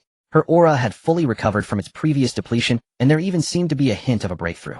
Li Yu and her disciple Han Yu sat side by side on the opposite bank of the brook. Before each of them floated a new Guqin celestial instruments condensed from moonlight by the 100 Phoenix painting world, far more attuned to the essence of the grand Ind than their previous ones. Li Yu's Guqin was as if forged from ice crystals, its body flowing with a faint moon-white light. Han Yu's was carved from warm jade, its surface warm and restrained, yet exuding an aura even deeper than Li Yu's. The two gently plucked the strings, familiarizing themselves with the new instrument's melodies. The clear, distant tones wove together with the sound of the brook and birdsong, composing a serene and peaceful movement. 7 figures, 7 different states of recovery. But one thing was the same. They were all growing stronger. Stronger than before. Chu Ye opened his eyes. He rose and walked towards the brook. Qi Nishang was the first to sense his approach. She opened her eyes, her phoenix gaze meeting his from afar. Feeling better? Chu Ye asked. Qi Nishang nodded slightly. Chu Ye sat down beside her, reaching out to gently touch the new skin on her shoulder. Does it still hurt? Qi Nishang didn't speak, just looked at him. In those phoenix eyes there was so much exhaustion, relief, the complex emotions of surviving a calamity, and a hint of unfamiliar softness she herself couldn't name. Chu Ye looked into those eyes and suddenly recalled the most brutal moment of that battle. She had planted her imperial sword into the ground, shielding him, steadfastly refusing to retreat a single step. Even with blood pouring from her shoulder, even as her aura weakened to the point of collapse, she stood firm, blocking the way before him. He was silent for a moment. Then he reached out and gently drew her into his arms. Qin Nishang didn't resist. She simply closed her eyes and buried her face in his chest, just as she had in the moment after that battle ended. Only this time her body no longer trembled. Deep in the bamboo grove, Witch Queen Chu Ye opened her eyes and gazed at the two embracing figures by the brook. A faint, inscrutable smile curled at her lips. So clingy, she murmured. But there was no mockery in her eyes, only a faint warmth she herself hadn't noticed. She lowered her head, looking at the pulsing myriad poison dragon. The dragon core was brighter than before. She suddenly recalled that battle, when she used her poison mist to block that fatal strike for him. The look he gave her. In that gaze there was worried gratitude and something she had never seen in anyone's eyes before. Something akin. She had lived for many years and seen countless gazes. Greedy, fearful, covetous, lustful. But never one like. The Witch Queen was silent for a moment. Then she let out a soft laugh. The smile was brief, fleeting. But in that instant the languor in her eyes seemed to fade just a little. On the grassy bank, Su Qingyue turned over groggily, opening her eyes. She saw the two embracing figures by the brook and froze for a moment. Then she pouted. I lost all 9 of my tails, she muttered. And he didn't even hold me. Even so, she obediently didn't get up to disturb them. She just turned over, facing away from them, and continued her dream. In the dream, a pair of warm hands gently stroked her 9 newly grown fluffy tails. She didn't know it was a dream, but the smile on her lips was sweeter than before. At the highest point of the valley, Madame Huayu opened her eyes and looked towards the brook. She watched for a while. Then she gently lowered her eyelids and resumed her breathing exercises. Only the rhythm of her breathing seemed half a beat slower than before. In that half-beat something was quietly flowing. On the opposite bank, Li Yu and Han Yu simultaneously raised their heads and exchanged a glance. The master and disciple said nothing, but they both saw the fleeting, extremely complex emotion in each other's eyes. Within that emotion there was relief, acceptance, and a hint of something akin to warmth that even they couldn't define. Li Yu lowered her head and gently plucked her guqin strings. The clear, distant notes, like an invisible thread, drifted slowly towards the two embracing figures by the brook. Han Yu also lowered her head, her melody softly harmonizing with her master's. The two melodies intertwined, becoming a silent blessing. Chu Ye held Qin Nishang, sensing those gazes from all directions, some overt, some hidden. He didn't look up, didn't respond. He only held her tighter. After a long while, Qin Nishang gently pushed him away and sat up straight. Her eyes had regained their former clarity and sharpness. How long until I'm fully recovered, she asked. Chu Ye thought for a moment. 3 more days. Qin Nishang nodded. She rose, smoothing her robes. 3 days from now, she said, we will go and seek our... Chu Ye met her gaze. Qin Nishang spoke each word deliberately. They dared to scheme against you, they will pay. Chu Ye was silent for a moment. Then he smiled. It was a faint, gentle smile, yet it carried a tenderness more dangerous than any killing intent, a nearly indulgent affection. All right, he said. In the distance, deep within the bamboo forest, which Queen Chu Ye heard that single word, and a slight smile curled at the corner of her lips. By the stream, on the grassy bank, Su Qingyue turned over, muttered something indistinct, and fell back into a deep sleep. At the highest point of the valley, Madame Huayu gently closed her eyes, her breathing rhythm finally returning to normal. On the opposite bank of the stream, Li Yue and Han Yue exchanged a glance. Within their zither music, a faint, bright note emerged like the first light of dawn. 3 days later, deep within the world of the 100 Phoenix diagram, 7 auras simultaneously awakened. They were stronger, more condensed, and more perfectly complete than before. The stream babbled, birds chirped, everything was as it had been. But by the stream those 8 figures had vanished. Far away atop a nameless mountain peak, Xuanzhen stood silently. The ancient bronze coin in her palm trembled slightly. The light of the sword scar was no longer piercing, but had transformed into a warm, gentle radiance like the morning sun. Deep within the coin, the blurred human silhouette had fully solidified. Xuanzhen looked down at the ancient coin, then raised her head, gazing into the distance. Beyond the 9 layers of the heavenly path, there was still a road. Chu Ye walked on alone. He had left Qin Nishang and the other women within the 100 Phoenix diagram. Beyond the 9 layers of the heavenly path, there was still a road. Chu Ye walked on alone. He had left Qin Nishang and the other women within the 100 Phoenix diagram. Wait for my return. Those were the only words he spoke. Then he turned and stepped deeper into the heavenly path. This road had no end. Or rather, its end was hidden behind an endless succession of deadly trials. Chu Ye did not know how long he walked. There was no time in the heavenly path, only eternal silence and sudden, unexpected slaughter. When the first monster appeared, he thought it was the vengeful spirit of some fallen powerhouse. But he soon realized it was not. It was the will of the heavenly path itself. A being forged from the world's power, devoid of consciousness, driven only by instinct to annihilate any creature daring to venture deep. They were born from the void, crawled out from fissures, rose from the shadows. Their forms were diverse, some like men, some like beasts, some merely twisted masses of light. But each one carried the primordial power of the heavenly paths world. Chu Ye had no retreat. He drew his sword. It was a blade condensed on the spot. His true life-bound sword had been consumed in the sacrifice. Yet the insights of the celestial immortal Daos peak remained, and he could still command the world force of the 100 Phoenix diagram. He fought world against world, primordial source against primordial source. In the first battle he slew 3 monsters, but gained 7 wounds. Golden blood flowed along the blade, searing scorch marks into the void. Chu Ye did not stop, he pressed forward. In the second battle, he slew 9 monsters, and his left arm was nearly torn off. He forcibly reattached it using world force, aligning bone to bone, flesh to flesh, the pain nearly causing him to black out. The fourth battle, he lost count of how many he had slain. He only knew that with every step forward the monsters grew stronger. From the initial Sage Realm, he ascended to the peak of the Sage Realm, then to Quasi-Emperor, Great Emperor, and the pinnacle of the Imperial Dao. When he shattered a colossal beast that nearly touched the threshold of the immortal realm, his sword finally broke completely. Chu Ye stood atop the beast's corpse, drenched in blood, panting heavily. Ahead a light appeared.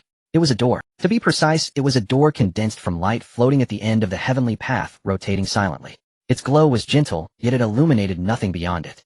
Chu Ye stared at the door, gripping the half-broken sword in his hand. He stepped forward. 1 step, 2 steps, 3 steps. The distance closed, and the light on the door blazed ever brighter. He could not see what lay beyond, only faintly sensed an immensely ancient, immensely vast presence waiting for him on the other side. Then, an irresistible force of attraction suddenly descended. Chu Ye's pupils contracted sharply as the world force within him surged wildly in a desperate attempt to resist.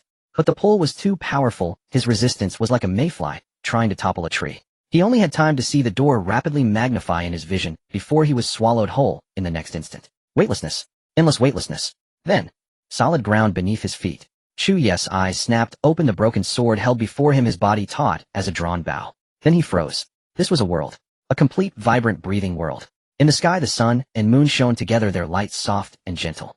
The earth stretched vast and boundless, with mountains rising and falling, rivers surging onward. Birds flew in the distance, and unknown flowers swayed in the breeze nearby. The air was as fresh as the first breath of creation. Chu Ye slowly lowered his broken sword, his pupils contracting slightly. This world. How similar it was to the world within his 100 Phoenix diagram. Just as complete, just as vibrant, just as growing. But the difference was that this world was far more ancient. Not the agedness of accumulated years, but a divinity present since its very inception, as eternal as heaven and earth themselves. You have come. The voice echoed. Chu Ye shuddered and followed the sound. Not far ahead stood a mountain. It was not tall, yet it seemed to be the very center of heaven and earth. On the summit stood a figure. It was a woman. She wore a veil obscuring her features. A hazy glow enveloped her, not dazzling but perfectly concealing every detail. But what could not be hidden was her peerless elegance. Above the veil were a pair of eyes. What eyes they were! Through the boundless light across countless millennia, Chu Ye needed only one glance to feel the entire world fall silent. Beneath the veil, the faintly visible contours were enough to render all words in the world inadequate. She stood there, not a single wisp of aura leaking from beneath the veil. The faintly visible contours were enough to render all words in the world inadequate. She stood there, not a single wisp of aura leaking from her, yet she naturally became the center of this world. The mountains and rivers fell silent for her, the sun and moon paused for her, all of creation seemed but her backdrop. Divinity. That was the first word that surfaced in Chu Ye's mind. And the only word. The fingers gripping his broken sword whitened at the knuckles. Not from fear, but because. The world of the 100 Phoenix diagram within him was trembling. Not a tremor of fear, but resonance. The woman seemed to sense something, and her gaze shifted slightly. In that instant Chu Ye felt his entire world being seen through by those eyes. The 100 Phoenix diagram. Her voice was as indifferent as celestial chanting. Finally you have come before me. As her words fell, heaven and earth fell silent. Chu Ye slowly lowered the hand holding the broken sword. Not from relief, but because he suddenly realized that in this world this sword, along with the 100 Phoenix diagram within him, and everything he had gained by burning his sword immortal origin, all of it had lost its meaning. The Divine Maiden Palace. His voice came out hoarse. You are its founder. This was not a question but a statement. The woman did not deny it. She stood there silently, radiant light swirling around her like the very breath of heaven. Her eyes still looked down upon Chu Ye, devoid of contempt, anger, or any emotion whatsoever. It was like the heavenly Tao gazing upon mortal beings, neither despising their insignificance nor pitying their struggles. You should not have been born here. She spoke, her voice as indifferent as wind from the highest heavens.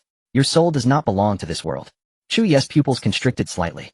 Your arrival, celestial law, cause and effect, are thrown into chaos. The woman continued, each word manifesting as a celestial law, cause and effect, are thrown into chaos because of you. Fate is rewritten because of you. Those who should have perished live sects that should have flourished are destroyed. None of this should have happened. She lifted her head slightly, gazing at the heavens above this world. The combined light of the sun and moon fell upon her, only to be wholly absorbed by her hazy, divine radiance. The heavenly Tao has its constants. All things have their order. Those who disrupt this order shall be annihilated. As the last words fell, Chu Ye felt the entire world tremble. It was not a tremor of sound, but a tremor of the fundamental laws themselves. It was as if the very world was echoing her words. Chu Ye suddenly smiled. He raised his head, staring directly into those lofty eyes, a blood-streaked smile curving on his lips. So were the ancient wills awakened in the central region, the forces that hunted me? Were they all manipulated by you behind the scenes? The woman did not answer. But the silence itself was an answer. You follow the will of the heavenly Tao, Chu Ye said, each word deliberate. Then I ask you, did the heavenly Tao ever ask me if I was willing to come to this world? A flicker of movement appeared in the woman's eyes. It was the first trace of something akin to emotion she had shown since her arrival. But it vanished in an instant, returning to nothingness. Does it matter, she countered.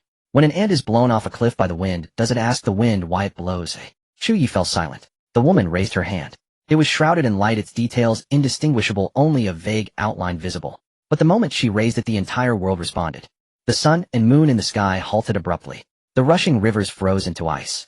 The distant mountains ceased their silent breath, birds hung motionless in midair, and swaying flowers stiffened in the breeze. The entire world was frozen. Only Chu Ye and the woman on the peak remained outside of time. You see, the woman spoke, her voice still indifferent. This world is mine to command. She raised her hand and gave a gentle wave. The halted sun and moon began to reverse their course, traveling from west to east across the firmament. She waved again. The frozen rivers began to flow backward from the seas to the mountains, reversing to their very sources. She waved a third time.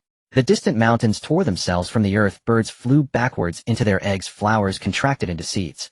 Everything was like a scroll being unfurled in reverse, hurtling back towards the dawn of creation. Chu Ye stood still, watching it all. He did not move, because he knew he couldn't. The power of this world was omnipresent, like invisible shackles binding his limbs, imprisoning the 100 phoenix chart within him, and fettering every inch of his flesh and every wisp of his soul.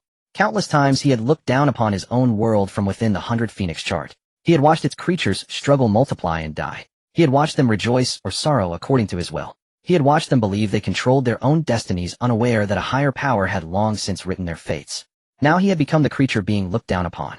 The woman lowered her hand. Everything returned to normal. The sun and moon resumed their course, rivers flowed to the sea, mountains stood silent, birds soared, and flowers swayed. As if everything that had just happened was merely an illusion. But Chu Ye knew it was not. Your 100 phoenix chart? The woman looked at him, her gaze still cold. And this place is my world. In your world you are a god. But she paused. You are merely my prisoner. Chu Ye was silent for a long time. He lowered his head, looking at the broken sword in his hand. The blade was covered in cracks, the edge was chipped and curled, and the cord wrapping the hilt was soaked through with blood. This sword had accompanied him in slaying countless powerful enemies, cutting down monsters on the heavenly path, until only this broken remnant remained. But now it was just a piece of scrap metal, just like himself. He raised his head, looking towards the figure shrouded in light on the mountain peak. So he spoke, his voice remarkably calm. You intend to kill me here? The woman did not answer, but her silence was clearer than any response. Chu Ye suddenly laughed again. This time there was no bitterness, no despair in the smile, only a strange sense of resignation. In the 100 phoenix chart, I have slain countless beings who tried to defy me. He said, they died without ever understanding why, despite cultivating for 1,000 years, they could not withstand a single thought of mine. He paused. Now I understand. That feeling is probably this: no matter how you struggle, you cannot escape the fate that has been. The woman watched him quietly. Her eyes still held no emotion. You are very calm, she said. What else should I be? Chu Ye retorted. Should I wail and cry? Get on my knees and beg for mercy? Would you spare me then? The woman was silent. You wouldn't, Chu Ye answered for her. You are the daughter of the heavenly Tao. You have no pity. Just as I would not spare the beings in the 100 phoenix chart simply because they begged and wept. He slowly straightened his body. He drove the broken sword into the ground beside him. Come then. The sky fell. Not a metaphor. It truly collapsed. Chu Ye looked up, seeing not the firmament, but an endless torrent of world force crashing down. It was the weight of the entire world, the will of sun, moon, mountains, and rivers, the solidified essence of laws and order. It had no form, yet it was more terrifying than any form. It made no sound, yet it was more deafening than any sound. This was the heavenly Tao. This was divine punishment. The woman stood upon the peak, her radiance blazing intensely. She did not even spare Chu Ye a glance. She simply raised her hand as casually as one flicking away a speck of dust.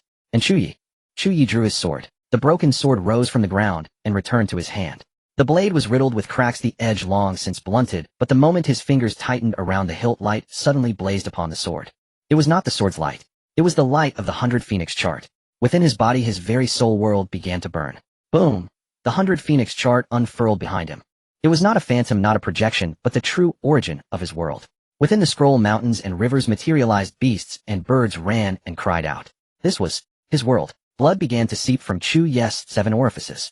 Burning the power of his world was akin to burning his own soul. The fall of every creature, the shattering of every inch of his world's landscape, carved irreversible wounds into the depths of his spirit. But he did not stop. He could not stop. I know you're watching, he murmured, his voice swallowed by the roar of the collapsing sky, audible only to himself. Heavenly fate, elder, you said this was my tribulation. If I survive it, I stand at the pinnacle of this world. If not, then dust returns to dust, and ashes to ashes.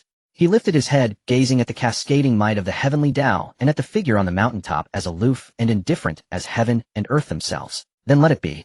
The 100 Phoenix chart unfurled to its absolute limit, condensing 100,000 miles of mountains and rivers into a single instant, transforming into a pillar of light that pierced the firmament, meeting the celestial punishment heathen. Come. The two forces of a world collided. There was no sound. A true collision of world forces is for sound itself is also a part of the rules.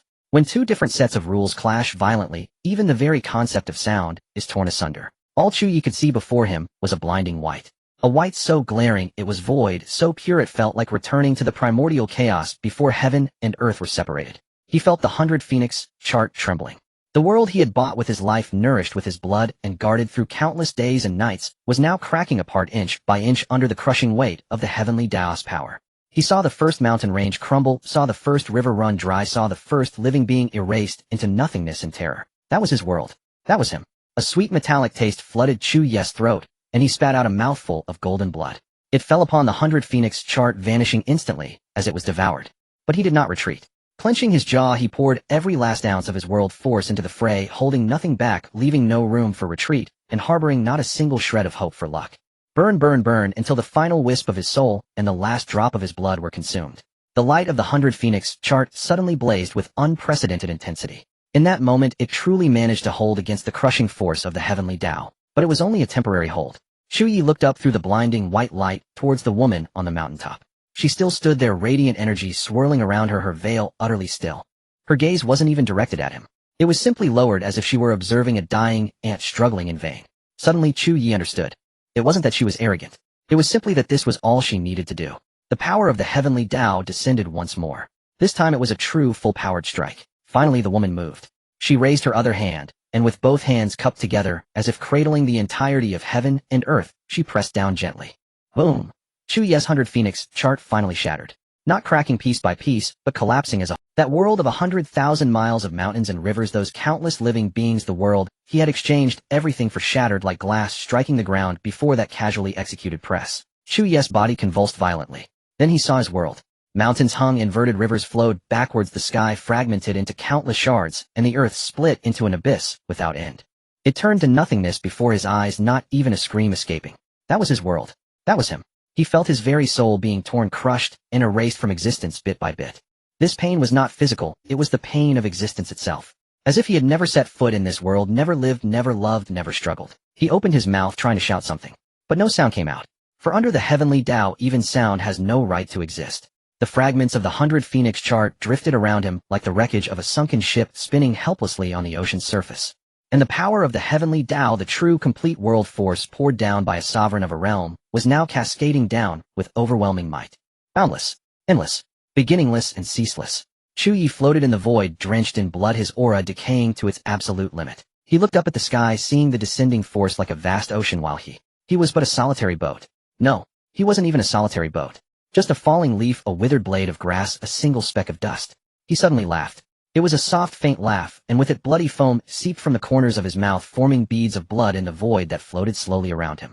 So this, he murmured, his voice so low only he could hear it, is the power of the heavenly Dao. So the 100 Phoenix chart he had prided himself on was nothing but a drop in the ocean before this true heavenly Dao. So the world he had fought tooth and nail for was nothing but a grain of sand before this true world. So the summit of the world he had believed in was merely a slightly taller hill. And the true peak he wasn't even worthy to gaze upon. Yet he still lifted his head and looked towards the figure shrouded in radiance on the mountaintop. The woman finally looked at him too.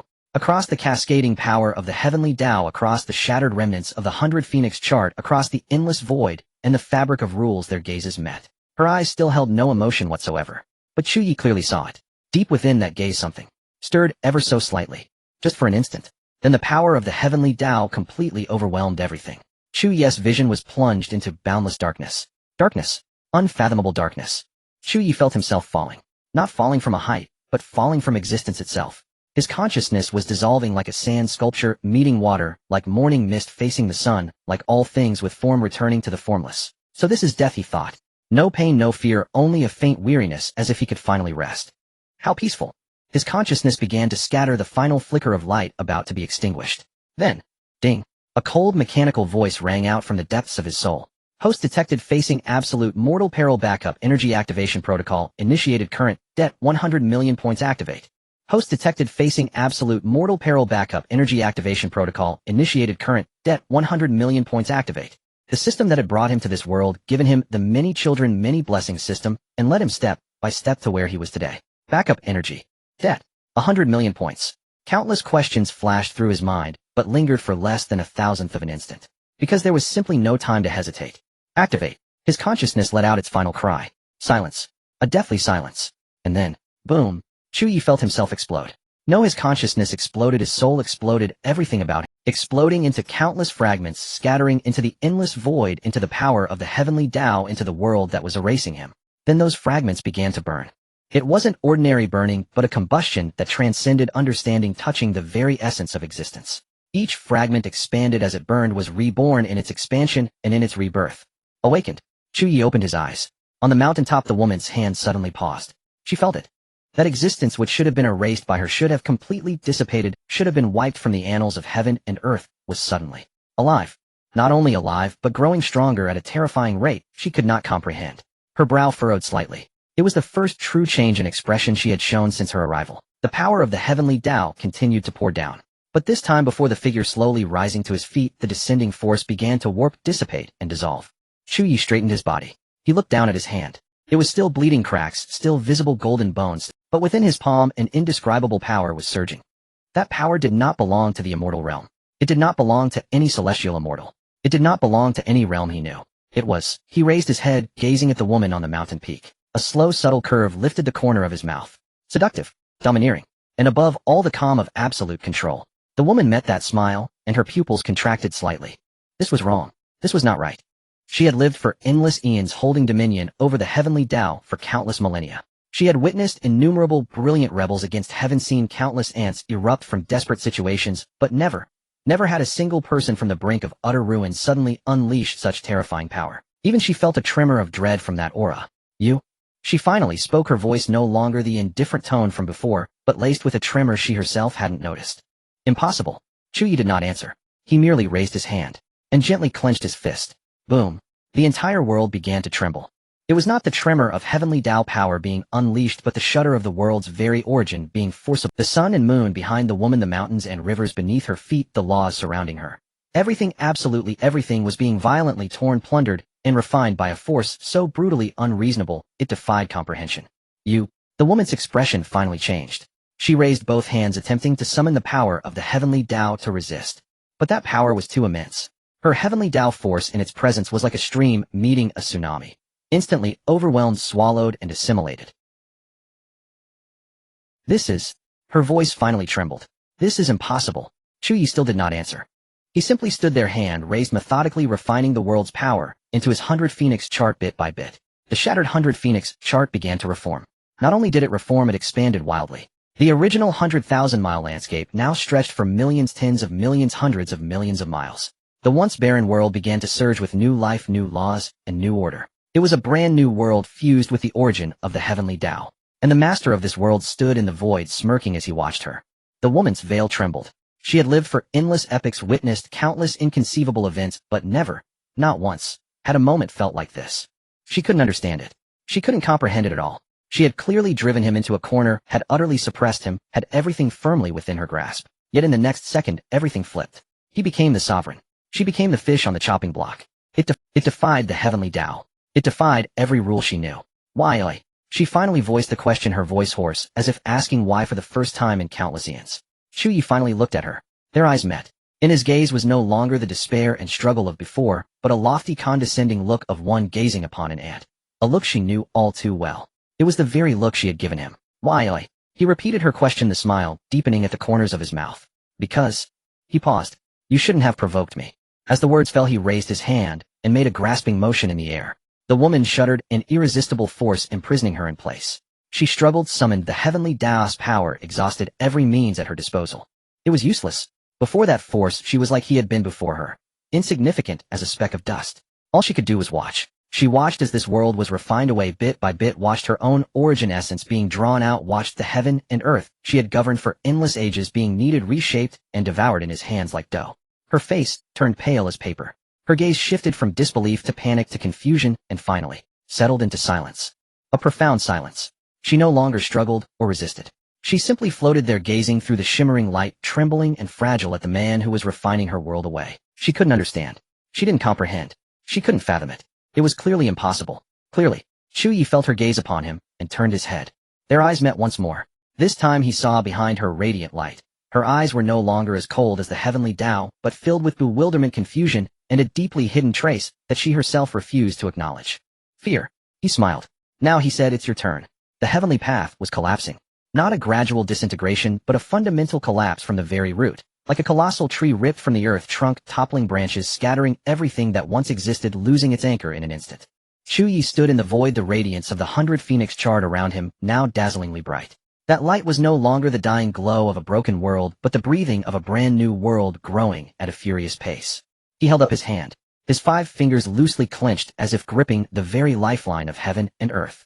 The world's power surged from all directions, forcibly drawn out, refined, and devoured by him. It was the origin of the heavenly path, the tangible manifestation of the heavenly Daos. Well, in this space, the fateful opportunity countless powerhouses dreamed of. And now, like rivers flowing into the sea, it converged into the 100 phoenix chart in his palm. The 100 phoenix chart was expanding. 100,000, 1,000,000, 10,000,000, 100 million miles of mountains and rivers stretched ever onward. New peaks rose from the earth, new rivers surged forth, new life forms emerged from chaos, opening their eyes to the first ray of light. It was his world. A world growing at breakneck speed, built through plunder. And at the center of that world a figure was imprisoned in the void. Her aura dimmed, her veil trembling slightly. It was her. The founder of the divine maiden palace who once ruled the heavenly Dao and looked down upon all beings. Now she was merely a prisoner within Chu Ye's world. The collapse of the heavenly path grew increasingly violent. In the distance, figures scrambled frantically to escape. Cultivators still training within the path. They didn't know what was happening, only felt the path beneath their feet tremble and crack. The fortunes and opportunities they had once flocked to were rapidly vanishing, as if something was draining them from the very source. Some looked back, catching a glimpse of a blinding light deep within the path. It seemed a figure stood within the glow. But there was no time to look closer. They were swallowed by collapsing spatial rifts, hurled onto the path of escape. Run! The heavenly path is falling. Impossible. This path has existed for countless millennia. How could? Amidst screams, wails, and tearing sounds, countless silhouettes fled madly toward the path's exit.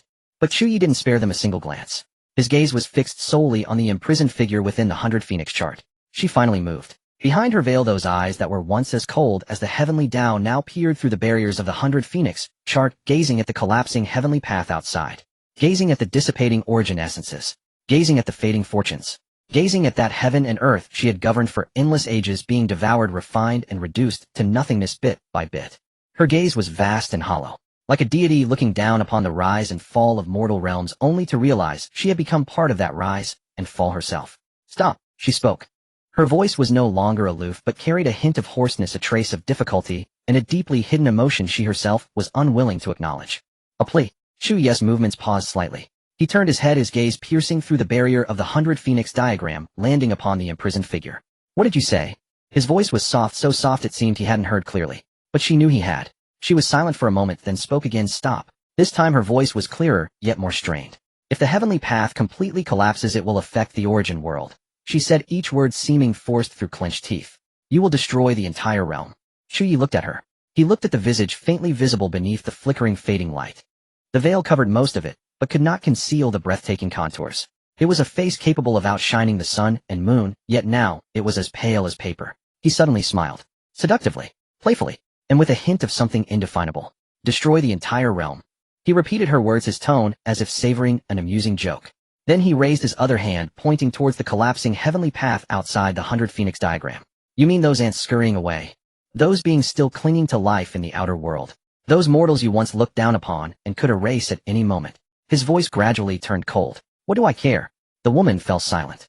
She looked at him, and for the first time a true fluctuation appeared in her gaze. An indescribably complex emotion containing anger, helplessness, despair, and a hint she herself refused to admit. Fear, carnage, and suffering. She said each word deliberate. The heavens and earth overturned. Do you not care? Chu Ye stared at her. He stared at the face beneath the veil, at the eyes that were once as cold as the heavenly Dao, but now filled with complexity. The corner of his mouth slowly curled into an arc. What I care about, what I don't care about, he paused. Why should I? The woman's expression finally changed completely. She opened her mouth wanting to say something, but found she couldn't utter a word. Yes, why should he? When she had tried to kill him moments ago, had she ever thought why? When she manipulated the forces of the central region to besiege him, had she ever thought why? When she viewed him as an ant, a disruptor of order and existence to be erased, had she ever thought why? Now he had turned the tables. He held all the power. He could destroy heaven and earth. Why should he stop?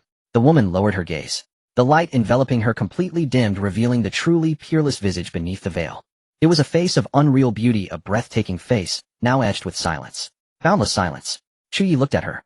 He watched as she finally lowered her proud head, watched as she no longer looked at him, with that condescending heavenly Dao gaze, watched as she within that nascent world, like an imprisoned phoenix, silently endured the reversal of fate. He suddenly felt that this face was far more agreeable than her previous lofty demeanor. The 100 Phoenix diagram continued to expand. The heavenly path continued to collapse. The world outside continued to tremble. Yet Chu Ye simply stood there quietly, watching the imprisoned figure, the smile in his eyes growing ever deeper.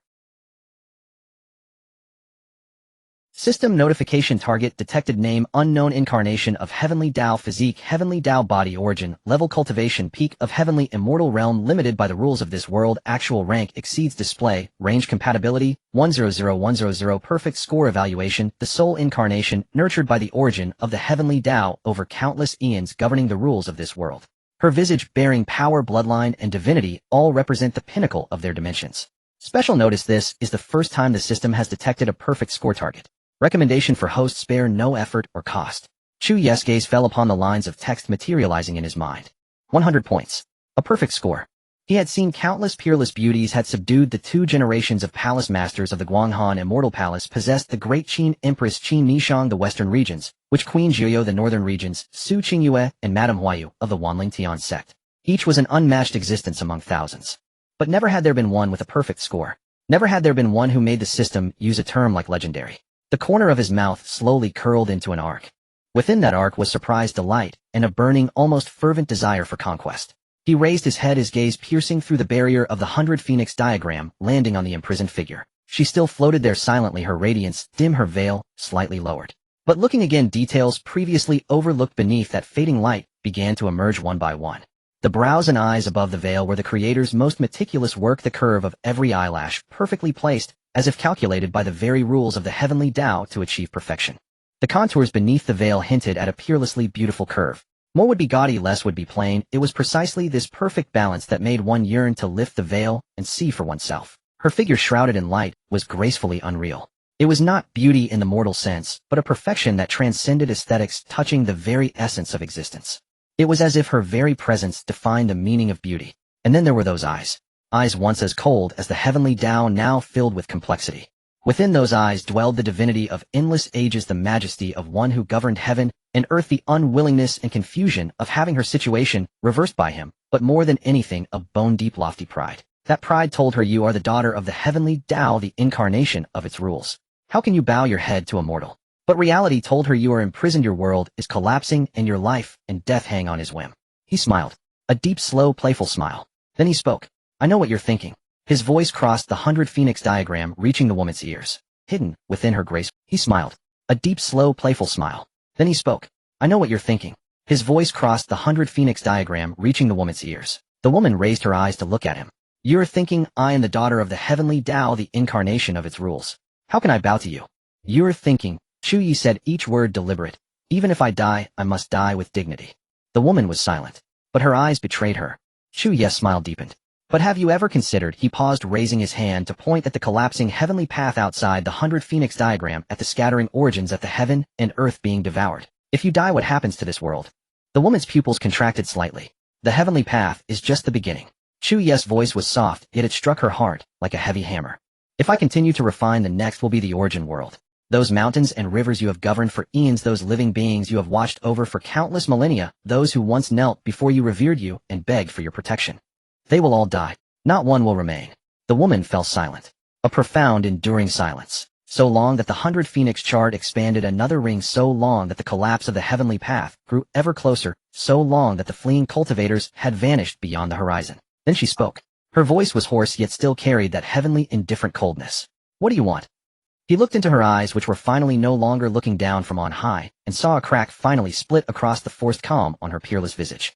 He said, "Sign a primal blood contract with me." The woman's expression finally changed completely. Not with fear, not with anger, but with an extreme, bone-deep sense of absurdity. He said, "Sign a primal blood contract with me." The woman's expression finally changed completely. Not with fear, not with anger, but with an Chu Ye did not deny it. He merely looked at her, his gaze as calm as still water. Enslaved the heavenly Dao, he echoed her words, a curve forming at the corner of his mouth. That's not the right term. Then what is it? The woman sneered. Chu Ye tilted his head, as if seriously pondering the question. Then he said, "It's called, you are the fish on the chopping block, and I am the blade." The woman's smile froze on her face. Look at this collapsing world, Chu Ye said, raising his hand to point beyond the 100 Phoenix chart. Look at those beings on the verge of destruction. Watch me as I refine bit by bit everything you have guarded for endless ages. He lowered his hand, his gaze settling on her face. And then you tell me. What do you want? The woman fell silent. An utterly profound silence. She opened her mouth as if to speak, but found she could say nothing. Because he was right. He was the blade and she was the fish. He could do whatever he wished. She had no room for negotiation. Chu Ye watched as the shadow of despair finally crept onto her peerless face. He smiled. A faint, subtle smile, yet one that carried an undeniable, overbearing dominance. "I'll give you time to consider," he said. "But time is short." He turned his back to her and looked out at the collapsing heavenly path beyond the 100 Phoenix chart. "Once this world is completely destroyed." He paused. "You will have no more leverage to negotiate." The woman stared at his back, at the figure bathed in the light of the 100 Phoenix chart, at the man she had once deemed an ant who now held her fate in his hands. She gritted her teeth. Beneath her veil, for the first time, a true struggle surfaced on her peerless face. He simply stood there, his back to the imprisoned figure, his gaze fixed on the crumbling heavenly path beyond the 100 Phoenix. He was waiting for her to think it through, waiting for her to make her own choice. But the world would not wait. The collapse of the heavenly path was nearing its end. That ancient trial ground, once stretching endlessly and bearing the dreams of countless powerhouses, was now nothing but scattered remnants of void fragments helplessly adrift in the chaos. Faint glimmers of inheritance imprints from ancient powerhouses still lingered on those fragments, emitting a weak light, only to be torn apart, refined, and returned to nothingness by the devouring force of the 100 Phoenix chart in the next instant. At the edge, Chu Ye's gaze shifted slightly. He saw it. At the outermost layer of the heavenly path, the barrier separating the trial ground from the real world was thinning rapidly. Through that almost translucent film, he could vaguely see the world outside. The central region. That vast, boundless land, those towering sects and forces, those powerhouses trembling in terror at the collapse of the heavenly path. The myriad Dao Alliance, the Dragon Clan, the Heavenly Sword Sect. Countless forces that had once besieged him were now shivering, unaware of what was about to descend upon them. The barrier shattered. The first wisp of the 100 Phoenix chart's power seeped into the border of the central region. In that instant, Chu Ye sensed something. His pupils constricted slightly. The Divine Maiden Palace. That supremely mysterious force which had never truly manifested in the world now surfaced in his perception. It was not located anywhere in the central region, nor in any place known to mortals, but hidden within the crevices of the heavenly Daos rules. A place between existence and non-existence. A place that only one who wielded the heavenly Dao could touch. A curve formed at the corner of Chu Ye's mouth. "Found it," he said softly. Then he raised his hand. The power of the 100 Phoenix chart surged violently into that crevice. Without any hesitation, without any probing, in the most brutal and overbearing manner. Extracting, refining, devouring. The Divine Maiden Palace trembled. That ancient palace hidden within the crevice of the rules, that holy ground untouched by anyone for countless ages, was now being torn apart and plundered by an irresistible force. The slumbering ancient beings, the awakened primordial wills, and the disciples she had personally nurtured all looked up in terror, watching the palace's dome begin to crack, watching the origin power sustaining it drain away. "No!" A voice cried out. But no one could stop it, because that power came from a place higher than the heavenly Dao. "Stop!" A hoarse cry came from behind him. Chu Ye's movements paused slightly. He did not turn around, but the smile at the corner of his mouth deepened. "Oh," he drawled lazily, his tone laden with obvious mockery. "Stop." The woman's voice sounded again, clearer and more strained this time. "Don't touch the Divine Maiden Palace." Chu Ye finally turned around. He saw the imprisoned figure now glaring at him through the barrier of the 100 Phoenix chart. The glow that had shrouded her was almost completely gone, revealing the peerless face beneath the veil, now pale, as paper, lips trembling slightly, her eyes filled with urgency and pleading. Yes, pleading. That daughter of the heavenly Dao who had once looked down upon him as an ant was now begging him. Chu Ye looked at her, like a predator eyeing prey caught in its web. Decidedly, he asked, his voice soft, slow, each word like a taunt before a cat toys with a mouse. The woman opened her mouth. She wanted to say something, but found she could say nothing. Decided, she asked herself, agreeing meant signing the primal blood contract, becoming his subordinate, being enslaved by a mortal. The ultimate desecration of the heavenly Dao's dignity, something she had never imagined in all her eons of existence. Refusing meant watching the divine maiden palace be refined, watching the origin world be devoured, watching everything she had guarded for countless ages turn to ash, and then she herself would be refined by him, becoming a part of his power. What was the difference? The only difference was, agreeing meant willingly offering everything. To refuse was to lose everything passively. She lowered her gaze, remaining silent for a long, long time. So long that Chu Ye began to think she would never speak again. Then she raised her head. In those eyes, once as cold as the heavenly Dao itself, a complexity of emotions beyond measure now swirled. There was unwillingness, humiliation, anger, and helplessness, but more than anything, a bone deep exhaustion, an endless exhaustion. I have guarded this world for countless eons. Her voice was hoarse, as if it had traveled from the depths of distant age. I watched it be born, watched it grow, watched it split heaven and earth from chaos, and bring forth all living things from barrenness. She paused. Those living beings, everything I once looked down upon. They are all my children. Chu Ye listened quietly. He did not urge, did not interrupt, only watched her in silence. She raised her head, meeting his gaze. In those eyes there was no longer divinity, no longer coldness, only an extreme, almost sorrowful resolution. I can agree to your terms. A glimmer of light flashed in Chu Ye's eyes. But, her tone shifted, her gaze turning sharp. You must promise me one thing. Chu Ye raised an eyebrow.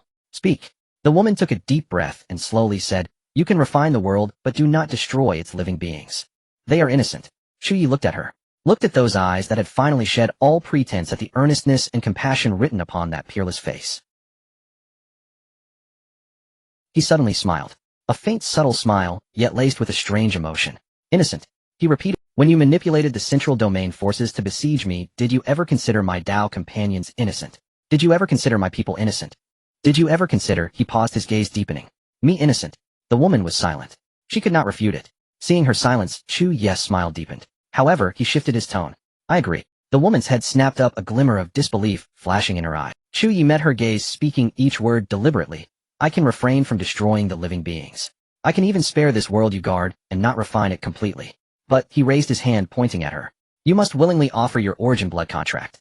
From this moment on you belong to me. The woman's body trembled slightly. She looked at Chu Ye, at the determined possessiveness written across that young dom. She suddenly realized that whether she agreed or not, the outcome would be the same. It was merely a difference between being active and passive. A difference between dignity and humiliation. Just, she slowly closed her eyes. Her long eyelashes trembled slightly. Then she opened them. Fine. Her voice was soft as light as a sigh. I agree. As her words fell, a deathly silence enveloped the world. Chu Ye looked at her, at the humiliation and determination etched upon that peerless face, and a slow smile curved at the corner of his mouth. Good. He raised his hand. The blood contract began. It was not an ordinary contract, but the most cruel and irreversible origin blood contract provided by the system, using the soul as a guide, the origin as a sacrifice, and the world as a witness. Once signed, it meant eternal loyalty, with no possibility of betrayal, resistance, or release. The woman's body convulsed violently. She felt an indescribable force invade the depths of her soul. It was a power higher than the heavenly Dao, more fundamental than the rules, the power of the mysterious system behind Chu Ye.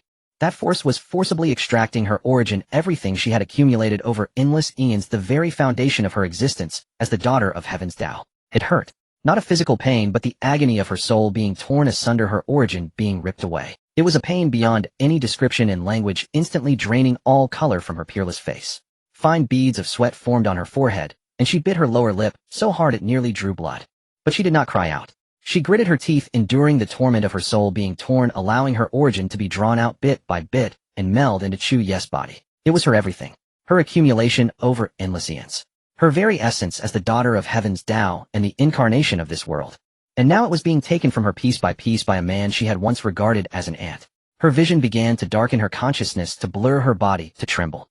Yet still she did not cry out. She merely used her fading eyes to stare intently at Chu Ye. At the man who was. The moment the contract was completed, the woman felt an indelible mark branded upon the depths of her soul. a mark belonging to Chu Ye. From that moment on, her life, her will, her everything no longer belonged to herself. She had become his appendage. And Chu Ye, at that instant the contract was sealed, suddenly closed his eyes. He felt it. He felt the pulse of the entire world. He felt the breath of this realm. He felt the omnipresent laws of the heavenly Tao at this moment submitting to him, bowing to him, laying open all the origin of heaven's Tao to him. It had completely fallen into his hands. He opened his eyes and looked at the world beyond the 100 Phoenix diagram. The collapse had stopped. The fragments of the heavenly road that were disintegrating, the origin power that was fading, the borders of the central domain about to be devoured. All of it at the moment the contract was completed froze, solidified, and then flowed backward. Instead of continuing to collapse, it was being absorbed, refined, and unified by the 100 Phoenix diagram. The heavenly road, this ancient trial ground that had existed for countless eons, was now being completely absorbed by the 100 Phoenix diagram. The inheritances of ancient powerhouses, the fortunes that had slept for 10,000 years, the opportunities countless cultivators dreamed of, all transformed into the purest origin power, merging into Chu Ye's world. The 100 Phoenix diagram was expanding wildly. Hundreds of millions of miles of mountains and rivers stretched endlessly. New laws were born, new life emerged. It was a new world fused with the origin of heaven's Tao. It was Chu Ye's true world. Then Chu Ye's aura began to recede. From the peak of the immortal celestial realm it plummeted. Late stage, immortal celestial realm. Mid stage, immortal celestial realm. Early stage, immortal celestial realm. True immortal realm. Immortal realm. Peak imperial Tao. Great emperor. Quasi-emperor. Finally it settled at the saint realm. It was nearly the same as his cultivation before he entered the heavenly road. But at this moment Chu Ye's face held no trace of disappointment. Because he knew those powers had not vanished, they had merged into the 100 Phoenix diagram. He was no longer relying on a fleeting peak bought by burning his origin. He now truly possessed a complete world, one fused with the origin of heaven's Tao. In this world, he was the heavenly Tao. He opened his eyes and looked ahead. The woman floated in the void, the light around her completely extinguished. Her veil, soaked with sweat from the agony of the blood contract, clung tightly to her face, outlining the contours of that peerless visage. Her body was still trembling slightly, her gaze vacant and lost like a phoenix with its wings broken. Chu Ye, he looked at her disheveled state, at the exhaustion and humiliation written on that once haughty face, at her graceful figure, now curled into a ball like a wounded beast. He smiled. A faint, subtle smile, yet carrying an undeniable sense of possession. Then he raised his hand and waved it lightly. The space around them shifted abruptly. A bedchamber. Within the bedchamber the lamplight was dim and faint. Chu Ye had not lit many lamps. He favored this kind of illumination, half bright, half shadowed, casting everything in a veil of obscurity. In the haze the figure standing before the bed seemed all the more unreal, like a banished immortal fallen from the 9 heavens, or a deity imprisoned against its will. She stood there. No radiance enveloped her now, and her veil had been lifted, revealing a countenance of peerless beauty utterly exposed before his eyes. Yet even so she bore an ineffable aura. A divinity forged through endless eons, the indelible mark of one who had governed the heavenly Tao for countless millennia, something that could not be stripped from her even as a captive. Divinity. Chu Ye fixed his gaze upon her, a slow smile curving at the corner of his lips. He had conquered countless stunning beauties before. Qin Nishang, the empress of the great Qin dynasty, whose iron-fisted rule shook the realm, yet who turned gentle as water before him. The 2 successive matriarchs of the Guanghan immortal palace, cold and pure as the moon, untouched by mortal dust, had ultimately submitted to him. And Jiuyu, the witch queen of the western regions, seductive and enigmatic with schemes that pierced the heavens, now fought with all her might for his sake. But none of them had ever given him this feeling. This sensation was called conquering the heavenly Tao itself. He sat at the edge of the bed, his posture languid, yet his gaze burned like fire. He simply watched her, watched that figure standing but a few steps away, yet seeming to span an eternity, watched the forced composure etched upon that peerless face, watched the faint trembling concealed within that graceful form. Like a predator eyeing prey caught in its snare. Like a butcher appraising flesh upon the block. Mockery, amusement, and a bone-deep, self-satisfied sense of possession. Come here. His voice was soft, yet carried an unyielding command. The woman's body quivered slightly. She lifted her eyes to meet his. Those eyes, once filled with cold indifference and divine aloofness, now held only bewilderment. Bewilderment at her own plight, at the man before her, at the suddenness of it all. She did not move. Not because she refused, but because she no longer knew how to move. Chu Ye's smile deepened as he watched her lost expression. Did you not hear me? He repeated lazily. Come here. This time his voice carried a hint of oppressive force. The power of the primal blood packed, the mark seared into the depths of her soul, now surging to life. The woman's body went rigid. She could feel it. That power was awakening within her, tearing at her, while compelling her. Her lips trembled as if she wanted to speak, but no words escaped. Her legs, driven by some unseen force, moved against her control, taking one step forward, another step, and another, until she stood before him, close enough to see the blazing fire within his eyes. Chu Ye raised his hand, gripping her chin, forcing her to lift her head and meet his gaze. That face now inches away. Breathtakingly beautiful, suffocatingly exquisite. The brows, the nose, the lips. Every feature was a masterstroke of creation, every inch steeped in the divinity of countless ages. Yet in those eyes now lay confusion and humiliation, and her lips were pressed tightly together, as if suppressing something with all her might. Chu Ye stared at her. He stared at that face which had once looked down upon him, as if he were mere dust now held between his fingers, molded to his whim. His urge to conquer swelled to its peak in that moment. He released his grip, leaned back, and settled once more at the edge of the bed. Yet his gaze never left her, traveling from head to toe, inch by deliberate inch. Her hair, like a cascading waterfall of black silk, spilled over her shoulders. Her peerless features shifted between light and shadow under the dim lamplight. Her slender neck was smooth and fair as polished jade. Her graceful form was wrapped in a plain white gown, its curves hinted at rather than revealed. His gaze lingered upon her, scorching and unflinching. Then he slowly uttered 2 words.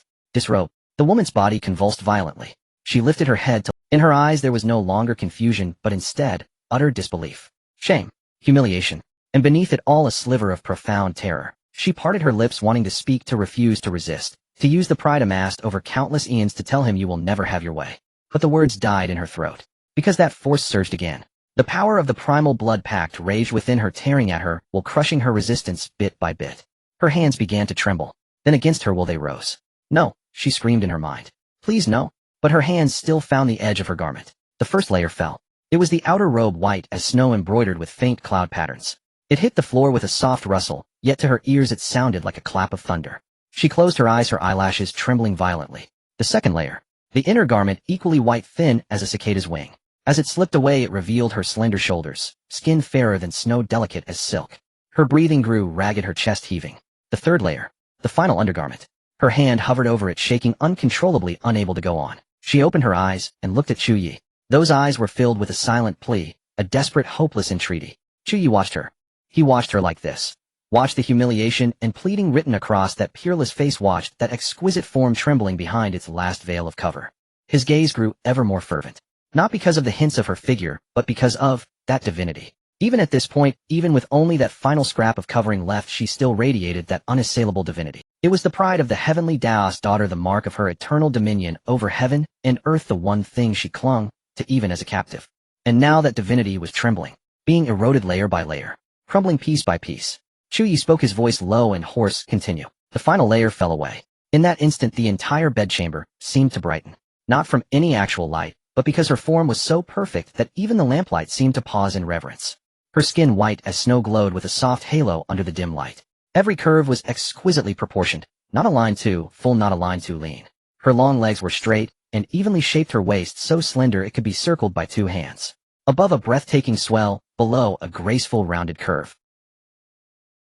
Her long legs were straight and evenly shaped, her waist so slender it could be circled by 2 hands. Above, a breathtaking swell, below, a graceful rounded curve. But the trembling of her body, the tightly shut eyes, the lips bitten raw, the tear that slipped from the corner of her eye, everything betrayed her. Chu Ye did not move. He sat there, his gaze drifting slowly downward from her face, tracing over that perfect form inch by inch. His gaze burned like fire, and wherever it passed her skin prickled with a fine involuntary shiver. He gazed at her for a long time. So long that she thought she might burn to ashes under that stare. Then he spoke. His voice was low, hoarse, carrying a command that brooked no dissent. "Crawl here." Her body shuddered violently. She opened her eyes and looked at him. Those eyes were filled with disbelief, a disbelief more intense than any she had felt before. "Crawl over." Like what? Like a dog. Like a beast of burden. She opened her mouth, wanting to speak, to refuse, to tell him, "I am the daughter of heaven's mandate, the sovereign of this realm." How could I possibly? But that force came again. Stronger, more domineering, more impossible to resist than before. It was an unassailable power, a brand he had seared into the depths of her soul, a shackle she could never break free from. "Crawl over." Like what? Like a dog. Like a beast of burden. She opened her mouth, wanting to speak, to refuse, to tell him, "I am the daughter of heaven's mandate, the sovereign of this realm." Until thud. The moment her knees hit the ground, she was no longer the daughter of heaven's mandate. At least the divine radiance that had shrouded her for eons, the lofty posture that overlooked all beings, the identity that governed the rules of heaven and earth. All were stripped away cleanly the moment the origin blood contract was signed. At this moment, she was merely an imprisoned woman. A lamb awaiting slaughter, waiting to be claimed. Knees on the ground. She knelt before him. That perfect body now curled up on the ground, trembling uncontrollably. Tears silently traced down that peerless face. The divinity that had sustained her for countless eons was at this moment crumbling bit by bit. Crumbling. Chu Ye watched her. He looked down upon the once lofty daughter of Heaven's Mandate, now kneeling at his feet. In his eyes a fire blazed fiercely. He spoke again, his voice softer than before, yet even more absolute. Crawl here. The woman's body trembled, then she moved. Hands supporting her on the ground, knees shifting forward bit by bit, each inch letting out a silent wail. She was still crawling, because she had no choice. Chu Ye watched her like this, watched the tears and despair written all over her peerless face. His sense of conquest reached its peak at this moment. He suddenly recalled the system's words, a perfect conquest. A sinister smile curled at the corner of his mouth. Now she was kneeling at his feet. She was the daughter of Heaven's Mandate, the deity who had governed this realm for eons, the existence revered by countless beings. Now she crawled to his side like a dog. She bit her lip. Chu Ye said nothing, just watched her. His gaze was calm as still water, yet it sent a chill through her bones. She suddenly recalled the contents of the Origin blood contract. Eternal loyalty, no rebellion, no resistance, no release. No resistance. Those 4 words stabbed into her heart like needles. Her body began to tremble, tears welling up again, streaming down her cheeks. But her hands propped on the bed began to move slowly, inch by inch. Like a wounded beast, like a tamed pet, she used the last shred of her strength to crawl bit by bit to his side, crawling towards him. Then she heard footsteps. Light, slow, yet each step seemed to land squarely on her heart. She looked up and saw Chu Ye standing by the bed, looking down at her from above. There was fire in those eyes. Not the fire of anger, but another deeper, more dangerous flame. Her body instinctively shrank back. But the next second Chu Ye bent down, one hand gripping her chin, forcing her to look up. The force was neither heavy nor light, yet it carried a domineering air that allowed no resistance. Her jaw ached slightly from the grip, but she dared not struggle. She just looked at him timidly with her tearful eyes. You? She tried to speak, but he cut her off. Finally she stopped beside his leg. Her forehead almost touched the tip of his boot. Lift your head.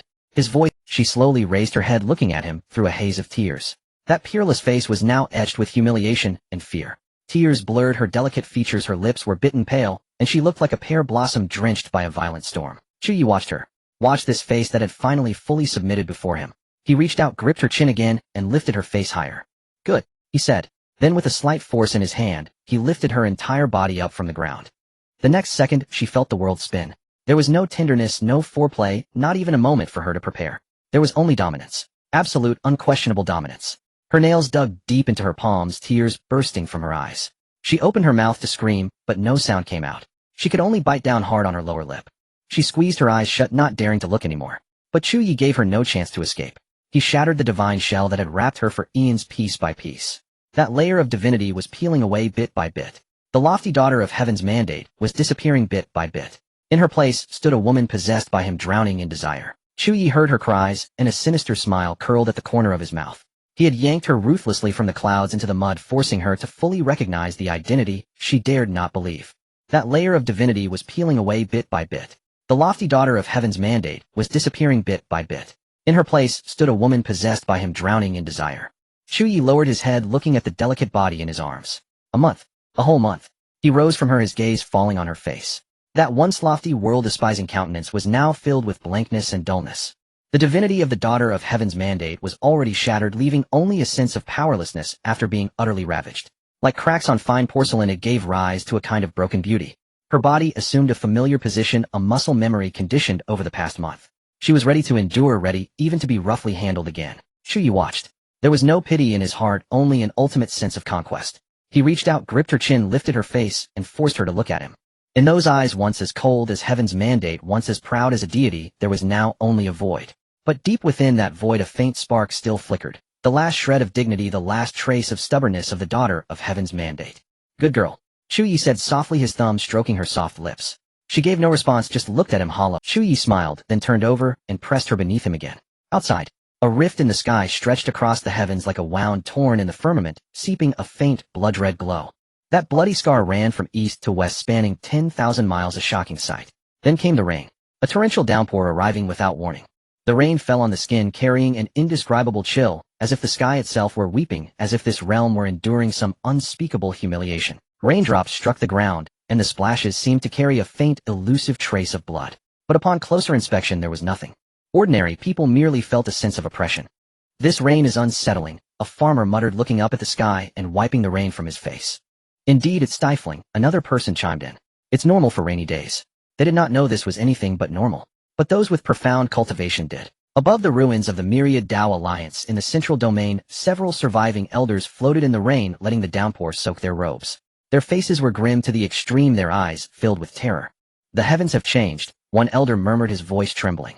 This sky is weeping, another added, his tone laced with deep fear.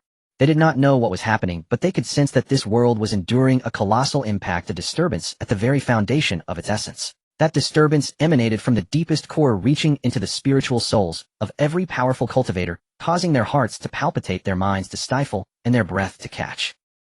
What on earth is happening? No one could answer.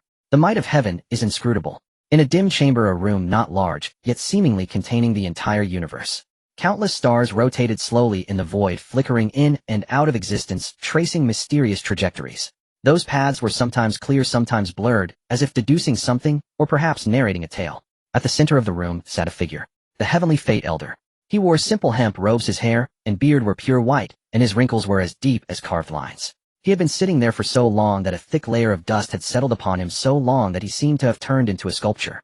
Suddenly he opened his eyes. The instant his eyes opened, all the stars in the room seemed to pause. Then all the light surged towards those eyes as if they were the very center of this cosmos. What kind of eyes were they? Deep as a sea of stars, ancient as the primordial dawn. The left eye was black as the night, the right eye white as the day. In the depths of his pupils, yin-yang fish seemed to swim slowly, interpreting the profound mysteries of heaven and earth. Those eyes pierced through the chamber's ceiling, through layers of void, through the barriers of time and space, and saw beyond the origin. They saw the depths of the universe. They saw everything happening within the bedchamber. The heavenly fate elder's body trembled violently. 2 trails of bloody tears flowed from his eyes, carrying profound sorrow and regret dripping onto his plain hemp robes. He did not move, nor did he falter. He slowly closed his eyes. After a long moment, a sigh echoed through the dim chamber. She has passed, he said, his voice hoarse and aged as if coming from the depths of time. The rites have crumbled, and the music has fallen. One falls, one descends. This is the ruination of music. He reached out and slowly drew a line in the void, a stream of light spilling from his fingertip. The heavenly fate elder fell silent for a long time, the tear tracks on his face hardening. Finally, 1,000 words condensed into one sentence. Heaven has forsaken me. Deep within the central domain, the divine maiden palace. This ancient palace, hidden in the cracks of heavenly laws, was now trembling slightly. The upheaval on the heavenly path a month ago had directly awakened some of the ancient beings slumbering within the divine maiden palace. This was the deepest cultivation seclusion ground. A figure sat cross-legged in the void, shrouded in an ethereal divine radiance. The light was soft and wholly blinding to behold. She was the true palace master of the divine maiden palace. Not the daughter of heaven subdued by Chu Ye. That one was an incarnation of the heavenly Dao's origin, the spokesperson for this world's rules. But she was one of the first beings created by the daughter of heaven, the actual ruler of the palace, the divine envoy, who had guarded this world for countless eons. At this moment, she suddenly clutched her chest. Her brow furrowed slightly. A flicker of confusion passed through her transcendent divine eyes. She felt an indescribable palpitation, as if something connected to her very origin was enduring an unimaginable impact. The feeling was vague and distant, yet profound enough to unsettle her spirit. She raised her hand and formed a mysterious hand seal. Deduction. She wanted to see what was happening. The moment the technique activated, a mouthful of blood sprayed out, staining the divine radiance before her. Her body was struck as if by a massive force, flying backward and slamming into the wall of the seclusion ground. The wall was covered in ancient runes which now flickered wildly under the impact, as if unable to withstand some backlash. She clutched her chest, gasping for air, her eyes filled with disbelief. The deduction failed. No, it wasn't. It was encountering something that could not be deduced. Something of great terror. Something beyond her comprehension. Blood still hung at the corner of her mouth, and the transcendent divinity in her eyes finally shattered, revealing a deep confusion. What?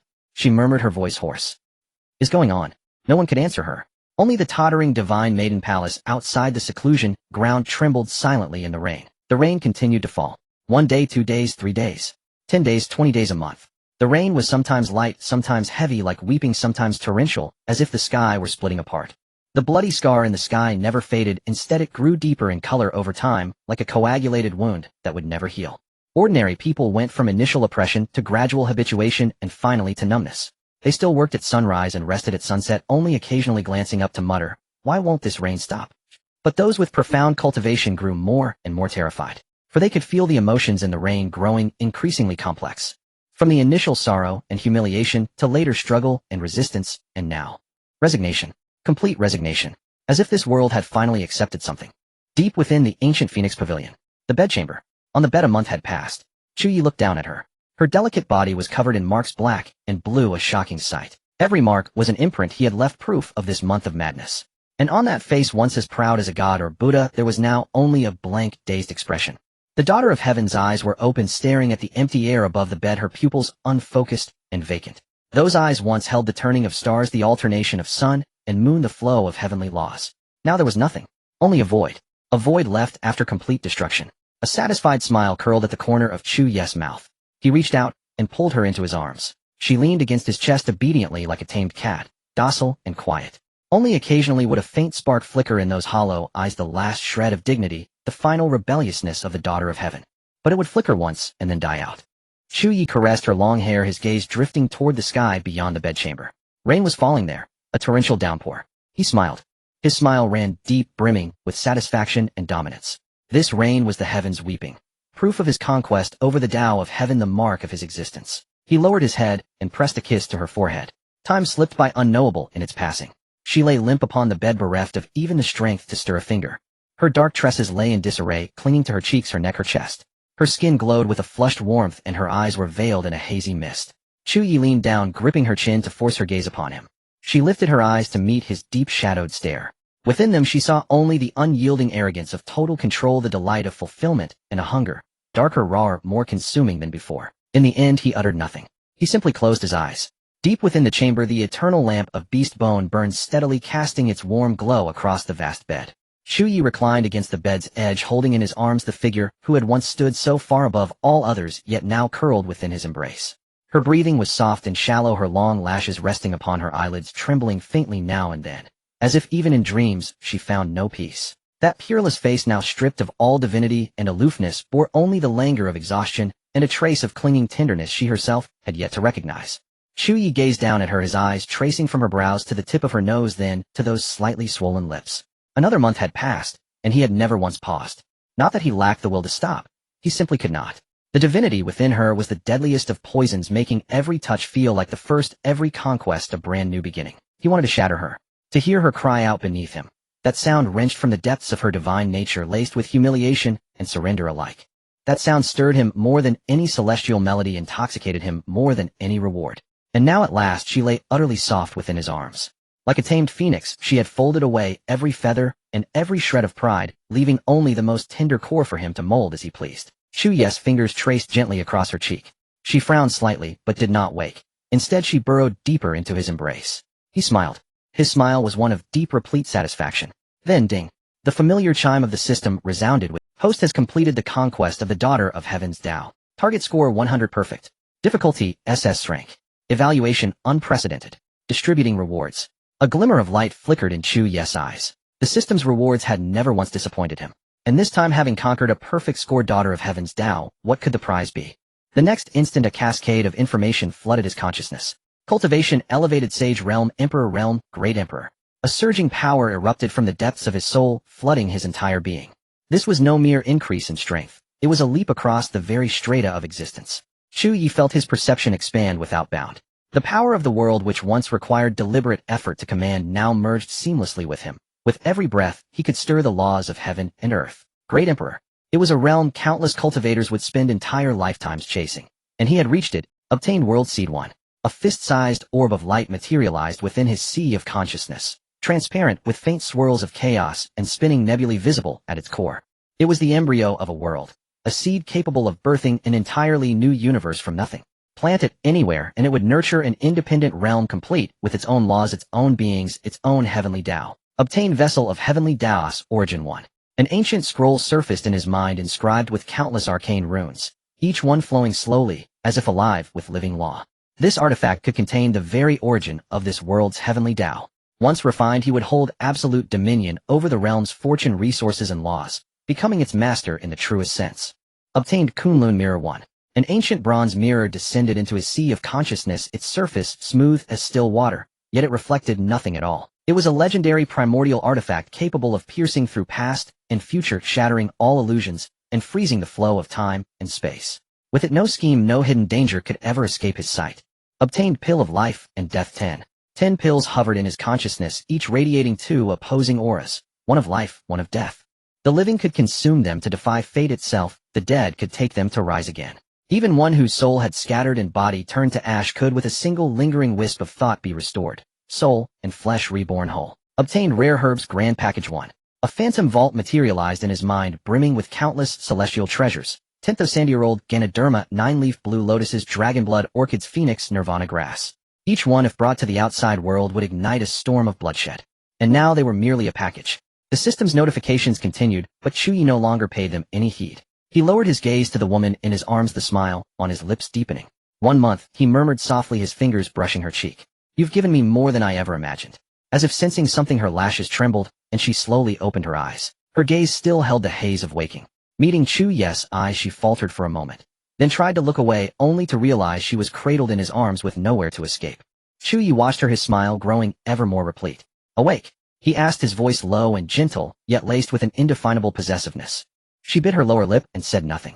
Chu Ye did not mind. It had happened more than once. Through countless nights and days, she had writhed beneath him.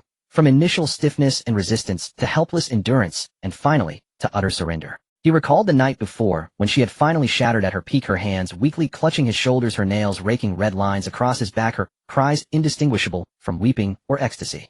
In that moment, the divinity in her eyes had shattered completely, leaving only a woman utterly conquered.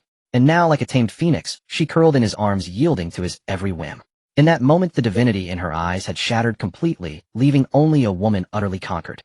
And now, like a tamed phoenix, she curled in his arms, yielding to his. Her skin was warm and silken, its touch so exquisite it drew a sigh. He continued downward. His fingers glided over her collarbone, lingering amidst the red marks there, then slipped along the soft swell of her curves. His palms settled over that yielding softness, kneading gently. The feel was exquisite, tender, yet perfectly elastic, like the finest suet jade or a cloud cake fresh from the steamer. The daughter of heaven's Dao frowned faintly, but did not wake. Chu Ye's smile deepened. His hand continued its descent past her flat belly, past her slender waist. In that instant, her body gave a violent shudder.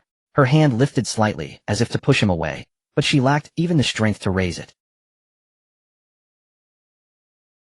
The ecstatic murmur at the peak of her pleasure lingered in her throat, then ceased abruptly. In those eyes, the divinity and cold pride of old were nowhere to be found. Only a plea for mercy. And no, please. Her voice was hoarse, so faint it was nearly inaudible, like a breath of air squeezed from the depths of her throat. Enough. It's enough. Chu Ye's hand paused, a faint, unreadable smile playing on his lips as he watched her. She bit her lower lip, her breathtakingly beautiful face etched with grievance and helplessness. She wanted to resist, but her strength had been utterly drained by him, leaving her unable to even lift a finger. She wanted to beg for mercy, but when she opened her mouth, she realized her voice was already ruined beyond recognition. Really, I can't. Anymore. Her eyes reddened slightly, the corners tinged with a faint blush, like a kitten that had been teased too cruelly. Let me go. Please. She paused, her voice dropping even lower. Later. He'll make it up to you. Chu Ye watched her, looking at her pitiful state, at the plea written all over that divine face, at those eyes that now held no trace of godliness, only submission and dependence on him. He smiled. A smile of deep satisfaction and contentment. Another half a month passed. Within the 100 Phoenix diagram, it was eternally spring. This newly born world knew no harsh winters or scorching summers, only perpetual mildness, as if deliberately tuned to the perfect temperature for slumber. Deep within the bedchamber, the soft glow of the beast-bone, ever-burning lamp spilled down, casting the wide bed in a warm embrace. Chu Ye lounged on the bed, holding her delicate, curvaceous form in his arms. His hand traced lazily along her spine, sliding down her graceful curves like he was appraising a peerless. Her skin was as smooth as creamy jade, warm to the touch, and every caress made him reluctant to let go. Half a month of rest had brought back her color, no longer looking so utterly exhausted, yet her eyes still held the lingering languor and meekness of one thoroughly conquered. Chu Ye looked down at her, his fingers idly twirling her hair, when he suddenly spoke. Time to go meet your divine maiden palace. The moment the words fell, he clearly felt her body jolt in his arms. That tremor was instinctive, subconscious, as if touching some deeply buried taboo. Almost simultaneously, her hands flew to his neck, her fingers tightening slightly. She looked up at him, her brows furrowed. Are you going to move against the divine maiden palace? Her voice carried a hint of tension. She didn't even realize herself. Chu Ye looked down at her, a slow smile curving at the corner of his lips. Are you going to move against the divine maiden palace? Her voice carried a hint of tension. She didn't even realize herself. Tension over what he might do to the power she had built with her own hands. This meant she had fully accepted the fact that she belonged to him. She still harbored feelings for her former children. He reached out, gently rubbing the tip of her nose with his thumb. The gesture was intimate and natural, like teasing a frightened little beast. After this month and a half of conditioning, this one Sedivine lofty daughter of heaven had been fully molded into the docile concubine in his arms. Her pride remained, but it surfaced only occasionally in front of him. Her divinity remained, but it bloomed only when he needed it. Most of the time she was simply this, a woman who tensed up furrowed her brows and clung to his neck. Now, Chu Ye's fingers slid from her nose to her cheek, gently stroking her delicate skin, his voice deep and domineering. You are mine. His fingers continued their path, passing over her jawline, pausing at the corner of her lips. And this essence of the heavenly Dao is also mine. His gaze met hers, deep and dangerous, and the divine maiden palace. He paused, his tone resolute. Should rightfully be mine as well. The woman pressed her lips together, saying nothing. She knew he was right. If she was his, how could anything she had created not be his as well? It was just. Chu Ye watched her expression and suddenly laughed. I know what you're thinking. He gently tapped her forehead with his finger. Worried about them. Afraid it'll be too harsh. The woman looked up at him, her gaze complex. Chu Ye met her gaze, his tone softening slightly, but still carrying an undeniable authority. They've opposed me time and again. The siege by the Shadow Pavilion, the alliance of the central domain, forces the awakening of those ancient wills. Was there a single one without the divine maiden palace's shadow behind it? The woman remained silent. She couldn't deny it. I have to settle the score eventually, don't I? Chu Ye's tone was casual, as if discussing a trivial matter. However, he paused, his finger tilting her chin up, forcing her to meet his eyes. For your sake, I can be lenient. A flicker of light sparked in the woman's eyes. If you, their founding ancestor, personally step forward, Chu Ye said, a smile curving on his lips, and have them pledge allegiance to me. His thumb traced lightly over her lower lip, his tone laced with amusement. Otherwise, he left the sentence unfinished. But the meaning within that trailing silence was clear to her. The woman lowered her gaze, silent for a long time. The divine maiden palace was something she had created. It was her envoy in the mortal world, her tool for maintaining the order of the heavenly Tao, the fruit of her endless, those disciples, those elders, those sleeping ancient existences. In a sense, they were all her children. But now, she raised her eyes to look at the man before her. He was looking down at her, his gaze holding a hint of amusement, a hint of anticipation, and something else, something she couldn't quite name. She opened her mouth, wanting to say something, but before the words could leave her lips, she looked down, seeing his hand that had been resting on her waist. You? Her voice trembled slightly. Chu Ye lowered his head, his lips brushing against her ear, his warm breath fanning her sensitive skin. Don't think about it. His voice was low and husky, carrying a hypnotic magnetism. We should cherish our time. He tightened his arms around her with gentle force. Or is it that I haven't fully satisfied you yet? His lips trailed from her ear down to her neck, gently sucking. The woman's body trembled slightly. That familiar sensation had already flooded her entire being, making her involuntarily melt into his embrace. She closed her eyes, her long lashes fluttering, a barely audible whimper escaping her lips. A month had passed. She was already used to this. Used to his touch, used to his possession, used to this feeling of being utterly controlled by him. His kisses ignited her again, and she wrapped her arms tighter around his neck. Outside the window, the barrier of the 100 Phoenix diagram remained immersed in eternal spring. And deep within the bedchamber, the glow of the beast bone, ever-burning lamp, swayed gently. Half a month later, deep within the bedchamber, the glow of the beast bone, eternal lamp, bathed the room in a warm, ambiguous light. On the wide bed, two figures were entwined, their breaths mingling, as if trying to fuse each other into their very bones. This was not mere pleasure. Every breath, every touch, every resonance of their souls was accomplishing one thing. Refining the origin of the heavenly Tao. Chu Ye closed his eyes, his mind sinking deep into his sea of consciousness. There the vessel containing the origin of the heavenly Tao spun slowly, drawing out, merging, and unifying the last thread of origin power from the woman in his arms. That was the most fundamental rule of this world, the foundation of all existence, a presence that countless cultivators could never touch in their entire lifetimes. And now it was becoming a part of Chu Ye bit by bit. He could feel it. He could feel the pulse of the entire world beating in his palm, the fortune of all things flowing through his thoughts, and those once lofty rules now bowing, submitting, and offering everything to him. The grand Tao golden list. The heavenly path. Those existences revered as sacred by the world were now in his eyes merely partial manifestations of the origin, phantom projections of the rules, toys in the hands of a child. So that's how it is. He sighed inwardly. True power had never resided in those empty titles. He opened his eyes and looked down at the woman in his arms. Her cheeks were flushed with an unnatural red, fine beads of sweat dotted her forehead, her lips were slightly swollen, and her gaze was dazed and unfocused. 2 months of relentless days and nights had turned her divine body, which once bore the heavenly Tao, utterly soft like a puddle of spring water. But she was still enduring, still using her last ounce of strength to match his demands. Because she knew this was her final worth. Finally, the last wisp of origin power was devoured by the vessel. Chu Ye's body trembled slightly. An indescribable sense of completeness surged from the depths of his soul, the feeling of absolute dominion over a world, a true, absolute, all-encompassing mastery. He had succeeded. And the woman in his arms, once the lofty daughter of the heavenly Tao, was now nothing but an empty shell. Her divinity, her origin, everything she had accumulated over countless eons had all been transferred to him.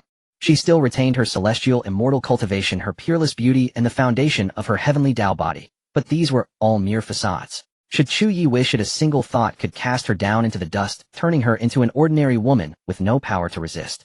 He felt the body in his arms tremble slightly. Looking down, he met a pair of complex eyes. Those eyes, once filled with coldness and divinity, once gazing upon all beings as ants, now held only exhaustion, confusion, and a hint of fear, desperately hidden, but impossible to conceal. Yes, fear. She was afraid. Afraid that after obtaining everything he would discard her like a worn-out shoe. Afraid that he would no longer need her, imprisoning her in some corner to wither away.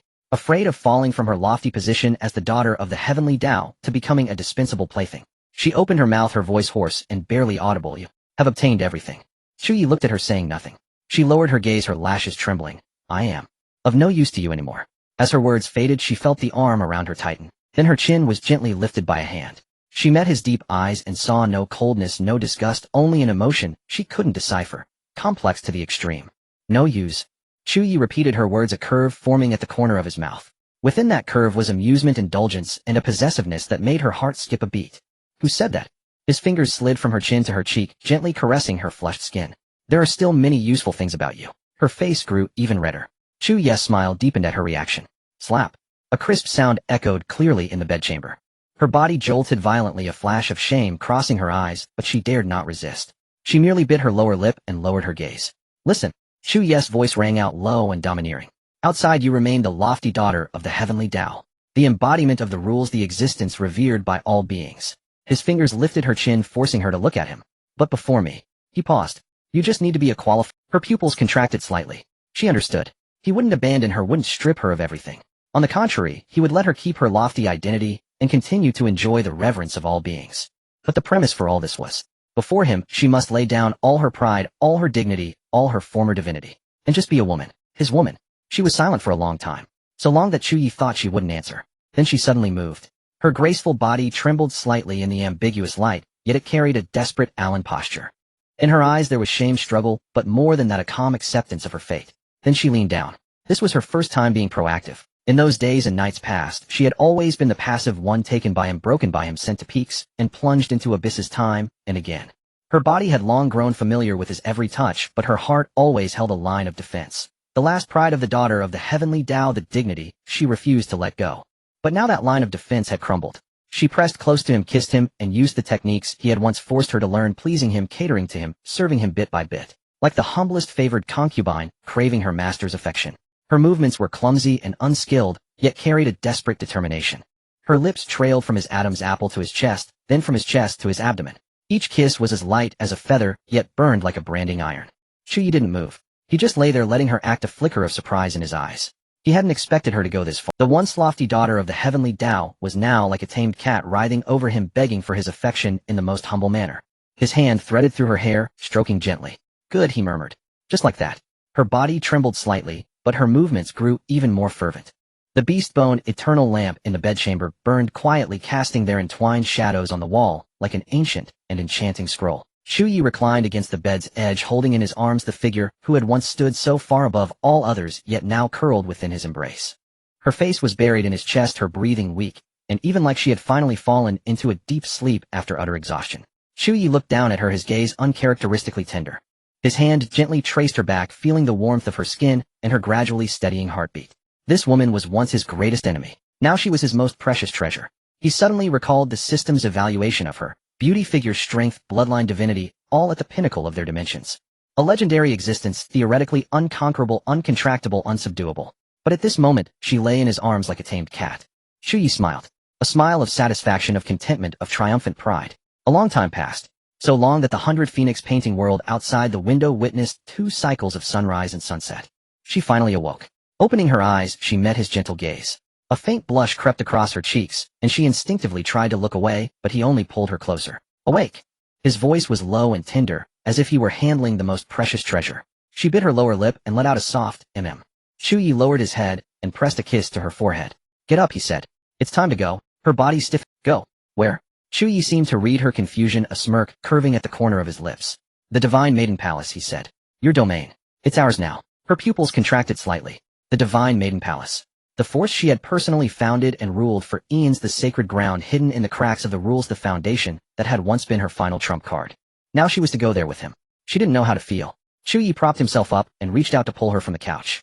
Her graceful figure was fully revealed in the halo of light. Instinctively she tried to cover herself, but he stopped her. Before me, he said, there's no need to hide. Her face flushed even deeper, but she no longer resisted. She simply let him hold her hand, leading her off the couch and toward the doors of the bedchamber. As the doors swung open, the light outside poured in. The world of the 100 Phoenix painting was bathed in a golden morning glow. New mountains, new rivers, new living beings. All were awakening in that radiance. In the distance, birds swept across the sky, up close, unknown flowers swayed in the breeze. Everything was so vibrant, so full of life. She stood at the threshold, gazing at this world forged from the fusion of her world's power, and a complex emotion welled up in her heart. This was his world, and also her new home. Chu Ye stood beside her, wrapping an arm around her waist. Come, he said. Let's go take over your domain. She turned her head to look at him, seeing a face full of confidence and dominance, and also catching a glimpse of a tenderness in the depths of his eyes she had never seen before. She suddenly felt that perhaps this ending wasn't so bad after all. She nodded gently. Then side by side they stepped out of the bedchamber, heading toward the Divine Maiden Palace. The Divine Maiden Palace. An ancient sacred ground hidden within the cracks of the rules existing since the very beginning of heaven and earth.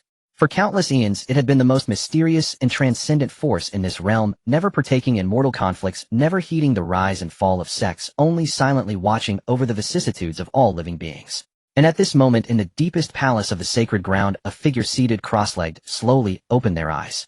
The palace master of the Divine Maiden Palace.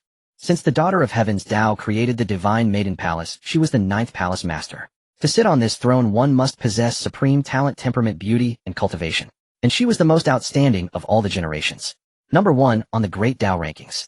That was the most impartial judgment of all women in this realm. And she, surpassing countless peerless beauties, had held the top spot alone for 10,000 years. At this moment she frowned slightly, because she sensed it. That familiar aura, the one that inspired awe from the depths of her soul, was rapidly approaching. Not a descent of will, not a manifestation of origin, but her true body. The daughter of heaven's Dao descending in person. The palace master's pupils contracted. Without time to think, she flickered and knelt prostrate on the ground. Her etiquette was impeccable, her lowered eyelids concealing the shock in her eyes. A true body descent. Since the founding of the Divine Maiden Palace, the daughter of heaven's Dao had never once descended in her true form. What could have happened to make that existence appear personally? The light within the hall blazed brighter. A figure appeared silently before her. The palace master dared not raise her head. She could only see the hem of that robe, and those bare feet sculpted, but even that single glance was enough to feel an indescribable pressure. The suppression of origin, the natural condescension of heaven's Dao over all things. Rise. The voice was indifferent, like a celestial chant from beyond the heavens. The palace master obeyed, standing with her head bowed, not daring to look directly. Yet within her heart a storm was raging. This voice, this aura, this pressure. It was unmistakably the daughter of heaven's Dao. But why did she feel that something? The voice of the daughter of heaven's Dao sounded again. From this day forth the Divine Maiden Palace shall belong to Chu Ye. The palace master's body jolted violently. She almost thought she had misheard. Belong to him. Chu Ye. She finally couldn't help but raise her head, following the daughter of heaven's Dao's gaze. There was no one there. But she knew that the him the daughter of heaven's Dao spoke of must exist, as she just couldn't see him. May I ask? Her voice was raspy, as if she were speaking for the first time. Why is this? The moment the words left her mouth, she realized she had committed a grave taboo. The commands of the daughter of heaven's Dao never required explanation. One only obeys, never questions. This was the iron law of the Divine Maiden Palace since its inception. But she had asked anyway, because the command was simply too absurd enough to shake her tenth and irresistible Dao heart. Belonged to Chu Ye. Since its founding, the Divine Maiden Palace had only ever followed the will of the daughter of heaven's Dao, never attaching itself to any force or any individual. Now they were to belong to an unknown Chu Ye. The daughter of heaven's Dao did not answer. There wasn't even but at that moment a figure materialized beside the daughter of heaven's Dao. It was a man. Young, handsome, with a faint elusive smile on his lips. His gaze fell upon her, as if appraising an interesting. Then she witnessed the most incomprehensible scene of her life. The man reached out and wrapped his arm around the daughter of heaven's Dao's waist, as if she were an ordinary woman. No, not an ordinary woman, but like a lowly favored concubine. And the daughter of heaven's Dao, that existence who had governed heaven's Dao for endless eons, who looked down upon all beings as ants, did not resist, did not grow angry. She even slightly lowered her eyelids, allowing him to do as he pleased. The palace master's mind went completely blank. Chu Ye held the slightly stiff body in his arms, his gaze falling upon the prostrate figure before him. Then a familiar chime sounded in his mind. Target detected. Name Luo Qinghan, 9th Palace Master of the Divine Maiden Palace. Physique innate primordial in holy body. Special mutated version automatically resets in origin. Daily cultivation peak of immortal realm. Identity Palace Master of Divine Maiden Palace. Top of the Great Dao Rankings. Evaluation. Stunning beauty. Delicate figure. Graceful curves with a cold and noble temperament. Holding the top spot on the Great Dao Rankings for 10 millennia. Special physique allows for daily automatic reset of the in origin body, making her a supreme vessel for dual cultivation. Her status and identity allow her to mobilize a portion of heaven's Dao resources and control the vast heritage of the Divine Maiden Palace. Comprehensive score 100 points. Full marks. Special notice: this is the second target to achieve a full score. Suggestion for host: secure her at all costs. Chu Ye's eyes glinted with interest. A daily automatic reset of the in origin body. He had seen many special physiques, but this was only the second time had encountered this one. The ancestor of the Joyous Union sect had a similar physique before, but hers was driven by a cultivation technique. This one was innate and natural. What did this mean? It meant that every single day she was like a virgin who had never been touched, fresh each day, renewed each night. And then there was that ability to mobilize a portion of heaven's Dao's resources. This woman was practically a walk. His gaze roamed over her figure without restraint, the kneeling posture unable to conceal her delicate curves, while her cool, aloof temperament only accentuated a face of ethereal, otherworldly beauty. Though her posture was one of submission, her eyes harbored the pride of a 10th sandier champion, a sight that made one want to conquer. The smile at the corner of Chu Ye's lips deepened. He lowered his head, glancing at the daughter of heaven's Dao in his arms. She still kept her eyes slightly lowered, her face expressionless, but the hand around her waist could feel her body subtly tensing. She was nervous. Nervous about what? Afraid he'd be drawn to this woman. Or afraid he'd treat this woman the way he treated her. Chu Ye found it amusing, yet he tightened his hold, pulling her closer. Then he spoke, his voice languid and casual. Even the creator you revere, the daughter of heaven's Dao, the woman who bestowed everything upon you. He paused, his gaze falling upon the prostrate palace master. Is now merely a plaything in my arms. The palace master's body trembled violently. Chu Ye continued, each word deliberate. She is already mine. And the sect she founded, the Divine Maiden Palace, naturally should also submit to me. The palace master knelt there, her mind a complete blank. She heard every word, yet could not piece them together into coherent sentences. The daughter of heaven's Dao. Impossible. This was absolutely impossible. Her rationality screamed frantically, telling her this must be an illusion, some advanced mirage. She jerked her head up, looking at impossible. This was absolutely impossible. Her rationality screamed frantically, telling her this must be an illusion, some advanced mirage.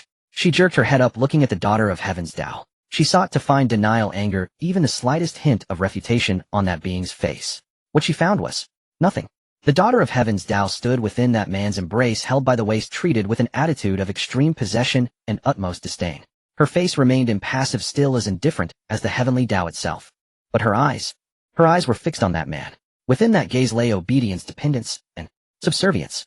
It was not the gaze of a heavenly being overlooking the mortal realm. It was the gaze of a woman looking at her man. A woman utterly conquered, utterly tamed. The palace master's pupils contracted violently. She opened her mouth, trying to speak, but found no words. Her Dao heart, stable for 10,000 years, shattered completely in that instant. Shattered. Scattered into pieces. Chu Ye watched her look of utter despair, the smile at his lips growing deeper. He released his hold on the daughter of heaven's Dao, stepped forward, and looked down at the prostrate palace master. Raise your head, he commanded. The palace master stiffly lifted her head, meeting his gaze. They were deep eyes filled with an overbearing determination to possess and filled with interest in her. A blatant, undisguised interest. Chu Ye watched as her peerlessly beautiful face, which had remained cold for 10 millennia, finally cracked, revealing a complex mix of bewilderment, shock, and fear. He smiled like a wolf eyeing its prey. Luo Qinghan, he murmured her name, his voice low and teasing. The eternal champion of the Great Dao Rankings, the 9th Palace Master of the Divine Maiden Palace. He leaned down, bringing his lips close to her ear. Now tell me. Will you choose to submit, or? His gaze deliberately flickered towards the daughter of heaven's Dao behind him. Will you too be personally conquered by me, just like her? The palace master's body trembled violently. She knelt there like prey cornered by a beast with nowhere to flee. Luo Qinghan knelt on the ground, her mind blank, for a full 3 breaths. Then an unprecedented surge of absurdity mingled with fury erupted from the depths of her heart. Defiance. The words surfaced in her mind. In the endless history of the Divine Maiden Palace, no one had ever dared to defy the will of the daughter of heaven's Dao. It was a brand seared into the soul of every generation of palace masters. The daughter of heaven's Dao is the rule, the truth, the everything.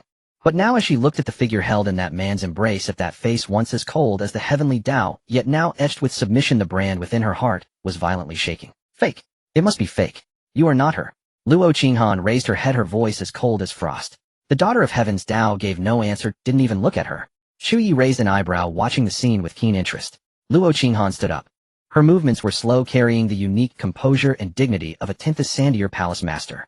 Even though a storm raged within her, she maintained her cold, proud facade. I don't know what kind of lowlife you are using, what trick to disguise yourself as her, she said, each word sharp as a sword piercing towards Chu Ye. But since you dare to defile the daughter of heaven's Dao today, she raised her hand, light condensing in her palm. You will pay with your life. The next instant, the oppressive aura of a peak heavenly immortal exploded forth. The entire palace trembled as countless seals lit up simultaneously, transforming into chains that lashed towards Chu Ye. This was the accumulated heritage of the divine maiden palace, the ultimate means to suppress any daring invader. Chu Ye stood where he was, not moving an inch. He simply watched Luo Qinghan, that playful smile still at his lips. The moment the chains touched him. Still, a single word, spoken lightly as if it were casual chatter. Then everything froze. Those chains, capable of tearing through the void, hung, suspended in midair, like frozen icicles. Luo Qinghan's body was frozen in place, unable to move. The light condensing in her palm was slowly dying out. For the source of that light, the power of the heavenly Dao, was abandoning her.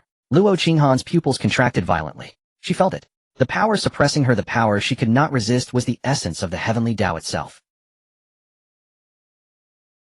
It was the very source she had knelt before for 10,000 years, revered for 10,000 years, worshipped as divine.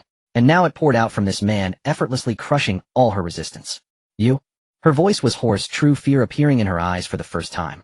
How do you have? Before she could finish, she whipped her head around to look at the daughter of heaven's Dao, who still stood silently to the side. Did she give it to him? This absurd thought had barely surfaced when it was replaced by an even more absurd one. No, that's not it. It wasn't given. It was plundered. This man had plundered the source of the daughter of heaven's Dao, and then he had controlled her. A tidal wave of shock surged within Luo Qinghan's heart. If this was true, if even the daughter of heaven's Dao could be plundered and controlled, then what did that make them, beings who revered the heavenly Dao above all? She opened her mouth to speak, but found she couldn't, because that man had already walked up to her. Chu Ye looked down at Luo Qinghan, pinned in place. Her body was rigid, immobile, only her eyes could still move. Chu Ye reached out and lifted her chin. The skin beneath his fingertips was as delicate as jade, yet cold, as if devoid of warmth. He applied slight pressure, forcing her head up. Chu Ye reached out and lifted her chin. The skin beneath his fingertips was as delicate as jade, yet cold, as if devoid of warmth. He applied slight pressure, forcing her head up to meet his gaze. Choose, he said, his voice soft, yet brooking no argument. Submit or die. Luo Qinghan's eyelashes trembled. She bit her lower lip, offering no reply. Yet her defiant expression was. Chu Ye smiled. It was a faint, slow smile filled with the feline amusement of a cat toying with a mouse. Unwilling, he released her chin, took a step back, and let his gaze drift over her leisurely. There was no anger in that look, only the calm assurance of one who was determined to prevail. Then I don't mind, he paused, letting the divine maiden palace fade into the annals of history from this day forth. Chu Ye smiled. It was a faint, slow smile filled with the feline amusement of a cat toying with a mouse.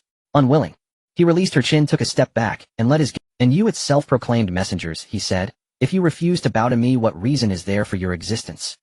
As his words fell, he raised a hand and beckoned. The heavenly Dao maiden's body was drawn by an unseen force into his embrace. She did not resist, nor did she struggle. She leaned against his chest, submissive, as if this was a treatment she had long been accustomed to. Chu Ye cast a downward glance at her, a smirk curling at the corner of his mouth. Then right before Luo Qinghan's eyes, he leaned in and pressed his lips to the heavenly Dao maiden's. It was not a gentle kiss. It was an act of plunder, of possession, of staking a claim. His hands roamed over her body without restraint, kneading and groping, treating the form that had once borne divinity like the most base of playthings. The heavenly Dao maiden let out a faint whimper, but offered no resistance, simply allowing him to do as he pleased. Luo Qinghan watched, her eyes widening. She watched the being she had knelt before for 10 millennia writhe in pleasure within that man's arms, like a tamed cat, like an object to be toyed with at will. Her breath grew ragged, her face paled, and the Dao heart that had remained unshaken for 10,000 years began to tremble violently. After an immeasurable time, perhaps a mere instant, perhaps an eternity, Chu Ye finally lifted his head. The heavenly Dao maiden lay limp in his arms, her cheeks flushed with an unnatural hue, her lips slightly swollen, her gaze hazy and unfocused. Where was the majesty of the heavenly Dao maiden now? She was nothing more than a woman utterly conquered. Chu Ye held her close, his gaze fixed on Luo Qinghan. Do you see now? His voice was lazy and casual, as if he were discussing the weather. Even your exalted heavenly Dao maiden has submitted to me. He paused, then continued. So what meaning does your Luo Qinghan fell silent. A profound, absolute silence. She looked at the state of the heavenly Dao maiden at the determined glint in Chu Ye's eyes at her own body pinned helplessly in place. A sudden realization dawned upon her. All her resistance was futile. The origin of the heavenly Dao was in his hands. The heavenly Dao maiden was in his arms. The boundless heritage of the divine maiden palace was as nothing before him. What could she possibly do? There was nothing she could do. Yet she still clenched her jaw, refusing to utter the word of submission. Submit. She had knelt before the heavenly Dao for 10 millennia, guarded the divine maiden palace for 10 millennia. Her pride was etched into her very bones. To bow her head like this, to submit to a man like this. She could not accept it. Chu Ye watched her defiant expression, a flicker of appreciation in his eyes, but it was quickly overshadowed by amusement. Fine, he said abruptly. Luo Qinghan was taken aback. Chu Ye released the heavenly Dao maiden, letting her collapse at his feet. He stepped forward, towering over Luo Qinghan, his gaze deep and profound. I'll give you 3 days. He raised a hand and lightly patted her cheek, the gesture both frivolous and domineering, as if teasing a disobedient pet. In 3 days you will give me your answer. If you choose to submit, you will remain the palace master of the divine maiden palace, still the #1 name on the Grand Dao Golden List after 10,000 years. If not, he paused, a cold smile curving his lips. From this day forth the divine maiden palace shall cease to exist. As the words fell, the force suppressing Luo Qinghan vanished abruptly. Her body went weak and she nearly collapsed. But she steadied herself, gripping a nearby pillar to remain standing. Chu Ye did not look back at her. He bent down, scooped up the limp heavenly Dao maiden in his arms, and turned to walk out of the hall. At the threshold he paused and spoke without turning around. Owen. Use these 3 days to think carefully. Decide what matters more, your pitiful pride, or the continued existence of your entire sect. With that he strode out of the hall, his figure vanishing into the light. Luo Qinghan was left alone, holding onto the pillar, standing motionless for a long time. Outside the sunlight was radiant. Inside a deathly silence reigned. After a long while Luo Qinghan's strength finally gave out, and she slid to the ground. She raised her hands to cover her face. Crystalline tears slipped through her fingers. Deep within the 100 Phoenix diagram lay a celestial pool. Its waters, drawn from the world's origin, were clear as a mirror, warm and smooth as jade shrouded in a delicate mist. Exotic flowers and rare herbs lined the pool's edge, spirit stones dotted its depths, and moonlight cascaded from the sky, bathing the entire scene in a hazy, ethereal glow. Chu Ye stood in the pool, the gentle ripples lapping at his waist. His body gleamed with a healthy luster under the moonlight. The scars from his trials on the heavenly road had long vanished, replaced by the restrained depth and profoundness unique to an Emperor Realm cultivator. Behind him a figure approached slowly. The heavenly Dao maiden barefoot stepped onto the jade stones by the pool's edge and waded into the water one step at a time. Her long hair, damp with mist, clung to her smooth shoulders and neck, making her ethereal face even more alluring. The water rose past her calves, knees and thighs, finally settling at her slender waist. She walked up behind. Chu Ye raised her hands and began to gently wipe his back. Her movements were soft and meticulous, like the most humble concubine attending to her master. Chu Ye closed his eyes, enjoying the service. But when her hand reached his waist, he suddenly reached out and pulled her into his arms. "Ah!" she gasped, softly tumbling into his embrace as warm water splashed up around them. Chu Ye looked down at her, that familiar roguish smile playing on his lips. His hands roamed over her body without restraint, groping and squeezing, taking full advantage. Her cheeks flushed, but she offered no resistance, merely lowering her gaze and allowing him to do as he pleased. Moonlight poured down, and the pool's waters rippled. After what seemed like an eternity, everything finally settled into calm. Chu Ye leaned against the pool's edge, cradling her soft, limp body in his arms. She seemed drained of all strength, lying pliantly against his chest, her breathing light and shallow with crystalline droplets, whether pool water or sweat, clinging to her eyelashes. His hand gently traced her back, feeling the delicate smoothness of her skin. Suddenly he spoke. "What do you think Luo Qinghan will choose?" The body in his arms stiffened slightly. The heavenly Dao maiden was silent for a moment before answering, her voice a little hoarse. "She will most likely not choose to submit." "Oh." Chu Ye raised an eyebrow, his hand still moving. "Tell me more." The heavenly Dao maiden bit her lip as if choosing her words carefully. "Luo Qinghan is the proudest of all the palace masters in the history of the divine maiden palace. She has been the #1 on the Grand Dao Golden List for 10 millennia, never facing a worthy opponent. She kneels to the heavenly Dao, but she has never bowed to any person. To make her submit like this." She paused. "She cannot do it." Gathering all her strength for a final decisive blindly tighten. Then a sharp crack echoed. Her body trembled slightly, and as her words faded, she felt the arm around her waist suddenly tighten. Then a sharp crack echoed. Her body trembled slightly, and her cheeks flushed, and as her words faded, she felt the arm around her waist suddenly tighten. Then a sharp crack echoed. Her body trembled slightly, and her cheeks flushed an even deeper shade of red. Chu Ye looked down at her with a teasing glint in his eyes. "Just like you did back then."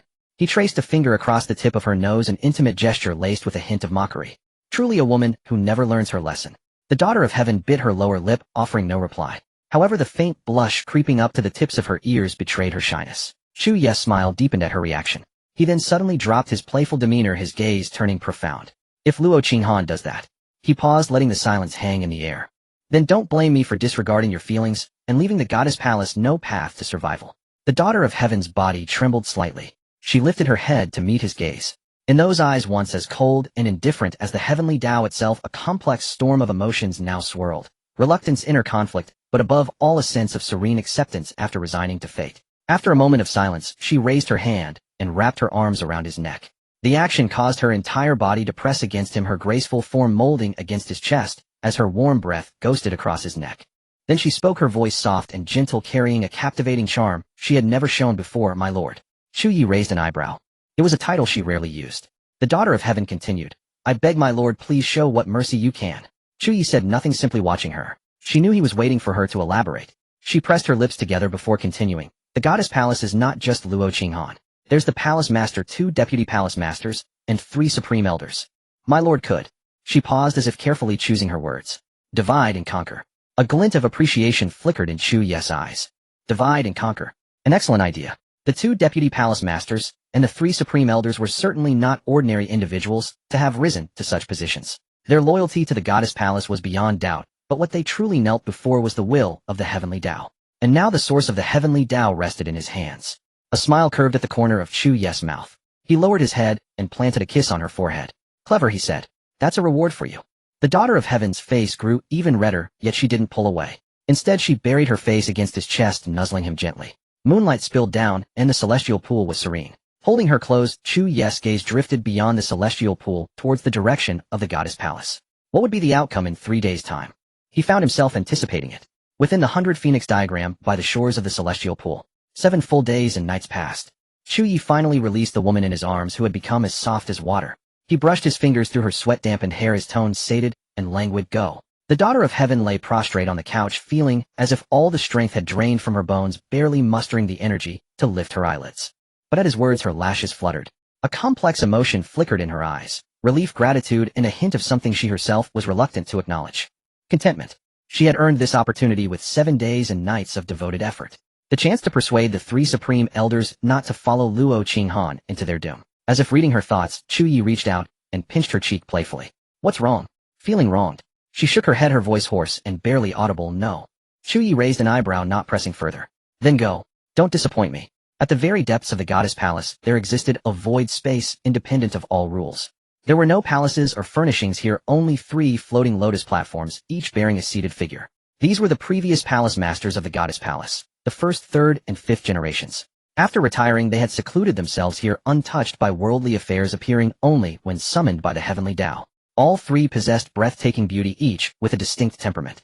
Time had left no trace on their faces, but the depths of their eyes held immeasurable vicissitudes and profound wisdom. At this moment, all 3 opened their eyes simultaneously. They sensed a familiar yet distant aura rapidly approaching.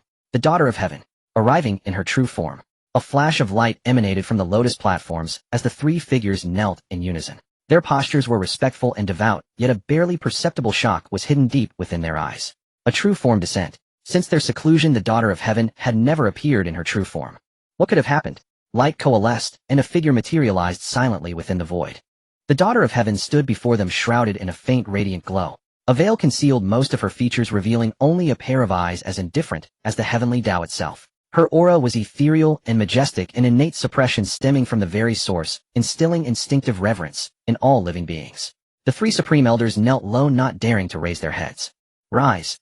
The voice was ethereal, yet carried an unyielding authority. The 3 obeyed, rising to their feet, with heads bowed in deference. The daughter of heaven's gaze swept over them. After a moment of silence, she spoke. Luo Qinghan harbors treacherous intentions. These few words struck the 3 like a thunderclap. Treachery. Betraying the heavenly Tao. Betraying the goddess palace. The 1st supreme elder, who appeared the youngest, yet possessed the most weathered aura, lifted her head slightly, and asked in a strained voice, if I may ask. The palace master, she.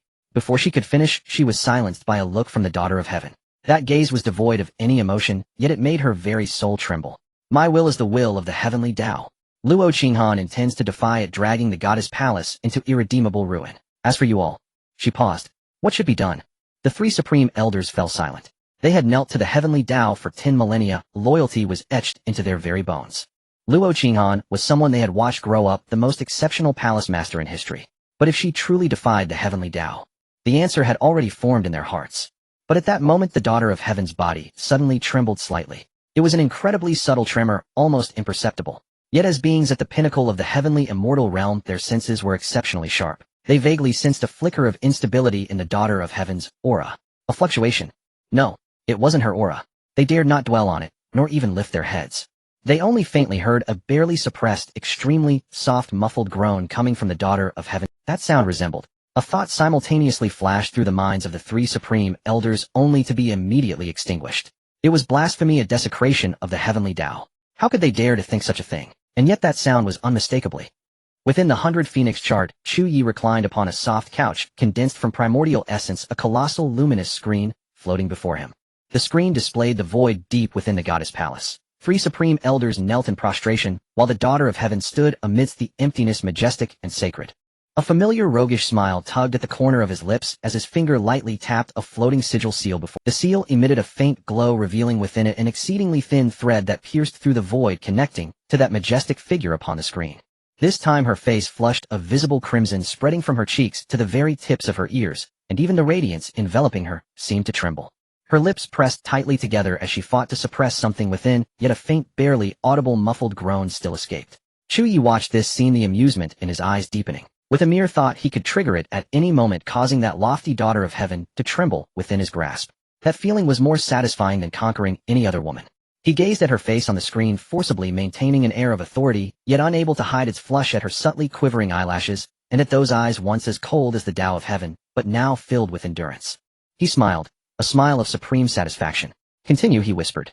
In the void the daughter of heaven's form wavered almost imperceptibly. Her breath hitched for a moment before she quickly regained her composure. Yet that instant of lapse was enough for the three supreme elders to perceive. But none dared to lift their heads, none dared to dwell on it. For it was too absurd, too blasphemous too. They simply bowed their heads, even lower, nearly burying them in their chests. The daughter of heaven drew a deep breath, her voice still maintaining that ethereal authority. "Are you willing to follow my will?" The three supreme elders replied in unison, "We are willing to obey the will of heaven." The daughter of heaven nodded. Without another word her form flickered and vanished into the void, leaving the three supreme elders kneeling in place, not daring to rise for a long time. After a very long while the first supreme elder slowly raised her head, gazing towards where the daughter of heaven had disappeared, a complex emotion flickering in her eyes. Chu Ye watched the figure on the screen flee in disarray, and finally laughed aloud. He withdrew his finger, and the sigil seal slowly descended into his palm. Chu Ye watched the figure on the screen flee in disarray, and finally laughed aloud. He withdrew his finger, and the sigil seal slowly descended into his palm. He looked down at it, as if admiring a most intriguing toy. "The goddess palace." He murmured, the smile at his lips turning increasingly sinister. "You cannot escape."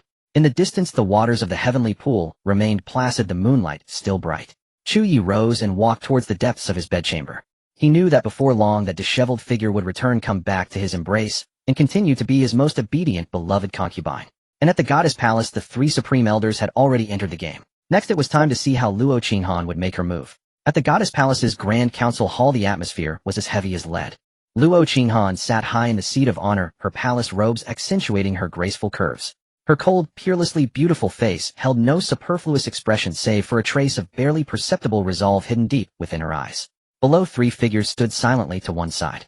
These were the three supreme elders, former palace masters. They all kept their eyes lowered, their postures respectful, yet no one knew that other calculations were brewing in their hearts. On the other side the two deputy palace masters stood shoulder to shoulder. The one on the left was tall and sharp as a sword, the one on the right was gentle as water, yet a hidden sharpness lurked within her brows. The 9 core elders stood in formation behind them, the pillars of the goddess palace, each with a cultivation level at least at the peak of the saint realm. This was the most essential power the goddess palace had amassed over countless eons. Luo Qinghan's gaze swept over them one by one, a complex emotion welling up within her. Pride, reluctance, but most of all a tragic heroism born of a last stand. She spoke, her voice as cold as frost. "I have detected." She paused. "That the great Chu Empire in the eastern domain has committed acts that violate the rules of heaven." The expressions of those below tightened. Luo Qinghan continued. "Their actions have touched the bottom line of heaven's Tao. If left unpunished, I fear they will shake the very foundations of this world. Therefore," she took a deep breath, "I have decided to execute an annihilation operation. Complete destruction. As her words fell, the hall fell into dead silence. The two deputy palace masters exchanged a glance, shock evident in their eyes. The 9 core elders looked at each other in dismay, seeing sheer disbelief reflected in one another's eyes. An annihilation operation. Complete destruction. Against the great Chu Empire. It was merely a mortal nation in a secluded corner of the eastern domain. Even if they had produced some remarkable figure, how could it warrant such a massive mobilization from the goddess palace? The first deputy palace master, the one with the sharp sword-like aura, furrowed her brows slightly and couldn't help but ask, "Palace master, is there something special about the great Chu Empire?" Luo Qinghan glanced at her, her gaze as calm as still water. "This involves the secrets of heaven's Dao, and is not convenient to discuss. All you need to know is that this is my command. It is also..." She paused, her voice growing even colder. "The will of heaven's Dao. The will of heaven's Dao." Once these 5 words were spoken, no one dared to question further.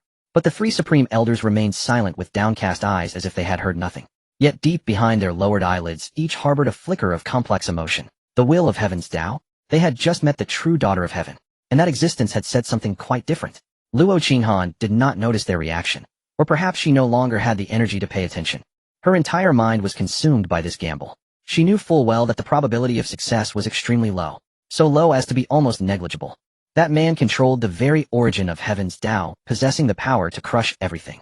Her meager forces and heritage were nothing but a mantis trying to stop a chariot before him. But she also understood she couldn't simply wait for death. Better to stand and fight than kneel and await the end. If she could capture someone he cared about, that great Qin empress or those women he had subdued, perhaps she could use them as leverage. Even if there was only a sliver of a chance, she had to try. This was her final pride. The one who had topped the great Dao rankings for 10,000 years, the 9th palace master of the goddess palace. She raised her hand, and a jade talisman materialized in her palm. This is a secret decree of heaven's Dao capable of masking fate and evading his perception. In 3 days we march on the eastern domain. The target. Her gaze turned suddenly sharp. Is the imperial core of the great Chu Empire. Take them alive if possible, or if not, she paused. Kill them on the spot. At this moment within the 100 Phoenix diagram, Chu Ye leaned against a spacious soft couch, holding the soft body of the Taoist daughter in his arms. His hand casually caressed her back as if he were petting a docile cat. Before him, a massive light screen hovered, capturing everything within the Divine Maiden Palace's council hall. Luo Qinghan's voice, every word echoed clearly in his ears. As Chu Ye listened, he suddenly smiled. It was a light and subtle smile, yet it carried an indescribable sense of amusement.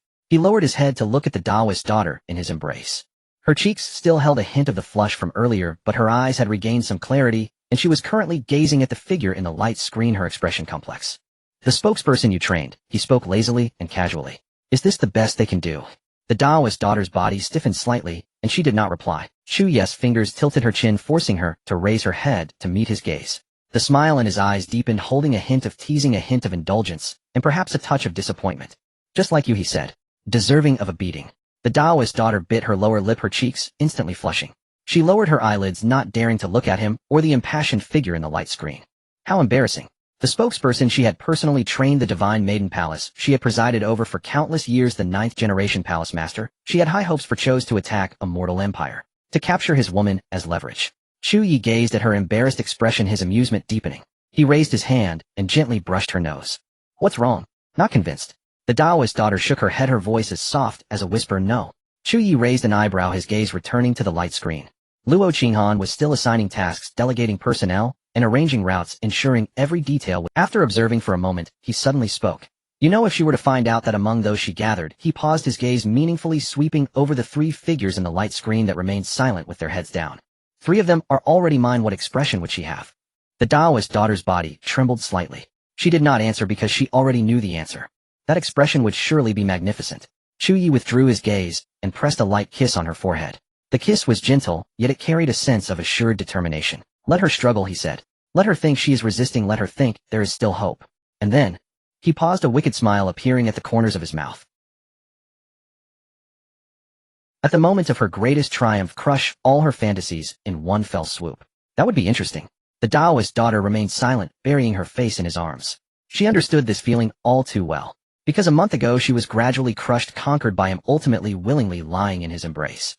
And now it was Luo Qinghan's turn. She suddenly felt a sense of relief, relieved that she had already been conquered, sparing her from undergoing such desperate struggles again. Chu Ye seemed to sense her emotions and tightened his embrace. "Don't worry," he said, his voice low and gentle. The Taoist daughter said nothing, only burying her face deeper. In the light screen, Luo Qinghan's preparations continued. She did not know that all her struggles were merely a performance in the eyes of others. The Taoist daughter said nothing, only burying her face deeper. In the light screen, Luo Qinghan's preparations continued. She did not know that all her struggles were merely a performance in the eyes of others. Within the 100 Phoenix diagram, Chu Ye held the warmth in his arms, quietly admiring the upcoming struggle of the cornered beast. His hand gently caressed the Taoist daughter's back, and suddenly recalling something, a mischievous smile appeared at the corner of his mouth. By the way, he said, what do you think her expression would be if she knew that her heavenly Dao secret order could not conceal? The Taoist daughter finally could not help but lift her head to look at him, a hint of helplessness flashing in her eyes. Your Highness. Chu Ye smiled, leaning down to gently kiss her lips. Just teasing you. Let her play. After all. He gazed at the light screen, his eyes deep as the abyss. No matter how she struggles, she cannot escape my grasp. In the distance, Luo Qinghan's meeting finally concluded. The crowd dispersed and the hall returned to silence. Only that cold figure remained sitting alone in the main seat, gazing into the void, her eyes flashing with a hint of confusion that even she herself had not noticed. She was betting everything. Betting the entire Divine Maiden Palace on a miracle that was almost impossible. And the man who controlled everything was quietly watching her from across the endless void, a smile of eternal determination playing at the corners of his lips. Within the 100 Phoenix diagram, the moonlight remained bright. Sleep now, he said. Tomorrow there will be a wonderful show to watch. Chu Ye did not wait long. 3 days passed in the blink of an eye amidst the rising and setting of the sun and moon in the 100 Phoenix diagram. During these 3 days he lived a life of leisure and comfort. During the day he reclined on the soft couch by the heavenly pool with a massive light screen before him capturing every move of the Divine Maiden Palace. Luo Qinghan was mobilizing troops, arranging strategies, distributing magical artifacts, and practicing formations. Every detail, every step, was like a meticulously staged drama, and he was the sole audience. At night he embraced the Taoist daughter's soft body, watching her indulge beneath him, witnessing her transform from the lofty embodiment of the Tao into a concubine who only whispered, Your Highness. The thrill of conquest satisfied him more than any reward. On the night of the 3rd day, he leaned on the couch, his fingers absent-mindedly twirling a strand of the Taoist daughter's hair, his gaze fixed on the busy, cold figure in the light screen. Tell me, he began lazily, what do you think her feelings are now? The Taoist daughter nestled in his embrace, her cheeks still holding the flush from their earlier intimacy. She followed his gaze to the light screen, paused for a moment in silence, and softly said, resolved. And also. She hesitated. Fear. Chu Ye raised an eyebrow. Fear. The Taoist daughter nodded, her voice very soft. She knows her chances of winning are very low. But she is the palace master, the top of the great Tao golden list for 10,000 years, if she cannot simply kneel and submit without doing anything. So she is betting on a miracle.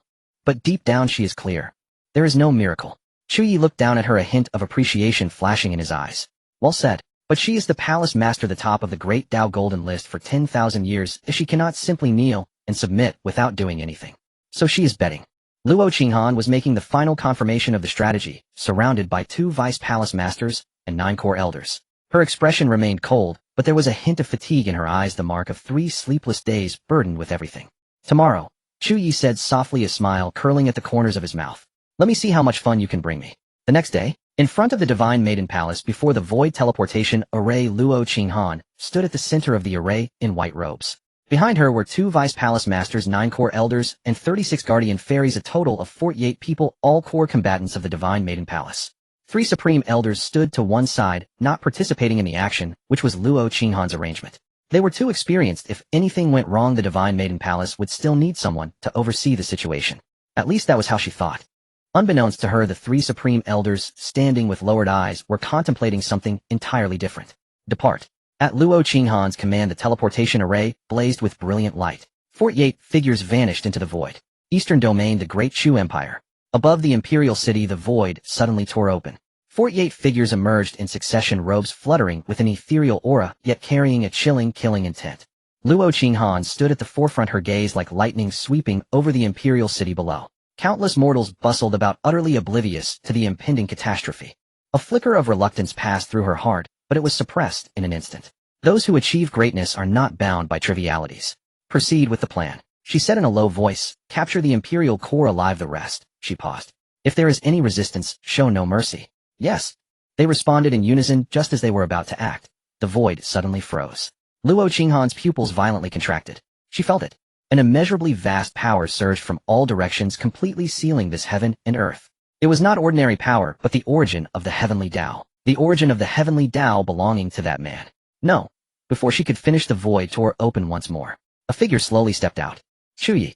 He still wore that casual, comfortable robe with the familiar mocking smile curling at the corners of his. Behind him loomed the colossal, slowly rotating phantom of the 100 Phoenix chart, a brand new world fused with the origin of the heavenly Tao of this realm. It now opened its massive maw, devouring this very expanse of heaven and earth bit by bit. And by his side stood a figure that made Luo Qinghan's soul nearly flee in terror. The daughter of the heavenly Tao. That exalted being now stood quietly beside him, eyes slightly lowered, her posture submissive, like a tamed cat.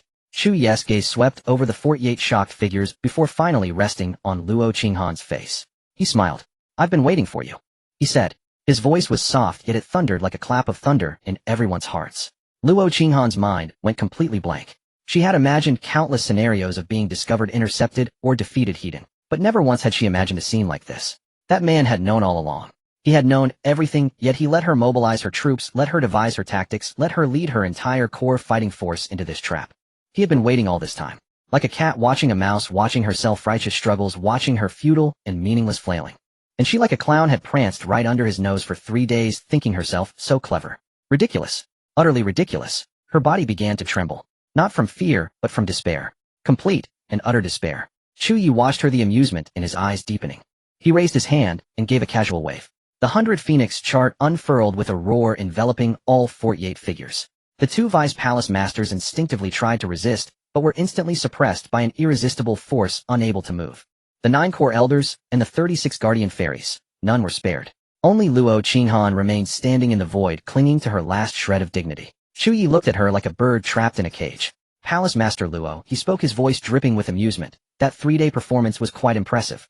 I am most pleased." Luo Qinghan's face was as pale as paper. She opened her mouth trying to speak, but found herself utterly voiceless. Chu Ye paid her no further mind.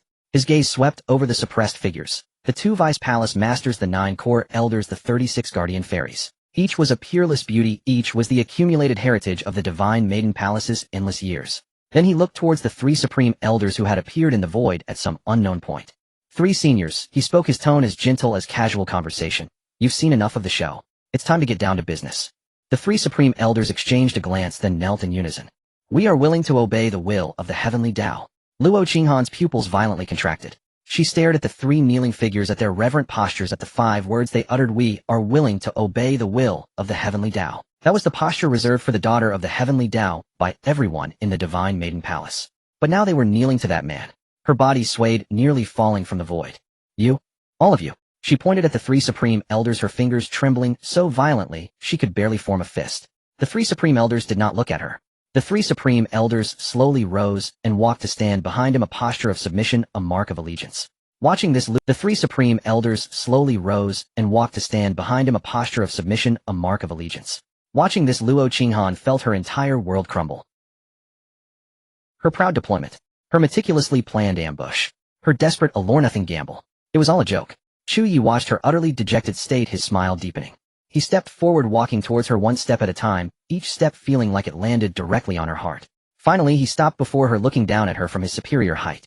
That face still breathtakingly cold and beautiful. Those eyes now filled with confusion and despair. Chu Ye reached out and tilted her chin up. "Luo Qinghan," he said softly, his voice as gentle as if coaxing a child, "you've lost." Luo Qinghan's eyelashes trembled. A single tear slid down from the corner of her eye. Chu Ye watched the tear, a glint of amusement flashing in his eyes.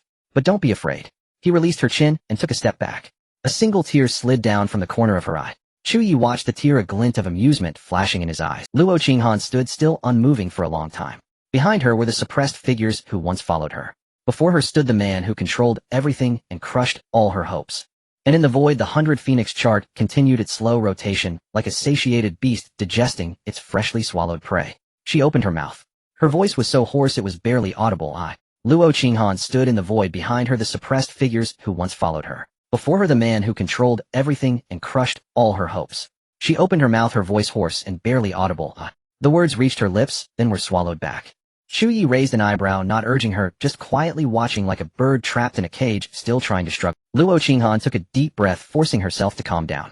She was the palace master of the Divine Maiden Palace, the top name on the Great Tao Golden List for 10,000 years. Even if she were to die, she would die with dignity. "We can talk." She finally spoke, her voice regaining a hint of its former coldness. "But first they must be allowed to retreat safely." She raised her hand, pointing at the suppressed Vice Palace Masters, core elders, and guardian fairies behind her. "Let them go. I will stay." Chu Ye glanced in that direction, a playful arc forming at the corner of his mouth. Oh. He turned back to Luo Qinghan. Is Palace Master Luo trying to negotiate with me?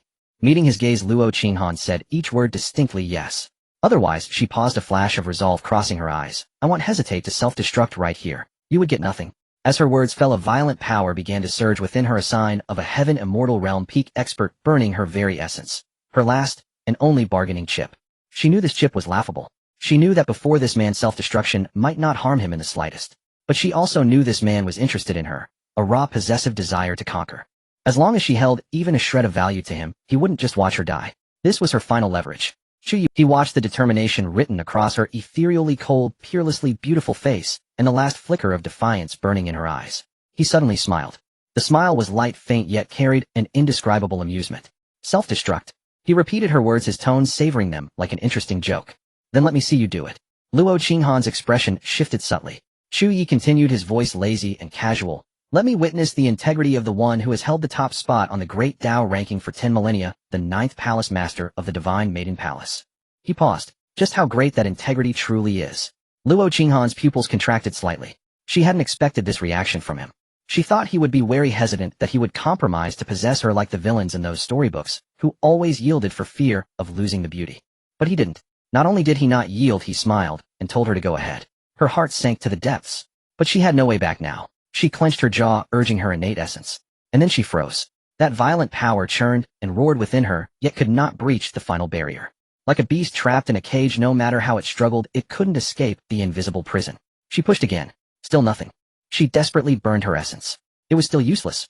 The power was suppressed deep within her, unable to move an inch. She snapped her head up, glaring at Chu Ye, meeting those smiling eyes. In them was a calm that said he knew this would happen all along. What's wrong? Chu Ye spoke, his voice as soft as if coaxing a child. Can't seem to blow yourself up. Luo Qinghan's body began to tremble. She finally understood. Under this absolute suppression of her very essence, she didn't even have the right to self-destruct. Her life, her everything was no longer in her own hands. If that man didn't want her dead, she couldn't die. If he didn't want her to move, she couldn't move an inch. Her self-proclaimed bargaining chip had been nothing but a joke from start to finish. How laughable that she had been there trying to negotiate, thinking she held some kind of leverage. Laughable. Truly laughable. Her body swayed, nearly falling from the void.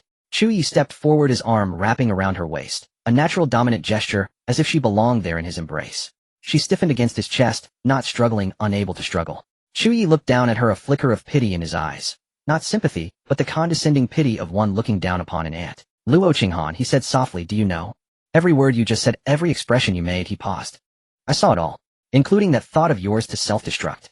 Luo Qinghan's body trembled violently. Chu Ye continued, his voice gentle, as if stating a fact. From the moment you led them out of the Divine Maiden Palace, not a single move of yours has escaped my notice. You thought you were negotiating? You thought you had leverage? He leaned down, his lips close to her ear, his voice as light. No. You were merely performing. Performing your final act of defiance for me. Luo Qinghan closed her eyes. The tear that had been welling in her, I finally fell. She had lost. Completely and utterly lost. Lost to the point where even her dignity was stripped away. Chu Ye watched her, a complex look flashing in his eyes. He raised his hand, gently wiping the tear track from her cheek. Don't cry, he said, his voice softening somewhat. I told you I would give you a chance. He paused. That chance is still there. Luo Qinghan opened her eyes, meeting his gaze. In those eyes there was no mockery, no teasing, only a strange, almost gentle certainty of conquest. Submit to me, he said. The Divine Maiden Palace will remain the Divine Maiden Palace. You will remain you. Only, he paused. You must be clear in your heart, whose person you are. Luo Qinghan fell silent. A long, long silence. So long that the suppressed figures behind her began to stir, and the clouds drifting through the void were blown away by the wind. Then she spoke. Her voice was hoarse yet exceptionally clear. And if I refuse? Chu Ye raised an eyebrow. He wasn't angry, nor even surprised. Only, he raised his hand, his fingertip gently touching her brow. From this moment on, every breath you take, every thought you have, every inch of your flesh will be under my control. Only, he raised his hand, his fingertip gently touching her brow. From this moment on, every breath you take, every thought you have, every inch of your flesh will be under my control.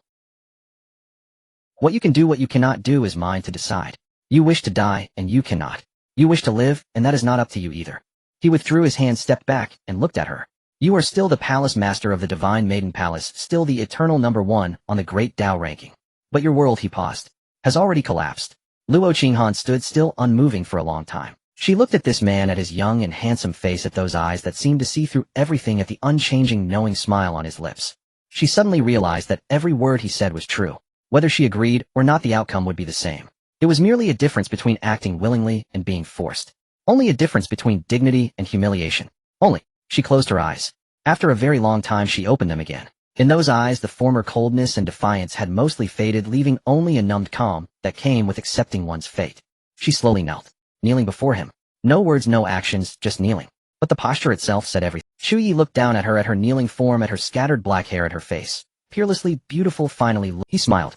A satisfied, gratified, triumphant smile. He bent down and reached out to pull her up. Luo Qinghan rose obediently, without struggling or resisting, just keeping her eyes downcast, not daring to look at him. Chu Ye reached out, tilting her chin up, meeting those eyes that were finally devoid of defiance. Good, he said, his voice as gentle as if soothing a frightened cat. In the future you will thank yourself for today. Luo Qinghan said nothing, but her slightly trembling eyelashes and tightly pressed lips betrayed the turmoil surging within her. Chu Ye looked at her like that, and his smile deepened. He raised his hand and waved it gently. The suppressed Vice Palace Masters, Core Elders, and Dharma Protector Fairies were simultaneously freed. They stood in the void, watching the scene, momentarily at a loss for how to react. Chu Ye did not look at them. He simply wrapped his arm around Luo Qinghan's waist, turned around, and walked towards the 100 Phoenix diagram. Behind him the voice of the Daughter of Heaven sounded faintly, "Come into the 100 Phoenix diagram." From this day forth the Divine Maiden Palace, she paused, still stands. Those figures remained silent, watching the figure that held their palace master until all disappeared into the radiance of the 100 Phoenix diagram. The void returned to silence. Only the solitary moon quietly illuminated this world that had just undergone a shift in power. Deep within the 100 Phoenix diagram, a magnificent palace stood suspended in the void. It was a place Chu Ye had temporarily condensed, using the power of the world not to display authority, but to accommodate the core figures of the Divine Maiden Palace, allowing them to see clearly what it was they had once knelt before. Within the hall, figures appeared one after another. 2 Vice Palace Masters, 9 Core Elders, and 36 Dharma Protector Fairies. They were drawn here by an irresistible force, momentarily disoriented upon arrival, but were soon shocked to the core by the sight before them. At the deepest part of the hall was a wide, soft couch. On it Chu Ye lounged lazily, his posture as casual as if he were in his own home. And in his arms was the Daughter of Heaven, the being who had existed since the dawn of heaven and earth, who had governed the heavenly Tao for endless eons, who looked upon all living things as ants, was now curled up in his embrace like a docile cat. Chu Ye's hand idly caressed her back from her shoulder blades to her waist, and then down to the curve of her rear, the motion casual and intimate, as if she were his personal possession. The Daughter of Heaven did not resist. There wasn't even a hint of awkwardness. She simply lay quietly in his arms, her eyelids slightly lowered, a faint trace of pleasure on her face. The Vice Palace Master's mouth fell open, but no sound came out. The Core Elders exchanged glances, disbelief stark in their eyes. The Dharma Protector Fairies turned pale, some even swaying on the verge of collapsing. What were they seeing? That was the Daughter of Heaven. That was the being they had worshipped for endless ages, revered as a deity. That was the sole supreme faith of the Divine Maiden Palace since its inception. Yet now she was like a lowly favored concubine held in a man's arms, casually fondled. This, the first Vice Palace Master, the woman whose aura was as sharp as a sword, spoke with difficulty, her voice hoarse, as if scraped by sandpaper. This is impossible. Before she could finish, she couldn't continue, because Chu Ye on the couch happened to raise his hand. The sound wasn't loud, but it exploded like thunder in everyone's heart. The Daughter of Heaven's body trembled, then her cheeks flushed visibly, spreading from her face to the tips of her ears, and even the radiance surrounding her. Then her cheeks flushed visibly, spreading from her face to the tips of her ears, and even the radiance surrounding her. That was the incarnation of the origin, the will of the heavenly Tao, the root of all their faith. How could she be with a man? How could she make such a sound? Several Dharma Protector Fairies shut their eyes tightly, not daring to look anymore. But even with eyes closed, that soft sound, that muffled gasp was branded into their minds, impossible to erase. Chu Ye looked at their expressions, the amusement in his eyes deepening. This was exactly the effect he wanted. Contrast. Extreme contrast. Let them witness with their own eyes the being they had worshipped for endless ages become the most humble pet in his arms. Let their faith collapse before their very eyes. There was no conquest more thorough than this. His hand continued to caress the soft body in his arms, his movements lazy and indifferent, yet carrying an undeniable possessiveness. The Daughter of Heaven obediently lay in his arms, occasionally letting out a very soft breath like a cat being petted contentedly. The hall was dead silent. So silent that the sound of every heartbeat could be heard, each one frantic and fractured, as if Tao hearts were shattering inch by inch. So silent that the sound of every heartbeat could be heard, each one frantic and fractured, as if Tao hearts were shattering inch by inch. No one dared to answer. Chu Ye's gaze swept slowly over them, from the 2 Vice Palace Masters, to the 9 Core Elders, to the 36 Dharma Protector Fairies. Everyone his gaze passed over involuntarily lowered their heads, not daring to meet his eyes. The daughter of heaven you worshipped for endless ages, he paused, patting the figure in his arms, is now mine. The origin you all believe in, he raised his other hand, and a brilliant light gathered in his palm. It was the source power containing all the laws of this world, now resting quietly in his palm, like a tamed, is also mine. He dismissed the light, his gaze sweeping over the crowd again. Now I'll give you a choice. Or die. Sign the origin blood contract. From this moment on, everything you have belongs to me. Refuse, he smiled, a gentle yet cruel smile. And after today the divine maiden palace will be no more. As his words fell, the hall fell into another dead silence. Some instinctively looked towards the figure still curled up in Chu Ye's arms, the one who was their only faith, the standard for all their actions. But now that figure just lay there quietly without even lifting her head. Their last hope was gone. Just then a figure slowly stepped out from the crowd. Luo Qinghan. She still wore that white dress, still possessed that cold, peerless beauty, but in her eyes the former stubbornness and sharpness had completely vanished, replaced by a serene acceptance of fate. She walked up to Chu Ye and slowly knelt down. "Ill sign." Her voice was soft, yet it clearly reached everyone's ears. Chu Ye looked down at her, a satisfied smile curling at the corner of his mouth. Had a change of heart. Luo Qinghan nodded without raising her head. "I resisted, I struggled, I tried every possible way," she paused. "And I lost. Since I lost, I must accept it." She raised her head, meeting Chu Ye's gaze. There was no hatred, no unwillingness in her eyes, only an extreme, almost numb calmness. Besides, she glanced at the daughter of heaven in his arms, her voice growing even softer. Even she didn't finish, but the meaning was clear. If even the daughter of heaven had submitted, what was there left for her to hold on to? Chu Ye smiled. He raised his hand, and a wisp of blood contract power surged from his fingertips, sinking into Luo Qinghan's brow. Her body trembled slightly, then returned to calm, a calm born from a mark branded upon her very soul, a calm that could not be resisted, only accepted. Luo Qinghan stood up, stepped back to the side, and stood with her eyes lowered. She belonged to Chu Ye now. Immediately after, three figures stepped forward simultaneously. They were the three grand elders. They showed no hesitation, no struggle, and did not even spare Luo Qinghan a single glance. They simply walked before Chu Ye and knelt in unison, allowing the power of the blood oath to sink into their brows. They had long known what they needed to do. From the moment the daughter of heaven's mandate descended, they knew. Kneeling to the heavenly Tao was an instinct ingrained in them through endless eons. It was just that previously they knelt to the daughter of heaven's mandate, and now they knelt to Chu Ye. To her, to them, what difference did it truly make? After signing, the three grand elders retreated to stand beside Luo Qinghan, their eyes lowered in silent reverence. Now only the two deputy palace masters, the 9 core elders, and the 36 guardian fairies remained. They exchanged glances, each pair of eyes reflecting a complex turmoil, struggle, reluctance, confusion, but above all a resignation to the inevitable tide of fate. Even the palace master had signed. Even the 3 grand elders had signed. Even the daughter of heaven's mandate had. What choice did they have? The first deputy palace master, a woman with an aura as sharp as a sword, took a deep breath and stepped forward from the crowd. "I will sign." The moment she knelt, the sword-like sharpness faded from her eyes, leaving behind only a weary tranquility. The second deputy palace master followed suit. One by one the 9 core elders knelt. The 36 guardian fairies knelt in a silent sea of submission. Chu Ye watched this scene, a flicker of satisfaction passing through his eyes. He raised his hand, and countless threads of blood oath power surged forth simultaneously, sinking into each person's brow. In that instant, a series of faint suppressed groans echoed through the hall. The sound of souls being branded, the sound of their eternal allegiance being sealed. When the last person had signed, the hall fell into profound silence. Chu Ye's gaze swept over them. 48 figures, all now kneeling in prostration, eyes lowered, their postures as reverent as if worshipping a new deity. When the last person had signed, the hall fell into profound silence. Chu Ye's gaze swept over them. 48 figures, all now kneeling in prostration, eyes lowered, their postures as reverent as if worshipping a new deity. From this day forth, Chu Ye's voice echoed through the hall, the Divine Maiden Palace remains. You are still members of the Divine Maiden Palace. But he paused, a playful smirk curling at the corner of his lips. You must remember who your true master is. No one answered. But those 48 kneeling figures were the most resounding answer. Chu Ye, holding the daughter of heaven's mandate in his arms, slowly rose to his feet. You may all disperse, he said. Go about your duties. If anything arises, I will summon you.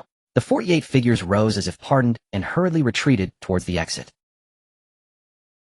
But as they turned, some couldn't help but glance back at the soft couch and the 2 figures upon it. The daughter of heaven's mandate was still curled up in Chu Ye's embrace like a docile cat. And that man was looking down at her, his eyes filled with possession and satisfaction. The person quickly averted their gaze and hastened their steps. The moment she stepped out of the hall, she suddenly realized that the ache in her Tao heart had lessened. Yes, looking at it from they were still kneeling to the one who wielded the origin of the heavenly Tao. Before it was the daughter of heaven's mandate, now it was Chu Ye. In essence, what was the difference? With that thought, the sense of humiliation in her heart seemed to fade considerably. She took a deep breath and her steps grew lighter. Behind her the great doors slowly closed, sealing away everything inside. Deep within the 100 Phoenix diagram in the bedchamber, Chu Ye reclined on the couch holding a body so soft it felt boneless. The daughter of heaven's mandate lay against his chest, her breath still carrying the remnants of their recent passion, her cheeks flushed with a post-satiety glow. His fingers casually twirled a lock of her dark hair, and he suddenly spoke. There is a task I wish for you to undertake. The woman in his arms stirred slightly. She lifted her head, and in her eyes, once as cold and indifferent as the heavenly Tao itself, there was now only obedience and languid submission. This one awaits your command, your highness. Chu Ye tilted her chin up, forcing her to look at him. On that peerlessly beautiful face, traces of their earlier lovemaking still lingered. Her lips were slightly swollen, and her eyes shimmered with allure. Who would have thought this was the being who had governed the heavenly Tao for endless eons? You were once the daughter of heaven's mandate, the absolute ruler of the divine maiden palace. He began, his voice lazy and casual. Those women were all cultivated by you, pure of heart, aloof, untouched by mortal desires. He paused, a playful smirk curling at the corner of his lips. But precisely because of that, how would they know the art of serving a man? The daughter of heaven's mandate stiffened slightly. Chu Ye's fingers slid from her chin to her cheek, caressing her gently, his touch as tender, as if he were stroking his most precious treasure, but his words made her cheeks burn. But you are different. These days and nights I have trained you countless times. From a blank slate to this seductive allure, from awkwardness to proficiency, now even the courtesans of the mortal world might not know as much as you do. The daughter of heaven's mandate's face flushed crimson, so deep it seemed ready to bleed. Instinctively she tried to avoid his gaze, but his hand held her chin firm, leaving her no escape. The daughter of heaven's mandate's face flushed crimson, so deep it seemed ready to bleed. Instinctively how to please me? How to, he paused. Make me satisfied. The daughter of heaven's mandate was stunned. She opened her mouth wanting to say something, but found her voice trapped in her throat, unable to emerge. In her mind's eye the scene appeared, herself standing before those cold, ethereal goddesses, earnestly explaining the very techniques. In her mind's eye the scene appeared, herself standing before those cold, ethereal goddesses, earnestly explaining the very techniques Chu Ye had taught her on the couch, the ones that had once made her wish she could die from shame. She almost fainted from the thought. Chu Ye, seeing her like this, smiled even deeper.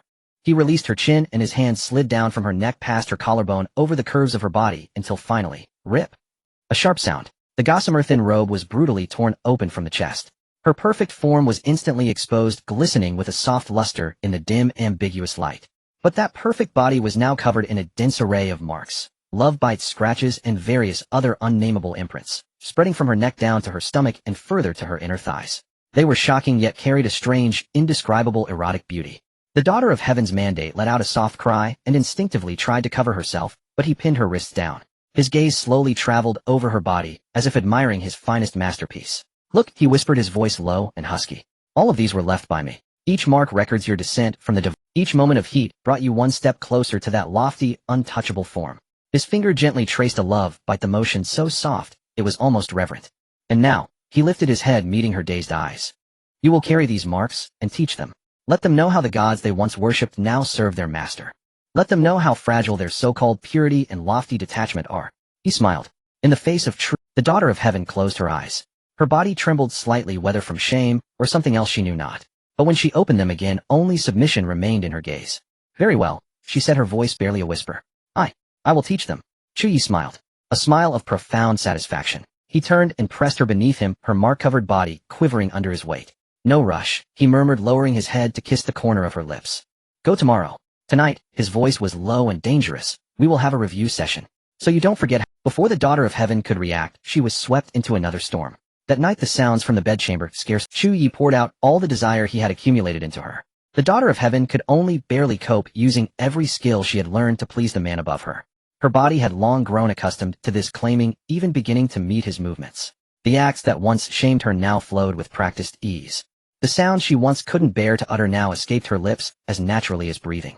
After what felt like hours, or perhaps the entire night, everything finally stilled. The daughter of heaven collapsed onto Chu Ye, limp as water, without even the strength to lift a finger. Her breathing was shallow and rapid, her body still trembling with the aftershocks of pleasure. Chu Ye held her, his fingers tracing gently across her sweat-dampened back. After a long while he suddenly stirred. He retrieved something from beneath the pillow. A palm-sized talisman seal, translucent with arcane runes. The daughter of heaven forced her eyes open, and seeing the seal her body stiffened. My lord, what is this? Chu Ye did not answer. His voice was low and gentle, yet brooked no argument. The daughter of heaven bit her lip, but obeyed. Her marked body trembled slightly. Chu Ye's gaze fell upon her, a flicker of satisfaction in his eyes. He picked up the seal and brought it slowly closer. The daughter of heaven felt a warm touch. Don't move, his voice sounded in her ear. This is a brand. To remind you whose you are. The daughter of heaven felt a strange power flow through her, neither painful nor unpleasant, but an indescribable sense of belonging. Chu Ye pulled her back into his arms and pressed a kiss to her forehead. Sleep, he said. Tomorrow there is work to be done. The daughter of heaven nestled against him, murmuring a soft assent. Soon her breathing evened out into slumber. Chu Ye held her, gazing at the ceiling, a smile lingering on his lips. The next day, deep within the 100 Phoenix chart, in a hall built in the image of the divine maiden palace, 48, 2 deputy palace masters, 9 core elders, 36 guardian fairies, and the 3 supreme elders Luo Qinghan. All were present, heads bowed, waiting. The hall doors slowly opened. A figure stepped in, bathed in light. The daughter of heaven. She still wore her veil, a faint radiance enveloping her. That light perfectly concealed her details, yet could not hide her peerless elegance and the awe-inspiring majesty that resonated from the depths of the soul. She walked to the main seat and slowly sat down. Her posture, her aura, her gaze, unchanged across the endless ages. Still the lofty, inviolable embodiment of the heavenly Tao. Still the being who wielded the rules and looked down upon all. Luo Qinghan raised her head, looking at that figure. She suddenly recalled the sight from last night. Of her curled up in that man's arms, the soft sounds, the muffled moans, the flushed face. But now, looking at the majestic figure on the main seat, she felt a moment of disorientation. Was this truly the same person? The daughter of heaven's gaze swept slowly across the assembled crowd. The daughter of heaven. She was still the same. Veiled, cloaked in a faint glow, her aura ethereal and commanding. She walked through the crowd, each step carrying an innate pressure, the natural suppression of the origin over all things. 48 figures knelt in unison. We pay our respects to the daughter of heaven. Their voices were unified, devout, and respectful. The daughter of heaven did not bid them rise. She walked to the deepest part of the hall, onto the high platform, and turned slowly to look down upon the kneeling masses. Her gaze was as cold as the heavenly Tao itself. Her posture was lofty, inviolable, as if the woman who had writhed and melted under Chu Ye last night was someone else entirely. That gaze was as indifferent as the Tao, devoid of emotion, yet it made everyone it passed over lower their heads involuntarily. Then she spoke. Her voice was ethereal, carrying an unassailable authority. I have summoned you today to announce a decree. The crowd bowed their heads, awaiting her words. The daughter of heaven paused, then continued, From this day forth you shall learn. She paused again, a pause so brief no one present could perceive it. The art of servitude. The hall fell into absolute silence. No one dared to raise their head, no one dared to make a sound, no one even dared to breathe. But within each heart a storm raged. The art of servitude. Serve whom? The answer was clear. Yet none dared to ask, and none dared to show any reaction. Because it was the command of the daughter of heaven. Because it was the will of the heavenly Tao itself. Luo Qinghan lowered her eyes, her lashes trembling. She suddenly understood that from the humiliating submission of last night her fate had been irrevocably rewritten. And today was only the beginning. On the main seat the daughter of heaven sat quietly, shrouded in light, majestic as ever. No one could see that beneath the glow her legs were still trembling slightly. The sound of the great Tao echoed through the depths of the 100 Phoenix chart. It was grand and immense, like the breath of heaven and earth, the chant of the rules, a primordial hymn from the dawn of the universe. Each syllable carried the power of the origin, striking the most primal awe within the soul. The 48 members of the divine maiden palace knelt, listening to this sermon from the heavenly Tao. Their expressions were devout and solemn, at least at first. Because the first words the daughter of heaven spoke were, Now through the sound of the great Tao, I impart to you the art of servitude. The art of servitude. At these 4 words, though doubt stirred in their hearts, none dared to dwell on it. The heavenly Tao maiden's sermon was an unparalleled blessing, and regardless of its subject, it was worthy of their kneeling reverence. Then the heavenly Tao maiden began to speak. His Highness favors tranquility, yet does not disdain the clamor of the bedchamber. His Highness' hands often roam between waist and hips. You must yield to his touch, never stiffen or recoil. His Highness kisses begin at the lips and end at the neck, descending gradually until. Upon the bed there are 72 postures which I shall impart to you one by one. The first posture, named Phoenix facing the Emperor, has you lying supine, while His Highness leans over, your legs parted. The second posture, named Dragon plays with Pearl, has you kneeling at the bed's edge, His Highness approaching from behind. The third posture. The majestic tones of the great Tao carried these words sentence by sentence into every ear. The 48 prostrate figures shifted from solemnity to bewilderment, from bewilderment to shock, from shock to sheer surrealism. Utter profound surrealism. What were they hearing? Was this the heavenly Tao maiden? Was this the embodiment of the primordial source? Was this the being they had worshipped for endless eons, the one they held as divine? She was using the Tao's resonant voice, the very method meant to transmit the supreme truth, to teach them how to please a man. Upon the bed, the first vice palace master, a woman with a bearing as sharp as a sword, felt her sword hand tremble. She knelt there, not daring to lift her head, her cheeks flushed crimson, the colors spreading to her ears and down her neck. The second vice palace master, a woman as gentle as water, bit her lower lip, so hard it nearly drew blood. She dared not raise her head, dared not move, dared not even breathe. She could only let those words burrow into her ears one by one, searing themselves into her mind. The 9 core elders and the 36 guardian fairies were all the same. They knelt there like rigid statues, only the violent trembling of their lashes and the relentless heaving of their chests betraying the turmoil surging within them. What shattered them further was that the Dao's voice pressed on. His Highness delights in kneading, especially between buttocks and thighs. You must welcome it willingly, never flinch away. His Highness' pleasure can last for hours. You must regulate your breathing, lest you faint from exhaustion. When His Highness is done, he enjoys holding you close. You must curl up like a kitten, pressing your cheek against his chest. His Highness. Word by word, it was meticulous, exhaustive to the extreme. And each sentence felt like a knife carving into their hearts. Because it was too detailed, too specific to be learned by hearsay or observation. It could only be the product of personal experience. Relentless, countless nights of personal experience. This was the path she had walked. This was the knowledge she had measured out with her own body. This was the mark left upon her. Those countless nights, those countless times of ravishment, those countless cycles of being broken and reshaped. All of it was now transmuted into the Dao's voice, sentence by sentence, entering their ears. This was the path she had walked. This was the knowledge she had measured out with her own body. This was the mark left upon her after being utterly conquered by that man. The eyes of several guardian fairies reddened. Not from sorrow, but from an indescribable emotion. Was it awe? Sympathy? Or? They themselves could not distinguish. All they knew was that their Dao hearts shattered completely in that moment. Shattered beyond even a trace of residue. And upon the high platform, the heavenly Dao maiden continued her sermon. Her voice remained majestic and vast, her bearing remained dignified and sacred, and every syllable she uttered still carried the power of the primordial source. But had anyone dared to look up, they would have seen that her cheeks were flushed with an unnatural crimson. From the midpoint of her sermon onward, that flush had never faded. Her lips trembled slightly, her breathing occasionally faltered, and her body quivered in the faintest of tremors. So subtle, it was nearly imperceptible, yet upon closer look one could see her cascading hair, swaying gently. It was the rune. It was taking effect steadily and relentlessly. Not violently, not abruptly. She had to exert immense willpower to keep any sound from escaping her throat. His Highness. Huff. She paused, drew a deep breath, and steadied her voice. His Highness' preferences also. Another wave of numbness surged through her, her body shuddered slightly, and her voice nearly wavered. But she clenched her jaw, forced it down, and continued. Also differ with the 4 seasons. Below no one did. None of them knew what the lofty heavenly Dao maiden who appeared to be imparting the arts of servitude was enduring at that very moment. They only heard the majestic Dao voice, sentence by sentence, sinking deep into their souls. But if they had looked up, they would have seen it. That face, once as cold as the Dao itself, was now flushed with color, her gaze hazy, her lashes trembling, her lips pressed tight, as if straining against something. And the hand clutching her robe had knuckles gone white. Deep within the 100 Phoenix painting in another hall, Chu Ye reclined on a soft couch, a massive luminous screen floating before him. On the screen was the scene of that very sermon. 48 figures prostrate, the heavenly Dao maiden seated high above, the majestic Dao voice resonating through the void. His fingers idly toyed with a talisman seal floating before him. It was the seal connected to the rune within the heavenly Dao maiden's body. At this moment, he was carefully adjusting its power to the perfect degree. Not enough to make her lose control, not enough to make her break composure, but just enough to make her struggle desperately between dignity and instinct. He watched her flushed cheeks on the screen, watched her trembling body, watched her hands gripping her robe. He smiled, a smile of contentment, of satiation, of triumphant pride. This was his heavenly Dao maiden, the being who once stood above all, looking down upon the mortal world. Now she was using the Dao's voice to teach the arts of servitude, using the power of the primordial source to explain his preferences, and struggling to maintain her last shred of dignity before countless onlookers. And her body was trembling in the palm of his hand. How amusing, he thought. How very amusing. The sermon continued. His Highness' pleasure has 72 postures. Today, I shall teach only 27. The remaining ones shall be taught tomorrow. You must commit them to memory for in the future. The heavenly Dao maiden's voice was already beginning to quiver.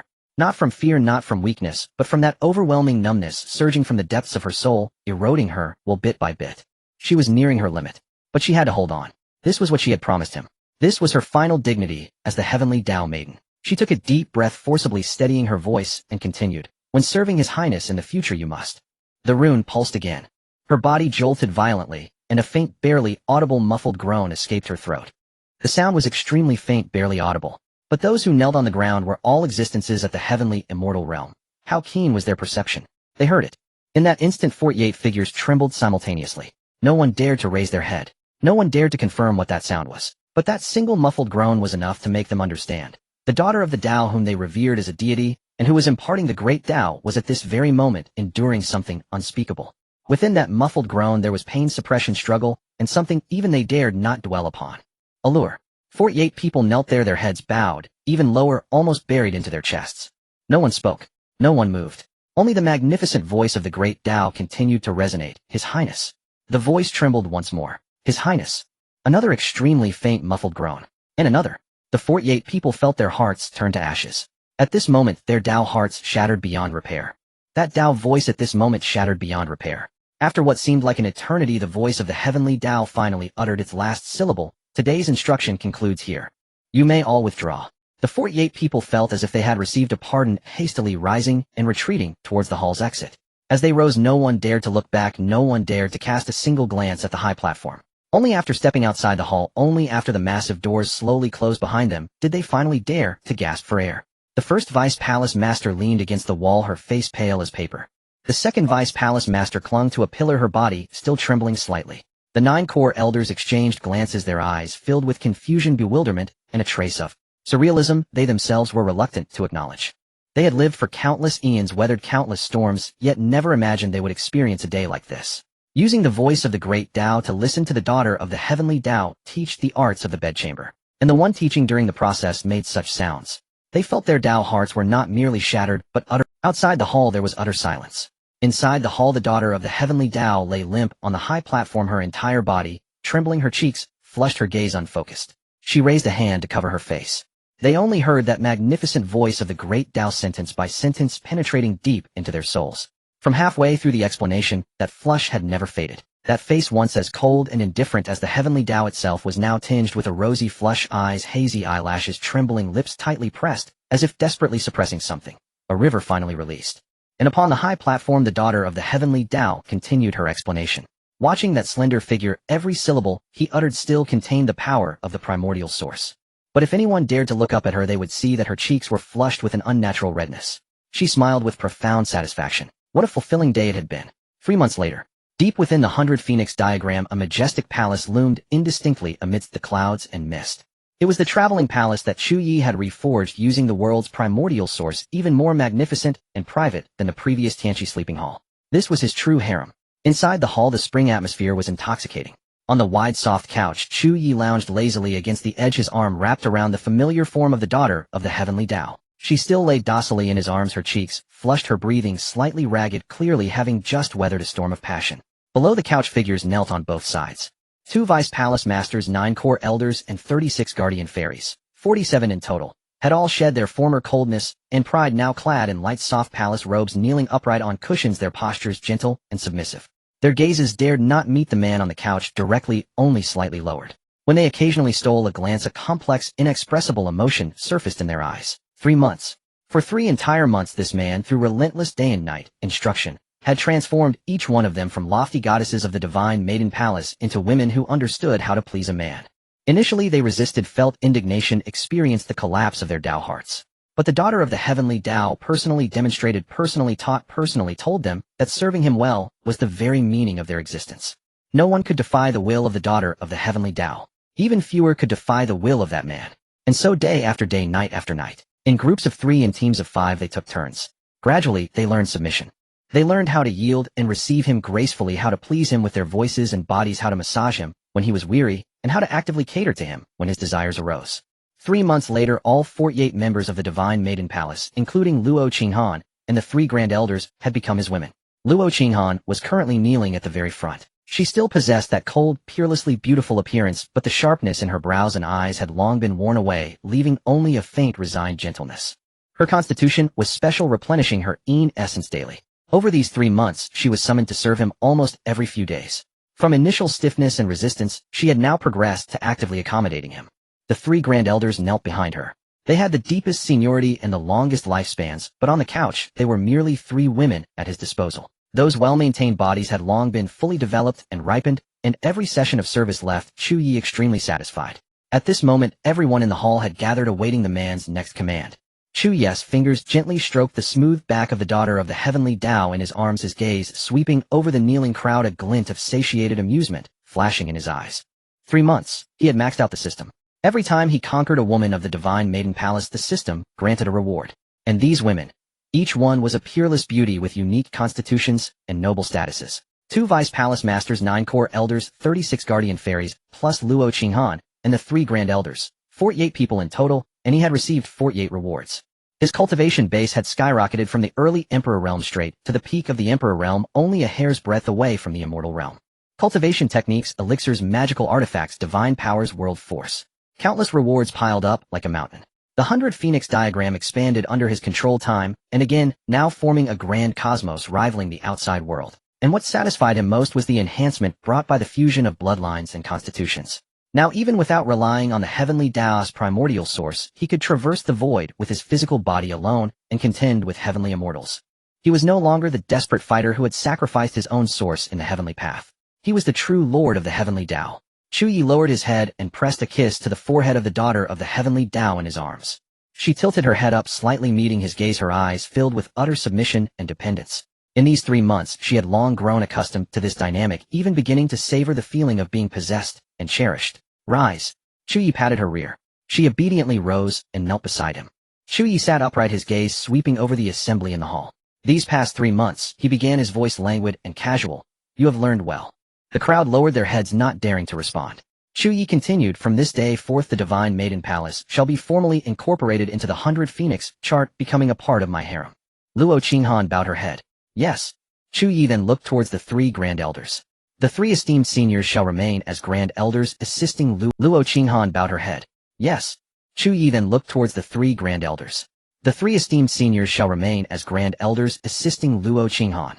The 3 grand elders acknowledged in unison. Chu Ye nodded with satisfaction, then shifted his tone. I have fused with the origin of heaven's mandate, becoming the true lord of this world. Hearing this, the crowd's expressions varied. Some in awe, some with complex feelings, and others with a calm that suggested they had anticipated it. Chu Ye continued. As for the outside world, I have no intention of managing it personally. From this day forth the authority to invoke the origin of heaven's mandate shall be temporarily entrusted to Qin Nishang. Qin Nishang, the empress of the great Qin dynasty, is my lawful wife. He raised his hand, and a beam of golden light surged from his fingertip, vanishing into the void. It was the authority over the origin of heaven's mandate which he had stripped away and handed to Qin Nishang to wield on his behalf. From then on, Qin Nishang became the nominal spokesperson of heaven's mandate for this world, able to invoke the power of the Tao of heaven, oversee the realm, and command the fate of all living things. The assembly bowed their heads once more in submission. Having said his piece, Chu Ye seemed weary and leaned back onto the couch. The daughter of heaven's mandate immediately shifted, nestling into his embrace, pressing her head gently against his chest. Chu Ye wrapped an arm around her, his gaze passing over the kneeling crowd, a playful smirk curling at the corner of his mouth. As for you all, he paused. From now on you shall reside peacefully within the 100 Phoenix chart. I shall summon whomever I wish to share my bed, and I shall favor them as I please. All you need to do is serve me well and keep me satisfied. The crowd lowered their eyes and replied in unison yes. Chu Ye smiled with satisfaction. He raised his hand and waved it lightly. The light within the hall dimmed, and an air of intimacy began to permeate the space. Tonight, he said, Luo Qinghan stays. The rest of you may leave. Hearing this, the crowd rose, paid their respects, and filed out of the hall. As the 3 grand elders departed, their gazes lingered on Luo Qinghan for a fleeting moment, a flicker of complex emotion in their eyes before they averted their gaze and disappeared beyond the doors. The hall doors slowly closed. Within, only Chu Ye, the daughter of heaven's mandate, and the kneeling Luo Qinghan remained. Chu Ye looked at Luo Qinghan, a glint of amusement in his eyes. Come here. Luo Qinghan's body trembled slightly, but she did not hesitate. She rose and walked to the edge of the couch. Chu Ye reached out, pulled her into his embrace, and made her lie beside him on his other side. The daughter of heaven's mandate shifted slightly to make room for her. Chu Ye lowered his head, gazing at the 2 peerless visages in his arms. One the once haughty daughter of heaven's mandate, the other the once aloof and proud palace master of the Divine Maiden Palace. At this moment, they were merely his women nestled in his embrace, awaiting his favor. He smiled. A smile of profound satisfaction, of deep contentment, and of sheer triumph. From this day forth, he murmured, no one in this world can stand in my way. And you too, he planted a kiss on each of their foreheads, shall be the most honored women in all the realms. The daughter of heaven's mandate tilted her head up, slightly, her eyes filled with utter devotion. Luo Qinghan, however, lowered her gaze, her eyelashes trembling faintly, yet she did not shy away. Chu Ye held them close, his gaze drifting towards the outside of the hall. There within the world of the 100 Phoenix chart lay endless mountains and rivers, flowing streams, and thriving life. It was a world he had created with his own hands, and he was its sole sovereign. As for the world outside, Qin Nishang managed it for him, the subjugated factions maintained it, and the origin of heaven's mandate operated day and night. He need not worry. He only needed to remain here enjoying the attentions of countless stunning beauties, calling out name after name, having them come to his side, and pleasing him in every conceivable way. This was the life he desired. Chu Ye withdrew his gaze and looked down at the two women in his arms. Tonight, he said softly, we do this together. The daughter of heaven's mandate and Luo Qinghan both looked up at the same time, exchanged a brief glance, and quickly averted their eyes. A faint blush crept across both of their peerless faces. Chu Ye smiled, a smile of triumphant satisfaction. Outside the window, moonlight spilled down, casting the entire 100 phoenix chart in a soft silvery glow. Within the hall, spring was in full bloom. The story concludes.